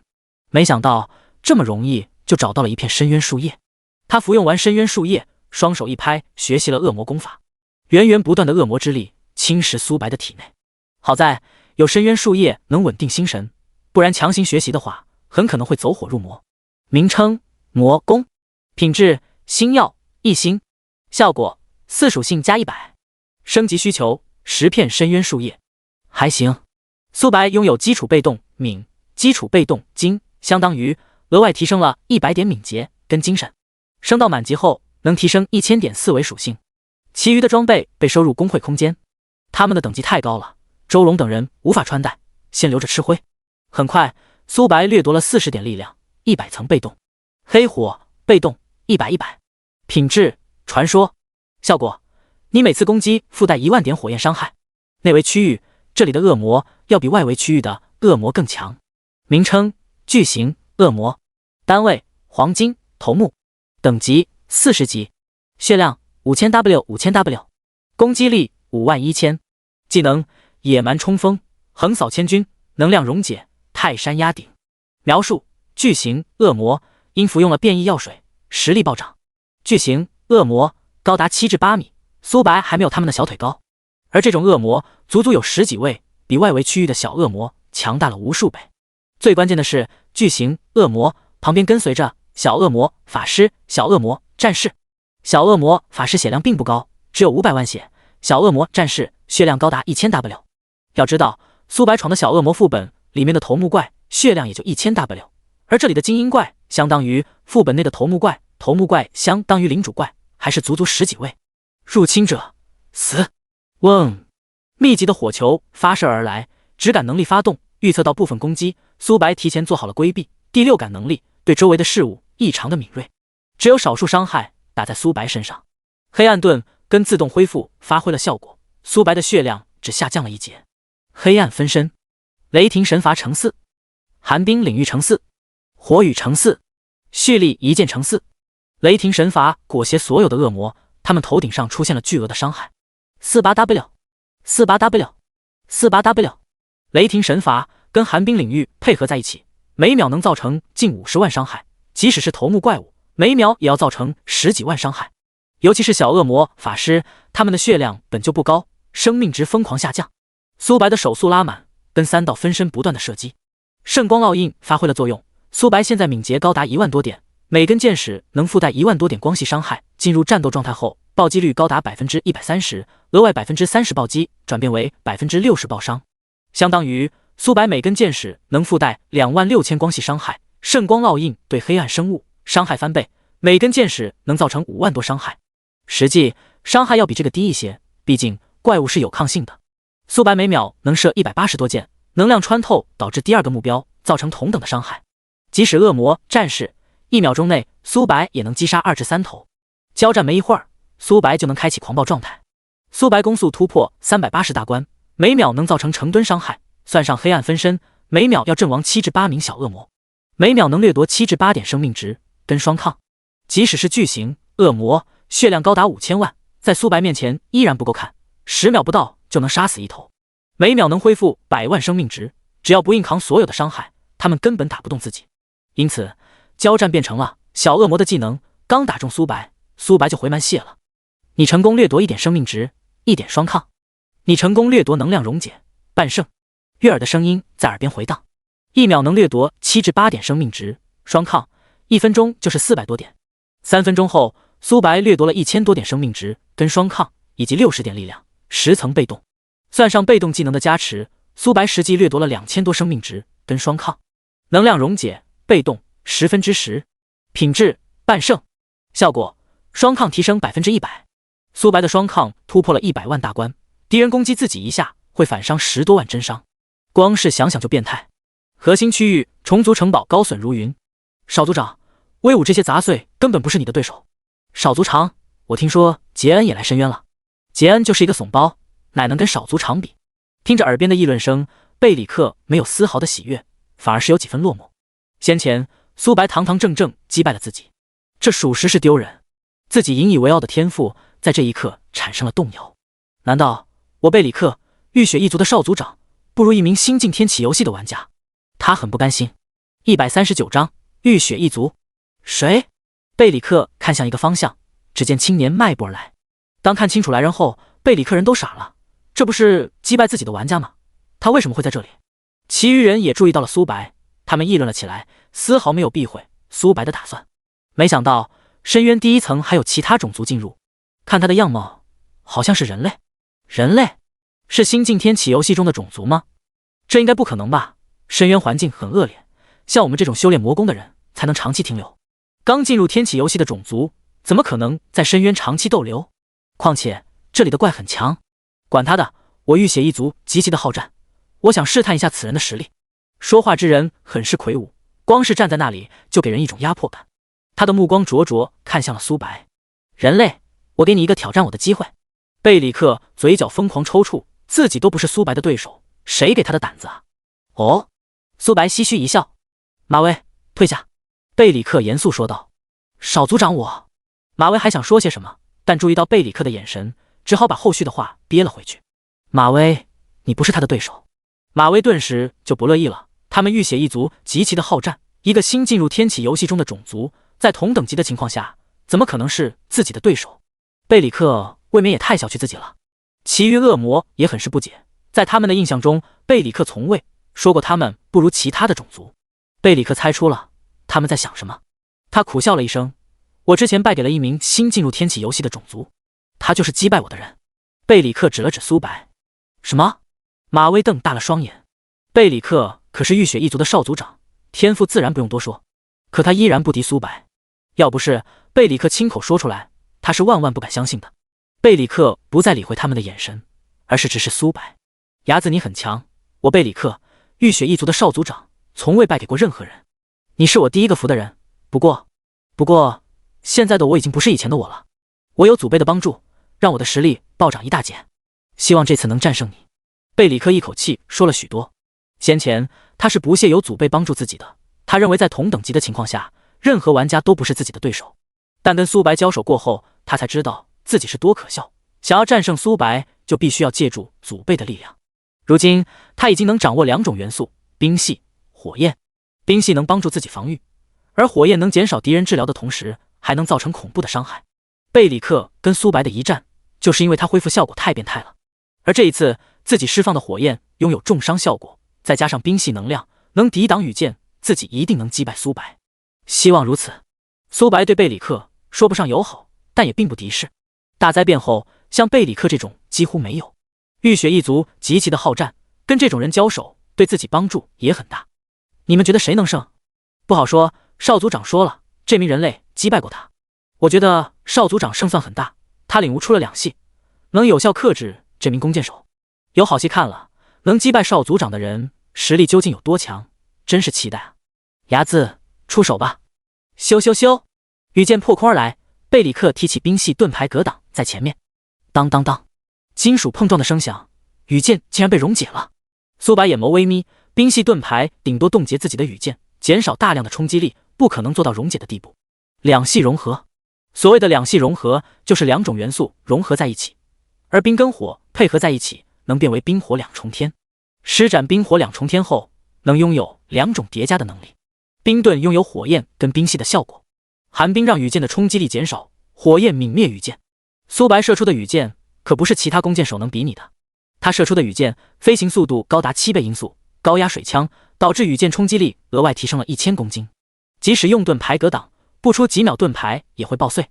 而贝里克这种战斗方式就弥补了这点不足。有趣。苏白面部露出和善的笑容，要是之前贝里克这样做，或许真能击败自己。但苏白现在不仅攻速高，血量跟双抗还高得离谱。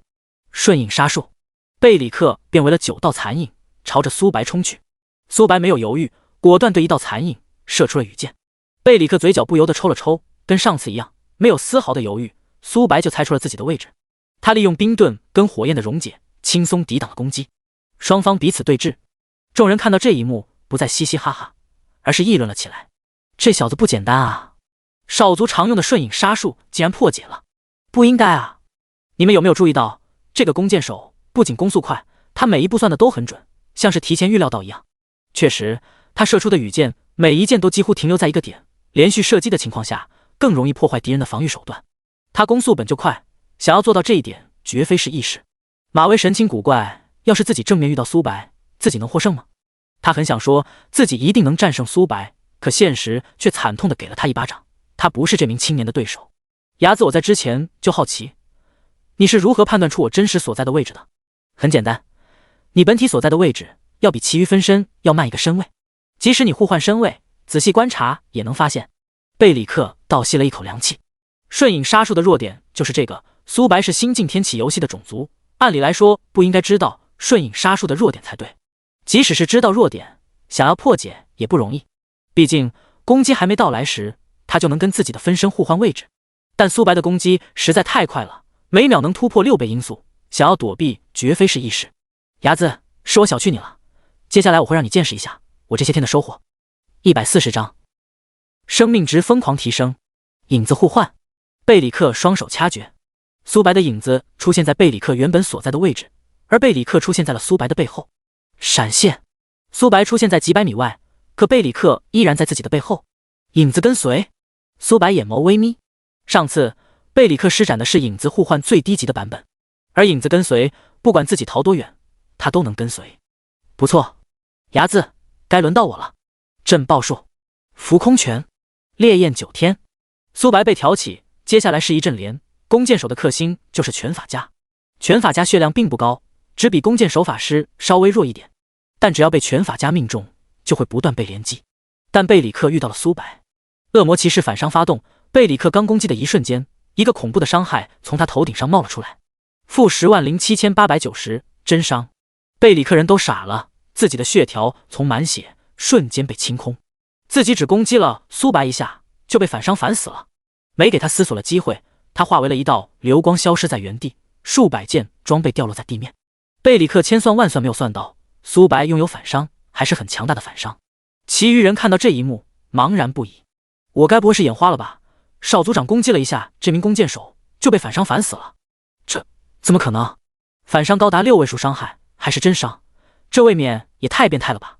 全程交战连10秒都不到啊！他真的是弓箭手吗？轮到你们了，你们是一起上还是一个个来？苏白面前露出和善的笑容。兄弟们不要怕，少族长刚刚用的是技能，我们使用普通攻击，我不相信他能反伤。马威开口道。同时有2种反伤能力，极为的稀少，大多数都是物理反伤或者魔法反伤。密集的攻击发射而来，苏白连躲避的欲望都没有。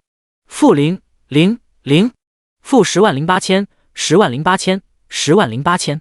苏白头顶上出现一堆0的数字，反观攻击他的人，血量瞬间被清空，剩余的近战玩家被几件送走。苏白看向地面爆出的一件件装备，嘴角笑成了一道月牙。不愧是在天启游戏中扎根了几百代的种族，掉落的装备简直不是精灵一族能够比的。名称：深渊树叶，数量11片。除了深渊树叶，还有大量的高品质装备。苏白把这些东西收入工会空间。苏白双手一拍，使用了10片深渊树叶，修炼了魔功。魔功从1星提升到了2星，4属性各增加了200点，还行。魔功2星升到3星，需要100片深渊树叶。堡垒外面有几头虫族士兵在镇守，名称：虫族士兵，单位：普通，等级40，血量4万，攻击力2300，技能：冲锋，力量强化。描述：虫族士兵群战能力极为的出色，普通的虫族士兵只有可怜的4万血，即使是精英虫族血量也不高，跟精英恶魔相比，两者根本不在一个量级，但虫族的数量是恶魔的好几倍。一头虫族女王就能操控数十万头虫族士兵，甚至更多。咻咻咻，羽箭破空，虫族士兵倒地。他们刚阵亡的一瞬间，巨大的红钟响了起来。苏白并没有意外，他们的灵魂绑定了红钟，只要阵亡，红钟的报警装置就会响起。果不其然，没一会儿就有大量的虫族士兵跑了出来，还有大量的虫族弓箭手跟少数的虫族法师。他们是精英虫族，甚至还有巨型虫族，他们的体型很是高大，是头目怪物。黑暗分身，雷霆神罚 X4， 寒冰领域 X4， 火雨 X4， 蓄力一剑 X4， 数十种技能一股脑丢在了虫族身上。51W， 51W， 51W。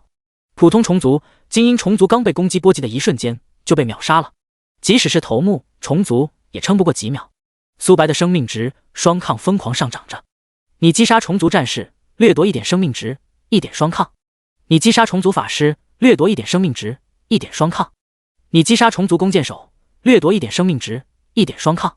无限掠夺，虽然无法在他们身上掠夺到属性，但无限叠加，每击杀一个生物，能叠加1点生命值，跟1点双抗。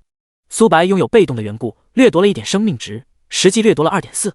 而双抗拥有能量溶解，双抗提升了100%，每击杀1头生灵，相当于能获得2点双抗。这就导致了苏白的生命值跟双抗跟做了火箭一样，每秒都能获得近1000点生命值跟双抗。堡垒内，豪华的宫殿，虫族女王看着显示屏幕，慌张不已。只见画面内，苏白跟3道分身不断射击着虫族，他们连100米都没有靠近就被击杀。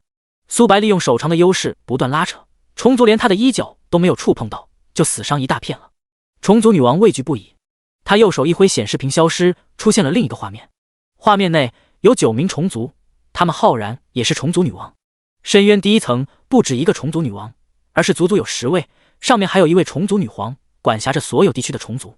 老师，你怎么有空找我们？其中一名虫族女王调侃道：老9有人类攻打我们虫族据点，我需要你们的帮助。什么？总共有多少人？就1个。老师，你是越活越回去了，连1个人都解决不了。就是你可是管辖着几10万种族士兵的啊！那名人类实力很强，每秒都能杀死我成百上千的子民，我坚持不了多久。各位，我们是一根绳子上的蚂蚱，要是我所在的据点被覆灭了，你们离覆灭也已经不远了。141章100万虫族到来。老师，你说的对，敢攻打我们所在的领地，他在找死。老师，我们马上就来。平日里虫族没少争斗，但苏白的出现打破了这个平衡。要是老师被剿灭，保不准苏白不会进攻其他的虫族据点，他们都不想沦落为苏白接下来的一个进攻的目标。外界，苏白还在疯狂猎杀着虫族，交战不到1分钟就已经死伤一大片了。正当苏白还准备猎杀虫族时，地面的碎石不断的颤抖。苏白看向了周围，发现自己已经被虫族大军包围了。密密麻麻的虫族大军包围而来，少说有几百万。其中的虫族各异，有矮小的虫族，他们的背上有一个个倒刺，还有庞大的虫族，他们的背上拥有2个炮管。轰轰轰！发射炮弹的虫族匍匐在地，大量的火炮轰来。即使苏白拥有质感预测了部分的攻击轨迹，也无法避开这么多的攻击。负0，火炮命中苏白，并没有造成实质的伤害，因此苏白无法反伤。火炮扩散开来，形成了一个立场，他的技能变为了灰色。沉默能力，苏白自己就拥有沉默光环，一眼就判断出炮弹虫族拥有沉默的能力。火炮覆盖方圆几公里，想要击溃这些虫族，就必须要站在火炮波及的范围内。雷霆神法等技能被沉默以后消失殆尽，进入了冷却时间。其余虫族抓住机会朝着苏白冲来。毒刺虫族发射一根根利刺，他们的攻击距离甚至比弓箭手还要长一点。但苏白拥有弓箭手被动，普攻距离提升了50%，再加上掠夺来的被动，攻击距离要比毒刺长得多。苏白利用手长的优势不断的拉扯，但被这些虫族攻击到也是迟早的事。虫族付出了几万名虫族的性命，终于冲到了苏白面前。密集的攻击打来，负000，负113000。苏白头顶上出现一堆0的数字，反观攻击他的人血量掉了1截，普通虫族攻击他会被瞬间反伤反死。苏白现在的手速高达380多，每秒能造成成吨的伤害，能量穿透导致第2个虫族也遭受到同等的伤害。这就导致了即使没有雷霆神罚的帮助，苏白杀怪的效率也很快，每秒也要死伤一大片。虫族女王看到这一幕茫然不已，苏白输出高他们能理解，可这坦度未免也太变态了吧。虫族属性并不高，但这可是有100万虫族，他们的攻击硬是没有破开防御。虫族女王想要自己的子民撤走，可苏白不仅手速快，移动速度也很快。虫族在前面逃跑，苏白在后面追击，必须要联系女皇大人。老实咬牙切齿，老实虫族女皇在清修，她最讨厌别人在她休息时候打扰。继续这样下去，我所在的区域很快就会被攻破。老实不再理会他们，而是拨通了另一个渠道。什么事？画面内传来一道霸道无双的女人声音。虫族女皇不管是样貌还是身材都很出色，她睡眼朦胧的双眼睁了开来，面部明显有一些不悦。伟大的女皇，我遭遇到人类的袭击，已经有大量的子民死在了她的手中。老实卑微不已，她单膝下跪，很是诚恳。有这事？录像女皇大人，这是那名冒险者战斗的画面，他的实力很强，不仅输出高，防御力也是高到可怕。数百万名虫族，硬是连他的防御也无法破开。有趣，我派人前往你那，支援你。多谢女皇大人。挂断通话，他恶狠狠盯着苏白所在的屏幕。苏白击杀了自己大量的子民，10大虫族女王中自己损失最严重，即使杀了苏白，在后续的争斗中，自己也会处于一个让自己尴尬的局面。与此同时，苏白并不知道这一切，他还在愉快刷着怪，雷霆神罚、寒冰领域无法动用的情况下，苏白每秒只能击杀数百头虫族，虫族的数量在以肉眼可见的速度减少着，它们分配的位置也有所不均匀。弱一点的虫族几乎已经死在了苏白第一轮激活中，这就导致了苏白每秒只能叠加100多点生命值跟双抗，1分钟就是6000多点，加上原本被动的加成，每分钟能叠加1万多点生命值跟双抗，1小时就是60多万，10小时就是600多万。当然，实际要比这个慢许多，毕竟虫族也是有限的，不可能让自己一直杀。哒哒哒，脚步的声音，这次派来的虫族明显要比上一次更多。这次的虫族头顶有一个尖角，苏白使用探查术发现这些虫族实力要比之前的虫族强大得多。普通虫族血量也就4万多点，而这些虫族最低都是精英怪，血量高达100万。苏白瞥了一眼双炮虫族，必须要把他们杀了，让自己技能恢复，不然同时面对这么多虫族，苏白也会很麻烦。闪现，苏白出现在几百米外，虫族的智商很高，他们第一时间就发现苏白要解决双炮虫族，因此有大量的虫族保护在他们周围。苏白想要击杀双炮虫族，就必须要先杀死这些人。以苏白清怪的速度，用不了多久就能击杀这些虫族，但其余的虫族也能包围自己。苏白不确定这些虫族是否拥有特殊的力量，要是能破开自己的防御，被包围的情况下就不妙了，毕竟能同时调动这么多兵力，各个属性都很强，绝非虫族女王能够做到。跟这次的任务有关，虫族女皇艾米西亚想要拦我，未免也太天真了。寒冰羽翼，苏白背后出现羽翼，他消失在原地。虫族也拥有会飞的部队，但终究是少数。苏白敏捷高达1万多点的缘故，很快就来到了双炮虫族上方部位。他们的体型很大，即使虫族有意保护的情况下，也沦落为了活靶子。羽箭倾泻而出，他们的血条瞬间被清空，原本灰色的技能也变为了正常的图标。接下来轮到我了。142章，血量突破500万大关，双抗突破500万，黑暗分身，雷霆神法，寒冰领域。沉默技能刚消失，苏白就动用了雷霆神法等技能。苏白旁边出现了3道一模一样的分身，他们背后同样出现羽翼，4人在上空不断的射击。战斗提示：你连续攻击了200次，能开启狂暴状态。狂暴，苏白手速突破了380大关，再加上4道雷霆神法跟4道寒冰领域，苏白简直是屠戮机器，每秒都有数千名虫族暴毙，而自己羽翼飞行时间高达50分钟，1秒能击杀1000头虫族，1分钟就是6万头虫族，30分钟就是180万头虫族，根本不用50分钟，这些虫族就会被活活耗死。至于天空中的虫族对自己取到的威胁微乎其微，最让苏白在意的是，他们造成的伤害竟然拥有一部分真伤。要是同时被这些虫族一轮集火，即使是苏白也会被秒杀。好在自己猜对了，这些虫族跟之前的虫族有截然不同的区别，他们的王是虫族女皇，阶位更高。苏白首先击杀的目标是会飞行的单位，他们虽然无法对苏白造成实际伤害，但飞来飞去实在太烦了，自己杀怪的效率也会降低许多。很快，天空中的虫族被击杀，接下来就是能对自己造成威胁的远处虫族。毒刺虫族，他们发射的毒刺不仅速度快，还拥有一定的真伤，攻速也很快。苏白拉动弓箭，如同点名一样，指哪打。苏白拥有30%命中率，再配合自己的战斗技巧，想要在100万大军中找到目标，并不算太难，也不简单，对心理负担很大。很快，这些远程虫族被击杀，只剩下近战虫族，他们的血量明显要比远程虫族高得多，但因无法对苏白造成威胁，只能沦落为活靶子。老师看到这一幕，他彻底的慌张了，面前的人真的只有40级吗？为何能同时面对数百万头虫族士兵？这完全不合理。其中还有虫族女皇的士兵啊，要不是他亲眼目睹，他万万不敢相信一个人类会有如此的实力。女皇现在该怎么办？虫族女王忐忑不安道。老师自求多福。虫族女皇说完这句话后关闭了通话，其余虫族女王也看到了屏幕上的内容，他们也默默地关闭了屏幕。该死！老师面部布满黑线，他自然知道他们要干嘛，准备收拾东西跑路了。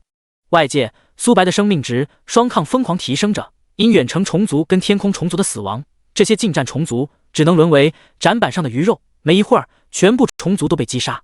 这一战，苏白掠夺了近200万生命值跟200万双抗，这还没有算上被动加持的效果。加持后，苏白的血量从160多万一下子突破了500万大关，双抗也提升到了500多万。只要不是反伤，但凡攻击苏白一下，就要被反伤50多万血。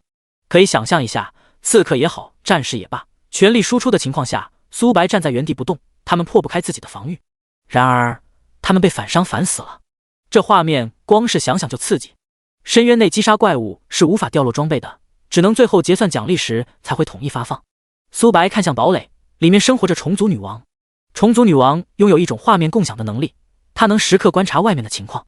苏白屠杀了这么多虫族士兵，他一定产生了胆怯，现在或许躲在一个角落处瑟瑟发抖也说不定。堡垒内秘密花园，虫族女王躲在一个不引人注意的地方。那个煞星走掉了吗？他通过画面共享并没有看到苏白的踪迹。人类，你给我等着，我在此发誓，早晚有一天我会报仇的。这可是他一辈子的心血，就这样被苏白摧毁了。他刚走出来的一瞬间，一道身影映入眼帘。你不是走掉了吗？虫族女王如同看怪物一样。因虫族女王跟人类女性没有太大的差别，这就导致了虫族女王像受害的一方，而苏白是始作俑者。苏白拥有鹰眼，视野提升了1万米，再加上第6感等技能，他对周围的事物异常的敏锐，只要虫族女王在不远处，他都能发现。人类，只要你能放过我，让我做什么都可以。对了，我是虫族女王，能感应其他虫族女王具体所在的位置。你是冒险者，击杀虫族女皇能获得丰厚的奖励，我可以把她所在的位置告诉你。虫族女王忐忑不安道。苏白双眸有一些动容，有他的能力找其他虫族的确轻松，但弊端也很明显。虫族之间阶级划分很严重，虫族女王能看到自己诞生的虫族具体所在的位置，并强行操控，而虫族女皇同样能看到虫族女王具体在干什么，并且强行控制他们。带着虫族女王没有半点好处，反而会暴露自己的行踪。至于虫族女王所说的事，他是半点都不相信。要是虫族女王真有这么好心，第一个坐不住的人不是苏白，而是虫族女皇。毕竟他的行动暴露后，他就会很危险。他想要拖延时间，只有这样才有一线生机。咻咻咻，羽箭破空，虫族女王实力本就弱，不到5秒，血量就被清空殆尽。你成功掠夺嗜血，半胜。苏白双眼大亮，1层嗜血每次攻击能恢复自己 0.1% 最大生命值，叠满后每次攻击能恢复 1% 最大生命值。要知道，苏白现在的血量可是突破了500万大关，每次攻击都能恢复5万血，他每秒能射190多箭，不到1秒就能从残血变为满血。143章虫族女皇艾米西亚。核心区域总共有11个堡垒，其中的10座堡垒跟苏白击杀的这头虫族女王大小相差无几，这代表着第1层深渊最起码有10名虫族女王，自己击杀了1头，还剩9头。嗜血被动还有8层没有叠满，虫族女王一心要跑的话，苏白想要逮到他们绝非是易事。高阶虫族能控制低阶虫族，只要自己逮住虫族女皇，其余虫族也就插翅难飞了。苏白看向最高大的堡垒，就你了。堡垒内，虫族女皇艾米西亚面色煞白无比，她通过画面共享看到10号被苏白击杀，以及苏白独自一人面对数百万虫族，不仅没有落到下风，还把所有虫族杀了。这个煞星，赶快走啊！虫族女皇祈祷道。嗡，大门缓缓开启，虫族女皇瞳孔收缩，没有她的命令，其他虫族不能来到此地。虫族女皇，一道冷漠的声音在她耳边回荡。虫族女皇艾米西亚颤颤巍巍站起了身，直视面前的人类。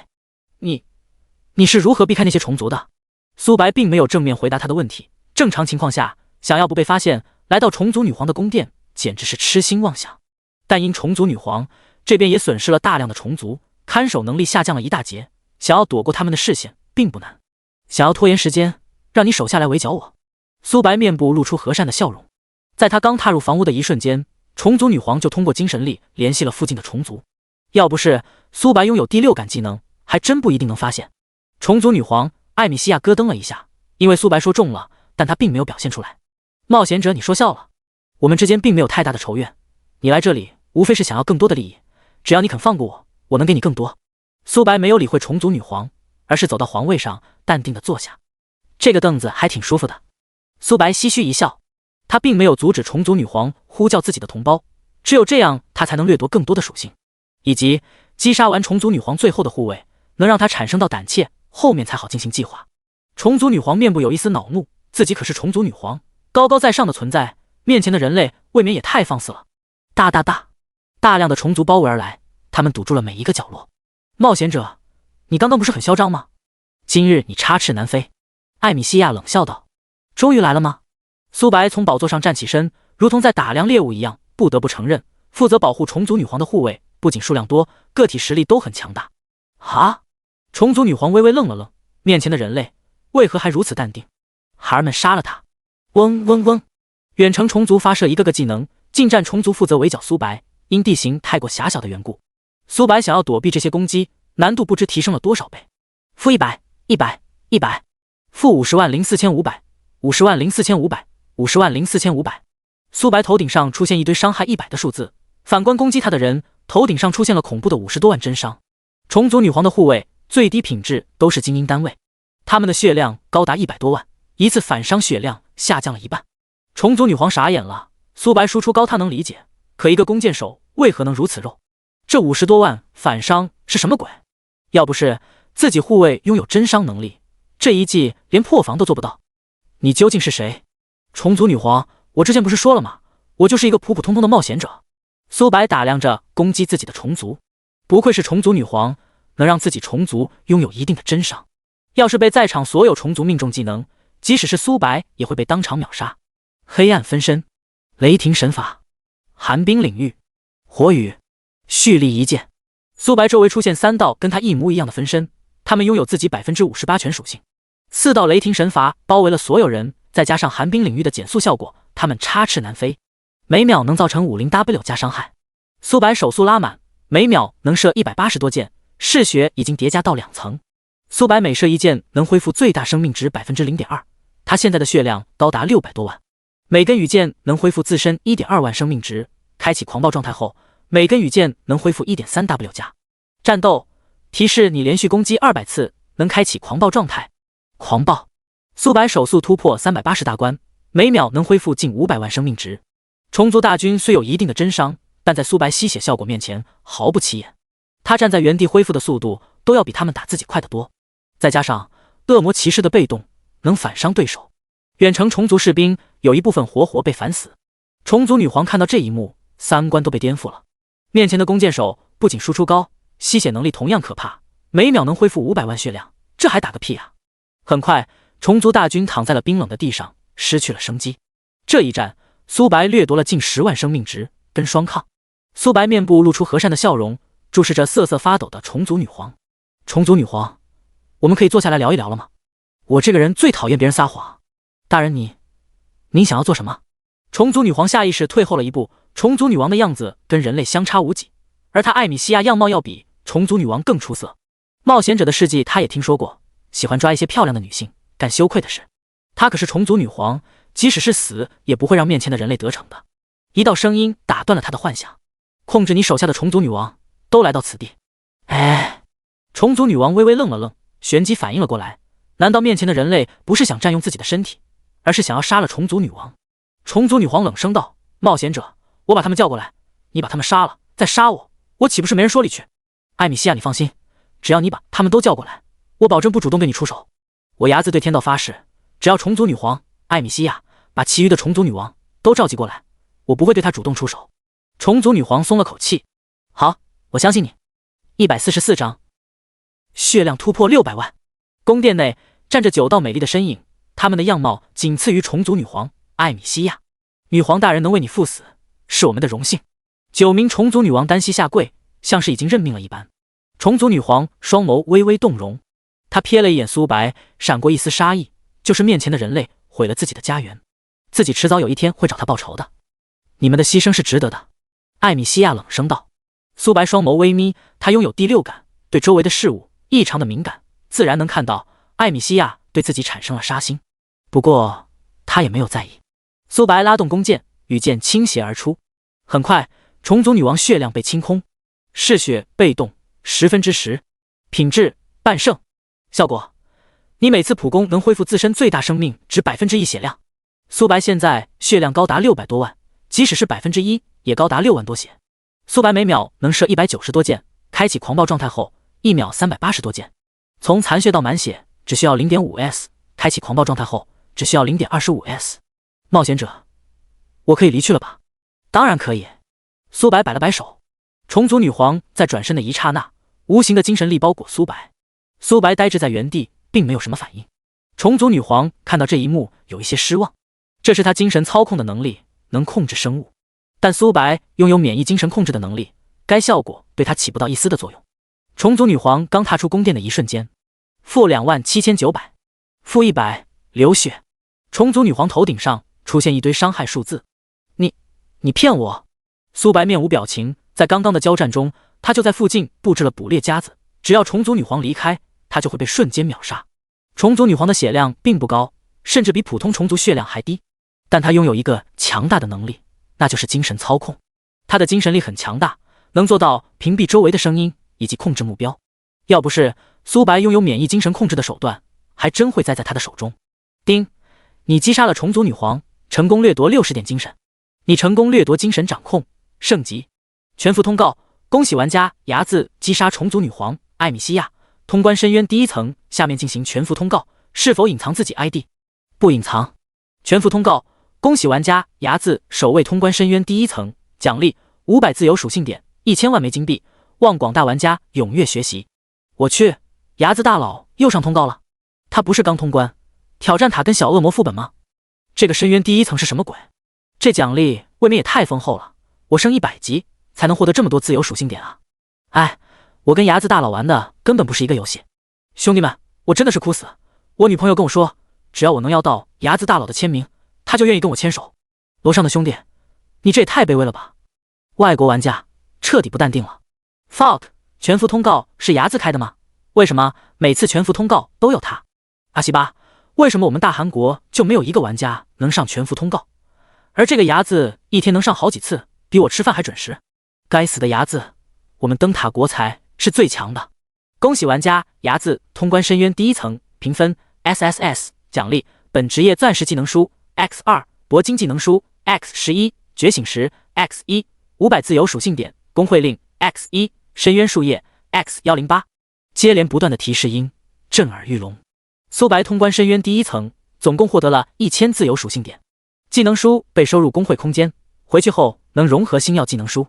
苏白双手一拍使用了觉醒石，黑暗猎手从33星提升到了36星，每升1级能获得76自由属性点。分身的属性从 53% 提升到了 56%， 持续时间延长了 1.5 秒，算上幻影长弓的加持下，分身拥有自己 61% 全属性，能存在23秒。黑暗狩猎伤害从13000提升到了16000，伤害提升3000点，还行。魔弓2星提升到3星，需要100片深渊树叶。苏白服用100片深渊树叶，魔弓提升到了3星。四维属性各提升300。3星提升到4星，需要200片。苏白现在只有9片，还差191片。苏白的力量、体质是短板，加在一起都是要比敏捷低得多。如今苏白没有获得基础被动力跟基础被动体属性点加在上面，取到的效果要比增加敏捷、精神低得多。提升精神能让自己技能输出提升。思索了片刻，苏白还是打算把自由属性点加在敏捷上面。苏白查看属性面板，名称牙子，职业黑暗猎手36星，恶魔骑士30星，工会孤狼5级，等级40，天赋无限掠夺神话，无限叠加神话，血量6792000，法力值181300，力量3121，体质2839，敏捷12658，精神6968，攻速207.56，暴击率100%，物理穿透60%，护甲5249080，魔抗5240080，坐骑掠。苏白血量高达670多万，敏捷突破到了12000多，攻速达到了恐怖的200多。风之眷顾，风摇丝触发的情况下，攻速能达到恐怖的210多，开启狂暴状态后，攻速高达430多每秒，不到 0.25 秒，自己就能从残血吸到满血。最关键的是，自己双抗也很高，除了真实伤害，其余的攻击都要遭受到50多万的反伤。同等级玩家，即使战士，也不太可能有50万血。苏白站在原地给他们打，他们会被自己活活烦死。145章，亨利集团悬赏。苏白查看新掠夺来的技能，精神掌握被动1/10，品质圣级，效果，你每次普攻有 0.1% 概率秒杀对手。苏白倒吸了一口凉气，不愧是圣级技能，竟然能满血秒杀对手。要知道，美杜莎雕像只能敌人低于 20% 血才能斩杀对手，而精神掌握触发后，不管敌人多少级、多少血，都能被秒杀。0.1% 概率看似低，实则不然。精神掌握总共能叠加10层，叠满后，苏白每次普攻有 1% 概率秒杀对手。他每秒能射200多箭，平均下来岂不是能秒杀敌人2次左右？即使是一名神灵在自己面前给自己射几百箭，也会被秒杀。光是想想就兴奋。收回思绪，苏白给周龙、顾北发送了消息：苏白，我这有一枚工会令，你们谁要？周龙，我们军方要了。顾北，周龙队长，你让我们国防部也喝口汤啊！上次你们就竟拍走了工会令。周龙，下次一定。苏白离开深渊第1层，来到了五雷的铁匠铺。冒险者，你来了。五雷大师，我要合成技能。苏白把合成技能石跟2本钻石技能书、10本铂金技能书放在了他的面前。冒险者，8个小时后技能书能融合好。好的，五雷大师。苏白付过1000万枚金币后告辞离去。房屋内坐着几道身影，他们的目光异常的火热。周龙，你虽然是军方的人，但我身为国防部的部长是不会退让的。这枚工会令，我们国防部势在必得。顾北冷声道。周龙回道：顾北部长，那我们就看实力吧。1级工会只能容纳1000人，即使他们的工会已经是3级工会了，但也只能容纳5000人而已。对军方而言，简直是杯水车薪。这枚工会令就解决了燃眉之急，尤其是工会加持的属性，那实在太香了。睚眦大佬，工会令我们军方愿意出8000万枚金币。顾北嘴角不由得抽了抽，这是真不把金币当钱啊。顾北一咬牙，开口道：我们国防部愿意支付8100万枚金币。周龙不屑一个笑：我们军方出8500万枚金币，8600万枚金币，9000万枚金币，最终以9000万枚金币收场。顾北看周龙的目光都变了，他们好不容易攒的这么多枚金币，但依然争抢不过周龙。苏白并没有感觉到意外，第3枚工会令要比前2枚工会令价值低一些。全服通告：恭喜玩家周龙创立青龙工会，奖励50自由属性点，望广大玩家踊跃学习，再接再厉。听着耳边的全服通告，聊天频道议论不止。哈哈，我们龙国果然强大，天启游戏总共只有3个工会，都在我们龙国。之前樱花国、灯塔国还说自己有多厉害，就这，啥都不说了，我要加入军方，为国家效力。外国玩家面部发黑，捶胸顿足，一定是那该死的挂壁通关的深渊第1层获得了这枚工会令。该死的，我为什么就没有他那么好的运气？我们灯塔国不服，明明我们才是最强大的国家。睚眦，你是我们大韩国的子民，赶快回我们大韩国吧，大韩国才是你最好的归宿。几分钟后，苏白出售掉一部分物品跟装备。周龙等人穿戴高品质装备后，升级的效率也很高。苏白总共获得了1亿1000万金币。苏白来到旅馆，下床休息。现实世界，苏白随手给自己泡了一个泡面，加了一根火腿肠。等待泡面的过程中，他打开了论坛，一条帖子格外的显眼。亨利，周总，大家好，我是亨利集团周总，我们亨利集团愿意出价100亿现金，悬赏睚眦现实世界的坐标。孤独风，亨利集团未免胆子也太大了，竟然敢悬赏睚眦大佬。冷冰雪，亨利集团是什么阿猫阿狗，敢的睚眦大佬为敌？游戏董哥，睚眦大佬一定要保护好自己，不要被亨利集团得逞了，这群蛀虫怎么不去死啊？西门吹雪，亨利，周总，别让我在现实中找到你，不然我会让你知道什么是残忍。帖子下面大多数人都为苏白发声，要没有睚眦大佬，他们龙国根本不可能成长到这步，而亨利集团却想要睚眦大佬的命，他们自然不会答应。亨利集团，苏白双眸冰冷。前世大灾便是亨利集团跟樱花国、灯塔国一样，都投靠给了敌对势力。他们仗着游戏反馈的实力，大肆的屠戮人类同胞，可谓是跟上一代的小鬼子一样。亨利集团，我苏白记住你们了。苏白双眸闪过杀意。游戏的数据还没有反馈到现实，以他现在的身体素质，想要跟亨利集团斗还不够格。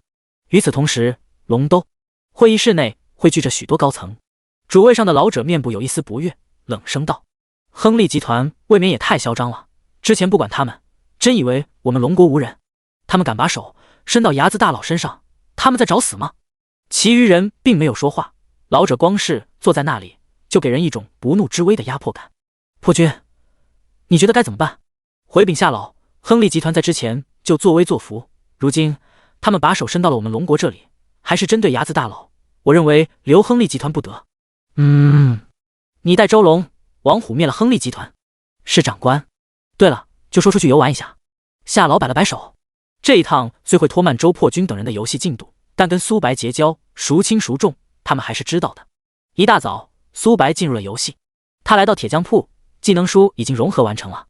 苏白查看技能书的属性，他看到了146章前往狂风之谷，名称不死不灭，品质星耀，无法升级。效果：你受到致命伤害后会进入5秒钟的不死不灭状态，在这个期间段，敌人无法击杀自己。冷却时间1小时。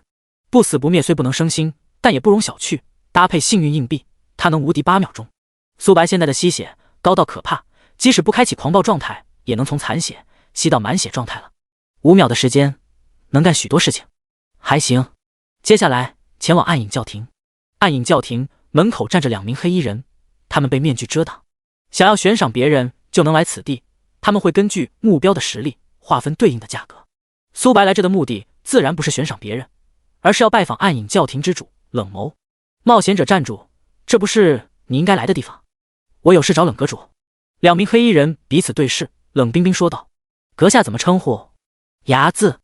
你是睚眦？苏白在黎明城声望很高，大多数人都认识这名冒险者。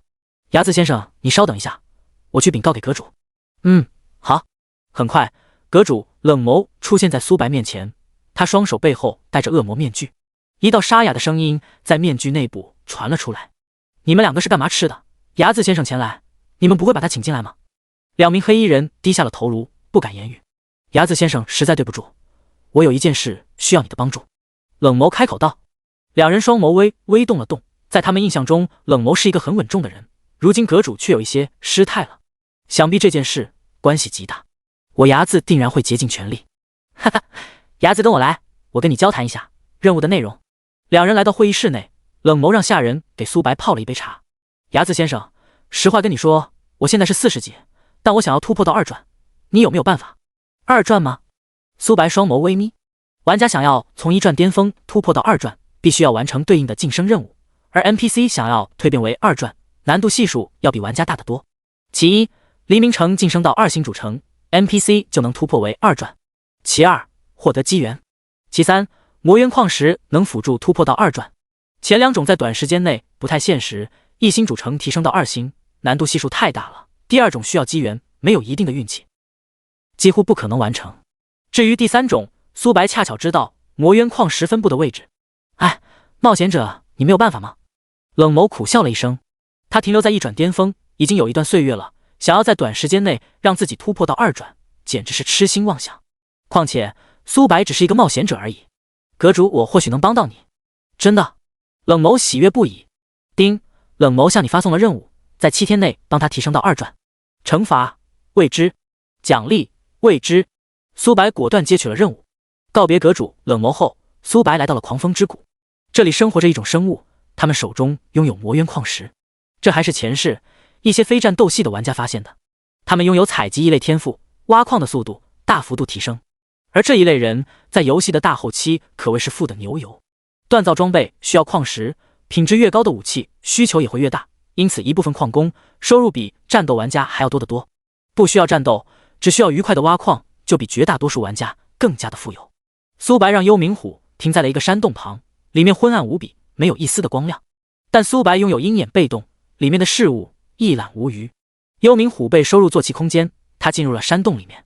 滴答滴答，水滴滴落的声音。几分钟后，一阵嘈杂的声音传入耳旁，干扰了苏白的听觉。突然，一道黑影朝着苏白冲来。苏白本能的规避，避开了这一击。当看到来人后，苏白眉头微微动了动。这是一头蝙蝠，体型有1米多，展开羽翼后有2米多。名称：嗜血蝙蝠。单位：普通。等级：35级。血量57900。攻击力3670。技能：无声、气息隐藏、突刺、锁头攻击。描述：嗜血蝙蝠能通过血液提升自己的实力。嗜血蝙蝠的血量并不高，只有可怜的5万多点，但它们很是难缠，不仅会飞，还能隐藏自己的气息，最关键的是在山洞内会限制自己的走位。但苏白丝毫不慌，自己拥有670多万生命值，防御力还有500多万，光是反伤就高达50多万。苏白没有拉动弓箭，而是朝着更里面走去。嗜血蝙蝠看到苏白无视自己，他越发的恼怒。噗嗤！嗜血蝙蝠刚用利爪触碰到苏白的一瞬间，他头顶上出现了一个巨额的伤害，反观苏白连一滴血都没有掉。你击杀嗜血蝙蝠，成功掠夺锁头，完美。锁头被动1/10，品质完美，效果命中率提升1%。苏白的命中率已经高达30%了，锁头被动叠满后，命中率能达到40%。很快，苏白的四周躺着一大堆嗜血蝙蝠的尸体，他们尸体上没有哪怕一根箭矢，都是被活活撞死的。碰瓷！苏白总共掠夺了40点敏捷，10成被动，锁头被动10%，品质完美，效果命中率正10%。命中率高达40%后，苏白更容易命中怪物的躯干，让自己战斗能力再次提升一截。山洞的深处，苏白看到了比普通蝙蝠大1号的蝙蝠，它们的牙齿锋利，悬挂在墙面上，只要敌人靠近，他们会毫不犹豫出手。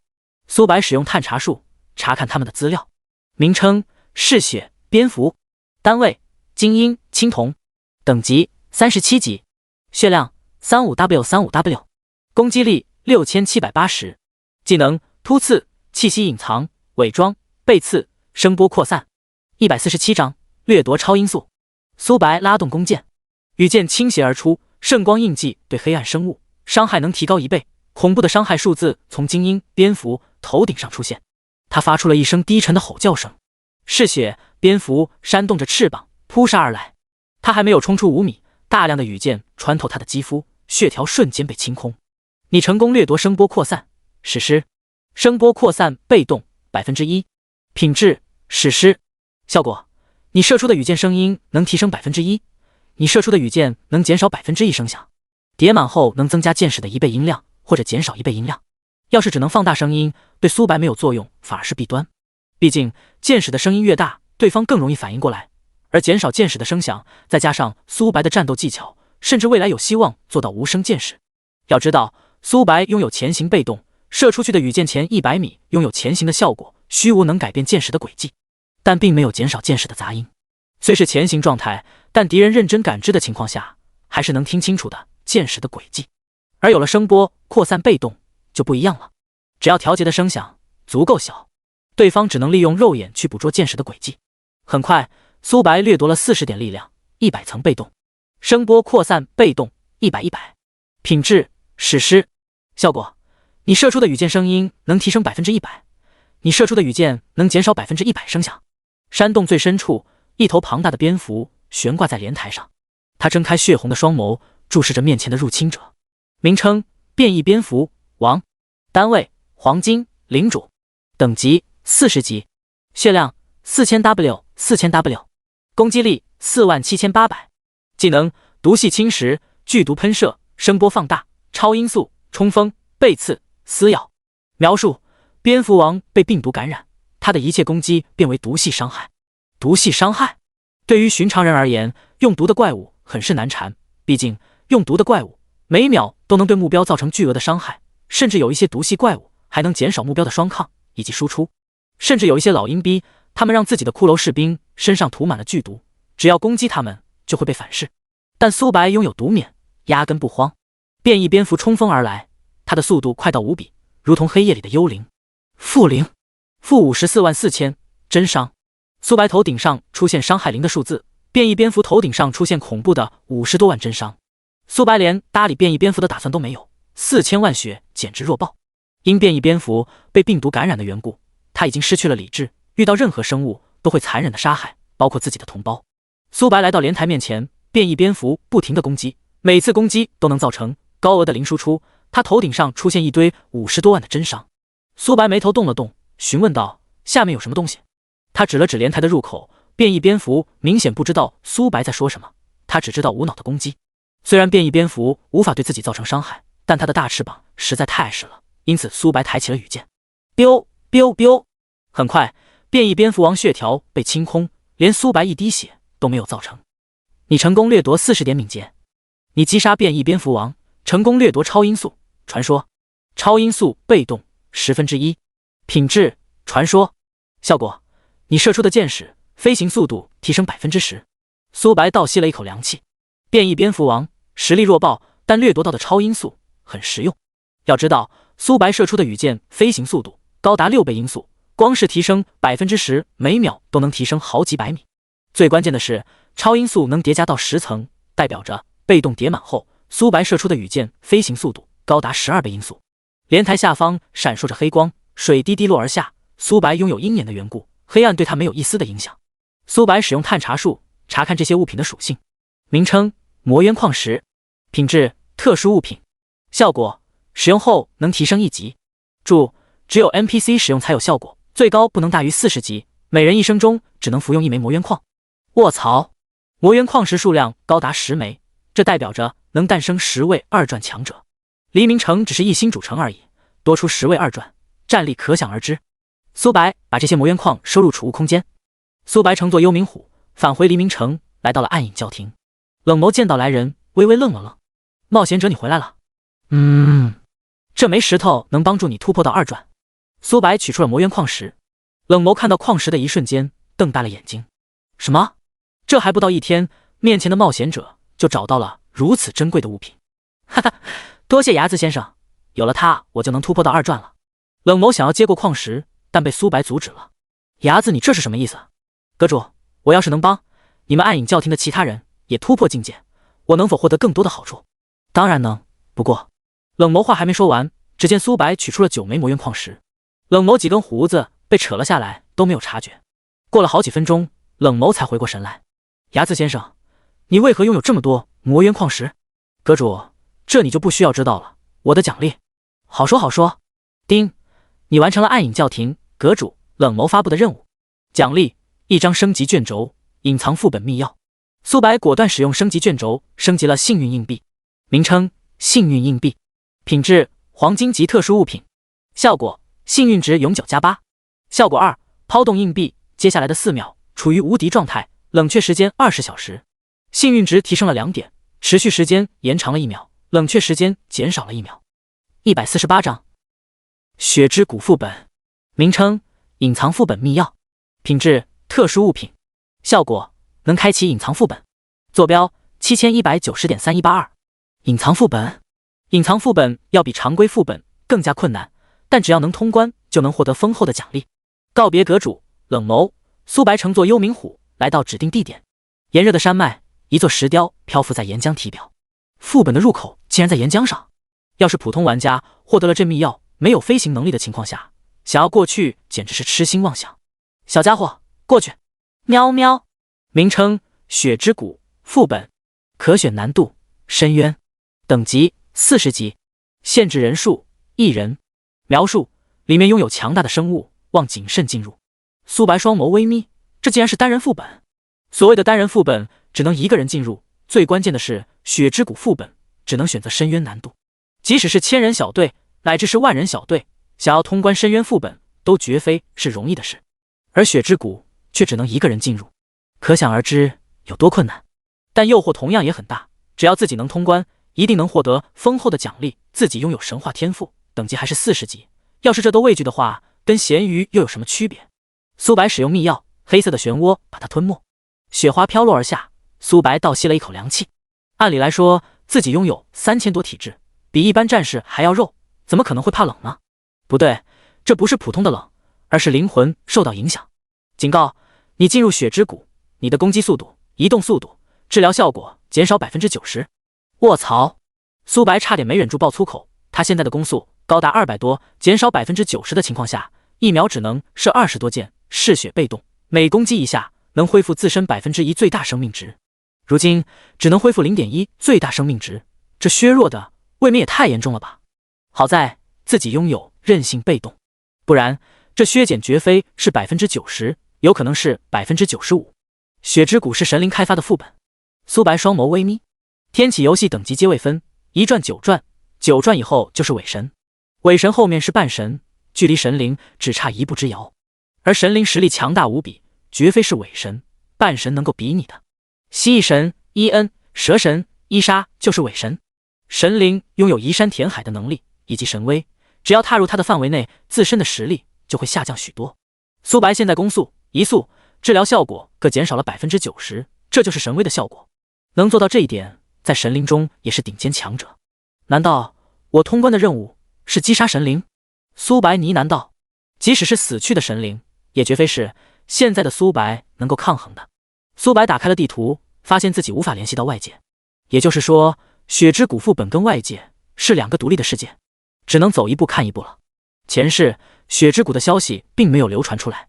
几分钟后，苏白遇到了一头血狼，名称血狼，单位精英青铜，等级40，血量2000W，攻击力39100，技能冲锋、撕咬、横扫、血之清河、吼叫。描述：这是一头被污染的血狼，血狼皮肤为雪白色，但它的瞳孔是漆黑色。苏白还在新手村时闯冰妖副本，里面的美人鱼冰妖的瞳孔就是漆黑色，这代表着血之谷受到了污染。副本的难度总共分简单、普通、困难、噩梦、地狱、深渊。深渊上面还有一个难度，那就是深渊难度的副本受到了侵蚀。血狼只是一头精英怪，按理来说，即使是40级怪物，也不可能拥有2000万血。况且，血狼属于刺客一类的怪物，看来血之谷比我想象中的还要难。苏白现在的移速、攻速、治疗都下降了 90%， 这一头血狼就已经够要命的了。血狼看到苏白的一瞬间，他并没有立刻扑上来。狼类怪物智商很高，尤其是在变异副本内的狼类怪物，他在试探自己的实力。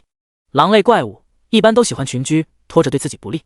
苏白拉动弓箭，咻咻咻，羽箭破空。血狼想要躲避，但羽箭的速度高达6倍音速，他根本无法闪避。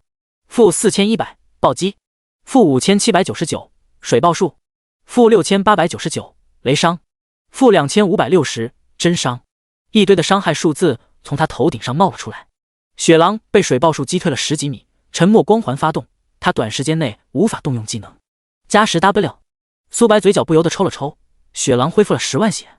苏白手中的动作并没有慢下来，他现在每秒只能射20多箭，造成的伤害有限，再加上血狼每秒能恢复10万血，光是面对一个就已经很吃力了。因苏白移速下降了 90% 的缘故，血狼没一会儿就冲到了自己面前。负39100真伤，负1000流血。血狼一次普攻造成了恐怖的3万多伤害，还是真伤，后续还有10秒的流血效果。尼玛，即使是血之谷不限制人数，苏白都不认为其他人能通关，这实在太变态了。血狼只是精英怪而已啊！血狼攻击速度很快，每秒能挥5下利爪。苏白移速削减的缘故，想要避开他们全部的攻击，简直是痴心妄想。苏白利用战斗技巧，10次攻击大概能避开3到4下，有6至7次攻击打在了自己身上。嗜血效果被削减为 0.1%， 最大生命值。苏白现在血量高达670多万，即使是 0.1% 最大生命值，每根羽箭也能恢复6700血。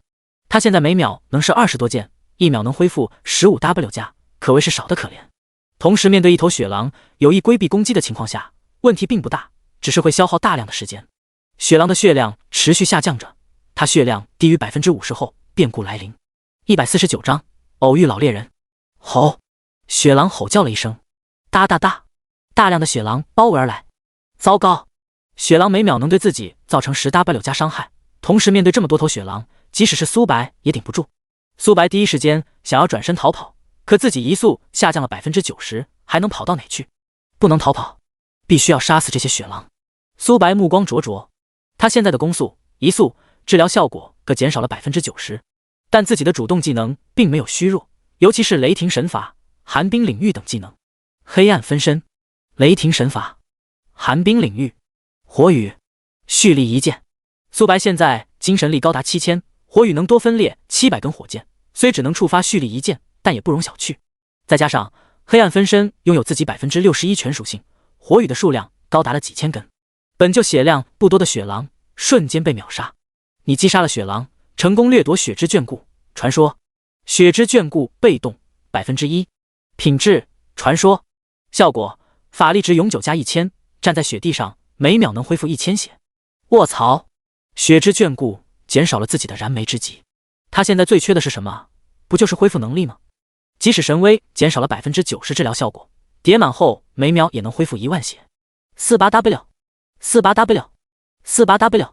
寒冰领域跟雷霆神罚加在一起，每秒能造成近50万伤害。雷霆神罚每隔3秒就会麻痹血狼 0.5 秒，再加上寒冰领域的减速效果，他们血量疯狂下降着。按照这个趋势，不到1分钟，这些血狼都会暴毙。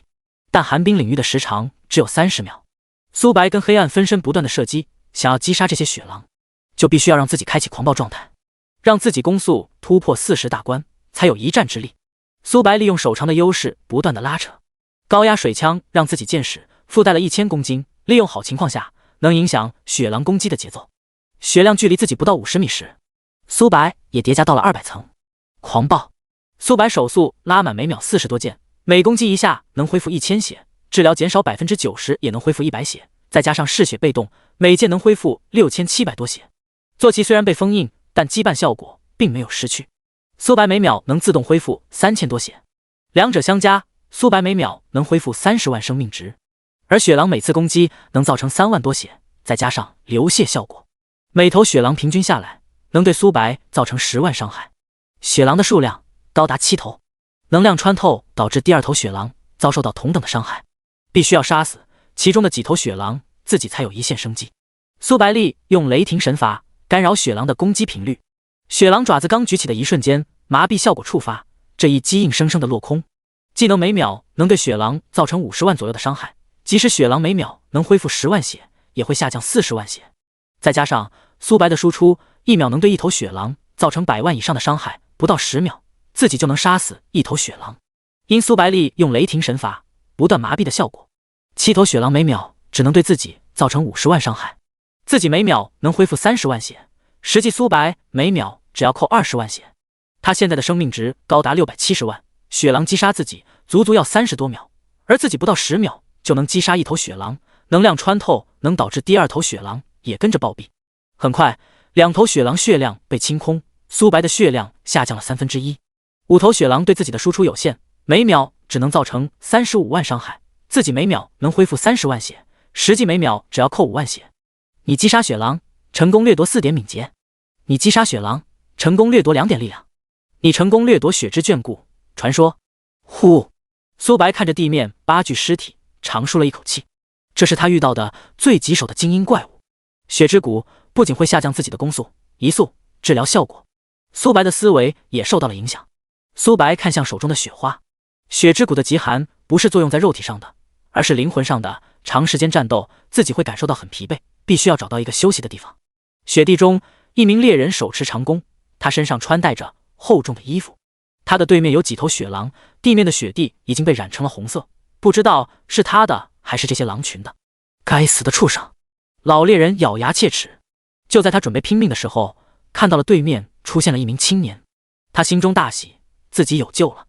他想要冲出重围，却想到一件事，面前的年轻人他根本没有看到过，要是自己把狼群引到他那里，他不敌该怎么办？他没有丝毫的犹豫，果断朝相反方向逃跑。苏白看到老猎人的一瞬间，双眸微微动容。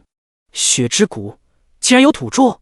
显然老猎人被狼群袭击，用不了多久他就会饮恨西北。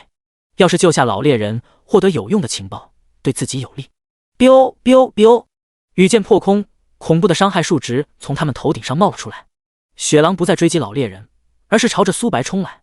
老猎人心里咯噔了一下，自己受伤严重，已经是必死之人了。如今苏白选择吸引走这些血狼，只会让自己晚死一定而已。哎，年轻人，你这又是何必了？他面如死灰，他已经预料到苏白被血狼撕碎的场景了。下一秒，天空乌云密布，下起了倾盆大雨，雷霆神罚包裹所有的血狼，寒冰领域蔓延开来，每秒能造成恐怖的50万伤害。3道分身不断射击，血狼的数量只有可怜的3头。老猎人看到这一幕，人都傻了，面前的年轻人实力强到可怕。150张，能加属性的饭菜？你没事吧？苏白开口道。老猎人这才回过神来，没事，多谢你冒险者，要没有你我已经是死人了。你好，我叫杰尔曼。没事。苏白摆了摆手，他使用探查术查看杰尔曼的属性，名称杰尔曼，等级血量，攻击力，技能，除了名字其余的信息都是问号。有2种原因，第一，杰尔曼等级超越了自己许多，就跟萨格尔一样。第二，吉尔曼身上有屏蔽属性的物品，显然吉尔曼不是第一种，不然他也不可能被3头雪狼打得这么狼狈。冒险者，为了报答你救我，方便去我家做客吗？吉尔曼热情说道。苏白没有拒绝，他现在对雪之谷还一头雾水。来到吉尔曼的家中，苏白并没有看到其他人。冒险者，你稍等一下，我准备几个下酒菜。好，苏白点了点头。吉尔曼在厨房内忙碌了起来。大概过了半个小时，吉尔曼才从厨房中走了出来。他端上来了几道家常菜，一碗番茄蛋汤、土豆炒辣椒、回锅肉，还有几个馒头以及一杯白酒。冒险者，还请不要嫌弃。多谢猎人先生的款待，那我就义不容辞了。苏白夹起了一块回锅肉，刚下腹的一瞬间，一道提示音传入耳边：丁，你的力量提升1点。卧槽，吃一块回锅肉竟然能让自己力量提升。前世苏白在天启游戏中摸爬滚打了10年，真没有听说过吃饭就能变强的。苏白看向了土豆炒辣椒：丁，你的敏捷提升1点。苏白又尝试了番茄蛋汤、馒头、白酒。番茄蛋汤能提升自己精神力，馒头能增加自己体力，至于白酒能增加自己暴击率。苏白现在的暴击高达 100%， 进入战斗状态后暴击率能突破到 130%， 额外的暴击转变为 60% 爆伤。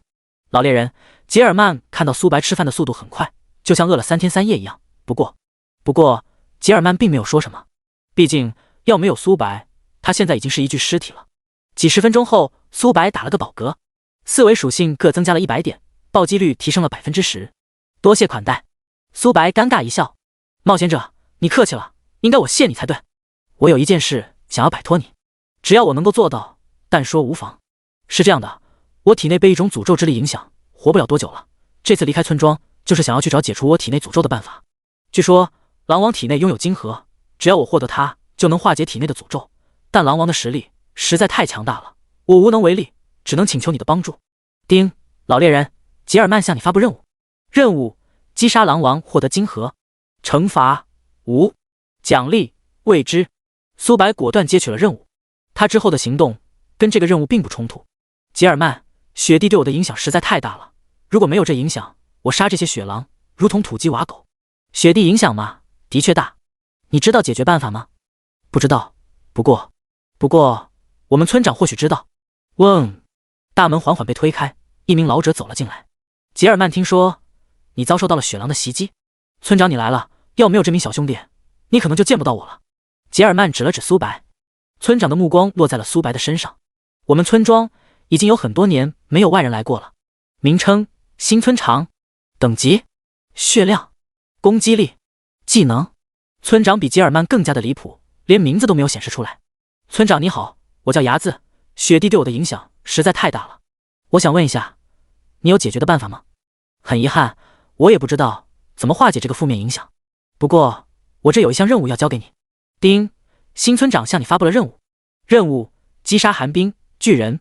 惩罚：无。奖励：未知。苏白思索了片刻，选择了接取任务。他刚抵达村庄时，并没有发现其他 NPC， 等自己接取了吉尔曼的任务，新村长就出现了。或许自己完成了吉尔曼的任务，能触发更多 NPC 的任务。寒冰巨人是最终 BOSS， 雪之谷里面的怪物强大无比，再加上苏白现在移速、攻速、治疗效果下降严重的情况下，想要击杀寒冰巨人简直是痴心妄想。告别村长跟吉尔曼，苏白朝着雪狼区域赶去。雪狼领地，这里的雪狼数量很多。苏白没有立刻出手，他现在能同时面对5头雪狼，遇到7头雪狼就要苦战一场了。同时面对10头雪狼，苏白离暴毙就不远了。雪之眷顾叠满后，自己每秒能恢复巨额的生命值，等自己被动刷满，再去找雪狼王也不迟。几分钟后，苏白看到了2头落单的雪狼。苏白从掩体中跳了出来。黑暗分身、雷霆神法、寒冰领域、火雨、蓄力一剑。苏白同时动用数种技能，保证第一时间秒杀这几头雪狼。雪狼拥有吼叫技能，能吸引附近的雪狼。苏白在之前就观察过了，雪狼能呼叫附近1000米内的同胞。他找的这2头雪狼附近并没有其他的狼。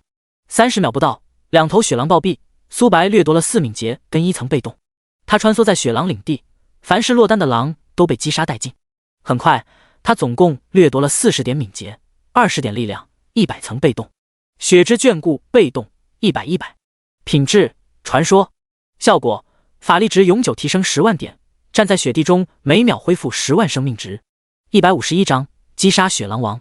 雪狼领地深处，这里汇聚着许多雪狼，一头庞大的雪狼，周围围绕着许多雌性雪狼。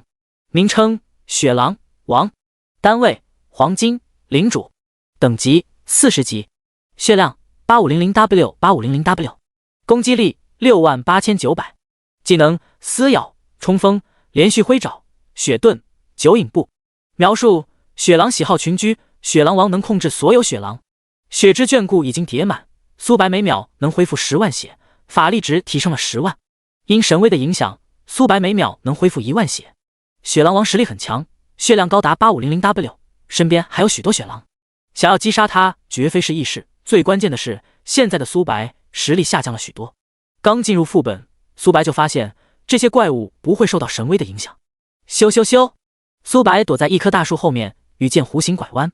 苏白每秒能射20多箭，想要改变轨迹并不难。负3100暴击，负7899黑暗，负2200真伤。数十种伤害从雪狼王头顶上出现。苏白现在的暴击率高达110%，额外的10%暴击转变为了20%的爆伤，伤害提升了10%。进入战斗状态后，暴击突破到140%，额外的暴击转变为80%爆伤。苏白每射出一箭都会附带2800真实伤害。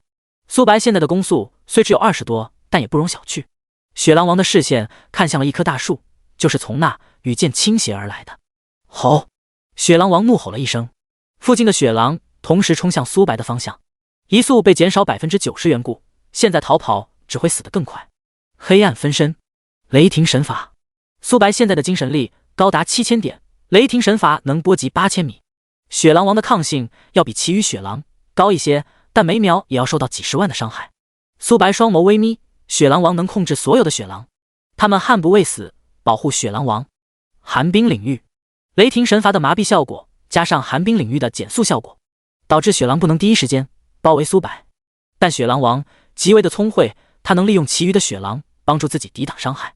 苏白射出的羽箭，除了第一箭扣了他的血，其余的羽箭没有造成半点伤害。最关键的是，雪狼在雪地上每秒能恢复恐怖的10万血。雷霆神法加上寒冰领域造成的伤害有限，大量的雪狼把苏白包围，锋利的利爪拍来。负35100加2000。苏白头顶上出现了一堆的伤害。浴血奋战每受到一次攻击能恢复2000血，不受到重伤削减效果，但在恐怖的3万多伤害面前简直是杯水车薪。护盾很快就破碎开来，并且以肉眼可见的速度疯狂掉血。按照这个状态，苏白支撑不过10秒就会暴毙。嗜血被削减的实在太严重了，每次攻击只能恢复可怜的6700多血。苏白利用了手长的优势，雪狼还没靠近苏白，他就已经开启了狂暴状态，让自己的攻速突破了40大关，每秒能恢复30万加生命值，但依然是杯水车薪。寒冰羽翼，苏白背后出现了羽翼，轰！他消失在原地，出现在100米高空。雪狼并没有远程手段，吸引他们过来的目的就是想要给他们希望，然后再破灭。雪狼的智慧很高，要是刚交战，他就动用寒冰羽翼，他们会毫不犹豫逃跑。苏白的移速下降了90%，想要追到一心要逃跑的雪狼，简直是痴心妄想。他不断射出羽箭，血量疯狂提升着。唯一可惜的是，黑暗分身使用的主动技能是独立计算的，只能维持23秒，消失后寒冰羽翼就会进入 CD。4道身影在天空上不断的射击。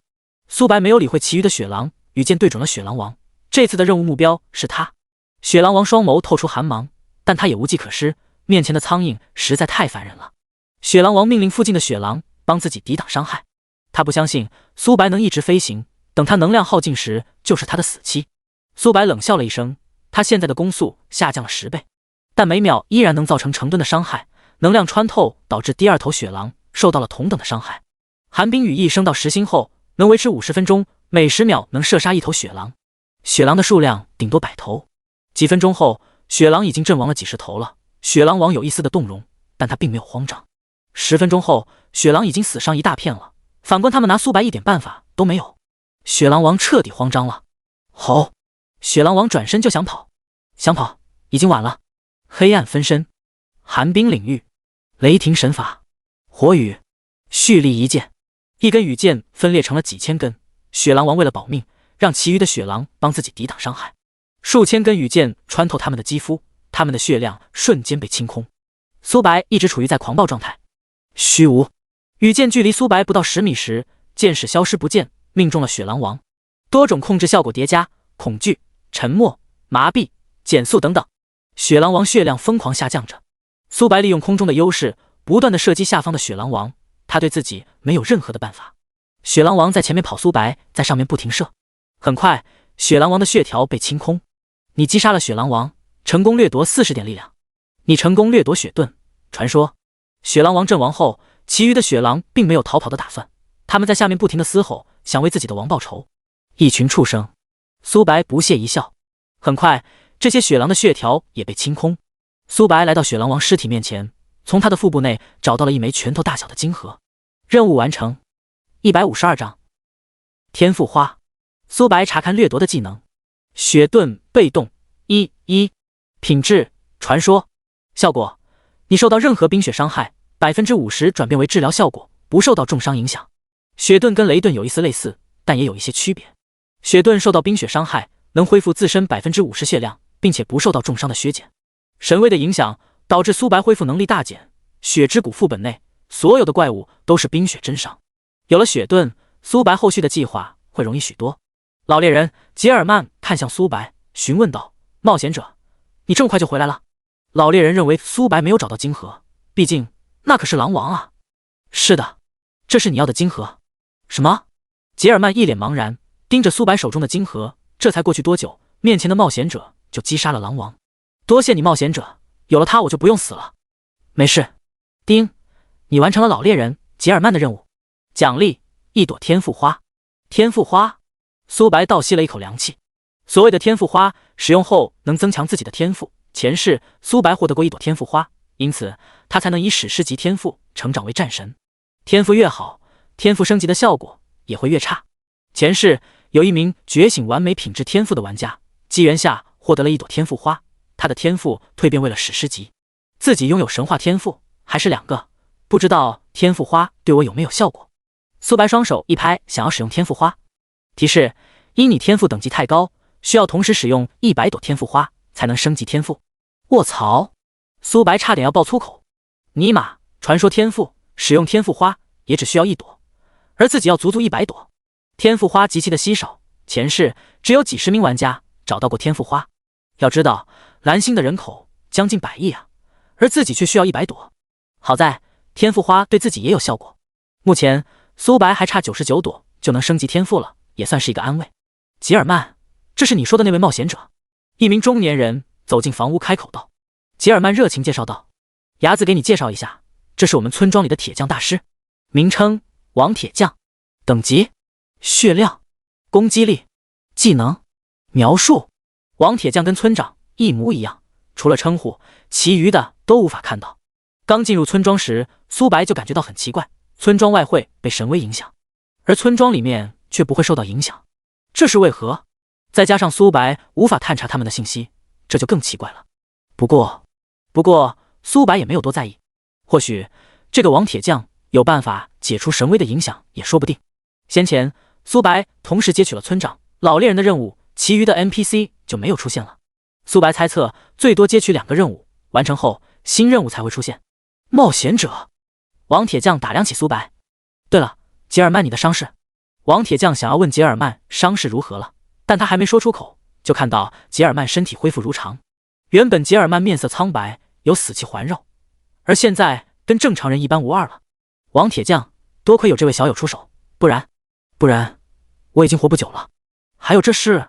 王铁匠双眸微眯，开口道：“冒险者，我这里有一条任务，只要你完成，我会给予你丰厚的奖励。”丁，王铁匠向你发布任务，任务获得蛇胆，惩罚未知，奖励根据表现而定。白狼领地的东面就有巨蛇出没。苏白猜测王铁匠身上有很大概率有解除神威的办法，即使没有，对自己后续计划也有很大的帮助。苏白现在的战力10不存1，面对雪狼都交战了许久，要是能解除神威的影响，雪狼在他面前根本不够看，现在只能走一步看一步了，尽可能完成更多的任务。好的，苏白果断接取了任务。告别2人后，苏白朝着雪蛇领地进发。雪蛇领地这里的地形很是狭小，突然苏白本能的往前倾斜，一条巨蟒朝着苏白原本的方向咬来。看清楚巨蟒后，苏白瞳孔微缩，要不是自己拥有直感以及第六感，这一击自己根本无法规避。雪蛇的颜色跟雪地一模一样，它们潜伏在此地，只要猎物出现，会毫不犹豫出手猎杀。名称：雪蛇，单位：精英白银，等级：40级，血量3000W，攻击力46709，技能：冲锋、撕咬、扑杀、冰柱、冰系锁链。描述：雪蛇喜欢潜伏在雪地中偷袭对手，它们的速度很快。雪蛇血量高达3000W，雪狼血量只有2000W，雪蛇是它的 1.5 倍。好在雪蛇并不是群居动物。咻咻咻，羽箭破空，雪蛇想要躲避，但苏白射出的羽箭飞行速度高达6倍音速，它根本无法闪躲。-3350暴击，-9100黑暗，-2200真伤。巨额的伤害从他头顶上出现，水爆术等控制技能发动，雪蛇被击飞了10几米。+10W，雪蛇头顶上同样出现回血的绿色数字，但苏白每秒的输出高到可怕，即使被削减了10倍攻速，每秒也能造成成吨的伤害。雪蛇的血量在以肉眼可见的速度减少着，因苏白移速下降了 90%， 再加上雪蛇原本所在的位置距离苏白就不远，这就导致了雪蛇已经逼近了苏白。血盆大口咬来，苏白本能的规避，惊险的躲避了这一下，但雪蛇的尾巴已经抽打在苏白的身上了。-46709，-0加23354。第一个伤害是雪蛇造成的，第二个伤害是撞击扣的血，第三个恢复效果是雪盾触发的。实际雪蛇这一击只造成了2万多伤害。苏白拉弓射箭，不再躲避雪蛇的攻击。雪蛇伤害虽比雪狼高，但它无法造成流血效果，以及苏白现在拥有雪盾，受到冰雪伤害 50% 转变为治疗效果。羽箭破空，苏白的血量刚下去一截就立刻回了上来，反观雪蛇血量疯狂下降着。很快雪蛇的血量被清空。你击杀了雪蛇，成功掠夺冲锋传说。153章轮回烙印到手。冲锋被动 1%。品质传说。效果：箭矢飞行速度加 10s， 普攻距离提升5米。叠满后，箭矢飞行的速度能提升3倍音速，普攻距离能提升500米。弓箭手被动已经升到了6星，攻击距离提升了 60%， 相当于冲锋叠满后自己能额外提升300米的距离。还行。苏白来到雪蛇的尸体面前，随手拿出一把小刀，划破了雪蛇的肌肤，获得了一枚蛇胆。王铁匠发布的任务是根据蛇胆的数量以及品质而定的，自己收获的蛇胆越多，获得的好处也会越丰厚。很快苏白掠夺了40点力量，100层被动。冲锋被动100。品质传说。效果：箭矢飞行速度提升1000米 s， 攻击距离提升500米。苏白射出的羽箭接近10倍音速，即使拥有位移技能，想要躲过也绝非是易事。山洞的最深处，一条冰雪大蛇缩成了一团。突然冰雪大蛇睁开冰冷的双眸，注视着苏白。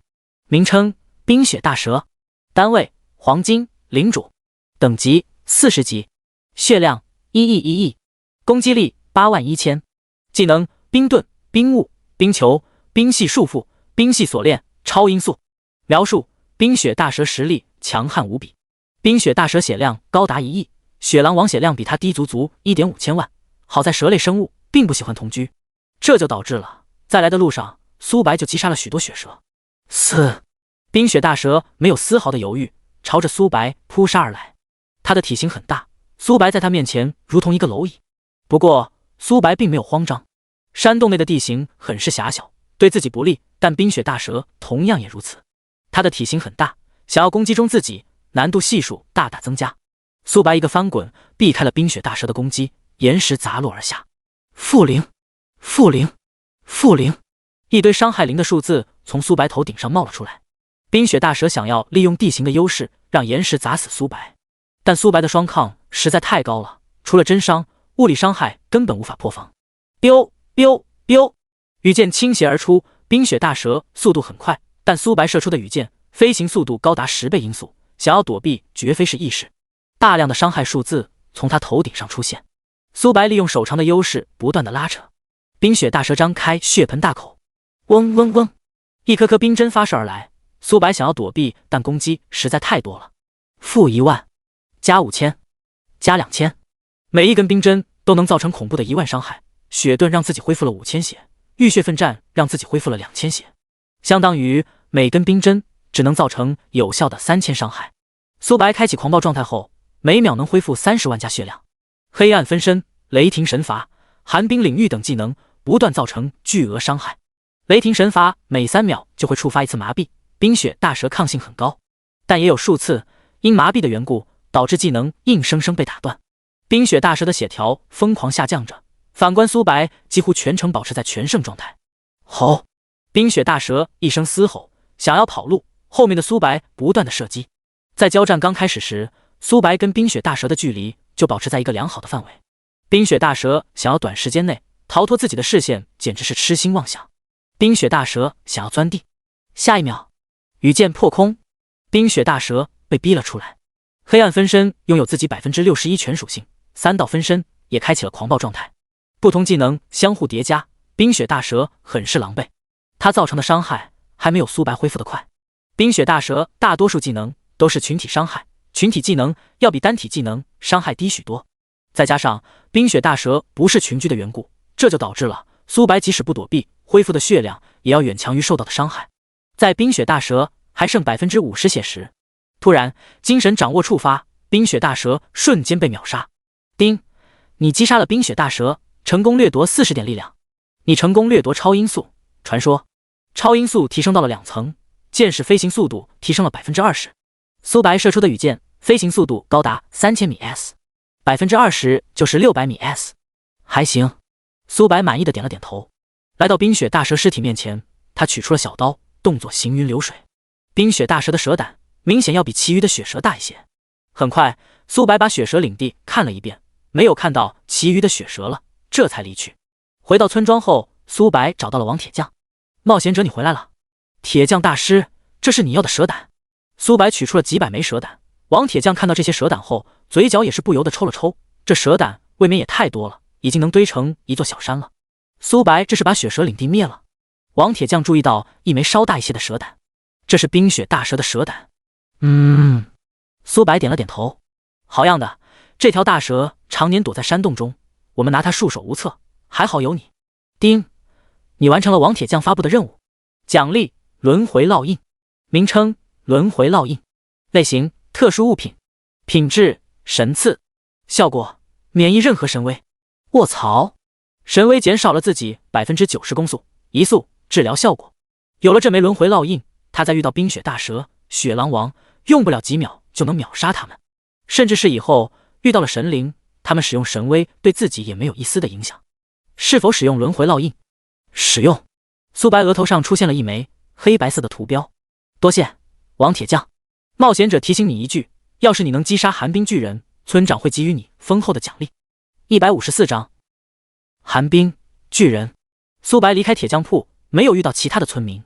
想要通关雪之谷副本，就必须要击杀最终 BOSS 寒冰巨人。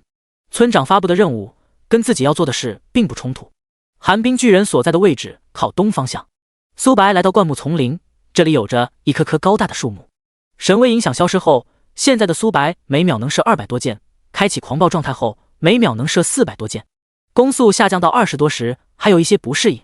雪花打在自己身上，他没有感受到一丝的寒冷。巨型大树睁开了浑浊的双眸，注视着苏白。名称：寒冰巨树，单位：黄金领主，等级40级，血量1亿1亿，攻击力71000，技能：缠绕、冰系锁链、冰盾、冰墙、冰系化刃。描述：寒冰巨树移动速度极为的缓慢。寒冰巨树血量跟大蛇一样，但它的移速跟攻速都要远弱于冰雪大蛇。除了这棵寒冰巨树，还有9头跟它一模一样的巨树，每一棵巨树血量都高达1亿。好在苏白现在不会受到神威的影响，不然被这么多寒冰巨树包围，他只有死路一条。黑暗分身、雷霆神法、寒冰领域、火雨、蓄力一剑。苏白同时都用数种技能，一根羽箭分裂成数千根。寒冰巨树的移动速度本就慢，体型还大，大量的羽箭命中他们的躯干，巨额的伤害从他们头顶上冒了出来。下一秒，寒冰巨树头顶上同样出现一个绿色的回血标志，加100W。苏白人都傻了，尼玛，雪狼王、冰雪大蛇每秒只恢复10万血，寒冰巨树1秒能恢复100万血，足足是其余生物的10倍。第六感对周围的事物异常的敏锐，苏白隐约看到寒冰巨树被一根无形的丝线包裹，10颗寒冰巨树被丝线连接在一起，一颗寒冰巨树每秒能恢复100万血，其余9颗寒冰巨树就无法恢复血量。回血转换，想要击杀寒冰巨树，每秒就要打出100万伤害，不然，其余9颗寒冰巨树会给另一头寒冰巨树增加 buff， 让它回血能力大幅度提升。不过苏白也没有在意，1秒恢复100万血很多吗？闪电5连鞭让自己每根箭矢能附带1000点真伤。开启狂暴状态后，苏白1秒能射400多箭，相当于能触发400多次闪电5连鞭。进入战斗状态，苏白的暴击率高达 140%， 额外的暴击转变为 80% 爆伤，相当于闪电5连鞭的伤害从1000点提升到了2800点，每秒400多箭就是100多万的真伤，再加上各种增益效果，苏白每秒能造成超过500万的伤害，区100万治疗效果根本不够看。寒冰巨树也意识到了这一点，他们想用藤蔓抽飞箭矢，但羽箭飞行速度实在太快了，突破了10倍音速。嗡嗡嗡，周围的雪花变为一朵朵飞刃，不停攻击苏白。负8000，加4000，加2000，每一朵雪花能造成8000伤害。雪盾恢复了 50% 血，浴血奋战恢复了2000血，实际只有2000伤害。寒冰巨树有10颗，雪刃的数量很多，但苏白丝毫没有在意。即使雪刃1秒能攻击自己1000次，每秒也只能造成200万伤害，而自己每射出一根羽箭就能恢复近7万血，1秒400多箭能恢复近3000万生命值，不到 0.25 秒，苏白就能从残血恢复到满血。寒冰巨树以每秒500万血量下降着，它每秒能恢复100万血，相当于1秒要减少400万血，不到30秒，寒冰巨树就会暴毙。寒冰巨树血量低于 50% 后，它召唤了大量的小树，足足有近100颗。咻咻咻，羽箭命中这些小树，能量穿透触发，击杀这些小树，虽然无法掠夺属性，但能叠加生命值跟双抗。100颗小树能增加100点生命值跟双抗，算上被动效果，足足能掠夺200多生命值跟200双抗。寒冰巨树有10颗，能召唤1000颗小树，自己能掠夺1000点生命值跟双抗。美滋滋。苏白击杀完这些小树后，停顿了片刻，他打算让寒冰巨树恢复到 50% 血，然后再输出，看能否让寒冰巨树继续召唤小树。很遗憾，寒冰巨树召唤过小树后就无法重新召唤了，可惜了，不然能利用这些寒冰巨树一直刷生命值。很快，一颗寒冰巨树血量被清空，你成功击杀一颗寒冰巨树，成功掠夺闪电5连鞭。卧槽，寒冰巨树只是黄金领主，竟然能掠夺到闪电5连鞭，难道是副本的缘故？雪狼王、冰雪大蛇、寒冰巨树虽只是黄金 BOSS， 但他们的属性比绝大多数铂金 BOSS 还要强，能掠夺到闪电5连鞭也很正常。9颗寒冰巨树每秒能恢复90万血，在苏白的输出面前毫不起眼。没一会儿，他们的血条也被清空殆尽。闪电5连鞭被动10%，品质传说，效果你每次普攻附带1万点真实伤害。开启狂暴状态，苏白每秒能射400多箭，每根箭矢能附带1万点真伤。进入战斗状态，暴击高达 140%， 每根箭矢能造成28000真伤，1秒就是1000多万真伤，这谁顶得住啊？高耸的山峰，一头庞大的巨人坐在巨大的岩石上面，他睁开浑浊的双眸，冷声道：人类，本座已经有许久没见到活的人类了，正好本座饿了，就拿你塞牙缝，本座能吃你是你的荣幸。名称：寒冰巨人，单位：铂金领主，等级：40级，血量4亿4亿，攻击力156890 156890，技能：野蛮冲锋、生命蜕变、超级震荡波、冰盾覆盖、冰系锁链、狂暴霸体。描述：寒冰巨人常年生活在此地，他很久没有进食了。155章击杀寒冰巨人，火神同到手。就你？苏白唏嘘一笑，人类你笑什么？寒冰巨人面部有一丝恼怒，自己可是高高在上的巨人一族，面前的蝼蚁也太不把自己当一回事了。你只是一个可怜虫罢了，被囚禁在此地。苏白鄙夷道。你，苏白说的的确没错，他无法离开这里半步。不知道在此地待了多少个岁月。人类，你成功激怒我了！寒冰巨人仰天咆哮，地面上的雪花猎猎作响。去死！寒冰巨人冲锋而来，他的体型很大，步伐虽然很慢，但移动速度并不慢。咻咻咻！羽箭破空，射在巨人的躯干。负0，负678，水爆术，负2570，黑暗伤害，负2万，真伤。除了真伤，其余的伤害都下降了许多。寒冰巨人防御力实在太强了，苏白的羽箭连防御都无法破开，最关键的是控制效果在他面前丝毫不起眼。苏白一个翻滚，避开了寒冰巨人的冲锋。寒冰巨人已经来到了苏白面前，巨大的手掌拍打而来。闪现！苏白出现在几百米外，利用手长的优势不断的拉扯，每秒能射200多箭。即使寒冰巨人有寒冰覆盖，抵挡大部分攻击，也要受到成吨的伤害。苏白并没有在意，腐蚀技能有 50% 概率减少武器一耐久度。寒冰攀附比普遍铂金装备还要坚硬，摧毁只是时间问题。黑暗分身，雷霆神法，寒冰领域，火雨，蓄力一剑。一根羽箭分裂成上千根箭矢，雷霆神法包裹寒冰巨人，即使他防御力强大，每秒也要遭受10几万的伤害，每隔3秒就要被麻痹一次，寻常 BOSS 会被麻痹 0.5秒，而寒冰巨人硬是连 0.1秒都没有麻痹到。寒冰巨人愤怒不已，面前的蝼蚁实在太烦人了，他的血量在疯狂下降着，反观苏白连一滴血都没有掉。超级震荡波，寒冰巨人一拳轰在了地面，地面颤抖不已。苏白头顶上出现了巨额的伤害。30W， 寒冰巨人一个技能造成了恐怖的30万伤害。苏白有护盾的缘故，愣是连一滴血都没有掉。这怎么可能啊？寒冰巨人有一些接受不了。苏白输出高他能理解，可一个弓箭手为何这么肉？他的全力一击连一点伤害都没有造成。苏白现在的血量高达670多万，最多能额外生成330多万护盾值，相当于苏白的血量高达了1000多万。最关键的是，血盾受到冰雪伤害能恢复 50% 血，冰雪巨人必须要打出2000W 伤害才能击杀苏白。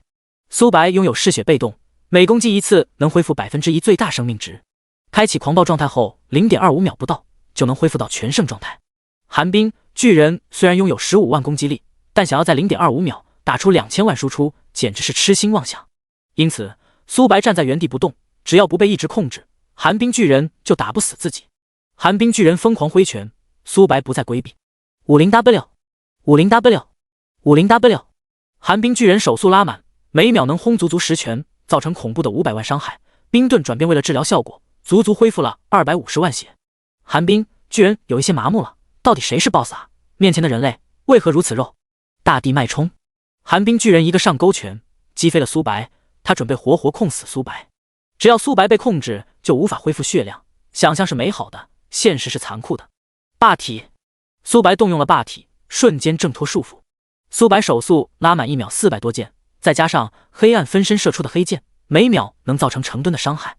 寒冰巨人面前出现一个冰系漩涡，羽箭刚触碰的一瞬间就被冻成了冰雕，然后羽箭破碎成无数道颗粒物。但苏白攻击的频率实在太高了，顶多冻结100根羽箭，其余的攻击命中他的躯干。冰系攀附破碎开来，寒冰巨人血量持续下降着。人类本，只要你能放过我，我能给你想要的。你在这里囚禁了多年，能拿出什么？寒冰巨人一时间愣在了原地。苏白说的没错，他现在身上没有一点好东西了。怎么说，只是想要拖着苏白霸体结束，然后再无限连击。苏白不再理会寒冰巨人，想要通关副本就必须要击杀他。很快，寒冰巨人血量被清空。叮，寒冰巨人被击杀，你成功掠夺60点体质，你成功掠夺辉煌肉身圣级。寒冰巨人尸体上漂浮着金色的光芒，只要踏入里面就能离开副本。没有奖励。苏白双眸眯成了一道缝隙。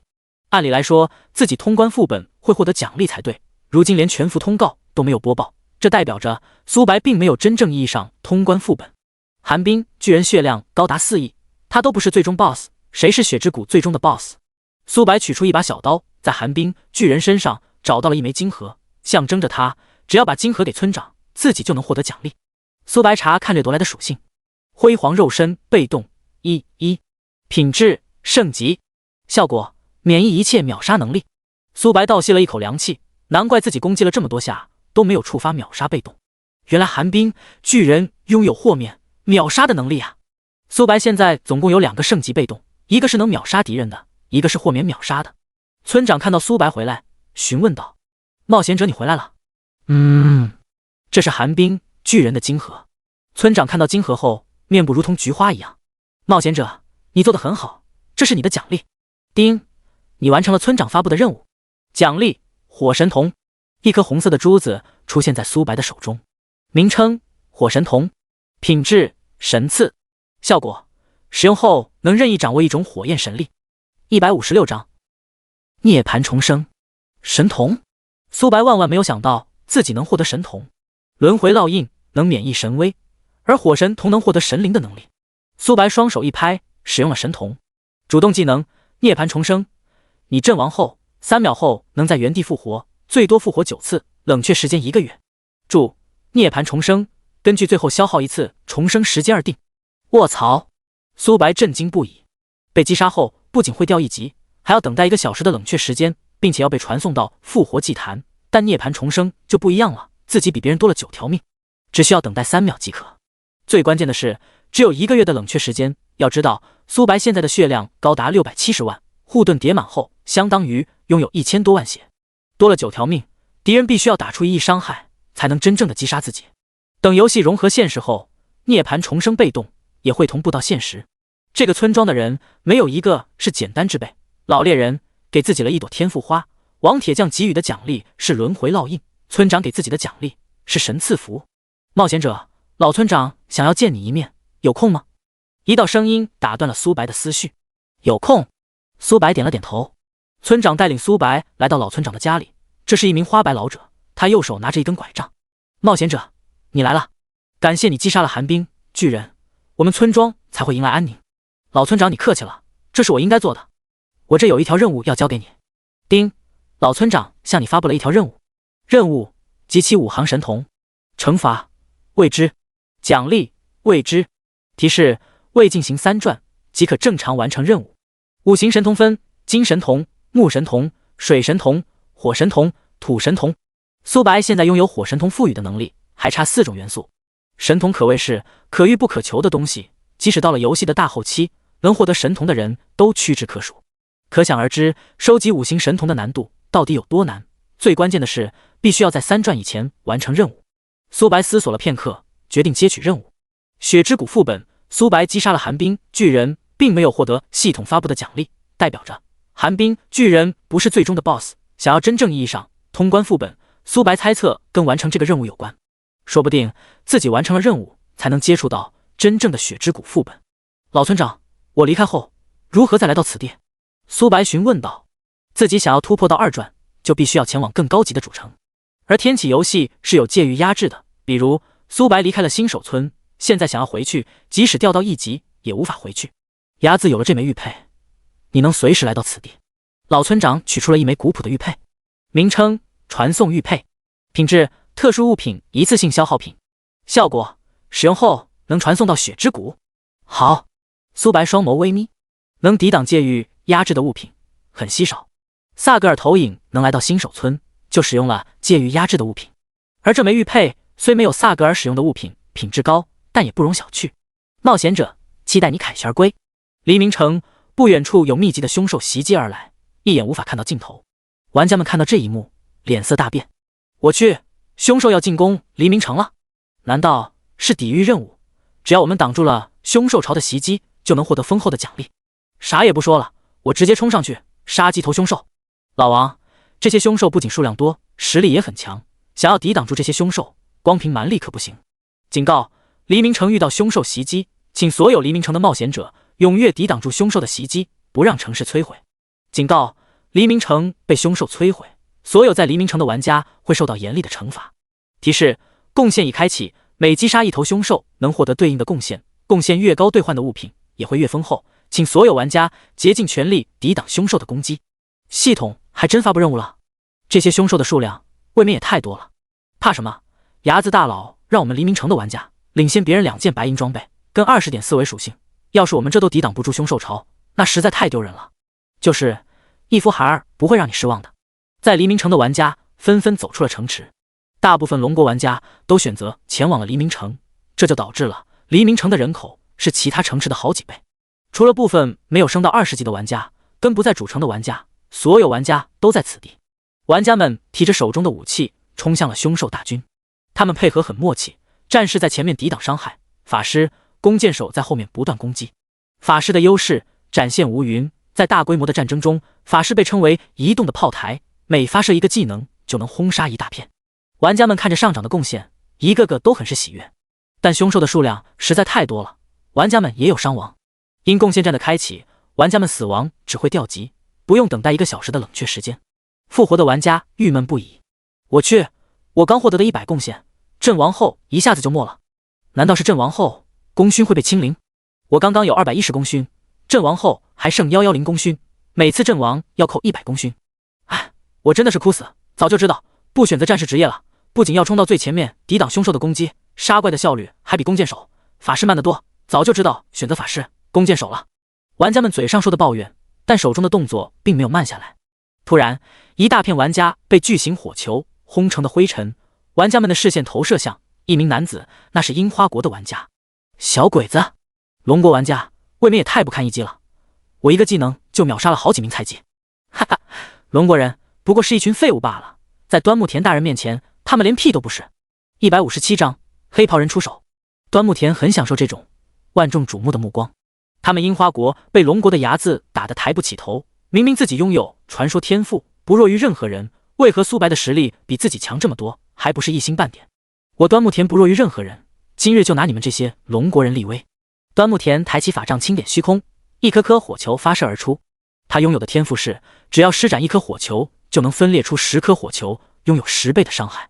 再加上他的装备要比绝大多数玩家都要好，这就导致了战场上有不少龙国玩家死在了他的手中。这些凶兽掩护在他的左右，龙国玩家的攻击根本无法伤到他分毫。该死的，这些凶兽绝对是人为召唤出来的。樱花国实力不可能这么强，他们背后一定有人。管他的，端木田即使拥有传说天赋，也不可能击杀我们这么多人。战场上并不是一处发生这种状况，樱花国玩家利用凶兽的优势，不断消耗龙国这边。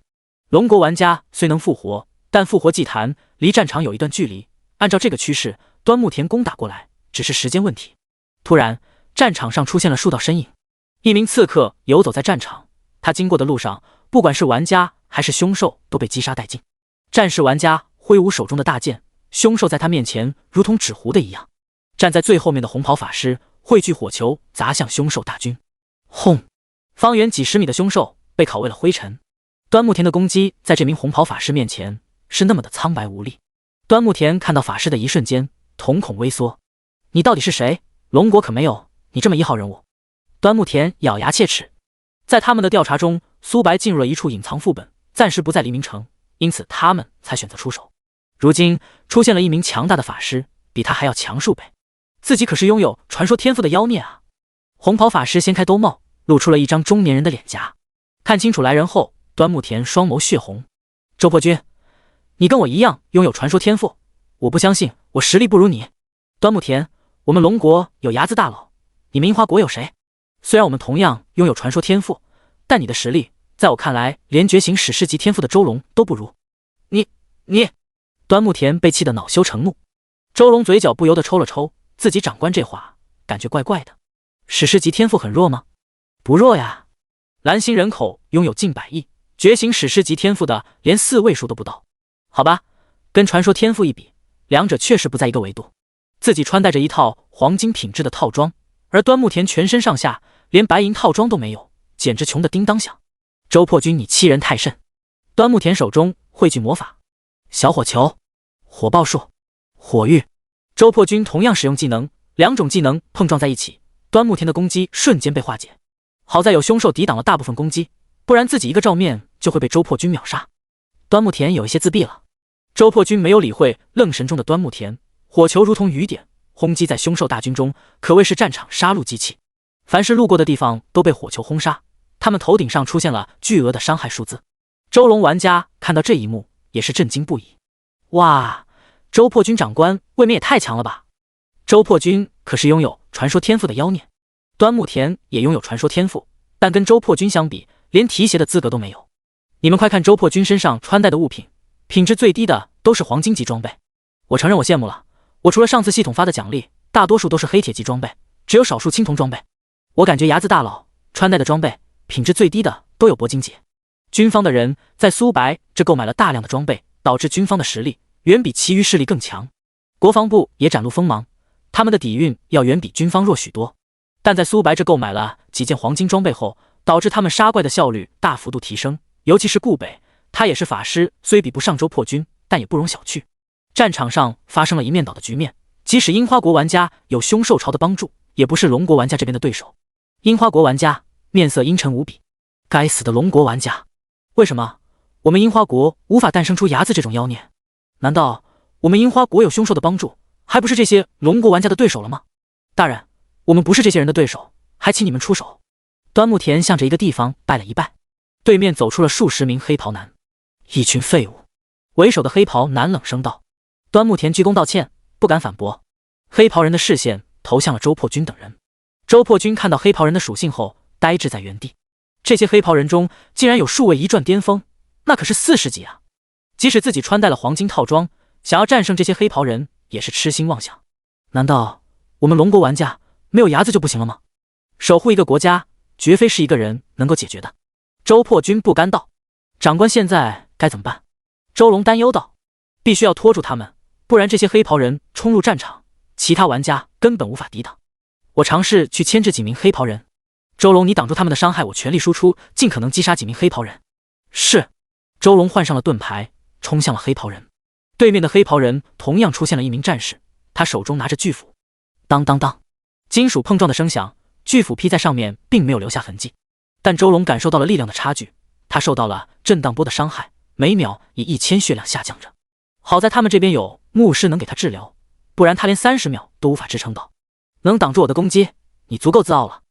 158章二转强者出手。黑袍人手中的大斧换成了锤子，咚咚咚，锤子砸在上面。周龙感觉到双手一阵发麻，盾牌差点要脱落手中，双方的力量差距实在太大了。自己换上大剑的话，根本无法抵挡黑袍战士的攻击，只能拖住他的步伐。黑袍战士眉头微微皱起，面前的冒险者简直弱爆，但短时间内想要击杀他难度系数不小。黑袍战士想要绕开周龙，想伤害我的队友，那就从我的尸体上踏过去。挑衅，周龙发动了挑衅技能。不止周龙这边，其余人交战也很是狼狈。这些黑袍人等级普遍都很高，尤其是其中为首的几名黑袍人，他们还没有出手，周破军这边就陷入到了劣势。周破军汇聚魔法，想要支援队友。做梦！一名刺客出现在周破军的背后，他吟唱的魔法只能硬生生被打断。有装备跟工会的加持，导致周破军不会被黑袍刺客秒杀，但也支撑不了多久，落败只是时间问题。而龙国这边也陷入到了劣势，樱花国玩家跟凶兽潮的配合，打得龙国玩家这边节节败退。哈哈，你们龙国人之前不是很嚣张吗？用不了多久，我们就能攻破城池，让你们龙国玩家受到严厉的惩罚。你们身上的装备不如给我们，简直是浪费了这么好的东西。樱花国玩家嘲讽不已。小鬼子们，你们别太得意，等牙子大佬回来，有你们好果子吃。回来？牙子回不来了。等我们攻破主城后，牙子同样要受到惩罚。到那时候，我们反超牙子只是时间问题。我们端木田会长才是最强的，龙国的那个挂壁不过是运气好罢了。想要攻破我们黎明城，你们够资格吗？戴着黑色面具的男子冷声道。冷眸。黑袍首领不屑一笑。你跟我都是一转巅峰，我倒是要看看你跟我到底谁更强。黑鸦城的杂碎，你找死！黑袍首领双手出现匕首，他的身影消失在原地。隐身。周龙震惊不已。不是前行。周破军解释道。他的精神力要比周龙高得多，对周围的事物更加的敏锐，但黑袍首领使用的前行技能，他竟然无法判断出具体的方位。这代表着只要黑袍首领想要他的性命，只需要在一念之间。冷眸并没有发动前行技能，而是站在原地闭上了双眸。众人看到这一幕也是一惊。黑袍首领可是一转巅峰强者，在40级中绝对是属于大 boss 的存在。暗影教廷的首领未免也太自信了吧？难道他突破到了2转？怎么可能？黎明城只是1星区域，想要突破到2星，就必须前往更高级的主城或王国。1转巅峰已经是最顶尖的力量了。小看我！黑袍首领面部有一丝不悦，自己可是一转巅峰强者，面前的人也太不把自己当一回事了。去死！黑漆的匕首朝着冷眸脖子刺来，冷眸像是提前就预料到黑袍首领会从背后偷袭自己，他一个侧身规避了这一击。黑袍首领还没有反应过来，锋利的匕首贯穿了他的脖子，噗嗤，一颗头颅滚落地面。黑袍首领在临死前都不明白冷眸是如何发现自己的，自己可是40级强者呀。冷眸杀死了首领，他不是一转巅峰，而是二转，杀了他。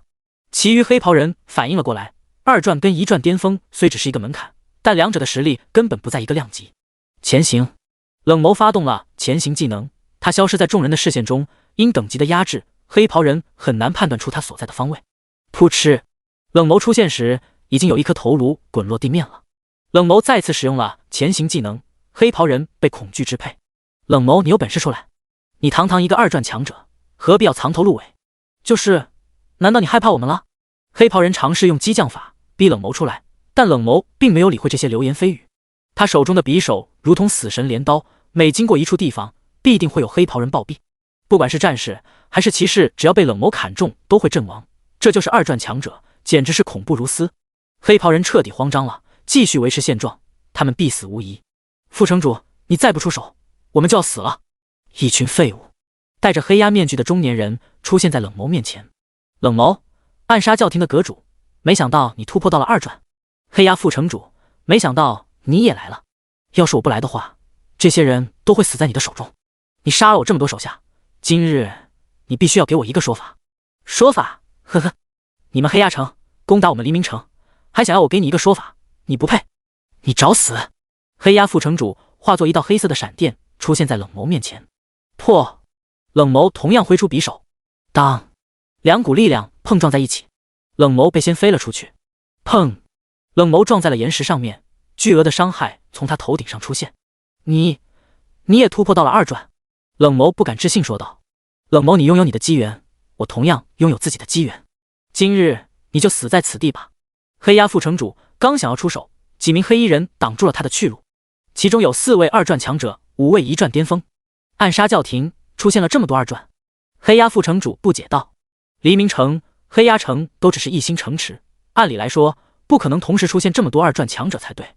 冷眸擦拭鲜血，露出沾染血迹的牙齿。黑鸦副城主，你说的很对，你拥有自己的机缘，我们同样如此。阁主，我们来晚了。没事。冷眸双手背后。黑鸦副城主，来都来了，不如永远留在此地吧。159章，亡灵大法师出手。想要留下我，你们够资格吗？黑鸦副城主不屑一笑，他体表释放出滚滚魔气，双手握着的武器越发的深邃，给人一种诡异的感觉。你加入了永夜？冷眸不敢置信道。黎明城、黑鸦城虽是敌对关系，但还没有到不死不休的地步。最关键的是，永夜跟圣光教廷属于2个阵营，只要能变强，加入哪里又有什么区别？伟大的大人赋予了我强大的实力。黑鸦副城主邪魅一笑，他挥舞手中的匕首，同时面对数十位敌人，丝毫不逊，甚至占据了上风。反观他的对手承受了巨大的压力，黑鸦副城主展现出来的实力比之前不知强大了多少倍，即使是冷眸都无法硬抗几击，只能仓皇的抵挡攻击。冷眸，你们未免也太弱了，5名二转强者跟5名一转巅峰，竟然不是我的对手。果然加入永夜是正确的选择，我能感受到现在的自己强大了许多。冷眸没有回话，继续维持现状，他们用不了多久就会落败。黎明城不是你们撒野的地方。城主马丁迈步而来，他右手握着一根法杖，路过之处凶兽被轰杀。马丁，你们想以多打少吗？黑鸦副城主鄙夷道。城主马丁摆了摆手，冷眸，你们辛苦了，这里交给我。是城主。见其余人离去，黑鸦副城主耸了耸肩，听说黎明城马丁常年停留在一转巅峰，我不相信一个城主只有一转巅峰的实力。我今日倒是要领教一下你有多强。黑鸦副城主消失在原地，他前行在暗中，准备给马丁致命一击。城主马丁抬起法杖，轻点虚空玄奥的阵法生成。嗡！火球术黑鸦副城主硬生生被逼了出来。城主马丁像是提前就预料到了他的动向，马丁的攻击并没有停止，紧接着大量的火系元素包围他。周破军等人看到这一幕，双眸有一丝的动容，不管是自己的实力还是战斗技巧，跟马丁相比，两者根本不在一个量级。要知道，黑鸦副城主刚刚可是同时面对了10位强者，其中还有5位二转高手。如今，城主马丁一个照面就压制了黑鸦副城主。黑鸦副城主不甘道：“你为什么这么强？我明明加入了永夜，为什么还不是你的对手？永夜，你不过只是一个傀儡罢了。马丁，你少得意，谁胜谁败还犹未可知，是吗？”火系能量聚集在一起，黑鸦副城主瞬间被点燃。啊！惨叫声此起彼伏，原本还高高在上的黑鸦副城主，如今却如此的狼狈。大人，救我！没用的废物！一团水系魔法浇灭了火焰。木乃伊出现在城主马丁的视网膜上。你就是幕后之人。城主马丁并没有感觉到意外，以黑鸦副城主的实力，压根不可能召集这么多凶兽。一个死人何必要知道这么多？木乃伊没有正面回答城主马丁的问题。两人互相使用魔法，砰砰砰，魔法碰撞在一起，竟然平分秋色。这里交给我。是大人。木乃伊是水系魔法师，而城主马丁是火系魔法师。木乃伊天生克制马丁，马丁想要抵挡住木乃伊的攻击，就必须要消耗更多的能量。再加上黑鸦副城主参与到战场，毫无疑问的是屠杀，必须要尽快击杀面前的木乃伊。城主马丁尝试催动更多的魔法，木乃伊不遑多让。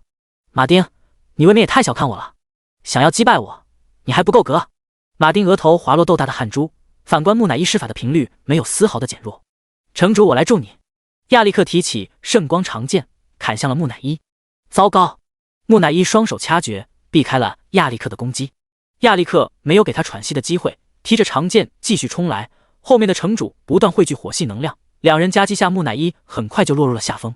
但他并没有慌张，似乎在说：“黎明城的底牌就你们2个人吗？是时候结束了。”亡灵法师走了出来，骷髅法杖上面攀附幽冥火。去！幽冥火撕裂空气。砰！马丁的攻击瞬间被化解，幽冥火并没有停止，在以肉眼可见的速度攻击亚历克。亚历克侧身躲避了这一击。下一秒，幽冥火竟然奇迹般的转弯了。亚历克本能的用长剑格挡在前面。当！金属碰撞的声响，亚历克的双脚陷入到了地面，一口鲜血喷射了出来。只是一个技能就打散了马丁的攻击，并且重伤了亚历克。木乃伊单膝下跪，向着亡灵法师鞠躬行礼。城主马丁双眸微眯，亡灵法师展露出来的实力实在太强大了。最关键的是，木乃伊竟然如此的卑微。要知道，两人刚刚可是交手了数招的。亡灵法师摆了摆手，严肃道：“起来吧，法尔。”是主人。2个小虫子，我不想再浪费时间了。我的孩儿们，出来杀了他们！骷髅法杖对准了马丁、亚历克两人。9头木乃伊出现在面前，他们散发出的气息不比法尔弱。马丁、亚历克面色阴沉不已，同时面对亡灵法师跟法尔就够费力了，如今又多了9头木乃伊，结局已经注定。但两人并没有逃跑的打算，要是他们离开了，那黎明城就要被这些人摧毁了。况且10名强大的木乃伊包围，想要逃跑也根本不可能。哈哈，我就喜欢看到你们这些弱小的蝼蚁绝望的神情。法尔、凯迪杀了他们。是主人。圣光半月斩亚历克手中的长剑变为了辉煌剑光。嗡！剑光砍在地面，10道身影微微呆滞了片刻，然后就没了。城主马丁不断汇聚火焰，但在几人面前却是如此的苍白无力。这些木乃伊都是水系法师，联手起来绝非是1+1等于2那么简单。难道黎明城就要毁在我的手中了吗？160章二转高手在我面前照样秒杀。难道黎明城就要毁在我的手中了吗？马丁不甘道。木乃伊即将击杀两人时，突然变故出现，一根羽箭破空，水球还没触碰到两人就被羽箭洞穿。是谁？亡灵法师警惕了起来。这些水球可是汇聚了10名木乃伊的能力，如今却被一根羽箭洞穿了，他有一些不能接受。城主，骑士长我来晚了。苏白开口道。两人看向天空中的苏白，双眸都有一些动容。面前的冒险者才刚来黎明城不久，就成长到了这个地步。多谢牙子出手相助。无妨。玩家们看到苏白后，一个个都打了鸡血。哈哈，牙子大佬来了。哎，说来也惭愧，义父大人为我们龙国玩家获得了大量的优势，如今我们连这些凶兽都抵挡不住，只能请求义父大人出关。义父来了，这些蝼蚁根本不算什么。吓死我了，我还以为黎明城要被这些人摧毁了。该死的牙子！端木田咬牙切齿，明明自己也拥有传说天赋，为何差距如此大？苏白射出的羽箭抵挡住了10位2转强者，而自己别说2转高手了，即使是1转巅峰，自己都未必是对手。苏白的目光落在了亡灵法师身上，还好自己早到了一点，不然真被这些人得逞了。要是黎明城被摧毁了，自己也会受到很严重的惩罚。小子，你实力很强，不过我能感受到你身上有我讨厌的味道。亡灵法师舔舐嘴唇，如同在打量一个猎物。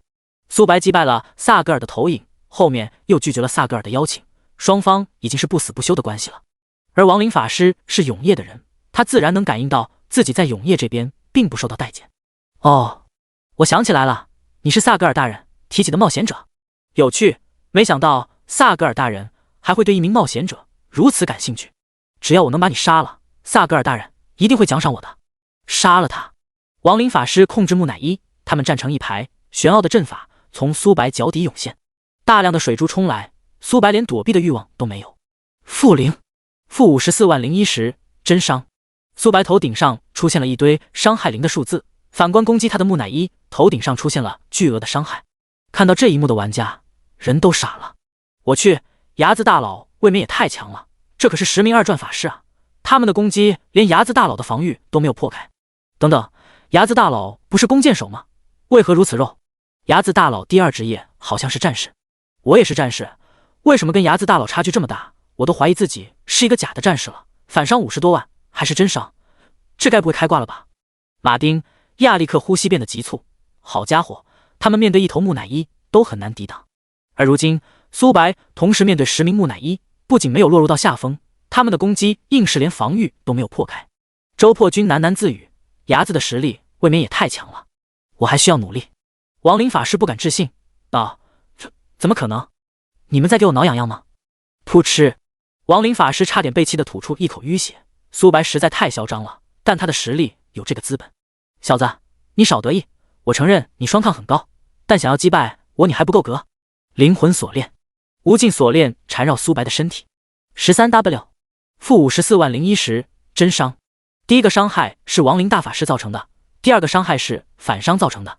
灵魂伤害需要灵魂抗性才能抵挡，这一击足扣了13万血，硬是连自己的护盾都没有破开。反观亡灵大法师，血量下降了1小节，欺人太甚。亡灵大法师差点被气得爆粗口，他实在接受不了自己的攻击硬是连护盾都没有破开。黑暗分身、雷霆神法、寒冰领域、火雨、蓄力一剑。苏白同时动用数种技能，每秒能造成成吨的伤害，范围内的敌人大部分都撑不过1秒就暴毙了。龙国玩家松了口气，还好队友之间有保护机制，不然雷霆神罚劈落，他们这边99%人都会暴毙。端木田被一道雷霆劈中，他瞬间化为了尘埃。叮，你掉落古厄法杖。叮，你掉落魔法帽子。叮，你掉落魔法耳环。听着耳边的提示音，端木田面色发黑，这熟悉的感觉。哗啦啦，大量的装备掉落地面。光是雷霆神法、寒冰领域每秒都能对木乃伊造成成吨的伤害。苏白射出的羽箭附带了2万多真伤，开启狂暴状态后每秒能射400多箭，这还没有算上黑暗分身的情况下。很快10名木乃伊被击杀，苏白连一个属性都没有掠夺到，这代表着只有击杀亡灵大法师才能掠夺到技能。注意到苏白的目光，亡灵大法师心中咯噔了一下，交战不到10秒面前的人类就击杀了10名木乃伊，最关键的是自己的攻击硬是连他的护盾都没有破开。牙子，要是你杀了我，永夜不会放过你的。亡灵大法师威胁道。萨格尔悬赏我牙子也不是怕事的人，今日我把话放在这里，永夜成员我见一个杀一个，今日是你，以后就是萨格尔。你实在太猖狂了，萨格尔可是传奇大法师，苏白只是一个1转玩家而已，这未免也太嚣张了。咻，羽箭破空，亡灵大法师的血量很快被清空。你击杀了亡灵法师，成功掠夺40点精神力。你成功掠夺大地眷顾传说161章灵魂绑定，周龙70万血。第一名苏白功勋157389，第二名周破军功勋3460，第三名玄仙功勋1200。击杀亡灵大法师足增加了10万功勋，凶兽的功勋并不多，只有可怜的几点，但胜在量多。周破军身为法师，还穿戴了黄金装备，在战场中杀敌的效率实在太高了。第三名的玄仙也是一名法师，他是军方玄武部的成员。前10名除了苏白，其余的9人都是法师。毕竟在大规模的战争中，法师的作用比绝大多数职业都要强，尤其是他们击杀怪物的速度，可谓是一个技能死伤一大半。黑鸦副城主在看到苏白击杀了10名木乃伊后，就选择了逃跑。面前的冒险者实在太可怕了，想跑？苏白可没有放过敌人的打算。既然得罪了，那只有死了的敌人才是最好的敌人。苏白在后面不断的射击，很快黑鸦副城主被击杀，功勋从15万多直接变成了25万多。黑鸦副城主为自己提供了10万点功勋，功勋是根据敌人的实力以及身份而定的。苏白穿梭在战场中，每秒都能击杀大量的凶兽，因这些凶兽是召唤物的缘故，苏白无法掠夺到被动，但无限叠加依然能触发。他现在的生命值跟双抗在以肉眼可见的速度上涨着，很快战场上的尸体已经能堆成一座山丘了。苏白的功勋突破了50万大关，生命值跟双抗也掠夺了10几万，简直是美滋滋。睚眦多谢，不然我们黎明城一定会生灵涂炭。城主，这是我应该做的。城主马丁思索了片刻，开口道：睚眦黑鸦城实在太狂妄了，我需要你的力量，让黑鸦城付出应有的代价。丁，城主马丁向你发布任务，讨伐黑鸦城。惩罚无，奖励未知。苏白思索了片刻，接下了任务。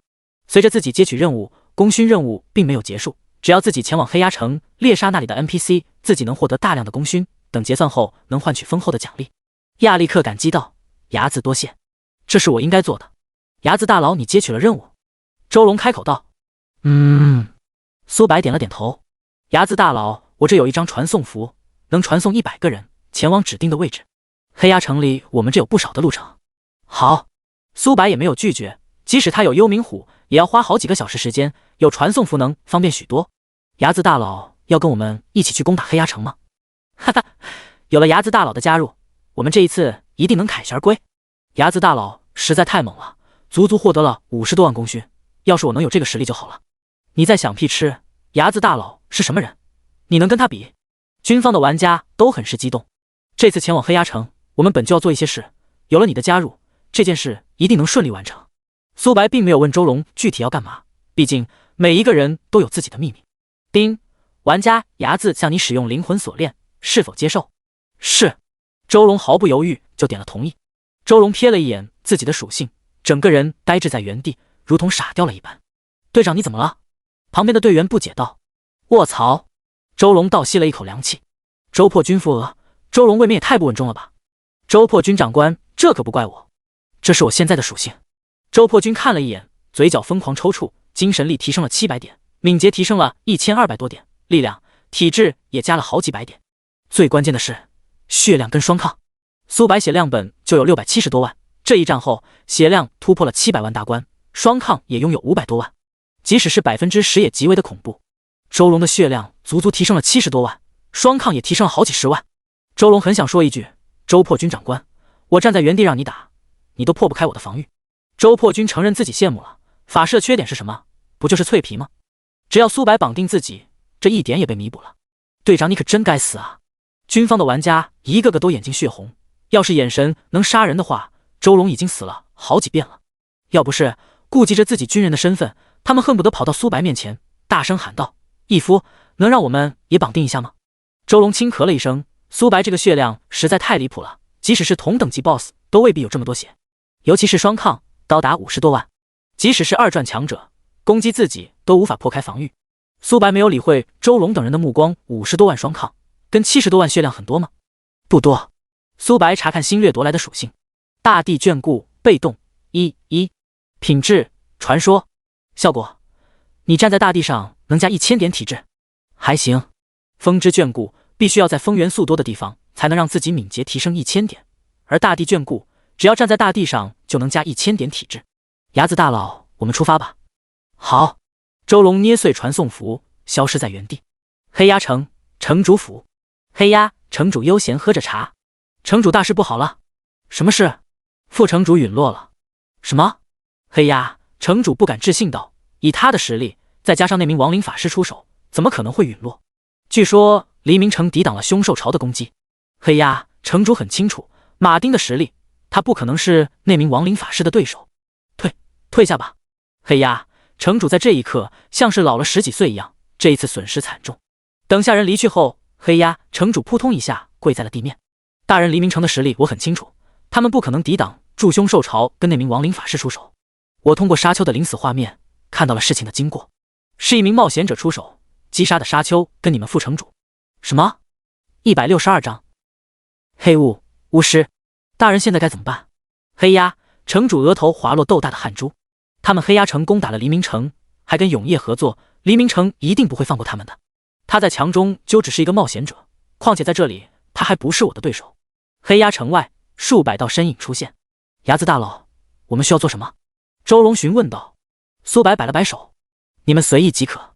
苏白独自一人朝着黑鸭城走去。周龙还想要说些什么，却想到苏白在之前展现的实力，只好硬生生的把后续的话憋了回去。城门口站着2名护卫，他们的等级并不高。咻咻咻，羽箭破空，一名护卫的血量瞬间被清空，另一名护卫被能量穿透洞穿，血量也被清空。咚咚咚，大钟不停响动，他们的灵魂绑定了大钟，只要本人一死亡，其余人就能立刻察觉。敌袭！大量的护卫冲了出来，他们看向高空的苏白，面部有一丝恼怒，但并没有发作。阁下，你这是何意？我们跟你无冤无仇，为何要杀我们黑鸭城的人？为首的护卫长开口道。苏白没有理会他，而是射出了羽箭。大胆！护卫队长愤怒不已，自己可是护卫队长，面前的冒险者也太不把自己当一回事了，一言不合就杀人。护卫队长想用盾牌抵挡苏白的攻击，却发现羽箭刚触碰到上面的一瞬间，巨大的冲击力席卷而来，盾牌出现无数道蜘蛛网痕迹，彻底破碎开来。这怎么可能？护卫队长砸在了墙上，巨额的伤害数字从他头顶上出现。好在他血量多，这一击并没有秒杀他。来者不善，杀了他！是。护卫拿出弓箭对准了苏白，苏白连躲避的欲望都没有。负0，负551000，真伤。苏白头顶上出现一堆0的伤害数字，反观攻击他的护卫，头顶上出现了巨额的反伤。一些护卫的血量不到50多万，导致他们的血条瞬间被清空。这护卫队长有一些接受不了，苏白输出高他能理解，可一个弓箭手凭什么这么肉？他们这么多人愣是连防御都没有破开，这也太不合理了。黑暗分身，雷霆神罚，寒冰领域，火雨，蓄力一剑。苏白同时动用数种技能，雷霆神罚包裹所有人。54W， 54W， 54W， 巨额的伤害数字从他们头顶上出现，这一击足秒杀了上万人。苏白没有一点心慈手软。不远处周龙等人看到这一幕，也是微微一惊。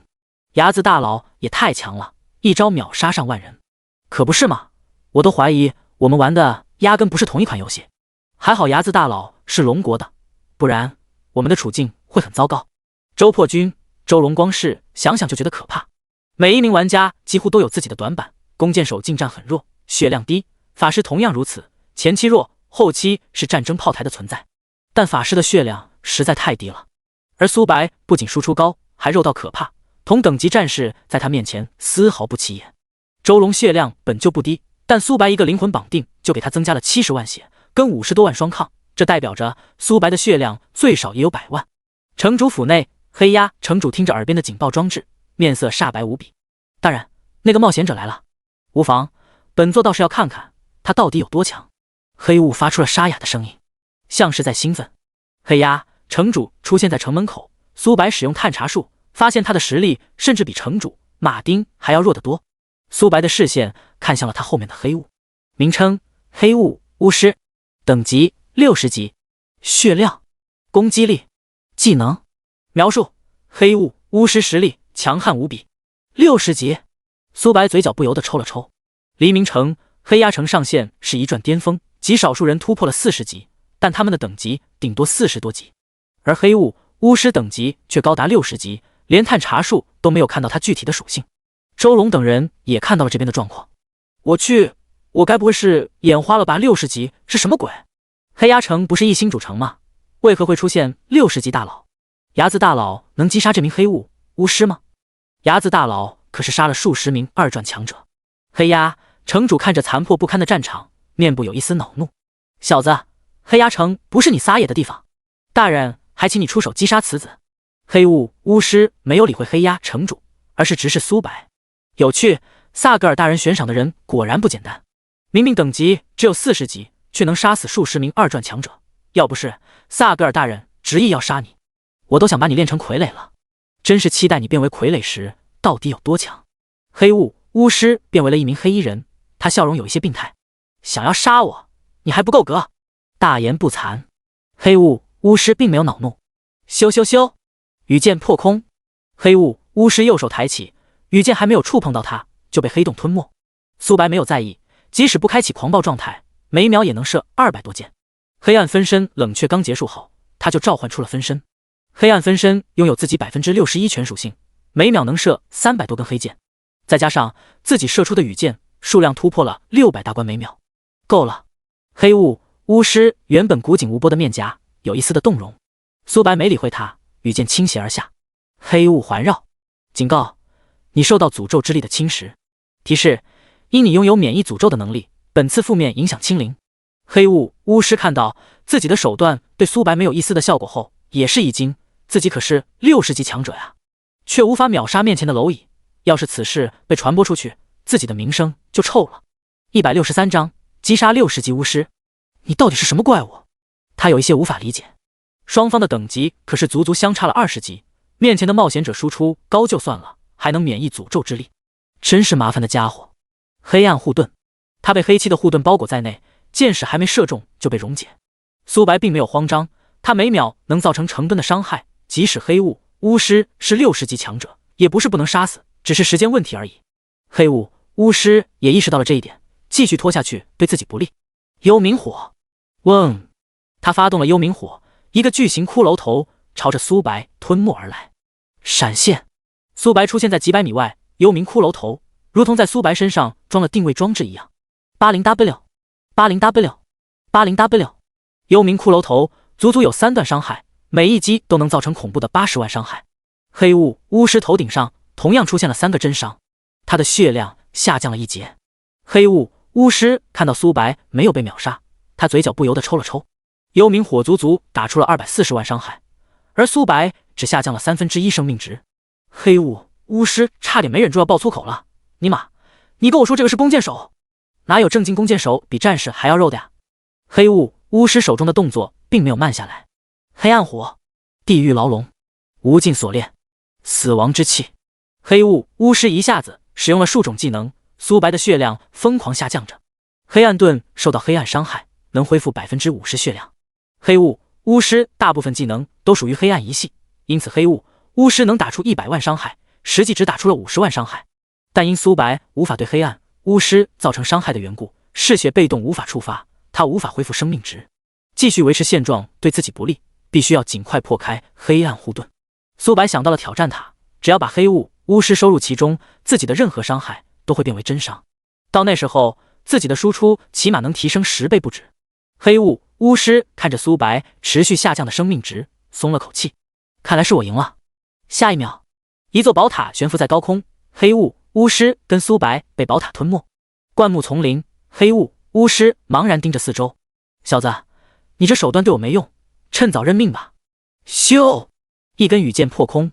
黑雾巫师想要躲避，但羽箭的飞行速度实在太快了，他只能使用黑暗护盾腐烂箭矢。紧接着羽箭如同雨点一样持续攻击而来。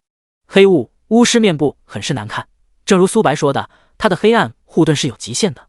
自从自己踏入这里，这些羽箭的威力提升了10倍不止，黑暗护盾抵挡起来很是艰难。再加上地形的缘故，他短时间无法判断苏白的方位。苏白射出的箭矢声响下降了100%。黑雾巫师想要找到他，绝非是易事。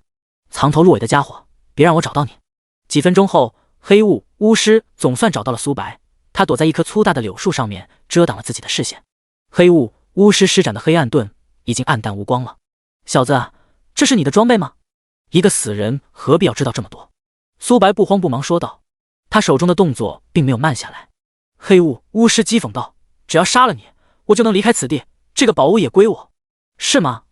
幽冥虎，黑暗分身，雷霆神法，寒冰领域，火雨，蓄力一剑。苏白乘坐幽冥虎在天空不断射击，黑暗分身拥有自己61%全属性，输出能力丝毫不差。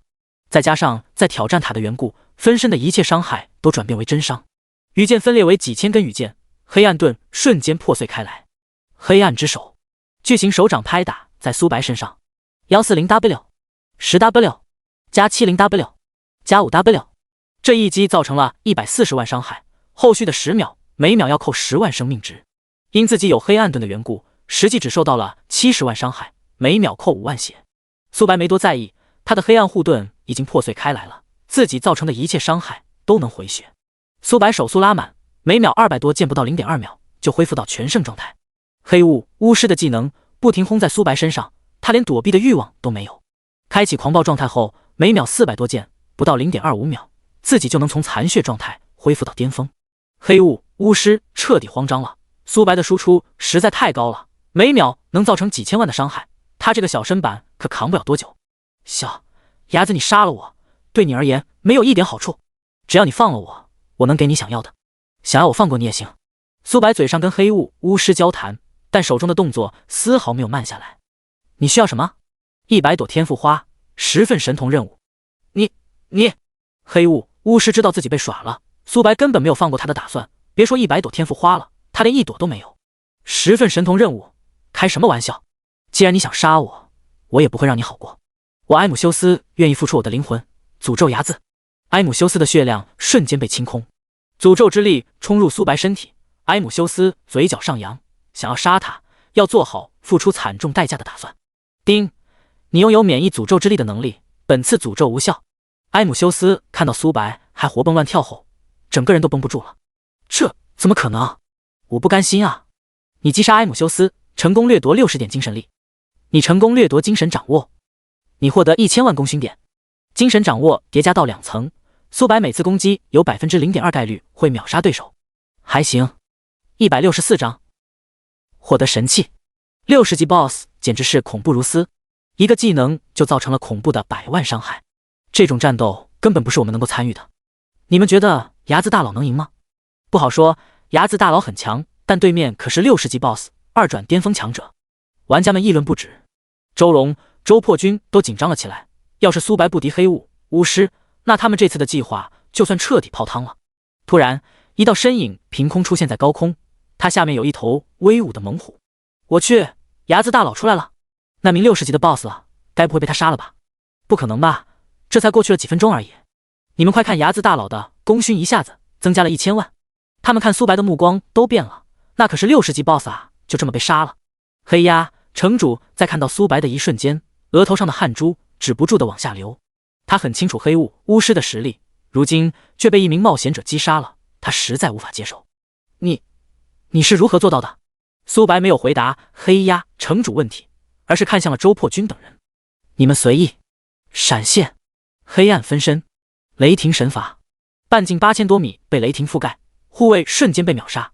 苏白的血量跟双抗疯狂上涨。疯子，黑鸭城主想要逃跑，羽箭洞穿了他的身体。苏白每秒造成的伤害高到可怕，没一会儿他的血量就被清空了。其余的护卫，苏白也没有半分的仁慈。游戏融合现实后，这些投靠永夜的 NPC 跟玩家可是没少击杀人类同胞，就跟上一世的小鬼子一样。对待敌人，苏白的原则就是斩草要除根，要么不得罪，要得罪的话，他们统统都得死。很快，黑鸭城变为了死城，没有一个幸存的人。全服通告：警告，黑鸭城被摧毁，所有在黑鸭城的玩家等级全员下降3级。提示：黑鸭城的玩家被随机分配到其他城池。聊天频道掀起了狂潮，城池被摧毁了。黑鸭城不是小鬼子所在的城池吗？竟然被摧毁了。楼上的兄弟，你们是不知道黑鸭城攻打了黎明城，睚眦大佬发怒，黑鸭城就被摧毁了，家人们谁懂啊？哈哈，小鬼子也是活该，招惹谁不好，偏偏要招惹睚眦大佬。就是睚眦大佬牛逼。外国玩家议论不止。Falk 是谁摧毁了我们盟友所在的城池？还能有谁？除了龙国那个挂壁，还有谁能做到？还好我不是黑鸭城的玩家，不然我刚升到20级又要掉下去了。为樱花国盟友感到默哀3秒。樱花国端木家族会议室内坐着好几道身影，他们面部很是难看。是谁说睚眦进入的隐藏副本一时半会无法出来？会长，睚眦的确进入了隐藏副本，只不过他出来的太快了。睚眦的实力超出了我们的预料，就连黑鸭城都被他摧毁了。端木小次郎苦笑了一声，以往的傲气在这一刻荡然无存。其余人都没有说话，因为端木小次郎说的是事实。苏白一开始的确不在黎明城，后来才参与的战斗。然而他出现后，同时面对数位二传强者，不仅没有落入到下风，还在屠杀，更是前往了黑鸦城，摧毁了他们的城池，让他们的等级一落千丈。会长，大事不好了，报社想要采访我们端木家族。会长，我们现在该怎么办？青年很是惶恐。这次的牵扯实在太大了，一个城池内少说有几十万名玩家，他们樱花国的玩家本就不多，同时大量的玩家调集，樱花国整体的实力下降了一大截，他们必须要给民众一个交代。端木小次郎，这件事交给你。端木田拍了拍端木小次郎的肩膀。端木小次郎心里暗骂不已，端木田实在太可恶了，竟然想让自己成为出气筒。但他并没有发作，谁让端木田是会长了？是会长。第一名牙子获得1亿01000功勋，第二名周破军获得19万功勋，第三名周龙获得177890功勋。苏白看到自己获得的功勋，并没有感觉到意外。击杀黑雾巫师足足提升了1000万功勋，摧毁黑鸦城获得了额外的5000万功勋，再加上击杀黑鸦城的 NPC 也奖励了许多功勋。让苏白在意的是，周破军、周龙竟然也获得了10几万的功勋。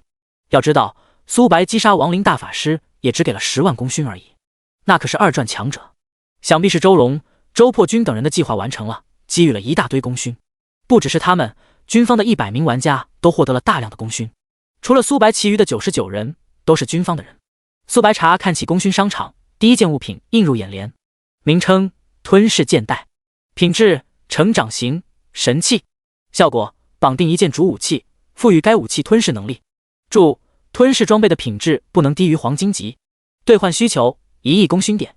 成长神器，所谓的成长型神器，只要给予对应的资源，就能从白色武器一直成长为神器。频繁的更换武器会对自己很不适应。最关键的是，成长类武器普遍要比同品质武器更为的强大。苏白首先想到的是幻影长弓，钻石品质的幻影长弓能增加5%分身的属性。黑暗猎手职业很适合自己，以后更换职业的可能性微乎其微。是否兑换吞噬剑带？是。苏白的功勋减少到了1000点。提示：吞噬剑带绑定后无法再进行更改。苏白没有在意提示，直接选择了绑定。幻影长弓跟吞噬剑带融合为一，名称幻影长弓，佩戴者牙子，等级需求40级，品质钻石武器，力量加300，体质加300，敏捷加300，精神加300。效果：暴击率正20%。效果2：你召唤出的分身全属性正5%。效果3：你能献祭任何装备，提升幻影长弓的品质。165张，血量突破1000万，双抗突破800万。4维属性各提升了50点，多出了一条吞噬装备，就能强化幻影长弓的属性，前提是黄金品质及以上的装备。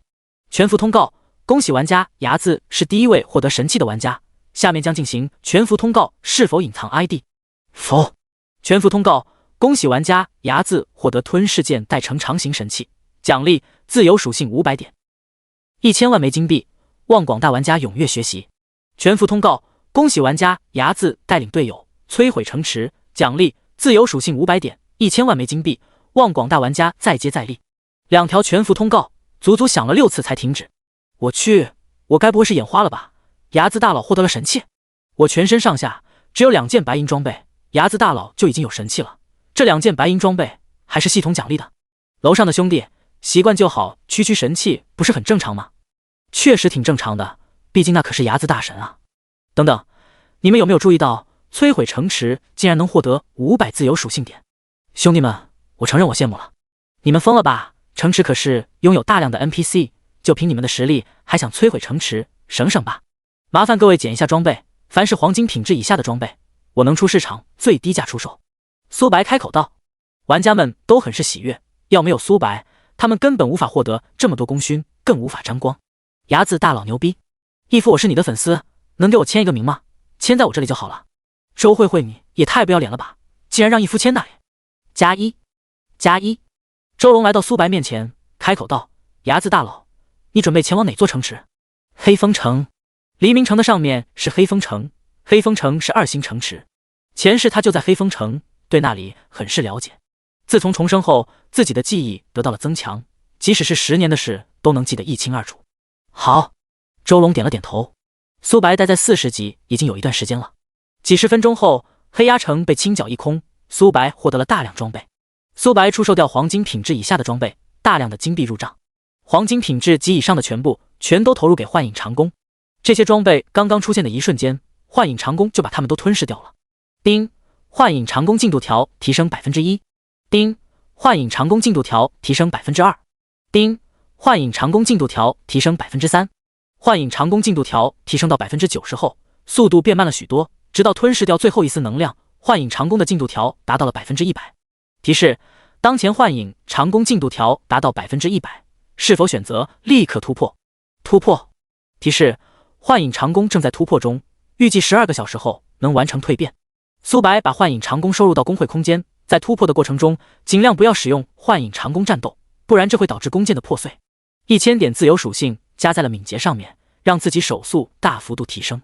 苏白查看起面板，名称：牙字，职业：黑暗猎手36星，恶魔骑士30星，工会：孤狼5级，等级40，一转巅峰，天赋：无限掠夺神话，无限叠加神话，血量10320000，法力值460080，力量3451，体质4049，敏捷15198，精神7468，攻速232.76s， 暴击率100%，物理穿透60%，爆伤20%，护甲8249280，魔抗8240280，装备幻影长弓，钻石星月戒指，左右星月套装7/7，黑暗耳环，左右星光项链，钻石黑暗皇冠，钻石。特殊物品能量玉佩，特殊吞噬剑带，神器魂灯，初级死亡雕像，中级圣杯，初级凶兽项圈，初级幸运硬币，黄金星光背包，星耀兽人雕像，中级窥探之物，高级挑战塔，至尊。职业技能：无限掠夺，无限叠加，直感，重剑，重装，重斩，黑暗分身，黑暗狩猎，物理反伤，魔法反伤。主动技能：捕猎夹子2星，净化4星，寒冰领域4星，闪现4星，火雨无法生星，雷霆神罚10星，霸体10星，寒冰羽翼10星，挑衅10星。被动技能：燃烧风摇丝，生命源泉，敏捷增幅，投石冰霜蔓延，弓箭手被动，绝对防御，冰雾免伤，反伤，枝繁叶茂，生命偷取，毒素抗性，毒物毒灵侵蚀，肉体硬化，蓄力一剑，灵魂攀附，腐化，腐蚀，溃烂，复苏，催生，木系护盾，暗影突刺，精准谢幕，陨星冰霜覆盖，肉体强化，火爆术，灵魂锁链，剧毒，血盾，血色魔瞳，大地熔岩，大地之盾，大地立场，精准，幻魔瞳，暗影杀术，魔影风暴，黑暗迷雾，无尽恐惧，黑暗攀附，水盾，水爆术，水系化剑，冰盾，冰爆术，冰化剑，精神增幅，鹰眼，狂暴，生命强化，能量穿透，毒素攀附，毒素抗性，意志强化，超级复苏，火焰漩涡，水化剑，吗啡，无双，瞬闪，直感，智慧光环，毒素侵蚀，生命接生，雷盾，雷霆侵蚀，闪电5连鞭，狩猎本能，迅猛，超级防御，战斗本能，沉默光环，生命升华，防御强化，能量吸收，浴血奋战，毒针，锁头射线，肉体阶位+1，能量强化，嗜血，高压水枪，风盾，风之眷顾，岩石护盾，美杜莎石化，虚无，生命提取，本源眷顾，头枪，寒霜，前行，毒液炸弹，第六感，法力无边，蛇神祝福，黑暗剑雨，诅咒之力，血量增幅，超级移速，圣光盾，圣光烙印，黑暗盾，能量溶解，黑火，精神掌握，锁头，声波扩散，雪盾，冲锋，辉煌肉身，大地眷顾。坐骑幽冥虎，单位铂金领主，成长期少年，等级 LV40， 血量8000W，攻击力2万，羁绊效果：乘坐幽冥虎，四维属性+200，攻速+20，最大生命值正 40%， 每秒恢复2万血，法力值恢复2000s。羁绊效果2，幽冥虎拥有宿主 2000% 移动速度。技能：风王盾，极速，风系眷顾，风系羽翼，风龙卷。166章端木家族吃瘪。还行，血量突破了1000万大关，双抗突破了800多万，除了真伤，其余的伤害打在自己身上要受到80多万的反伤。1000万血足够他们喝上一壶的了。最关键的是，自己拥有幸运硬币，能无敌4秒，不死不灭能让自己5秒内不死，涅槃重生能让自己额外获得9次复活机会。现阶段苏白想要死都极为的困难。清点完战利品，苏白跟周龙等人回到了黎明城。睚眦先生，城主想要见您。好。苏白跟护卫来到了城主府。城主府内坐着2道身影，一道是城主马丁，另一道是骑士长亚历克。睚眦，你这么快就回来了？刚刚我还在跟城主说你了。黑鸦城被摧毁了就回来了。苏白淡漠说道。以你的实力，能摧毁黑鸦城也不奇怪。对了，黑鸦城勾结了永夜，他们应该有永夜的人坐镇。是的，有一名巫师，他是6世纪高手。什么？亚历克猛地从凳子上站起了身，双眼瞪得老大，如同在看怪物一样。城主马丁手中的茶杯微微颤抖了一下，热水从里面洒了出来，都没有察觉。城主府内陷入到了诡异的安静，足足过了几分钟，亚历克才打破这种僵局。睚眦，我没有想到永夜竟然会派出6世纪高手坐镇，还好有你在，不然后果不堪设想。丁，亚历克赠送给你一枚骑士徽章，注：该骑士徽章佩戴后，圣光教廷的声望提升1万点，声望越高，触发隐藏任务概率也就越高。声望还有其他的好处，比如交互等。城主马丁同样取出了一枚徽章。丁，马丁赠送给你一枚徽章，注：善阵营声望提升1万点，两者相加在一起，足足2万点声望。苏白来黎明城已经有一段时间了，愣是连1点声望都没有获得，如今直接获得了2万声望。城主，骑士长，这是我应该做的。丁，城主马丁好感度提升10点，目前90点。丁，骑士长亚历克好感度提升10点，目前90点。告别两人，苏白直接下线。苏白为自己随手做了一个晚餐，立刻打开了论坛。帖子上几乎都是有关天启的消息，可想而知天启的火爆程度。游戏董哥，睚眦大佬牛逼，黎明城遭遇到了凶兽潮，黑鸦城的玩家想要摧毁黎明城，数十位2传强者出现，还好有睚眦大佬出手，不然黎明城就要被摧毁了。我不爱吃香菜，睚眦大佬跟我们玩的根本不是同一款游戏，还好我听了游戏董哥的，选择了黎明城，这次获得了不少的功勋。我真的有18厘米，我真的是羡慕到哭死。我提前就选择了主城，没有参与到这次对抗中，这该死的游戏为什么不能重新选择城池啊？胖爷有300斤，楼上的兄弟，你起码升到了20级，我现在还只是3级而已。小熊维尼胖爷有300斤，你这等级未免也太低了吧？胖爷有300斤，玩游戏嘛，就是为了快乐，我想要触发隐藏任务，耽误了不少的时间。10名2传高手吗？格局小了，要是他们知道自己击杀了6世纪巫师，不知道是什么样的表情。军方大楼会议室内坐着好几道身影，周龙、王虎、亨利集团的事处理的怎么样了？夏老询问道。夏老，亨利集团已经被我跟王虎剿灭了，做得很好。亨利集团嚣张跋扈，敢把手伸到我们龙国这里，简直是在找死。对了，我听说睚眦在4世纪停留有一段时间了，他打算前往哪座主城？睚眦大佬下一站要去黑风城。黑风城吗？你们尽快要跟上睚眦大佬的脚步。对了，周龙、王虎，我先给你们打一个预防针，你们手底下的人别得罪睚眦，不然我可不会轻饶你们。夏老，你说笑了，睚眦大佬的名声在龙国谁人不知谁人不晓啊。也是。樱花国端木小次郎整理着领带。小次郎先生，听说睚眦攻打了黑鸦城，并且摧毁了黑鸦城，黑鸦城的玩家受到了严厉的惩罚，足足下降了3级，这件事属实吗？年轻记者询问道。端木小次郎嘴角不由得抽了抽，黑鸦城被攻破，系统已经发布了全服通告，记者怎么问无非是明知故问。我端木小次郎在这里向黑鸦城的玩家表示真诚的道歉。端木小次郎鞠躬诚恳道。小次郎先生，据说这次的计划是你们端木家族执行的，黑鸦城有几10万名玩家，每一个人下降了3级，对于我们樱花国而言是巨大的损失。小次郎先生，你打算接下来该怎么办？能透露一下吗？对了，我听说黑鸦城是龙国的那名挂逼睚眦一人摧毁的。睚眦，我承认他很强，但终究只是一个散人罢了。我们端木家族一时落后，不代表一直落后。端木小次郎大义凛然说道。直播间网友们已经把端木家族的祖宗18代问候了一遍，要不是端木家族去进攻黎明城，招惹了睚眦这个煞星，他们也不可能下降整整3级。端木小次郎保持了鞠躬的动作。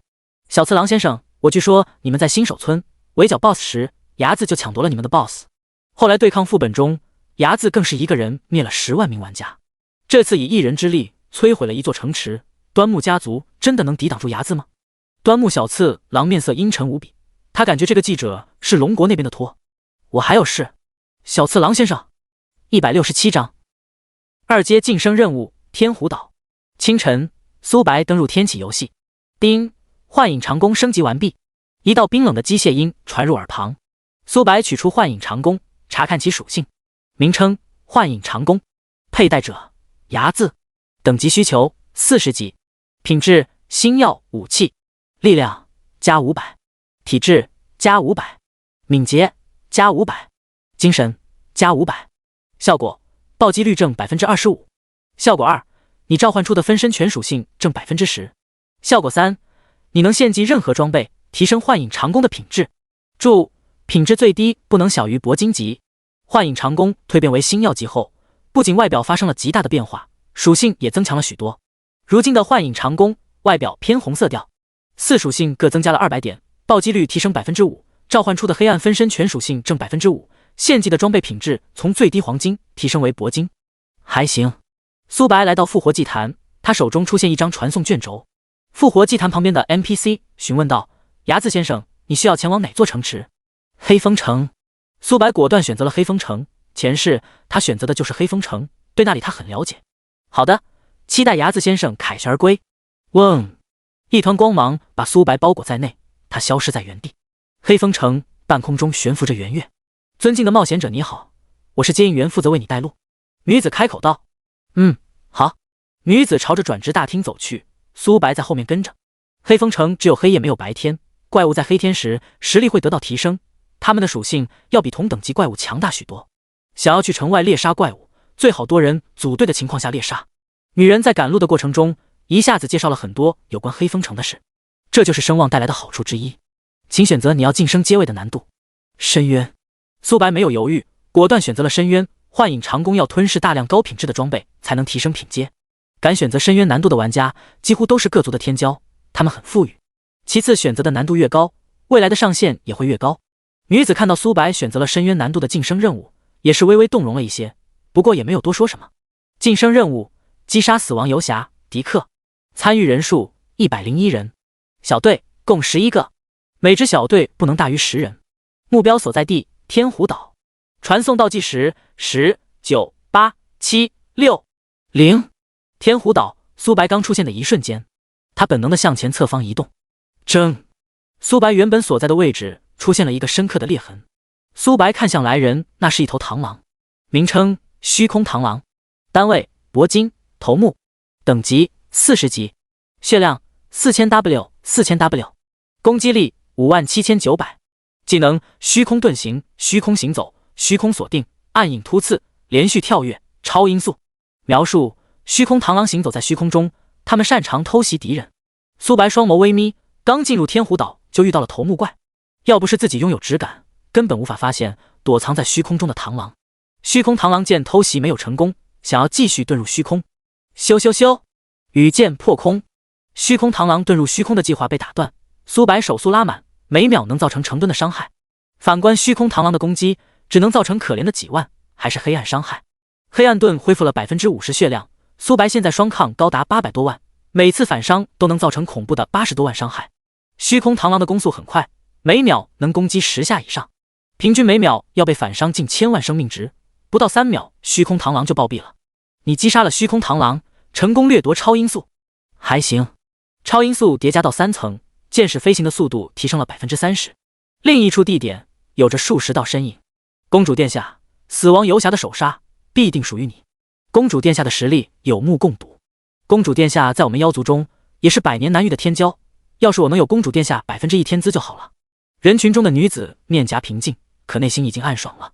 她是风妖族的公主，这次参与晋升任务，带了9名风妖族的族人，他们都是40级玩家，而死亡游侠只有1个，代表着他们中只有1个能通关晋升任务。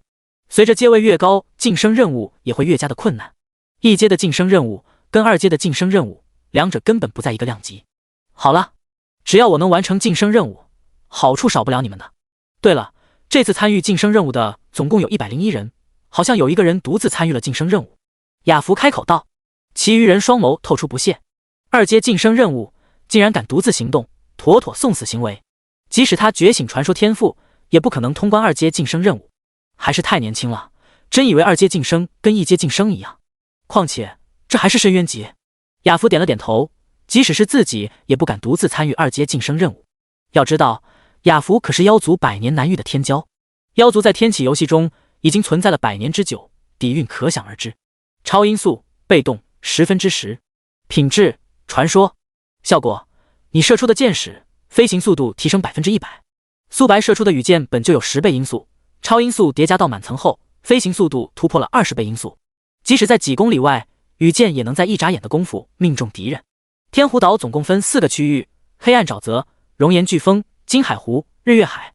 苏白被传送的位置是黑暗沼泽，死亡游侠迪克生活在日月湖，要经过熔岩飓风、金海湖才能抵达那里。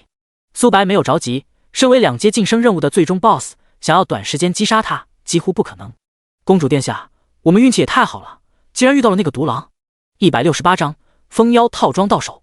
青年上下打量苏白，对一旁的亚夫说道：公主殿下，在天启游戏中我并没有见过人类，是新晋天启游戏的种族。新晋天启游戏的种族有趣。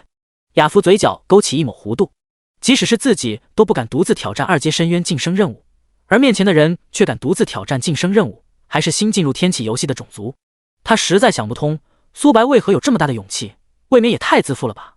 妖族，妖族跟人族的样貌有几分类似，他们头顶上有一个尖角，尖角越华丽，代表着这个妖族血脉越尊贵。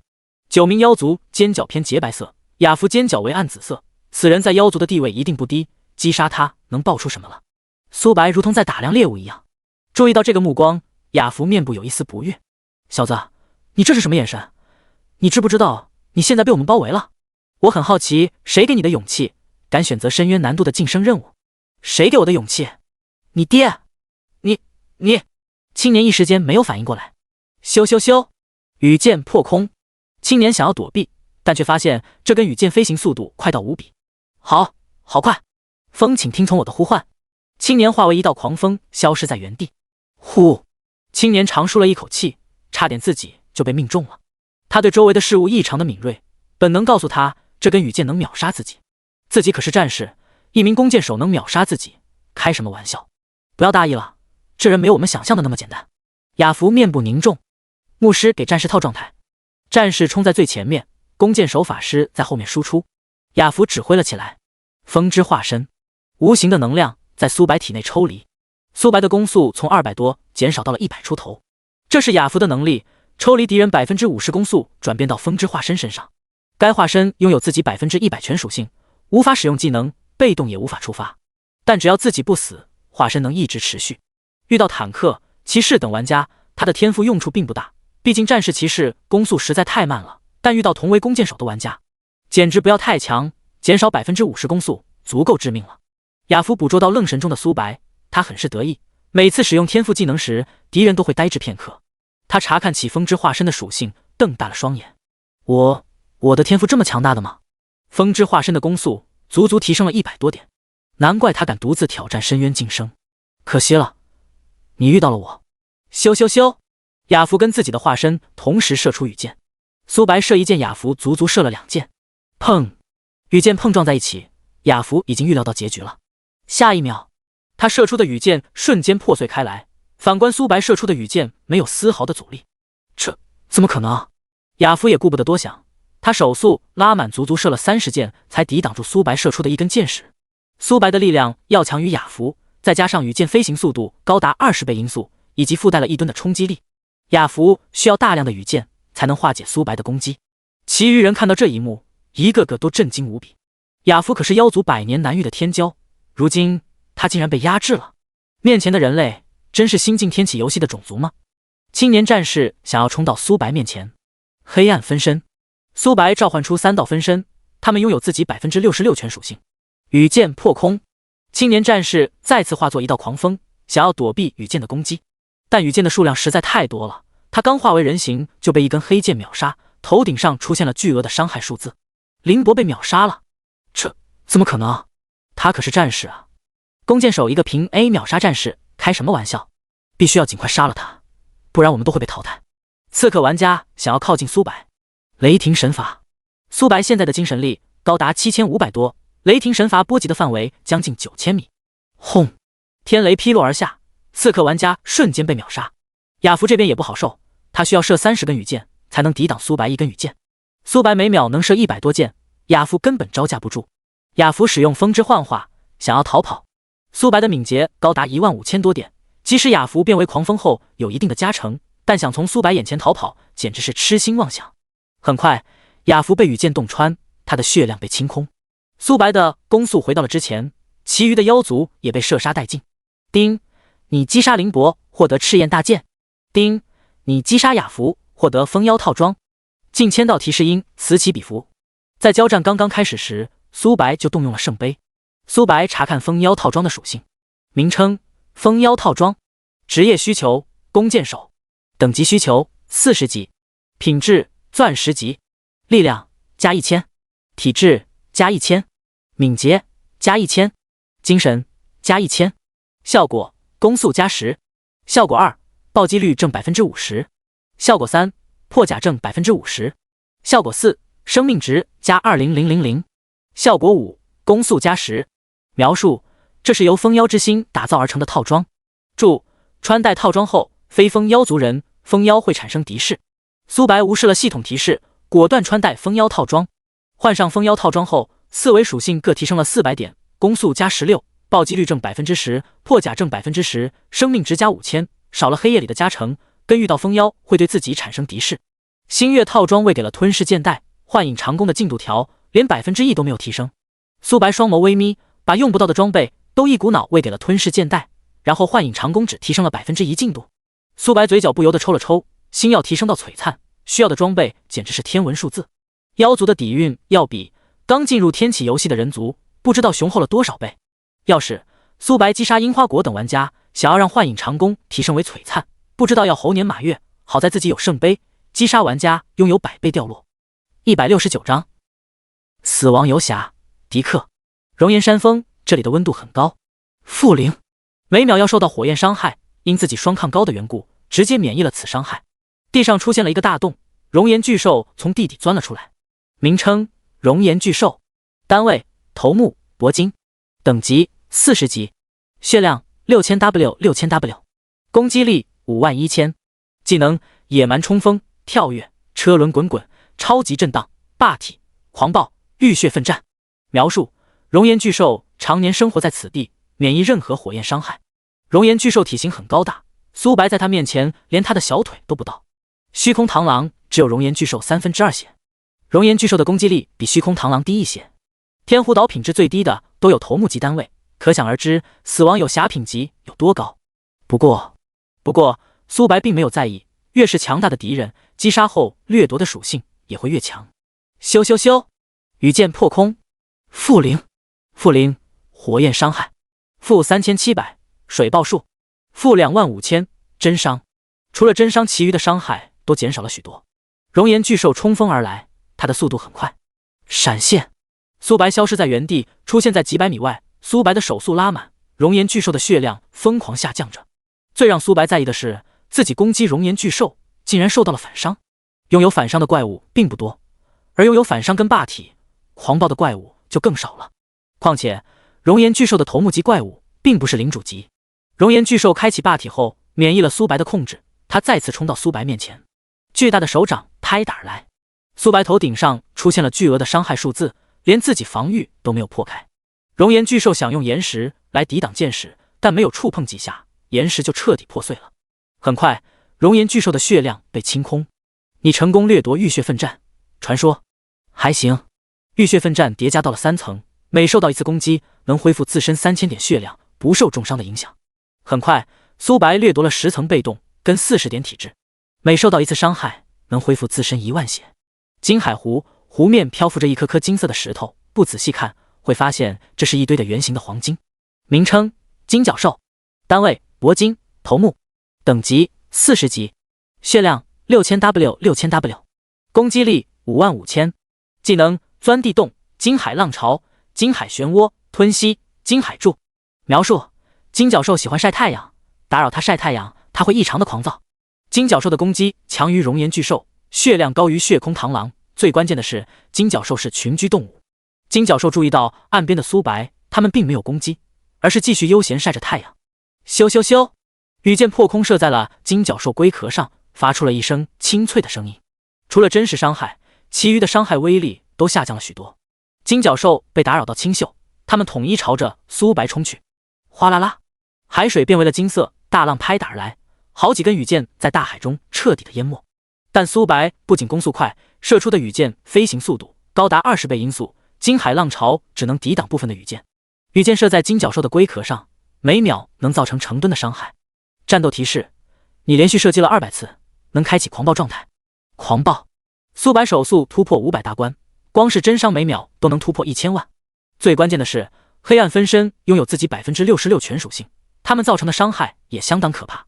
雷霆神罚，寒冰领域限制了金角兽的攻击。金角兽发动了钻地技能，苏白来了一个翻滚，他原本所在的位置，金角兽已经钻地而出，大量的土丘被金角兽洞穿，苏白被一头金角兽顶飞。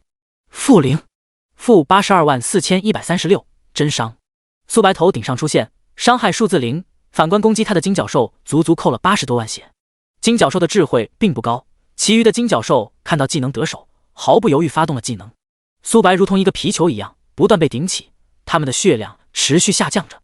霸体，虽然金角兽对自己无法造成伤害，但这未免也太羞辱人了，真以为自己是一个皮球啊！咻咻咻，开启霸体后的苏白免疫了击飞效果，羽箭破空而出，每秒能造成恐怖的伤害。不到3秒就有2头金角兽暴毙，能量穿透导致第2头金角兽同样遭到了巨额的伤害。你成功掠夺4点力量，你成功掠夺精细攀附，传说。精细攀附，被动1/10，品质传说。效果：你的武器锋利度+1。所谓的锋利度能更容易摧毁敌人的武器，同时在武器碰撞时也能起到优势。拿亚夫举例，先前他要射30箭才能抵挡苏白射出的1箭，箭矢锋利度提升后，亚夫可能需要射35箭、40箭，甚至是更多。这就是锋利度带来的好处。金角兽血量低于 20% 后，想要吞噬金海的水，让自己恢复血量。突然，羽箭射中这只金角兽的躯干，美杜莎石化触发，20%以下的敌人瞬间被石化，下一箭打破了雕像，金角兽被秒杀。金角兽的回血能力在苏白这里根本发挥不出来，这就导致了苏白杀怪的效率很高，不到一会，金角兽就死伤一大片了。反怪他们的攻击对苏白起不到丝毫的作用。很快，金角兽被击杀，苏白成功掠夺了40点力量，10层被动。精细攀附，被动10%，品质传说。效果：武器锋利度+10。日月海这里汇聚着许多玩家。巫族你们怎么来了？说话之人是一名小矮子，他有着络腮胡子，右手拿着锤子，他的皮肤为淡蓝色。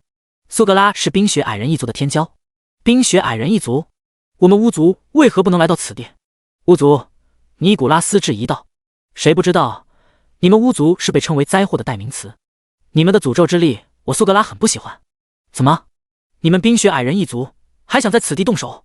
巫族，尼古拉斯刚说完这句话，旁边的9名巫族玩家同时上前了一步，他们被黑色兜帽遮挡。对面的苏格拉也没有丝毫的畏惧，双方彼此对视在一起，有大打出手的架势。2位终极 BOSS 死亡游侠还没有出现，何必闹得这么不愉快了？一名玩家劝解道。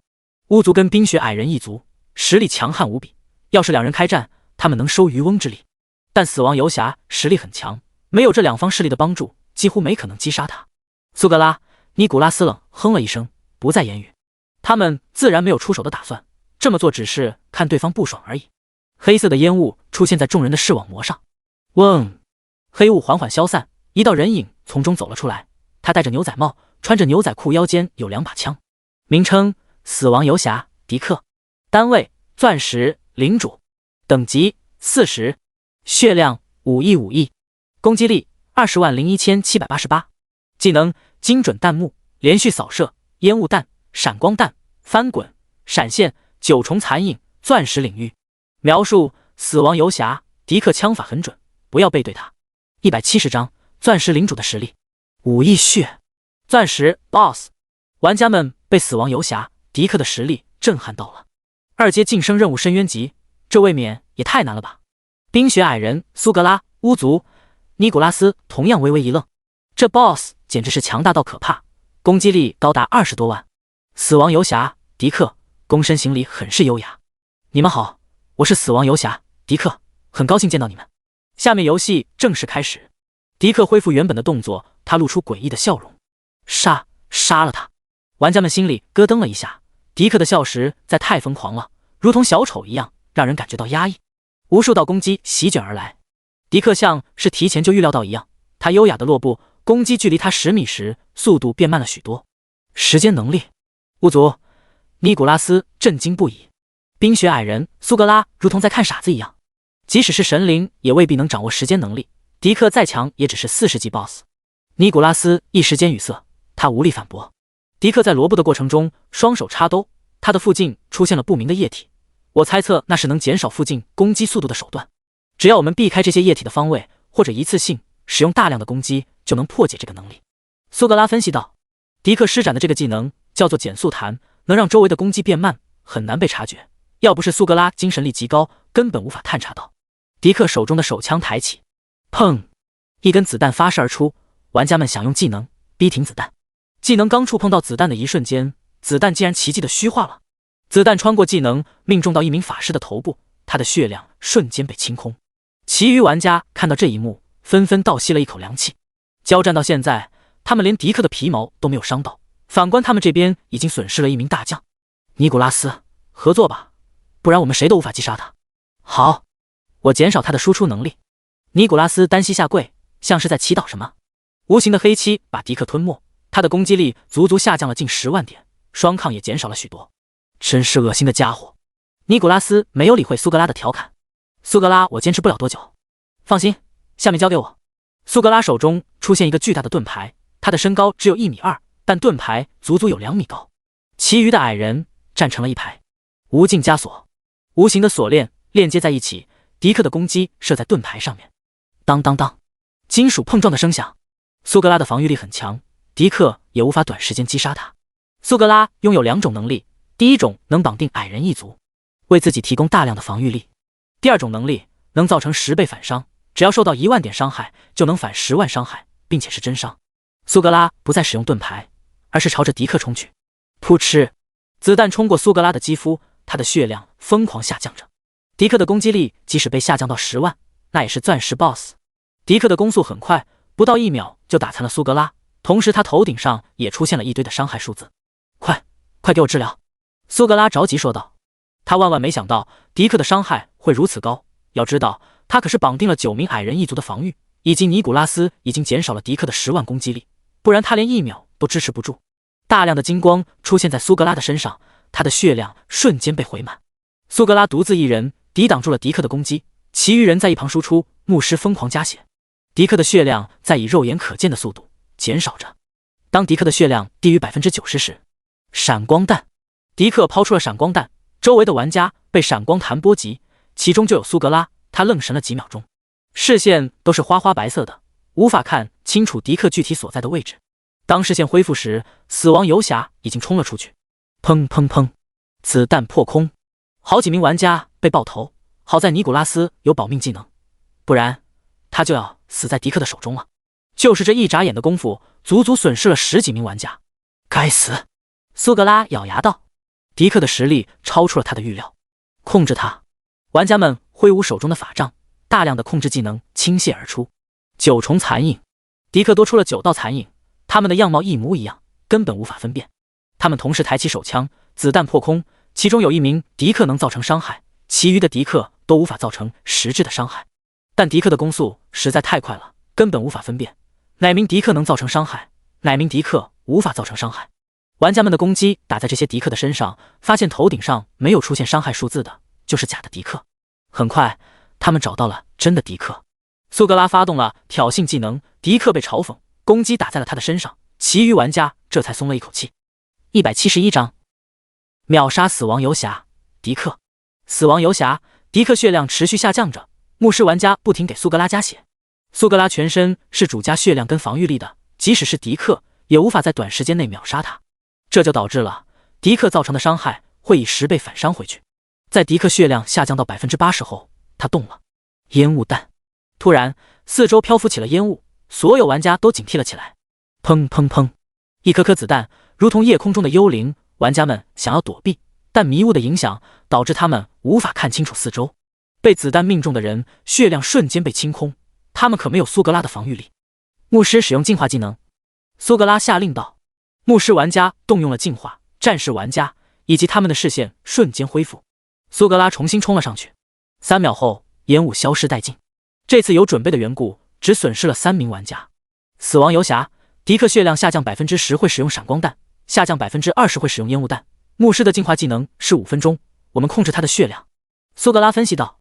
他拥有反伤，在全场输出最高，将死亡游侠迪克血量达到 75% 后，他举起了盾牌，只要自己不受到伤害，迪克就不会遭到反伤。迪克血量下降到 70% 后，玩家们已经提前做好了准备。战士玩家围绕成了一个圆圈，牧师玩家在他们后面给他们套状态，净化术下去，他们的视线瞬间恢复。苏格拉等人互相发动了嘲讽技能，闪光弹影响消失时，迪克都没能击杀哪怕一人。玩家们看到这一幕大喜不已，哈哈，畜生就是畜生，即使血量多在我们面前依然不起眼。苏格拉牛逼，这反伤技能实在太变态了。按照这个趋势，用不了多久，我们就能击杀死亡游侠迪克。众多玩家吹捧道。尼古拉斯双眸微眯，他们现在是盟友关系，但迪克只有一人，等血量下降到一定数值后，他们就会彻底翻脸。但正如玩家们说的，苏格拉的天赋实在太变态了，想要击杀他绝非是易事。60%、40%、30%、20%，当迪克血量下降到 10% 后，所有玩家都默契了停手，他们的技能做事就要攻击自己的盟友。生命回流，迪克周围的玩家被一团无形能量包裹在内，迪克血量疯狂上涨着 20%、30%、40%，直到回满血才停止。这个过程只持续了1秒不到而已。我去，这吸血能力未免也太变态了吧！1秒不到，从残血变为了满血。不愧是钻石 BOSS， 他刚刚动用了领域技能。原本蠢蠢欲动的玩家，攻击重新对准了迪克。各位，迪克血量下降到 10% 后，会使用一种生命回流的能力，他能瞬间回满血。当他 10% 血以后，动用底牌能力秒杀他。苏格拉开口道。其余人彼此对视点了点头，只能这样了，看谁运气好能击杀迪克。苏格拉没有在意，他反伤能力最强，抢夺迪克的首杀希望很大。几十分钟后，迪克血量重新下降到了 20%， 玩家们已经做好了万全的准备。咻咻咻，一根羽箭射来，命中了迪克，他变为了一座雕像，呆滞在原地。紧接着又是一根羽箭命中了迪克，雕像破碎开来。叮，玩家牙字击杀迪克，通关本次晋升任务。听到系统提示音，所有玩家都呆滞在原地。迪克还剩 20% 血量，这就被秒杀了。2箭秒杀还剩1亿血量的迪克，这到底是何方神圣？我们之前没看到这名弓箭手，该死的 BOSS 被偷了，到底是谁？苏格拉等人的视线看向了草丛的方向，只见一名青年不慌不忙走了出来。你成功掠夺60点力量，成功掠夺生命回流。迪克的尸体化为了一团白光，只要自己踏入上面，就算通关了晋升任务。苏格拉联合众多玩家围剿迪克时，苏白就在附近，他拥有秒杀能力，玩家们帮自己打残迪克，自己再出手也不迟。因此迪克血量下降到 20% 后，苏白选择了出手，瞬间秒杀了迪克。阁下，你未免也太过了吧！迪克是我们好不容易打的，损失了这么多兄弟。苏格拉的语气很是不善。要是其余人抢夺了 BOSS， 他不会说什么，但苏白全程压根没有出手，到了迪克要被击杀后才选择出手。谁也不喜欢自己打半天的东西为别人做嫁衣。哦，你们打算做什么？苏白面部露出和善的笑容。苏格拉认为苏白是畏惧了，毕竟他们这么多人，苏白只有一个人，还是一名弓箭手，他即使在强顶多击杀1至2名玩家就已经是极限了。你付出同等价值的物品，我们就让你离去，如何？不然我们守在光幕上或击杀你，这次的试炼任务谁也无法完成。苏格拉已经想好了，即使苏白付出了等价的物品，他也会击杀此人。在自己手中抢东西，就是在打自己的脸。要是我不给了你……苏格拉话还没有说完，羽箭破空，玩家们想要躲避羽箭，但羽箭飞行的速度高达20倍音速，比迪克的子弹还要快得多。负6700暴击，负11000黑暗，负7888雷霆，负22000真伤。巨额的伤害从该玩家的头顶上出现，他的血量瞬间被清空，冰爆术发动，导致附近几人被冰冻。小子，你找死！尼古拉斯杀了他。尼古拉斯早已吟唱了技能，苏白脚底出现阵法，警告：你受到诅咒之力的影响。丁，因你拥有豁免诅咒之力的能力，该效果对你无效。尼古拉斯听到系统提示音，脸都绿了。这小子拥有免疫诅咒能力的手段。苏格拉嘴角不由得抽了抽。巫族被称为最烦的种族，就因为他们拥有诅咒之力，想要免疫绝非是易事。如今苏白竟然免疫了诅咒之力，一丝的影响都没有受到。不过他并没有在意自己拥有10倍反伤，只要苏白敢攻击自己，他必死无疑。172丈，同阶下我无敌！挑衅！苏格拉发动了挑衅技能，弓箭对准了苏格拉。咻咻咻！羽箭破空，苏格拉并没有规避的打算。负3500，暴击。负8100，负22000，真伤。苏格拉看到自己血量下降了1截，嘴角也是不由得抽了抽。自己的血量高达50万，苏白这一剑扣了自己1/5血，这代表着苏白只需要5剑就能击杀自己。苏格拉瞥了一眼苏白，只见他的血量纹丝未动。负0，一个巨大的伤害数字从苏白头顶上冒了出来。这怎么可能？苏白这一剑打掉了自己近10万血。按理来说，苏白要受到10倍反伤才对。如今苏白连1滴血都没有掉，他有一些接受不了。苏格拉在冰雪矮人一族被认为有希望成为神灵的存在，那可是神灵啊！9转之后才是伪神、半神以及传说中的神灵。苏格拉从不畏惧同辈，可现在的这一幕，属实是颠覆了他的三观。苏格拉，你的反伤对这小子没有效果。尼古拉斯如同在看怪物一样，自己的诅咒之力被苏白免疫了。就够离谱了。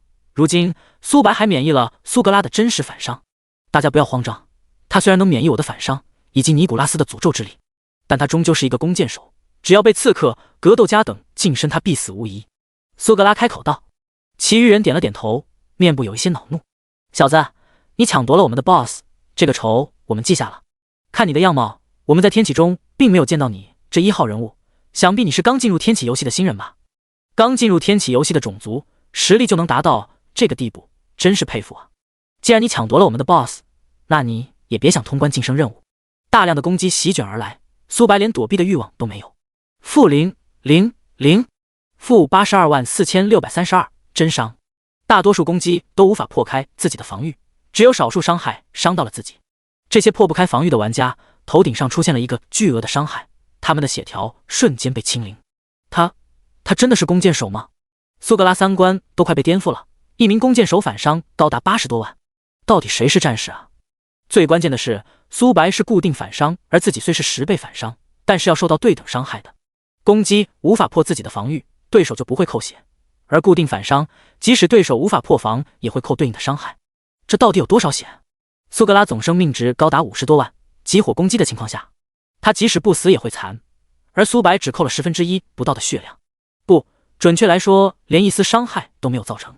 浴血奋战的缘故，导致苏白每受到一次伤害，能恢复3000血。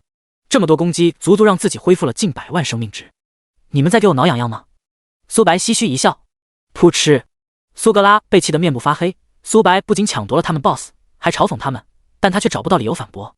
他看了一眼阵亡的玩家，足足掉落了数百件装备。苏格拉身为冰雪矮人一族的天骄，身上有不少好东西。小，我承认你很强。我们没有能力击杀你，但你杀了我就是跟冰雪矮人一族为敌。我能让你通关晋升任务，如何？苏格拉冷声道。他高高在上的架势荡然无存。巫族，尼古拉斯头颅低下，不再言语。他们巫族失去了诅咒之力，战力10不存1，再加上苏白的双抗高达可怕，以及反伤能力跟回血能力，他们根本无法击杀。苏白如同在看傻子一样。你笑什么？苏格拉不满道。他已经让步了苏白，还想要怎么样？想要杀我，那就都留下来吧。闪现，黑暗分身，雷霆神罚，寒冰领域，火雨，蓄力一剑。苏白动用了数种技能，雷霆把他们包裹在内。苏白现在的精神，雷霆神罚能波及8000多米，他们避无可避。除了苏格拉，其余人统统支撑不过1秒，即使是苏格拉，也无法支撑3秒就暴毙了。丁，你击杀苏格拉，获得矮人铁锤。丁，你击杀巫族尼古拉斯，获得黑暗法杖。大量的提示音此起彼伏。足足掉落了几千件物品，其中冰雪矮人、苏格拉、巫族、尼古拉斯掉落的装备最丰厚。苏白统统喂给了幻影长弓，幻影长弓的进度条从1%提升到了10%，还差90%就能进入下一个等级了。苏白查看掠夺来的属性：生命回流被动1/10，品质圣级，效果方圆100米每个单位自身能恢复1%最大生命值，血量低于10%触发，冷却时间1小时。注：单位的等级不能小于自身。苏白现在的血量高达1000多万，即使是1%最大生命值，也能恢复10多万血。人数只要大于等于100，苏白就能从残血恢复到满血。不过，苏白现在吸血能力高到可怕，开启狂暴状态后 0.2 秒就能回满血，这个技能算是锦上添花。全服通告：恭喜玩家牙字首个完成2阶晋升的玩家，下面即将进行全服通告，是否隐藏 ID？ 否。全服通告：恭喜玩家牙字完成2阶深渊晋升任务，奖励100点自由属性，10万枚金币，望广大玩家踊跃学习。我去，牙字大佬已经完成了2阶晋升任务了，我现在连1阶晋升任务都没有完成。楼上的兄弟，你未免也太废物了，牙字大佬早就40级了，现在完成晋升任务也不稀奇。我决定了，等升到40级，也要挑战深渊难度的晋升任务。楼上的你该不会是疯了吧？上次就有一个人挑战了1阶的深渊难度晋升任务，结果连精英怪都打不过，据说2阶晋升任务要比1阶难了10倍不止。173章诡异的柳树村，你获得觉醒石 X1。 苏白双手一拍，使用了觉醒石，这是一枚钻石品质的觉醒石，能让自己的职业提升4星。主动技能：黑暗分身，召唤4道分身，拥有自己60%正10%全属性，能触发被动技能跟主动技能，持续时间25秒，冷却时间50秒，消耗5000点法力值。注：最后一个分身结束后，冷却时间计算。提示：分身使用主动技能为独立计算冷却时间。主动技能：黑暗狩猎，你射出的箭矢附带2万点黑暗伤害。分身从3道提升到了4道，属性从66%提升到70%，延长时间提升了2秒，黑暗伤害提升了4000点，还行。工作人员看到苏白完成的任务也是一惊，独自一人的情况下竟然能完成2阶晋升任务，他连听都没有听过，更何况见到了。当他的视线恢复时，苏白已经消失在原地了。圣光教廷，这里汇聚着几名玩家，他们头顶上的 ID 有黑夜的前缀。会长，我们身为全服第4个组建工会的玩家，已经领先了绝大多数人。牙子大佬实在太厉害了，已经完成了2阶晋升任务。我们虽然无法赶上牙子大佬的步伐，但也要比其他工会强。被称为会长的人头顶上有着黑夜伞的名称。好了，黑风城我们对这里并不了解，但在黎明城时，圣光教廷的分教跟城主府有着机缘，只要我们能完成圣光教廷发布的任务，一定能飞黄腾达。黑夜伞开口道：两位兄弟，能让我们进入圣光教廷吗？护卫瞥了他们一眼，冷声道：外人不能进入圣光教廷，我们是冒险者，或许能帮助到圣光教廷。我不想再重复第2遍。护卫不带一丝的感情，如同在看一个蝼蚁。黑夜伞心里直骂娘，自己好歹是一个工会的会长，管辖着大量的玩家，却被护卫小觑了。但他不敢发作，护卫的实力强大到可怕，他可不敢得罪。就在这时，一名年轻人走到了护卫的面前。我有事找你们阁主。在前世的记忆里，圣光教廷的阁主遇到了一个揪心事，只要完成任务就能获得进化卷轴，具体是什么任务，苏白并不知道。年轻护卫刚想呵斥，旁边的年迈的护卫在他耳边说了些什么。年轻护卫瞳孔收缩，恭敬无比。大人，阁主已经等候你多时了。好。年迈护卫带领苏白进入圣光教廷，黑夜工会的成员在风中凌乱。这就进去了？刚刚不是说不让外人进入吗？黑夜伞有一些接受不了，同为玩家，为何待遇差距这么大？喂，我们可是全服第4个组建工会的人啊，为何他能进去？黑夜伞不甘道：你们也配跟他比？他可是牙字，要没有他，黎明城就被摧毁了。年轻护卫鄙夷道：牙字，原来是牙字大佬，难怪能进入圣光教廷。那没事了。圣光教廷阁主剑心看到苏白到来，很是喜悦。牙字，你可算来了，随我去我的办公室坐坐。阁主剑心示意护卫离去，护卫点了点头，告辞离去。会议室内，阁主剑心给苏白端了一杯茶。牙字，我听5弟跟4弟说过你，要没有你格雷，那兔崽子就死了，还有黎明城大量的人。你是？忘了自我介绍，我是格雷的三叔。苏白嘴角不由得抽了抽，好家伙，格雷还真是官二代啊，一家里个个都是大佬级人物。伢子，我这里有一件任务要交给你，东南方向有污秽之物出没的痕迹，我们圣光教廷暂时无法调出人手。丁，圣光阁主，剑心向你发布了一条任务，任务：清理污秽之物的货源，时限3天，惩罚：无法在剑心这里再接取到任务，奖励：未知。苏白选择了接取任务，目标2418.9189。阁主你放心，我会竭尽所能的。丁，剑心对你的好感度提升5点，当前65。柳树村这里很是阴森，村口门口的告示牌掉落了地面，上面有一层灰尘，想必有很多年没有清理过了。苏白从幽冥虎背上跳了下来，他走在街道上，空无一人，犹如一座死村。苏白双眸微眯，第六感对周围的事物异常的敏感，他发现挨家挨户都有活人的心跳声，他们心跳的频率很不寻常，要比正常人更慢。正常人每分钟心跳60-100下，而房屋里面的人每分钟只会跳10-20下。要是一个人这样，苏白会认为这个人快死了，所以心跳慢一点。可房屋里面的人都这样，那就太奇怪了。再加上村口的告示牌已经掉落了，很多年没有清理的痕迹，这就更加奇怪了。苏白没有丝毫的犹豫，果断敲响了房门，发现里面的人没有开门的打算，他抬起右脚，砰！大门被踹破，里面的状况映入眼帘，腐朽的味道弥漫开来，地面上的垃圾已经能堆成一座小号的山丘了。一男一女目光同时投向了苏白，他们的衣服已经破烂不堪了，能隐约看到衣服上有蛐蛐。丧尸。苏白使用探查术查看两人的属性，名称：丧尸，单位：普通，等级：40级，血量40000，40000，攻击力1200，技能：感染、断指重生、硬化、冲锋、锁头射线。描述：这是一头被感染的丧尸，丧尸的血量并不高，只有可怜的4万，他们的牙齿锋利且黑漆。看到苏白的一瞬间，两人如同饿死鬼附身，同时扑向了苏白。苏白一个侧身避开了两人的攻击，咻咻咻，羽箭破空，丧尸的血条被清空，能量穿透的缘故导致第二名丧尸也跟着暴毙。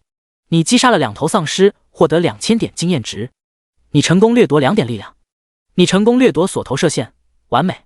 174章神秘少女，锁头射线被动1/10，品质完美，效果命中率提升1%。苏白原本有40%命中率，按理来说在天启游戏中已经达到了最高上限，但自己拥有无限掠夺的缘故，命中率突破了40%，这代表着命中率有希望提升到100%，实现指拿打啊！苏白看向其他房屋，目光都变了。很快，苏白踹开了一间间房屋，里面的丧尸都被击杀殆尽。死亡射线被动10%，品质完美，效果命中率提升10%，还差50%命中率就能提升到100%。你是来救我的吗？苏白看向声源的方向，看到了一个干瘦的小女孩，她大概有16至18岁的样子。活人。苏白瞳孔收缩，柳树村大量的村民变为了丧尸，按理来说应该没有幸存者才对。因太远的缘故，探查术无法动用。苏白击杀了这么多丧尸，任务并没有完成，代表着他并没有解决货源的源头。苏白思索了片刻，来到了少女所在的房屋，他敲响了房门，猫眼里少女看了过来。你是来救我的吗？算是吧。苏白冷冰冰说道。名称：梦月，等级5，血量500，攻击力20，技能：魔法飞弹、闪电雨。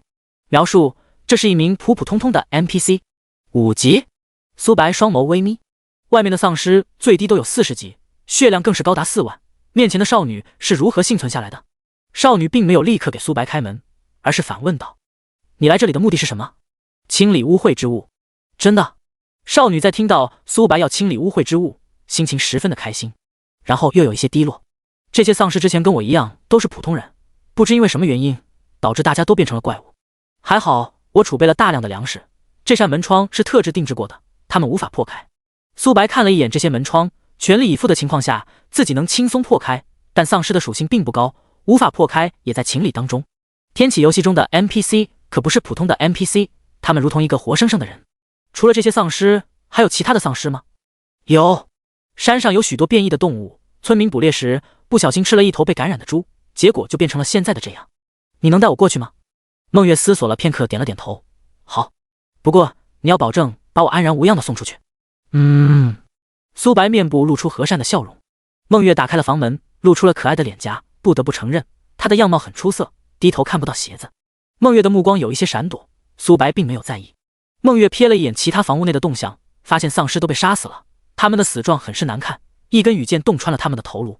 走了。孟月带领苏白来到山上，周围的环境很是诡异，刚踏入里面的一瞬间就给人一种压迫感。好在苏白属性高的缘故，对他没有丝毫的影响。后面的孟月就不好了，他的双腿不停地在打颤。你没事吧？没事。苏白的目光重新落到了前面，突然一头野猪冲锋而来，它的体型要比普通野猪大得多，足足有4米多。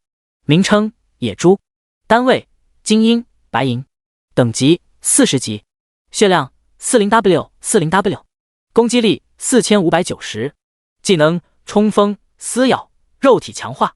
描述：这是一头被感染的野猪，野猪的血量并不高，身为40级精英怪，只有可怜的40万血，连自己的零头都不到。小心！孟月的声音在苏白耳边回荡。苏白随手射出了几箭，野猪还没冲出5米就暴毙了。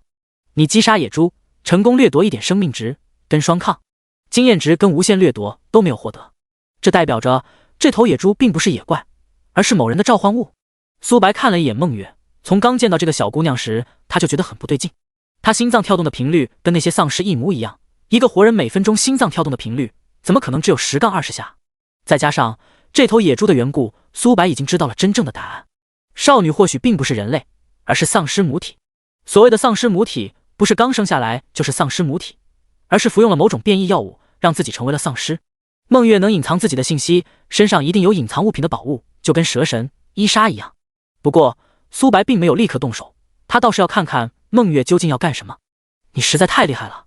孟月震惊不已，双眼放出了小星星，很是崇拜。要是其他男性见到孟月这样，一定会得意忘形，毕竟孟月很可爱。可苏白没有丝毫的情绪波动，甚至有一点跃跃欲试。能拥有人类智慧的丧尸，击杀后自己能掠夺何等属性？还行。苏白敷衍道。孟月也没有感觉到奇怪，他指了指山峰的深处，里面的变异怪物会越来越强，你还要继续前行吗？要。好。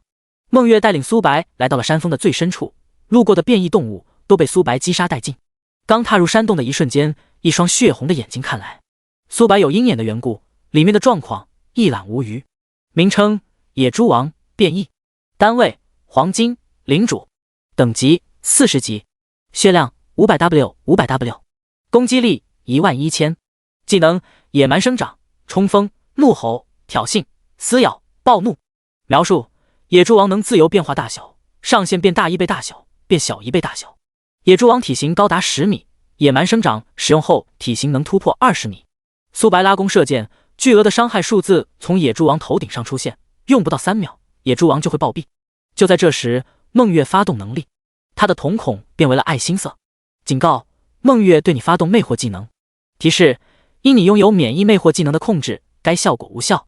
冒险者，你杀害了我大量的孩儿，真是期待喝了你的血，我的实力能突破到何等的地步。175章击杀丧尸母体，完成任务。孟月朝苏白一步步走来，他舔舐自己的嘴唇，犹如一头猛兽，期待品尝美食的样子。纤细的小手轰在苏白身上，他头顶上出现了80多万的反伤，反观苏白连一滴血都没有掉。这怎么可能？孟月在一旁观战了许久，确定苏白只是一个弓箭手而已，为何有这么强的防御？自己全力一击，不仅没有破开防御，还遭受到了80多万的反伤。没给他思索的机会，大手已经捏住了他的脖子，活活的把他提了起来。你没有被控制。孟月对自己魅惑能力很自信，但凡男人看了都会把持不住。想要控制我，你也配？苏白唏嘘一笑，杀了他。孟月下令道。野猪王发动了冲锋技能，苏白拳头轰出，砰！野猪王被打飞，砸在了墙面上，左手举起弓箭，咻咻咻！野猪王的血量瞬间被清空。孟月双眸透出无边的恐惧，面前的冒险者简直强得像一个怪物，不仅输出高，还有强悍的防御，还免疫魅惑，这还打个屁啊！放了我！想要杀我，那就要做好被反杀的准备。苏白右手发力，孟月被甩了出去。biu biu biu，羽箭倾泻而下，不到3秒，孟月的血条被清空。你击杀了孟月，成功掠夺40点精神力，你获得红色水晶。你升到41级，获得80自由属性点。你成功掠夺精神强化传说。孟月的实力并不强，只是黄金品质的 BOSS 而已。梦月出手后，伪装效果就消失了，跟伊莎伪装效果一样。苏白查看红色水晶的信息，名称：红色水晶，品质：特殊物品，效果：使用后增幅职业5星潜力。注：使用后会变为丧尸母体，对鲜血异常的敏锐。警告：丧尸母体属于恶阵营，善阵营的 NPC 对你的好感度清零。红色水晶的效果跟蛇神的精血类似，只要使用就能变为其他的种族。不过，红色水晶的效果更差，只能增加5星潜力。苏白猜测，梦月服用水晶后，不只增加了5星潜力，还拥有了几种技能，感染其他的生物，操控这些生物，以及能伪装自己的信息。伊莎不仅能让自己伪装，还能让自己的子民伪装，品级要比丧尸母体高得多。寻常的黄金怪起码有1000万血以上，而野猪王只有可怜的500万血，感染会导致怪物的实力下降许多。红色水晶留着吃灰，暂时用不到。苏白查看掠夺来的属性：精神强化，被动1/10，品质传说，效果精神力永久加100，还行。大地眷顾，站在大地上才能增加自己的属性，而精神强化不管在哪都能增加自己的精神力。基础被动金的缘故，苏白相当于增加了200点精神力，叠满后能增加2000点精神力。新获得来的属性点加在了敏捷上面，敏捷16958，攻速278.36，敏捷接近17000点，攻速高达278。风摇丝，风之眷顾，狂暴开启的情况下，距离1秒600剑已经不远了。随着自己击杀梦月，任务也完成了。圣光教廷办公室内，阁主大事不好了！什么事？剑心眉头一挑，格雷以及圣光教廷的骑士被兽人抓走了，他们现在生死不明。什么？剑心面部露出一丝冷汗。格雷可是自己的侄子，兽人山脉距离圣光教廷有不短的距离，即使是他也要赶路许久。到那时候，格雷几乎已经翘辫子了。该死！格雷咬牙切齿。格雷的天赋有目共睹，还是自己的侄子以及圣光教廷的成员，就这么要陨落了。他恨自己的无能。咚咚咚，房屋被敲响。请进。剑心有气无力说道。苏白走了进来，剑心勉强挤出了一个笑容。牙子先生，任务完成了吗？苏白点开录像功能，上面有记载着自己灭掉了柳树村丧尸的全过程。这些村民已经被丧尸母体感染，早在很久就已经死亡。柳树村离他们圣光教廷有不短的路程，即使是自己赶路，也要用不少的时间。苏白的速度未免也太快了吧！牙子先生，你的坐骑是什么品质的？铂金领主。苏白并没有说出幽冥虎的属性，但告知剑心品质还是可以的。铂金领主。剑心消化这个词的含金量，即使他是圣光教廷的阁主，也没有铂金领主坐骑。领主坐骑可是能在天空长时间停留的，赶路方面很快。或许苏白能救格雷也说不定。丁，你完成了圣光教廷阁主剑心发布的任务，奖励1份装备进化卷轴。苏白双手一拍，使用了进化卷轴。丁，幸运硬币提升到铂金品质。苏白没有立刻查看幸运硬币的属性。牙子先生，你出自10086号新手村，想必认识格雷吧？格雷？认识。苏白点了点头。格雷在兽人山脉遭遇到了兽人的袭击，他跟他的小队都被兽人抓住了，他们现在急需救援。但兽人山脉距离我们这有不短的距离，我需要你的帮助。格雷竟然来了黑风城！前世苏白并没有听过格雷这1号人物，难道是自己的原因导致格雷没有惨死？格雷的天赋未免也太妖孽了，这还没过多久就已经成为了2阶骑士。牙子，我还有一张进化卷轴，只要你救出格雷以及他的伙伴，这份卷轴就是你的。像你这种冒险者，进化卷轴自然不缺，但就算我剑心求你，只要你能完成任务，我会再给你一件物品。阁主你放心，格雷是我的朋友，他遇到了危险，我自然不会袖手旁观。主要是阁主给的东西太多了。幸运硬币升到钻石品质以后，效果会何等的变态！176章兽人山脉。丁，圣光教廷阁主剑心向你发布任务。任务：营救格雷以及圣光教廷的成员。惩罚无。奖励进化卷轴。位置：兽人山脉。苏白接取了任务，查看幸运硬币的属性。名称：幸运硬币。品质：铂金特殊物品。效果：幸运值加10。效果2：抛出硬币后，接下来的5秒处于无敌效果，冷却时间19小时。幸运值加2点，延长了1秒无敌的时间，冷却时间减少了1个小时。幸运值越到后面越难提升，据说幸运值足够高时，走路都能捡到好东西。眼镜难出使幸运值绝对很高，苏白有幸运硬币、星光背包的加持，幸运值高达11点，到现在硬是连一张基础被动卷轴都没有获得。而眼镜男刚开服不久，就获得了2张基础被动卷轴。苏白乘坐幽冥虎来到了兽人山脉，荒凉的地面没有一个人影。苏白将幽冥虎收入坐骑空间，这次是营救任务，大摇大摆走过去，很可能会适得其反，导致兽人对格雷等人出手，自己任务失败就不妙了。很快，苏白遇到了一对兽人，他们的体型并不高，只有1.2米，其中最高的兽人只有可怜的1.5米。矮人一族，名称矮人、兽人，单位普通，等级40级，血量 10W10W， 攻击力2300，技能野蛮冲锋、重锤、细胞强化。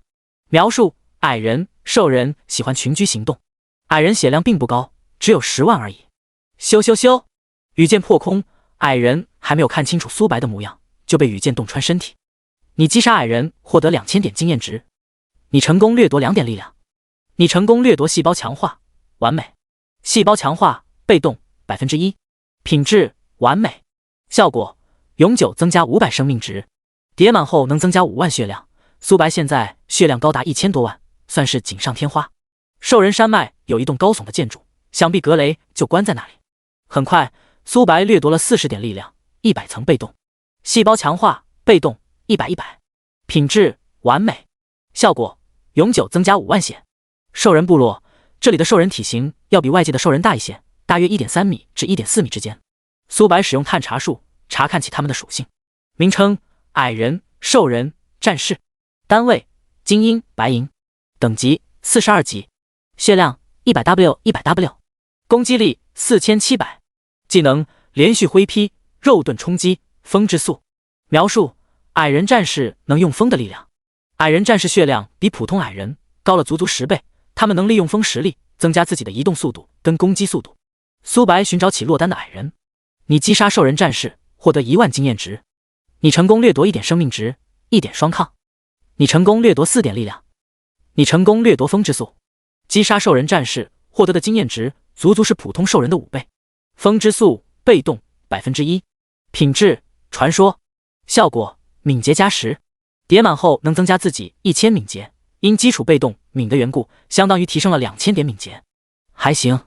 4属性中敏捷对苏白的收益最大，苏白现在的精神力高达8000多点，再加上第六感的缘故，对周围的事物异常的敏锐。尸体被收入工会空间，防止其他兽人看到。很快，苏白掠夺了40点力量，100层被动。风之速被动100，品质传说。效果：敏捷加1000，敏捷突破18000点，攻速距离300每秒已经不远了。触发风摇丝、风之眷顾、狂暴的情况下，1秒能攻击600多次。兽人部落地牢内，滴答滴答，水滴滴落而下，门口的护卫已经被苏白解决了，大量的兽人陨落。兽人一族发现只是迟早问题，必须尽快营救出格雷等人。你是牙子先生？苏白看向声源的方向，看到一名残破不堪的身影，他的盔甲上布满了鲜血，面颊黑漆无比，不仔细看无法辨认出此人的身份。格雷，牙子先生你来了，说来也惭愧，我还太弱了，竟然不敌这些兽人。对了，牙子先生，这里的兽人很强，你是如何进来的？很强？苏白头顶上浮现3个大大的问号。普通兽人只有10万血，兽人战士也才100万血。对了，其他人了？苏白问的自然是圣光教廷的其他骑士。格雷双眸有几分落寞。我们被关押到了不同的区域，我被矮人一族关押，他们被牛头兽人抓住。苏白拳头轰出，牢房的大门瞬间破碎开来。格雷看着破碎的大门，嘴角不由得抽了抽，这熟悉的画面。现在还能走吗？苏白面无表情说道。能。格雷拥有治疗的手段，只要给他时间，恢复只是时间问题。格雷不断给自己套状态，他着急无比。牙子，我的同伴被牛头兽人抓住，他们的实力很强。格雷想要救出自己的同胞，但牛头人的实力太强了，这才没过多久，苏白能战胜牛头人吗？跟我说一下，你们是如何被抓到此地的？我们执行了一个任务，要经过兽人山脉，然后我们遇到了兽人小队，跟他们大战后，我们获得了胜利，但这毕竟是兽人的领地，我们终究不敌他们。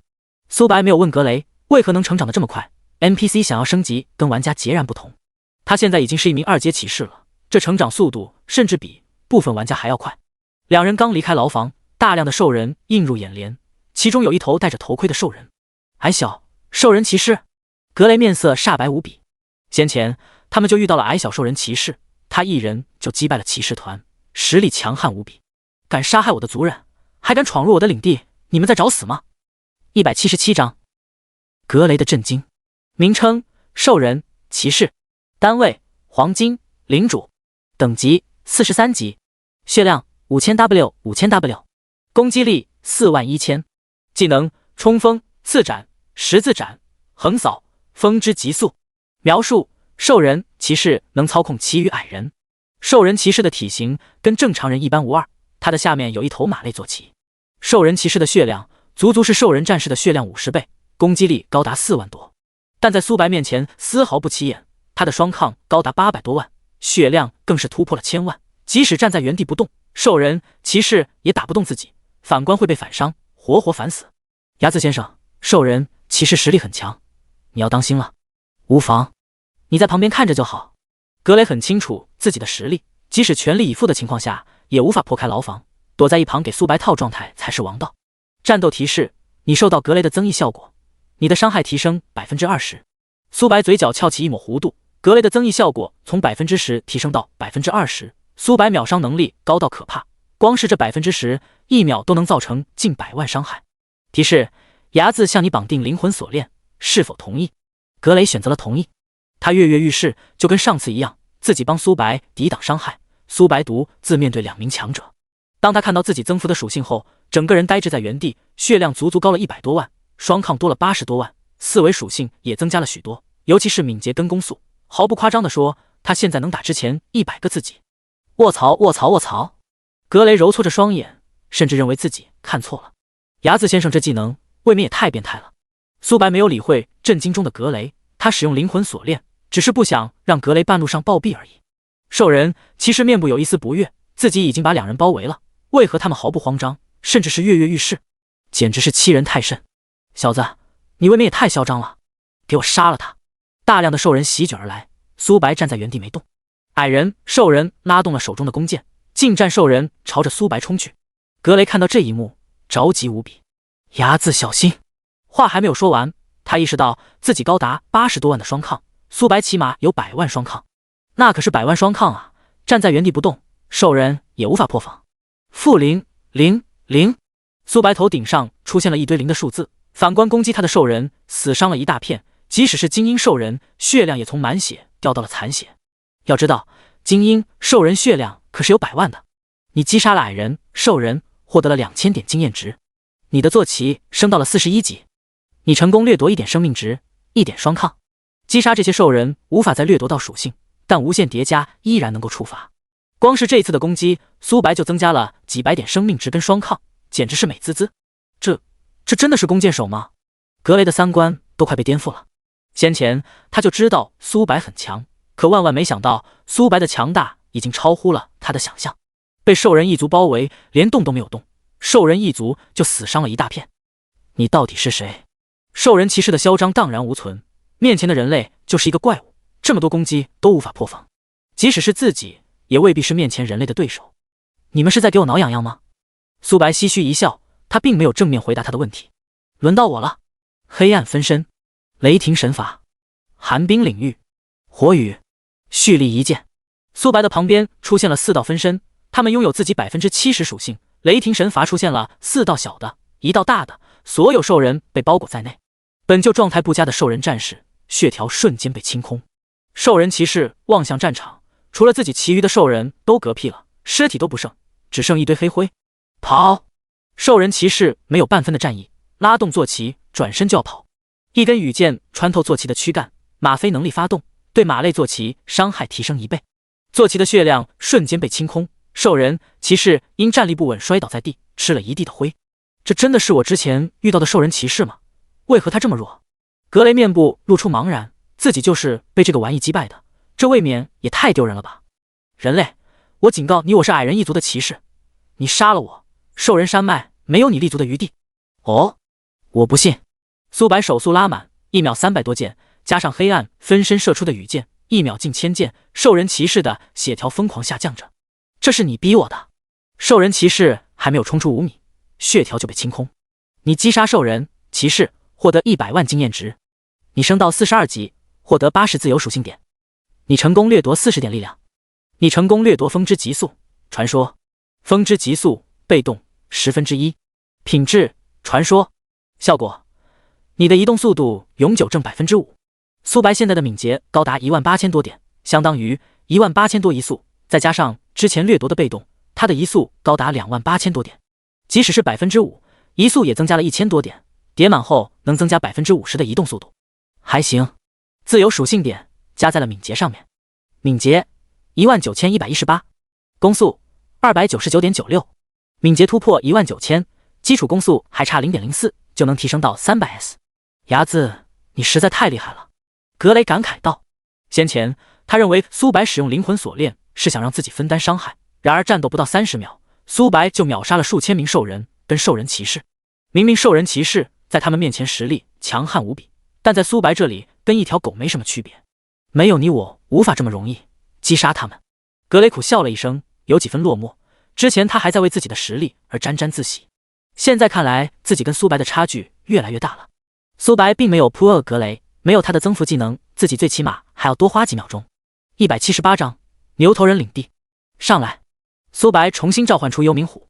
格雷看到幽冥虎的第一眼，双眸透出羡慕、崇拜等多种神情。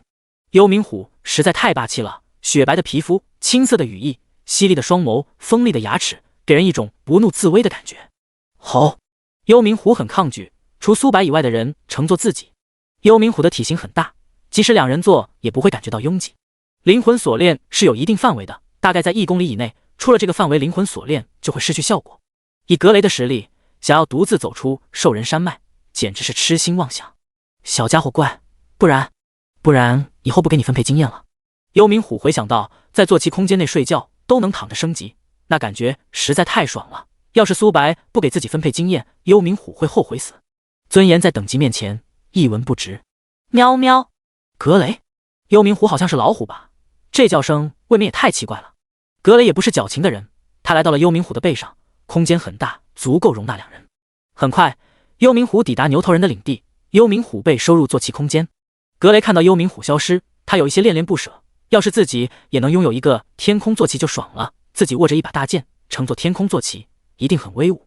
格雷，他们被关押到哪了？苏白询问道。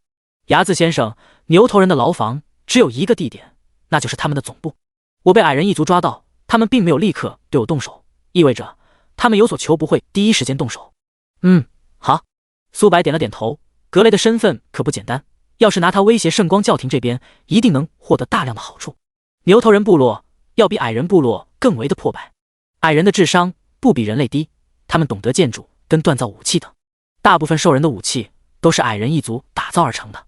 巨型岩石后面躺着一头牛头兽人，他注意到有人靠近，提起手中的大斧站了起来。名称：牛头兽人，单位：普通，等级41级，血量 50W， 攻击力3570，技能360度旋转、跳跃、野蛮冲锋、防御强化。描述：牛头兽人遇到任何生物都会无差别的攻击，他们免疫 50% 控制效果。牛头兽人的血量是普通矮人的5倍，控制技能对他们的效果减少了 50%。牙子先生，牛头人交给我。不必，尽快找到他们才是王道。苏白摆了摆手，羽箭倾袭而下，牛头兽人血量瞬间被清空。你击杀了牛头兽人，幽冥虎获得2000点经验值。你成功掠夺1点生命值，1点双抗。你成功掠夺2点体质。因牛头人只有41级的缘故，苏白击杀后无法获得经验值，因此在战斗开始的时候就分配了幽冥虎独享经验。苏白跟格雷穿梭在牛头人领地，凡是遇到的牛头人都被击杀殆尽。因牛头人的特性，他们不擅长群居，苏白击杀起来很轻松。你击杀牛头人，幽冥虎获得2000点经验值。你成功掠夺2点体质。你成功掠夺防御强化，完美。苏白总共掠夺了40点体质，100层被动，防御强化被动100，品质完美。效果：防御加1000点，魔抗加1000。苏白现在双抗高达800多万，1000点双抗算是锦上添花，有些不伦不类。牛头领地内围区域，这里的牛头人体型要比外围高大一些。名称：牛头人战士，单位：精英白银，等级43级，血量 250W， 攻击力8900，技能体质增幅，大地亲和，野蛮冲锋，咆哮，怒吼，挑衅。牛头人战士血量高达250万，是普通牛头人的5倍，但在苏白面前依然不够看。羽箭破空，不到1秒，牛头战士的血量就被清空。你击杀牛头战士，获得1万点经验值。你成功掠夺体质增幅，传说，体质增幅被动1/10，品质传说，效果体质永久增加100点，还行。格雷已经麻木了，路过之处没有一个牛头人撑过1秒。即使牛头战士血量高达250万，但在苏白面前就跟纸糊的一样，没几下就暴毙了。几分钟后，苏白掠夺了40点力量跟10层被动，体质增幅被动10/10，品质传说，效果体质永久增加1000点。破败的宫殿，古朴的石凳上坐着一头牛头人将军。牛头人互相会无差别的攻击，但牛头将军能短暂控制牛头人，让他们短暂恢复清醒。刚刚牛头将军得知矮人一族被灭了。矮人一族实力虽比不上他们牛头人，但矮人一族能打造大量的装备提供给其他的兽人。如今矮人一族被灭了，他们以后的武器就没有了落脚点。联想起之前抓到的人类，想必是有人类袭击了他们兽人领地。可恶的人类，我们只是想要更好的武器，领地跟美食有错吗？既然你们不想让我们活，我也不会坐以待毙。牛头将军来到了地下牢房，这里关押着许多枯骨以及几名活着的人类。这些枯骨已经有一些岁月了，上面布满了蛆虫啃咬的痕迹。牛头将军，一道沙哑的声音在牢房里面传来。牛头将军双眸透出血丝，冷声道：都是你们这群该死的人类！我们兽人一族只是想要更好的武器，跟领的美食有错吗？你们这些可恶的人类却把矮人一族灭了，你们应该要感觉到庆幸能活到现在。如今你们已经没有利用的价值了。骑士们相互对视，能看到对方眼中的茫然。矮人一族被灭了。179章，硬抗全力一击，不是有手就行吗？可怜。战士冷笑了一声，讥讽道：你笑什么？牛头人很是不解，如今他们已经是死到临头了，为何不会感觉到畏惧？如果你是我们，你会怎么做？战士反问道。牛头人沉默了，要他们兽人拥有人类这边的实力，他会做得更狠。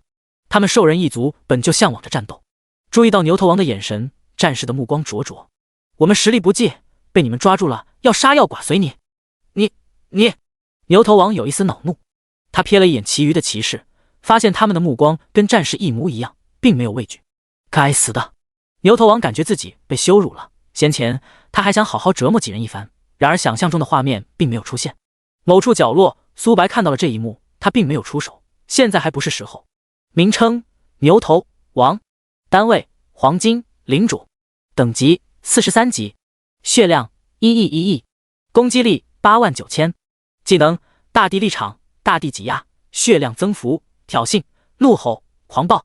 描述：牛头王血量低于10%后会进入狂暴状态，防御力、攻击力提升100%，意识陷入混乱。牛头王身为2阶 BOSS， 血量要比1阶黄金 BOSS 厚得多。矮人王只有5000万血，而牛头王血量高达1亿，并且他血量低于10%后，实力会迎来暴涨。自己拥有秒杀能力，牛头王血量低于20%后，自己就能斩杀。牙子先生，我们还不出手吗？格雷着急道。不急。苏白摆了摆手。雪中送炭跟锦上添花，苏白更喜欢前者，就跟上次营救格雷一样，触发了隐藏任务。格雷思索了片刻，点了点头。苏白这么做一定有他的道理。牛头王跟几名骑士的争吵越发的激烈。牛头王提起大斧，鼻子里吐出白色的烟雾。受死吧，小子们，给我把牢房打开，我要他们都死在我的大斧中。你们之前不是很嚣张吗？我倒是要看看你们在死亡面前会有何等的表情。就跟那几具尸体一样，我会把你们的皮扒下来，肉割下来，当做下酒菜，慢慢的品尝。战士面色有一丝苍白，每一间牢房都有最少一具人形骨架，可想而知牛头王击杀了多少人类同胞。他们不惧怕死亡，但不代表他们愿意沦落为那样。哈哈，害怕了吗？我就喜欢看到你们这个表情。我还以为你们骑士不会畏惧任何事情了。牛头王唏嘘一笑，畜生，你猖狂不了多久的。战士面部狰狞。好了，送你们上路吧。给我去死！大斧距离战士不到10厘米时，一根羽箭撕裂空气。当，金属碰撞声，牛头王的身体微微踉跄了几步，导致这一斧并没有劈中。到底是谁？牛头王双眸血红，盯着发射箭矢的方向。只见2道身影走了出来，其中一道是一名骑士，他手中拿着长剑，给人一种正义感；另一道穿着星空色彩的风衣，他帅气迷人的样貌裸露在外，手中拿着一把1米多长的长弓。格雷！骑士们第一眼就认出了格雷，他不是被矮人一族抓走了吗？难道牛头王刚刚说的都是真的？牛头王能感应到是谁杀死了自己的子民，前提是不能相隔太远。苏白在他面前如同一头散发着血气的魔鬼，代表着他杀死的牛头人超过了100头，甚至更多。小子，就是你杀死了我的儿郎？苏白并没有回答牛头王的问题，而是瞥了一眼格雷，带着他们离去。是，睚眦先生，想在我手中救人，未免也太自以为是了吧？牛头王发动了冲锋技能，想要撞死这些骑士。冲锋的过程中无法被打断，想要阻止就必须要硬扛这一击。几名骑士因被锁链牢牢锁住的缘故，这一击无法规避。他们已经预料到自己的下场了，但他们没有畏惧，甚至是露出了一丝的笑容。格雷可是阁主的侄子，只要他能活下去，为他们报仇只是时间问题。牛头王距离他们不到3米时，突然一道身影出现在这些人面前，他穿戴的风衣猎猎作响。苏白连手臂都没有抬，牛头王庞大的身体就已经撞在了他的身上。骑士团的人心中咯噔了一下，苏白为了救他们连命都不要了。他们很清楚牛头王的实力到底有多强，苏白只是一名弓箭手，怎么可能抵挡这么强大的攻击？负0，负823890真伤。苏白头顶上出现一个大大的数字，反观攻击他的牛头王，血量下降了一大截。这怎么可能？牛头王麻木了，硬抗他全力一击，连伤都没有受，这好像还是弓箭手吧？牛头王有一些接受不了，这位冒险者跟我们的年龄相差无几，为何他这么强？卧槽！硬抗牛头王全力一击，连一步都没有退后，他还是人吗？哈哈，我们活下来了，实在太好了！格雷看到这一幕，翻了一个大大的白眼。你们就不能像我一样稳重吗？是。格雷提起大剑，一眨眼的功夫，锁链就破碎了开来。他们退到了一处安全地点，观看起了比赛。至于其他牛头人，已经被黑暗分身解决了。苏白并没有动用雷霆神罚技能，几名骑士状态实在太差了，要是被波及到，很有可能嗝屁。战场上简直是一面倒的局面，苏白的输出高到可怕，牛头王血量疯狂下降，反观牛头王的攻击，硬是连苏白的防御都无法破开。几名骑士苦笑了一声，他们都怀疑自己该不会是假的骑士吧？注意到他们的眼神，格雷很是得意，先前他跟这几人的表情一模一样。你为何能这么强？牛头王畏惧了，他想要转身就跑，可苏白的移动速度要比他快得多，苏白在后面不断射击。很快，牛头王的血量被清空。你击杀牛头王，获得500万经验值。你升到43级，获得80自由属性点。你成功掠夺40点力量。你成功掠夺血量增幅。传说180张巨人城堡。我该不会是眼花了吧？牛头王这就被杀死了？这好像还不到1分钟吧？哎，说来也惭愧，我之前还在为自己的实力而沾沾自喜，现在看来我还差得远。如此年轻就有此等实力，在圣光教廷中也是屈指可数吧？格雷，这位冒险者是谁？他是睚眦出自10086号新手村，要没有他，我现在已经是死人了。格雷双眸透出崇拜。睚眦多谢你出手相助。骑士团的人给苏白鞠躬，很是尊敬。苏白摆了摆手，回了一个微笑。同为人族同胞，能帮到你们是我的荣幸。丁，阿修对你的好感度加20，目前80。丁，格耀对你的好感度加20，目前80。听着耳边的悦耳提示声，苏白很是满意，说一句话就能让自己的好感度提升20点，傻子都知道怎么选。睚眦先生，我们这次来兽人山脉的事，不知你知不知道？为首的战士开口道。格雷歉意道：睚眦先生，刚刚实在太匆忙了，没跟你说。我们来兽人山脉的目的是想找一件物品，那件物品在巨人城堡，我们在寻找这件物品的途中遇到了兽人，之后的事。以我们的实力，想要完成这个任务，难度系数很大，我们需要你帮助。丁，亚伯拉向你发布任务，任务护送他们前往巨人城堡，奖励1朵天赋花。天赋花，天赋花可是好东西，能强化自己的天赋，他现在只差99朵天赋花就能强化自己天赋了。接受。苏白果断选择了接取任务。他查看新掠夺来的能力，血量增幅被动1/10，品质传说，效果最大生命值永久挣6%，叠满后自己最大生命值能永久提升60%。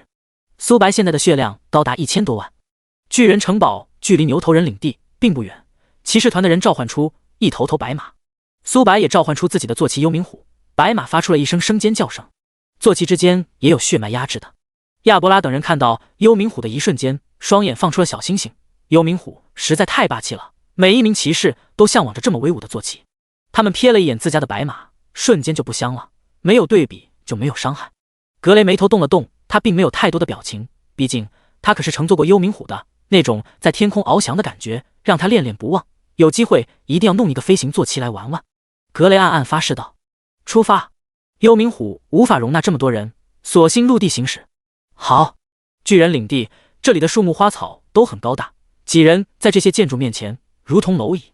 牙子先生，巨人的战斗能力很强，要当心了。亚伯拉提醒道。哒哒哒，碎石四溅，一头庞大到巨人冲锋而来，他走路的动作很是奇特，半边身子弯曲，牙齿发黄，口水不断滴落而下，路过之处留下了一个个深坑的大脚印。亚伯拉等人在他面前如同一只蝼蚁，全员戒备。亚伯拉心脏砰砰直跳，正面对巨人冲击力实在太猛烈了。他们没少生死厮杀过，可在巨人面前竟然有一种本能的畏惧感。要是他们是新晋的骑士的话，说不定会有一种转身就跑的冲动。亚伯拉瞥了一眼格雷，格雷的天赋很好，甚至能用妖孽来形容，但他成为骑士的时间实在太短了。只见格雷并没有畏惧，反而在跃跃欲试。这就是阁主的侄子吗？难怪如此年轻就能成长到这步。队长，接下来我们要做什么？我去挡住这个巨人，你们在侧翼支援我。是。亚伯拉提起手中的大剑，举过头顶，圣光庇护他的四周被圣洁的光芒包裹，有一道强悍的护盾。圣光斩，大剑砍在巨人的小腿上，发出了一声清脆的声响。巨人的防御力实在太强大了，但亚伯拉也不是吃素的。大剑深入了10公分才停下来，巨人深邃的眼眸看向地面的亚伯拉，他发出了一声奇怪的尖叫，犹如在打量一个蝼蚁。糟糕！亚伯拉万万没想到，巨人的防御力强到可怕，自己全力一击，竟然只伤到了他的皮毛。巨人伸出一只巨型大手，朝着亚伯拉抓来。亚伯拉本能的翻滚，避开了这一击。好险！要是被这头巨人抓住，他会当场嗝屁，成为巨人的口粮。其余骑士也没有闲着，圣光法师汇聚一颗颗魔法飞弹，轰击在巨人的躯干。他发出了一声声惨叫声。圣光弓箭手不断拉弓射箭，巨人的身体变为了千疮百孔。牧师吟唱奇怪的咒语，巨人被一根根藤蔓缠绕。接连不断的攻击导致巨人被打了一个措手不及，他的血量在以肉眼可见的速度减少着。亚伯拉瞥了一眼格雷，发现他已经消失在原地了。跑了！亚伯拉茫然不已。格雷可是阁主的侄子，就这么跑了？其余的骑士也很是不解。队长，现在该怎么办？不必慌张，就凭一个巨人还不是我们的对手。话音刚落，大量的巨人狂奔而来，有匍匐在地面的巨人，有比之前还要大的巨人，还有远程吐出毒液的巨人。这些巨人躲在了最后方，他们伸出巨型舌头抽打而来，上面沾染着腐化的粘液，只要触碰就会被瞬间溶解。糟糕！亚伯拉心中凉了半截。不止格雷不见了，苏白也消失不见了。在这一刻，他绝望了，两人到底去哪了？没给他们喘息的机会，巨人已经逼近了几人。突然，一道身影出现在他们面前，他手握一把洁白的大剑，站在那里给人一种霸气外露的感觉。格雷，你不要命了？亚伯拉已经没有闲情功夫去问格雷刚刚去哪了。数十头巨人包围而来，格雷挡在他们面前必死无疑。想要耍帅回去再耍，这点巨人还不够我杀的。181章，格雷的实力。亚伯拉怀疑自己听错了，一头巨人，他们这么多人都无法短时间击杀，光凭一个格雷，怎么可能是这么多巨人的对手？格雷面色冷漠，他握着手中的大剑，犹如一道金色的闪电，冲到了巨人的正中央。好快！亚伯拉竟然没有看清楚格雷行动的轨迹。格雷劈砍的速度很快，每秒能挥出几十剑，巨人身上出现了一道道伤口。反观巨人的攻击，格雷几乎都能躲过。他双腿发力，跳在了巨人的身体上，大剑刺入躯干，鲜血犹如瀑布一样疯狂洒落而下。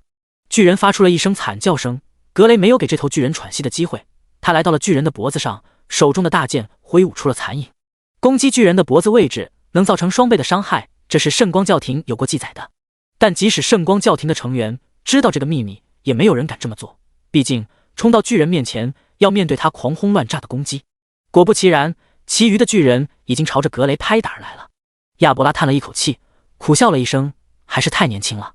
他已经料到格雷的结局了，然而下一秒，格雷硬吃了巨人的攻击，身上没有一点的伤口。要知道，巨人的力量可比寻常怪物大得多，而如今的格雷却免疫了巨人的伤害，他的防御力究竟有多少？格雷冷笑道：“你们这些畜生在给本大爷挠痒痒吗？”帅，实在太帅了！格雷根本不像一个骑士，犹如一名闭关100年的高人。格雷的输出要比几人加在一起还要强得多，他如同砍瓜切菜一样轻松，巨人的攻击无法伤到他。反观格雷每次攻击都能造成恐怖的伤害。几分钟后，巨人摔倒在地面，掀起了阵阵涟漪。格雷额头布满汗珠，打得我都累了。亚伯拉嘴角疯狂抽搐，格雷实在太装了，但他的实力也是真的强。格雷，你这么强，为什么不早点展示出来？是啊，矮人王、牛头王2个加在一起都不是你的对手。格雷，你他妈的在演我啊！我好气啊！格雷耸了耸肩，回道：“我这一身实力是睚眦大佬的功劳。”睚眦？他不是弓箭手吗？能给别人套状态？我也不知道，不过他让我绑定一个技能，我就变强大了很多。对了，睚眦已经朝巨人城堡赶去了。他跟我说附近没有太多的巨人，以我的实力足够应付。对了，这个技能不能离他太远，我们要找的物品跟他要做的事正好顺路。睚眦要做什么？他要灭了巨人城堡。什么？亚伯拉瞪大了双眼，世界观都被颠覆了。随便一头巨人，他们都要交战许久，可想而知巨人王的实力究竟有多强。想到格雷现在的实力，他们羡慕不已。或许睚眦真的能做到也说不定。我们还是不要先糟心了，做好我们本职工作就好。格雷，你现在可真强，我认为你能暴打亚伯拉队长。亚伯拉听到这话，面色越发的阴沉了。巨人连格雷的防御都无法破开，自己还是省省力气吧。格雷面颊冷漠，但内心爽的一批，装逼的感觉实在太爽了。另一处地点，苏白坐在巨人的身上，尸体已经能堆成一座小山了。距离巨人城堡已经不远了，击杀这些巨人只掠夺了生命值跟双抗，代表着这些巨人是被召唤出来的，而非本身的怪物。前世苏白清楚地记得，巨人城堡有一个副本，只要击杀巨人王就能开启该副本。玩家等级提升到45级后，组织了大量的人才击杀巨人王。如今苏白只有43级，还是一个人的情况下，想要击杀巨人王绝非是易事。不过苏白并没有畏惧，通关副本能获得丰厚的奖励，尤其是第一位通关副本的玩家，再加上击杀巨人王，也能掠夺到强悍的被动技能，让自己实力迎来暴涨。巨人城堡周围围绕着一头头巨人，爬行种、瘦肉巨人、肥胖巨人、舌头巨人。爬行种擅长偷袭对手，他们的速度很快，能给敌人一个措手不及。瘦肉巨人在速度方面仅次于爬行种，他们近战能力很强，能利用周围的岩石攻击敌人。而肥胖巨人防御力很强，但他们移动速度很慢。舌头巨人，他们能利用舌头远程攻击对手，配合肥胖巨人能起到1+1大于2的效果。尤其是他们的舌头能减少敌人的双抗，还能持续掉血，很是恶心。苏白大摇大摆走了出来，巨人的目光投射而来，他们对活人的气味异常的敏感。大量的巨人包围而来，苏白没有选择躲避，风衣在空中猎猎作响。黑暗分身、雷霆神法、寒冰领域、火雨、蓄力一剑。苏白同时动用数种技能，巨人的血量要比同等级的怪物更厚，但苏白每秒能造成的伤害也相当恐怖。苏白乘坐幽冥虎，4道分身在下面不断射击，他们拥有自己70%属性，伤害不可小觑。瘦小巨人想要抛动岩石攻击苏白，但幽冥虎的移动速度实在太快了，岩石根本无法触碰到苏白。羽箭如同雨点，攻速高达300多，不到1秒就能开启狂暴状态了。狂暴！苏白的攻速突破600大关，能量穿透的缘故，下一头巨人也被羽箭波及到，相当于每秒能射1200多箭，这还没有算上黑暗分身的黑箭。巨人的数量犹如割麦子一样，每秒都要死伤一大片。你击杀巨人，成功掠夺1点生命值，1点双抗。你成功掠夺1点生命值，1点双抗。悦耳的提示音在耳边回荡。击杀这些巨人虽无法掠夺到属性，但无限叠加的效果依然能触发。巨人在幽冥虎面前很是笨重，根本无法触碰到苏白，地面的尸体就已经堆成了一座巨大的山峰。很快，城堡外的巨人已经被击杀殆尽了。苏白望向城堡的方向，悠悠道：“该轮到你了，巨人王。”182章金属巨人乔尔曼。巨型宫殿，被钢铁包裹的巨人，四肢、脖子被锁链牢牢地束缚。他抬起头，看向一名渺小的人类：“你来了。”巨人的声音很是沙哑，给人一种随时都可能暴毙的感觉。巨人被封印在此地，不知有多少个岁月了。名称：金属巨人乔尔曼，单位：铂金，领主，等级45级，血量4亿4亿，攻击力 21W， 技能：召唤巨人，血之渴望。描述：弗拉迪米尔打造出了1号金属巨人，乔尔曼意外拥有了自己的意识，被囚禁在此地，用来稳固副本。乔尔曼，苏白面部露出和善的笑容。乔尔曼微微动容，他还是第一次听到有人叫他乔尔曼。弗拉迪米尔创造出他，一直叫他1号。哈哈，我乔尔曼已经有很久没有跟人类说过话了。你要听听我的故事吗？行。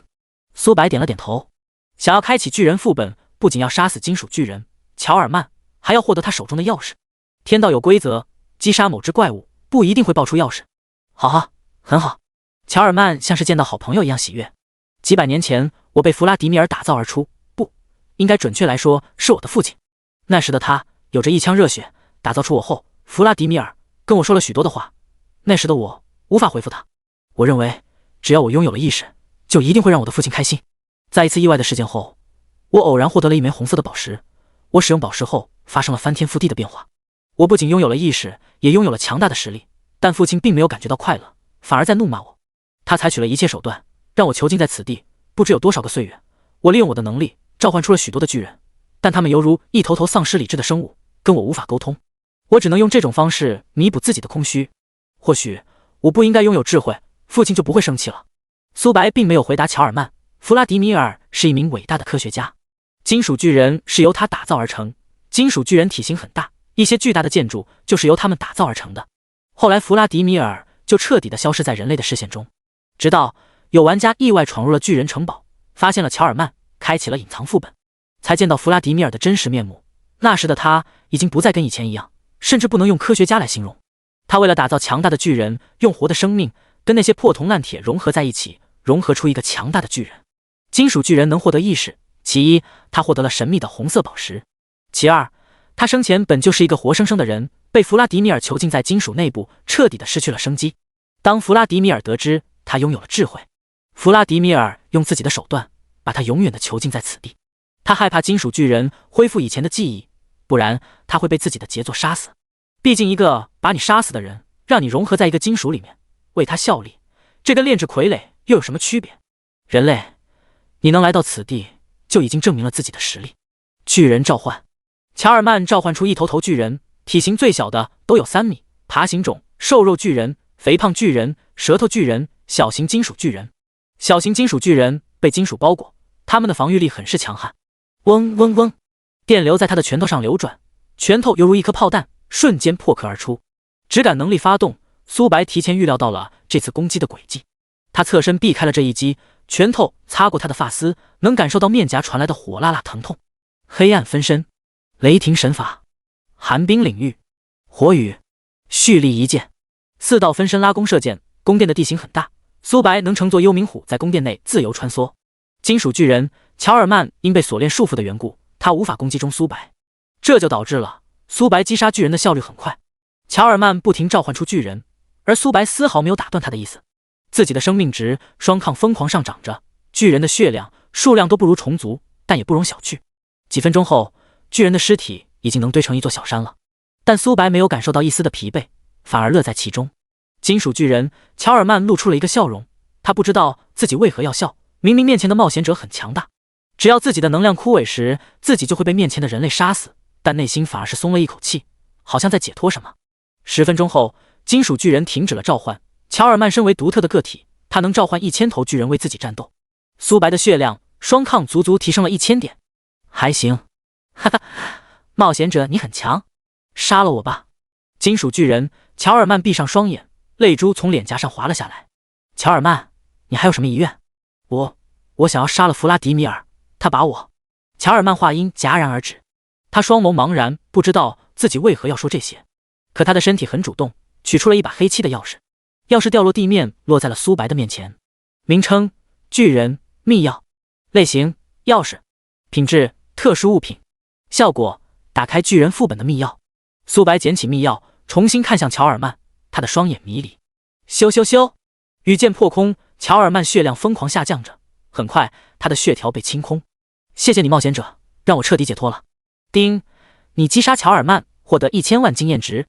你升级到44级，获得80点自由属性。你成功掠夺60点体质。你成功掠夺血之渴望，半圣。183章，血之渴望，血量暴涨。金属巨人乔尔曼犹如黑夜里的烛火，消失殆尽。随着他的阵亡，一个古朴的大门出现在苏白面前。苏白想要触碰大门，一层无形屏障阻止了他的靠近。苏白取出密钥，密钥漂浮在半空，化为一道道颗粒物，融入进大门内部。恭喜玩家牙字开启隐藏副本巨人的国度，下面将进行全服通告，是否隐藏 ID？ 否。全服通告，恭喜玩家牙字开启隐藏副本巨人的国度，奖励100点自由属性10万枚金币。注：巨人的国度会在24小时后正式开启，凡是在黑风城的玩家都可进入。牙字大佬开启了隐藏副本。我去，我现在还没有到40级，无法前往黑风城。还好副本还要24小时开始，只要前往黑风城，我就能进入巨人国度了。这可是隐藏副本啊，奖励一定很丰厚。牙字大佬牛逼！加1。某处主城，一支小队听着耳边的提示音，面色很是难看。他们是樱花国的玩家。牙字，又是这个挂壁。我们樱花国被这个牙字搞得乌烟瘴气。要是我能遇到他，一定会让他明白花儿为何有这么红。安静，会长，牙字的风头实在太盛了。黑风城大多数都是龙国的玩家，即使龙国人暂时没有前往黑风城，以后也会前往。我认为我们高天元工会也可以前往黑风城。即使牙字开启了副本，我们也能获得好处。最关键的是，我们能在其中搞破坏。被称为会长的人很满意。高天元工会跟端木工会向来不对付，因苏白的缘故，现在的端木工会已经无法跟他们高天元工会比肩了。要是他们高天元工会能让苏白难堪，这意味着他们高天元工会比端木工会强大得多。牙字吗？有点意思。加上升级获得来的自由属性点，他总共有180点自由属性，统统加在了敏捷上面。敏捷 19638， 攻速 305.16， 攻速突破300大关，敏捷距离2万已经不远了。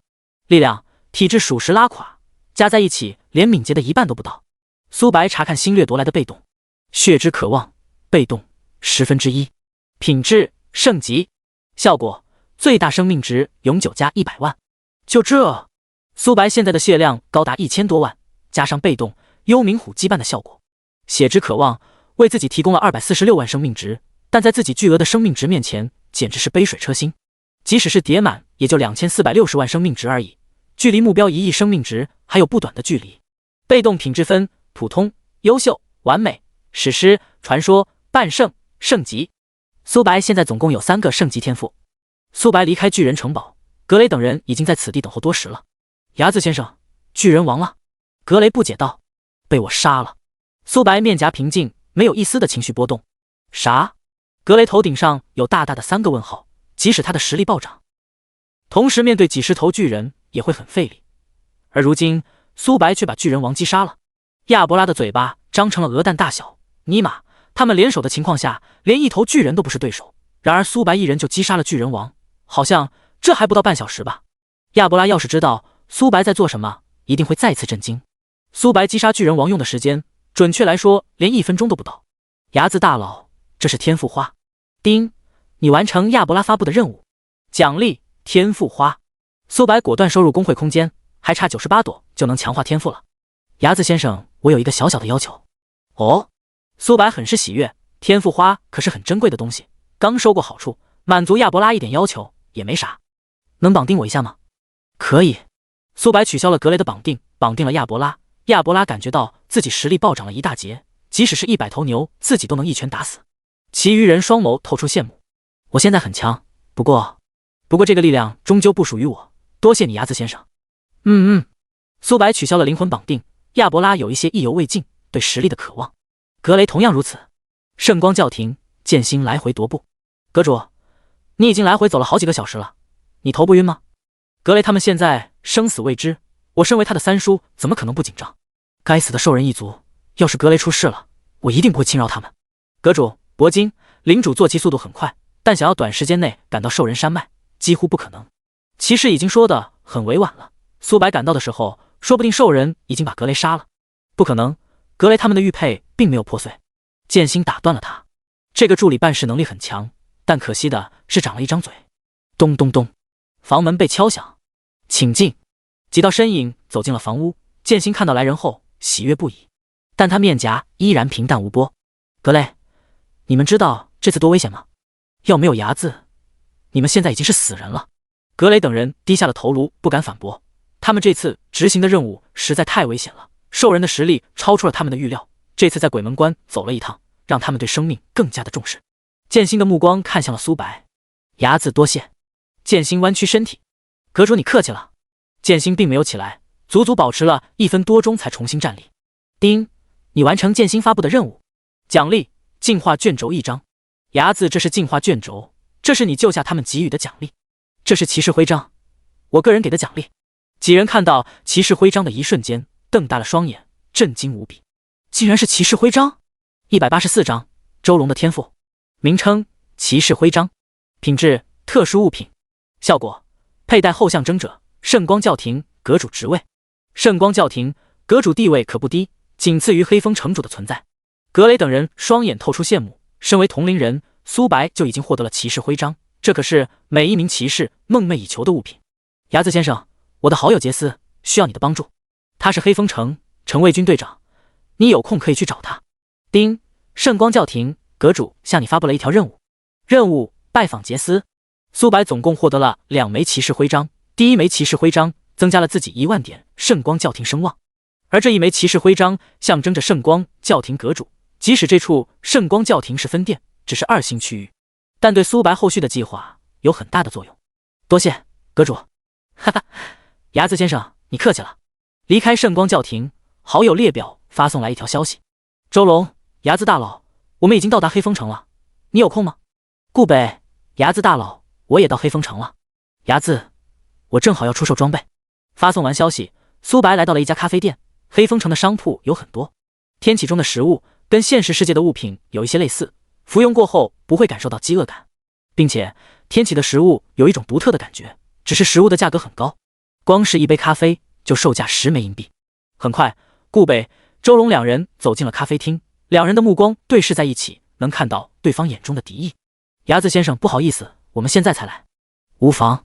苏白让服务员准备了2杯咖啡，不知道你们爱喝什么？哈哈，睚眦先生，你说笑了，我们找你哪有让客人请客的道理？就是我们国防部虽比不上军方的财力，但请几杯咖啡还是轻轻松松的。2人接过菜单，看到了咖啡的价格后，整个人愣在了原地。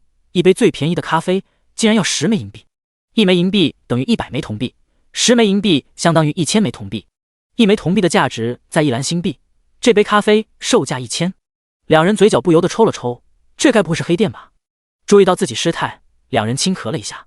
他们身为军方跟国防部的成员，自然不差钱，但为了口腹之欲，浪费10枚银币还是感觉不值得的。毕竟这在游戏中喝咖啡没有丝毫的感觉，花10枚银币完全不值。几分钟后，2人回味起咖啡的感觉，这味道简直绝了，我感觉比现实世界的咖啡好喝很多。2人的眉毛弯成了月牙，回味咖啡的香气。2位，这是我获得来的装备。苏白随手一挥，大量的装备如同不要钱掉落地面，金色的光芒格外的耀眼。这些装备，2传晋升任务属于中型任务，拥有100名玩家，他们在天启中存在了多年，都很是富裕。为幻影长弓足足提升了10%进度，铂金品质以下的装备苏白都留着，他们全身上下就没有一件品质低于黄金级的装备，这就导致了苏白拿出的黄金装备比黑铁、青铜、白银加在一起还要多。周龙不需要黄金装备，但技能书对他帮助很大，尤其是一本铂金技能书，霸体能短时间内免疫控制。苏白拥有的霸体是星耀级别，铂金品质的霸体实在太差了。睚眦先生，这些东西我们军方都要了。周龙，你未免也太过分了。顾北，你想跟我们军方抢东西？2人站立在那，有大打出手的架势。这些装备几乎都是40级装备，购买后就能穿戴，尤其是里面的一些技能书出自万族，他们学习后能对万族多一点了解。一件件出售。苏白冷漠说道，打包卖出去要比一件件出售价格低不少。哈哈，义夫你对我实在太好了，要不是咖啡店还有其他人，顾北都想冲到苏白面前给苏白磕几个响头了。周龙，你看看义夫，再看看你。顾北在心里已经把周龙骂了一遍了。之前的交易，他们国防部愣是连1枚工会令都没有获得，结果周龙这小子倒好，还想购买义夫所有的东西，周龙无奈地摇了摇头，军方近期获得了大量的金币，就是想在苏白这里购买装备的。不过他也没有多说什么，毕竟这些装备都是苏白的。第一件物品，灰暗项链，黄金级，我们国防部愿意出1万枚金币，军方2万、3万，价格停留到5万5千才停下来。顾北咬牙切齿，军方的底蕴实在太雄厚了。一件件物品被出售，大多数周龙竞拍到，少数顾北竞拍到。几十分钟后，苏白取出了一把钥匙，上面焊接着黑色的金属。这把钥匙是战士传承，品质是铂金级，有了它，职业能晋升到铂金级。铂金级职业，周龙双眼放出光芒。他现在的职业只是黄金级而已，铂金级传承明显要比黄金级职业强大得多。最关键的是，这枚钥匙还是巨人一族爆出来的。巨人一族在力量、体质方面都很是出色，只要自己完成传承晋升，实力一定能迎来质的飞跃。前世苏白记得有一名战士玩家转至了该职业。天降，你每次攻击能附带物理伤害和魔法伤害。天降2，你每次受到伤害会获得魔法护盾跟物理护盾，根据敌人的属性而定。天降职业可谓是又有输出又有防御，但缺点也很明显，魔法伤害是根据自己精神力而定的，魔法护盾是根据魔抗而定的。想要发挥天降的最大效果，精神力跟魔抗就必须要很高。身为一名战士，谁会把自由属性点加在精神力上面啊？而周龙的天赋每加点一次，4维属性都会各提升1点，相当于一个自由属性点是其他人的4点。周龙现在的精神力可不低，再加上他穿戴着黄金品质套装，魔抗同样也不低。天降职业很适合周龙，甚至要比一些钻石职业还要好。职业是能晋升的，等周龙将天降提升到钻石品质后，发挥到的效果甚至不弱于星耀职业。牙子先生，你稍等一下，我要请示一下领导。185章黄金狮子。周龙虽是龙队的队长，但传承秘钥是战士一类的，他自然要经过上面的人同意才能购买。几分钟后，周龙重新回到原本的座位。牙子先生，秘钥的价值要比同品质物品更加的珍贵，军方愿意出1000万枚金币。1000万？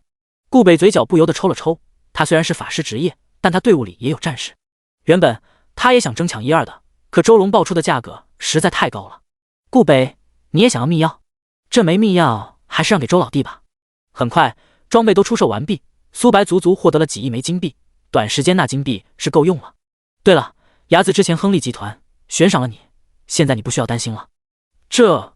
顾北瞪大了双眼，亨利集团嚣张跋扈，没想到竟然被军方的人灭了，悬赏到现在好像还没几天吧。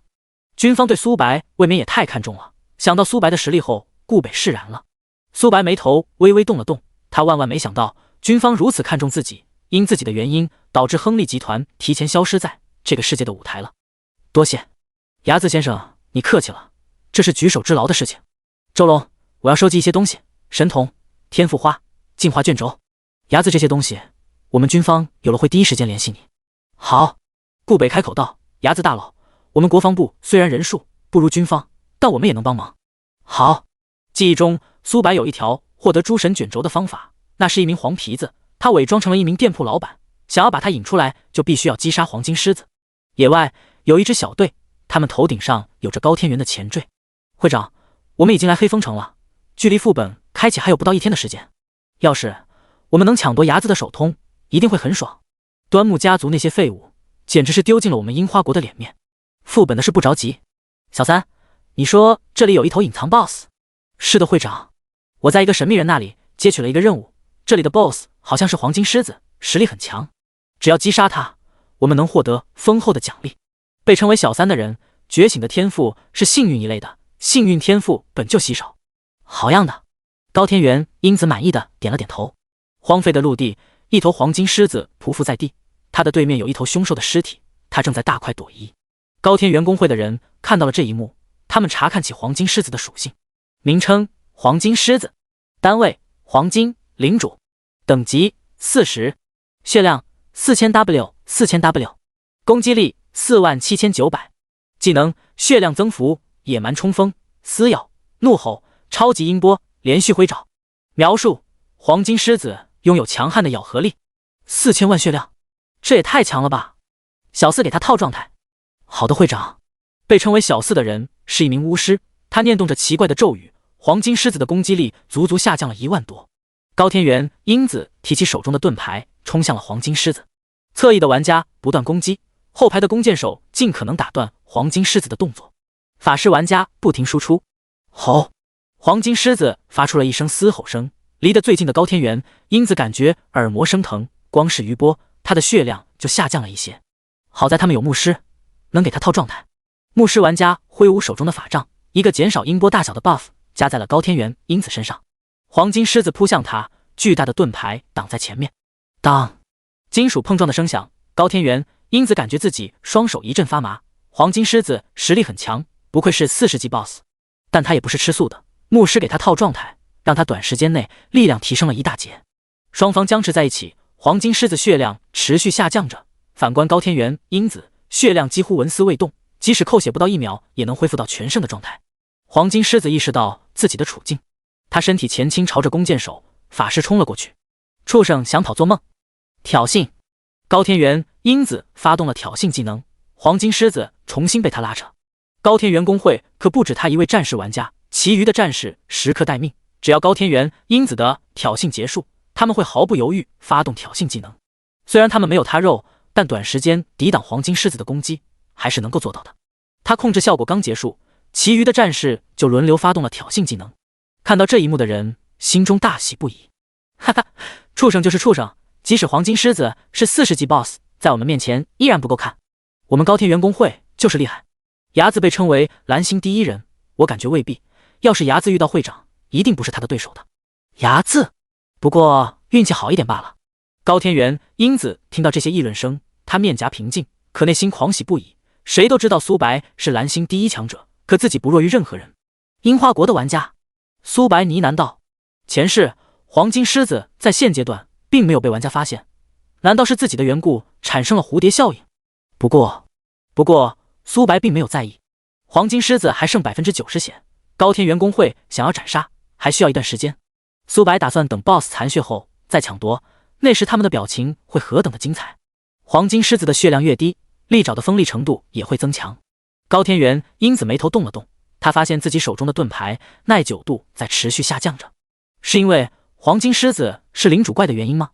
几分钟后，黄金狮子血量下降到80%，他的利爪已经很锋利了。当当当，高天元、英子手中的盾牌发出了一声声划狠声。要知道，他手中的盾牌可是黄金品质啊，即使是铂金装备，想要短时间摧毁也几乎不可能。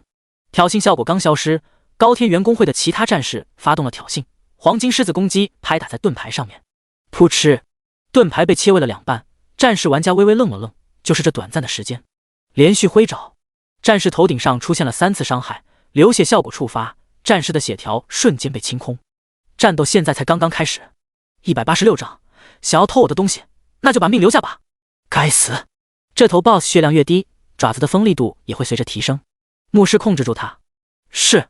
牧师吟唱着奇怪的咒语，黄金狮子的脚底出现一根根锋利的倒刺。黄金狮子挥舞着爪子，藤蔓断裂，新的藤蔓继续缠绕而来。高天元、英子手中的盾牌换为一把大剑，他不断的挥砍。黄金狮子血量低于70%后，藤蔓彻底无法囚禁他。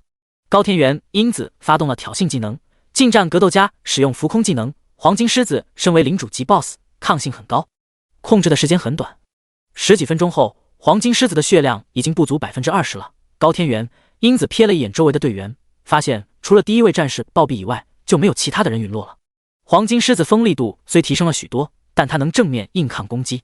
黄金狮子血量越低，也会越发的狂暴，到了后面，它只会攻击自己看到的一切。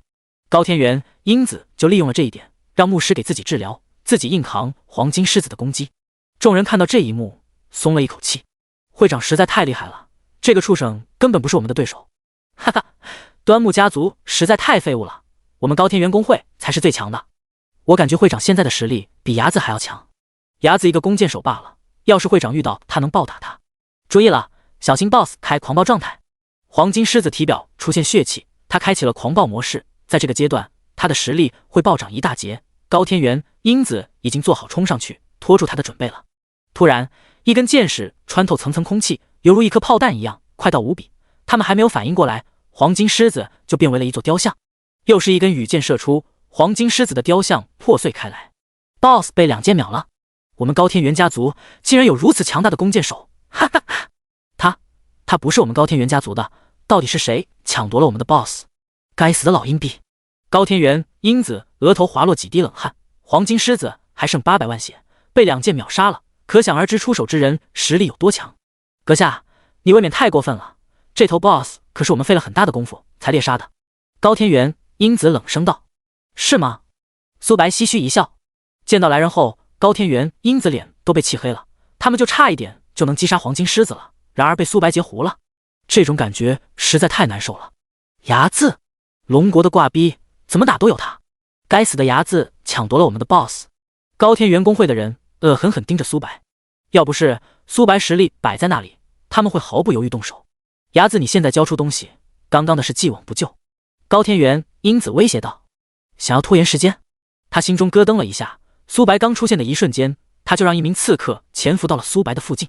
他很清楚苏白的实力不仅输出高，还很肉，紫霄工会派出了1000人都无法击杀他，他们现在的人数连紫霄工会的1/10都不到，怎么可能是苏白的对手？虽然其他成员吹嘘着自己有多厉害，即使是苏白都不是自己的对手，但他可不会把这些话当一回事。苏白的实力摆在那里，所有蓝星人都知道，这名刺客拥有掠夺的能力，能在敌人手中随意偷窃3件物品。苏白穿戴的装备偷窃的概率很低，但还是有概率的，再加上他们中有拥有幸运天赋的玩家，这个概率也会直线上升。要是能从苏白身上偷到好东西，即使被他杀了也是值得的。但他万万没想到，刺客还没有发动偷窃技能，苏白就已经发现了。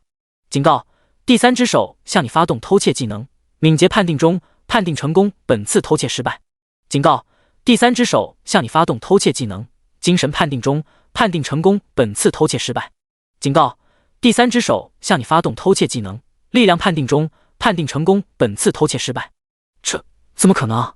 第3只手震惊不已，他偷窃技能能偷窃不大于自己1000属性的玩家，他主加点的是敏捷，敏捷高达2000点，代表着苏白的敏捷最起码有5000点。偷窃失败一次，第3只手也就认了，但连续偷窃失败3次，他还是第一次遇到。苏白不是弓箭手吗？为何精神也如此高？他有一些无法接受。第3只手，看到这熟悉的 ID， 苏白面部露出和善的笑容。前世第3只手就凭借此天赋偷窃过大量龙国玩家的装备。高天元工会在游戏的中后期成为了樱花国最强大的工会。苏白抬起羽箭，对准了一个方向，咻咻咻，羽箭破空，第3只手血条瞬间被清空，他的尸体化为了一道流光，地面掉落了足足100件装备。快跑，不要被睚眦杀了，不然我们会掉落大量的装备。高天元英子没有半分的战意，转身就跑。想跑做梦。寒冰羽翼，苏白背后出现海蓝色的羽翼，冰晶犹如雨点一样掉落而下，周围的温度在这一刻都下降了许多。苏白如同一头恶魔，收割着他们的性命，凡是被他命中的人，血条就跟纸糊的一样。苏白射出的羽箭前100米处于前行状态，距离他们不到10米时，羽箭突然消失不见，从他们的四肢射来。很快，高天元工会的人都已经被击杀了，大量的装备被收入工会空间。苏白查看击杀黄金狮子掠夺来的属性，187章。击杀黄皮子，血量增幅被动2%，品质传说，效果生命值永久挣 12%。 之前苏白就掠夺了一层血量增幅，这次增加了 6% 生命值，还行。力量也掠夺到了40点，再加上爆出来的装备，简直是大丰收。最重要的黄金狮子尸体对后续的计划有很大的帮助。街道上人流涌动，苏白来到了一间商铺。客官，请问你需要什么？店铺内有许多的物品，兽人皮毛、材料等等。我要出售物品。客官，你要出售什么物品？我需要见你们的老板。工作人员眉头动了动，解释道：我们老板没有要紧事，不会过来的。你有什么事可以跟我说。黄金狮子的尸体。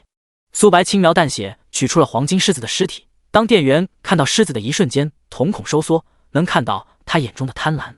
黄金狮子，即使黄金狮子已没有一丝的气息，他也能隐约感应到黄金狮子的强大。面前的冒险者实在太年轻了，就能击杀黄金狮子，可想而知此人的天赋有多高。先生，你稍等一下，我这就去通知老板。好。几分钟后，一名啤酒肚的中年人不情愿走来。小王，我跟你说了多少遍，做事要稳重，就不能像我一样吗？老板，这位少侠击杀了黄金狮子。什么？中年人盯着地面的尸体，陷入了短暂的呆滞。野外有一头黄金狮子在虎视眈眈，他的实力强大无比，没想到今日却被这个少年击杀了。哈哈，你好，冒险者，我是这家店铺的老板，不如进去聊如何？小王还不赶快给少侠端茶倒水？好嘞。大院内种着几棵樱花树，花朵飘落而下，能闻到花香味在空气中游荡。老板，你愿意出多少枚金币？冒险者不着急，先喝茶。苏白点了点头，果断喝下了茶。他拥有免疫一切剧毒的被动，丝毫不慌中年人会在里面下毒。光从外表无法判断出老板就是一头黄皮子。至于探查术，名称王铁柱，等级40级，攻击力3111，技能财源滚滚，交涉。描述：王铁柱是一名商人，请友善跟他相处。王铁柱的信息没有一丝的问题，要不是苏白拥有前世记忆，还真不一定知道王铁柱真实的身份。这头黄金狮子血脉还算不错，我愿意支付1万枚金币。苏白面无表情，王铁柱极为的贪婪，一头黄金 BOSS 的尸体最起码能卖1万枚金币。黄金狮子的尸体对王铁柱有很大的用处，要是苏白执意的情况下，能获得好几倍的金币，但他不打算这样做。毕竟王铁柱身上可是有诸神卷轴的，杀了他，他身上的东西都属于自己。1万枚金币吗？苏白装作有一丝犹豫的样子。冒险者，黑风城我这家店铺开出的价格最高，你可以在外面打听打听。行，哈哈，合作愉快。王铁柱面部如同菊花一样，他生怕苏白反悔，现在在黑风城可不好动手。小王给这位少侠准备1万枚金币。好的，老板。见小王离去，苏白面部露出和善的笑容。黄皮子先生，你的伪装水平很高啊。啊，我不知道你在说什么。王铁柱皮笑肉不笑说道。还装？苏白轰出一拳，王铁柱本能的躲闪，避开了这一击。王铁柱双眸闪过冷意，阁下你这是什么意思？一言不合就动手，未免不妥吧？上来就诬陷我是魔物，你有什么证据？我的话就是证据。苏白举起弓箭对准了王铁柱。咻！羽箭破空，王铁柱想要躲避，但羽箭飞行的速度实在太快了。负4500暴击，负9000黑暗，负6500雷霆，负25000真伤。数十种伤害从王铁柱头顶出现，他心中咯噔了一下。他不知道苏白是如何发现自己的，但他知道自己暴露了。你是如何发现我的？苏白没有回答王铁柱的问题，而是不断发射羽箭。苏白现在的秒伤已经达到了恐怖的地步。王铁柱要比黄金狮子强一些，但也强的有限，在苏白面前就跟纸糊的一样。不到1秒，他的血量就下降了许多。该死，这是你逼我的！王铁柱瞳孔变为了粉色。苏白对面出现了一个大美女，她穿着红色的旗袍，纤细的大腿裸露在外。女子讪讪一笑，诱惑道：公子你射疼人家了。苏白联想到黄皮子的样子，中午饭差点都要吐了出来。黄皮子看到苏白这个表情，也是微微愣了愣。不应该啊，人类男性不都应该喜欢大长腿美女吗？难道面前的人不喜欢女子，而是喜欢男人？黄皮子恍然大悟。小鲜肉青年出现在苏白面前，他有着中分头发，穿着背带裤，手中拿着篮球。小鲜肉给苏白抛来一个媚眼，在那里打着篮球，不时还会来一个扣篮。苏白双眸微眯，羽箭破空幻境破碎开来。此刻的黄皮子距离苏白已经不到10米了。这怎么可能？你没受到幻境的影响。瞬影纱布，黄皮子发动技能后，信息也发生了变更。他是40级怪物，血量要比黄金狮子高1000万，足足有5000万生命值，攻击力也有足足几万点，根本不像之前弱不禁风的老板。去死！黄皮子使用瞬影纱布后，已经冲到了苏白面前，只要自己攻击落下面前的人类，会当场嗝屁。负825700真伤。苏白头顶上出现大大的伤害铃，反观攻击他的黄皮子血量下降了1截。你到底是何方神圣？黄皮子属实是接受不了，自己的全力一击不仅没有破防，自己还被反伤了80多万血。黄皮子没有半分的战意，转身就想跑。臭气冲天！黄皮子做事就要放屁，一根羽箭洞穿他的下方部位，技能硬生生被打断。羽箭倾斜而来，黄皮子就如同一个活靶子一样，他根本没有说话的机会，就死在了苏白的手中。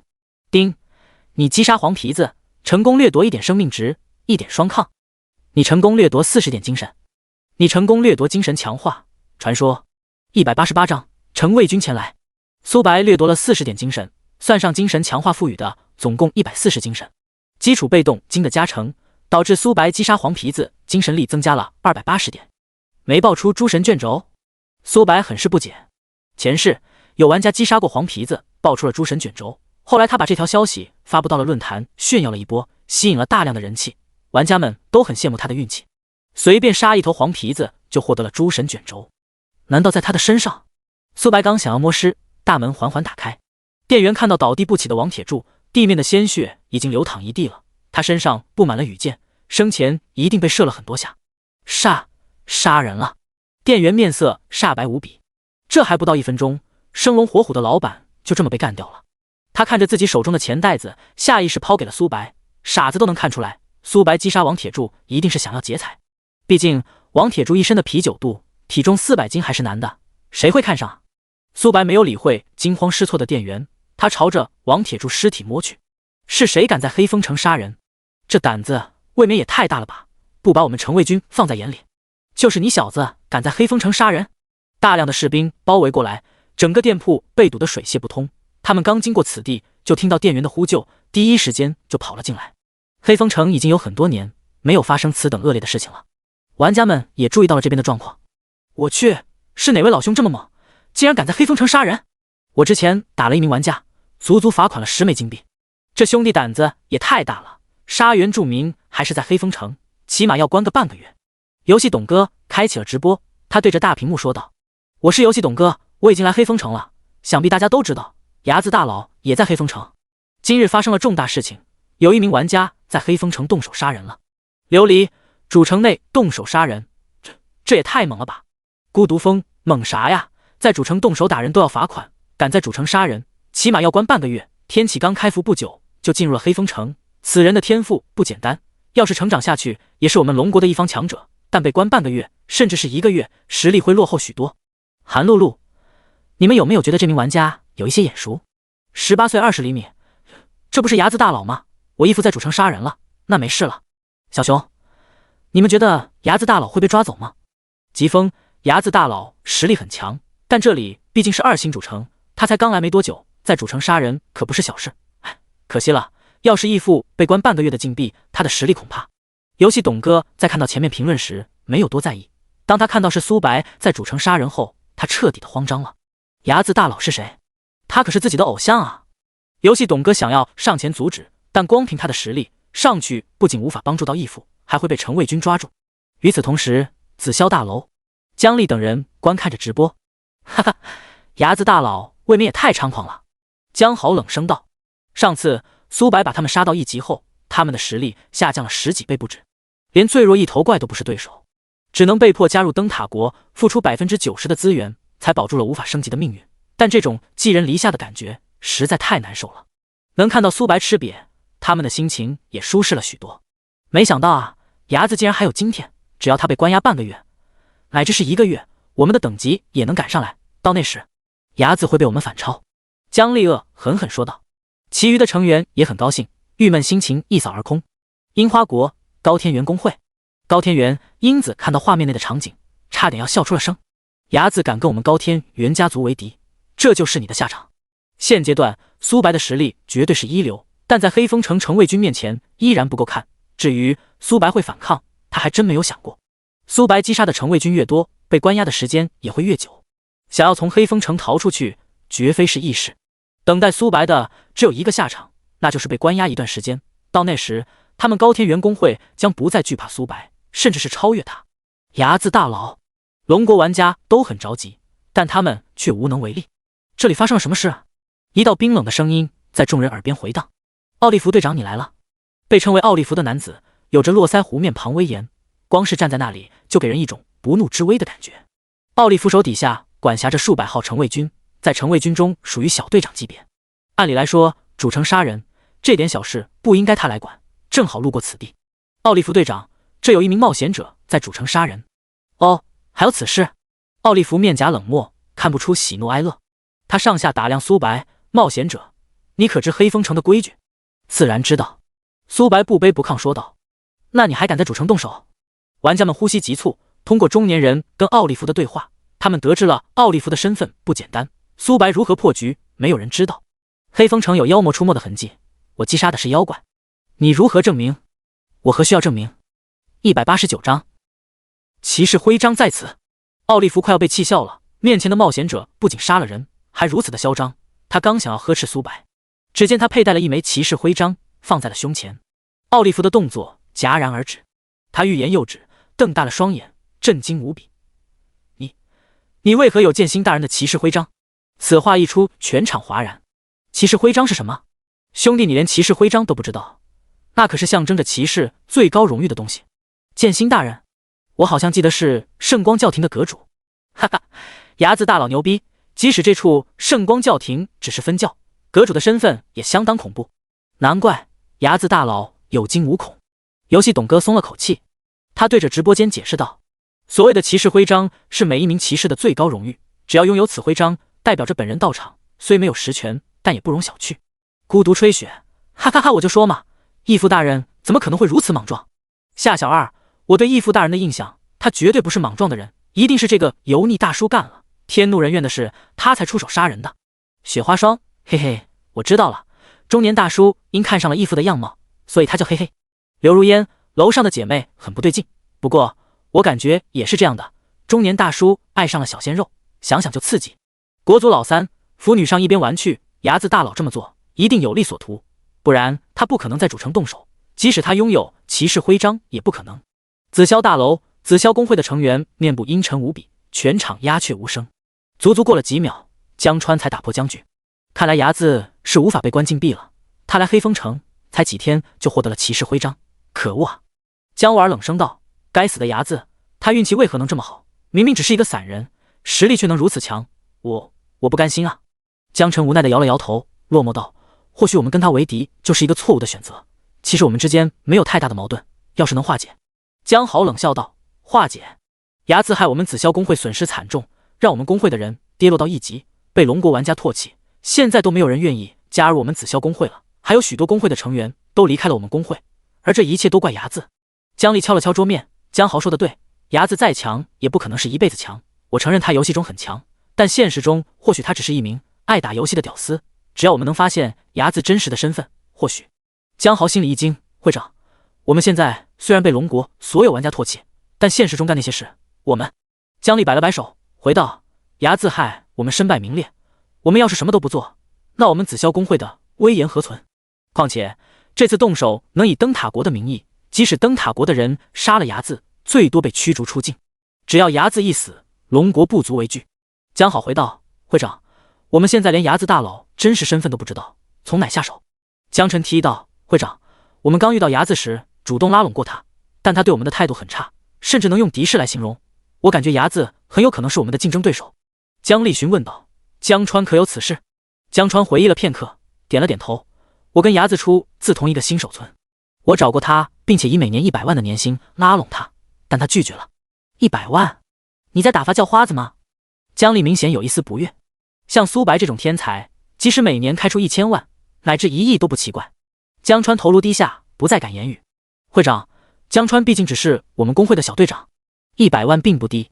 我们后来开出了1000万的年薪，但睚眦大佬还是拒绝了。我认为他现实中的身价一定不低，大概在9位数以上，年龄在18至30岁。江辰解围道：江丽翘起了二郎腿，点了点头。江婉，你有什么看法？江丽身为紫霄公会的会长，下面的事他也有一些了解。江婉仗着自己的身份，没少得罪人。江婉不卑不亢说道：会长，你说笑了，我哪有什么看法？我对下面的人都很好。江丽无情打断，说重点。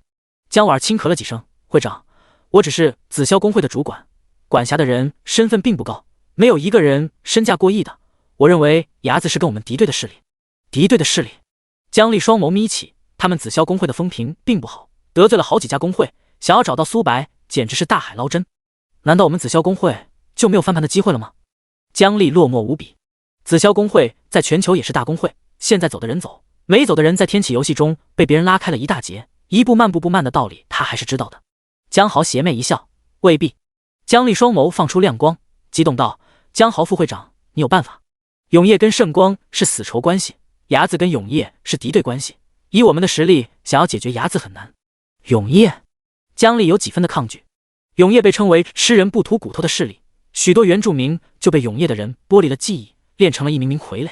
最重要的是，加入永业就相当于跟圣光教廷划清了界限，无法再接取到任务。紫霄工会90%资源要给灯塔国，本就很难了，再加入永业，他们的处境可想而知。姜丽思索了好一会儿，最终点了点头。好。樱花国、高天元工会面面相觑，能看到对方眼中的不敢置信。难怪端木家族能在伢子手中吃亏，我今日算是明白了。2件击杀几百万血的黄金狮子，我们真的能对付他吗？哎，这个挂逼怎么不被系统制裁一下？190章青云楼。大人不好意思，我不知道你拥有骑士徽章。奥利弗恭敬无比，丝毫没有之前的姿态。无妨。苏白摆了摆手。奥利弗额头滑落几滴冷汗，那可是剑心大人的骑士徽章，能获得剑心大人的认可，可想而知此人的天资有多强。只要苏白在主城不大开杀戒，他们城卫军也会睁一只眼闭一只眼。规则是强者定夺的，老板的死活没有人会在意，即使他不是魔物，也没有人会在意。这是一个弱肉强食的世界。没有什么事的话，你们可以离开了。是。城卫军赶忙离去，没有一丝停留的打算。这是店员坐不住了，老板死了，谁给自己发工资啊？城卫军大人，这名冒险者在我们店铺杀人，就这么不管了？杀人？我怎么没有看见？奥利弗冷声道：“你少血口喷人！你知道污蔑的下场吗？”店员人都傻了，城卫军之前不是还很嚣张的吗？为何变化会如此大？规则上面不是说好不能在主城内杀人吗？店员鼓起勇气说道：“城卫军大人，要是你们这样办事的话，我就上报给城主。”城主，你可以去试试。奥利弗拍了拍他的肩膀，凑到他的耳边小声提醒道：“别怪我没有提醒你，这名冒险者不是你能够得罪的，管住自己的嘴巴。”说完这句，奥利弗头也没有回的离开了。店员在风中凌乱，他刚刚没有听到奥利弗跟苏白的交谈，但傻子都知道利弊，工资没了没事，但命只有一次。况且老板死了，他店里的东西店员也能拿一些，就当弥补自己的工资了。玩家们议论不止。我去，我该不会是眼花了吧？城卫军就这么走了？我上次在主城动手打人，被罚了10枚金币。伢子大佬倒好，在主城杀人屁事都没有，人比人，气死人啊！伢子大佬，我是你的天命异女，能带带我吗？我奶量超足。苏白没有理会玩家们的议论声，终于能摸尸了。丁，你获得小黄书。丁，你获得化形功法。丁，你获得诸神钳炙刃物卷轴。接连不断的提示音传入耳旁，小黄书是什么鬼？苏白随意翻开了一页，上面有不可描述的东西。没想到黄皮子的品味会如此的独特，苏白把书本收入工会空间吃灰。至于化形功法修炼成大圆满，能从魔物变为人类的样貌。据说人类修行的速度要比凶兽修炼的快许多，因此有许多种族都是人类的模样。苏白茶看起诸神钳炙刃物卷轴。我王铁柱是一名黄皮子，因不甘平庸，前往了黑风城，在寻找一名强大血脉的妖魔。只要我能吞噬他，我的实力一定能暴涨。任务：击杀一头血脉高的妖魔。惩罚：无。奖励：一枚神铜。血脉强大的妖魔，黄金狮子就属于妖魔之一，但它的血脉并不强大。黄皮子能吞噬强大血脉的妖魔，代表着他也能吞噬黄金狮子壮大自身，只是多跟少的问题。黑风城妖魔并不多，只能前往野外寻找。这张诸神卷轴介绍的并不详细，没有具体说明是几阶血脉的妖魔。苏白思索了片刻，嘴角翘起一抹弧度。妖吗？青云楼。苏白离开店铺后就直接来到了这里。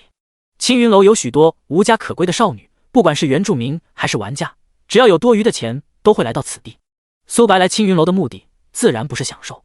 青云楼的女子都是妖，她们属于狐狸一族，天生就拥有魅惑的能力。她们以采样而生，只要跟别人双修，就能采取她们的部分实力壮大自身。她们采取的实力并不多，这些来青云楼的人每次回去只会感觉身体有一些不舒服，无法具体感应到。但玩家不同，他们拥有属性面板，能看到自己的属性。前世就有玩家被狐狸一族的妖女采集过能量，她的4维属性都下降了一些，因此他才怀疑青云楼的女子并不是人类女子，而是妖魔。收回思绪，苏白打量起青云楼，不得不承认，这里面的少女都很漂亮，随便抓出来一个都比现实世界的网红还要更胜几分。公子，你是第一次来吧？苏白看向一名妇女，她是青云楼的老板。公子，你需要哪位小女伺候你啊？你们的招牌人物清雪。清雪被称为青云楼的门面，每名来青云楼的人都会点清雪。她被认为颜值天花板，不仅颜值高，手艺也很多。原来是想点小雪的呀，不过小雪的价格可不低。苏白看都没有看，随手抛出了一袋金币，金币落入老板娘的手心，发出了一声清脆的声响，好几枚金币洒落了出来。青云楼的价格可不低，过一晚足足要花好几十枚金币，一枚金币的价格高达1万现金，几十枚金币相当于几十万蓝星币。即使是富豪也不舍得每天都来，至于普通玩家就更没有享受的资格了。老板娘看到一袋子金币，呼吸也变得急促了几分。这一袋金币少说都有上千枚。现在我能找清雪小姐了吗？当然能，公子，如果你加钱的话，我也能伺候公子你。苏白的样貌给人一种文质彬彬，毕竟魅力10点摆在那里，还有许多的钱，没有哪个女人会不爱。苏白面无表情，不必。老板娘岁数起码有40多岁，体重有300斤，她属实是顶不住。况且这次来青云楼真正目的是杀高血脉的狐狸。清雪被称为青云楼的镇店之宝，血脉品级一定很高。老板娘有一些失落，惋惜道：可惜了这么好看的小鲜肉，就要被清雪那个丫头祸害了，真是便宜了那丫头。191章，小孩子才做选择，大人全都要。清雪所在的包厢很雅致，路过之处有许多樱花树，能闻到淡淡的幽香。包厢内传出一阵阵琴声，琴声很是动听，给人一种清新淡雅的感觉。苏白光是听了几声就想要闭眼睡觉。苏白双眸微眯，早在前世他就听说清雪弹奏的琴声很是动听，今日一听果然有一种别有风味。苏白刚想要拉开包厢的房门，一阵脚步声传入耳旁。瑞克先生，清雪已经被某位公子点了，还请等待片刻。妈的，我等不了了，我刚从战场上厮杀回来，需要发泄一下。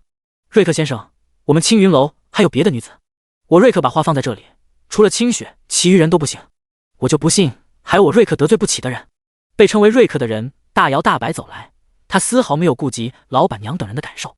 瑞克上下打量起苏白，在黑风城他还真没有听过这1号人物，在外面厮杀了好几个月，好不容易回来一趟，他现在只想要发泄一下，确认面前的人物不是自己的罪不起的人后，他冷声道：我叫瑞克，是黑风城的城卫军，管辖着几十号人，兄弟给我一个面子，清雪小姐今日归我可好？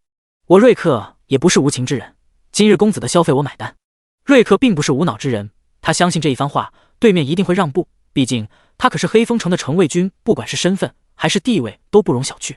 只见苏百里都没有理瑞克，朝着包厢房门抓去。瑞克眉头微微动了动，面前的小子未免太不把自己当一回事了吧？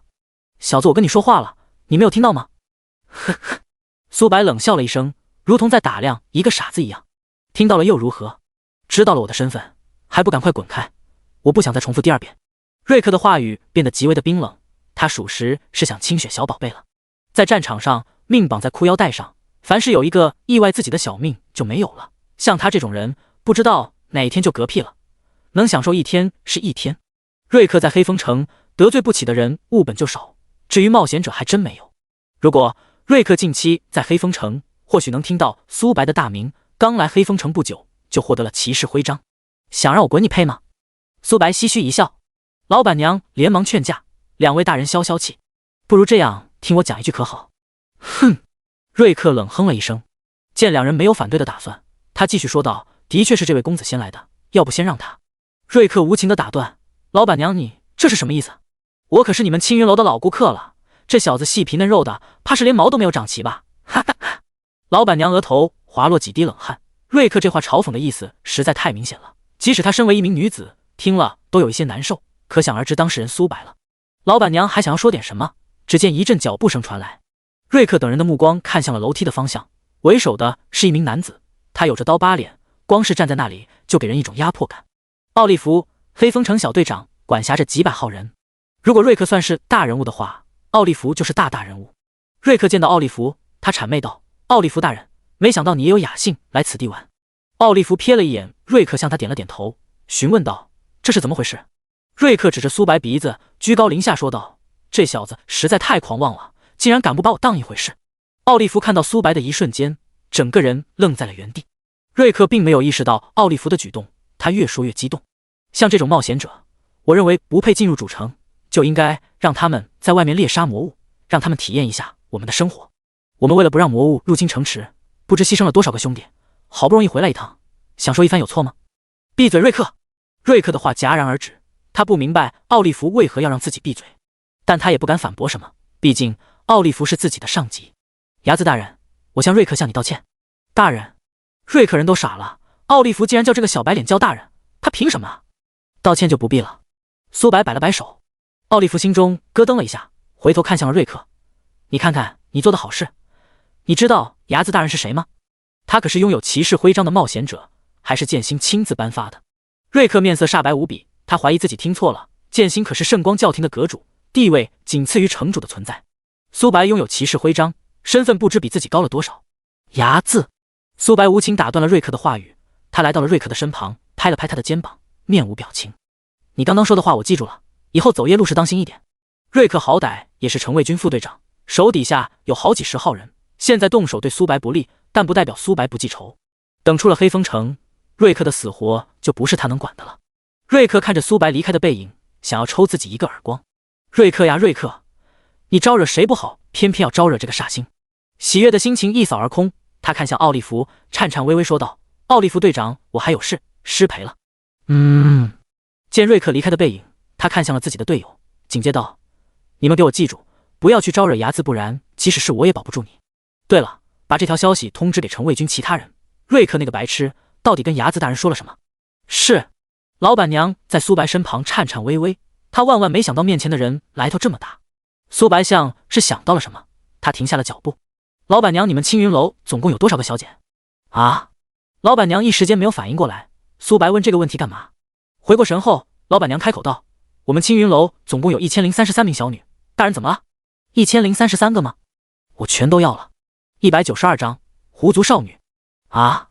老板娘陷入了呆滞，她怀疑自己听错了，青云楼可是有1033个少女啊，不是10个，也不是100个，而是1033个，苏白能吃得消吗？这是10万枚金币。苏白随手取出一袋厚厚的钱，砸落在地面，哗啦啦大量的金币洒落了出来。老板娘吞咽了一口唾沫，苏白未免也太豪横了，这可是10万枚金币啊，兑换成现金价值10个亿。当然可以，不过需要等一会。好。苏白摆了摆手，老板娘拿过金币后，心满意足地离去了。他刚离开不久，青云楼就传出了客人不满的声音：有没有搞错？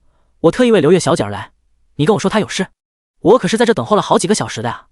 就是，你们青云楼不厚道，老板娘必须要给我一个说法。老板娘看控制不了局面，她征求了一下苏白的意见，开口道：各位，我也是身不由己，睚眦大人要青云楼所有姑娘陪他，要不你们明天再来。睚眦是谁？我怎么没有听过这1号人物？难道是冒险者？等等，我好像听说过睚眦，他获得了一枚骑士徽章，还是圣光教廷的阁主剑心大人给他的。只要徽章在，他就相当于圣光教廷阁主。真是扫兴。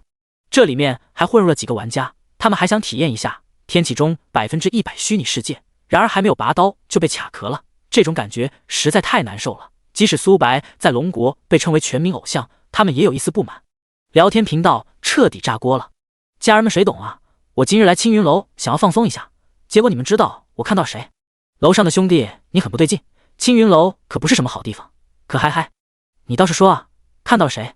我看到了睚眦大佬，他不仅在青云楼，还一下子点了1033个少女。别问我为什么知道的这么具体。楼上的你怕是有什么大病？义父怎么可能会去青云楼？就是以义父的颜值跟实力，还会缺女人吗？还一次性点1033个？你们不信，可以看这张图片。我去，我该不会眼花了吧？睚眦大佬还真在青云楼，一次性还点了1000多个女的。哈哈，义父大人牛逼！说实话，我可吃不消，那可是1000多个少女啊！这消息未免也太炸裂了。我只想说，义父大人牛逼！加一。男性玩家都发了一个我懂的表情，而女性玩家坐不住了。睚眦可是龙国的偶像，下至3岁小孩，上至80岁老年人都听过睚眦这1号人物。然而他不仅去了青云楼，还一次性点了1033个。这条消息一发出，论坛上讨论的都是苏白的事。青年看到聊天频道的消息，冷笑了一声：睚眦大佬，我离虎很崇拜你，但你让我的枪突然哑火了，就不要怪我了。此刻的苏白并不知道这一切。豪华的包厢，苏白坐在一个蒲团上面，对面有数千双大白腿，胸前还有2个大白兔，光是看一眼就移不开眼睛。没想到这次的公子竟然如此年轻，还这么英俊。公子你好，我叫小青。公子你好，我叫小双。少女们发出酥酥麻麻的甜美声音。苏白右手抬起往下面按了一下，谁是清雪？公子您叫我。被称为清雪的女子从人群中走了出来，不管是样貌还是身材，都要比其余的少女更加的出色，尤其是她的气质，很耐看，真的很大。你过来。苏白面无表情，抬起了一个手。少女看向清雪，双眸透出羡慕。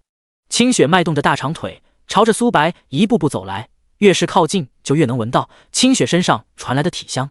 纤细的小手触碰苏白的皮肤，她凑近了苏白，小声道：“公子，今晚小雪就是你的人了，你想要对我做什么都可以。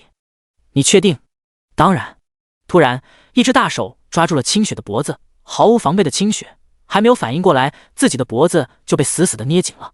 清雪双眼透出茫然，苏白为何要一言不合就动手？他想要呼喊出声，但苏白的力气很大，任由他挣脱也无计可施。这可是你说的。苏白面部露出和善的笑容。咔嚓，清雪的脖子被捏爆，血条瞬间清空，一颗无头尸体摔落地面，鲜血沿着木板的裂缝缓缓蔓延。少女们看到这一幕，也是被吓了一跳。杀人了！赶快通知老板娘，清雪被杀了。该死的人类，我们明明没有对你做任何的事，你为什么要杀了清雪？苏白没有理会这些少女击杀清雪，只掠夺了一层精神强化，诸神任务并没有完成。好在他一次性点了这么多女子，他花费10万枚金币点这些女子过来，自然不是为了那方面的事情，而是想要把这些狐狸一网打尽，防止有狐狸逃跑。现在看来，自己的选择是正确的。清雪除了样貌出色，实力简直弱得可怜，自己随手一击，清雪就暴毙了。杀了他为清雪报仇。少女们双眸变为了红色，后背长出了一条洁白的尾巴，锋利的爪子出现。这一刻，他们的速度暴涨了许多，只要一个眨眼的功夫，就能轻易的撕碎面前的人类。苏白右手轻抬，幻影长弓出现在手心，咻咻咻，羽箭破空，凡是被命中的狐狸，血条会当场清空。你成功掠夺1点生命值，1点双抗。你成功掠夺2点精神力。你成功掠夺精神强化。传说苏白总共掠夺了40属性，精神强化也掠夺到了满层。精神强化被动10%，品质传说，效果你的精神力永久加1000点，193张。免疫幻术不是有手就行吗？苏白原本就有2层精神强化，这次总共掠夺了8层精神强化，足足提升了800基础属性，算上基础被动精，相当于提升了1600属性。狐族少女发现他们还没有冲到苏白面前，就死伤了一大片，心里惊恐万分。苏白一言不合就动手，再加上一次性点了1000多个姑娘，他知道了他们的身份。恐惧冲击着他们的大脑，苏白就是一个魔鬼，杀人不眨眼的魔鬼。快跑！他们没有丝毫的犹豫，转身就想跑，可苏白杀敌的速度实在太快了，每秒能射300多箭，加上能量穿透，1秒能击杀好几百名狐妖。门外，老板娘听到里面的惨叫声，双眸眯起，这惨叫声很不对劲。老板娘推开房门的一瞬间，里面的场景映入眼帘，地面的尸体已经能堆成一座山丘了，鲜血布满木板，就跟一个炼狱场一样。狐族少女看到老板娘到来，她们如同发现了曙光。公主殿下，我们被发现了，清雪被这个人类杀死了。你说什么？老板娘气得面色铁青，青云楼的姑娘可都是自己手底下的人，如今一下子死伤了好几百人，自己的得力干将清雪还被苏白杀死了。小子，你究竟是何方神圣？老板娘咬牙切齿。苏白没有回答老板娘的问题，而是不断射这些狐狸。老板娘开启了一层厚厚的墙壁，抵挡了羽箭的攻击，羽箭刚触碰到这些墙壁，瞬间被瓦解。苏白双眸微眯。名称：慕容嫣然，单位：铂金，领主，等级45级，血量1×10的5次方千万1亿5000万，攻击力78910，技能：美梦世界、兽化、突刺、幻术、精神细线。慕容嫣然是45级 BOSS， 血量高达1×10的5次方千万，他大部分技能都是幻术能力，对苏白没有一丝的效果。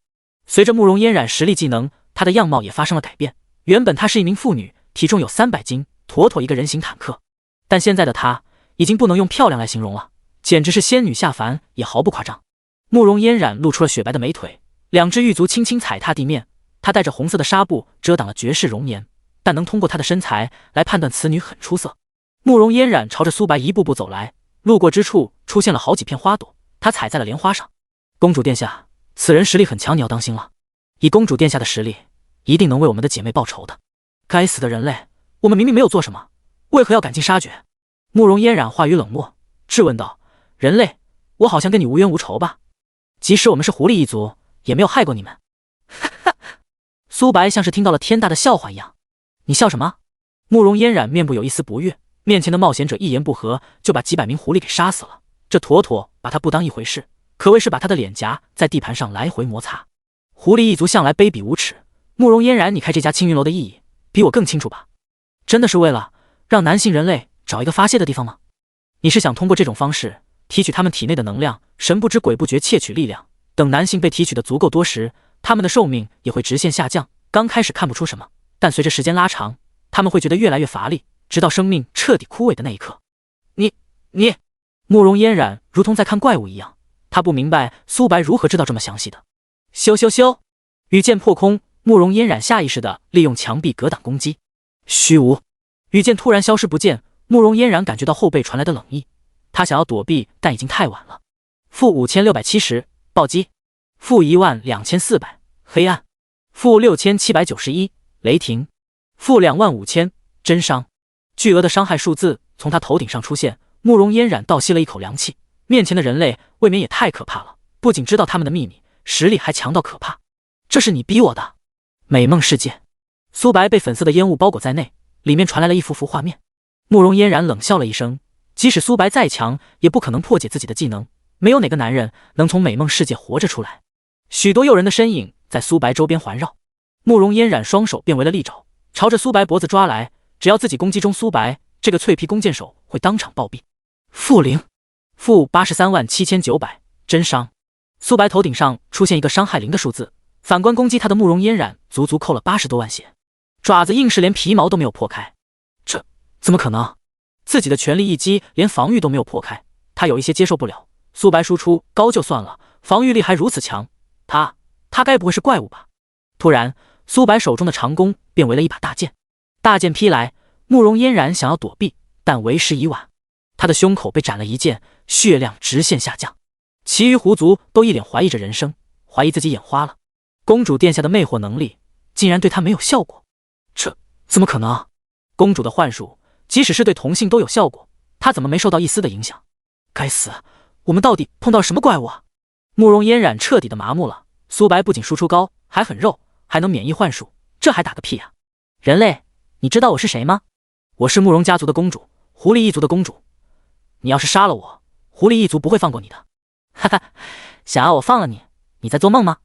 苏白面无表情，手中的动作并没有慢下来。慕容嫣然被劈飞，苏白换上了弓箭，不断对他射击。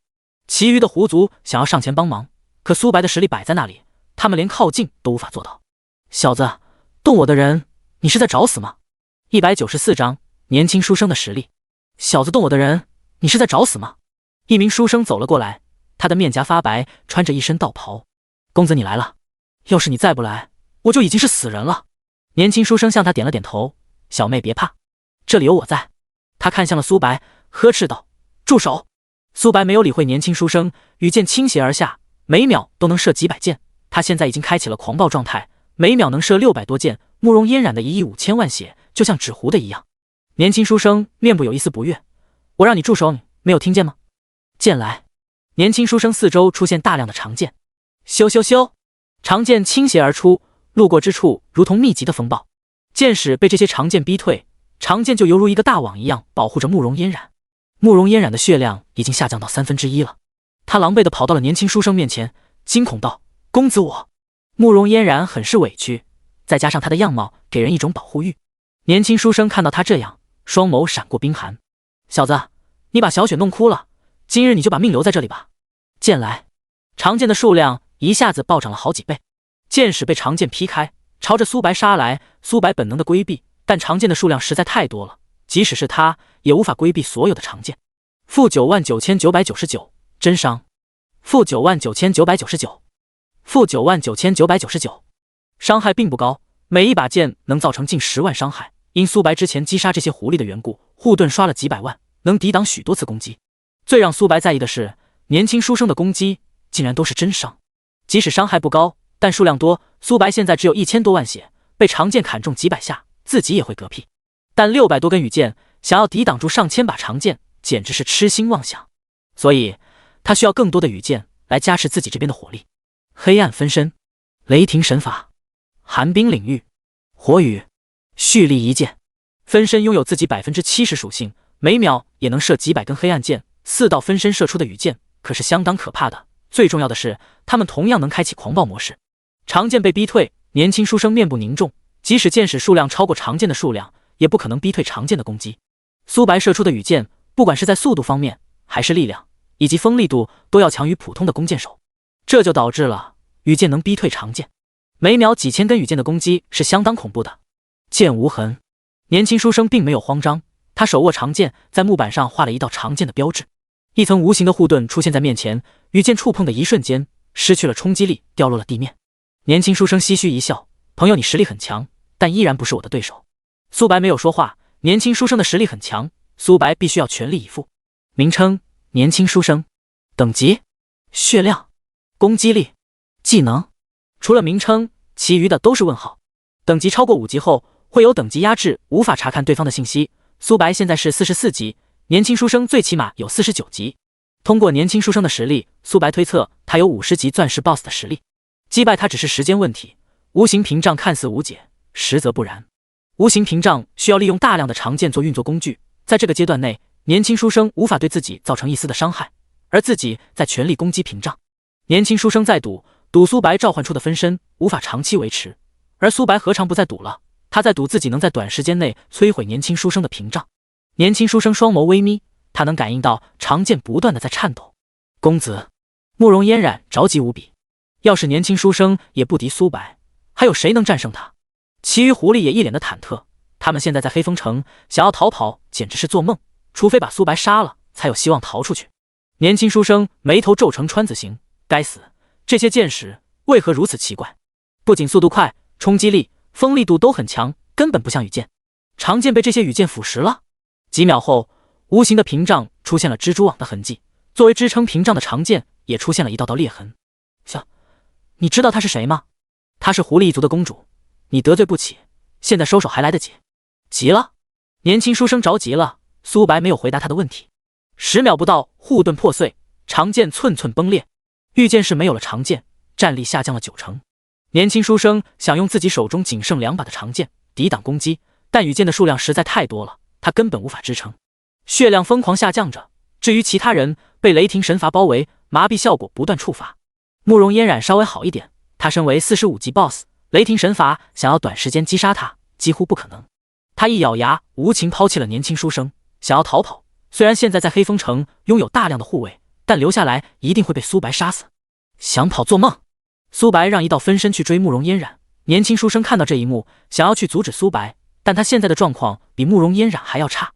没一会儿，年轻书生的血条被清空。你成功掠夺了1点生命值，1点双抗。苏白双眸微眯，击杀年轻书生，无限掠夺并没有触发，代表着年轻书生不是怪物。看他浑浑噩噩的样子，想必是被狐狸一族操控了。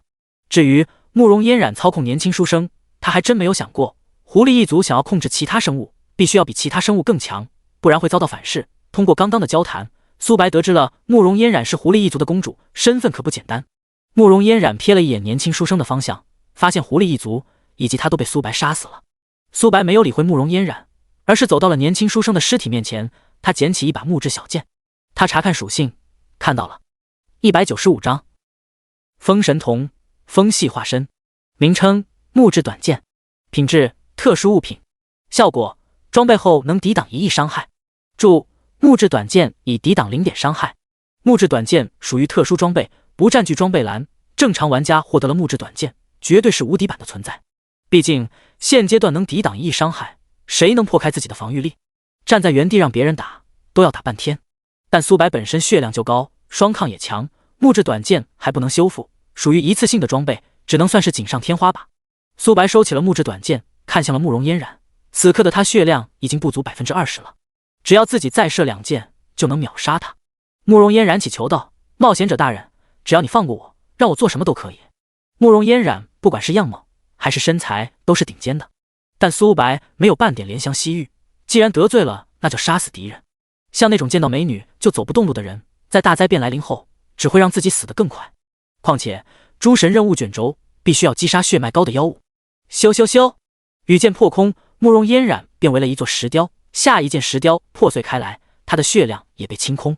丁，你击杀血脉极高的妖物，诸神任务完成，你获得1枚封神铜，你获得青花瓶 X1， 你成功掠夺40精神，你成功掠夺魅星传说。与此同时，街道上，陈卫军的人刚从青云楼出来，他们面部都很是不好看。本来想来青云楼快活一下的，然而苏白把所有青云楼的少女都点了一遍。苏白拥有骑士徽章，他们只好吃哑巴亏。队长现在去哪？队长，要我说，那名冒险者实在太嚣张了，在黑风城杀人就算了，今日还把青云楼的女子都包场了，这是不把我们当一回事啊！就是他就一个冒险者，刚来黑风城不久，就拥有这么高的身份，我李四第一个不服。好了，奥利弗耸了耸肩，现在还早，青云楼今日是去不成了，但我们还能去喝几杯。队长，我今日要不醉不归。哈哈，老四你那个酒量就跟娘们似的。就是，今天我不喝趴你。突然一声爆响传入他们耳中，他们看向青云楼的方向，只见大门破碎开来，窗户等物品出现了许多孔洞。李四吞咽了一口唾沫，我去，这个冒险者未免也太牛逼了，动静这么大。青云楼出事了。奥利弗没好气瞪了他们一眼，动静这么大，怎么看也不像干那个的。奥利弗带领自己的小队冲进了青云楼，他们也顾不得苏白的身份了，即使是拥有骑士徽章，也不能在主城内大摇大摆杀人。奥利弗刚想要指责苏白，却发现地面的尸体已经能堆成一座山丘了。仔细看过去，能发现这些尸体竟然都是狐妖，除了那名虚脱的年轻书生。奥利弗一脸忐忑问道：“牙子大人，这是怎么回事？”他指了指地面的尸体，这还不到10分钟，苏白就把青云楼给炸了。青云楼的女子都是狐妖，我这次来就是为了为民除害。苏白随手给自己找了一个理由。奥利弗恍然大悟，一脸崇拜苏白的模样，难怪苏白会把他们都赶走，然后再把所有女子都点了一遍，就是为了一网打尽，不让这些狐妖祸害其他人。奥利弗想到他们是狐妖后，后背不由打了一个冷战，要没有苏白，他们都不知道自己是怎么死的。多谢牙子大人为民除害。奥利弗弯曲身体，双手抱拳，恭敬无比。其余人也下意识做出了这个动作。之前怀疑苏白的人感觉到面颊火辣辣的疼痛。苏白为了保护他们的安全，独自面对这么多狐妖，而他们却在质疑苏白。我真是该死啊！苏白摆了摆手，无妨，我身为黑风城的人，铲除妖物是我的本分。丁，奥利弗对你的好感度加40，目前80。丁，李四对你的好感度加80，目前80。苏白双眸微眯，好家伙，这些人对自己的好感度都很低，尤其是李四，好感度只有0点。想到自己之前的做法，他也能理解，毕竟自己无缘无故包下了青云楼，让他们无处发泄，好感度能高那才奇怪了。牙子大人，在黑风城能有用到我的地方，随时联系我。对了，牙子大人先前那个店铺老板，他是黄皮子，伪装成店铺的老板。原来如此。奥利弗点了点头，没事的话我就先走了，这里麻烦你们处理。苏白捡起了一袋金币，这是他花10万枚金币点的这些狐妖，算是物归原主了。好。苏白来到一家旅馆，他查看新掠夺来的能力。魅星被动1/10，品质传说，效果魅力加10。苏白现在有20点魅力，足足提升了1倍，比起样貌变帅，他更倾向于实力变强。等游戏融合现实后，魅星也能增加自己现实中的颜值，还行。苏白查看起风神铜，名称风神铜，品质神赐，效果使用后能任意掌握一门风系神力。苏白双手一拍使用了风神铜，主动技能风系化身，召唤3道跟自己一模一样的化身，此化身为独立个体，拥有自己全属性。注：化身无法攻击，无法回血。苏白双眸微眯，这技能未免也太垃圾了。3道化身拥有自己的全属性，还是独立个体，看似很牛逼，实则很拉垮。最重要的是，风系神童还不是5行神童，他还差4系神童才能完成老村长发布的任务。等等，或许风系化身用得好，能当自己3个不同的身份。风系化身虽无法攻击，还不能回血，但他们拥有自己100%属性，这意味着他们能学习副职业。苏白首先想到的就是锻造师跟药剂师，2个职业学习不仅需要大量的时间，还要巨额的金钱。苏白什么都缺，唯独不缺钱，就是豪横。至于最后一道分身，苏白打算让他成为探宝者。所谓的探宝者，就是在野外寻找资源的职业。虽然化身无法攻击，在野外会有一些风险，但探宝者对宝物异常的敏感。锻造师、药剂师最缺的是什么？不就是锻造图纸跟药剂图纸吗？探宝者负责收集图纸，2道化身分别刷熟练度，简直美滋滋。收回思绪，苏白召唤出3道分身，让他们前往转职大厅，转职对应的职业。苏白看向了青花瓶，这是击杀慕容烟染爆出来的。他拿出一把铁锤，敲碎了花瓶，一阵金光闪烁。他看到了196章巨人王国副本，你获得诸神任务卷轴 X1， 名称诸神任务卷轴，品质神赐特殊物品，效果完成任务获得1枚随机神铜。苏白倒吸了一口凉气，没想到竟然有意外之喜。狐狸一族害我成为了行尸走肉，击杀狐狸女王慕容雪。任务击杀慕容雪，时限无，奖励神铜。这张诸神任务卷轴并不属于慕容嫣然的，苏白推测应该是年轻书生留下来的。他被狐狸一族控制后成为了行尸走肉，在临死前发布了这一条任务。狐狸一族魅惑能力很恐怖，只要成功控制一个人，那他之前的思维也会被泯灭，跟永夜烙印有一些类似。不过两者也有本质的区别，永夜烙印能随时控制被操控的人，并且让他的思维保留下来，而狐狸一族的控制会把操控的人思维彻底的泯灭，诞生一个新的思维，成为他们的奴隶。收回思绪，距离巨人王国副本开启还有一段时间。苏白下线休息，做了一个家常菜，打开了论坛。第一条帖子很是显眼，游戏董哥，大家好，我是游戏董哥。我听说睚眦大佬前往了青云楼，并且他把青云楼的女子都点了一个遍，然而这些女子根本不是人类，而是狐妖。潇潇，我就知道义父肯定不是花心的人，他去青云楼一定有自己的目的。刘月，义父牛逼，据说狐妖伪装能力很强，义父是如何发现他们是狐妖的？20岁18厘米，楼上的那可是睚眦大佬，能发现狐妖也很正常。孤独拜，说来也惭愧，我之前还质疑睚眦大佬，现在看来是我目光短浅了。吹雪，狐妖一族能吸取能量壮大自身，但凡被他们吸收，思维属性都会下降，还好睚眦大佬出手铲出了祸患。苏白关闭了手机，吃完饭后躺在床上缓缓的睡去。清晨，苏白登入了游戏，距离巨人王国副本开启还有不到1个小时。苏白乘坐幽冥虎来到了副本入口，这里汇聚着许多人，玩家们看到来人后都欢呼了起来，如同看到了偶像。睚眦大佬的坐骑实在太帅了，要是我能拥有就好了。你在做梦吗？睚眦大佬的坐骑最起码也是头目级别的。哎，我现在的坐骑连飞都不会。睚眦你来了。周龙向苏白点了点头。人群中站着几道身影，他们穿戴着黑袍。苏白双眸微眯，看向了他们所在的方向。第六感导致他对周围的事物异常的敏锐。敌意，苏白能感应到几人对自己产生了敌意。不过苏白也没有在意，毕竟他在青云楼一次性点了所有的女子，大量的玩家认为自己铲除了祸害，还有少部分玩家并不这么认为。很快，副本正式开启，名称巨人王国副本，人数无限制，难度简单、普通、困难、噩梦、地狱、深渊。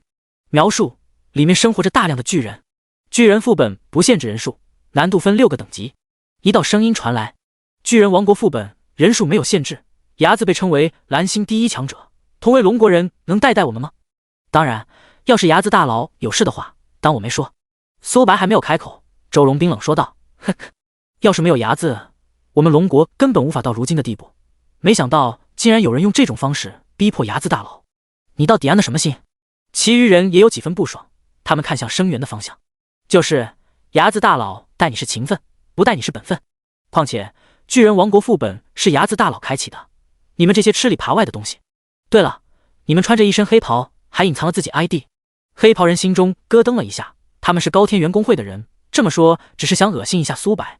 然而龙国玩家比他们想象中的还要团结，他们只好落荒而逃，赶快进入副本，不然在外面被人杀了就倒霉了。请选择难度。深渊。苏白没有犹豫，果断选择了深渊难度。欢迎你来到巨人王国。一道冰冷的机械音传入耳旁，滴答滴答，水滴滴落的声响。巨人王国第1关周围很是漆黑，好在自己有鹰眼的缘故，这点影响没有丝毫的作用。突然，一双红色的眼睛闪烁着幽光。名称：爬行者，单位：精英白银，等级50级，血量1000W，攻击力33400，技能：长蛇吞噬、毒液喷射、剧毒侵蚀、瞬移、攀爬。描述：爬行者擅长在墙壁上移动，他的速度异常的快。50级，爬行者不仅是50级怪物，还拥有1000万血。苏白跟爬行者差6级，要是在外界的话，他无法探查到爬行者具体的信息，但副本内的怪物都能看到具体的信息。咻咻咻，羽箭破空，爬行者的速度很快，但羽箭的速度更快。他的一只眼睛被羽箭洞穿，绿色的液体四溅。吼！爬行者发出了一声惨叫声，苏白手中的动作并未慢下来，手速拉满，每秒能射300多箭。爬行者的血量就跟纸糊的一样，不到3秒就暴毙了。你击杀爬行者，获得2万经验值。你成功掠夺瞬移传说。197章突进巨人。瞬移被动 1%。 品质传说。效果箭矢飞行速度加20米 s， 还行。叠满后箭矢飞行速度能提升2000米每秒，再加上超音速被动，箭矢能额外提升2000米 s。 狭小的空间，苏白召唤出黑暗分身，雷霆神罚波及方圆几千米，每秒都能造成成吨的伤害。因地形太过狭小的缘故，即使是苏白也无法避开爬行者的所有攻击。负0，负835780真伤。爬行者根本无法破开自己的防御，反而会遭受到80多万的反伤。这些爬行者并没有智慧，苏白连躲避的欲望都没有了。你击杀爬行者，获得2万点经验值。你的等级提升到45级，获得80点自由属性。你的等级提升到46级，获得80点自由属性。你成功掠夺4点敏捷。你成功掠夺1点生命值，1点双抗。你成功掠夺瞬移被动传说。瞬移被动100。品质传说。效果你射出的箭矢飞行速度加2000米 s。 苏白射出的羽箭已经高达几十倍音速了，即使是子弹在羽箭面前也丝毫不够看。跟年轻书生的交手，羽箭飞行速度就体现了出来。羽箭飞行速度变快，不仅能让冲击力变得更强，还能打退许多长剑。精英爬行者提供的经验很多，苏白足足提升了2级。新获得来的属性点已然提升到了敏捷上面。敏捷19958，还差42点，苏白就能突破2万敏捷。在风元素多的地方已经能突破2万敏捷。荒废的地牢关押着一头黑漆的爬行者，它被一层烟雾包裹，给人一种诡异的感觉。凡是路过的地方，岩石都会被腐烂。名称爬行者王，单位黄金领主，等级50级，血量2亿2亿，攻击力81000，技能撕咬，连续突刺，剧毒感染，被刺，超级毒针。爬行者王黑洞洞的眼眸看向了苏白，他张开血盆大口，口水滴落而下。爬行者王血量高达2亿，寻常的黄金怪连1亿血都不到，副本内的怪物血量要比副本外的怪物多许多，尤其是深渊难度的副本还是50级的魔物。爬行者军团。爬行者王路过之处有一头爬行者出没。biu biu biu，羽箭击杀这些爬行者，没有获得经验，也没有掠夺到属性，就连无限叠加都没有触发。这些爬行者无法看到属性，但被一根箭矢命中后，他们的身体就会炸裂开来，分裂成2头小号的爬行者。羽箭击杀这些小号爬行者后，他们会分裂成更小1号的爬行者，以此类推。这些小号爬行者跑到苏白面前，轰然爆炸。负1000真伤，加1000，伤害并不高，小号爬行者只能造成1000点真伤。浴血奋战每次受到伤害能恢复1万血，即使苏白站在原地不动，这些爬行者也无法炸死自己。小号爬行者不断自爆，自爆过后的爬行者变成更小1号的爬行者。轰轰轰！苏白站在爆炸中心，不断对爬行者王扫射。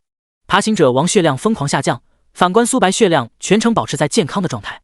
你击杀爬行者王，获得500万经验值。你升到了47级，获得80点自由属性。你成功掠夺40点力量。你成功掠夺超级毒针传说。敏捷突破了2万大关，开启狂暴状态后，每秒能射进610箭，这还没有算上黑暗分身射出的羽箭。超级毒针被动1/10。品质传说。效果你普攻距离提升100米，还行。叠满后攻击距离能提升1000米，算上弓箭手被动能提升1600米。随着苏白击杀爬行者王，地面上的6芒星阵出现了黑色的微光，苏白踏入里面。第2关无尽的沼泽。负0，每秒都会被剧毒扣血，因苏白免疫剧毒的缘故，无法对他造成伤害，但在沼泽内移动速度下降了许多。想要拿到首通，必须要速战速决，毕竟他闯的是深渊难度的副本，而其他玩家想要抢首通，必然选择的是简单或普通难度的副本。寒冰羽翼。苏白背后出现羽翼，挣脱了沼泽的束缚。寒冰羽翼能持续50分钟，足够自己离开第2关了。沼泽内出现了大量的泡泡，好几头巨人从沼泽内跳了出来，他们抓向刚飞行的苏白。苏白拥有直感能力，提前就预测到了他们的攻击，一个侧身规避了这一击。巨人抓空，重新回到了沼泽。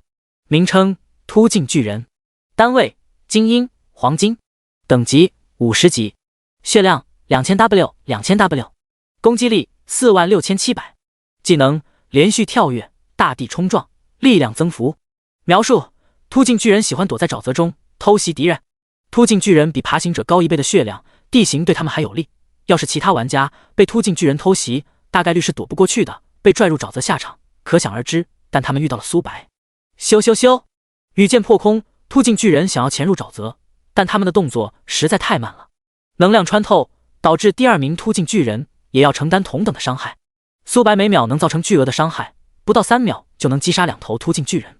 你击杀突进巨人，获得2万点经验值。你成功掠夺4点体质。你成功掠夺力量增幅，传说。力量增幅，被动1%。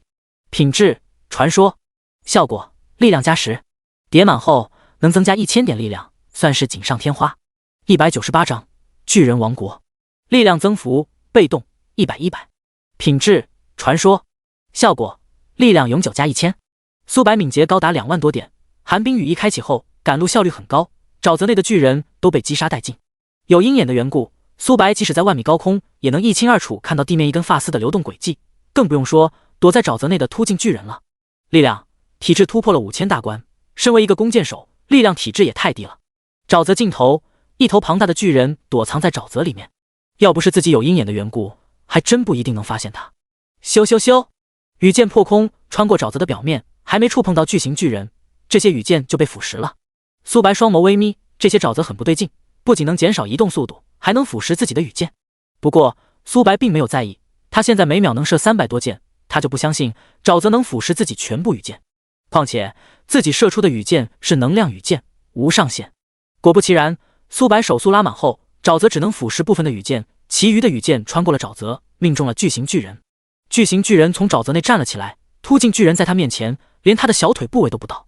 巨型巨人打量面前的蝼蚁，犹如在说：蝼蚁，你打扰到本座了。名称：巨型巨人，单位：铂金、领主，等级50级，血量4亿，攻击力159000，技能：岩石抛射、岩石分裂、血量增幅、野蛮冲锋、能量吸取。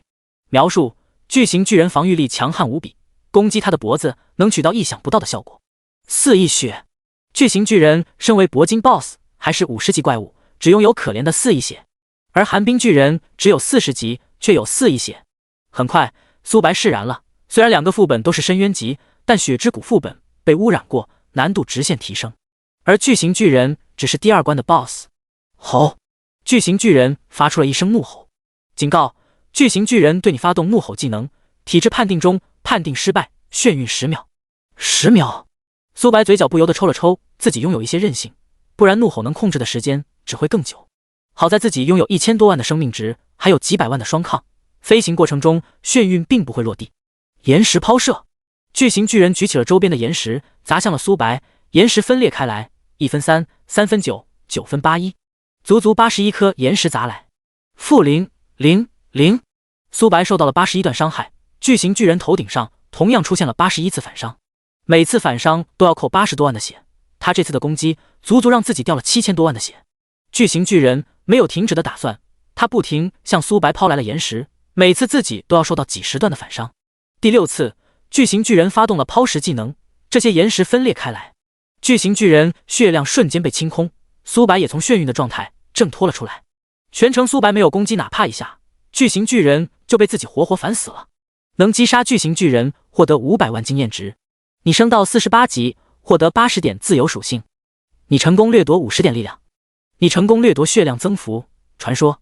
可惜了，要是能掠夺到分裂技能，自己射出的羽箭也能像巨型巨人一样，每次攻击都能分裂好几根羽箭，造成了伤害能提升好几倍。血量增幅还算凑合，让自己最大生命值提升了 6%。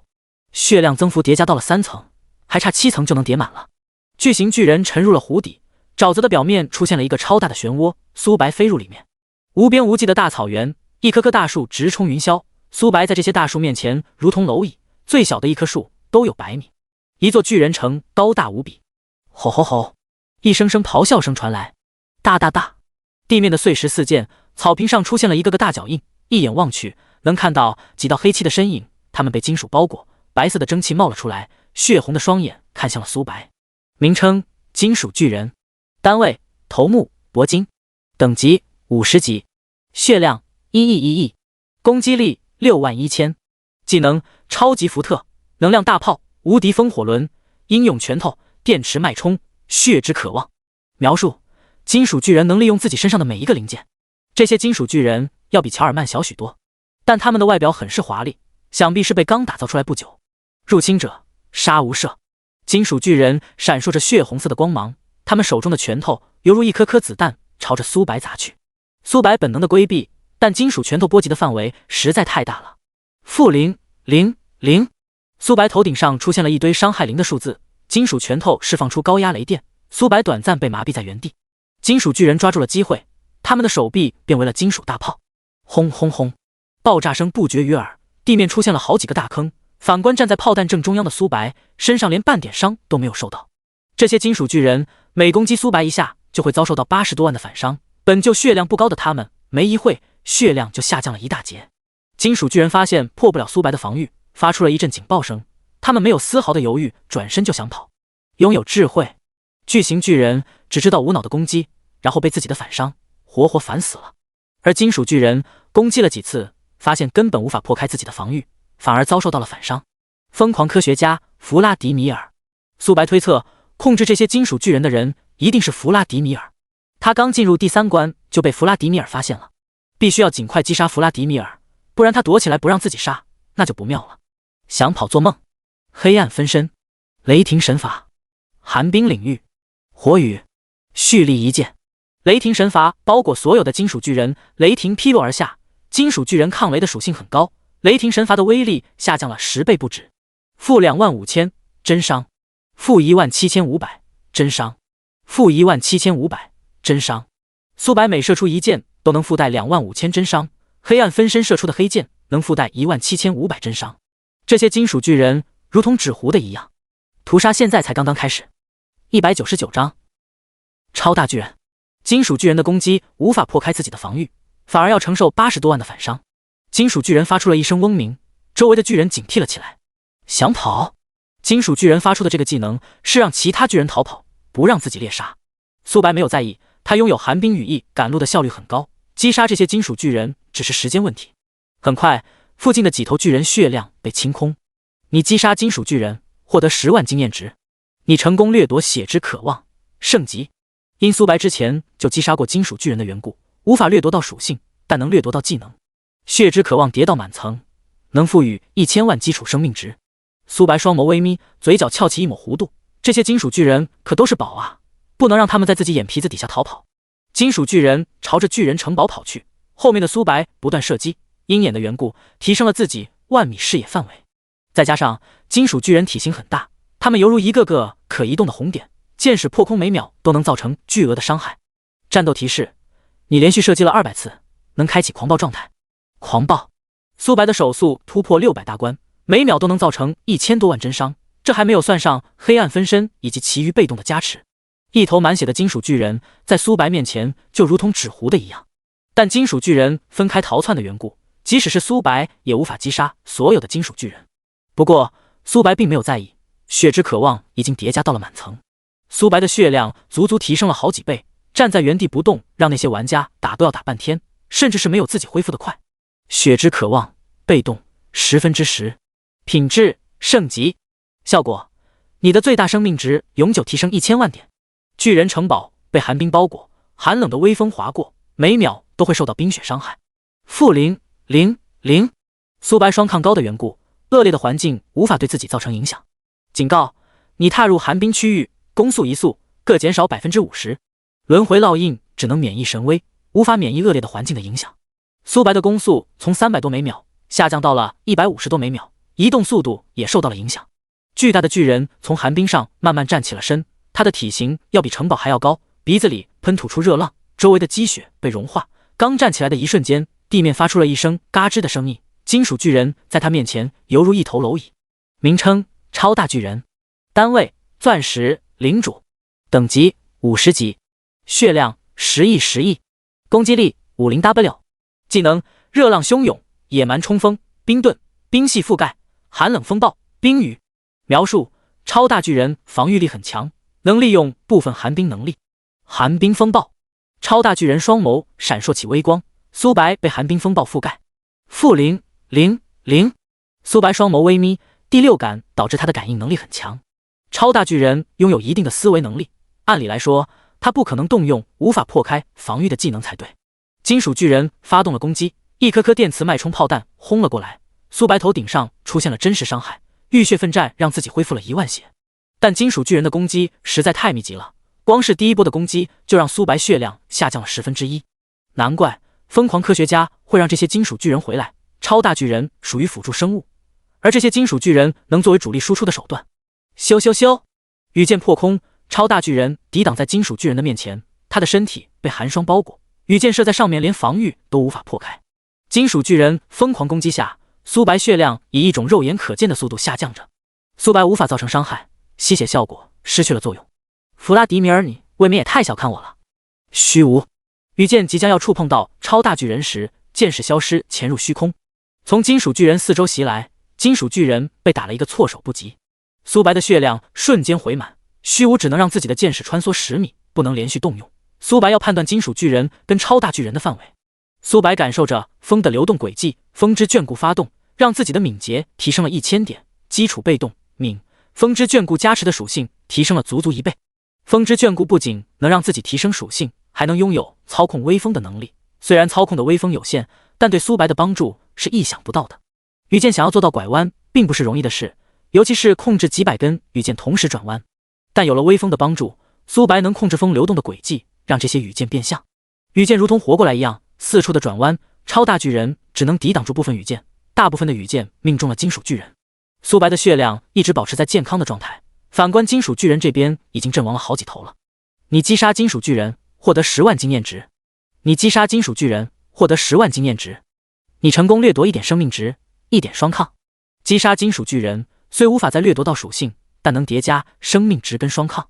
金属巨人提供的经验也很多，刚升到48级，经验又要被填满。超大巨人鼻子里喷射出热浪，箭矢刚触碰到的一瞬间就被溶解。但这些羽箭飞行的速度实在太快了，只有少部分羽箭被热浪淹没。超大巨人手中多出了一颗米豆大小的东西，他抛出神秘物体，空气发出了一阵震音爆声，轰！巨大的爆炸声响，席卷四周，烟尘四起。100W， 10W， 苏白头顶上出现了一个巨额的伤害数字，这一颗炸弹足足造成了100万伤害，后续还要受到10万的灼烧伤害。炸弹的冲击导致了苏白一时半会无法射出羽箭。超大巨人双手上出现了近10颗炼金炸弹，这些炸弹是由弗拉迪米尔打造而成，要是同等级玩家被这些炸弹炸到，即使是战士也会当场暴毙。战斗到现在，苏白连弗拉迪米尔半个影子都没有看到。苏白也顾不得多想，必须要击杀完这些巨人，才能抓到幕后之人。苏白从烟尘中飞了出来，警惕看着超大巨人手中的炸弹。炼金炸弹能无视自己的防御，后续会受到10秒的灼烧效果，相当于一颗炼金炸弹能造成200万伤害。浴血奋战发动了2次，一次是被炼金炸弹炸的，一次是灼烧的效果，但依然是杯水车薪。战斗现在才刚刚开始。200章找到弗拉迪米尔。嗡嗡嗡，超大巨人抛来一颗颗炸弹，苏白侧身避开了这些攻击。金属巨人看准了机会，他们发动了电磁脉冲炮弹，一道白色的微光穿透了云层，附近的温度在这一刻都上升了许多。闪现，苏白出现在了几百米外，成功规避了这一击。但攻击实在太密集了，苏白的血量持续下降着。黑暗分身、雷霆神法、寒冰领域、火雨、蓄力一剑。苏白的攻速被下降了 50%， 即使开启狂暴状态，每秒也只能射300多箭。黑暗分身拥有自己 70% 属性，总共有4道分身，算上这些黑暗箭，每秒能射近1000箭。金属巨人的攻击被这些羽箭打断，冲破层层攻击的羽箭命中了他们的躯干。苏白的血量瞬间恢复到了全盛的状态。怪物，这道声音很微弱，但苏白拥有第六感的缘故，能清晰听到这道声音是从超大巨人里面传来的。弗拉迪米尔，苏白面部露出了和善的笑容。只要躲避部分炼金炸弹，金属巨人无法短时间秒杀自己，嗜血被动，不到1秒，苏白就能从残血恢复到满血。超大巨人体表的冰霜出现了蜘蛛网的痕迹。腐蚀每根羽箭有 50% 概率减少敌人1点耐久度。超大巨人身为钻石 BOSS， 血量高达恐怖的10亿，衍生出来的冰霜耐久度很高，但并不代表无法破开。每秒能射出近1000件羽箭，能破坏超大巨人的500多耐久度。不到10秒，冰霜破碎开来，他的血量在这些羽箭面前犹如纸糊的一样。超大巨人血量下降到 90% 后，一层白色的雾气弥漫开来。-000，苏白被这些白色的烟雾覆盖，每一秒都要受到热气的侵蚀，但自己双抗高的缘故，热气无法破开自己防御，这些热气阻碍了视线。有鹰眼的缘故，白雾被层层洞穿。超大巨人血量下降到 80% 后，巨人堡垒刮起了狂风，寒冷的雨滴滴落而下。-000，这些雨滴也无法对自己造成伤害，但这些巨人被雨滴洗礼后，血量竟然奇迹的恢复了一些。+10W，+10W，+10W，这些雨滴不受重伤的影响，金属巨人每秒都能恢复100万血。不到一会儿，金属巨人就恢复到了全胜的状态。苏白嘴角不由得抽了抽，这个技能未免也太无解了吧！血量低于 90% 会动用蒸汽技能，不仅每秒要承受巨额的伤害，还会影响自己的视野。